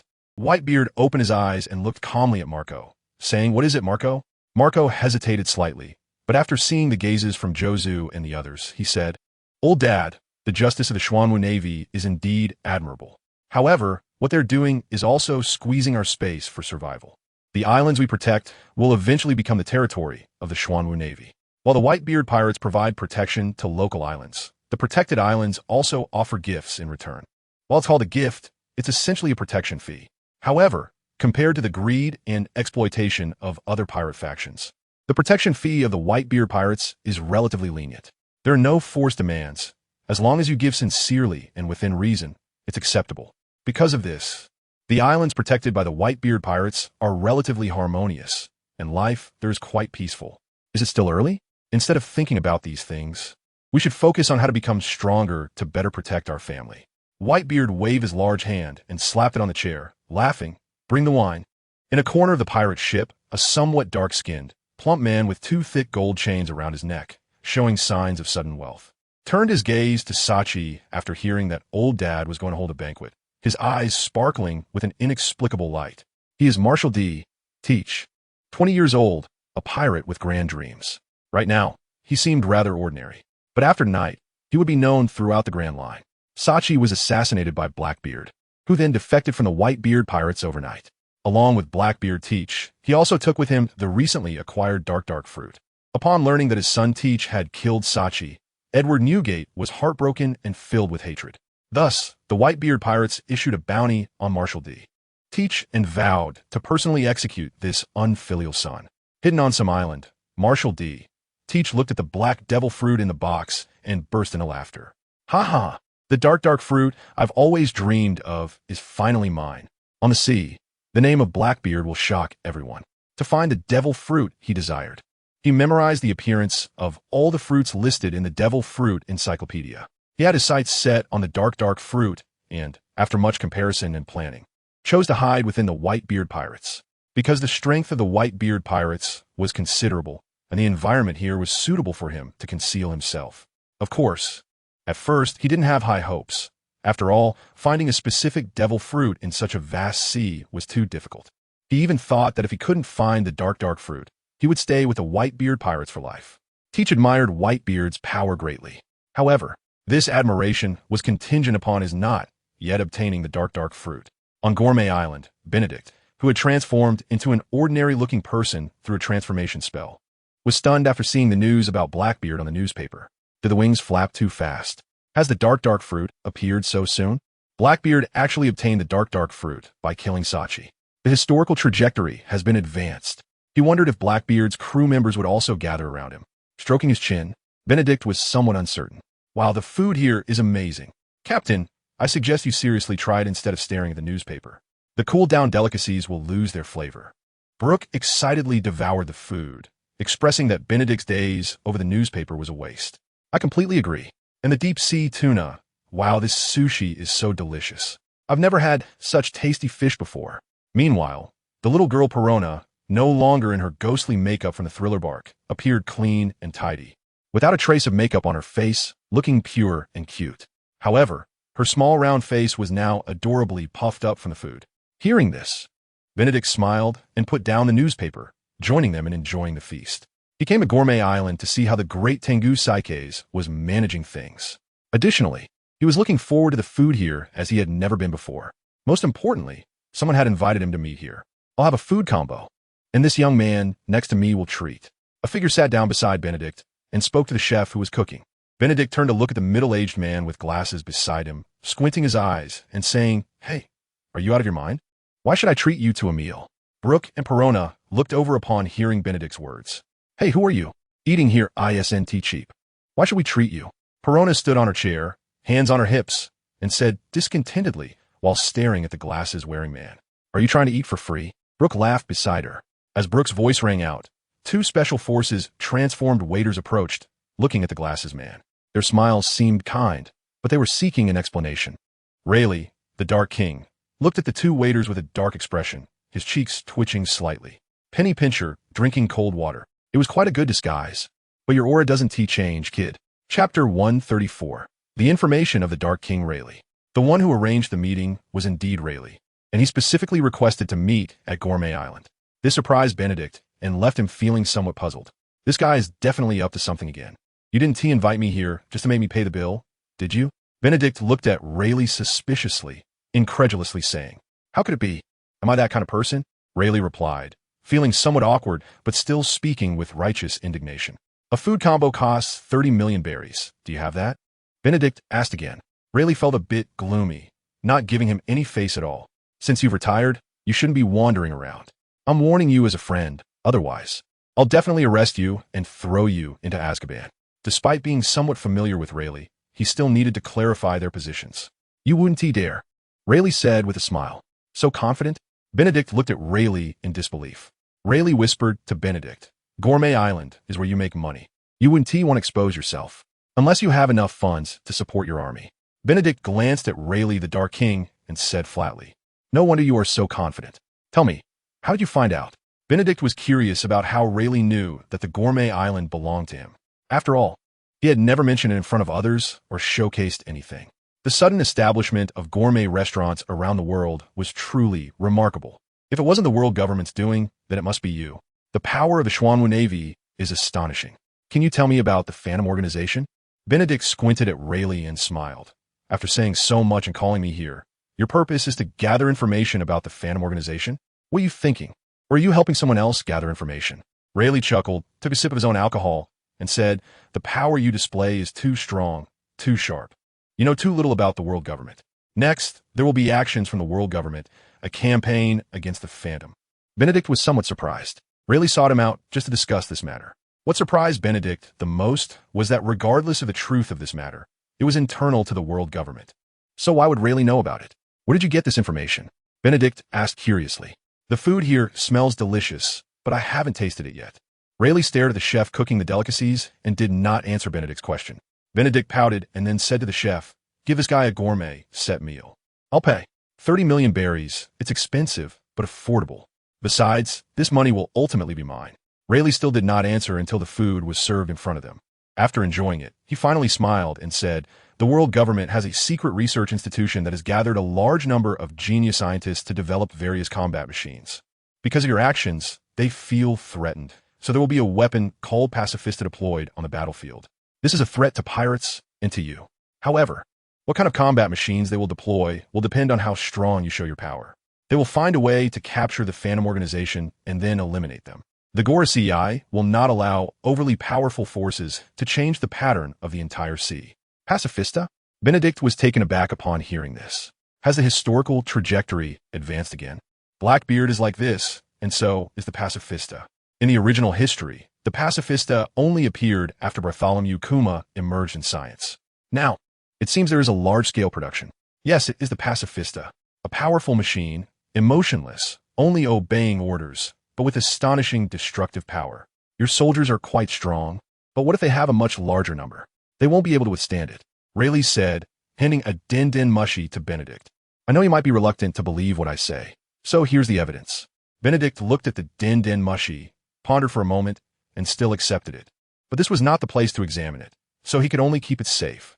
"Since this is the world government's secret weapon, how do you know about it?" Benedict couldn't help but ask, "Do you have someone arranged by that person? Or is that person one of yours?" That shouldn't be the case. If he has connections with Dragon, I could understand, but this shouldn't have anything to do with you. Rayleigh listened to Benedict's words and was somewhat stunned. Then he said incredulously, "It's truly remarkable. You seem to know a lot, kid. I suddenly understand why the captain trusts you so much. Can you tell me what you and the captain talked about under the tree that night when you deliberately avoided us?" After that incident, the captain, who was initially somewhat confused, suddenly became clear-headed. "We also completed our final journey after that. The Roger pirates had once visited the island where Benedict trained, holding a banquet there. At the same time, Roger and Benedict had a secret conversation. Benedict glanced at Rayleigh and said, "Were you pretending to be asleep that day? As the captain's right-hand man, I couldn't possibly be sleeping deeply, could I?" Rayleigh chuckled lightly. Benedict nodded in understanding. "Now, can you tell me why? The captain's will has thrown the entire sea into the chaotic era of pirates. He needs chaos in the sea to keep the world government busy, to make the world government and the Gorosei complacent and overlook certain things. Yet you established the Xuanwu Navy to capture all pirates. You even oppose the world government. attracting attention in such a way that it could very likely anger the mysterious existence above the Gorosei. I can guess that Roger is waiting for someone. Someone who can influence the entire world and change the world. But I don't know if he is waiting for you, because he wants us to help you when necessary, but not to help you with all our strength. This is somewhat contradictory. Kid, I don't know how many secrets you are hiding, but I must remind you, the terror of the world government is definitely not as simple as it appears. I know you are collecting the poneglyphs and should know some secrets. I was shocked at first, but when I learned that even that country could be destroyed, the Xuanwu Navy appears incredibly small in the face of such power. Chapter 135, Fujitora Smile. After the meal, Benedict left first with a well-fed Brook and Perona. As for Rayleigh, the transaction was completed, and there was no need to pay him any further attention. Walking down the gourmet street, influenced by the various delicacies, everyone's mood was undoubtedly much better. There are many pirates with all kinds of personalities, but few dare to cause trouble here. Those who dare to make trouble have mostly died. The patrolling teams walking through the streets and alleys serve as a deterrent. However, if what Rayleigh said is true, with the current strength of the special forces, they can fight, but it still depends on how they fight. Otherwise, they might get wiped out without even meeting their opponents. System.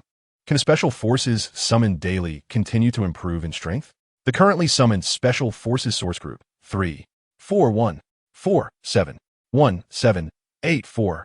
Prepared, using transfer groups 5, 7, 0, 2, 9 foot 6, 3, 4 foot types of soldiers. All possess considerable strength, but the potential for further improvement is limited, because the potential upper limit of special forces is basically D rank, with a few having a C rank upper limit. In fact, in terms of soldiers, their strength is already quite strong. Benedict was very clear that the once powerful technological forces were dozens of times stronger than they are now.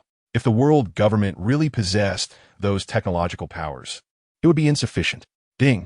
You can consume 500,000 justice points to complete a troop upgrade, summoning D-level special forces with C-level potential.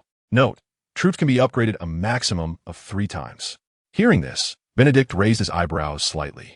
It actually responded, but isn't the upgrade level for the troops a bit too low?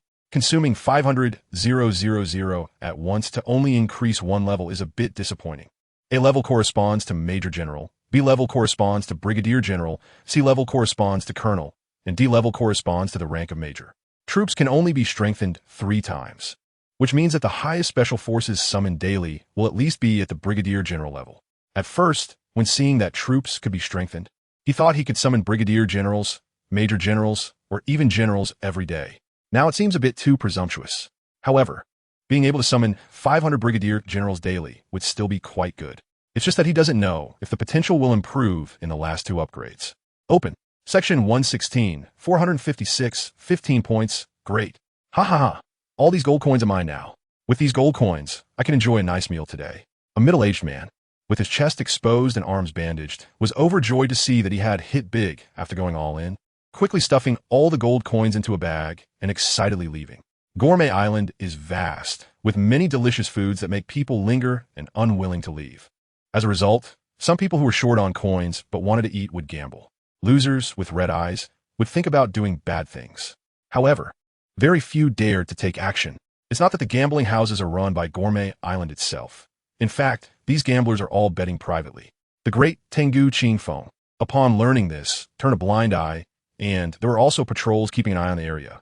So, if someone dared to take action and was discovered, they would meet Yama. There are not many gambling houses, only 2, which is also a limitation imposed by Great Tengu Qingfeng. Otherwise, too many gambling houses would turn the entire Gourmet Island into a chaotic mess. At this moment, a blind man, holding a cloth bag filled with gold coins, had just won them from those people. He had been on Gourmet Island for 3 days, during which he had eaten the most delicious food he had ever tasted in his life.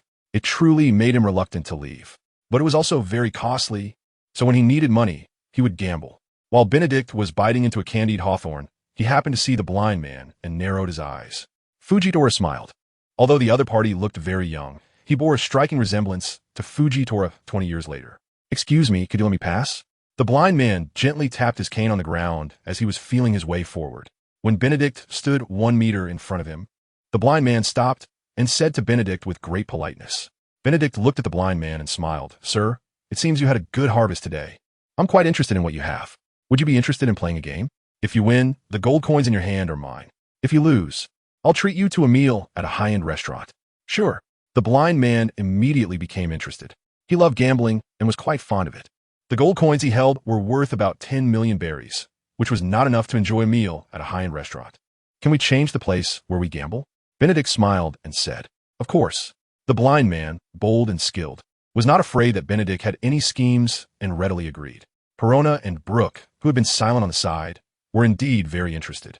Before long, the two arrived at a small grove where there were not many people around. Let's bet on a coin. Guess heads or tails. Words represent heads, and pictures represent tails. Benedict took out a patterned gold coin. Different countries have their own currencies, and gold coins are hard currency. But some places add patterns and numbers to gold coins to represent their value. The gold coin in Benedict's hand was one of those. Heads. The blind man stood with his cane and said with a smile, I'll go with tails. Benedict replied with a grin. As he spoke, he flicked the gold coin into the air, and it spun rapidly, beginning to fall. Benedict waved his hand, and a small stone flew out, striking the gold coin without harming it in the slightest. Seeing Benedict make a move, the blind man snorted lightly, and an invisible force caused the gold coin to suddenly rise again, then begin to fall towards the ground, accelerating a lot. The corners of Benedict's mouth curled up, and another tiny stone flew out, hitting the gold coin. Fujitora remained unfazed and executed the same technique again. Brooke and Perona watched the coin go up and down in the air, not falling, their eyes following its movement. Benedict still had a small stone in hand, but this time he didn't rush to act. Instead, he let the gold coin fall. Just as the coin was about to hit the ground, the small stone flew out quickly.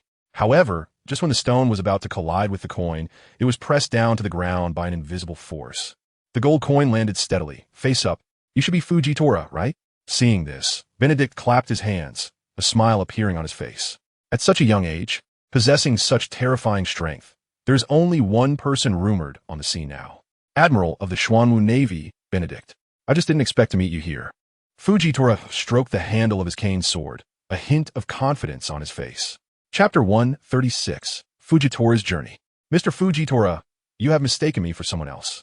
My name is Yundi, not Benedict. Benedict looked at Fujitora and replied with a smile. His current identity was that of an ordinary person after using transformation techniques. He wasn't afraid of being recognized. Though my eyes are blind, my heart is not. I may not know how you manage to change yourself so vividly, but no matter how you change, the aura you emit cannot be altered. Unlike others, I have a pair of spiritual eyes that can see this world clearly and perceive things others cannot. For example, the aura you emit.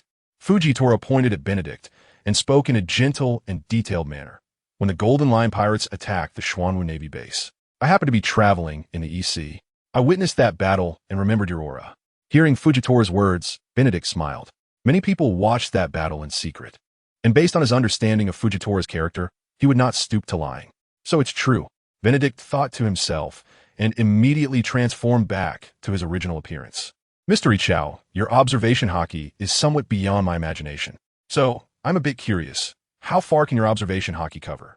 Benedict clapped his hands and curiously asked. After speaking, Benedict formed a hand seal and changed back to his original appearance. Benedict could not appear on Food Island and be recognized. If word got out, it would have a huge impact on him. After all, the owner of Food Island is one of the 7 warlords of the sea, and the existence of Food Island, due to its rules, is indirectly protecting the pirates on the island. Independent and full of personality, it is very controversial. Once people know he is on Food Island, should he seize it? Benedict himself was unwilling. After all, this is for the Xuanwu Navy to make money and to support the troops. What a magical disguise. My observation hockey, due to being blind, allows me to see very far. At least covering this island is not a problem. Fujitora Ichao gave a relatively vague explanation and did not elaborate further. I lost, so I'll treat you to a meal at a high-end restaurant. Benedict chuckled and said. Fujitora Ichao said nothing, but the smile on his face showed that he was looking forward to the food in the high-end restaurant. Captain, can I go eat something delicious again? Perona, hearing this, immediately ran over and hugged Benedict's leg, calling out eagerly. The current Perona is very small and quite cute. Similarly, don't be fooled by her size. She is definitely a shrewd character and very bold. Originally, there was no plan to bring Perona and Brooke when coming to the sea, but they happened to meet during the voyage, and Perona was full of curiosity about the outside world. Seeing her cute side, he softened and agreed. Can your belly hold that much? Benedict picked up Perona and rubbed her round belly with his fingers, saying, Perona covered her belly with her hands and said cutely with her round eyes, I can still eat. Not for you. Benedict casually tossed her away. Because of the ghost fruit, Perona could float in the air, so she flipped a few times and then landed on Brooke's explosive hair, angrily saying, I hate you. Fujitora Ichao watched Perona's adorable antics and chuckled. Before long, Benedict and the others re-entered the high-end restaurant. A food set was soon placed in front of Fujitora. Benedict and the others watched from the side, while Perona stared at the food with shining eyes, looking pitifully eager to eat. Mr. Ichao, what do you think of the Xuanwu Navy? Benedict asked when he saw that Fujitora had nearly finished eating. Fujitora finished his delicious seafood noodles in big bites and, after a moment, smiled and said, very good. I am also very interested in your police organization. While they're cracking down on pirates, they're also combating gang forces on land, protecting the interests of ordinary citizens. It is a very just organization. P.S. asking about the Xuanwu Navy, not the police, Perona pouted, looking at Fujitora angrily. Perona was very upset that Fujitora wasn't distinguishing between his food and corrected him immediately. What a cute and clever little girl. Fujitora did not expect Perona to correct him, which made it a bit difficult for him to play dumb. So far, it's quite good. At least, I see their pure justice. Fujitora pondered slightly and gave an answer. Then are you interested in joining us? Upon hearing this, Benedict immediately extended an olive branch, saying, the Navy controlled by the world government, to put it bluntly, is the sword of the world government, not pure at all. I do not deny that some among them possess justice in their hearts and contribute to justice. But that is a small portion. There are many who have already become corrupt. After Benedict finished speaking, Fujitora remained silent for a long time. In a big forest, there are all kinds of birds. It is impossible to demand that everyone be honest, kind, and peace-loving. Interest, status, power, and living space can change a person. No matter how kind or peace-loving a person was before, for various reasons, they could be forced into a desperate situation and have to become a bad person. You don't need to give me an answer now. I believe Mr. Ichao's sense of justice will lead to a better choice. Benedict gently tapped the table, stood up, and prepared to leave, saying, I value Mr. Ichao very much and hope that one day we can be comrades, not enemies.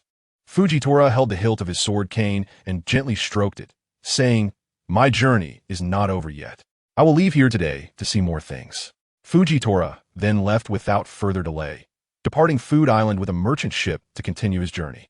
In fact, Fujitora also had his own ambitions. If it weren't for the appearance of the Xuanwu Navy, he would continue his travels at sea and might even join the Navy in the future to contribute to the justice in his heart. However, the emergence of the Xuanwu Navy has also exposed more black material about the Old Navy, leading him to question the Old Navy. This kind of doubt still needs to be verified. Therefore, his journey is also an investigation of the Xuanwu Navy and the Old Navy. Chapter 137. The Deal with Monkey D. Dragon Benedict sent Fujitora off. He felt a bit regretful for not being able to keep this powerful individual with the gravity fruit. However, Benedict also believed that with the current scale of the Xuanwu Navy, its emphasis on justice, and the enforcement of its police system, Fujitora would increasingly be dissatisfied with the Navy controlled by the world government and would join the Xuanwu Navy. However, to make Fujitora more inclined to join the Xuanwu Navy, it was necessary to continuously expose some of the shady dealings of the world government and the Navy headquarters bit by bit. Let us go. We shouldn't stay here too long. If our identities are exposed, it will be troublesome. Benedict stretched lazily and then boarded a merchant ship. To avoid causing unnecessary trouble, Benedict did not dare to take a warship. Therefore, the merchant ship was the best choice. Half an hour later, after delivering the goods, and the sailors and captain who consumed on board returned, the merchant ship slowly left Food Island. Benedict stood by the mast, watching the distant Food Island. He did not disturb Tingo Chingfeng, nor did he look at Elbu. Just as Benedict was pondering, a figure in a black robe stood beside him, also looking towards Food Island, saying, Marshal Benedict, do you think we have a chance for cooperation? The sea breeze blew past, slightly blowing open the hood that concealed his face, revealing a tattooed face. It was Monkey D. Dragon, the current leader of the Revolutionary Army. Why should I cooperate with you? Benedict didn't see Dragon, but he knew of his existence. When Roger was executed, Dragon was also present at the scene. Just like Fujitora can remember a person's aura with a smile, Benedict can also remember a person's aura. The existence of Dragon became apparent to him after he arrived on the island. When he discovered Dragon, Dragon also noticed him. However, neither side sought out the other. Perhaps, For Dragon, it was unsafe in that place. Thus, as the merchant ship departed, the people aboard were observed by Dragon before he dared to approach Benedict. Dragon's caution was somewhat excessive. Our goals are the same, Dragon stated plainly, without beating around the bush. Is this still the cunning monkey D, Dragon? Benedict looked at him with some surprise, thought for a moment, and smiled. I do not deny this. However, in terms of methods, you are too slow. In fact, you're merely working for the world government. Overthrowing a national regime, while it may improve the country's situation to some extent, is just that. The common people want to live in peace and contentment. They simply want good food, good drink, and for their families to be safe, while also earning a bit more gold. What the national regime desires is merely power, status, money, reputation, and so on. You have deprived these people of their rights, status, money, and even reputation, then promoted some individuals to take office. But while these people may have good intentions, they may not have the ability to manage this country, especially after wars, when the economy is in recession and the living environment is under threat. Can you expect these people, these national regimes, to continue to break free from the control of the world government? That would only prolong the war, leading to the further decline of these national regimes, which aligns perfectly with the thoughts of some within the world government. They are gradually forcing the revolutionary army to create war and backwardness, so that they can continue to rule over increasingly backward local regimes under the pretext of combating the revolutionary army, deceiving the common people. Upon hearing Benedict's words, Monkey D. Dragon was momentarily stunned. The actions of the revolutionary army are all aimed at resisting the world government, resisting the celestial dragons, and also to rescue the common people suffering in dire straits. The common people under tyranny cannot survive and often suffer oppression from both regimes and pirates. Therefore, the revolutionary army saves them. Overthrow this kingdom, find a new king, and establish a new regime. However, in terms of construction, there is not much the revolutionary army can do. They can possess powerful combat capabilities and defeat enemies, but they cannot provide economic assistance.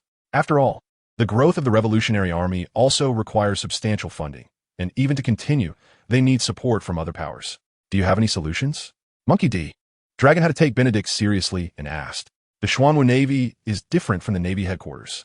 The justice it executes and the system it implements are very instructive for the revolutionary army, especially the police system. But now the problem is right in front of him. Economic construction. Solutions? Many. But to implement them, local regime support is needed. A smile appeared on Benedict's face as he said. Upon hearing this, Monkey D. Dragon pondered for a moment and said solemnly, so, we can still cooperate. The Xuanwu Navy is not in a position to overthrow a national regime. So let us, the Revolutionary Army, accomplish that. We help establish a new rule, and you assist in rapidly developing the economy of this country, making it strong to enhance its combat power, which is of great significance for our resistance against the world government. However, there is one requirement. The local regime must participate in your economic construction, especially in management. Benedict nodded and then said, are you so sure that we can achieve this? The food restaurant. Dragon stared at Benedict and said solemnly, the sudden emergence of the food island, with such powerful strength, is shocking. Even more astonishing is the appearance of food restaurants around the world. Many people do not know how these food restaurants emerged. Vague memories seem to suggest they should exist, but they had no fame before. The locals may think little of it, but when we gather all the data, it becomes very frightening. It's as if there's an invisible force fabricating it out of thin air. The emergence of these food restaurants, along with the appearance of the food island and even the Xuanwu Navy base, is indeed very suspicious. How much time would it take to build such large-scale structures? And yet there was no news about them before. Can you answer me about this, Marshal Benedict? No, Benedict said without any hesitation. Are you kidding? Can these things be explained? This secret can never be revealed in a lifetime. Chapter 118. Existence Justifies Reason. I find that you are very concerned about the crackdown on pirates and gang forces. How about we make another deal? We, the Revolutionary Army, will help you gather or eliminate pirates, and you will assist us in economic construction. Upon hearing this, Benedict's eyes sparkled, and after a moment, he extended his hand and smiled. Pleasant cooperation. Pleasant cooperation. Monkey D., Dragon, and Benedict shook hands and said, for the Xuanwu Navy, there has been no loss from start to finish. Because the Xuanwu Navy wants to consolidate its dominant position, it cannot ignore local regimes. A stable rear and a harmonious environment can highlight the powerful role of the Xuanwu Navy, rather than showcasing its military might through continuous suppression, which is merely internal strife. Chapter 138. The Powerful Ward Pirates Defeat in the South Sea. Alabasta Kingdom. Rape blossoms. This is the port of Alabasta Kingdom. At this time, a ship docked at the port, and a group of people disembarked. This group was led by one of the 7 warlords, Crocodile. Crocodile looked at the densely populated port, bustling with pirates and merchant ships, and a cruel smile appeared at the corner of his mouth. But soon, it was quickly retracted. Not long ago, he received news that the ancient weapon Pluton was buried in the Alabasta Kingdom. The ancient weapon Pluton is a terrifying warship that can easily destroy an island with a single cannon. Therefore, upon learning of the horror of Pluton, Crocodile could not wait to arrive at the Alabasta Kingdom. The Utopia battle plan has begun. The subordinates who had been subdued by Crocodile listened to his words, showing indifferent smiles on their faces, then left, soon disappearing into the crowd. Crocodile smiled, and then also departed. Although the title of 7 warlords is glorious, everything still needs to rely on strength to speak. The ancient weapon, Hades, was the first step in his rise. In contrast to Shakurok plans to execute the ideal country battle plan on the other side, the Ward Pirates were currently in the South Sea, engaging in fierce clashes with the fleet led by Wang Ji and Silver Axe. Ha! I am known as the World Destroyer, Bondi Valdo. Do you really think you can defeat me?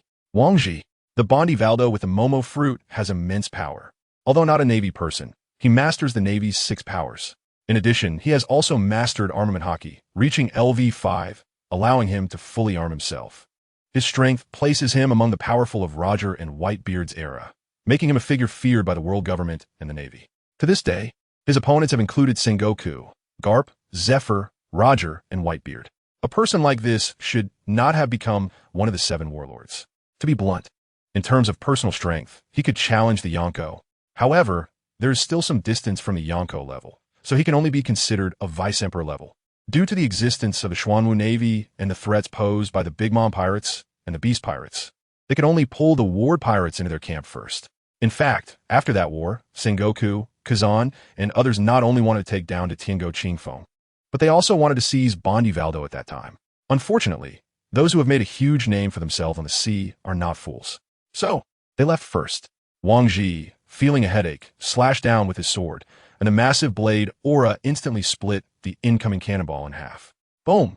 The massive explosion created a loud roar, stirring up huge waves that shot up into the sky and then came crashing down. The Xuanwu Navy's warships shook violently under the impact of such waves. The fierce battle also began to shift at this moment. Bondi Valdo used the Momo Fruit's ability to amplify his pirate ship 100-fold, making it incredibly huge, resembling a massive aircraft carrier, now advancing across the vast ocean. This gigantic aircraft carrier was heading towards the Xuanwu Navy's warships, which looked like a small boat in the sea. Wang Ji and Silver Axe were terrified at this sight. Retreat, crank up the power to the maximum, and get away from here. The gigantic pirate ship charged through the ocean, and Wang Ji and the others could only shout for all the warships to evacuate. Ha ha ha. Want to escape? That's impossible. Today, I will bury your Xuanwu Navy fleet in the South Sea. The South Sea will also become the Ward Pirates' dominion. Bondi Valdo stood atop the 3 enlarged cannons, laughing wildly in the face of the raging wind. Boom, boom, boom. The elevated cannons ruthlessly fired a fierce barrage at the struggling warships in the sea. Seeing this, Wang Ji's expression turned extremely grim. However, within his capabilities, Wang Ji also swung his sword to counterattack, unleashing a fierce slashing technique against the continuously shooting cannonballs. But this was merely a drop in the bucket. The Xuanwu Navy found it incredibly difficult in the face of this behemoth. The navigator turned the direction, struggling in the vast ocean, trying to distance themselves from the impact and cannon fire of the gigantic pirate ship. Even so, facing the falling speed of the gigantic pirate ship, the cannonballs struck the warships, or the massive waves created by explosions nearby. The Xuanwu Navy's warships were unable to retaliate at all. Accompanied by the sounds of explosions and screams, the Xuanwu Navy warships and soldiers were being annihilated, either killed by cannonballs or drowned by the sea. Damn Valdo. The justice of the Xuanwu Navy will eventually come down upon you. Because of the distance and the violently shaking warships, he felt powerless, only able to watch helplessly as the warships were destroyed and soldiers fell. Ha ha, you won't see that day, Wang Ji. Bondi Valdo still knew about Wang Ji, but that was when he was with the Rocks Pirates. Without the Rocks Pirates, even though Wang Ji is strong now. He is not his opponent. The gigantic war pirate ship crashed down, and the warships where Wang Ji and Silver Axe were located were right in the impact zone. Boom! The gigantic war pirate ship fell, crushing the warships beneath it while also stirring up massive waves that surged outward.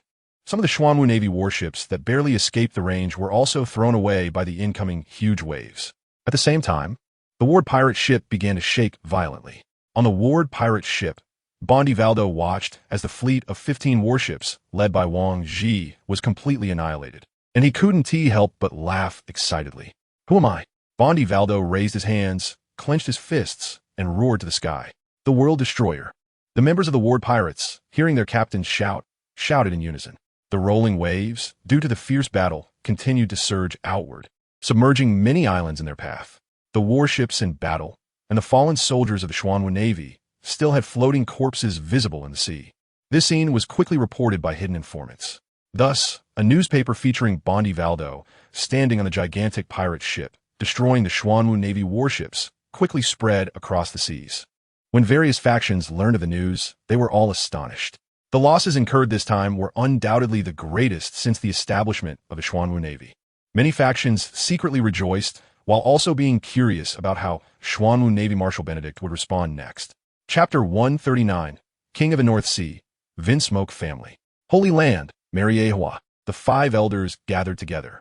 The war pirates really did a great job.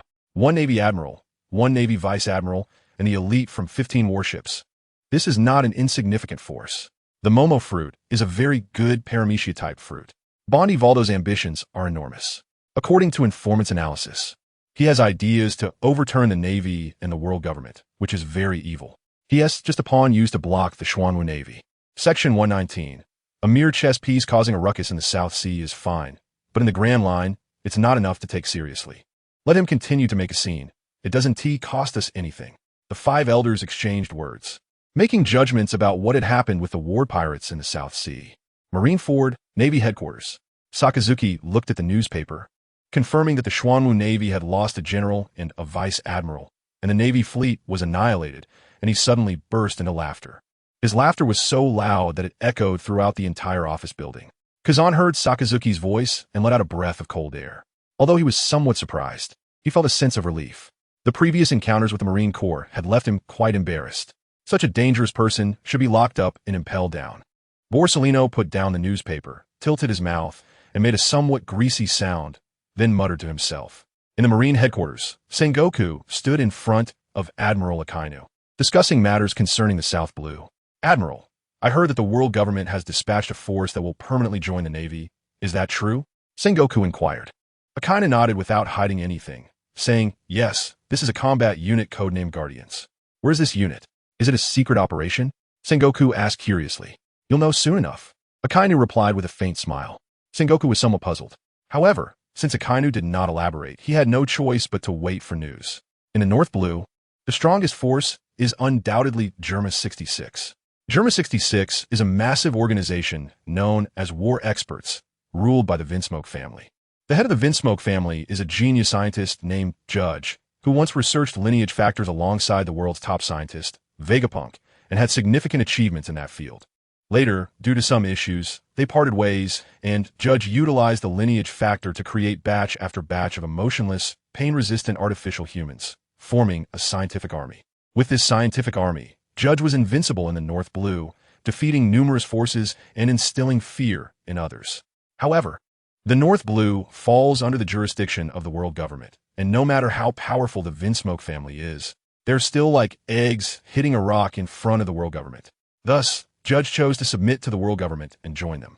The world government, seeing the power of the Vinsmoke family, aimed to use them to alleviate pressure on themselves, so they agreed to protect the Vinsmoke family.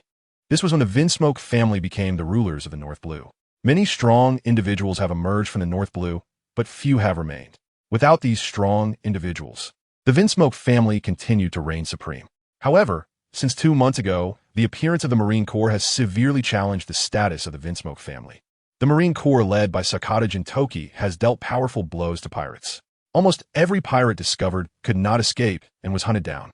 Local islands and kingdoms, responding to the pleas of the common people, have also aggressively targeted gang forces. This led to these local powers placing great trust in the Marine Corps while seeking a force to protect them. As a result, they no longer wished to pay the protection fees that had previously been owed to the Vinsmoke family. Some even directly confiscated or destroyed properties belonging to the Vinsmoke family. With the existence of a tyrannical force, nothing can be absolutely clean, and this will also be true for the Marine Corps in the future. However, the Vinsmoke family scientific army research also involved human trafficking, human experiments, and so on. As individual research bases were uncovered, the voices against the Vinsmoke family grew louder. Especially the kings of those kingdoms, who harshly criticized this matter, later offered rich gold coins and resources, seeking the Marine Corps help to eradicate the Vinsmoke family. Sakata Jintoki took on this task, so during this time, the Marine Corps has not stopped attacking pirates, especially those under the control of the Vinsmoke family. The Vinsmoke family is very strong, and during our encounters with them, the most troublesome aspect has been their scientific army. They're all death warriors, unafraid of pain or death, willing to sacrifice 10 lives to kill an opponent. Some even have human bombs installed. Yet, the Vinsmoke family's death warriors are particularly numerous. Admiral, we need to change our strategy. If we continue like this, even if our warriors can fight 1 against 100, we will suffer heavy losses, Yelvishki said with a serious and helpless expression. During this time, the North Blue pirate forces, led by the Vinsmoke family, have attacked them 5 times with gunfire siege, or long-range ambushes. Whenever they dare to pursue, the pirates would immediately scatter or launch other firepower against them. Even if they managed to catch up, the enemy would recklessly attack, even hitting their own people to kill both their own and Marine soldiers. Sakata Jintoki scratched his head, feeling a bit of a headache. With his personal strength, he naturally wasn't afraid. In fact, he had dealt significant losses to the enemy, but the soldiers could not handle it. On such a vast battlefield, he couldn't attend to everyone. Additionally, there are many hidden pirate experts in the North Blue. One of them, codenamed Silver Fox, possesses a devil fruit that slows him down, and the light released by it has caused him trouble several times, limiting his speed. If he didn't have the sword fruit, which allows him to create numerous sword chi and control them at will, he might have already fallen in the North Blue. Just as Sakata Jintoki was troubled about how to deal with the Vinsmoke family alliance, his powerful observation, Haki, sensed danger approaching. He turned his gaze to the distance behind him. What on earth is that? They can actually run on the sea, and their speed is incredibly fast. What is that? Light? Quickly dodge. Chapter 140. Bad News Marine Corps Base. At this moment, the high-ranking officers of the Navy wore serious expressions. In the South Blue battle, Wang Ji and others had encountered an ambush from the Ward pirates, suffering heavy losses, and subsequently lost contact with Benedict. However, this contact did not last long before it was cut off. Soon after, news came that Wang Ji's fleet had been completely wiped out. The combat power displayed by Wang Ji and Silver Axe was something Benedict was quite satisfied with. Moreover, Wang Ji's resolve was very high, so Benedict directly appointed him to the position of Admiral in the Marine Corps. Of course, there was also a sense of spending a fortune to buy a bone in this decision. The results were mixed, but it was clear that the benefits outweighed the drawbacks. The South Blue battle also made the Marine Corps a bit more restrained in their actions, but it also gave the South Blue pirates a chance to become arrogant. Benedict asked, "How many people can we find?" "We've located 20 surviving soldiers. The rest have basically been confirmed dead," Kinjiro said seriously. "What about Wang Ji and Silver Axe?" Benedict asked again. "There's no news for now." Kinjiro shook his head in response. "However, I believe that given their strength, they shouldn't have too many problems." Upon hearing this, Benedict furrowed his brows slightly, deep in thought. Wang Ji and Silver Axe's strength is both recognized by him. If they were to fall here, it would be a huge loss for the Xuanwu Navy. Report. A slightly urgent knock on the door sounded, followed by a voice from outside. It was a Special Forces soldier who had been promoted to Brigadier General, having mastered armament Haki and observation Haki, directly promoted from the rank of Lieutenant Colonel. Benedict glanced over and immediately said, "Come in." The Brigadier General walked in, looking nervous, and quickly said, "Report. Marshal, there's trouble in the North Sea." The North Sea Fleet, led by General Sword Saint, was attacked by a mysterious mech unit during a confrontation with the Vinsmoke family, suffering heavy losses. General Sword Saint was also injured after being hit by the pirate Silver Fox's dull light and was targeted by the mysterious mech unit, sustaining serious injuries. Upon hearing this, Benedict's expression darkened a few shades, and he said in a deep voice, "Where is Silver now?" The Brigadier General quickly responded. General Sword Saint used his Devil Fruit ability to escape, but only 20 of the soldiers who broke through the encirclement survived. The rest all perished. Currently, we have not been able to contact General Sword Saint. Furthermore, there are many rumors in the sea that are very unfavorable for the Xuanwu Navy, and there are threats of counterattacks against the Xuanwu Navy. The Brigadier General's tone became much quieter when he said this, showing some lack of confidence. Bang! The desk in front of Benedict instantly shattered. The Brigadier General was startled, and sweat appeared on his forehead. Kinjiro raised his hand to block the incoming debris, his expression serious and cold as he said, "Marshal, I will personally lead the fleet to the North Sea. We must eliminate the Vinsmoke family." Although Kinjiro's personality is somewhat cold, his relationship with Sakata Jintoki is relatively good.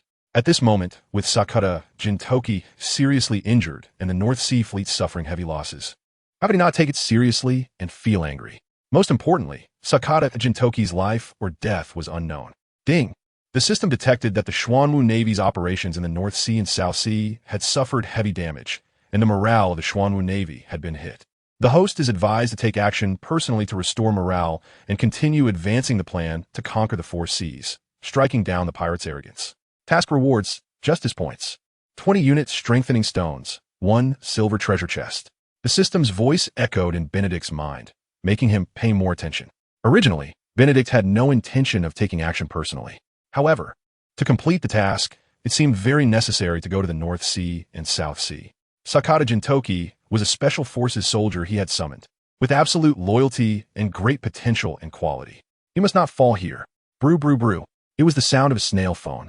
Kinjiro took it out of his pocket, glanced at it, and excitement flashed in his eyes as he said, "It's Jintoki's snail phone." Upon hearing this, Benedict nodded slightly, and joy flickered in his eyes as well. Since they could make contact, it meant he was still alive.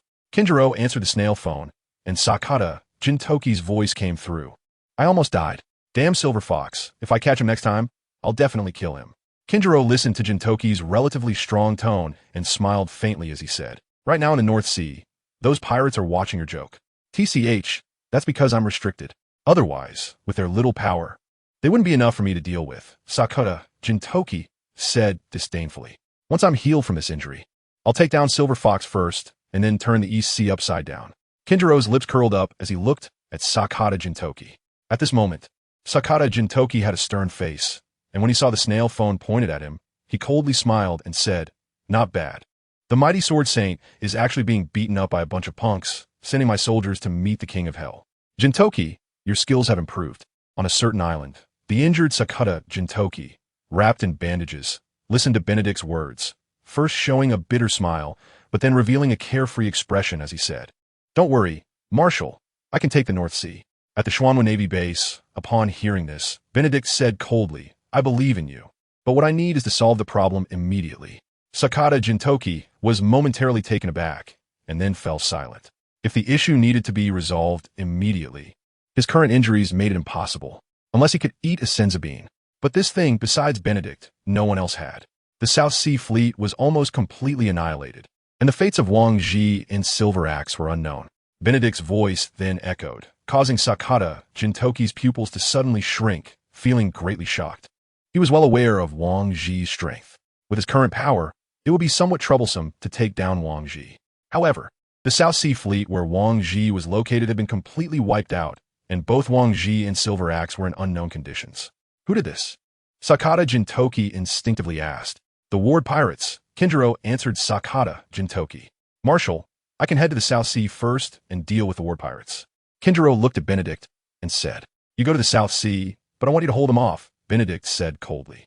"Marshal, Kinjiro wanted to say he could handle it, but Benedict waved his hand to signal, "Bondi Ward, I will kill. Before that, I need to go to the North Sea first." Chapter 141, Fishing.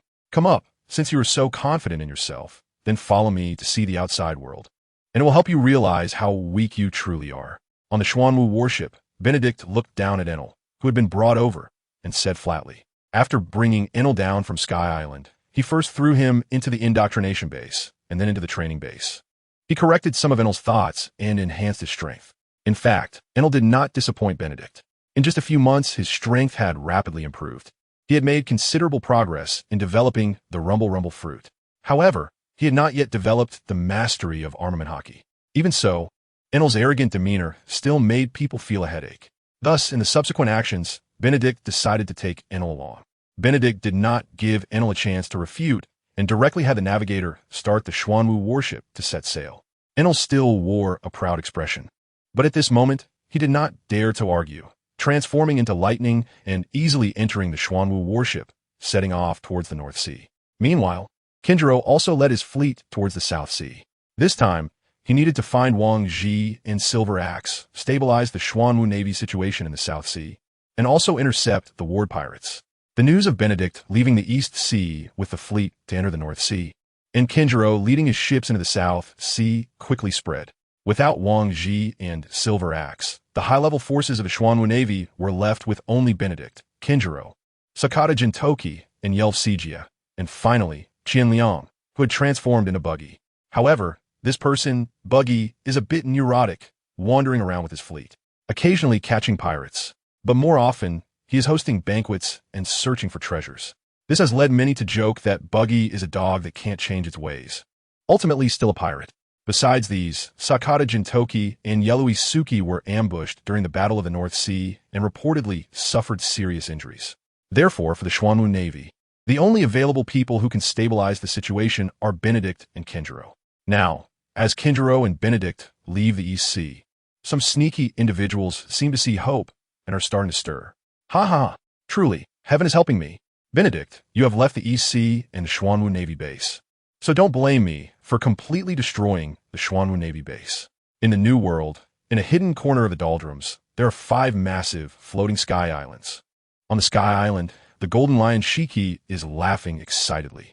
In front of him, there are 2 people, the so-called Tyrant King, Abaro Pizarro, and the so-called Moonlight Hunter, Katarina Devon. Many powerful individuals have been released from Impel Down by the Golden Lion. However, they only collaborated to break out of Impel Down and then left once they were safe. The only ones who truly stayed and are willing to follow the Golden Lion are the Tyrant King and Katarina Devon. However, the 2 did not participate in the last battle due to other matters.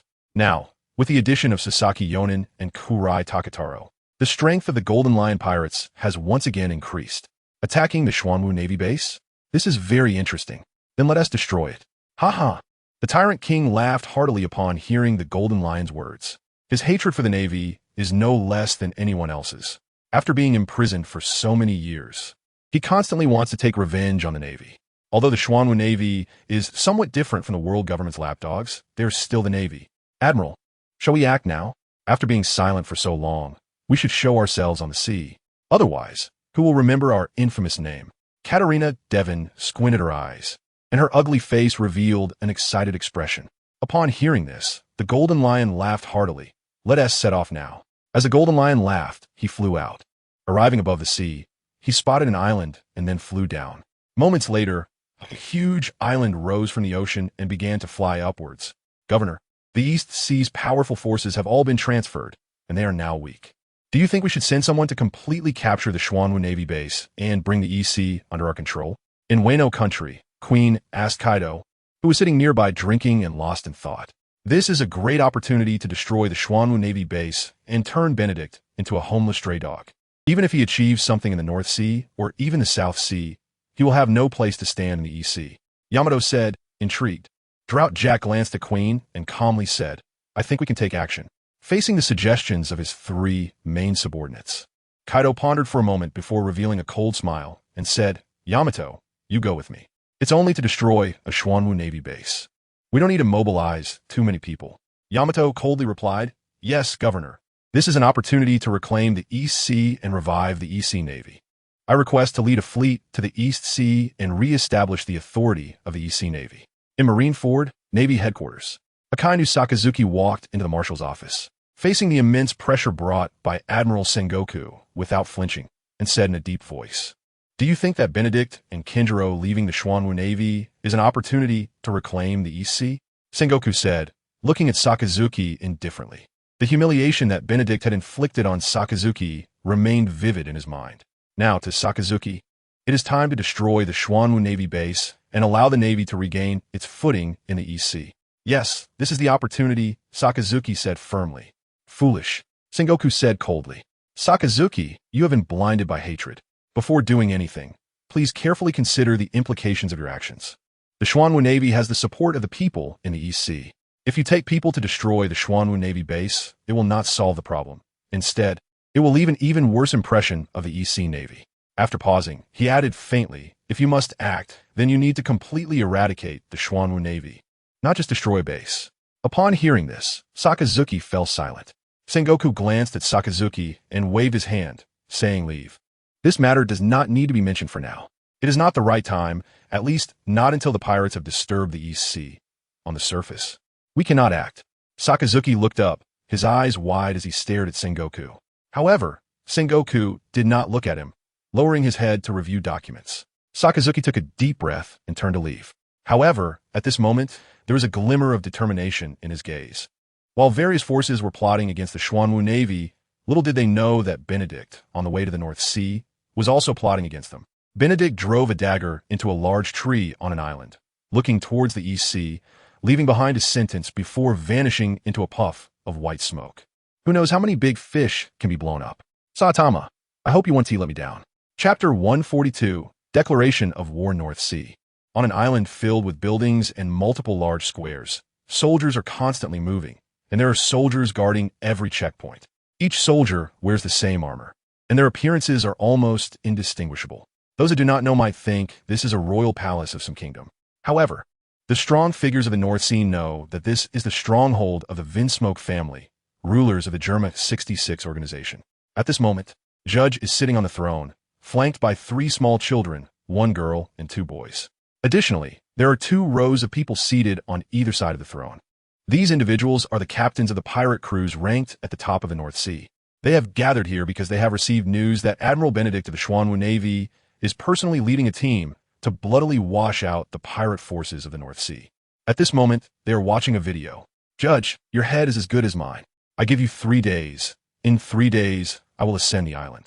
You can gather all the pirates of the North Sea and prepare to kill me. If you can't do it, I will make sure you leave this world forever. Benedict sat confidently in the captain's position of the Xuanwu warship, speaking with arrogance. Thus, this footage serves as a warning to the Vinsmoke family, or perhaps a declaration of war. This footage is not only for Jiaji to see, but also for the pirates of the North Sea. Truly arrogant. So arrogant. How do they look down on us like this? Do they really think the Xuanwu Navy is invincible?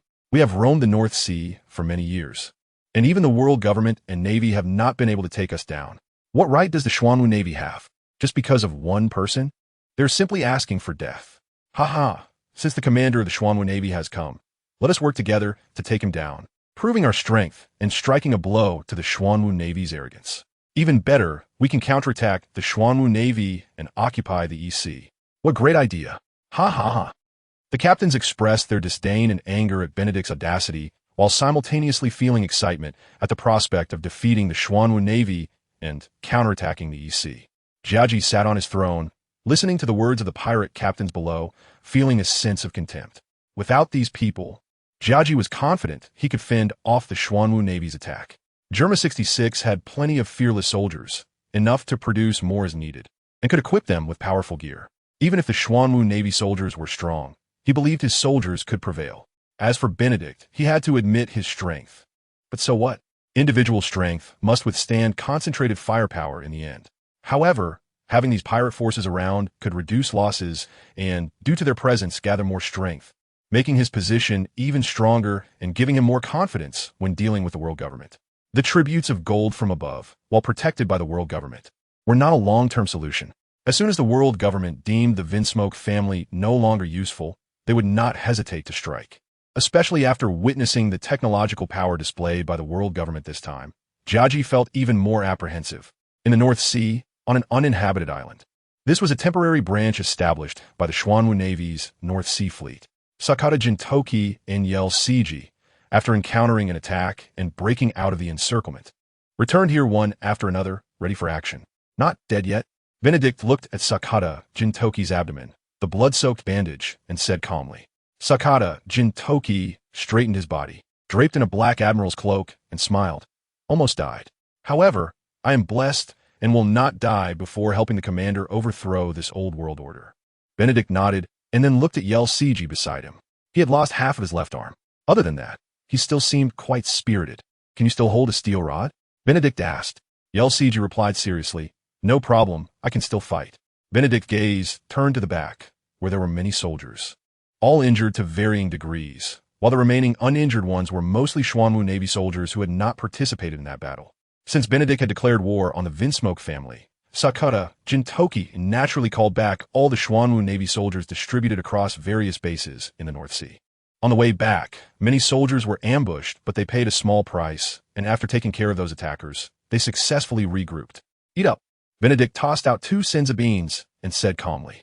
Sakata Jintoki and Yel Siji each caught a senza bean.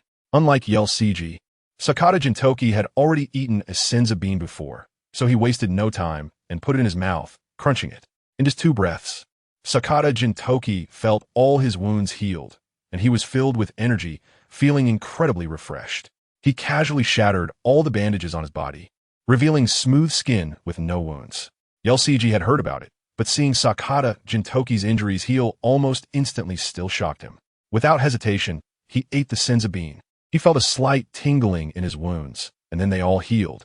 The tingling in his left arm was more pronounced, and then, before everyone's eyes, his severed arm grew back. Yel Siji clenched his fist, feeling powerful, and then excitedly laughed. My arm has grown back. Finally, I no longer have to be an amputee.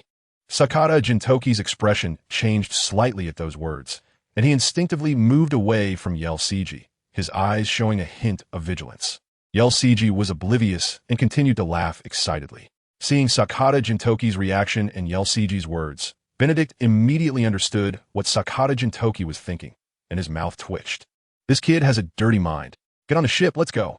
Benedict turned and walked toward the Xuanwu warship. Sakata Jintoki and Yel Siji, along with their troops, boarded the warship and advanced toward the Vinsmoke family stronghold. As the North Sea warships set sail in grand fashion, the news spread once again, drawing everyone's attention. Many were eager to see how Benedict would eliminate the Vinsmoke alliance, and everyone was extremely curious whether Benedict would stumble in the North Sea. Chapter 143, Patriot Missile Menacing. Vinsmoke family headquarters. Nearly 100 warships were scattered across the nearby waters. Most of these were from the Vinsmoke family, with a small portion belonging to various pirate factions. The North Sea fleet, led by Benedict, was charging in grandly, and they naturally did not want to sit idle. Thus, nearly 100 warships, carrying tens of thousands of people, set out in grand fashion. Among this fleet, the ship where Jiaji was located was undoubtedly the largest and most luxurious, resembling a palace. Surrounding this warship were Vinsmoke family warships, manned by fearless androids, each clad in purple battle armor. These armors were named Energy Armor by Jiaji, using a special energy crystal as power. They granted the deadliest soldiers powerful defense, attack power, and mobility. At this moment, on the military ship where Jiaji was, young Foxy was enjoying a feast. This was all due to the abilities Foxy had displayed in a recent battle, which caught Jiaji's attention. Foxy, make good use of your abilities. As long as your dull light hits Benedict, you will achieve great merit. Gaji sees immense value in Foxy. With Foxy's abilities combined with his artificial humans and scientific weapons, he can accomplish a lot in just 30 seconds. No matter how powerful Benedict is, he will ultimately be killed. Foxy has received preferential treatment during this time, both physically and mentally, which has made him somewhat reluctant to leave. At this moment, upon hearing the words, Foxy let out a somewhat strange laugh and said, King Gaji, rest assured, the direction you pointed out is precisely where the dull light will inevitably reach. Gaji was very satisfied with Foxy's response. Foxy is perceptive and is a target worth cultivating and winning over. Numerous warships and pirate ships move across the sea, creating a shocking spectacle that astonishes the eyes of various forces left in the North Sea. As the live broadcast reaches all corners of the world, people are equally amazed at the sheer number of combat forces gathered by the Vinsmoke family. It is indeed not simple for the Vinsmoke family to dominate the North Sea. Despite the presence of many pirate forces within such a scale, it is still evident the depth of the Vinsmoke family's resources. Such a number is definitely not all of the Vinsmoke family's foundation. It is said that the force that previously defeated the Xuanwu Navy's North Sea fleet consisted of a group of mech weapons, which have not appeared here. Are they hiding, preparing for an ambush? Ha ha ha. Faced with such a scale of power, the fleet led by Admiral Benedict of the Xuanwu Navy cannot even be compared. The Xuanwu Navy is about to be slapped in the face again. I look forward to the moment when Admiral Benedict of the Xuanwu Navy is captured. If the admiral is captured, it would surely cause a huge uproar in the sea. Oh my god, how many forces has the Vinsmoke family gathered? Admiral Benedict of the Xuanwu Navy, leading over a dozen warships to attack the Vinsmoke family, is too impulsive. The gap is too great. Even if Admiral Benedict is powerful, it is not enough at this moment. It's over. After Wang Ji and Sword Saint General were consecutively struck down, if Admiral Benedict also fails in this battle, the EC is likely to fall into chaos, as the allied forces of the Xuanwu Navy and the Vinsmoke family appear in the live broadcast. The huge gap displayed by both sides has sparked intense discussions. Many people are even hoping for the Xuanwu Navy's defeat, eagerly anticipating the scene of Admiral Benedict being captured. Most of these people are pirates or underground forces or those who cannot stand the Xuanwu Navy. At sea, Benedict stands on the Xuanwu warship, looking at the densely packed pirate ships in a crescent formation before him, a cold smile appearing on his face. Very good. So many pirate forces have gathered. Let's resolve them all at once. Looking out, apart from the Vinsmoke family, there are nearly 40 pirate forces, including the Foxy pirate crew. However, the Foxy pirate crew is wrapped in the middle. This time, I will unleash a massacre. Sakata Jintoki looks at such a massive scale, feeling an overwhelming excitement and an impulse to redeem past grievances. Ha, as long as I don't die, let's kill them all quickly. Yelcg is also very frustrated due to his previous embarrassing escape. Moreover, the previous battle caused significant casualties among his original brothers. This time, no matter what, he will make them pay a multiple price. Foxy pirate crew. Foxy returns to his pirate ship from the luxurious warship, casting a somewhat lewd glance at the man standing on the Xuanwu warship, Benedict. The head of the admiral of the Xuanwu Navy is incredibly valuable. Gaji stands at the very top of the warship, a specially crafted observation platform designed for watching the battle and issuing commands. As both sides are only a mile apart, Gaji takes a handgun held by a nearby soldier and fires it into the sky. A purplish-red light shoots up. Upon seeing the attack signal, all the captains of the pirate crews immediately shout and launch their attacks. The Germa 66 warships also rush out at an even faster speed. A massive gap rapidly opens and approaches, seemingly ready to engulf the fleet led by Benedict. Benedict squints his eyes and lets out a cold laugh. Patriot missiles ready. With a command, all the prepared gunners report, indicating they have locked onto their targets. Fire. With Benedict's command, almost at the same time, 18 warships, each equipped with 2 Patriot missiles, unleash a barrage. As the shells shoot out, they resemble countless shooting stars streaking across the sky. Gaji, watching the fired shells, widens his tiger-like eyes slightly. The method and speed of firing these shells are precisely the weapons that the Germa 66 troops are currently conquering. Yet, he did not expect that the Xuanwu Navy already possesses them. As they charge and begin to encircle the Xuanwu Navy from the side, the captains commanding the gunners, adjusting their gun platforms to bombard the Xuanwu Navy, are all stunned by the incoming Patriot missiles. The speed is fast and extremely accurate. Boom, boom, boom, boom. From launch to impact, it takes only 5 seconds. In the air, it has already left behind hundreds of smoke trails, accurately striking targets and creating dozens of brilliant fireworks. In this instant, the world changes color. Numerous pirates and Navy personnel are overwhelmed by the deafening sound. However, while the pirates feel fear, the Navy is filled with excitement and wildness. Chapter 144. Slaughter. The roaring sounds echo constantly in their ears. A torrential downpour falls from the sky, accompanied by planks, bodies, gun platforms, and various debris. At this moment, the charging pirate ships come to a halt. They are frightened by the massive explosion before them. Each of their eyes is filled with terror. The power is too terrifying. The power of a single Patriot missile is comparable to the explosive power of 5 cannonballs. Almost every ship has been attacked by 2 Patriot missiles. Meanwhile, the onlookers watching this live broadcast are even more horrified. They're not present at the scene, but through the broadcast, they can observe more clearly just how terrifying the Patriot missiles released by the Xuanwu Navy truly are. Oh my god, how did they achieve such precise strikes? What kind of shells are those, and why are they so terrifying? If such missiles fell on my pirate ship, we would all die. I wondered why these warships were a bit special. It turns out they were equipped with terrifying weaponry. So powerful. If my pirate ship were also equipped with such weapons, that would be fantastic.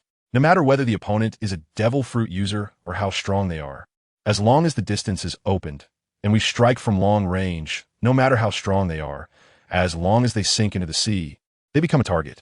I'm not sure if there are such weapons for sale in the black market. Section 123, Marineford, Naval Headquarters. Steelbone. The warlords of the sea, Karp, Zifa, Admiral Tsuru, and other high-ranking officials are all in the conference room, watching this battle together. Although the power of the weapon was already demonstrated when the Golden Lion pirates invaded the Xuanwu Navy base, it was only fired once. And the image of bombarding a huge island was not very clear due to the Golden Lion's fruitability. But now it's different. The clear contrast in damage has shocked them and made them feel a great threat, with a range reaching a kilometer. Even a warship used to launch a demon extermination order couldn't achieve such distance. Most importantly, the destructive power of the Patriot missile is even greater. Solis Island, a pirate gathering place in the North Sea. Originally, it was a dangerous, chaotic area. However, not long ago, Doflamingo, who secretly developed his power here, became one of the warlords of the sea and gained significant authority. As a result, this island was quickly integrated by Doflamingo, reclaiming a large number of subordinates. Those who refused to comply were basically killed off. At this moment, watching the live broadcast, Doflamingo's originally arrogant demeanor showed some shock. This weapon is very impressive. Tori Pole, can our weapon factory produce this? Since killing his father and establishing the Don Quixote family, Doflamingo has been secretly swallowing underground forces. And now he is a renowned arms dealer, known as Joker. After witnessing the power displayed by the Xuanwu Navy, despite being shocked, he quickly reacted. If it can be produced, it will definitely sell well. It's quite difficult, but if we can hijack a warship to study it, it shouldn't be a problem. Tori Pole chuckled, staring at the live broadcast screen. Upon hearing this, Doflamingo pushed up his sunglasses, a smirk appearing at the corner of his mouth, looking somewhat charming. Then let's borrow a warship to have some fun. On the battlefield, while the pirates were stunned by the bombardment, the artificial humans, who do not know what death is, firmly executed orders and continued to drive the battleship, launching a charge. Sakata Jintoki saw this scene and snorted coldly, flying with his sword. 1,000-sword strike.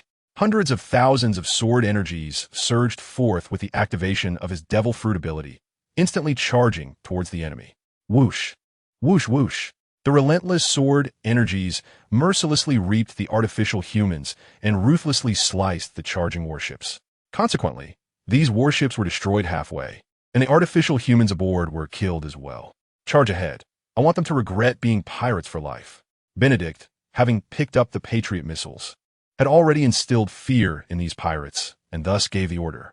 Although Gaji was frightened by the Patriot missiles, he soon showed a joyful expression upon seeing that the North Sea Fleet had stopped using them. The Xuanwu Navy has not continued using that kind of weapon. That kind of weapon can only be used once by a warship. While they don't have such power, let's charge in, kill them, and capture the Xuanwu Navy Marshal Benedict. Whoever captures the Xuanwu Navy Marshal Benedict, I will reward them 300 million berries and grant them the protection and friendship of our Vinsmoke family. The pirates, frightened, needed a spark to ignite their passion. Just like that, they were already stirred up and excitedly shouted. The pirate ships continued to advance and charge forward. At a distance of a kilometer, under the acceleration of both sides, they collided in no time. Kill! Ape Demon Rod. Yelv Siki immediately transformed into ape demon form, wielding a black iron rod, entering combat mode. A powerful strike instantly blew up a pirate ship, and the pirates daring to block him perished alongside it.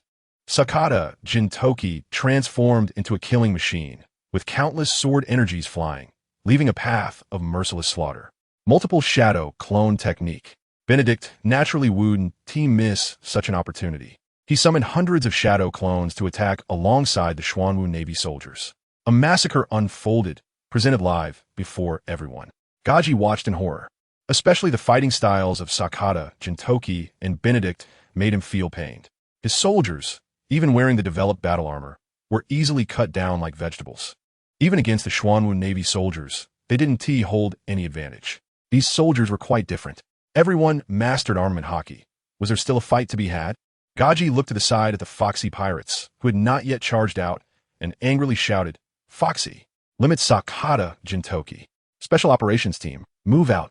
As Gaji's voice rang out, a unit armed with something resembling a rocket launcher quickly organized, using their equipment's system to aim at the airborne Sakata Jintoki. Foxy let out a strange laugh. His short stature jumped from ship to ship, constantly closing the distance. Eventually landing on a warship, Foxy posed with both hands, and a red wave of light instantly shot out. With Foxy's hand movements and mental control, it rapidly shot towards Sakata Jintoki in the air. Sakata Jintoki sensed it with his observation haki and immediately dodged. Here we go again? I was careless because of that damn robot and got hit last time. It won't be that easy again. Sakata Jintoki sneered, quickly locating Foxy's position to pursue him. Just then, 6 figures suddenly appeared and launched a sneak attack on Sakata Jintoki. Chapter 145, Enhanced Pacifist. A bunch of sneaky little things. You think you can sneak attack me? Seeking death. Sakata Jintoki was ambushed by the 6 figures that suddenly popped out, while Foxy's slow light beam was coming at him again, almost hitting him, instantly making him furious. The ones who ambushed Sakata Jintoki were all swordsmen, and judging by their attire, they were likely from the world government CP0, very powerful, mastering the Navy's 6 styles, and possessing armament haki and observation haki. They aimed to achieve a one-hit kill after Foxy made his move. However, Sakata Jintoki sensed it first, so their ambush failed. Even so, the 6 did not hide anymore and attacked Sakata Jintoki with all their might. Sakata Jintoki snorted coldly, flipping the Lake Toya in his hand, and countless sword energies flew.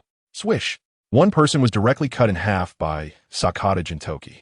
The others intended to use the opportunity of someone else's sacrifice to sneak attack Sakata Jintoki, but they didn't expect Sakata Jintoki had already prepared, and the sword energy swept across, blocking all their attacks.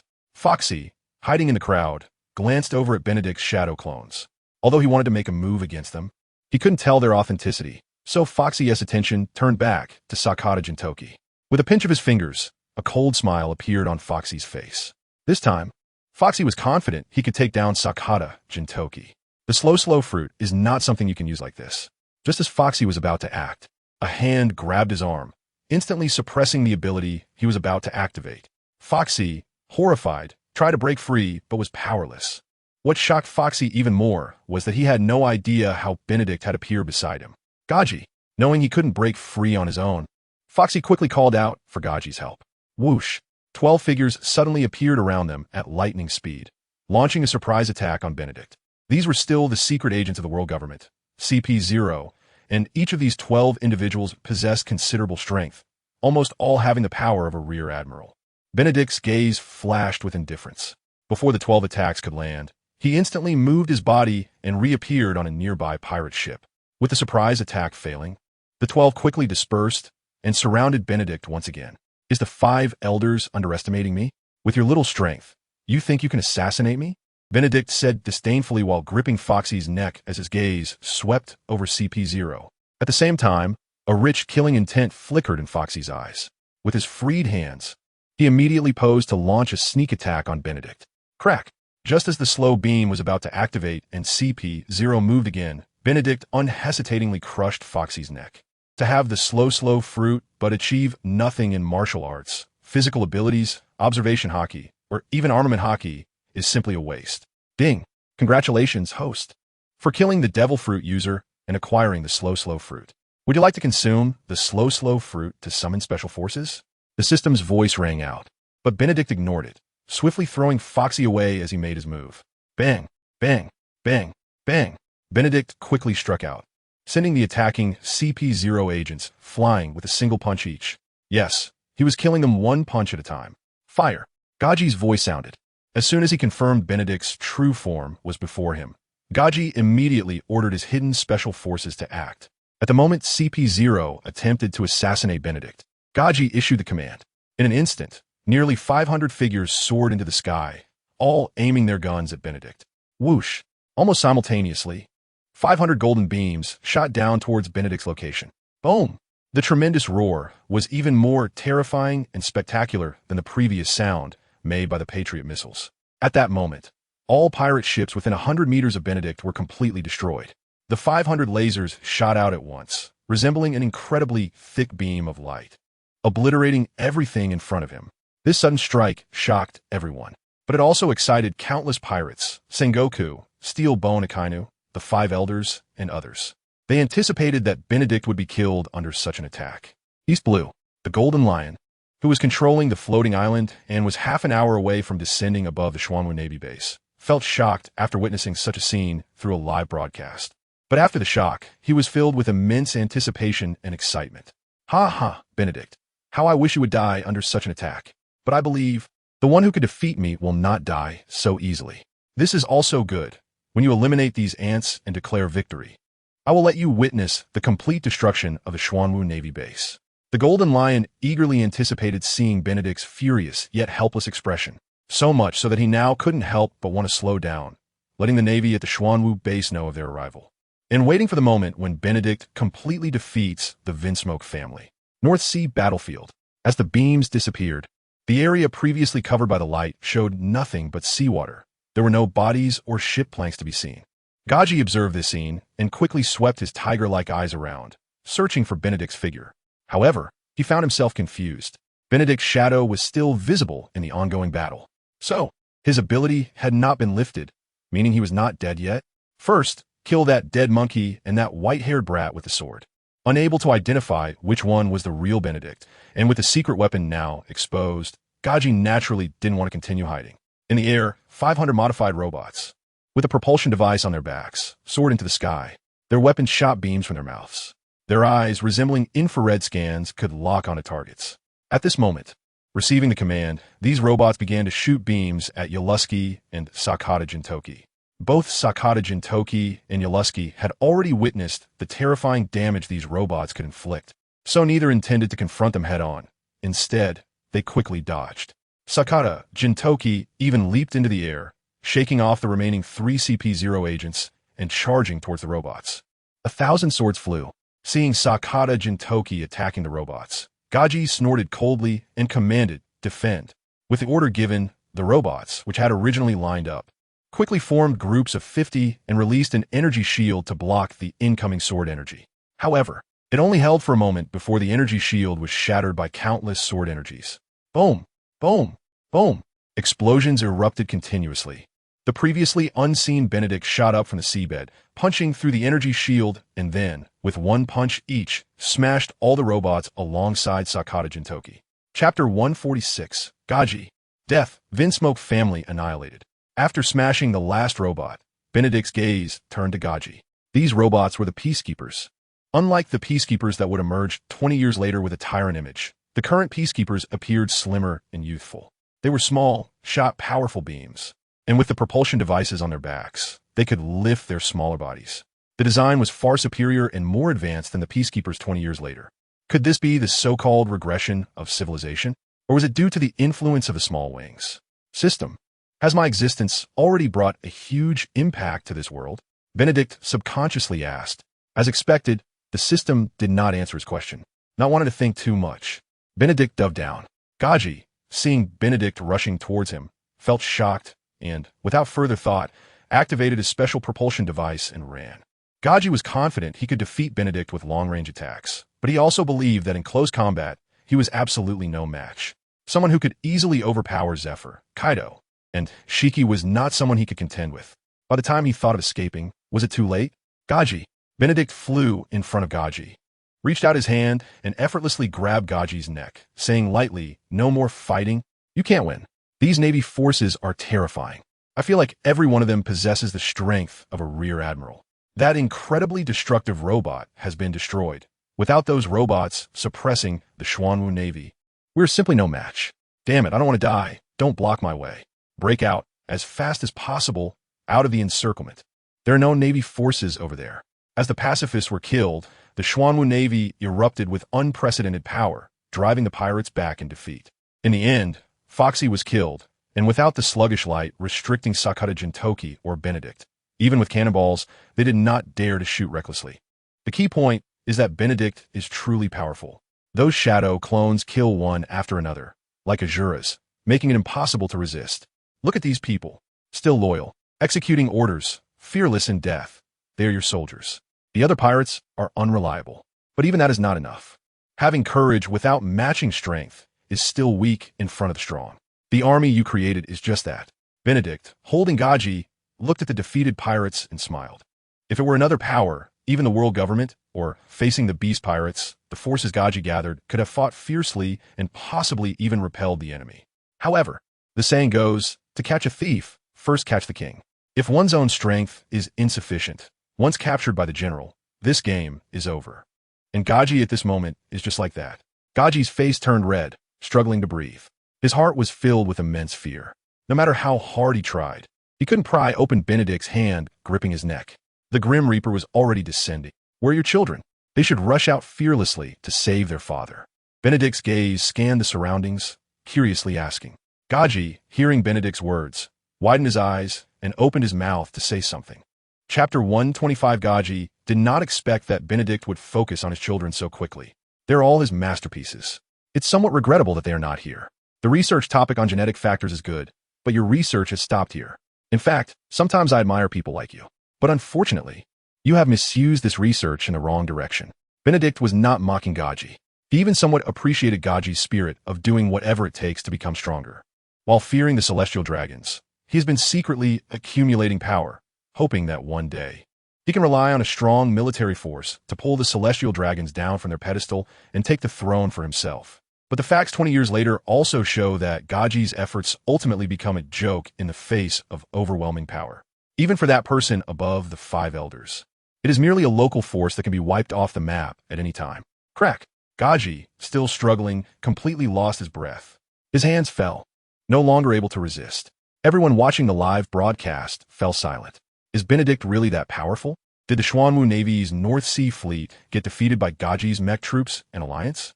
Or was it that they only defeated the lowest level soldiers of the Xuanwu Navy? But the strength of Admiral Sword Saint and Vice Admiral Yuruwa is fake? That doesn't seem right. The strength exhibited by Sakata Jintoki and Yelfsiki is terrifying. Is it said that everything before was just acting? Many people at this moment felt confused, even filled with doubt. It seems weak, yet very powerful. Marine Headquarters, Marine Fort. Admiral Steelbone Kong and others were in the conference room, watching this battle again. The result left them very disappointed. Although the Vinsmoke family is strong in the North Sea, they only have some effect during group battles. However, when it comes to high combat power, they're still too weak. Sengoku looked at the scattered and fleeing alliance, which had now been pierced through by the Xuanwu Navy, and couldn't help but sigh. These Xuanwu Navy soldiers are no longer ordinary soldiers. Each one not only masters the Navy's 6 styles, but also possesses haki. In terms of numbers, looking at this scale, it must be at least 1,500. Vice Admiral Crane, as a strategist, precisely captured the presented data. For a moment, in the conference room, listening to Vice Admiral Crane's analysis, those present fell silent. Over 1,500 experts mastering haki could be brought out by Marine Headquarters. However, soldiers who are both identified as soldiers, master the Navy's 6 styles, possess haki, and may even master observation haki, cannot be brought out. So what about the lower-level managers in the Xuanwu Navy? What is their strength? The ongoing live broadcast made many people realize that the Vinsmoke family was done for. Those who knew the result no longer paid attention and prepared to leave. But at that moment, the live broadcast suddenly went black, and the signal was cut off, leaving everyone a bit stunned. However, the signal was quickly reconnected. This time, however, it was not the scene of the North Sea battlefield where the Xuanwu Navy was slaughtering the Germa Alliance. Instead, it was the Xuanwu Navy base. Looking at this angle and scene, it was from above the Xuanwu Navy base. Hey, Benedict, can you guess where this is? Chapter 147. Shiki. Do you really think I'm a fool? Vinsmoke family headquarters. In a remote corner that was not noticed, Reiju was desperately covering Sanji's mouth with her hands, afraid that once discovered, she and her brother would be killed without hesitation. Those artificial humans created by their father blocked the attacks, buying them a little time. But they were almost wiped out. Although Reiju is only a few years old, she is aware that her father's dreams and ambitions were destined to end after confronting the Marine Corps of the Xuanwu in the Pirate Alliance. Benedict stood above the headquarters of the Vinsmoke family, calmly scanning the surroundings and noticing the positions of Reiju and Sanji. After a moment of hesitation, Benedict abandoned some thoughts. He then turned his gaze to the distance, where Ichi and George were being escorted away by the artificial humans. At this moment, these 2 kids were surrounded by soldiers of the Xuanwu Marine. However, due to the modifications from the genetic factor and the influence of their environment, they were somewhat unaware of the gravity of the situation and spoke with arrogance. Yet, no one indulged them. With just a chop from the hand, the 2 could only faint. The Germa Alliance had thus completely failed. The overlord of the North Sea was directly removed. Dozens of pirate forces were also killed. After this battle, Benedict gained justice points. Over time, Benedict had intentionally been accumulating justice points, so he had reached a total of justice points. With so many justice points, if all were exchanged for unit enhancement stones, it could be converted into 670 unit enhancement stones, allowing Kinjiro, Sakata Jintoki, Daigen Shinfeng, Lubu, Jinku, and Dao Ji's data to be enhanced to the highest level. However, Benedict did not plan to do this for the time being. With their current strength, they were already sufficient to walk confidently on the sea. They could still fight and resist before the world government deployed more top-tier combat power.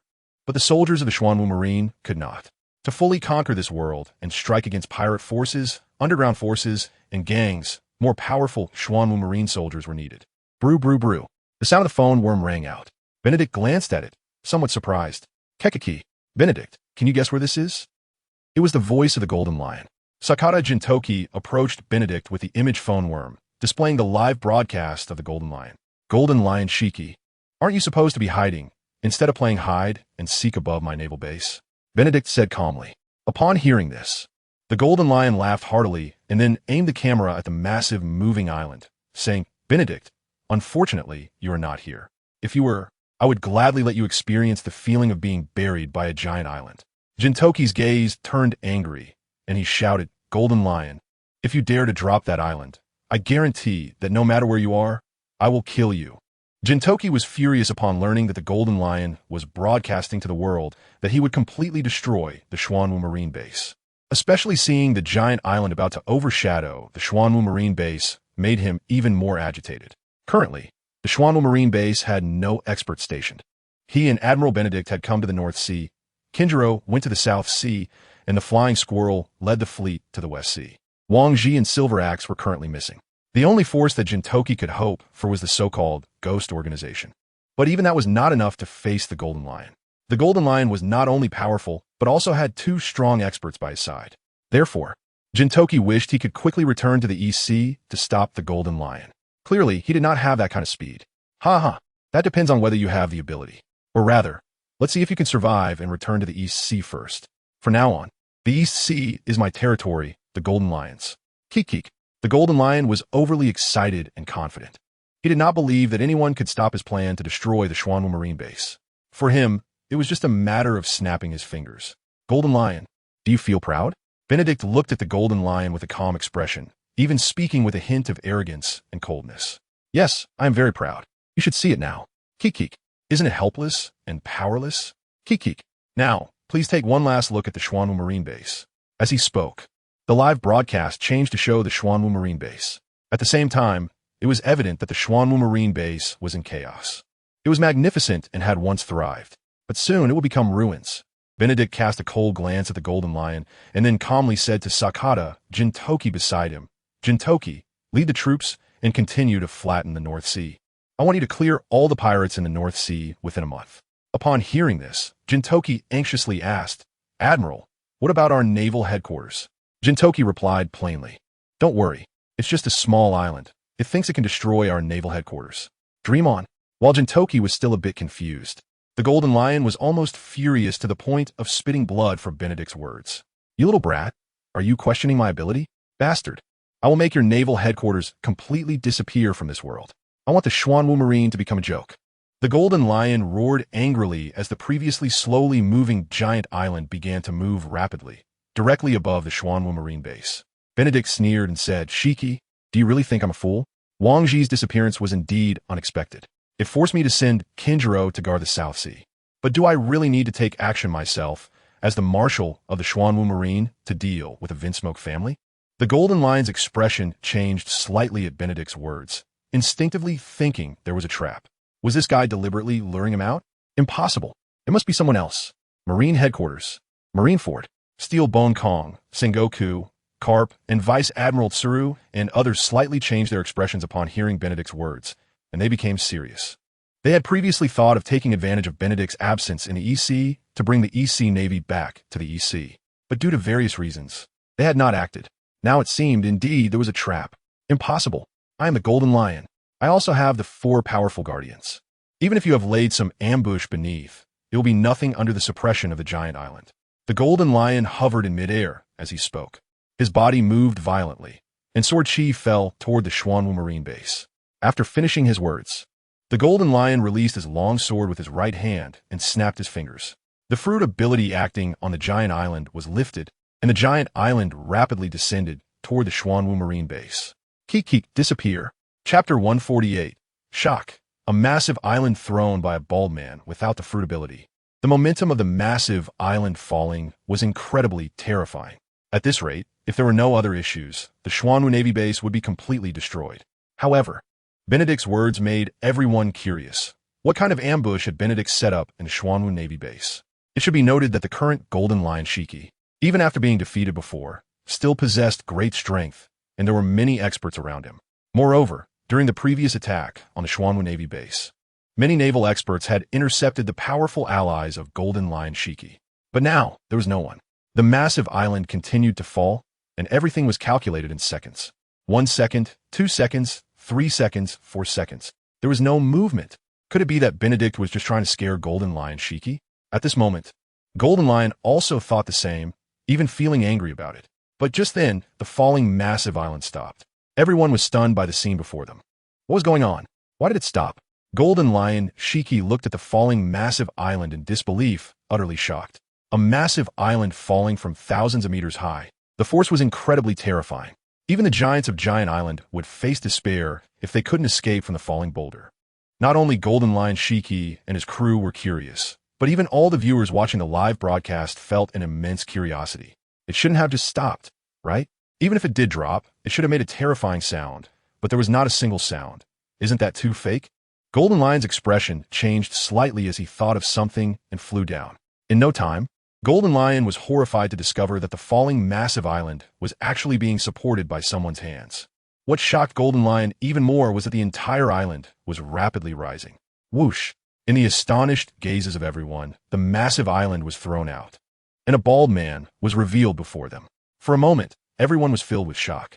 Such a massive island was not only caught by someone, but also thrown away. Is this still a human? But the other party was just a bald man. Saitama landed easily on the ground, touched his bald head, looked up at Golden Lion Shiki, and said, "Hey, was that huge rock you threw down just now?" As Saitama's voice sounded, it pulled the astonished Golden Lion back to reality. "How is this possible? How did you do it?" Golden Lion Shiki exclaimed in shock. On Floating Island, the evil tyrant, Katarina Devon, Sasaki Yonen, Kurai, Takataro, and other high-level members of the Flying Sea Pirate crew all stared wide-eyed, still immensely shocked. At this moment, Steelbone Kong, Sengoku, Carp, and others were also incredibly astonished. And they were equally curious about how Saitama accomplished this. This was a force that even giants couldn't withstand with all their might. If we join forces, can we withstand it? Sengoku's gaze turned to Zifa, Carp, and Admiral Steelbone Kong, unable to help but ask. For a moment, everyone fell silent.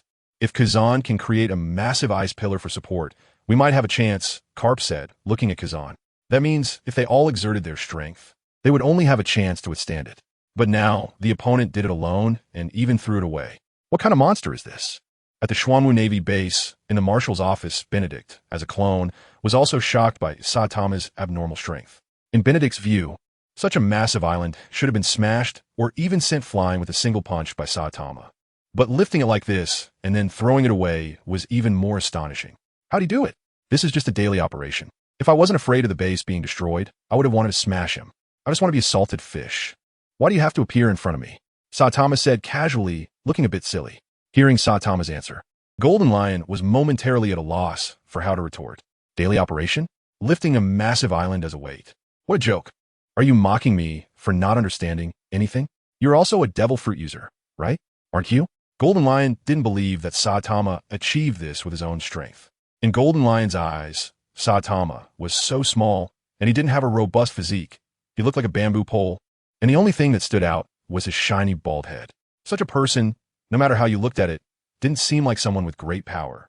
Therefore, in Golden Lion's view, what just happened must have been the result of Saitama using a devil fruit. Benedict, hearing Golden Lion's words, couldn't help but twitch the corners of his mouth and silently mourn for Golden Lion. Although he was a bald man and indeed lacked emotion, if someone looked down on him because he was bald, he would occasionally show a very angry demeanor, resulting in a serious punch from Saitama. Baitman, are you talking about me? Changing from his previous silly state, Saitama now looked a bit serious. Staring at Golden Lion, he said earnestly, "You're Golden Lion, right? Come down." Hearing Saitama's words, Golden Lion was slightly taken aback, then reacted and laughed heartily. "Can't you come up? Baitman. Ha ha ha. Although I have to admit your strength is strong. You can't hit me. I thought that brat Sakata Jintoki left me a formidable opponent. But I didn't expect it to be just a bald man with a bit of strength. The dialogue between Golden Lion Shiki and Saitama made all the viewers of the live broadcast unable to hold back their laughter. Golden Lion Shiki was a float fruit user. And if the opponent didn't come down, ordinary people would have no way to harm Golden Lion. After all, not everyone could fly in the sky. Facing the mockery of Golden Lion and the other pirates, Saitama became increasingly serious. You up there, Birdman. Listen well. Even if I can't fly up to hit you, I can still punch you to pieces while standing here. Saitama clenched his fist and said in a heavy voice. Ha ha ha. Golden Lion Shiki couldn't help but doubt if there was something wrong with his ears. Now, he was several hundred meters away from Saitama, and they had to shout loudly to hear each other. But at such a distance, he actually dared to claim that he could blow him up while standing still. It was simply ridiculous. Compared to the Golden Lion, who completely disregarded him, Benedict was very much looking forward to it. A serious punch from Saitama, in the world he resides in, is truly terrifying. There are records of him destroying a city with a single punch and even obliterating a planet with one hit. Now, what terrifying effect will this summoned Saitama have with a serious punch? So excited. So looking forward to it. Chapter 149. A shocking serious punch. Many people were laughing, mocking Saitama as a fool. But some others had serious expressions, because they felt that someone who could withstand a falling giant island and throw it away would definitely not be simple.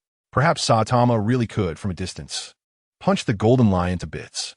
Or maybe Saitama is a special devil fruit user, capable of hitting the Golden Lion from afar. Come on, hit me.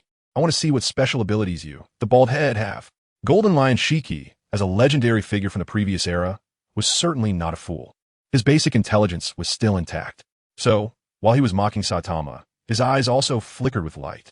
The two swords, Sakura 10 and Kurigane, were tightly gripped, ready for battle. On the ground, Saitama clenched his right hand, stepping back half a step with his right leg, adopting a half-squat position. In that instant, an overwhelming aura erupted from Saitama. At that moment, the Golden Lion's expression changed drastically. He quickly swung his swords downward. However, Saitama's punch was so fast and powerful that it gave the Golden Lion no chance to react. Boom! The Golden Lion was instantly blasted away by an incredibly strong force, disappearing before everyone could even react. The evil king, Katarina Devong, Sasaki Yonin, and Kurai Takataro were all shocked, wide-eyed, gazing at the sky. Originally thick clouds suddenly formed a massive hole, and faintly, a fist mark could be seen, magnified thousands of times.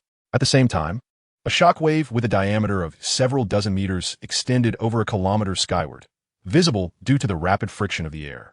All of this was caused by the bald Saitama, who had just been mocked by them. Flew too high. The prepared second punch seems to have to wait a bit. Placing his right hand on his forehead and looking up at the sky, Saitama said somewhat helplessly. The soldiers of the Xuanwu Navy, who were on high alert, had their mouths agape and eyes wide open, staring at the sky, unable to come to terms with what they just witnessed. So, was the Golden Lion blown up, or completely gone? The onlookers watching the live broadcast shared the same thoughts, equally shocked and curious. If it was the former, then it would truly be terrifying to the extreme. A single punch could obliterate a legendary-level monarch. That would be even more terrifying than Benedict. Especially at this moment, Carp and Sengoku were the most shocked.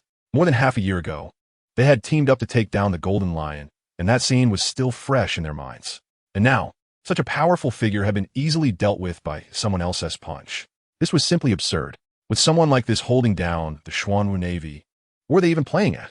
One punch from him, and they would all be dead. At the Xuanwu Navy base, Benedict raised his binoculars to look at the sky.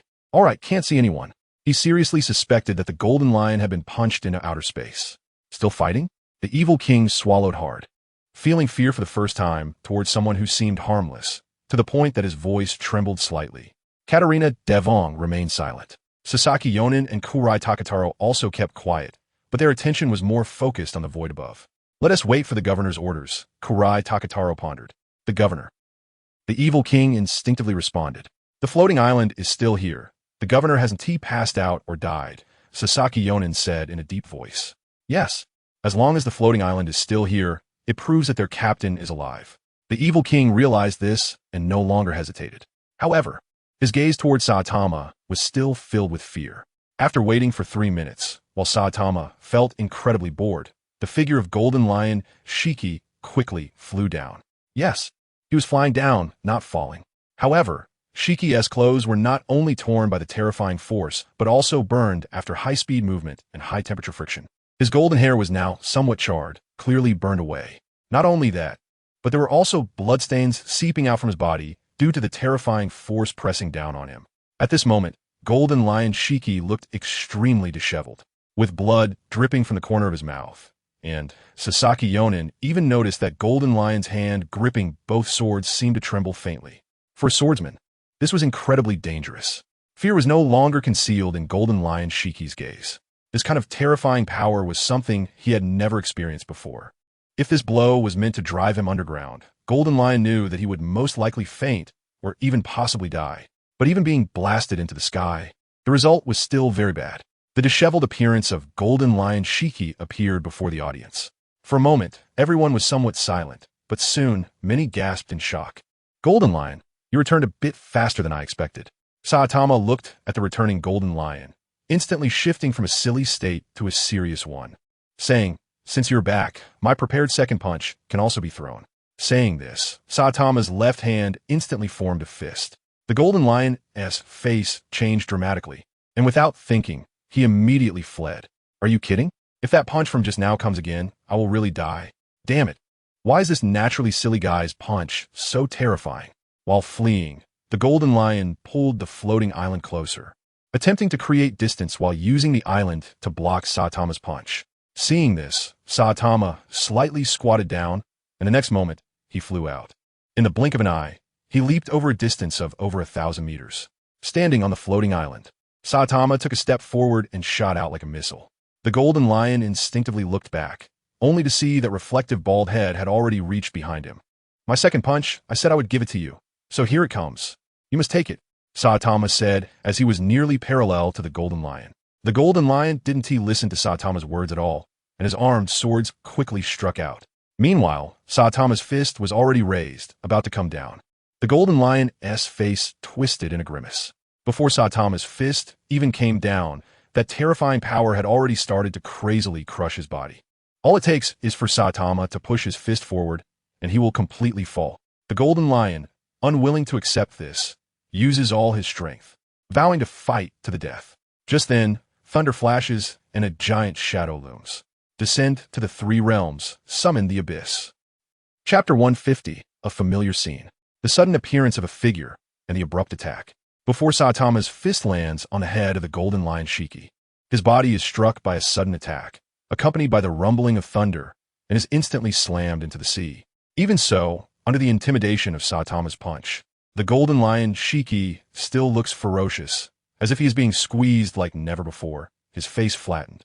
Despite suffering such a powerful squeeze, he is indeed a legendary figure, someone who is still alive even when all gates of the Benedict's 8 gates are opened.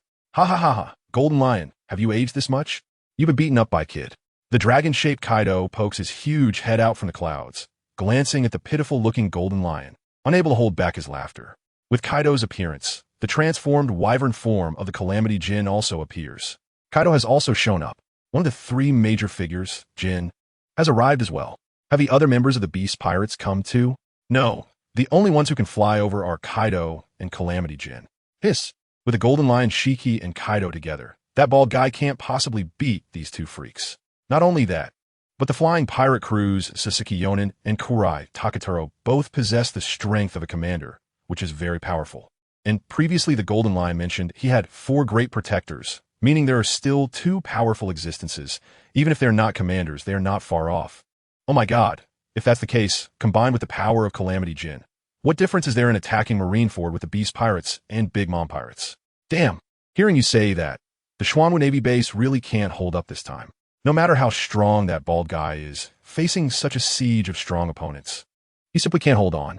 Moreover, if only Kaido and the Golden Lion can restrain that bald guy, the others can easily destroy the Xuanwu Navy base. What a pity. Facing such strong opponents, Marshal Benedict is not here, and General Beidou and General Jianxian are also absent. If they were here, they could indeed repel the combined forces of the flying pirate crew and the Beast Pirates. But then again, doesn't the Xuanwu Navy also have a secret force? Who knows how many of them there are or how strong they are. If they are here, there should be a chance for a comeback. compared to the audience watching the live broadcast at this moment above the Xuanwu Navy base. After being mocked by Kaido, the Golden Lion Shiki, despite being in pain all over, still angrily shouted, "Kaido, are you looking for death? I can help you with that. This freakball guy, he might really not be able to win, but defeating Kaido is still possible." Back in the Rocks Pirates, they had fought before. Even though Kaido became stronger with each fight, he was still suppressed. At that time, Kaido could only fight against Wang Ji, and even when facing Whitebeard, he was being beaten down. Even now, nothing has changed. "Ha ha, with your current appearance, how can you fight me? Keep talking and I'll smash you." After Kaido's loud laughter, he then coldly fixed his gaze on the Golden Lion Shiki and said in a deep voice, "The increasingly powerful Kaido hardly pays any attention to anyone except for a few individuals, including the already defeated Golden Lion Shiki." The Golden Lion Shiki's face turns extremely ugly. If possible, he would love to take the IQ Berserk Potion. However, it's only been a little over 2 months since he last took the Berserk Potion. Even now, he hasn't fully recovered from the injuries sustained in that battle. At this moment, if he were to take it again, it would surely produce severe side effects. Thus, after a slight hesitation, faced with Kaido's provocation and threat, the Golden Lion Shiki chose silence for the time being. Compared to Kaido, the Golden Lion Shiki desires more to destroy the Xuanwu Navy base, and ideally, kill Benedict. The latter is currently unrealistic. With their captain threatened by Kaido, the expressions of Sasaki Yonin, Kurai Takataro, and the others naturally look a bit grim. Some even had the thought of intervening. After all, from the current situation, the only members of the Beast Pirates present here are Kaido and Calamity Jin. Without the Golden Lion's interference, Kaido's gaze turned towards the Xuanwu Navy base. To be precise, it was that bald guy swimming ashore. The previous strike, although it was a sneak attack, its power was still not weak at all, having taken a solid hit. This bald guy, aside from his clothes being a bit torn, appears completely unharmed. Saitama looks up at the sky, gazing at the enormous azure dragon before him, and seriously says, "You above, you better come down and take a punch from me. Otherwise, the matter of you sneaking up on me won't be settled. It hurts a bit, but not too much." But what does it mean to be sneak attacked? Being called a crawler by Saitama, such an insult makes Kaido angry. But his enormous dragon eyes survey Saitama, displaying a hint of seriousness. Although Kaido often appears reckless, even brainless, he also has a meticulous side and is quite clear-minded. To be able to beat the Golden Lion Shiki so badly and still be unharmed after taking his hit, his strength is probably not weaker than Benedict's. "I don't kill nameless people. State your name, kid." Chapter 129, somewhat Chinibu lines. However, like Kaido, many are curious about who this bald guy is. A powerful figure who can beat the Golden Lion Shiki so badly. Why have there been no legends about him on the seas? Saitama. Saitama didn't think much and stated his name. Then he looked at Kaido, clenched his fists, slightly bent forward, and said, "Come down and let me punch you." "Did you hear me? Crawler." Upon hearing this, Kaido felt that this bald guy was really overstepping. Enduring for a moment doesn't mean you can take liberties. "Damn little brat, if you think of me, why don't you come up? If you can't come up, then die." Kaido opened his mouth, and a fiery red glow flickered in his large mouth. Heat breath. The Golden Lion Shiki looked at Saitama's posture and recalled not long ago when Saitama delivered a punch from an extremely long distance. The terrifying force made him tremble. Now, that dialogue felt so familiar. Without any hesitation, the Golden Lion Shiki distanced himself from Kaido, as Kaido spewed out scorching lava flames. Saitama's seemingly unremarkable punch was very serious as he moved. Boom. P.S. Thanks to the readers still watching. If you like it, please give a thumbs up. Chapter 151. Kaido, I will return again. The heat wave, like a pillar of light, had an attack range of several kilometers and was extremely powerful, capable of instantly evaporating a mountain peak. Nowadays, a distance of several hundred meters was just a fleeting moment. However, in the face of such an attack, Saitama did not dodge or evade. He simply threw a serious punch. That was all that was needed. Kaido had not yet reacted to what was happening when he saw the heat wave rapidly disappearing. Just as he was filled with confusion, an incredibly terrifying force had already descended upon him. Gag! The heat wave that he was about to expel suddenly lost its flames and exploded inside his stomach. Accompanied by the smell of rotting flesh, his blue body turned redder. Even his massive body quickly vanished from everyone's sight. This scene felt so familiar. Benedict looked up at the sky, a smirk forming on his lips, revealing a smile on his face. Why couldn't these people learn their lesson? After all, when Shiki the Golden Lion was beaten, Kaido was still on his way and didn't watch the live broadcast, so it was understandable that he didn't know. Therefore, he deserved to be beaten. Moreover, he was being beaten seriously. The only question was, with Kaido's abnormal physique, what would the result be? A serious punch might not kill Kaido, but defeating him was still a possibility. Not long ago, he had been the one who was sent flying, and Shiki the Golden Lion knew the pain all too well. Now, witnessing Kaido being sent into the sky and feeling an even more terrifying power, Shiki suddenly didn't care at all about Kaido's previous provocations. In fact, he found a bit of dark amusement in it. So this is what it feels like to watch someone get beaten. So refreshing. In contrast to Shiki's dark amusement, NTI Jean was extremely bewildered. What was going on? Where was Kaido? Why was he looking at the sky? Where was he? With a whoosh, a terrifying shockwave brushed past him, and in his pterosaur form, he was knocked back. By the time he regained his senses, Kaido had already disappeared. He vaguely remembered Kaido suddenly ascending to a very high place. At this moment, he strained to look up at the sky and could faintly see a very tiny figure. As time passed, that tiny figure was continuously enlarging. Then, NEI Jean finally saw clearly that it was their governor, Kaido. Governor! Until Kaido had fallen to just a few hundred meters away from him, he quickly shouted. Kaido, already struck by immense power and disoriented, was on the verge of fainting. The sound of Jin's voice echoed in his mind. His body's instincts forced him to open his eyes, and amidst the confusion, he gained a bit of clarity. Shaking his head, he managed to control his body, floating in the air. But at that moment, the intense pain surged like a flood, stimulating his mind. The intense pain throughout his body caused Kaido's massive figure to twist and sway in the air, letting out pain sounds. NTI Jean, seeing this scene, was filled with panic. He wanted to comfort Kaido, but didn't he know how? His gaze instinctively glanced toward the Xuanwu Navy base. NTI Jin's eyes widened again as he rushed toward Kaido, shouting, Governor, run! It turned out that at this moment, Saitama was swinging his long-awaited left fist. Boom! A massive force was unleashed in an instant. The target was Kaido, who had not yet fully regained consciousness. A scream rang out. NTI Jean pushed Kaido away as fast as he could. The terrifying force instantly enveloped him. In the distance, Shiki and the others watching the battle clearly saw NTI Jin's body seemingly getting crushed by the massive force. Though Kaido was pushed away, his tail was still subjected to the terrifying force, with scales shattering and bones breaking, causing his long tail to fall helplessly. Once again pierced by the immense force, Kaido became much more alert. Kaido looked at NTI Jean, who was sent flying in a perfect parabolic arc without any resistance, disappearing into the distance. Uncertain of life or death, his eyes were filled with fear. Sorry, I accidentally hit off target. However, I should still be able to find the body. Saitama saw Jean being sent flying and not returning, and with a dead fish-like gaze, he squinted slightly, looking regretfully to the side, and said apologetically. Benedict was left speechless upon hearing this. He had clearly instructed that if a devil fruit user appeared, they should be knocked out, injured, or even left gasping for breath, but not killed. And now, NEI Jean might or might not survive, but finding him would be impossible for a while. It was even possible that by the time they found him, he would already be dead. Benedict, what are you doing here?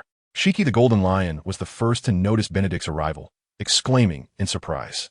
As Shiki exclaimed, the camera focused on Benedict.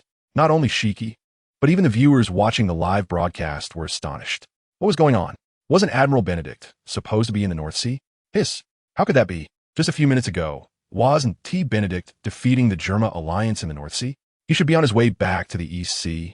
But now he was in the Xuanwu Navy base. Is this a joke? It's terrifying. Can someone tell me what happened? Even Borsalino with a light fruit couldn't do this, right? As everyone gasped in Marine headquarters in Marineford, Sengoku looked at Borsalino and asked, if it were you, how long would it take? How fast is the speed of light? Borsalino asked. Everyone was silent. Who knows how fast the speed of light is? Do you know? What do you know? At least it would take an hour, right? Borsalino calmly replied. Using a devil fruit consumes stamina and mental energy. To put it more directly, it consumes your blue bar. If the blue bar is insufficient, you can't use any skills. The distance from the North Sea to the Xuanwu Navy base in the East Sea spans an unknown number of kilometers. Flying? Hearing Borsalino's response, everyone's attention returned to the live broadcast. At the Xuanwu Navy base, Benedict ignored Shiki and turned his gaze to Kaido, smiling. Kaido, you have some guts. Coming here all alone. Are you seeking death? Kaido, enduring the intense pain, felt countless alpacas rushing through his mind upon hearing this. I'm not alone. There are two of us, two people. But it was clear that this explanation was very weak. Saitama's terror made him realize that now Benedict had returned, and he simply couldn't compete. Benedict, just you wait. I will be back. Without looking back, he left behind these words and quickly fled in the direction where the flames had shot out. This phrase sounded somewhat familiar. The corner of Benedict's mouth twitched, and he then looked at the golden lion Shiki on the floating island, revealing a cruel smile. Chapter 152. One punch, one down, fearless and continuously engaging in self-destructive actions. Kaido ran away. This was something no one had expected. They thought of Saitama's terror. They thought of Benedict's terror. They thought of the possibility of Saitama and Benedict teaming up.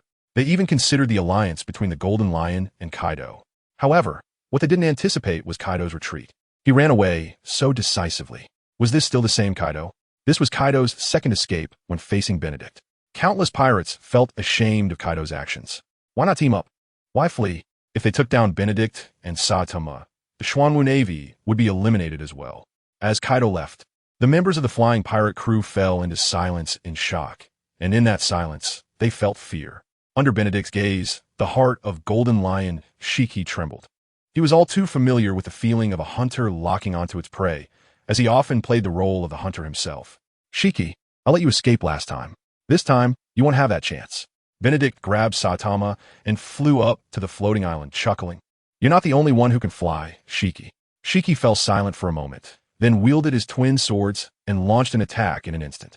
Ha ha ha, Benedict, you truly astonish me. But I am the Golden Lion Shiki. I will not run away. Benedict instantly entered the 8 gates of Duanjia State, his armed hockey-covered fist shooting out at an incredible speed. Boom! Both were sent flying. The immense force propelled them both away. Soon, the two were engaged in a fierce battle in midair. On the floating island, Saitama looked at Sasaki Yonin, Aoi Kotaro, the Tyrant King, and Katarina Devon, smiling as he asked, which of you is a devil fruit user? Hearing this, the four were momentarily taken aback, unsure of Saitama's intent. Although Katarina Devon felt a bit puzzled, she recognized this as an opportunity since they were enemies. Thus, Katarina looked at Saitama and let out a soft laugh. Now, Katarina was only about 18 years old. Aside from her somewhat unusual features, her 3-meter-tall figure was quite stunning. Additionally, she was a Zoan-type, mythical beast-type dog fruit, 9-tailed fox form devil fruit user. If it weren't for her numerous crimes, she wouldn't have been imprisoned and impelled down. She had only been there for a few months before being released by the Golden Lion Shiki and his men. Katarina showcased her devil fruit abilities, and a 9-tailed fox form appeared behind her, with 9 white tails.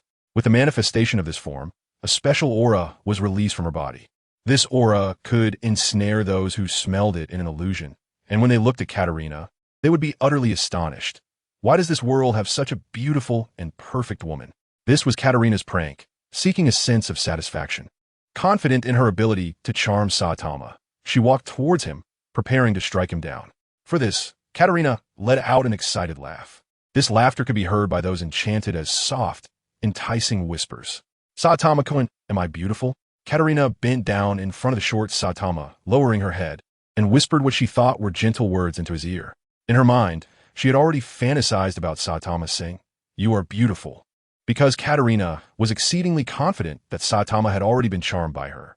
The Tyrant King, with drool dripping from his mouth, and the looks of confusion and relaxation on Sasaki Yonin and Aoi Kotaro's faces were all the best proof. However, if Katarina had been a little more aware and less conceited, she would have noticed that Saitama still had that dead fish eye expression, showing no signs of being infatuated. What kind of thing is this? How can such an ugly woman have such confidence? Bang! A regular punch. Still full of confidence due to the charm effect of her fruit, Katarina Devon was directly punched in the stomach by Saitama. The immense power instantly penetrated her body. The effects of the devil fruit faded as Katarina fainted. The Tyrant King, Sasaki Yonin, and Aoi Kotaro instantly regained their senses. Looking at the unconscious Katarina and the dazed Saitama standing there, the three were extremely vigilant, yet somewhat relieved.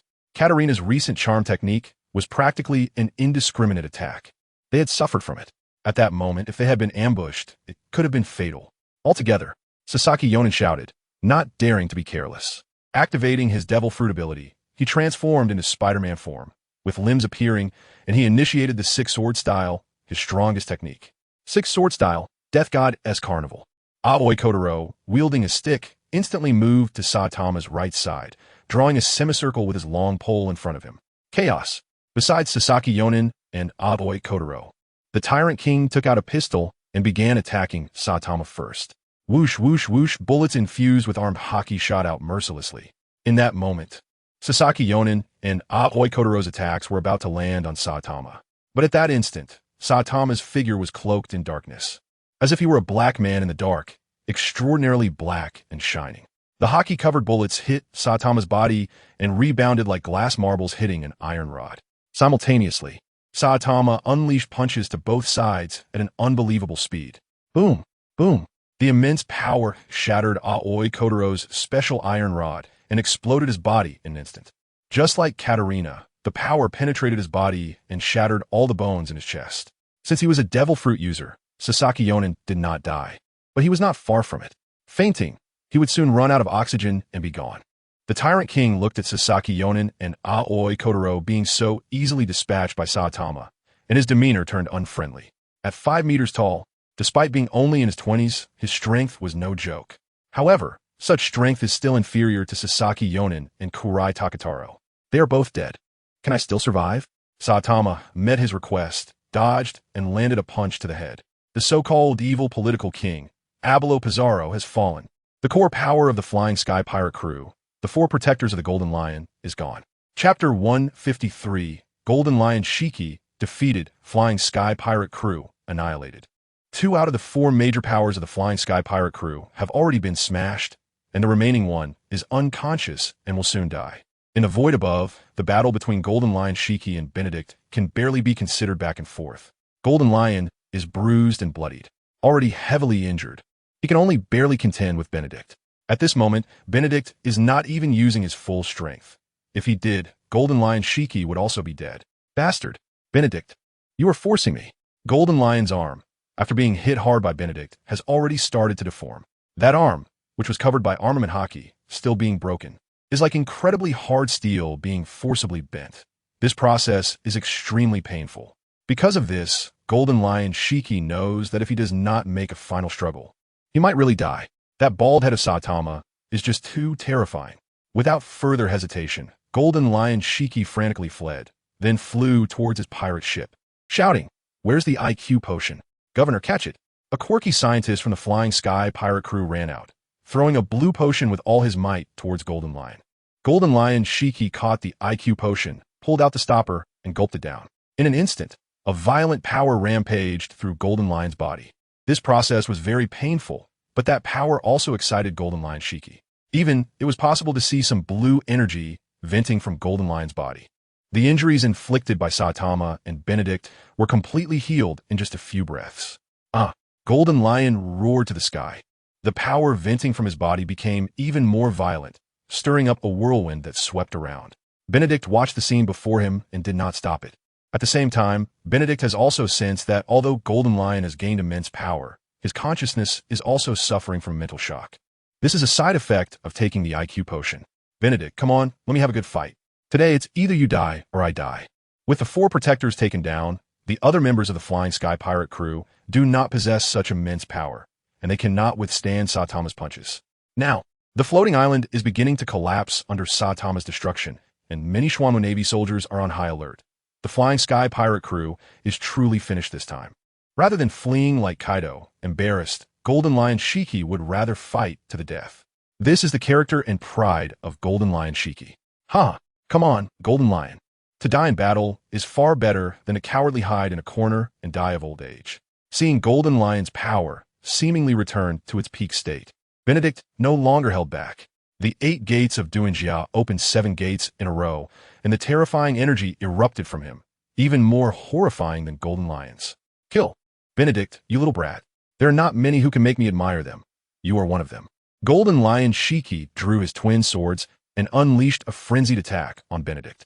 Benedict did not dodge either. With incredible speed, every punch and kick not only blocked Golden Lion's attacks, but also constantly seized opportunities to land heavy blows on Golden Lion Shiki.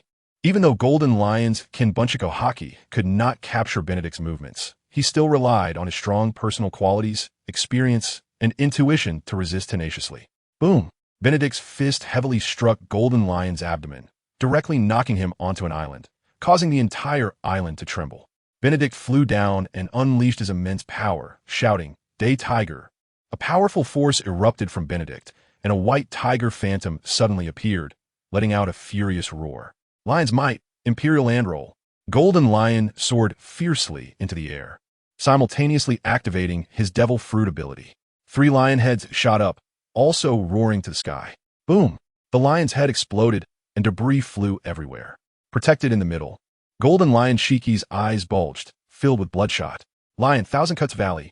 Waves of sword energy surged forth as Golden Lion swung his swords, instantly arriving before Benedict. Benedict did not dodge at all. The Might of the Day Tiger remained terrifying, blocking all incoming sword energy. Golden Lion Shiki crossed his swords in front of him, using his own body strength to forcibly withstand Benedict's attack. However, as soon as they collided, the immense force surged through him, causing his blood to surge. And he couldn't hold back a mouthful of sweet blood. The bright red blood was instantly evaporated in the face of such overwhelming power. Golden Lion was also kicked into the ground by Benedict. The ground cracked, and a huge pit continuously expanded and deepened. The massive island at this moment was clearly torn apart with this deep pit as the center. Another mouthful of old blood was spat out. Golden Lion suffered unprecedented severe injuries, even more so than when Benedict opened the death gate and nearly blew half his body apart. The pain was worse. Golden Lion, you can't go on anymore. Benedict looked down from above at Golden Lion, who was trampled underfoot, and said solemnly, "The current era no longer belongs to you. It belongs to my era." Golden Lion's eyes rolled back, and he could hardly see his pupils. His breathing seemed to have stopped. As Benedict's foot pressed down on his heart, Golden Lion seemed to come back to life. His pupils returned to the center, but were somewhat dim and lifeless. Breathing heavily, Golden Lion's mind still echoed with Benedict's words, buzzing incessantly. "Cough, cough, cough. Benedict, you little brat. It's not that I'm old. It's that you are too strong. In just a few months, you have become so terrifyingly powerful. Ha! I'm very much looking forward to what changes will happen to the world on the sea after I die. Benedict, be sure to be careful of Kaido and the world government. Ha! Cough, cough, cough. Roger, I'm coming. What a pity, what a pity." Golden Lion Shiki knew he was beyond saving, and his last breath was helplessly swallowed in murmurs. Golden Lion Shiki defeated. Ding! Congratulations to the host for killing Emperor Golden Lion Shiki. Gaining justice points 132, Golden Treasure Chest 1, and Unit Enhancement Stones 50. Ding! Congratulations to the host for exterminating the Flying Sky Pirate Group and obtaining justice points. 1 Golden Treasure Chest and 100 Troop Enhancement Stones. Ding! Congratulations to the host for killing Golden Lion Shiki and obtaining the Float Fruit. Would the host like to use it to summon special forces? Chapter 154, The World-Shocking Warning. As everyone can see, the captain of the Flying Sky Pirate Group, Golden Lion Shiki, has been killed by me. Not only that, but also core members of the Flying Sky Pirate Group, including Kazuki Yonin, Kurai Takataro, and the Moon Hunter Katarina Devon, who escaped from Impel Down and subsequently joined the Flying Sky Pirate Group, as well as the tyrant Abelo Pizarro. As the founder of the Xuanwu Navy and its current commander, I officially announce to the world that the Flying Sky Pirate Group has been completely annihilated by us. Therefore, a warning is issued to all pirates and gang members currently sailing the seas, committing heinous crimes. You are urged to surrender to the nearest Xuanwu Navy base as quickly as possible. Otherwise, anyone encountered will be killed without mercy. The Golden Lion is dead. His corpse, along with those of Kazuki Yonin and the others, is displayed together, witnessed by the world through a live broadcast, proving the strength of the Xuanwu Navy and marking a significant moment in history. The power of the Flying Sky Pirate Group is no less than that of the Big Mom Pirates, the Beast Pirates, or the Whitebeard Pirates. Moreover, with the help of Benedict and Saitama, we easily took down the core forces of the Flying Sky Pirate Group, further demonstrating the might of the Xuanwu Navy to the world. At the same time, everyone also became aware of the presence of Saitama in the Xuanwu Navy. With such a person stationed at the Xuanwu Navy base, unless 2 Emperor-level powerhouses suppress him together, no one can withstand Saitama's fists. After Benedict ended the live broadcast, the world was in an uproar. It was terrifying. What other hidden strengths does the Xuanwu Navy possess? When Wang Ji's life or death was uncertain and he might have fallen, The commander Benedict had to personally head to the North Sea, thinking that the Xuanwu Navy's strength was limited to this. But they were wrong. Kaido was scared off. The Golden Lion lost his life, and the Flying Sky Pirate Group has been eliminated.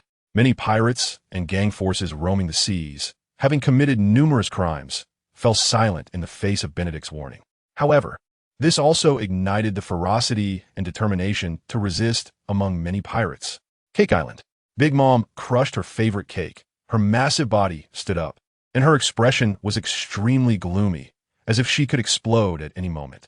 All the ministers were silent and dared not speak. They knew Big Mom was angry. She actually killed Golden Lion Shiki. We underestimated the Xuanwu Navy too much.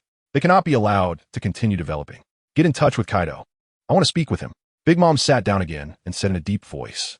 Upon hearing this, everyone thought of something and turned their gazes towards Charlotte Katakuri. Under the expectant gazes of everyone, Charlotte Katakuri, possibly bearing the brunt of her anger, stood up and said, Mom, Kaido should be on his way back to Wano. The calamity of the flames is uncertain. Kaido didn't bring a den mushi. Kaido usually doesn't carry a den mushi himself either, as it's too small to hold. It feels like holding a hair. Moreover, Kaido thinks it would diminish his identity. So, the den mushi is usually held by his subordinates. Find a way to contact him. Big Mom's response made the ministers breathe a slight sigh of relief. They were afraid that Big Mom would go on a rampage, and although they had lost count of how many times she had done so, calming her down was always a troublesome matter. Marine Headquarters, Marineford. Kaido fled, the Golden Lion was killed, the Flying Sky Pirate Group was annihilated, and the Xuanwu Navy possesses terrifying power beyond that of the admirals. These pieces of information combined left the senior Navy officials with immense headaches. It was already well known that they were targeting the Xuanwu Navy. Originally, they thought that the Xuanwu Navy could be destroyed by simply overwhelming them with their entire army. But now they had become a terrifying opponent that could not be underestimated, the biggest threat. We need to plan carefully regarding the Xuanwu Navy.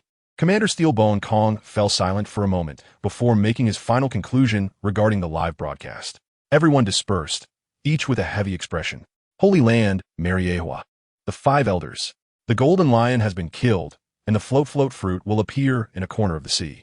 We need to arrange for someone to find it and bring it back quickly. Additionally, the Zoan-type, mythical beast-type, dog fruit, Nine-Tails Fox form devil fruit, must also be retrieved. The whereabouts of the ancient weapon Pluton must be found quickly.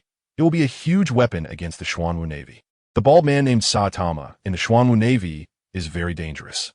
Steelbone Kong seeks assistance to increase the combat power of the Navy's high command and proposes to emulate the Xuanwu Navy with a world conscription. Let Zifa, Sengoku Garp, and Steelbone Kong join forces to take down the Xuanwu Navy. It should be possible. Many people will die. Resource Group 381471784. Backup. Use the transfer group 5702. 9'6'3". 4 mere lowly commoners can die and still be sustained. But if the Xuanwu Navy is not eliminated, the Navy we sustain will have no value. We can activate that power to assassinate the high-ranking members of the Xuanwu Navy. Agreed. Agreed. The strength displayed by the Xuanwu Navy today, along with the personal combat power of Saitama and Benedict, is indeed among the top of the sea. If these two join forces, even Steelbone Kong, Sengoku, Garp, and Zifa together would find it difficult to kill them. Therefore, regarding the Xuanwu Navy, the Five Elders decided to activate a long-hidden power. Xuanwu Navy Base. Benedict is uncertain how the Five Elders and the strong forces of various factions will plot against the Xuanwu Navy next. There are too many forces that want to scheme against him and the Xuanwu Navy. Overthinking will only add to worries. Therefore, it is better to remain still and respond to changes. When the soldiers come, we will block them. When the water comes, we will cover it. When you are all unwilling to act, then step by step, we will work to eliminate them cleanly. Right now, Benedict only cares about two things. One is the word spoken by Golden Lion Shiki before his death. Why be cautious of Kaido? Being wary of the world government is a must. From the beginning, Benedict has never underestimated the world government. The ability to destroy the D Kingdom, which has been the world's hegemon for 1,000 years in terms of combat power and technology, possesses terrifying power. The world government has controlled this world for 800 years, and the wealth, resources, and secretly cultivated power they have amassed are unfathomable. But why should one be cautious of Kaido? What hidden secrets does he still have? Or rather, with whom does he have secret dealings? Benedict pondered for a long time and thought of someone who might be connected to Kaido. But would Kaido cooperate with that person? Benedict couldn't help but doubt, as someone as proud as Kaido wouldn't be easily manipulated. Aside from this, the last thing was that he had too many devil fruits in hand, and he could summon special forces again. At the same time, this also meant that the Xuanwu Navy would have more powerful experts with great potential. Thinking of this, Benedict couldn't help but start summoning special forces. Chapter 155 Devil Fruit Juicer. Slow Devil Fruit. Nine-tailed Fox Devil Fruit. Spider Devil Fruit. Float Devil Fruit. Now that he had 4 devil fruits in hand, he could summon 4 special forces. Hopefully, the characters summoned from these devil fruits would be as powerful as Saitama. Benedict looked at the 4 devil fruits stored in the warehouse provided by the system and was filled with anticipation. In addition to the devil fruits, there were also 2 treasure chests, a gold chest and a silver chest. Another wave of rewards to look forward to. Taking a deep breath, Benedict rubbed his hands and said, "System, open the silver chest." Ding. "Congratulations, host, you have obtained justice points." Benedict's face darkened. Even though he knew the system wouldn't respond, he couldn't help but ask, "System, are you poor? Giving me justice points? Are you trying to trick me into spending? Even one weapon or construction blueprint would be better than just giving me justice points."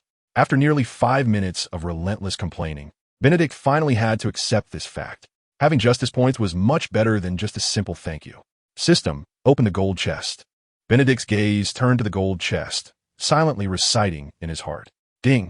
Congratulations, host, you have obtained a devil fruit juicer." "What? System, you're not joking with me, are you? A gold chest, and you give me a devil fruit juicer? Are you kidding me? Isn't it just a fruit juicer? At least give me 100,000 justice points instead of juicer." Benedict was stunned by the sudden appearance of this prize. Thus, he couldn't help but unleash a torrent of complaints, almost directly cursing the system. Even though the system wouldn't refute, that impulse still didn't change. Outside the marshal's office, a group of busy high-ranking officials of the Xuanwu Navy exchanged glances, listening to the continuous roar coming from the marshal's office, unsure of what was happening inside. Listening to the conversation, it didn't seem to be anything serious. Today was clearly a day to celebrate defeating the Golden Lion Shiki and exterminating the flying pirate crew, showcasing the Xuanwu Navy's powerful strength. So why was the marshal angry? After nearly 5 minutes, the cursing voice disappeared. Benedict's eyes widened, mouth agape, full of disbelief. Devil Fruit Juicer, a divine artifact with special magic that can juice a complete devil fruit to obtain a drop of Awakening Potion. Awakening Potion. Collecting 20 drops of Awakening Potion has a high probability of breaking through physical limits to obtain a Super God Physique. Super God Physique. Surpassing physical limits. Possessing a godlike physique. Super God Physique Attributes. SSS level healing ability, SSS level defense ability, SSS level stamina, SSS level mental strength, SS level speed, SSS level potential. Damn it. Hell. Grass. Benedict finally couldn't hold back, wildly cursing. A fluent stream of curses, truly impressive. For a moment, the people outside were even more confused. What happened to the marshal? What are words like hell, grass, and mean? Benedict truly didn't expect that the devil fruit juicer would have such a miraculous effect. It's simply against the heavens. Unbelievable. 20 drops of Awakening Potion have a high probability of awakening the Super God Physique. The 6 SSS level attributes and potential are even more attractive than summoning 20 devil fruit users. Especially if he awakens the Super God Physique. Wouldn't he be able to dominate this vast area? Who could withstand him? Even that mysterious M, who has lived for 800 years, would be no exception. Ding. Devil Fruit detected. Would the host like to use the Devil Fruit Juicer? The system's voice rang out, and an excited Benedict instinctively wanted to say juice. But soon, he stopped himself. If he didn't clarify which devil fruit to juice and ended up juicing the float fruit, that would be troublesome. System, juice the spider devil fruit. After hesitating for a moment, Benedict chose the animal-type spider devil fruit. The slow fruit ability would still be very useful in necessary battles. The ability of the float fruit is also quite abnormal. The most basic operation is to control a huge island to bury those who offend him. If necessary, he could even use a naval warship as an aerial combat aircraft for high-altitude long-range strikes, which is excellent. As for the nine-tailed fox devil fruit, being a mythical beast type, its currently displayed abilities aren't very useful. But he was somewhat reluctant to juice it. So now, he was looking forward to whether the spider fruit could really produce the Awakening Potion. The devil fruit juicer couldn't be taken out of the system's interface. Roar. Ah. As the devil fruit juicer started, the spider devil fruit seemed to be undergoing some violent collision in the colorful light and began to tremble. At the same time, Benedict heard what sounded like a final, desperate cry of struggle in his mind. The appearance of this sound made Benedict instinctively want to cover his ears. What is going on? Where is this sound coming from? Benedict was a bit confused, and his expression became more serious. It is said that the devil fruit is the embodiment of a devil, so there is a devil's soul hidden within the devil fruit. Once the devil fruit is consumed, its soul will enter the body of the eater. This process is referred to by some as reincarnation, by others as curse, and by yet others as parasitism. Reincarnation is a concept raised according to fate. They believe that the devil within the devil fruit each has its own mission, which leads them to appear near fated individuals or wait for fated individuals to consume them, thereby merging with the eater's soul to become a reincarnator, completing their mission without affecting the main soul. The curse is commonly mentioned because after consuming the devil fruit, one becomes a dried duck and can only consume one. For this reason, they believe that a person has only one soul and can only merge with one demon. Otherwise, it would lead to internal conflict and ultimately kill the original soul. As for the concept of parasitism, some believe that the devil fruits come from the tree of devil fruits, which is a gigantic demon that possesses many abilities. To continue living, it must seek out soul nutrients, thus bestowing its powers into the torn souls and implanting them into the fruits. When a person eats a devil fruit and dies, the devil fruit will reappear in the world, the original soul will be devoured, and the demon's soul will grow stronger. Until one day, when the devil fruit returns to the tree of devil fruits, the demon will reappear in the world. The recent scene forced Benedict to seriously ponder whether the rumors about the devil fruits were true. If they were, extracting juice from the devil fruits would undoubtedly be a better choice. Who knows if, one day in the future, a group of devil fruit users around him might suddenly betray him? Chapter 156, Gale Blade Master. Yasuo ignoring the roar that brought a mental shock. Benedict's gaze was fixed firmly on the devil fruit juicer. Under the swirling, colorful lights, if possible, it was not just the fruit itself that could be extracted, but also the demon's soul. Like a loading bar, after 30 seconds, a drop of golden yellow liquid floated within the devil fruit juicer. Ding! Congratulations, host. You have obtained 1 drop of ordinary awakening potion. There was no need for Benedict to extract it himself. The system automatically extracted it and stored it in a transparent container in the warehouse. An ordinary awakening potion? Is there a level to this? Benedict was momentarily taken aback, followed by a bad premonition. Ordinary awakening potion.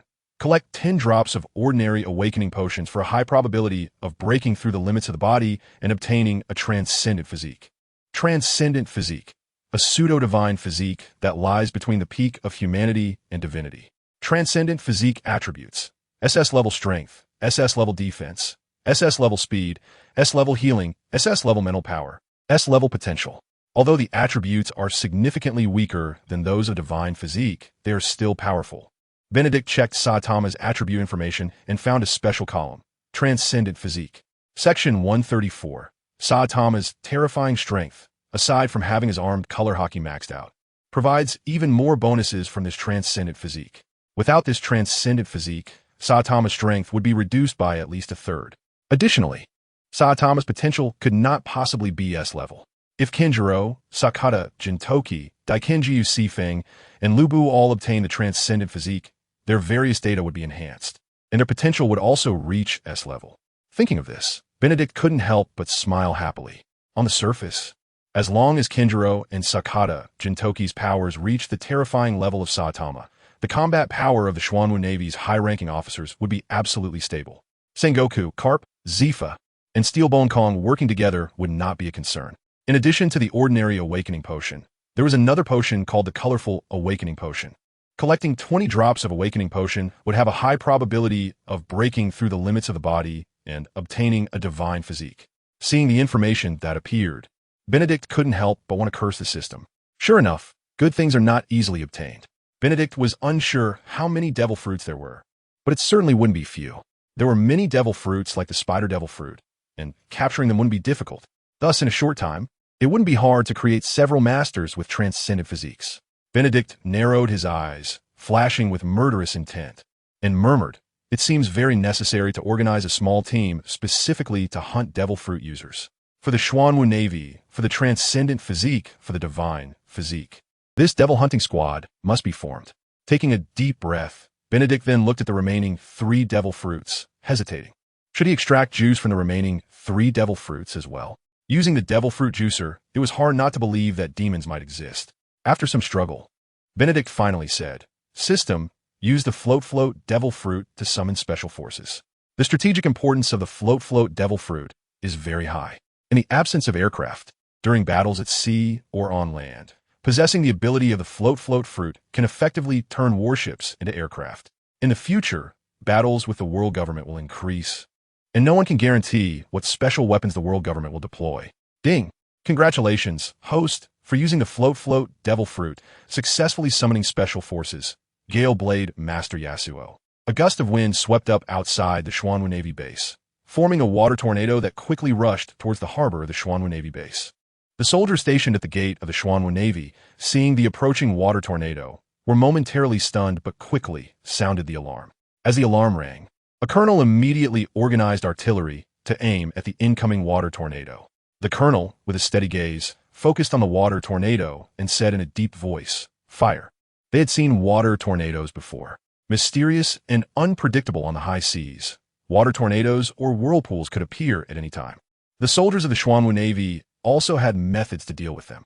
For instance, this incoming water tornado would be met with concentrated fire, using strong impact to forcibly disperse the water tornado.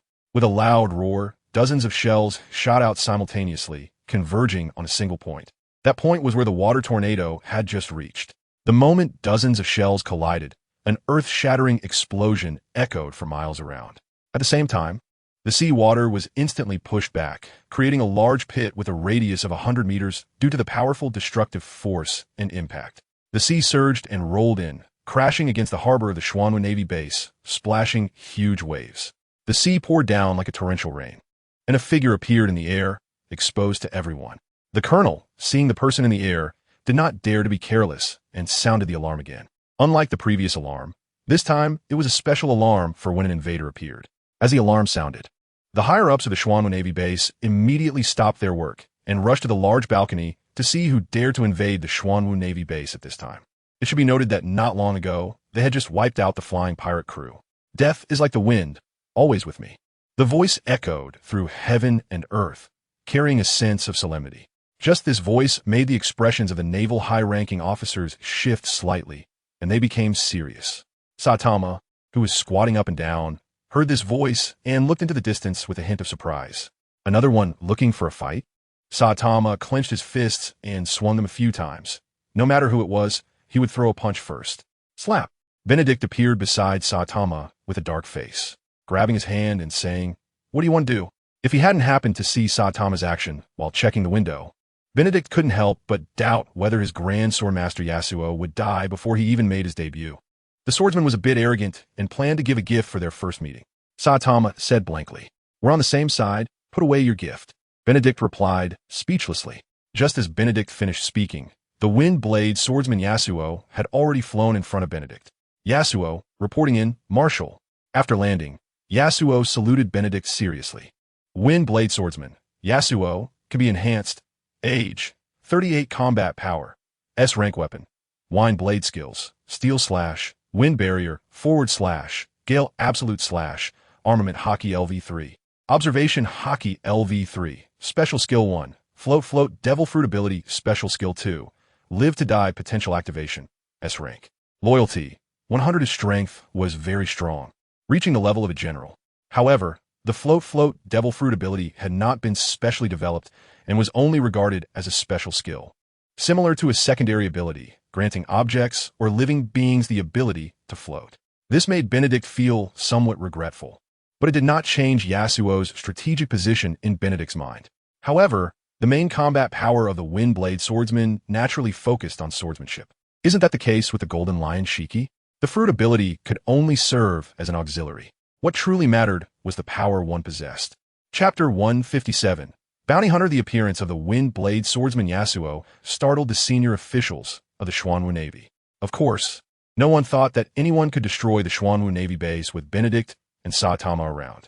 So, more curiosity ensued. Now that it was confirmed that the Wind Blade swordsman Yasuo was one of their own, the Naval High Command could not help but cheer. Yasuo's strength was evident. He had remained unharmed under such shelling, which was terrifying. Then, with Benedict's affirmation that Yasuo possessed general-level strength, the crowd cheered once more. With Wang Zhi's fate unknown, the addition of Yasuo still made the Xuanwu Navy's strength formidable. However, Benedict issued an order. Yasuo's identity should remain hidden and confidential. Therefore, although Yasuo had the strength of a general, he would not appear before the public for the time being, but would exist as a bounty hunter. At the same time, Benedict incorporated Yasuo into the Ghost Squad. As a Wind Blade swordsman, Yasuo's strength was undoubtedly formidable, and as an assassin, his capabilities were also incredibly terrifying. Yasuo, your task is to work alongside the other two members to capture Devil Fruit users, prioritizing pirates and those with strong abilities. In his office, Benedict assigned Yasuo a mission. With all three members, Daoji, Jingku, and Yasuo, possessing S-rank strength, the assassination of a general-level target would be increasingly easy. What Benedict needed was for them to capture as many rare Devil Fruit users as possible, thus acquiring more colorful awakening potions to awaken the super physique more quickly. Of course, if they encountered any Devil Fruit users, they must be captured regardless of their abilities. This is your identity token. You can use it if you need assistance. Benedict handed Yasuo a Den Den Mushi and continued. The Ghost Squad, counting you, currently has only 3 members. You can contact them through this Den Den Mushi. Formally, you will be the captain and operate under the identity of a bounty hunter. Without my orders or special circumstances, do not reveal your identity for the time being. Yasuo nodded thoughtfully, understanding the implications, and replied, "Yes, Marshal." After receiving the identity token, Yasuo left, completing his identity registration before departing. However, he was accompanied by 5 others, each hand-picked Special Forces soldiers who had awakened armament haki and observation haki, strong enough to hold the rank of lieutenant commander in the Xuanwu Navy base. Now, they would temporarily set aside their identities and become bounty hunters alongside Yasuo. Of course, their mission remained to capture Devil Fruit users. If I remember correctly, there are ordinary Devil Fruit users imprisoned in Azkaban. Benedict murmured for a moment while standing by the window, then flew toward Azkaban. Chapter 135. Since its establishment, Azkaban has imprisoned individuals with some strength or those who have not yet been executed and are still under interrogation. The final outcome is that after contributing joy, raising Dementors, and providing intelligence, they all meet their end. Thus, Azkaban is like a bottomless pit, taking in as many as it can. As for the Devil Fruit users, they were all killed by Benedict, summoning quite a few special forces, but none were particularly notable. The only ones better off were those with Devil Fruit abilities, who were significantly stronger than average special forces and had mostly become lower-level cadres or held the rank of major or lieutenant colonel. Now that there was a Devil Fruit juicer, Benedict felt somewhat regretful that these Devil Fruits without special potential had not summoned more special forces.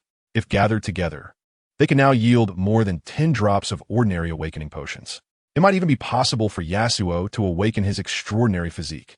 Extracting the juice from the Devil Fruits also meant that these fruits would disappear from the world. So with each extraction, the number of potential extraordinary physiques created would dwindle. Marshal, after learning that Benedict had arrived, Aver Kennedy rushed over and saluted. Benedict nodded at him and asked, "How many Devil Fruit users are currently imprisoned here?" "There are 4. Aver Kennedy replied promptly. As the manager of Azkaban, he was naturally well informed about the situation in his territory. "What abilities do they have?" Benedict inquired. "They are all Zoan types, the Bulbul Fruit, Giraffe type, the Salamander Fruit, Hexagonal Salamander type, the Bug Fruit, Rhinoceros Beetle type, and the Bug Fruit, Hu Feng type." Aver Kennedy replied without hesitation. "Lead the way." Although the number was small, they were still Devil Fruits. Extracting their juice would yield 4 drops of ordinary awakening potions.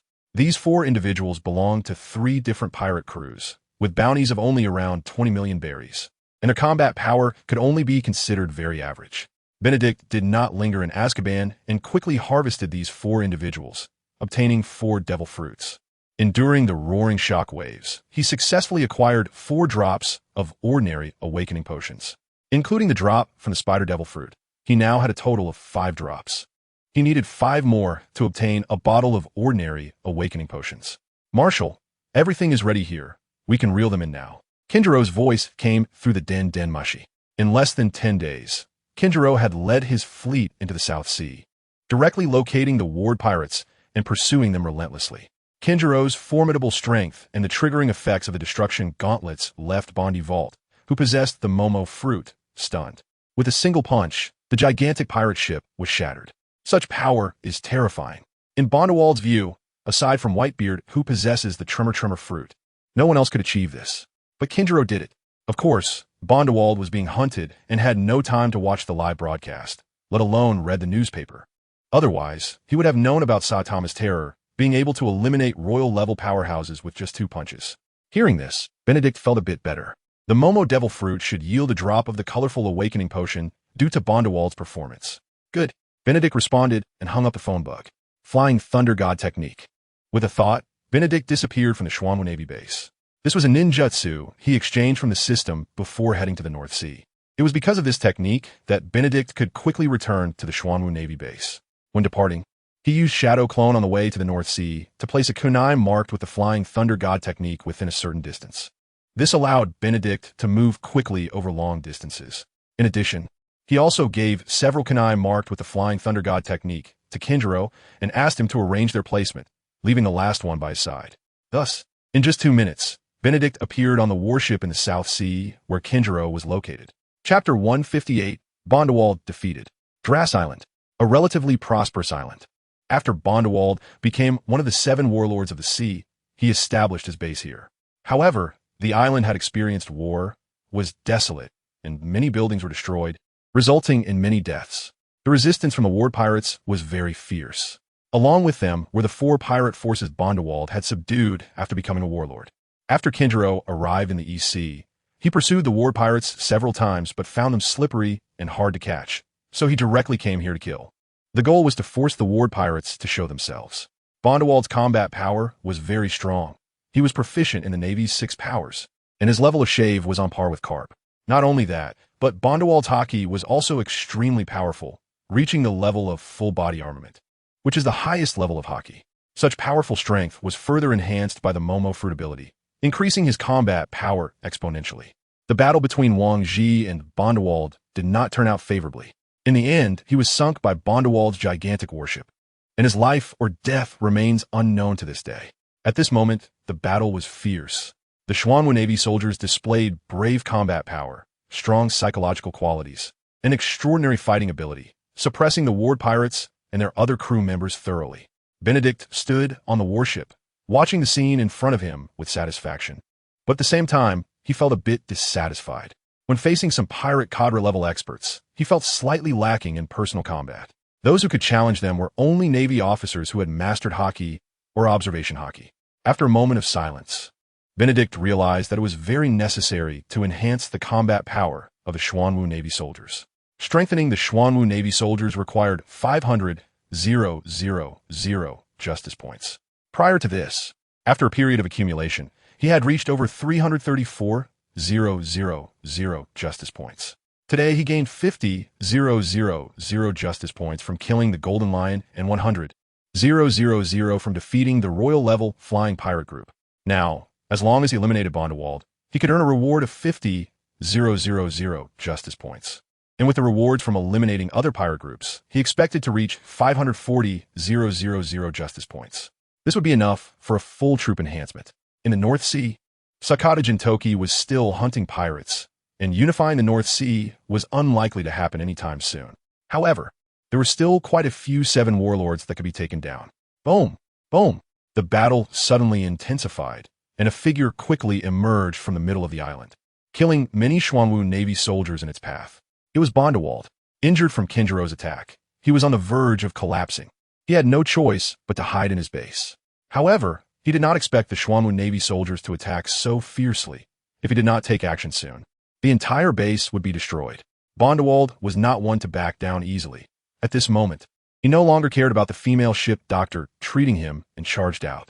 "Kinjiro, come on, let's have a good fight," he shouted. "I won't cowardly hide." Bondewald had never felt so wronged. The powerful cannonballs he shot out had barely traveled far before being blasted apart by Kinjiro's punch. Even the reinforced giant warship was caught off guard and bombarded into pieces by Kinjiro's relentless punches. In terms of strength, Kinjiro was not weaker than him. In fact, in combat, he was even more terrifying. This feeling was reminiscent of facing the monster carp. Bondewald, do you really want to fight? How about I entertain you? Benedict appeared behind Bondewald almost instantaneously, smiling.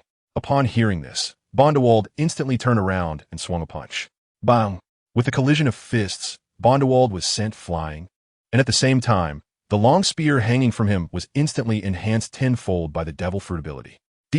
Bondewald roared, quickly pulling the trigger, and the sound of gunfire rang out as he fired 3 shots in quick succession.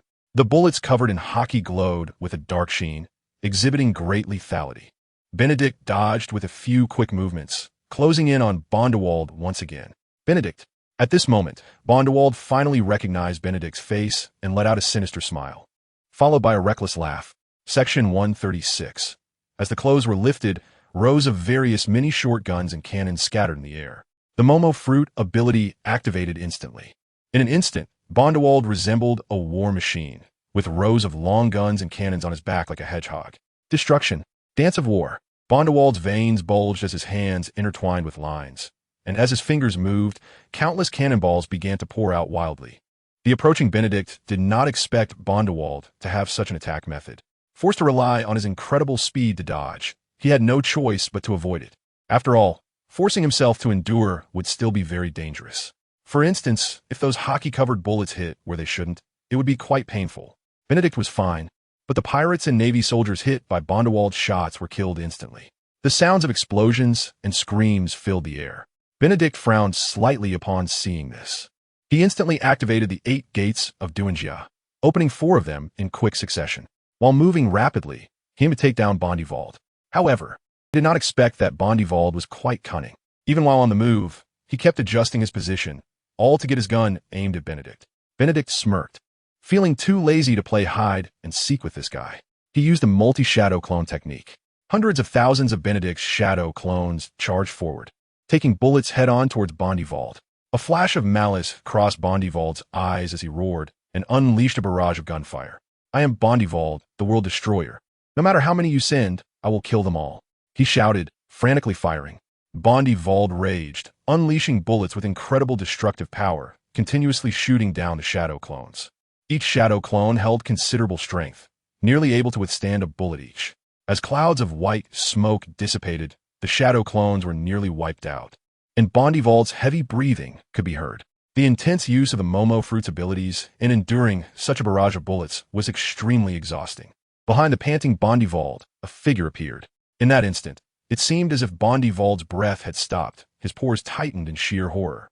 With a thrust, the defense covered by armament hockey was suddenly pierced through, and a hand reached in, grabbing Bondewald's heart.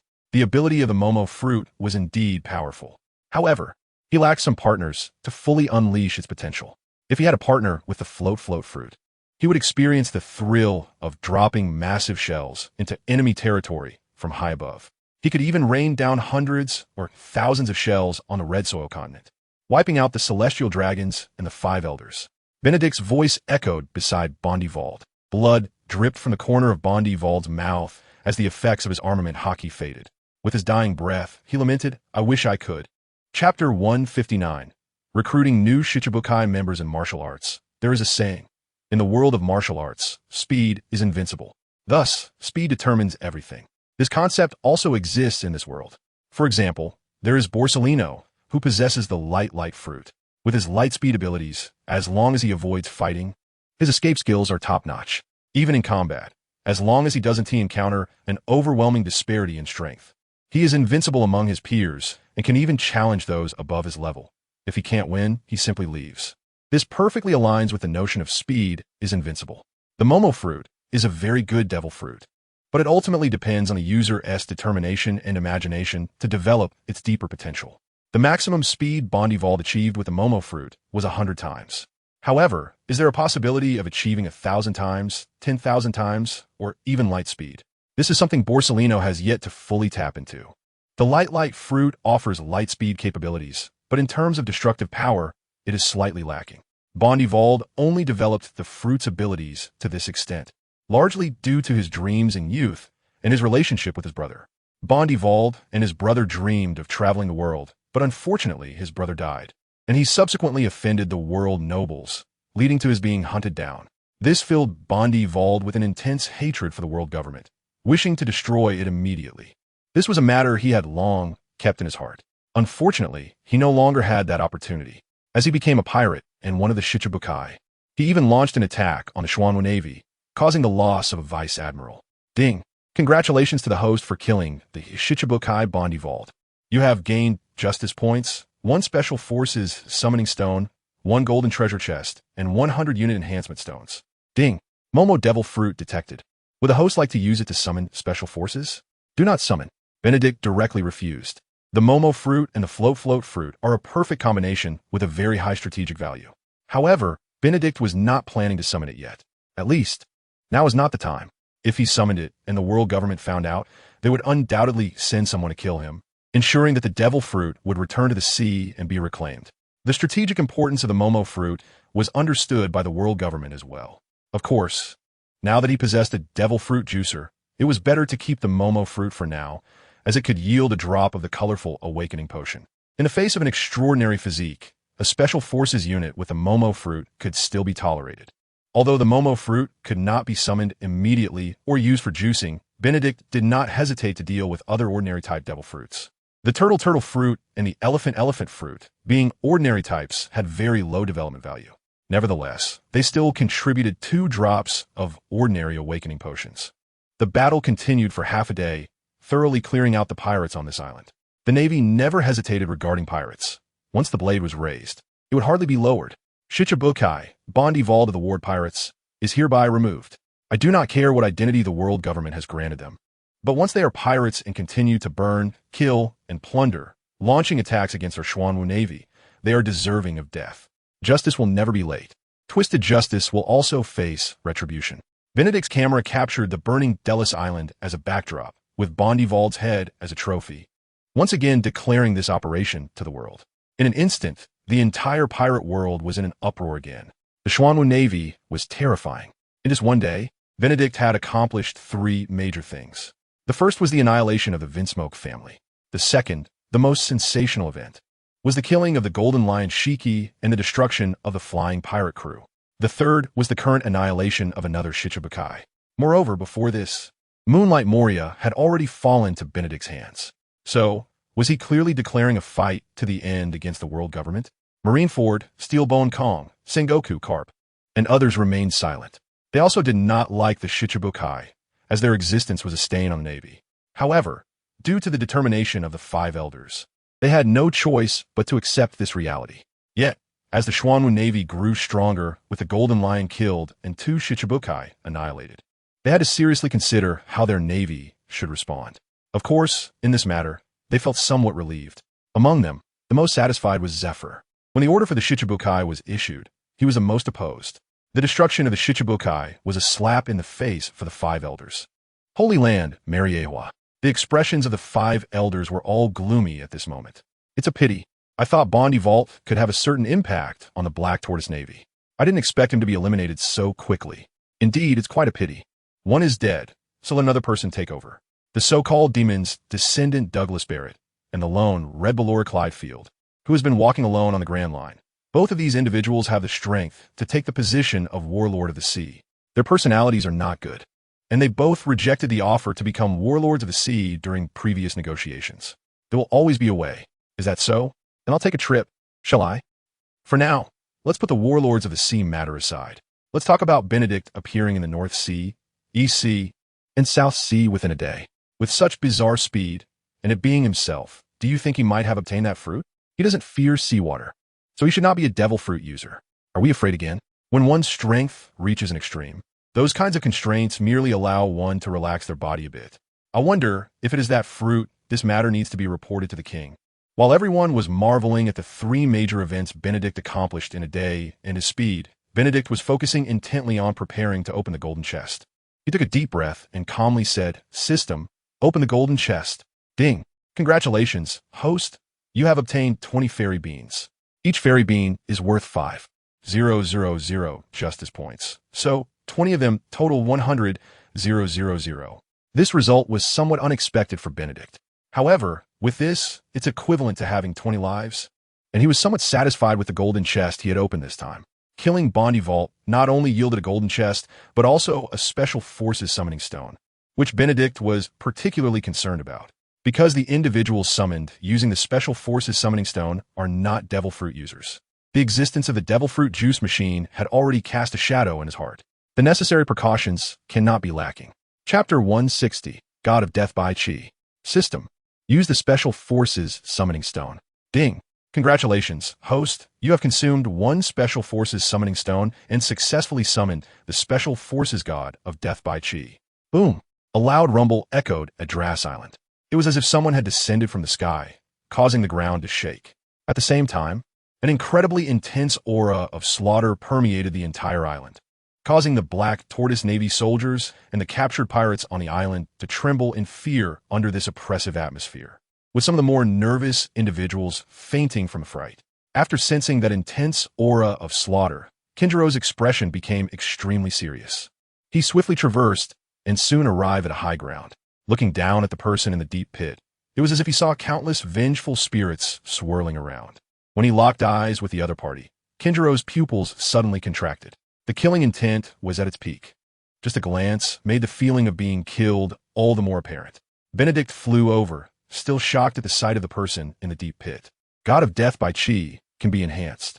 Age, 48 combat power, S-class weapon, God of Death sword skills, God slaying kill, Ghost annihilation, observation Haki LV3, armament Haki LV4, Conqueror's Haki LV3, special skill, military soul potential, S-class loyalty, 100 military soul. Soldiers commanded by Bai Qi will see significant improvements in morale, attack, speed, and stamina, and will condense a military soul that unleashes powerful potential. Note, this skill cannot be enhanced. Looking at the information of God of Death by Qi, a smile appeared on Benedict's face. Compared to Kinjiro, Sakata Jintoki, Jingku, Daoji, and Yasuo, God of Death by Qi was not only a powerful warrior, but also a well-rounded commander. Such a figure is more suited to command the Navy. After so many summons, he finally brought in a commanding talent. A confrontation with the world government is unavoidable. For now, it's still small-scale friction, but in the future, there will definitely be larger-scale battles. Being in the dark, yet my heart is towards the light. My soldiers, it's time to rise and fight. The voice rang out, solemn and heavy. In just a few words, hell turned into a battlefield. Kinjiro instinctively took half a step forward and assumed an attacking posture. With Kinjiro's current strength, although he knew Bai Qi was strong, he wasn't afraid to fight Bai Qi. That was Kinjiro's feeling. Kinjiro, he is one of us. Benedict glanced at Kinjiro and said with a smile. Upon hearing this, Kinjiro was slightly taken aback and then retracted his fist. Bai Qi leaped out of the deep pit and came before Benedict, cupping his hands and saying, Bai Qi, reporting to the marshal. Benedict nodded with a smile and said, Bai Qi, I've been looking forward to this for a long time. With you here, I will temporarily entrust the leadership of the Navy to you. Kinjiro, who was nearby, was somewhat shocked. He did not expect Benedict to trust Bai Qi, who had just arrived with a long beard, so much that he would temporarily transfer the authority of the Black Tortoise Navy to him. Bai Qi did not refuse, but nodded and said, Thank you for your trust. Marshal, Benedict nodded and laughed heartily. Since you're here, let's return to headquarters first and let everyone meet each other. Today, we have accomplished 3 major events, enough to astonish the world and give the 5 elders a headache for a while. With Kinjiro and Bai Qi resting their arms on Benedict's shoulders, he immediately activated the Flying Thunder God technique, making continuous space jumps. In no time at all, they returned to the Black Tortoise Navy base. Before returning, Benedict notified Sakata Jintoki and Weasel to return to the Black Tortoise Navy base as well. However, Benedict was somewhat surprised that he could not contact Buggy. Not only him, but the Black Tortoise Navy soldiers on the warship were also unable to do so. At first, Benedict thought they might have entered a special area and were unable to make contact, so he didn't pay much attention. However, 5 days later, when high-ranking officials like Sakata Jintoki, Yelsiji, and Weasel returned without seeing Buggy, Benedict immediately realized that this matter was not simple. Does anyone know about Buggy's whereabouts? Benedict looked at everyone and inquired. Kinjiro and Weasel shook their heads, indicating they had no contact. Sakata Jintoki raised his hand and said, We had contact half a month ago, and at that time, he was still in the West Sea. Moreover, as far as I know, they encountered the red-haired pirates and fought on a certain island. Except for a few dead, everyone else was knocked out. Buggy was defeated but not captured. A major recalled that it seemed that Buggy and Shanks had talked about something, and after they woke up, Buggy's personality underwent some changes. When a message was finally relayed back, Buggy had a confrontation with the Baroque works, after which there was no further news. Listening to Sakata Jintoki's words, Benedict frowned slightly. The relationship between Shanks and Buggy was that they were once fellow apprentice pirates on the same ship, and their relationship was relatively good. Moreover, Shanks had a special identity. Before Roger died, he had some instructions for Shanks. For this reason, when they found Shanks and Buggy back then, he chose to keep Buggy and didn't force Shanks to stay. Now it seems that Shanks must have said something to Buggy. Otherwise, Buggy's personality wouldn't have changed. Buggy is a coward and timid because of his insufficient strength. As long as he's given enough power, he dares to do anything, even boasting. Additionally, Buggy has a strong scavenging ability, always managing to turn dangerous situations into safe ones. It's as if he is deceptively wise, somewhat unfathomable.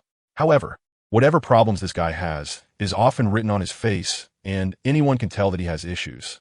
Benedict stroked his chin, thought for a moment, and decided to temporarily ignore that guy. After Sky Island, there was a sense of letting Buggy unleash himself. In simple terms, it was also fishing. It's just that it's unknown whether this guy can give him surprise. Aside from this guy, Enel has not been honest lately. He was brought to the North Sea, witnessed real warfare, and then fought against Sakata Jintoki, resulting in a severe beating. Now, he is staying in the North Sea, leading a small team to eliminate pirates and combat gang forces. He seems to be working hard, but at such a young age, he has also attracted attention. It's uncertain how he will choose. The strong forces in the North Sea are not just the Vinsmoke family. There is also a Joker stirring up trouble in the underground world. Chapter 161. Acting Commander of the Navy in a large conference room. More than 400 high-ranking members of the Xuanwu Navy gathered, including Kinjiro, Sakata, Jintoki, Saitama, Yelchi, and others. They exchanged views privately, but the topics mainly revolved around recent events. Ultimately, this was the purpose of Benedict calling them back for a meeting. Kinjiro and others did not say much. They did not deliberately reveal their identities to the lower-ranking officers, instead chatting as if they were friends. The door to the conference room opened, and Benedict walked in front, followed by a figure in the general's uniform, Bai Chi. There was a seat reserved for him in the front row, but he did not sit down. Instead, he stood behind Benedict. The presence of an unfamiliar general in the Xuanwu Navy filled the high-ranking officers with confusion. Even Squirrel was somewhat surprised. He had just rushed back today, and, although he had met with Benedict and others, he had not seen Bai Chi at that time. Seeing the crowd murmuring below, Benedict gently tapped the table when the time was right, and the entire conference room fell silent, with everyone's gaze turning towards him. The purpose of bringing everyone back was to introduce a person. The crowd was somewhat shocked upon hearing this. The Xuanwu Navy welcomed new members every day, and some are powerful enough to be promoted out of turn. Even a terrifying general like Saitama did not have such a ceremony when joining the Xuanwu Navy. For a moment, when everyone looked at Bai Chi, there was a hint of envy and curiosity about what special abilities he possessed. Bai Chi, Benedict called out. Here, Bai Chi replied in a deep voice. At the same time, Bai Chi released the terrifying aura he had when he first appeared. In an instant, aside from Saitama and Kinjiro, the other officers in the conference room changed color, and some even found it hard to breathe. Kinjiro's strength was evident, and he had sensed it beforehand, so he was mentally prepared and remained calm. Saitama took another look at Bai Chi without showing any change in expression. Bai Chi, code name Killing God, will temporarily replace me in commanding the Xuanwu Navy and lead the war against external enemies starting today. Additionally, during wartime, Bai Chi has the authority to mobilize the entire army against the enemy. Everyone, regardless of their identity or location, must obey orders unless I specifically request otherwise. Those who disobey will be dismissed from their military positions. For serious offenders, death.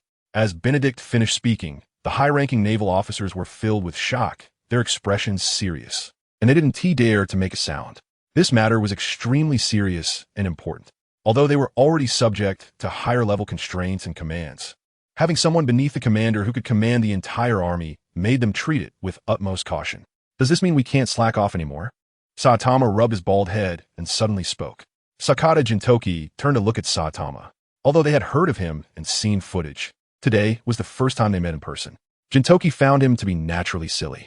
If you want to sit in this position and gain this kind of authority, as long as you have enough talent for commanding the army, I can promise you that. The premise is that you must be able to achieve it. Now, the time is yours. Defeat him. and you can take his place. After Benedict finished speaking, he turned and left the conference room, leaving the floor to them. As Benedict left, everyone looked at each other, unsure of what to believe.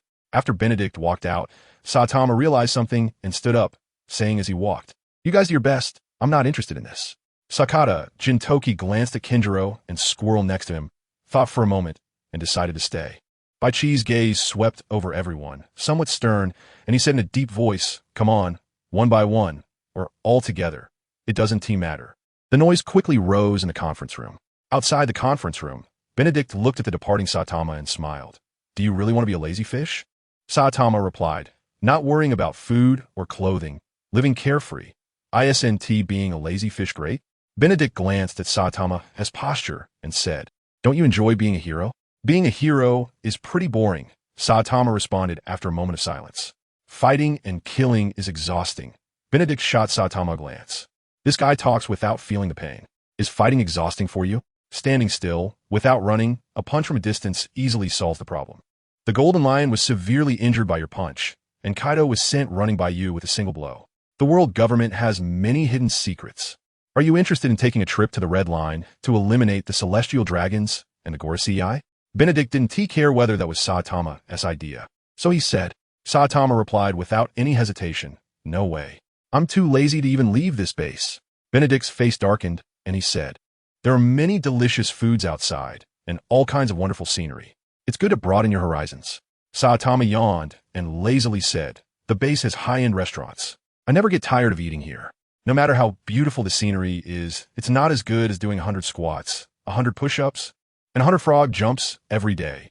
What's the use of broadening my horizons if I lose my hair?" Benedict realized that Saitama's personality was too comfortable.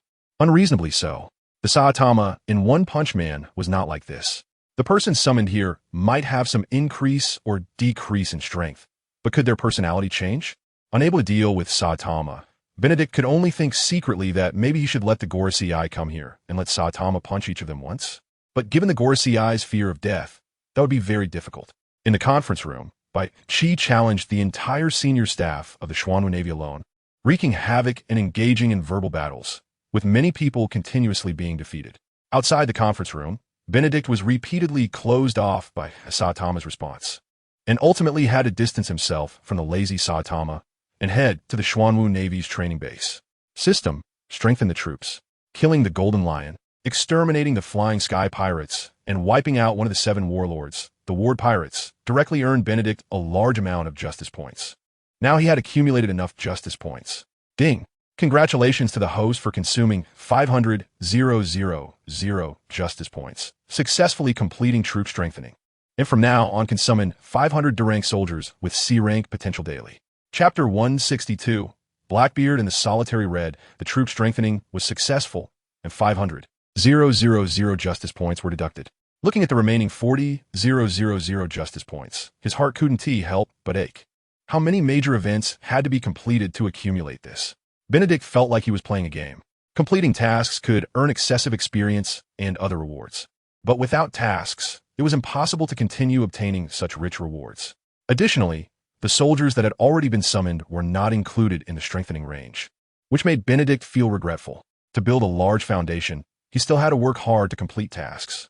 Once he unified the North Sea, South Sea, and West Sea, he would also gain 300,000 justice points, plus the pirate forces eliminated. Gathering 400,000 justice points should not be difficult. Moreover, there were still 7 warlords left, each worth 50,000, totaling 250,000 justice points. Based on the rewards from exterminating the Flying Sky Pirates, a royal-level pirate group could at least yield 150,000 justice points in rewards. Currently, the remaining royal-level pirate groups included the Beast Pirates, Big MOM Pirates, and Whitebeard Pirates, but they also had many affiliated pirate groups. So earning 500,000 justice points was completely feasible. Calculating this way, completing the tasks could allow troop strengthening to be done twice. But if so many justice points were used for troop strengthening, it wouldn't be easy to exchange for some building blueprints. What to do? Suddenly looking forward to Shanks rising and then contributing 150,000 justice points. System: are there any tasks? I wouldn't mind having more tasks. as long as you give me enough justice points. Unsurprisingly, the system completely ignored Benedict. After a long time, Benedict sighed. This system is too low-key. Other systems always have tasks popping up with high rewards and critical hits. After staying at the Xuanwu Navy base for 3 days, familiarizing Bai Qi with more of the Xuanwu Navy's affairs, and letting them come into contact with some things, Benedict decided to temporarily let go and focus on completing tasks. During these few days, Yasuo, playing the bounty hunter, gained more and more fame in the West Sea.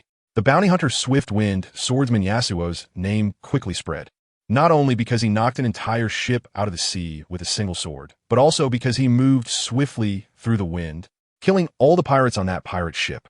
The entire process was incredibly fast. The opponents didn't even have a chance to react. And even the spectators couldn't find Yasuo's movement trajectory. Later, facing the attack of 2 other pirate forces, he single-handedly wiped out the opponents and captured 3 devil fruit users. Quickly gaining fame on the sea was Yasuo's first step to becoming a bounty hunter. Just yesterday, Yasuo had a fierce battle with a trio of Navy officers that appeared in the West Sea. The battle was extremely intense, directly causing the island to shatter, presenting a scene of ice and fire. In the end, Yasuo had to temporarily retreat in the face of more Navy warships. Yasuo was injured, but it was nothing serious. Kazan, Sakazuki, and Borisolino were somewhat embarrassed, but also unharmed. Looking at the situation at the time, they could still fight for another 3 days and nights. Benedict looked at the newspaper and was somewhat surprised. Yasuo's strength was very strong, at the level of a general. His observation haki and armament haki had been directly strengthened to the highest level. Moreover, due to his special technique, Live to Die, he became more and more courageous in battle, with every sword strike being a critical hit. Benedict was confident that such strength was not inferior to Sengoku. However, the fact that the trio of Kuzan was evenly matched with Yasuo surprised him. Were these 3 guys being oppressed too much? Had they been practicing crazily during this time, boosting their strength so quickly? According to the original timeline, which was a year later when the Navy destroyed O'Hara with the demon-slaying order, they were still rear admirals. About 3 years later, when Odin finally failed in his rebellion and Kaido and Orochi completely took control of Wano, they only assumed the position of admiral. However, unlike the original work, due to his appearance, these 3 had been rubbed on the ground quite a bit. The continuous strengthening of the Xuanwu Navy also put a lot of pressure on them. After all, in the original work, the opponents they faced over the next 20 years did not pose much pressure at all. It's good that they have grown. The stronger the strength, the higher the value. After a moment of contemplation, a smile appeared on Benedict's face. The devil fruits of these 3 can be juiced, allowing him to obtain 3 drops of the colorful Awakening Potion. The battle with the Navy is unavoidable. There are also many devil fruit users within the Navy. If they cannot firmly choose their stance, they can only be juiced. Report to the Marshal. A major general walked in with a document. His expression serious as he said, "Marshal, half an hour ago, the world government issued an announcement that a legendary pirate has reached an agreement with them to become one of the 7 warlords of the sea." Benedict was somewhat surprised upon hearing this, but a smile soon appeared on his face. The world government finally did something right by quickly filling the vacancy of the 7 warlords, a point for justice. Let me take a look. Benedict opened the file and looked at the 2 posters, feeling a bit unexpected, but soon smiling. The alias Blackbeard. Is he going to go against Whitebeard? It hasn't been long since he defected from Whitebeard, and he has quickly become a warlord. It's really strange. The dark fruit indeed can make him much stronger, but in such a short time, he couldn't have grown to the level of a Marine Admiral, right? Putting down Blackbeard Teach's poster, Benedict looked at the other poster and began to ponder. The proud red, Bartholomew Kuma, with a bat fruit in vampire form. Such a proud person, on par with Roger and Whitebeard, a legendary figure who could contend with Roger's crew, would actually reach a cooperation with the world government and willingly become a warlord? Benedict flipped through the information behind and looked at the Major General, asking, "Is there any information on why he cooperated with the world government?" "Not yet, but we've already sent people to investigate," the Major General quickly replied. Benedict stroked his chin and, after a moment, dismissed the Major General. After closing the door, Benedict took out a transponder snail and contacted the distant Tengu Qing phone on Gold Island. Find a way to investigate why the Proud Red and Blackbeard Teach reached a cooperation with the world government. In Benedict's view, the Proud Red's pride made him the least likely person to cooperate with the world government. Yet he has bent down to become one of the 7 warlords, which surely has reasons he doesn't know. Blackbeard's future shows he possesses Emperor-level combat power, but not at present. The proud Red possesses Emperor-level combat power, but has always walked alone. He was not one of the 4 emperors before, but one of the 5 emperors. Chapter 163. News of the gold fruit. Has there been any news from Buggy? After instructing the investigation into Blackbeard and the proud Red, Benedict immediately inquired again. To this day, there was still no news from Buggy, as if this guy had disappeared from this world. No news yet, but we've arranged for people to search based on the information he previously appeared in. Tengu Qingfeng calmly responded. Keep watching, and let me know immediately if there's any news. Although he was quite surprised that there was still no news from Buggy, he could only continue to keep an eye on it. Understood, Marshal, Tengu Qingfeng replied, then hesitated a bit and said, Marshal, according to information from our subordinates, the Don Quixote pirates have obtained a devil fruit, and there are rumors in the underground world that it will be auctioned on Flame Island. Auctioning a devil fruit? Upon hearing this, Benedict's lips curled into a smile. That news can't be false. When will the auction start? Benedict thought of the gold fruit, and this fruit was likely it.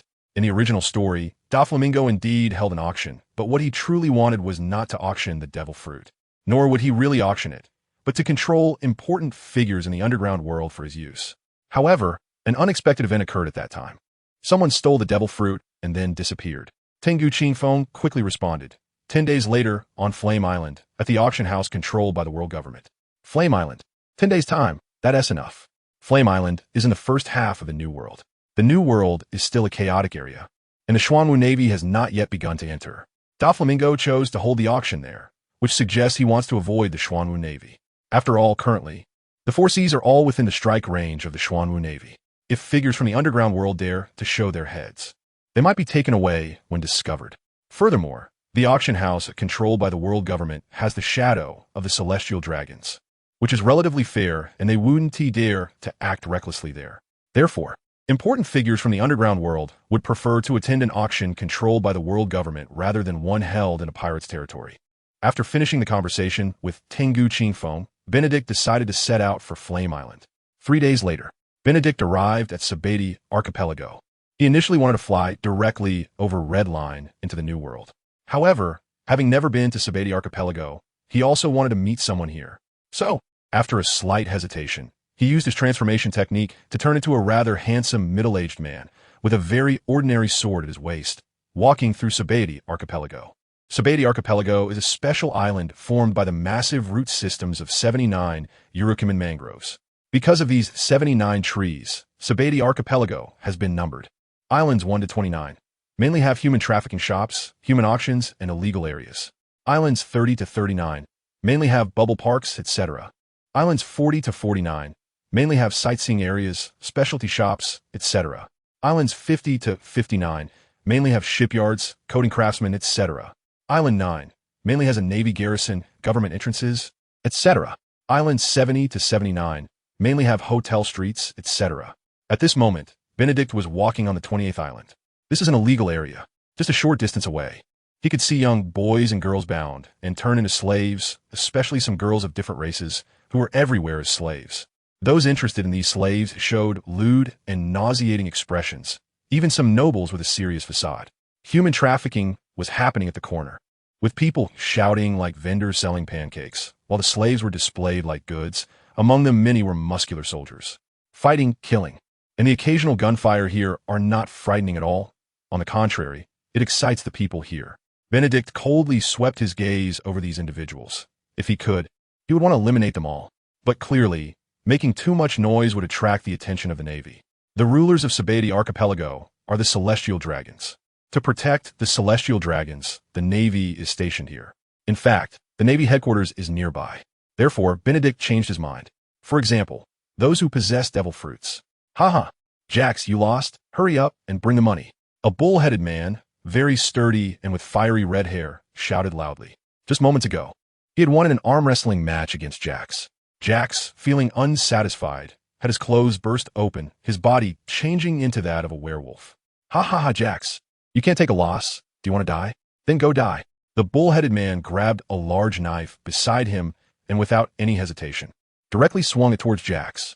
Jax dodged and grabbed a heavy bag of gold coins, leaping up to the rooftop of the 3rd floor. How could I possibly lose?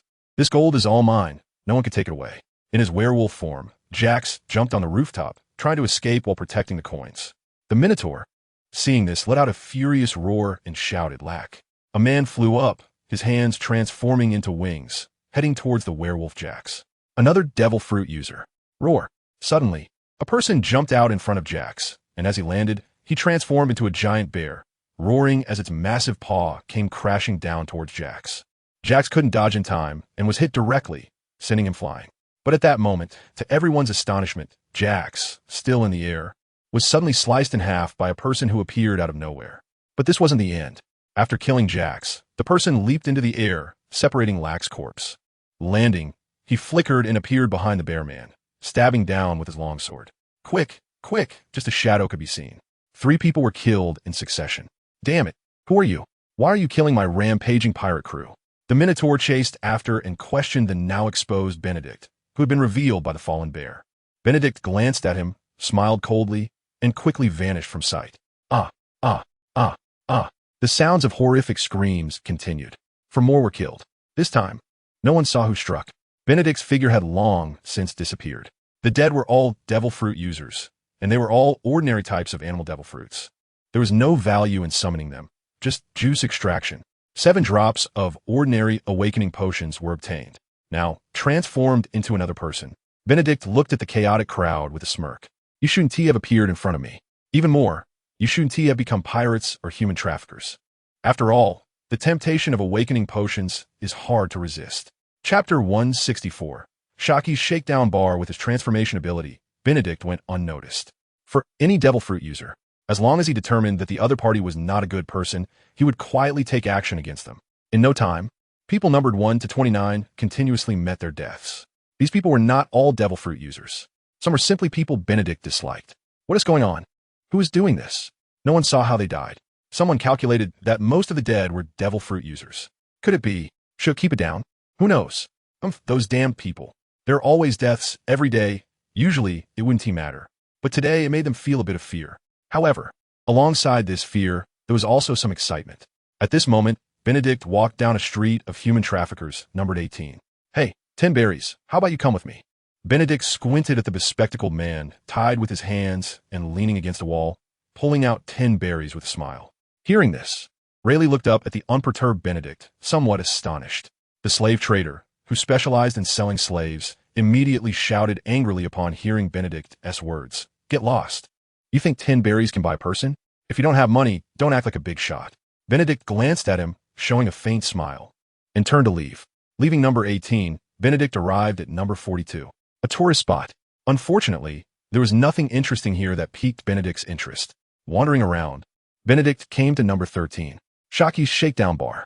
Smoking a cigarette, Shaki smiled a bit when someone walked in, put down the newspaper, and asked, "What do you want to drink?" "White wine." Benedict replied with a smile. "No white wine." Shaki took a puff and then said, "We have red wine and beer." "Which one do you want?"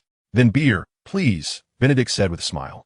Soon, the beer was served, and after taking a sip, Benedict said, "Help me find someone." Hearing this, Shaki's smile grew a bit more intense as she replied, 1 million berries. Truly worthy of your reputation. Benedict remarked upon hearing Shaki's price of 1 million. 1 million berries is the minimum price. It will increase depending on the difficulty, Shaki continued. I'll trade your life for it. Benedict looked at Shaki and smiled. The captain of the 9 snake pirates. Upon hearing this, Shaki's expression changed slightly, becoming more serious as she prepared to take action. Benedict's image was not among the information she had collected. He was a stranger. Yet here was someone who came to her and mentioned her name. This was a very dangerous signal. Seeing the seriousness flickering in Shaki's eyes, Benedict feigned relaxation and smiled, saying, "Don't be so tense. I just need you to help me find someone. As long as you find him, I'll 1T capture you this time." Shaki, hearing Benedict's words, calmly asked, "Who are you?" As a former captain of the 9 snake pirates, Shaki possessed great strength and naturally had a strong psychological quality. Therefore, facing Benedict's words, aside from initial surprise and vigilance, she didn't panic much. However, she couldn't tell how strong Benedict was, so she remained somewhat wary. "Me? Just an ordinary person," Benedict replied with a light laugh. "Kid, why are you here deceiving your elders instead of staying in the East Blue? Is it interesting?" The bar's door was pushed open, and Rayleigh, the Dark King, walked in, sitting directly beside Benedict, and somewhat unhappily said, "You just messed up a deal for me. You should compensate me. Kid, upon hearing this, Benedict chuckled. Since when did the mighty Dark King want to be a good person? Dressing like a beggar, afraid someone might recognize you? Sold yourself to buy drinks? Or are you robbing the rich to help the poor? Rayleigh, hearing Benedict's teasing, showed a hint of embarrassment on his face. No matter how he looked, his reputation was quite famous. If people knew what he was doing, it would truly be a huge embarrassment. Shocky stood aside, watching the two, fell silent for a moment, and interjected, Rayleigh, who is he? Hearing Shocky's question, Rayleigh glanced at Benedict and said, the creator of the Xuanwu Navy. Upon hearing Rayleigh's words, Shocky was momentarily stunned. Then, he took out a poster about Benedict from the drawer. This guy's methods are somewhat strange. He is not a devil fruit user, yet he can completely transform into another person. If it weren't for his familiar aura, I really wouldn't have recognized him. However, such a method is indeed convenient. Kid, for the sake of our old friendship, why don't you teach me that magical disguise technique? I'll waive the fee for you to gather information this time. Rayleigh said with a smile. Rayleigh was somewhat tempted by Benedict's transformation skills. After all, given his status, being recognized while walking around outside would certainly lead to some trouble. Shocky was very shocked internally, but quickly calmed down. The dignified Marine Admiral of the Black Turtle actually plays such tricks? Well, looking at the Black Turtle Navy's impressive achievements, I had forgotten that you are still very young. The Black Turtle Navy has been established for only half a year, yet they have done things that astonish everyone. In the beginning of the rampaging era of pirates, it seemed that they had not yet made a big splash, but with the emergence of the Black Turtle Navy, everything had to sink into oblivion. Nowadays, the Black Turtle Navy's efficiency in dealing with pirates is far faster than that of the Marines in Marineford. They broke into the West Sea, confronted the world government head-on, and preserved the wealth and residents of O'Hara.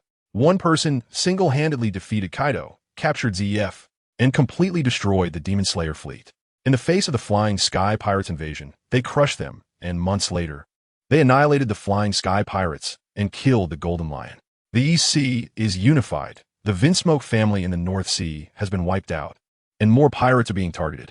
Although there were some losses in the South Sea War, General Kinjiro took action, and the war pirates were eliminated. Nowadays, the North Sea, West Sea, and South Sea are continuously being cleansed, and it can be imagined that soon they will fall under the rule of the Black Turtle Navy. With so many brilliant achievements, it's hard to imagine this is something a 20-year-old should be doing. It even makes many people overlook Benedict's age. It's just a small achievement, Benedict said somewhat humbly. However, with such dazzling results, if the five elders no longer hold back, this little achievement could easily be destroyed. Shocky glanced meaningfully at Benedict and said, it seems you're truly humble. However, you're not wrong. The five elders are indeed holding back a bit. But for those who have lived for hundreds of years, playing cat and mouse is just a game. Chapter 165. I will suppress the entire ocean, a cat and mouse game? Indeed, for them, what I'm doing now could easily be obliterated. However, if they dare to speak, I will make them lose a few teeth first.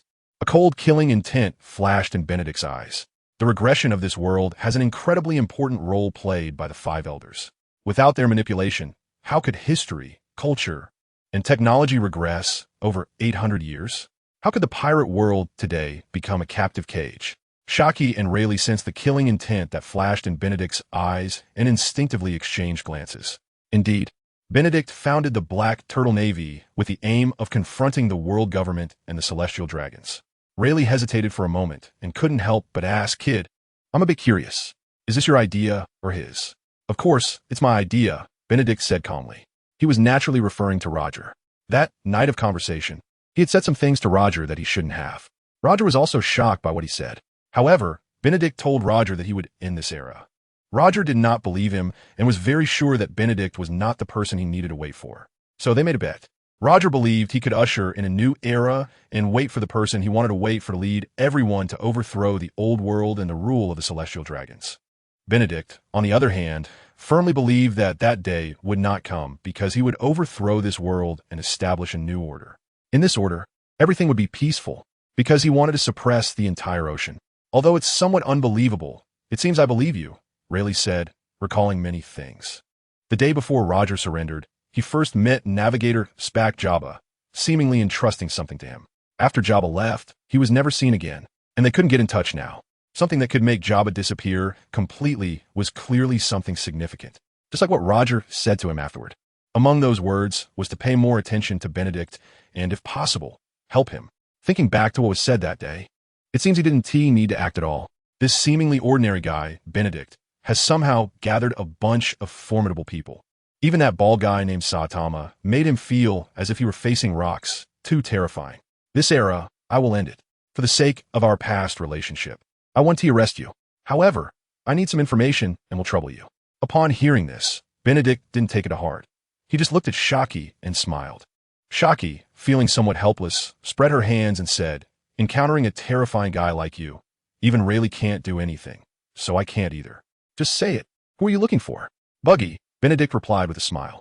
Hearing Benedict's words, both Shaki and Rayleigh were somewhat stunned.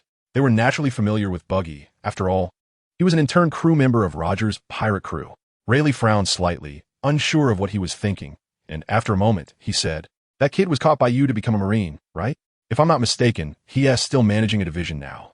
By the way, after that kid was caught by you to become a Marine, he worked so hard to train that he not only mastered the Marine 6 styles, but also gained mastery over hockey, significantly increasing his strength." Benedict looked at Rayleigh and said, "Have you seen him?" Rayleigh did not hide it, saying, "I was entrusted by Shaki to go to the North Sea to investigate something and happened to see him wipe out a pirate crew and steal all their treasures. However, I didn't greet him." Benedict nodded. He knew about the incident of wiping out the pirate crew and stealing their treasures. However, at that time, Buggy was still within a controllable range. But this guy suddenly disappeared one day. In the original story, there were many speculations about Buggy and the red-haired pirates. Among them, there is a saying that Buggy was the chosen one of the chop-chop fruit. The reason for this is that many people speculate that the world was originally a complete continent, and because of a certain battle, this world was shattered, with the most crucial impact being the splitting of the fruits. As for the red-haired one, it is more closely related to the War of the Gods. Some even say that the red-haired one is a unique existence among the celestial dragons. There are even claims that the red-haired one is a consciousness avatar of someone. There are many theories, and the original work does not clarify this. Benedict is also uncertain, so the expectation in his heart was one of the reasons for initially letting the red-haired one go. "I can help you investigate, but I can't guarantee that there will be any news," said Shaki with a smile.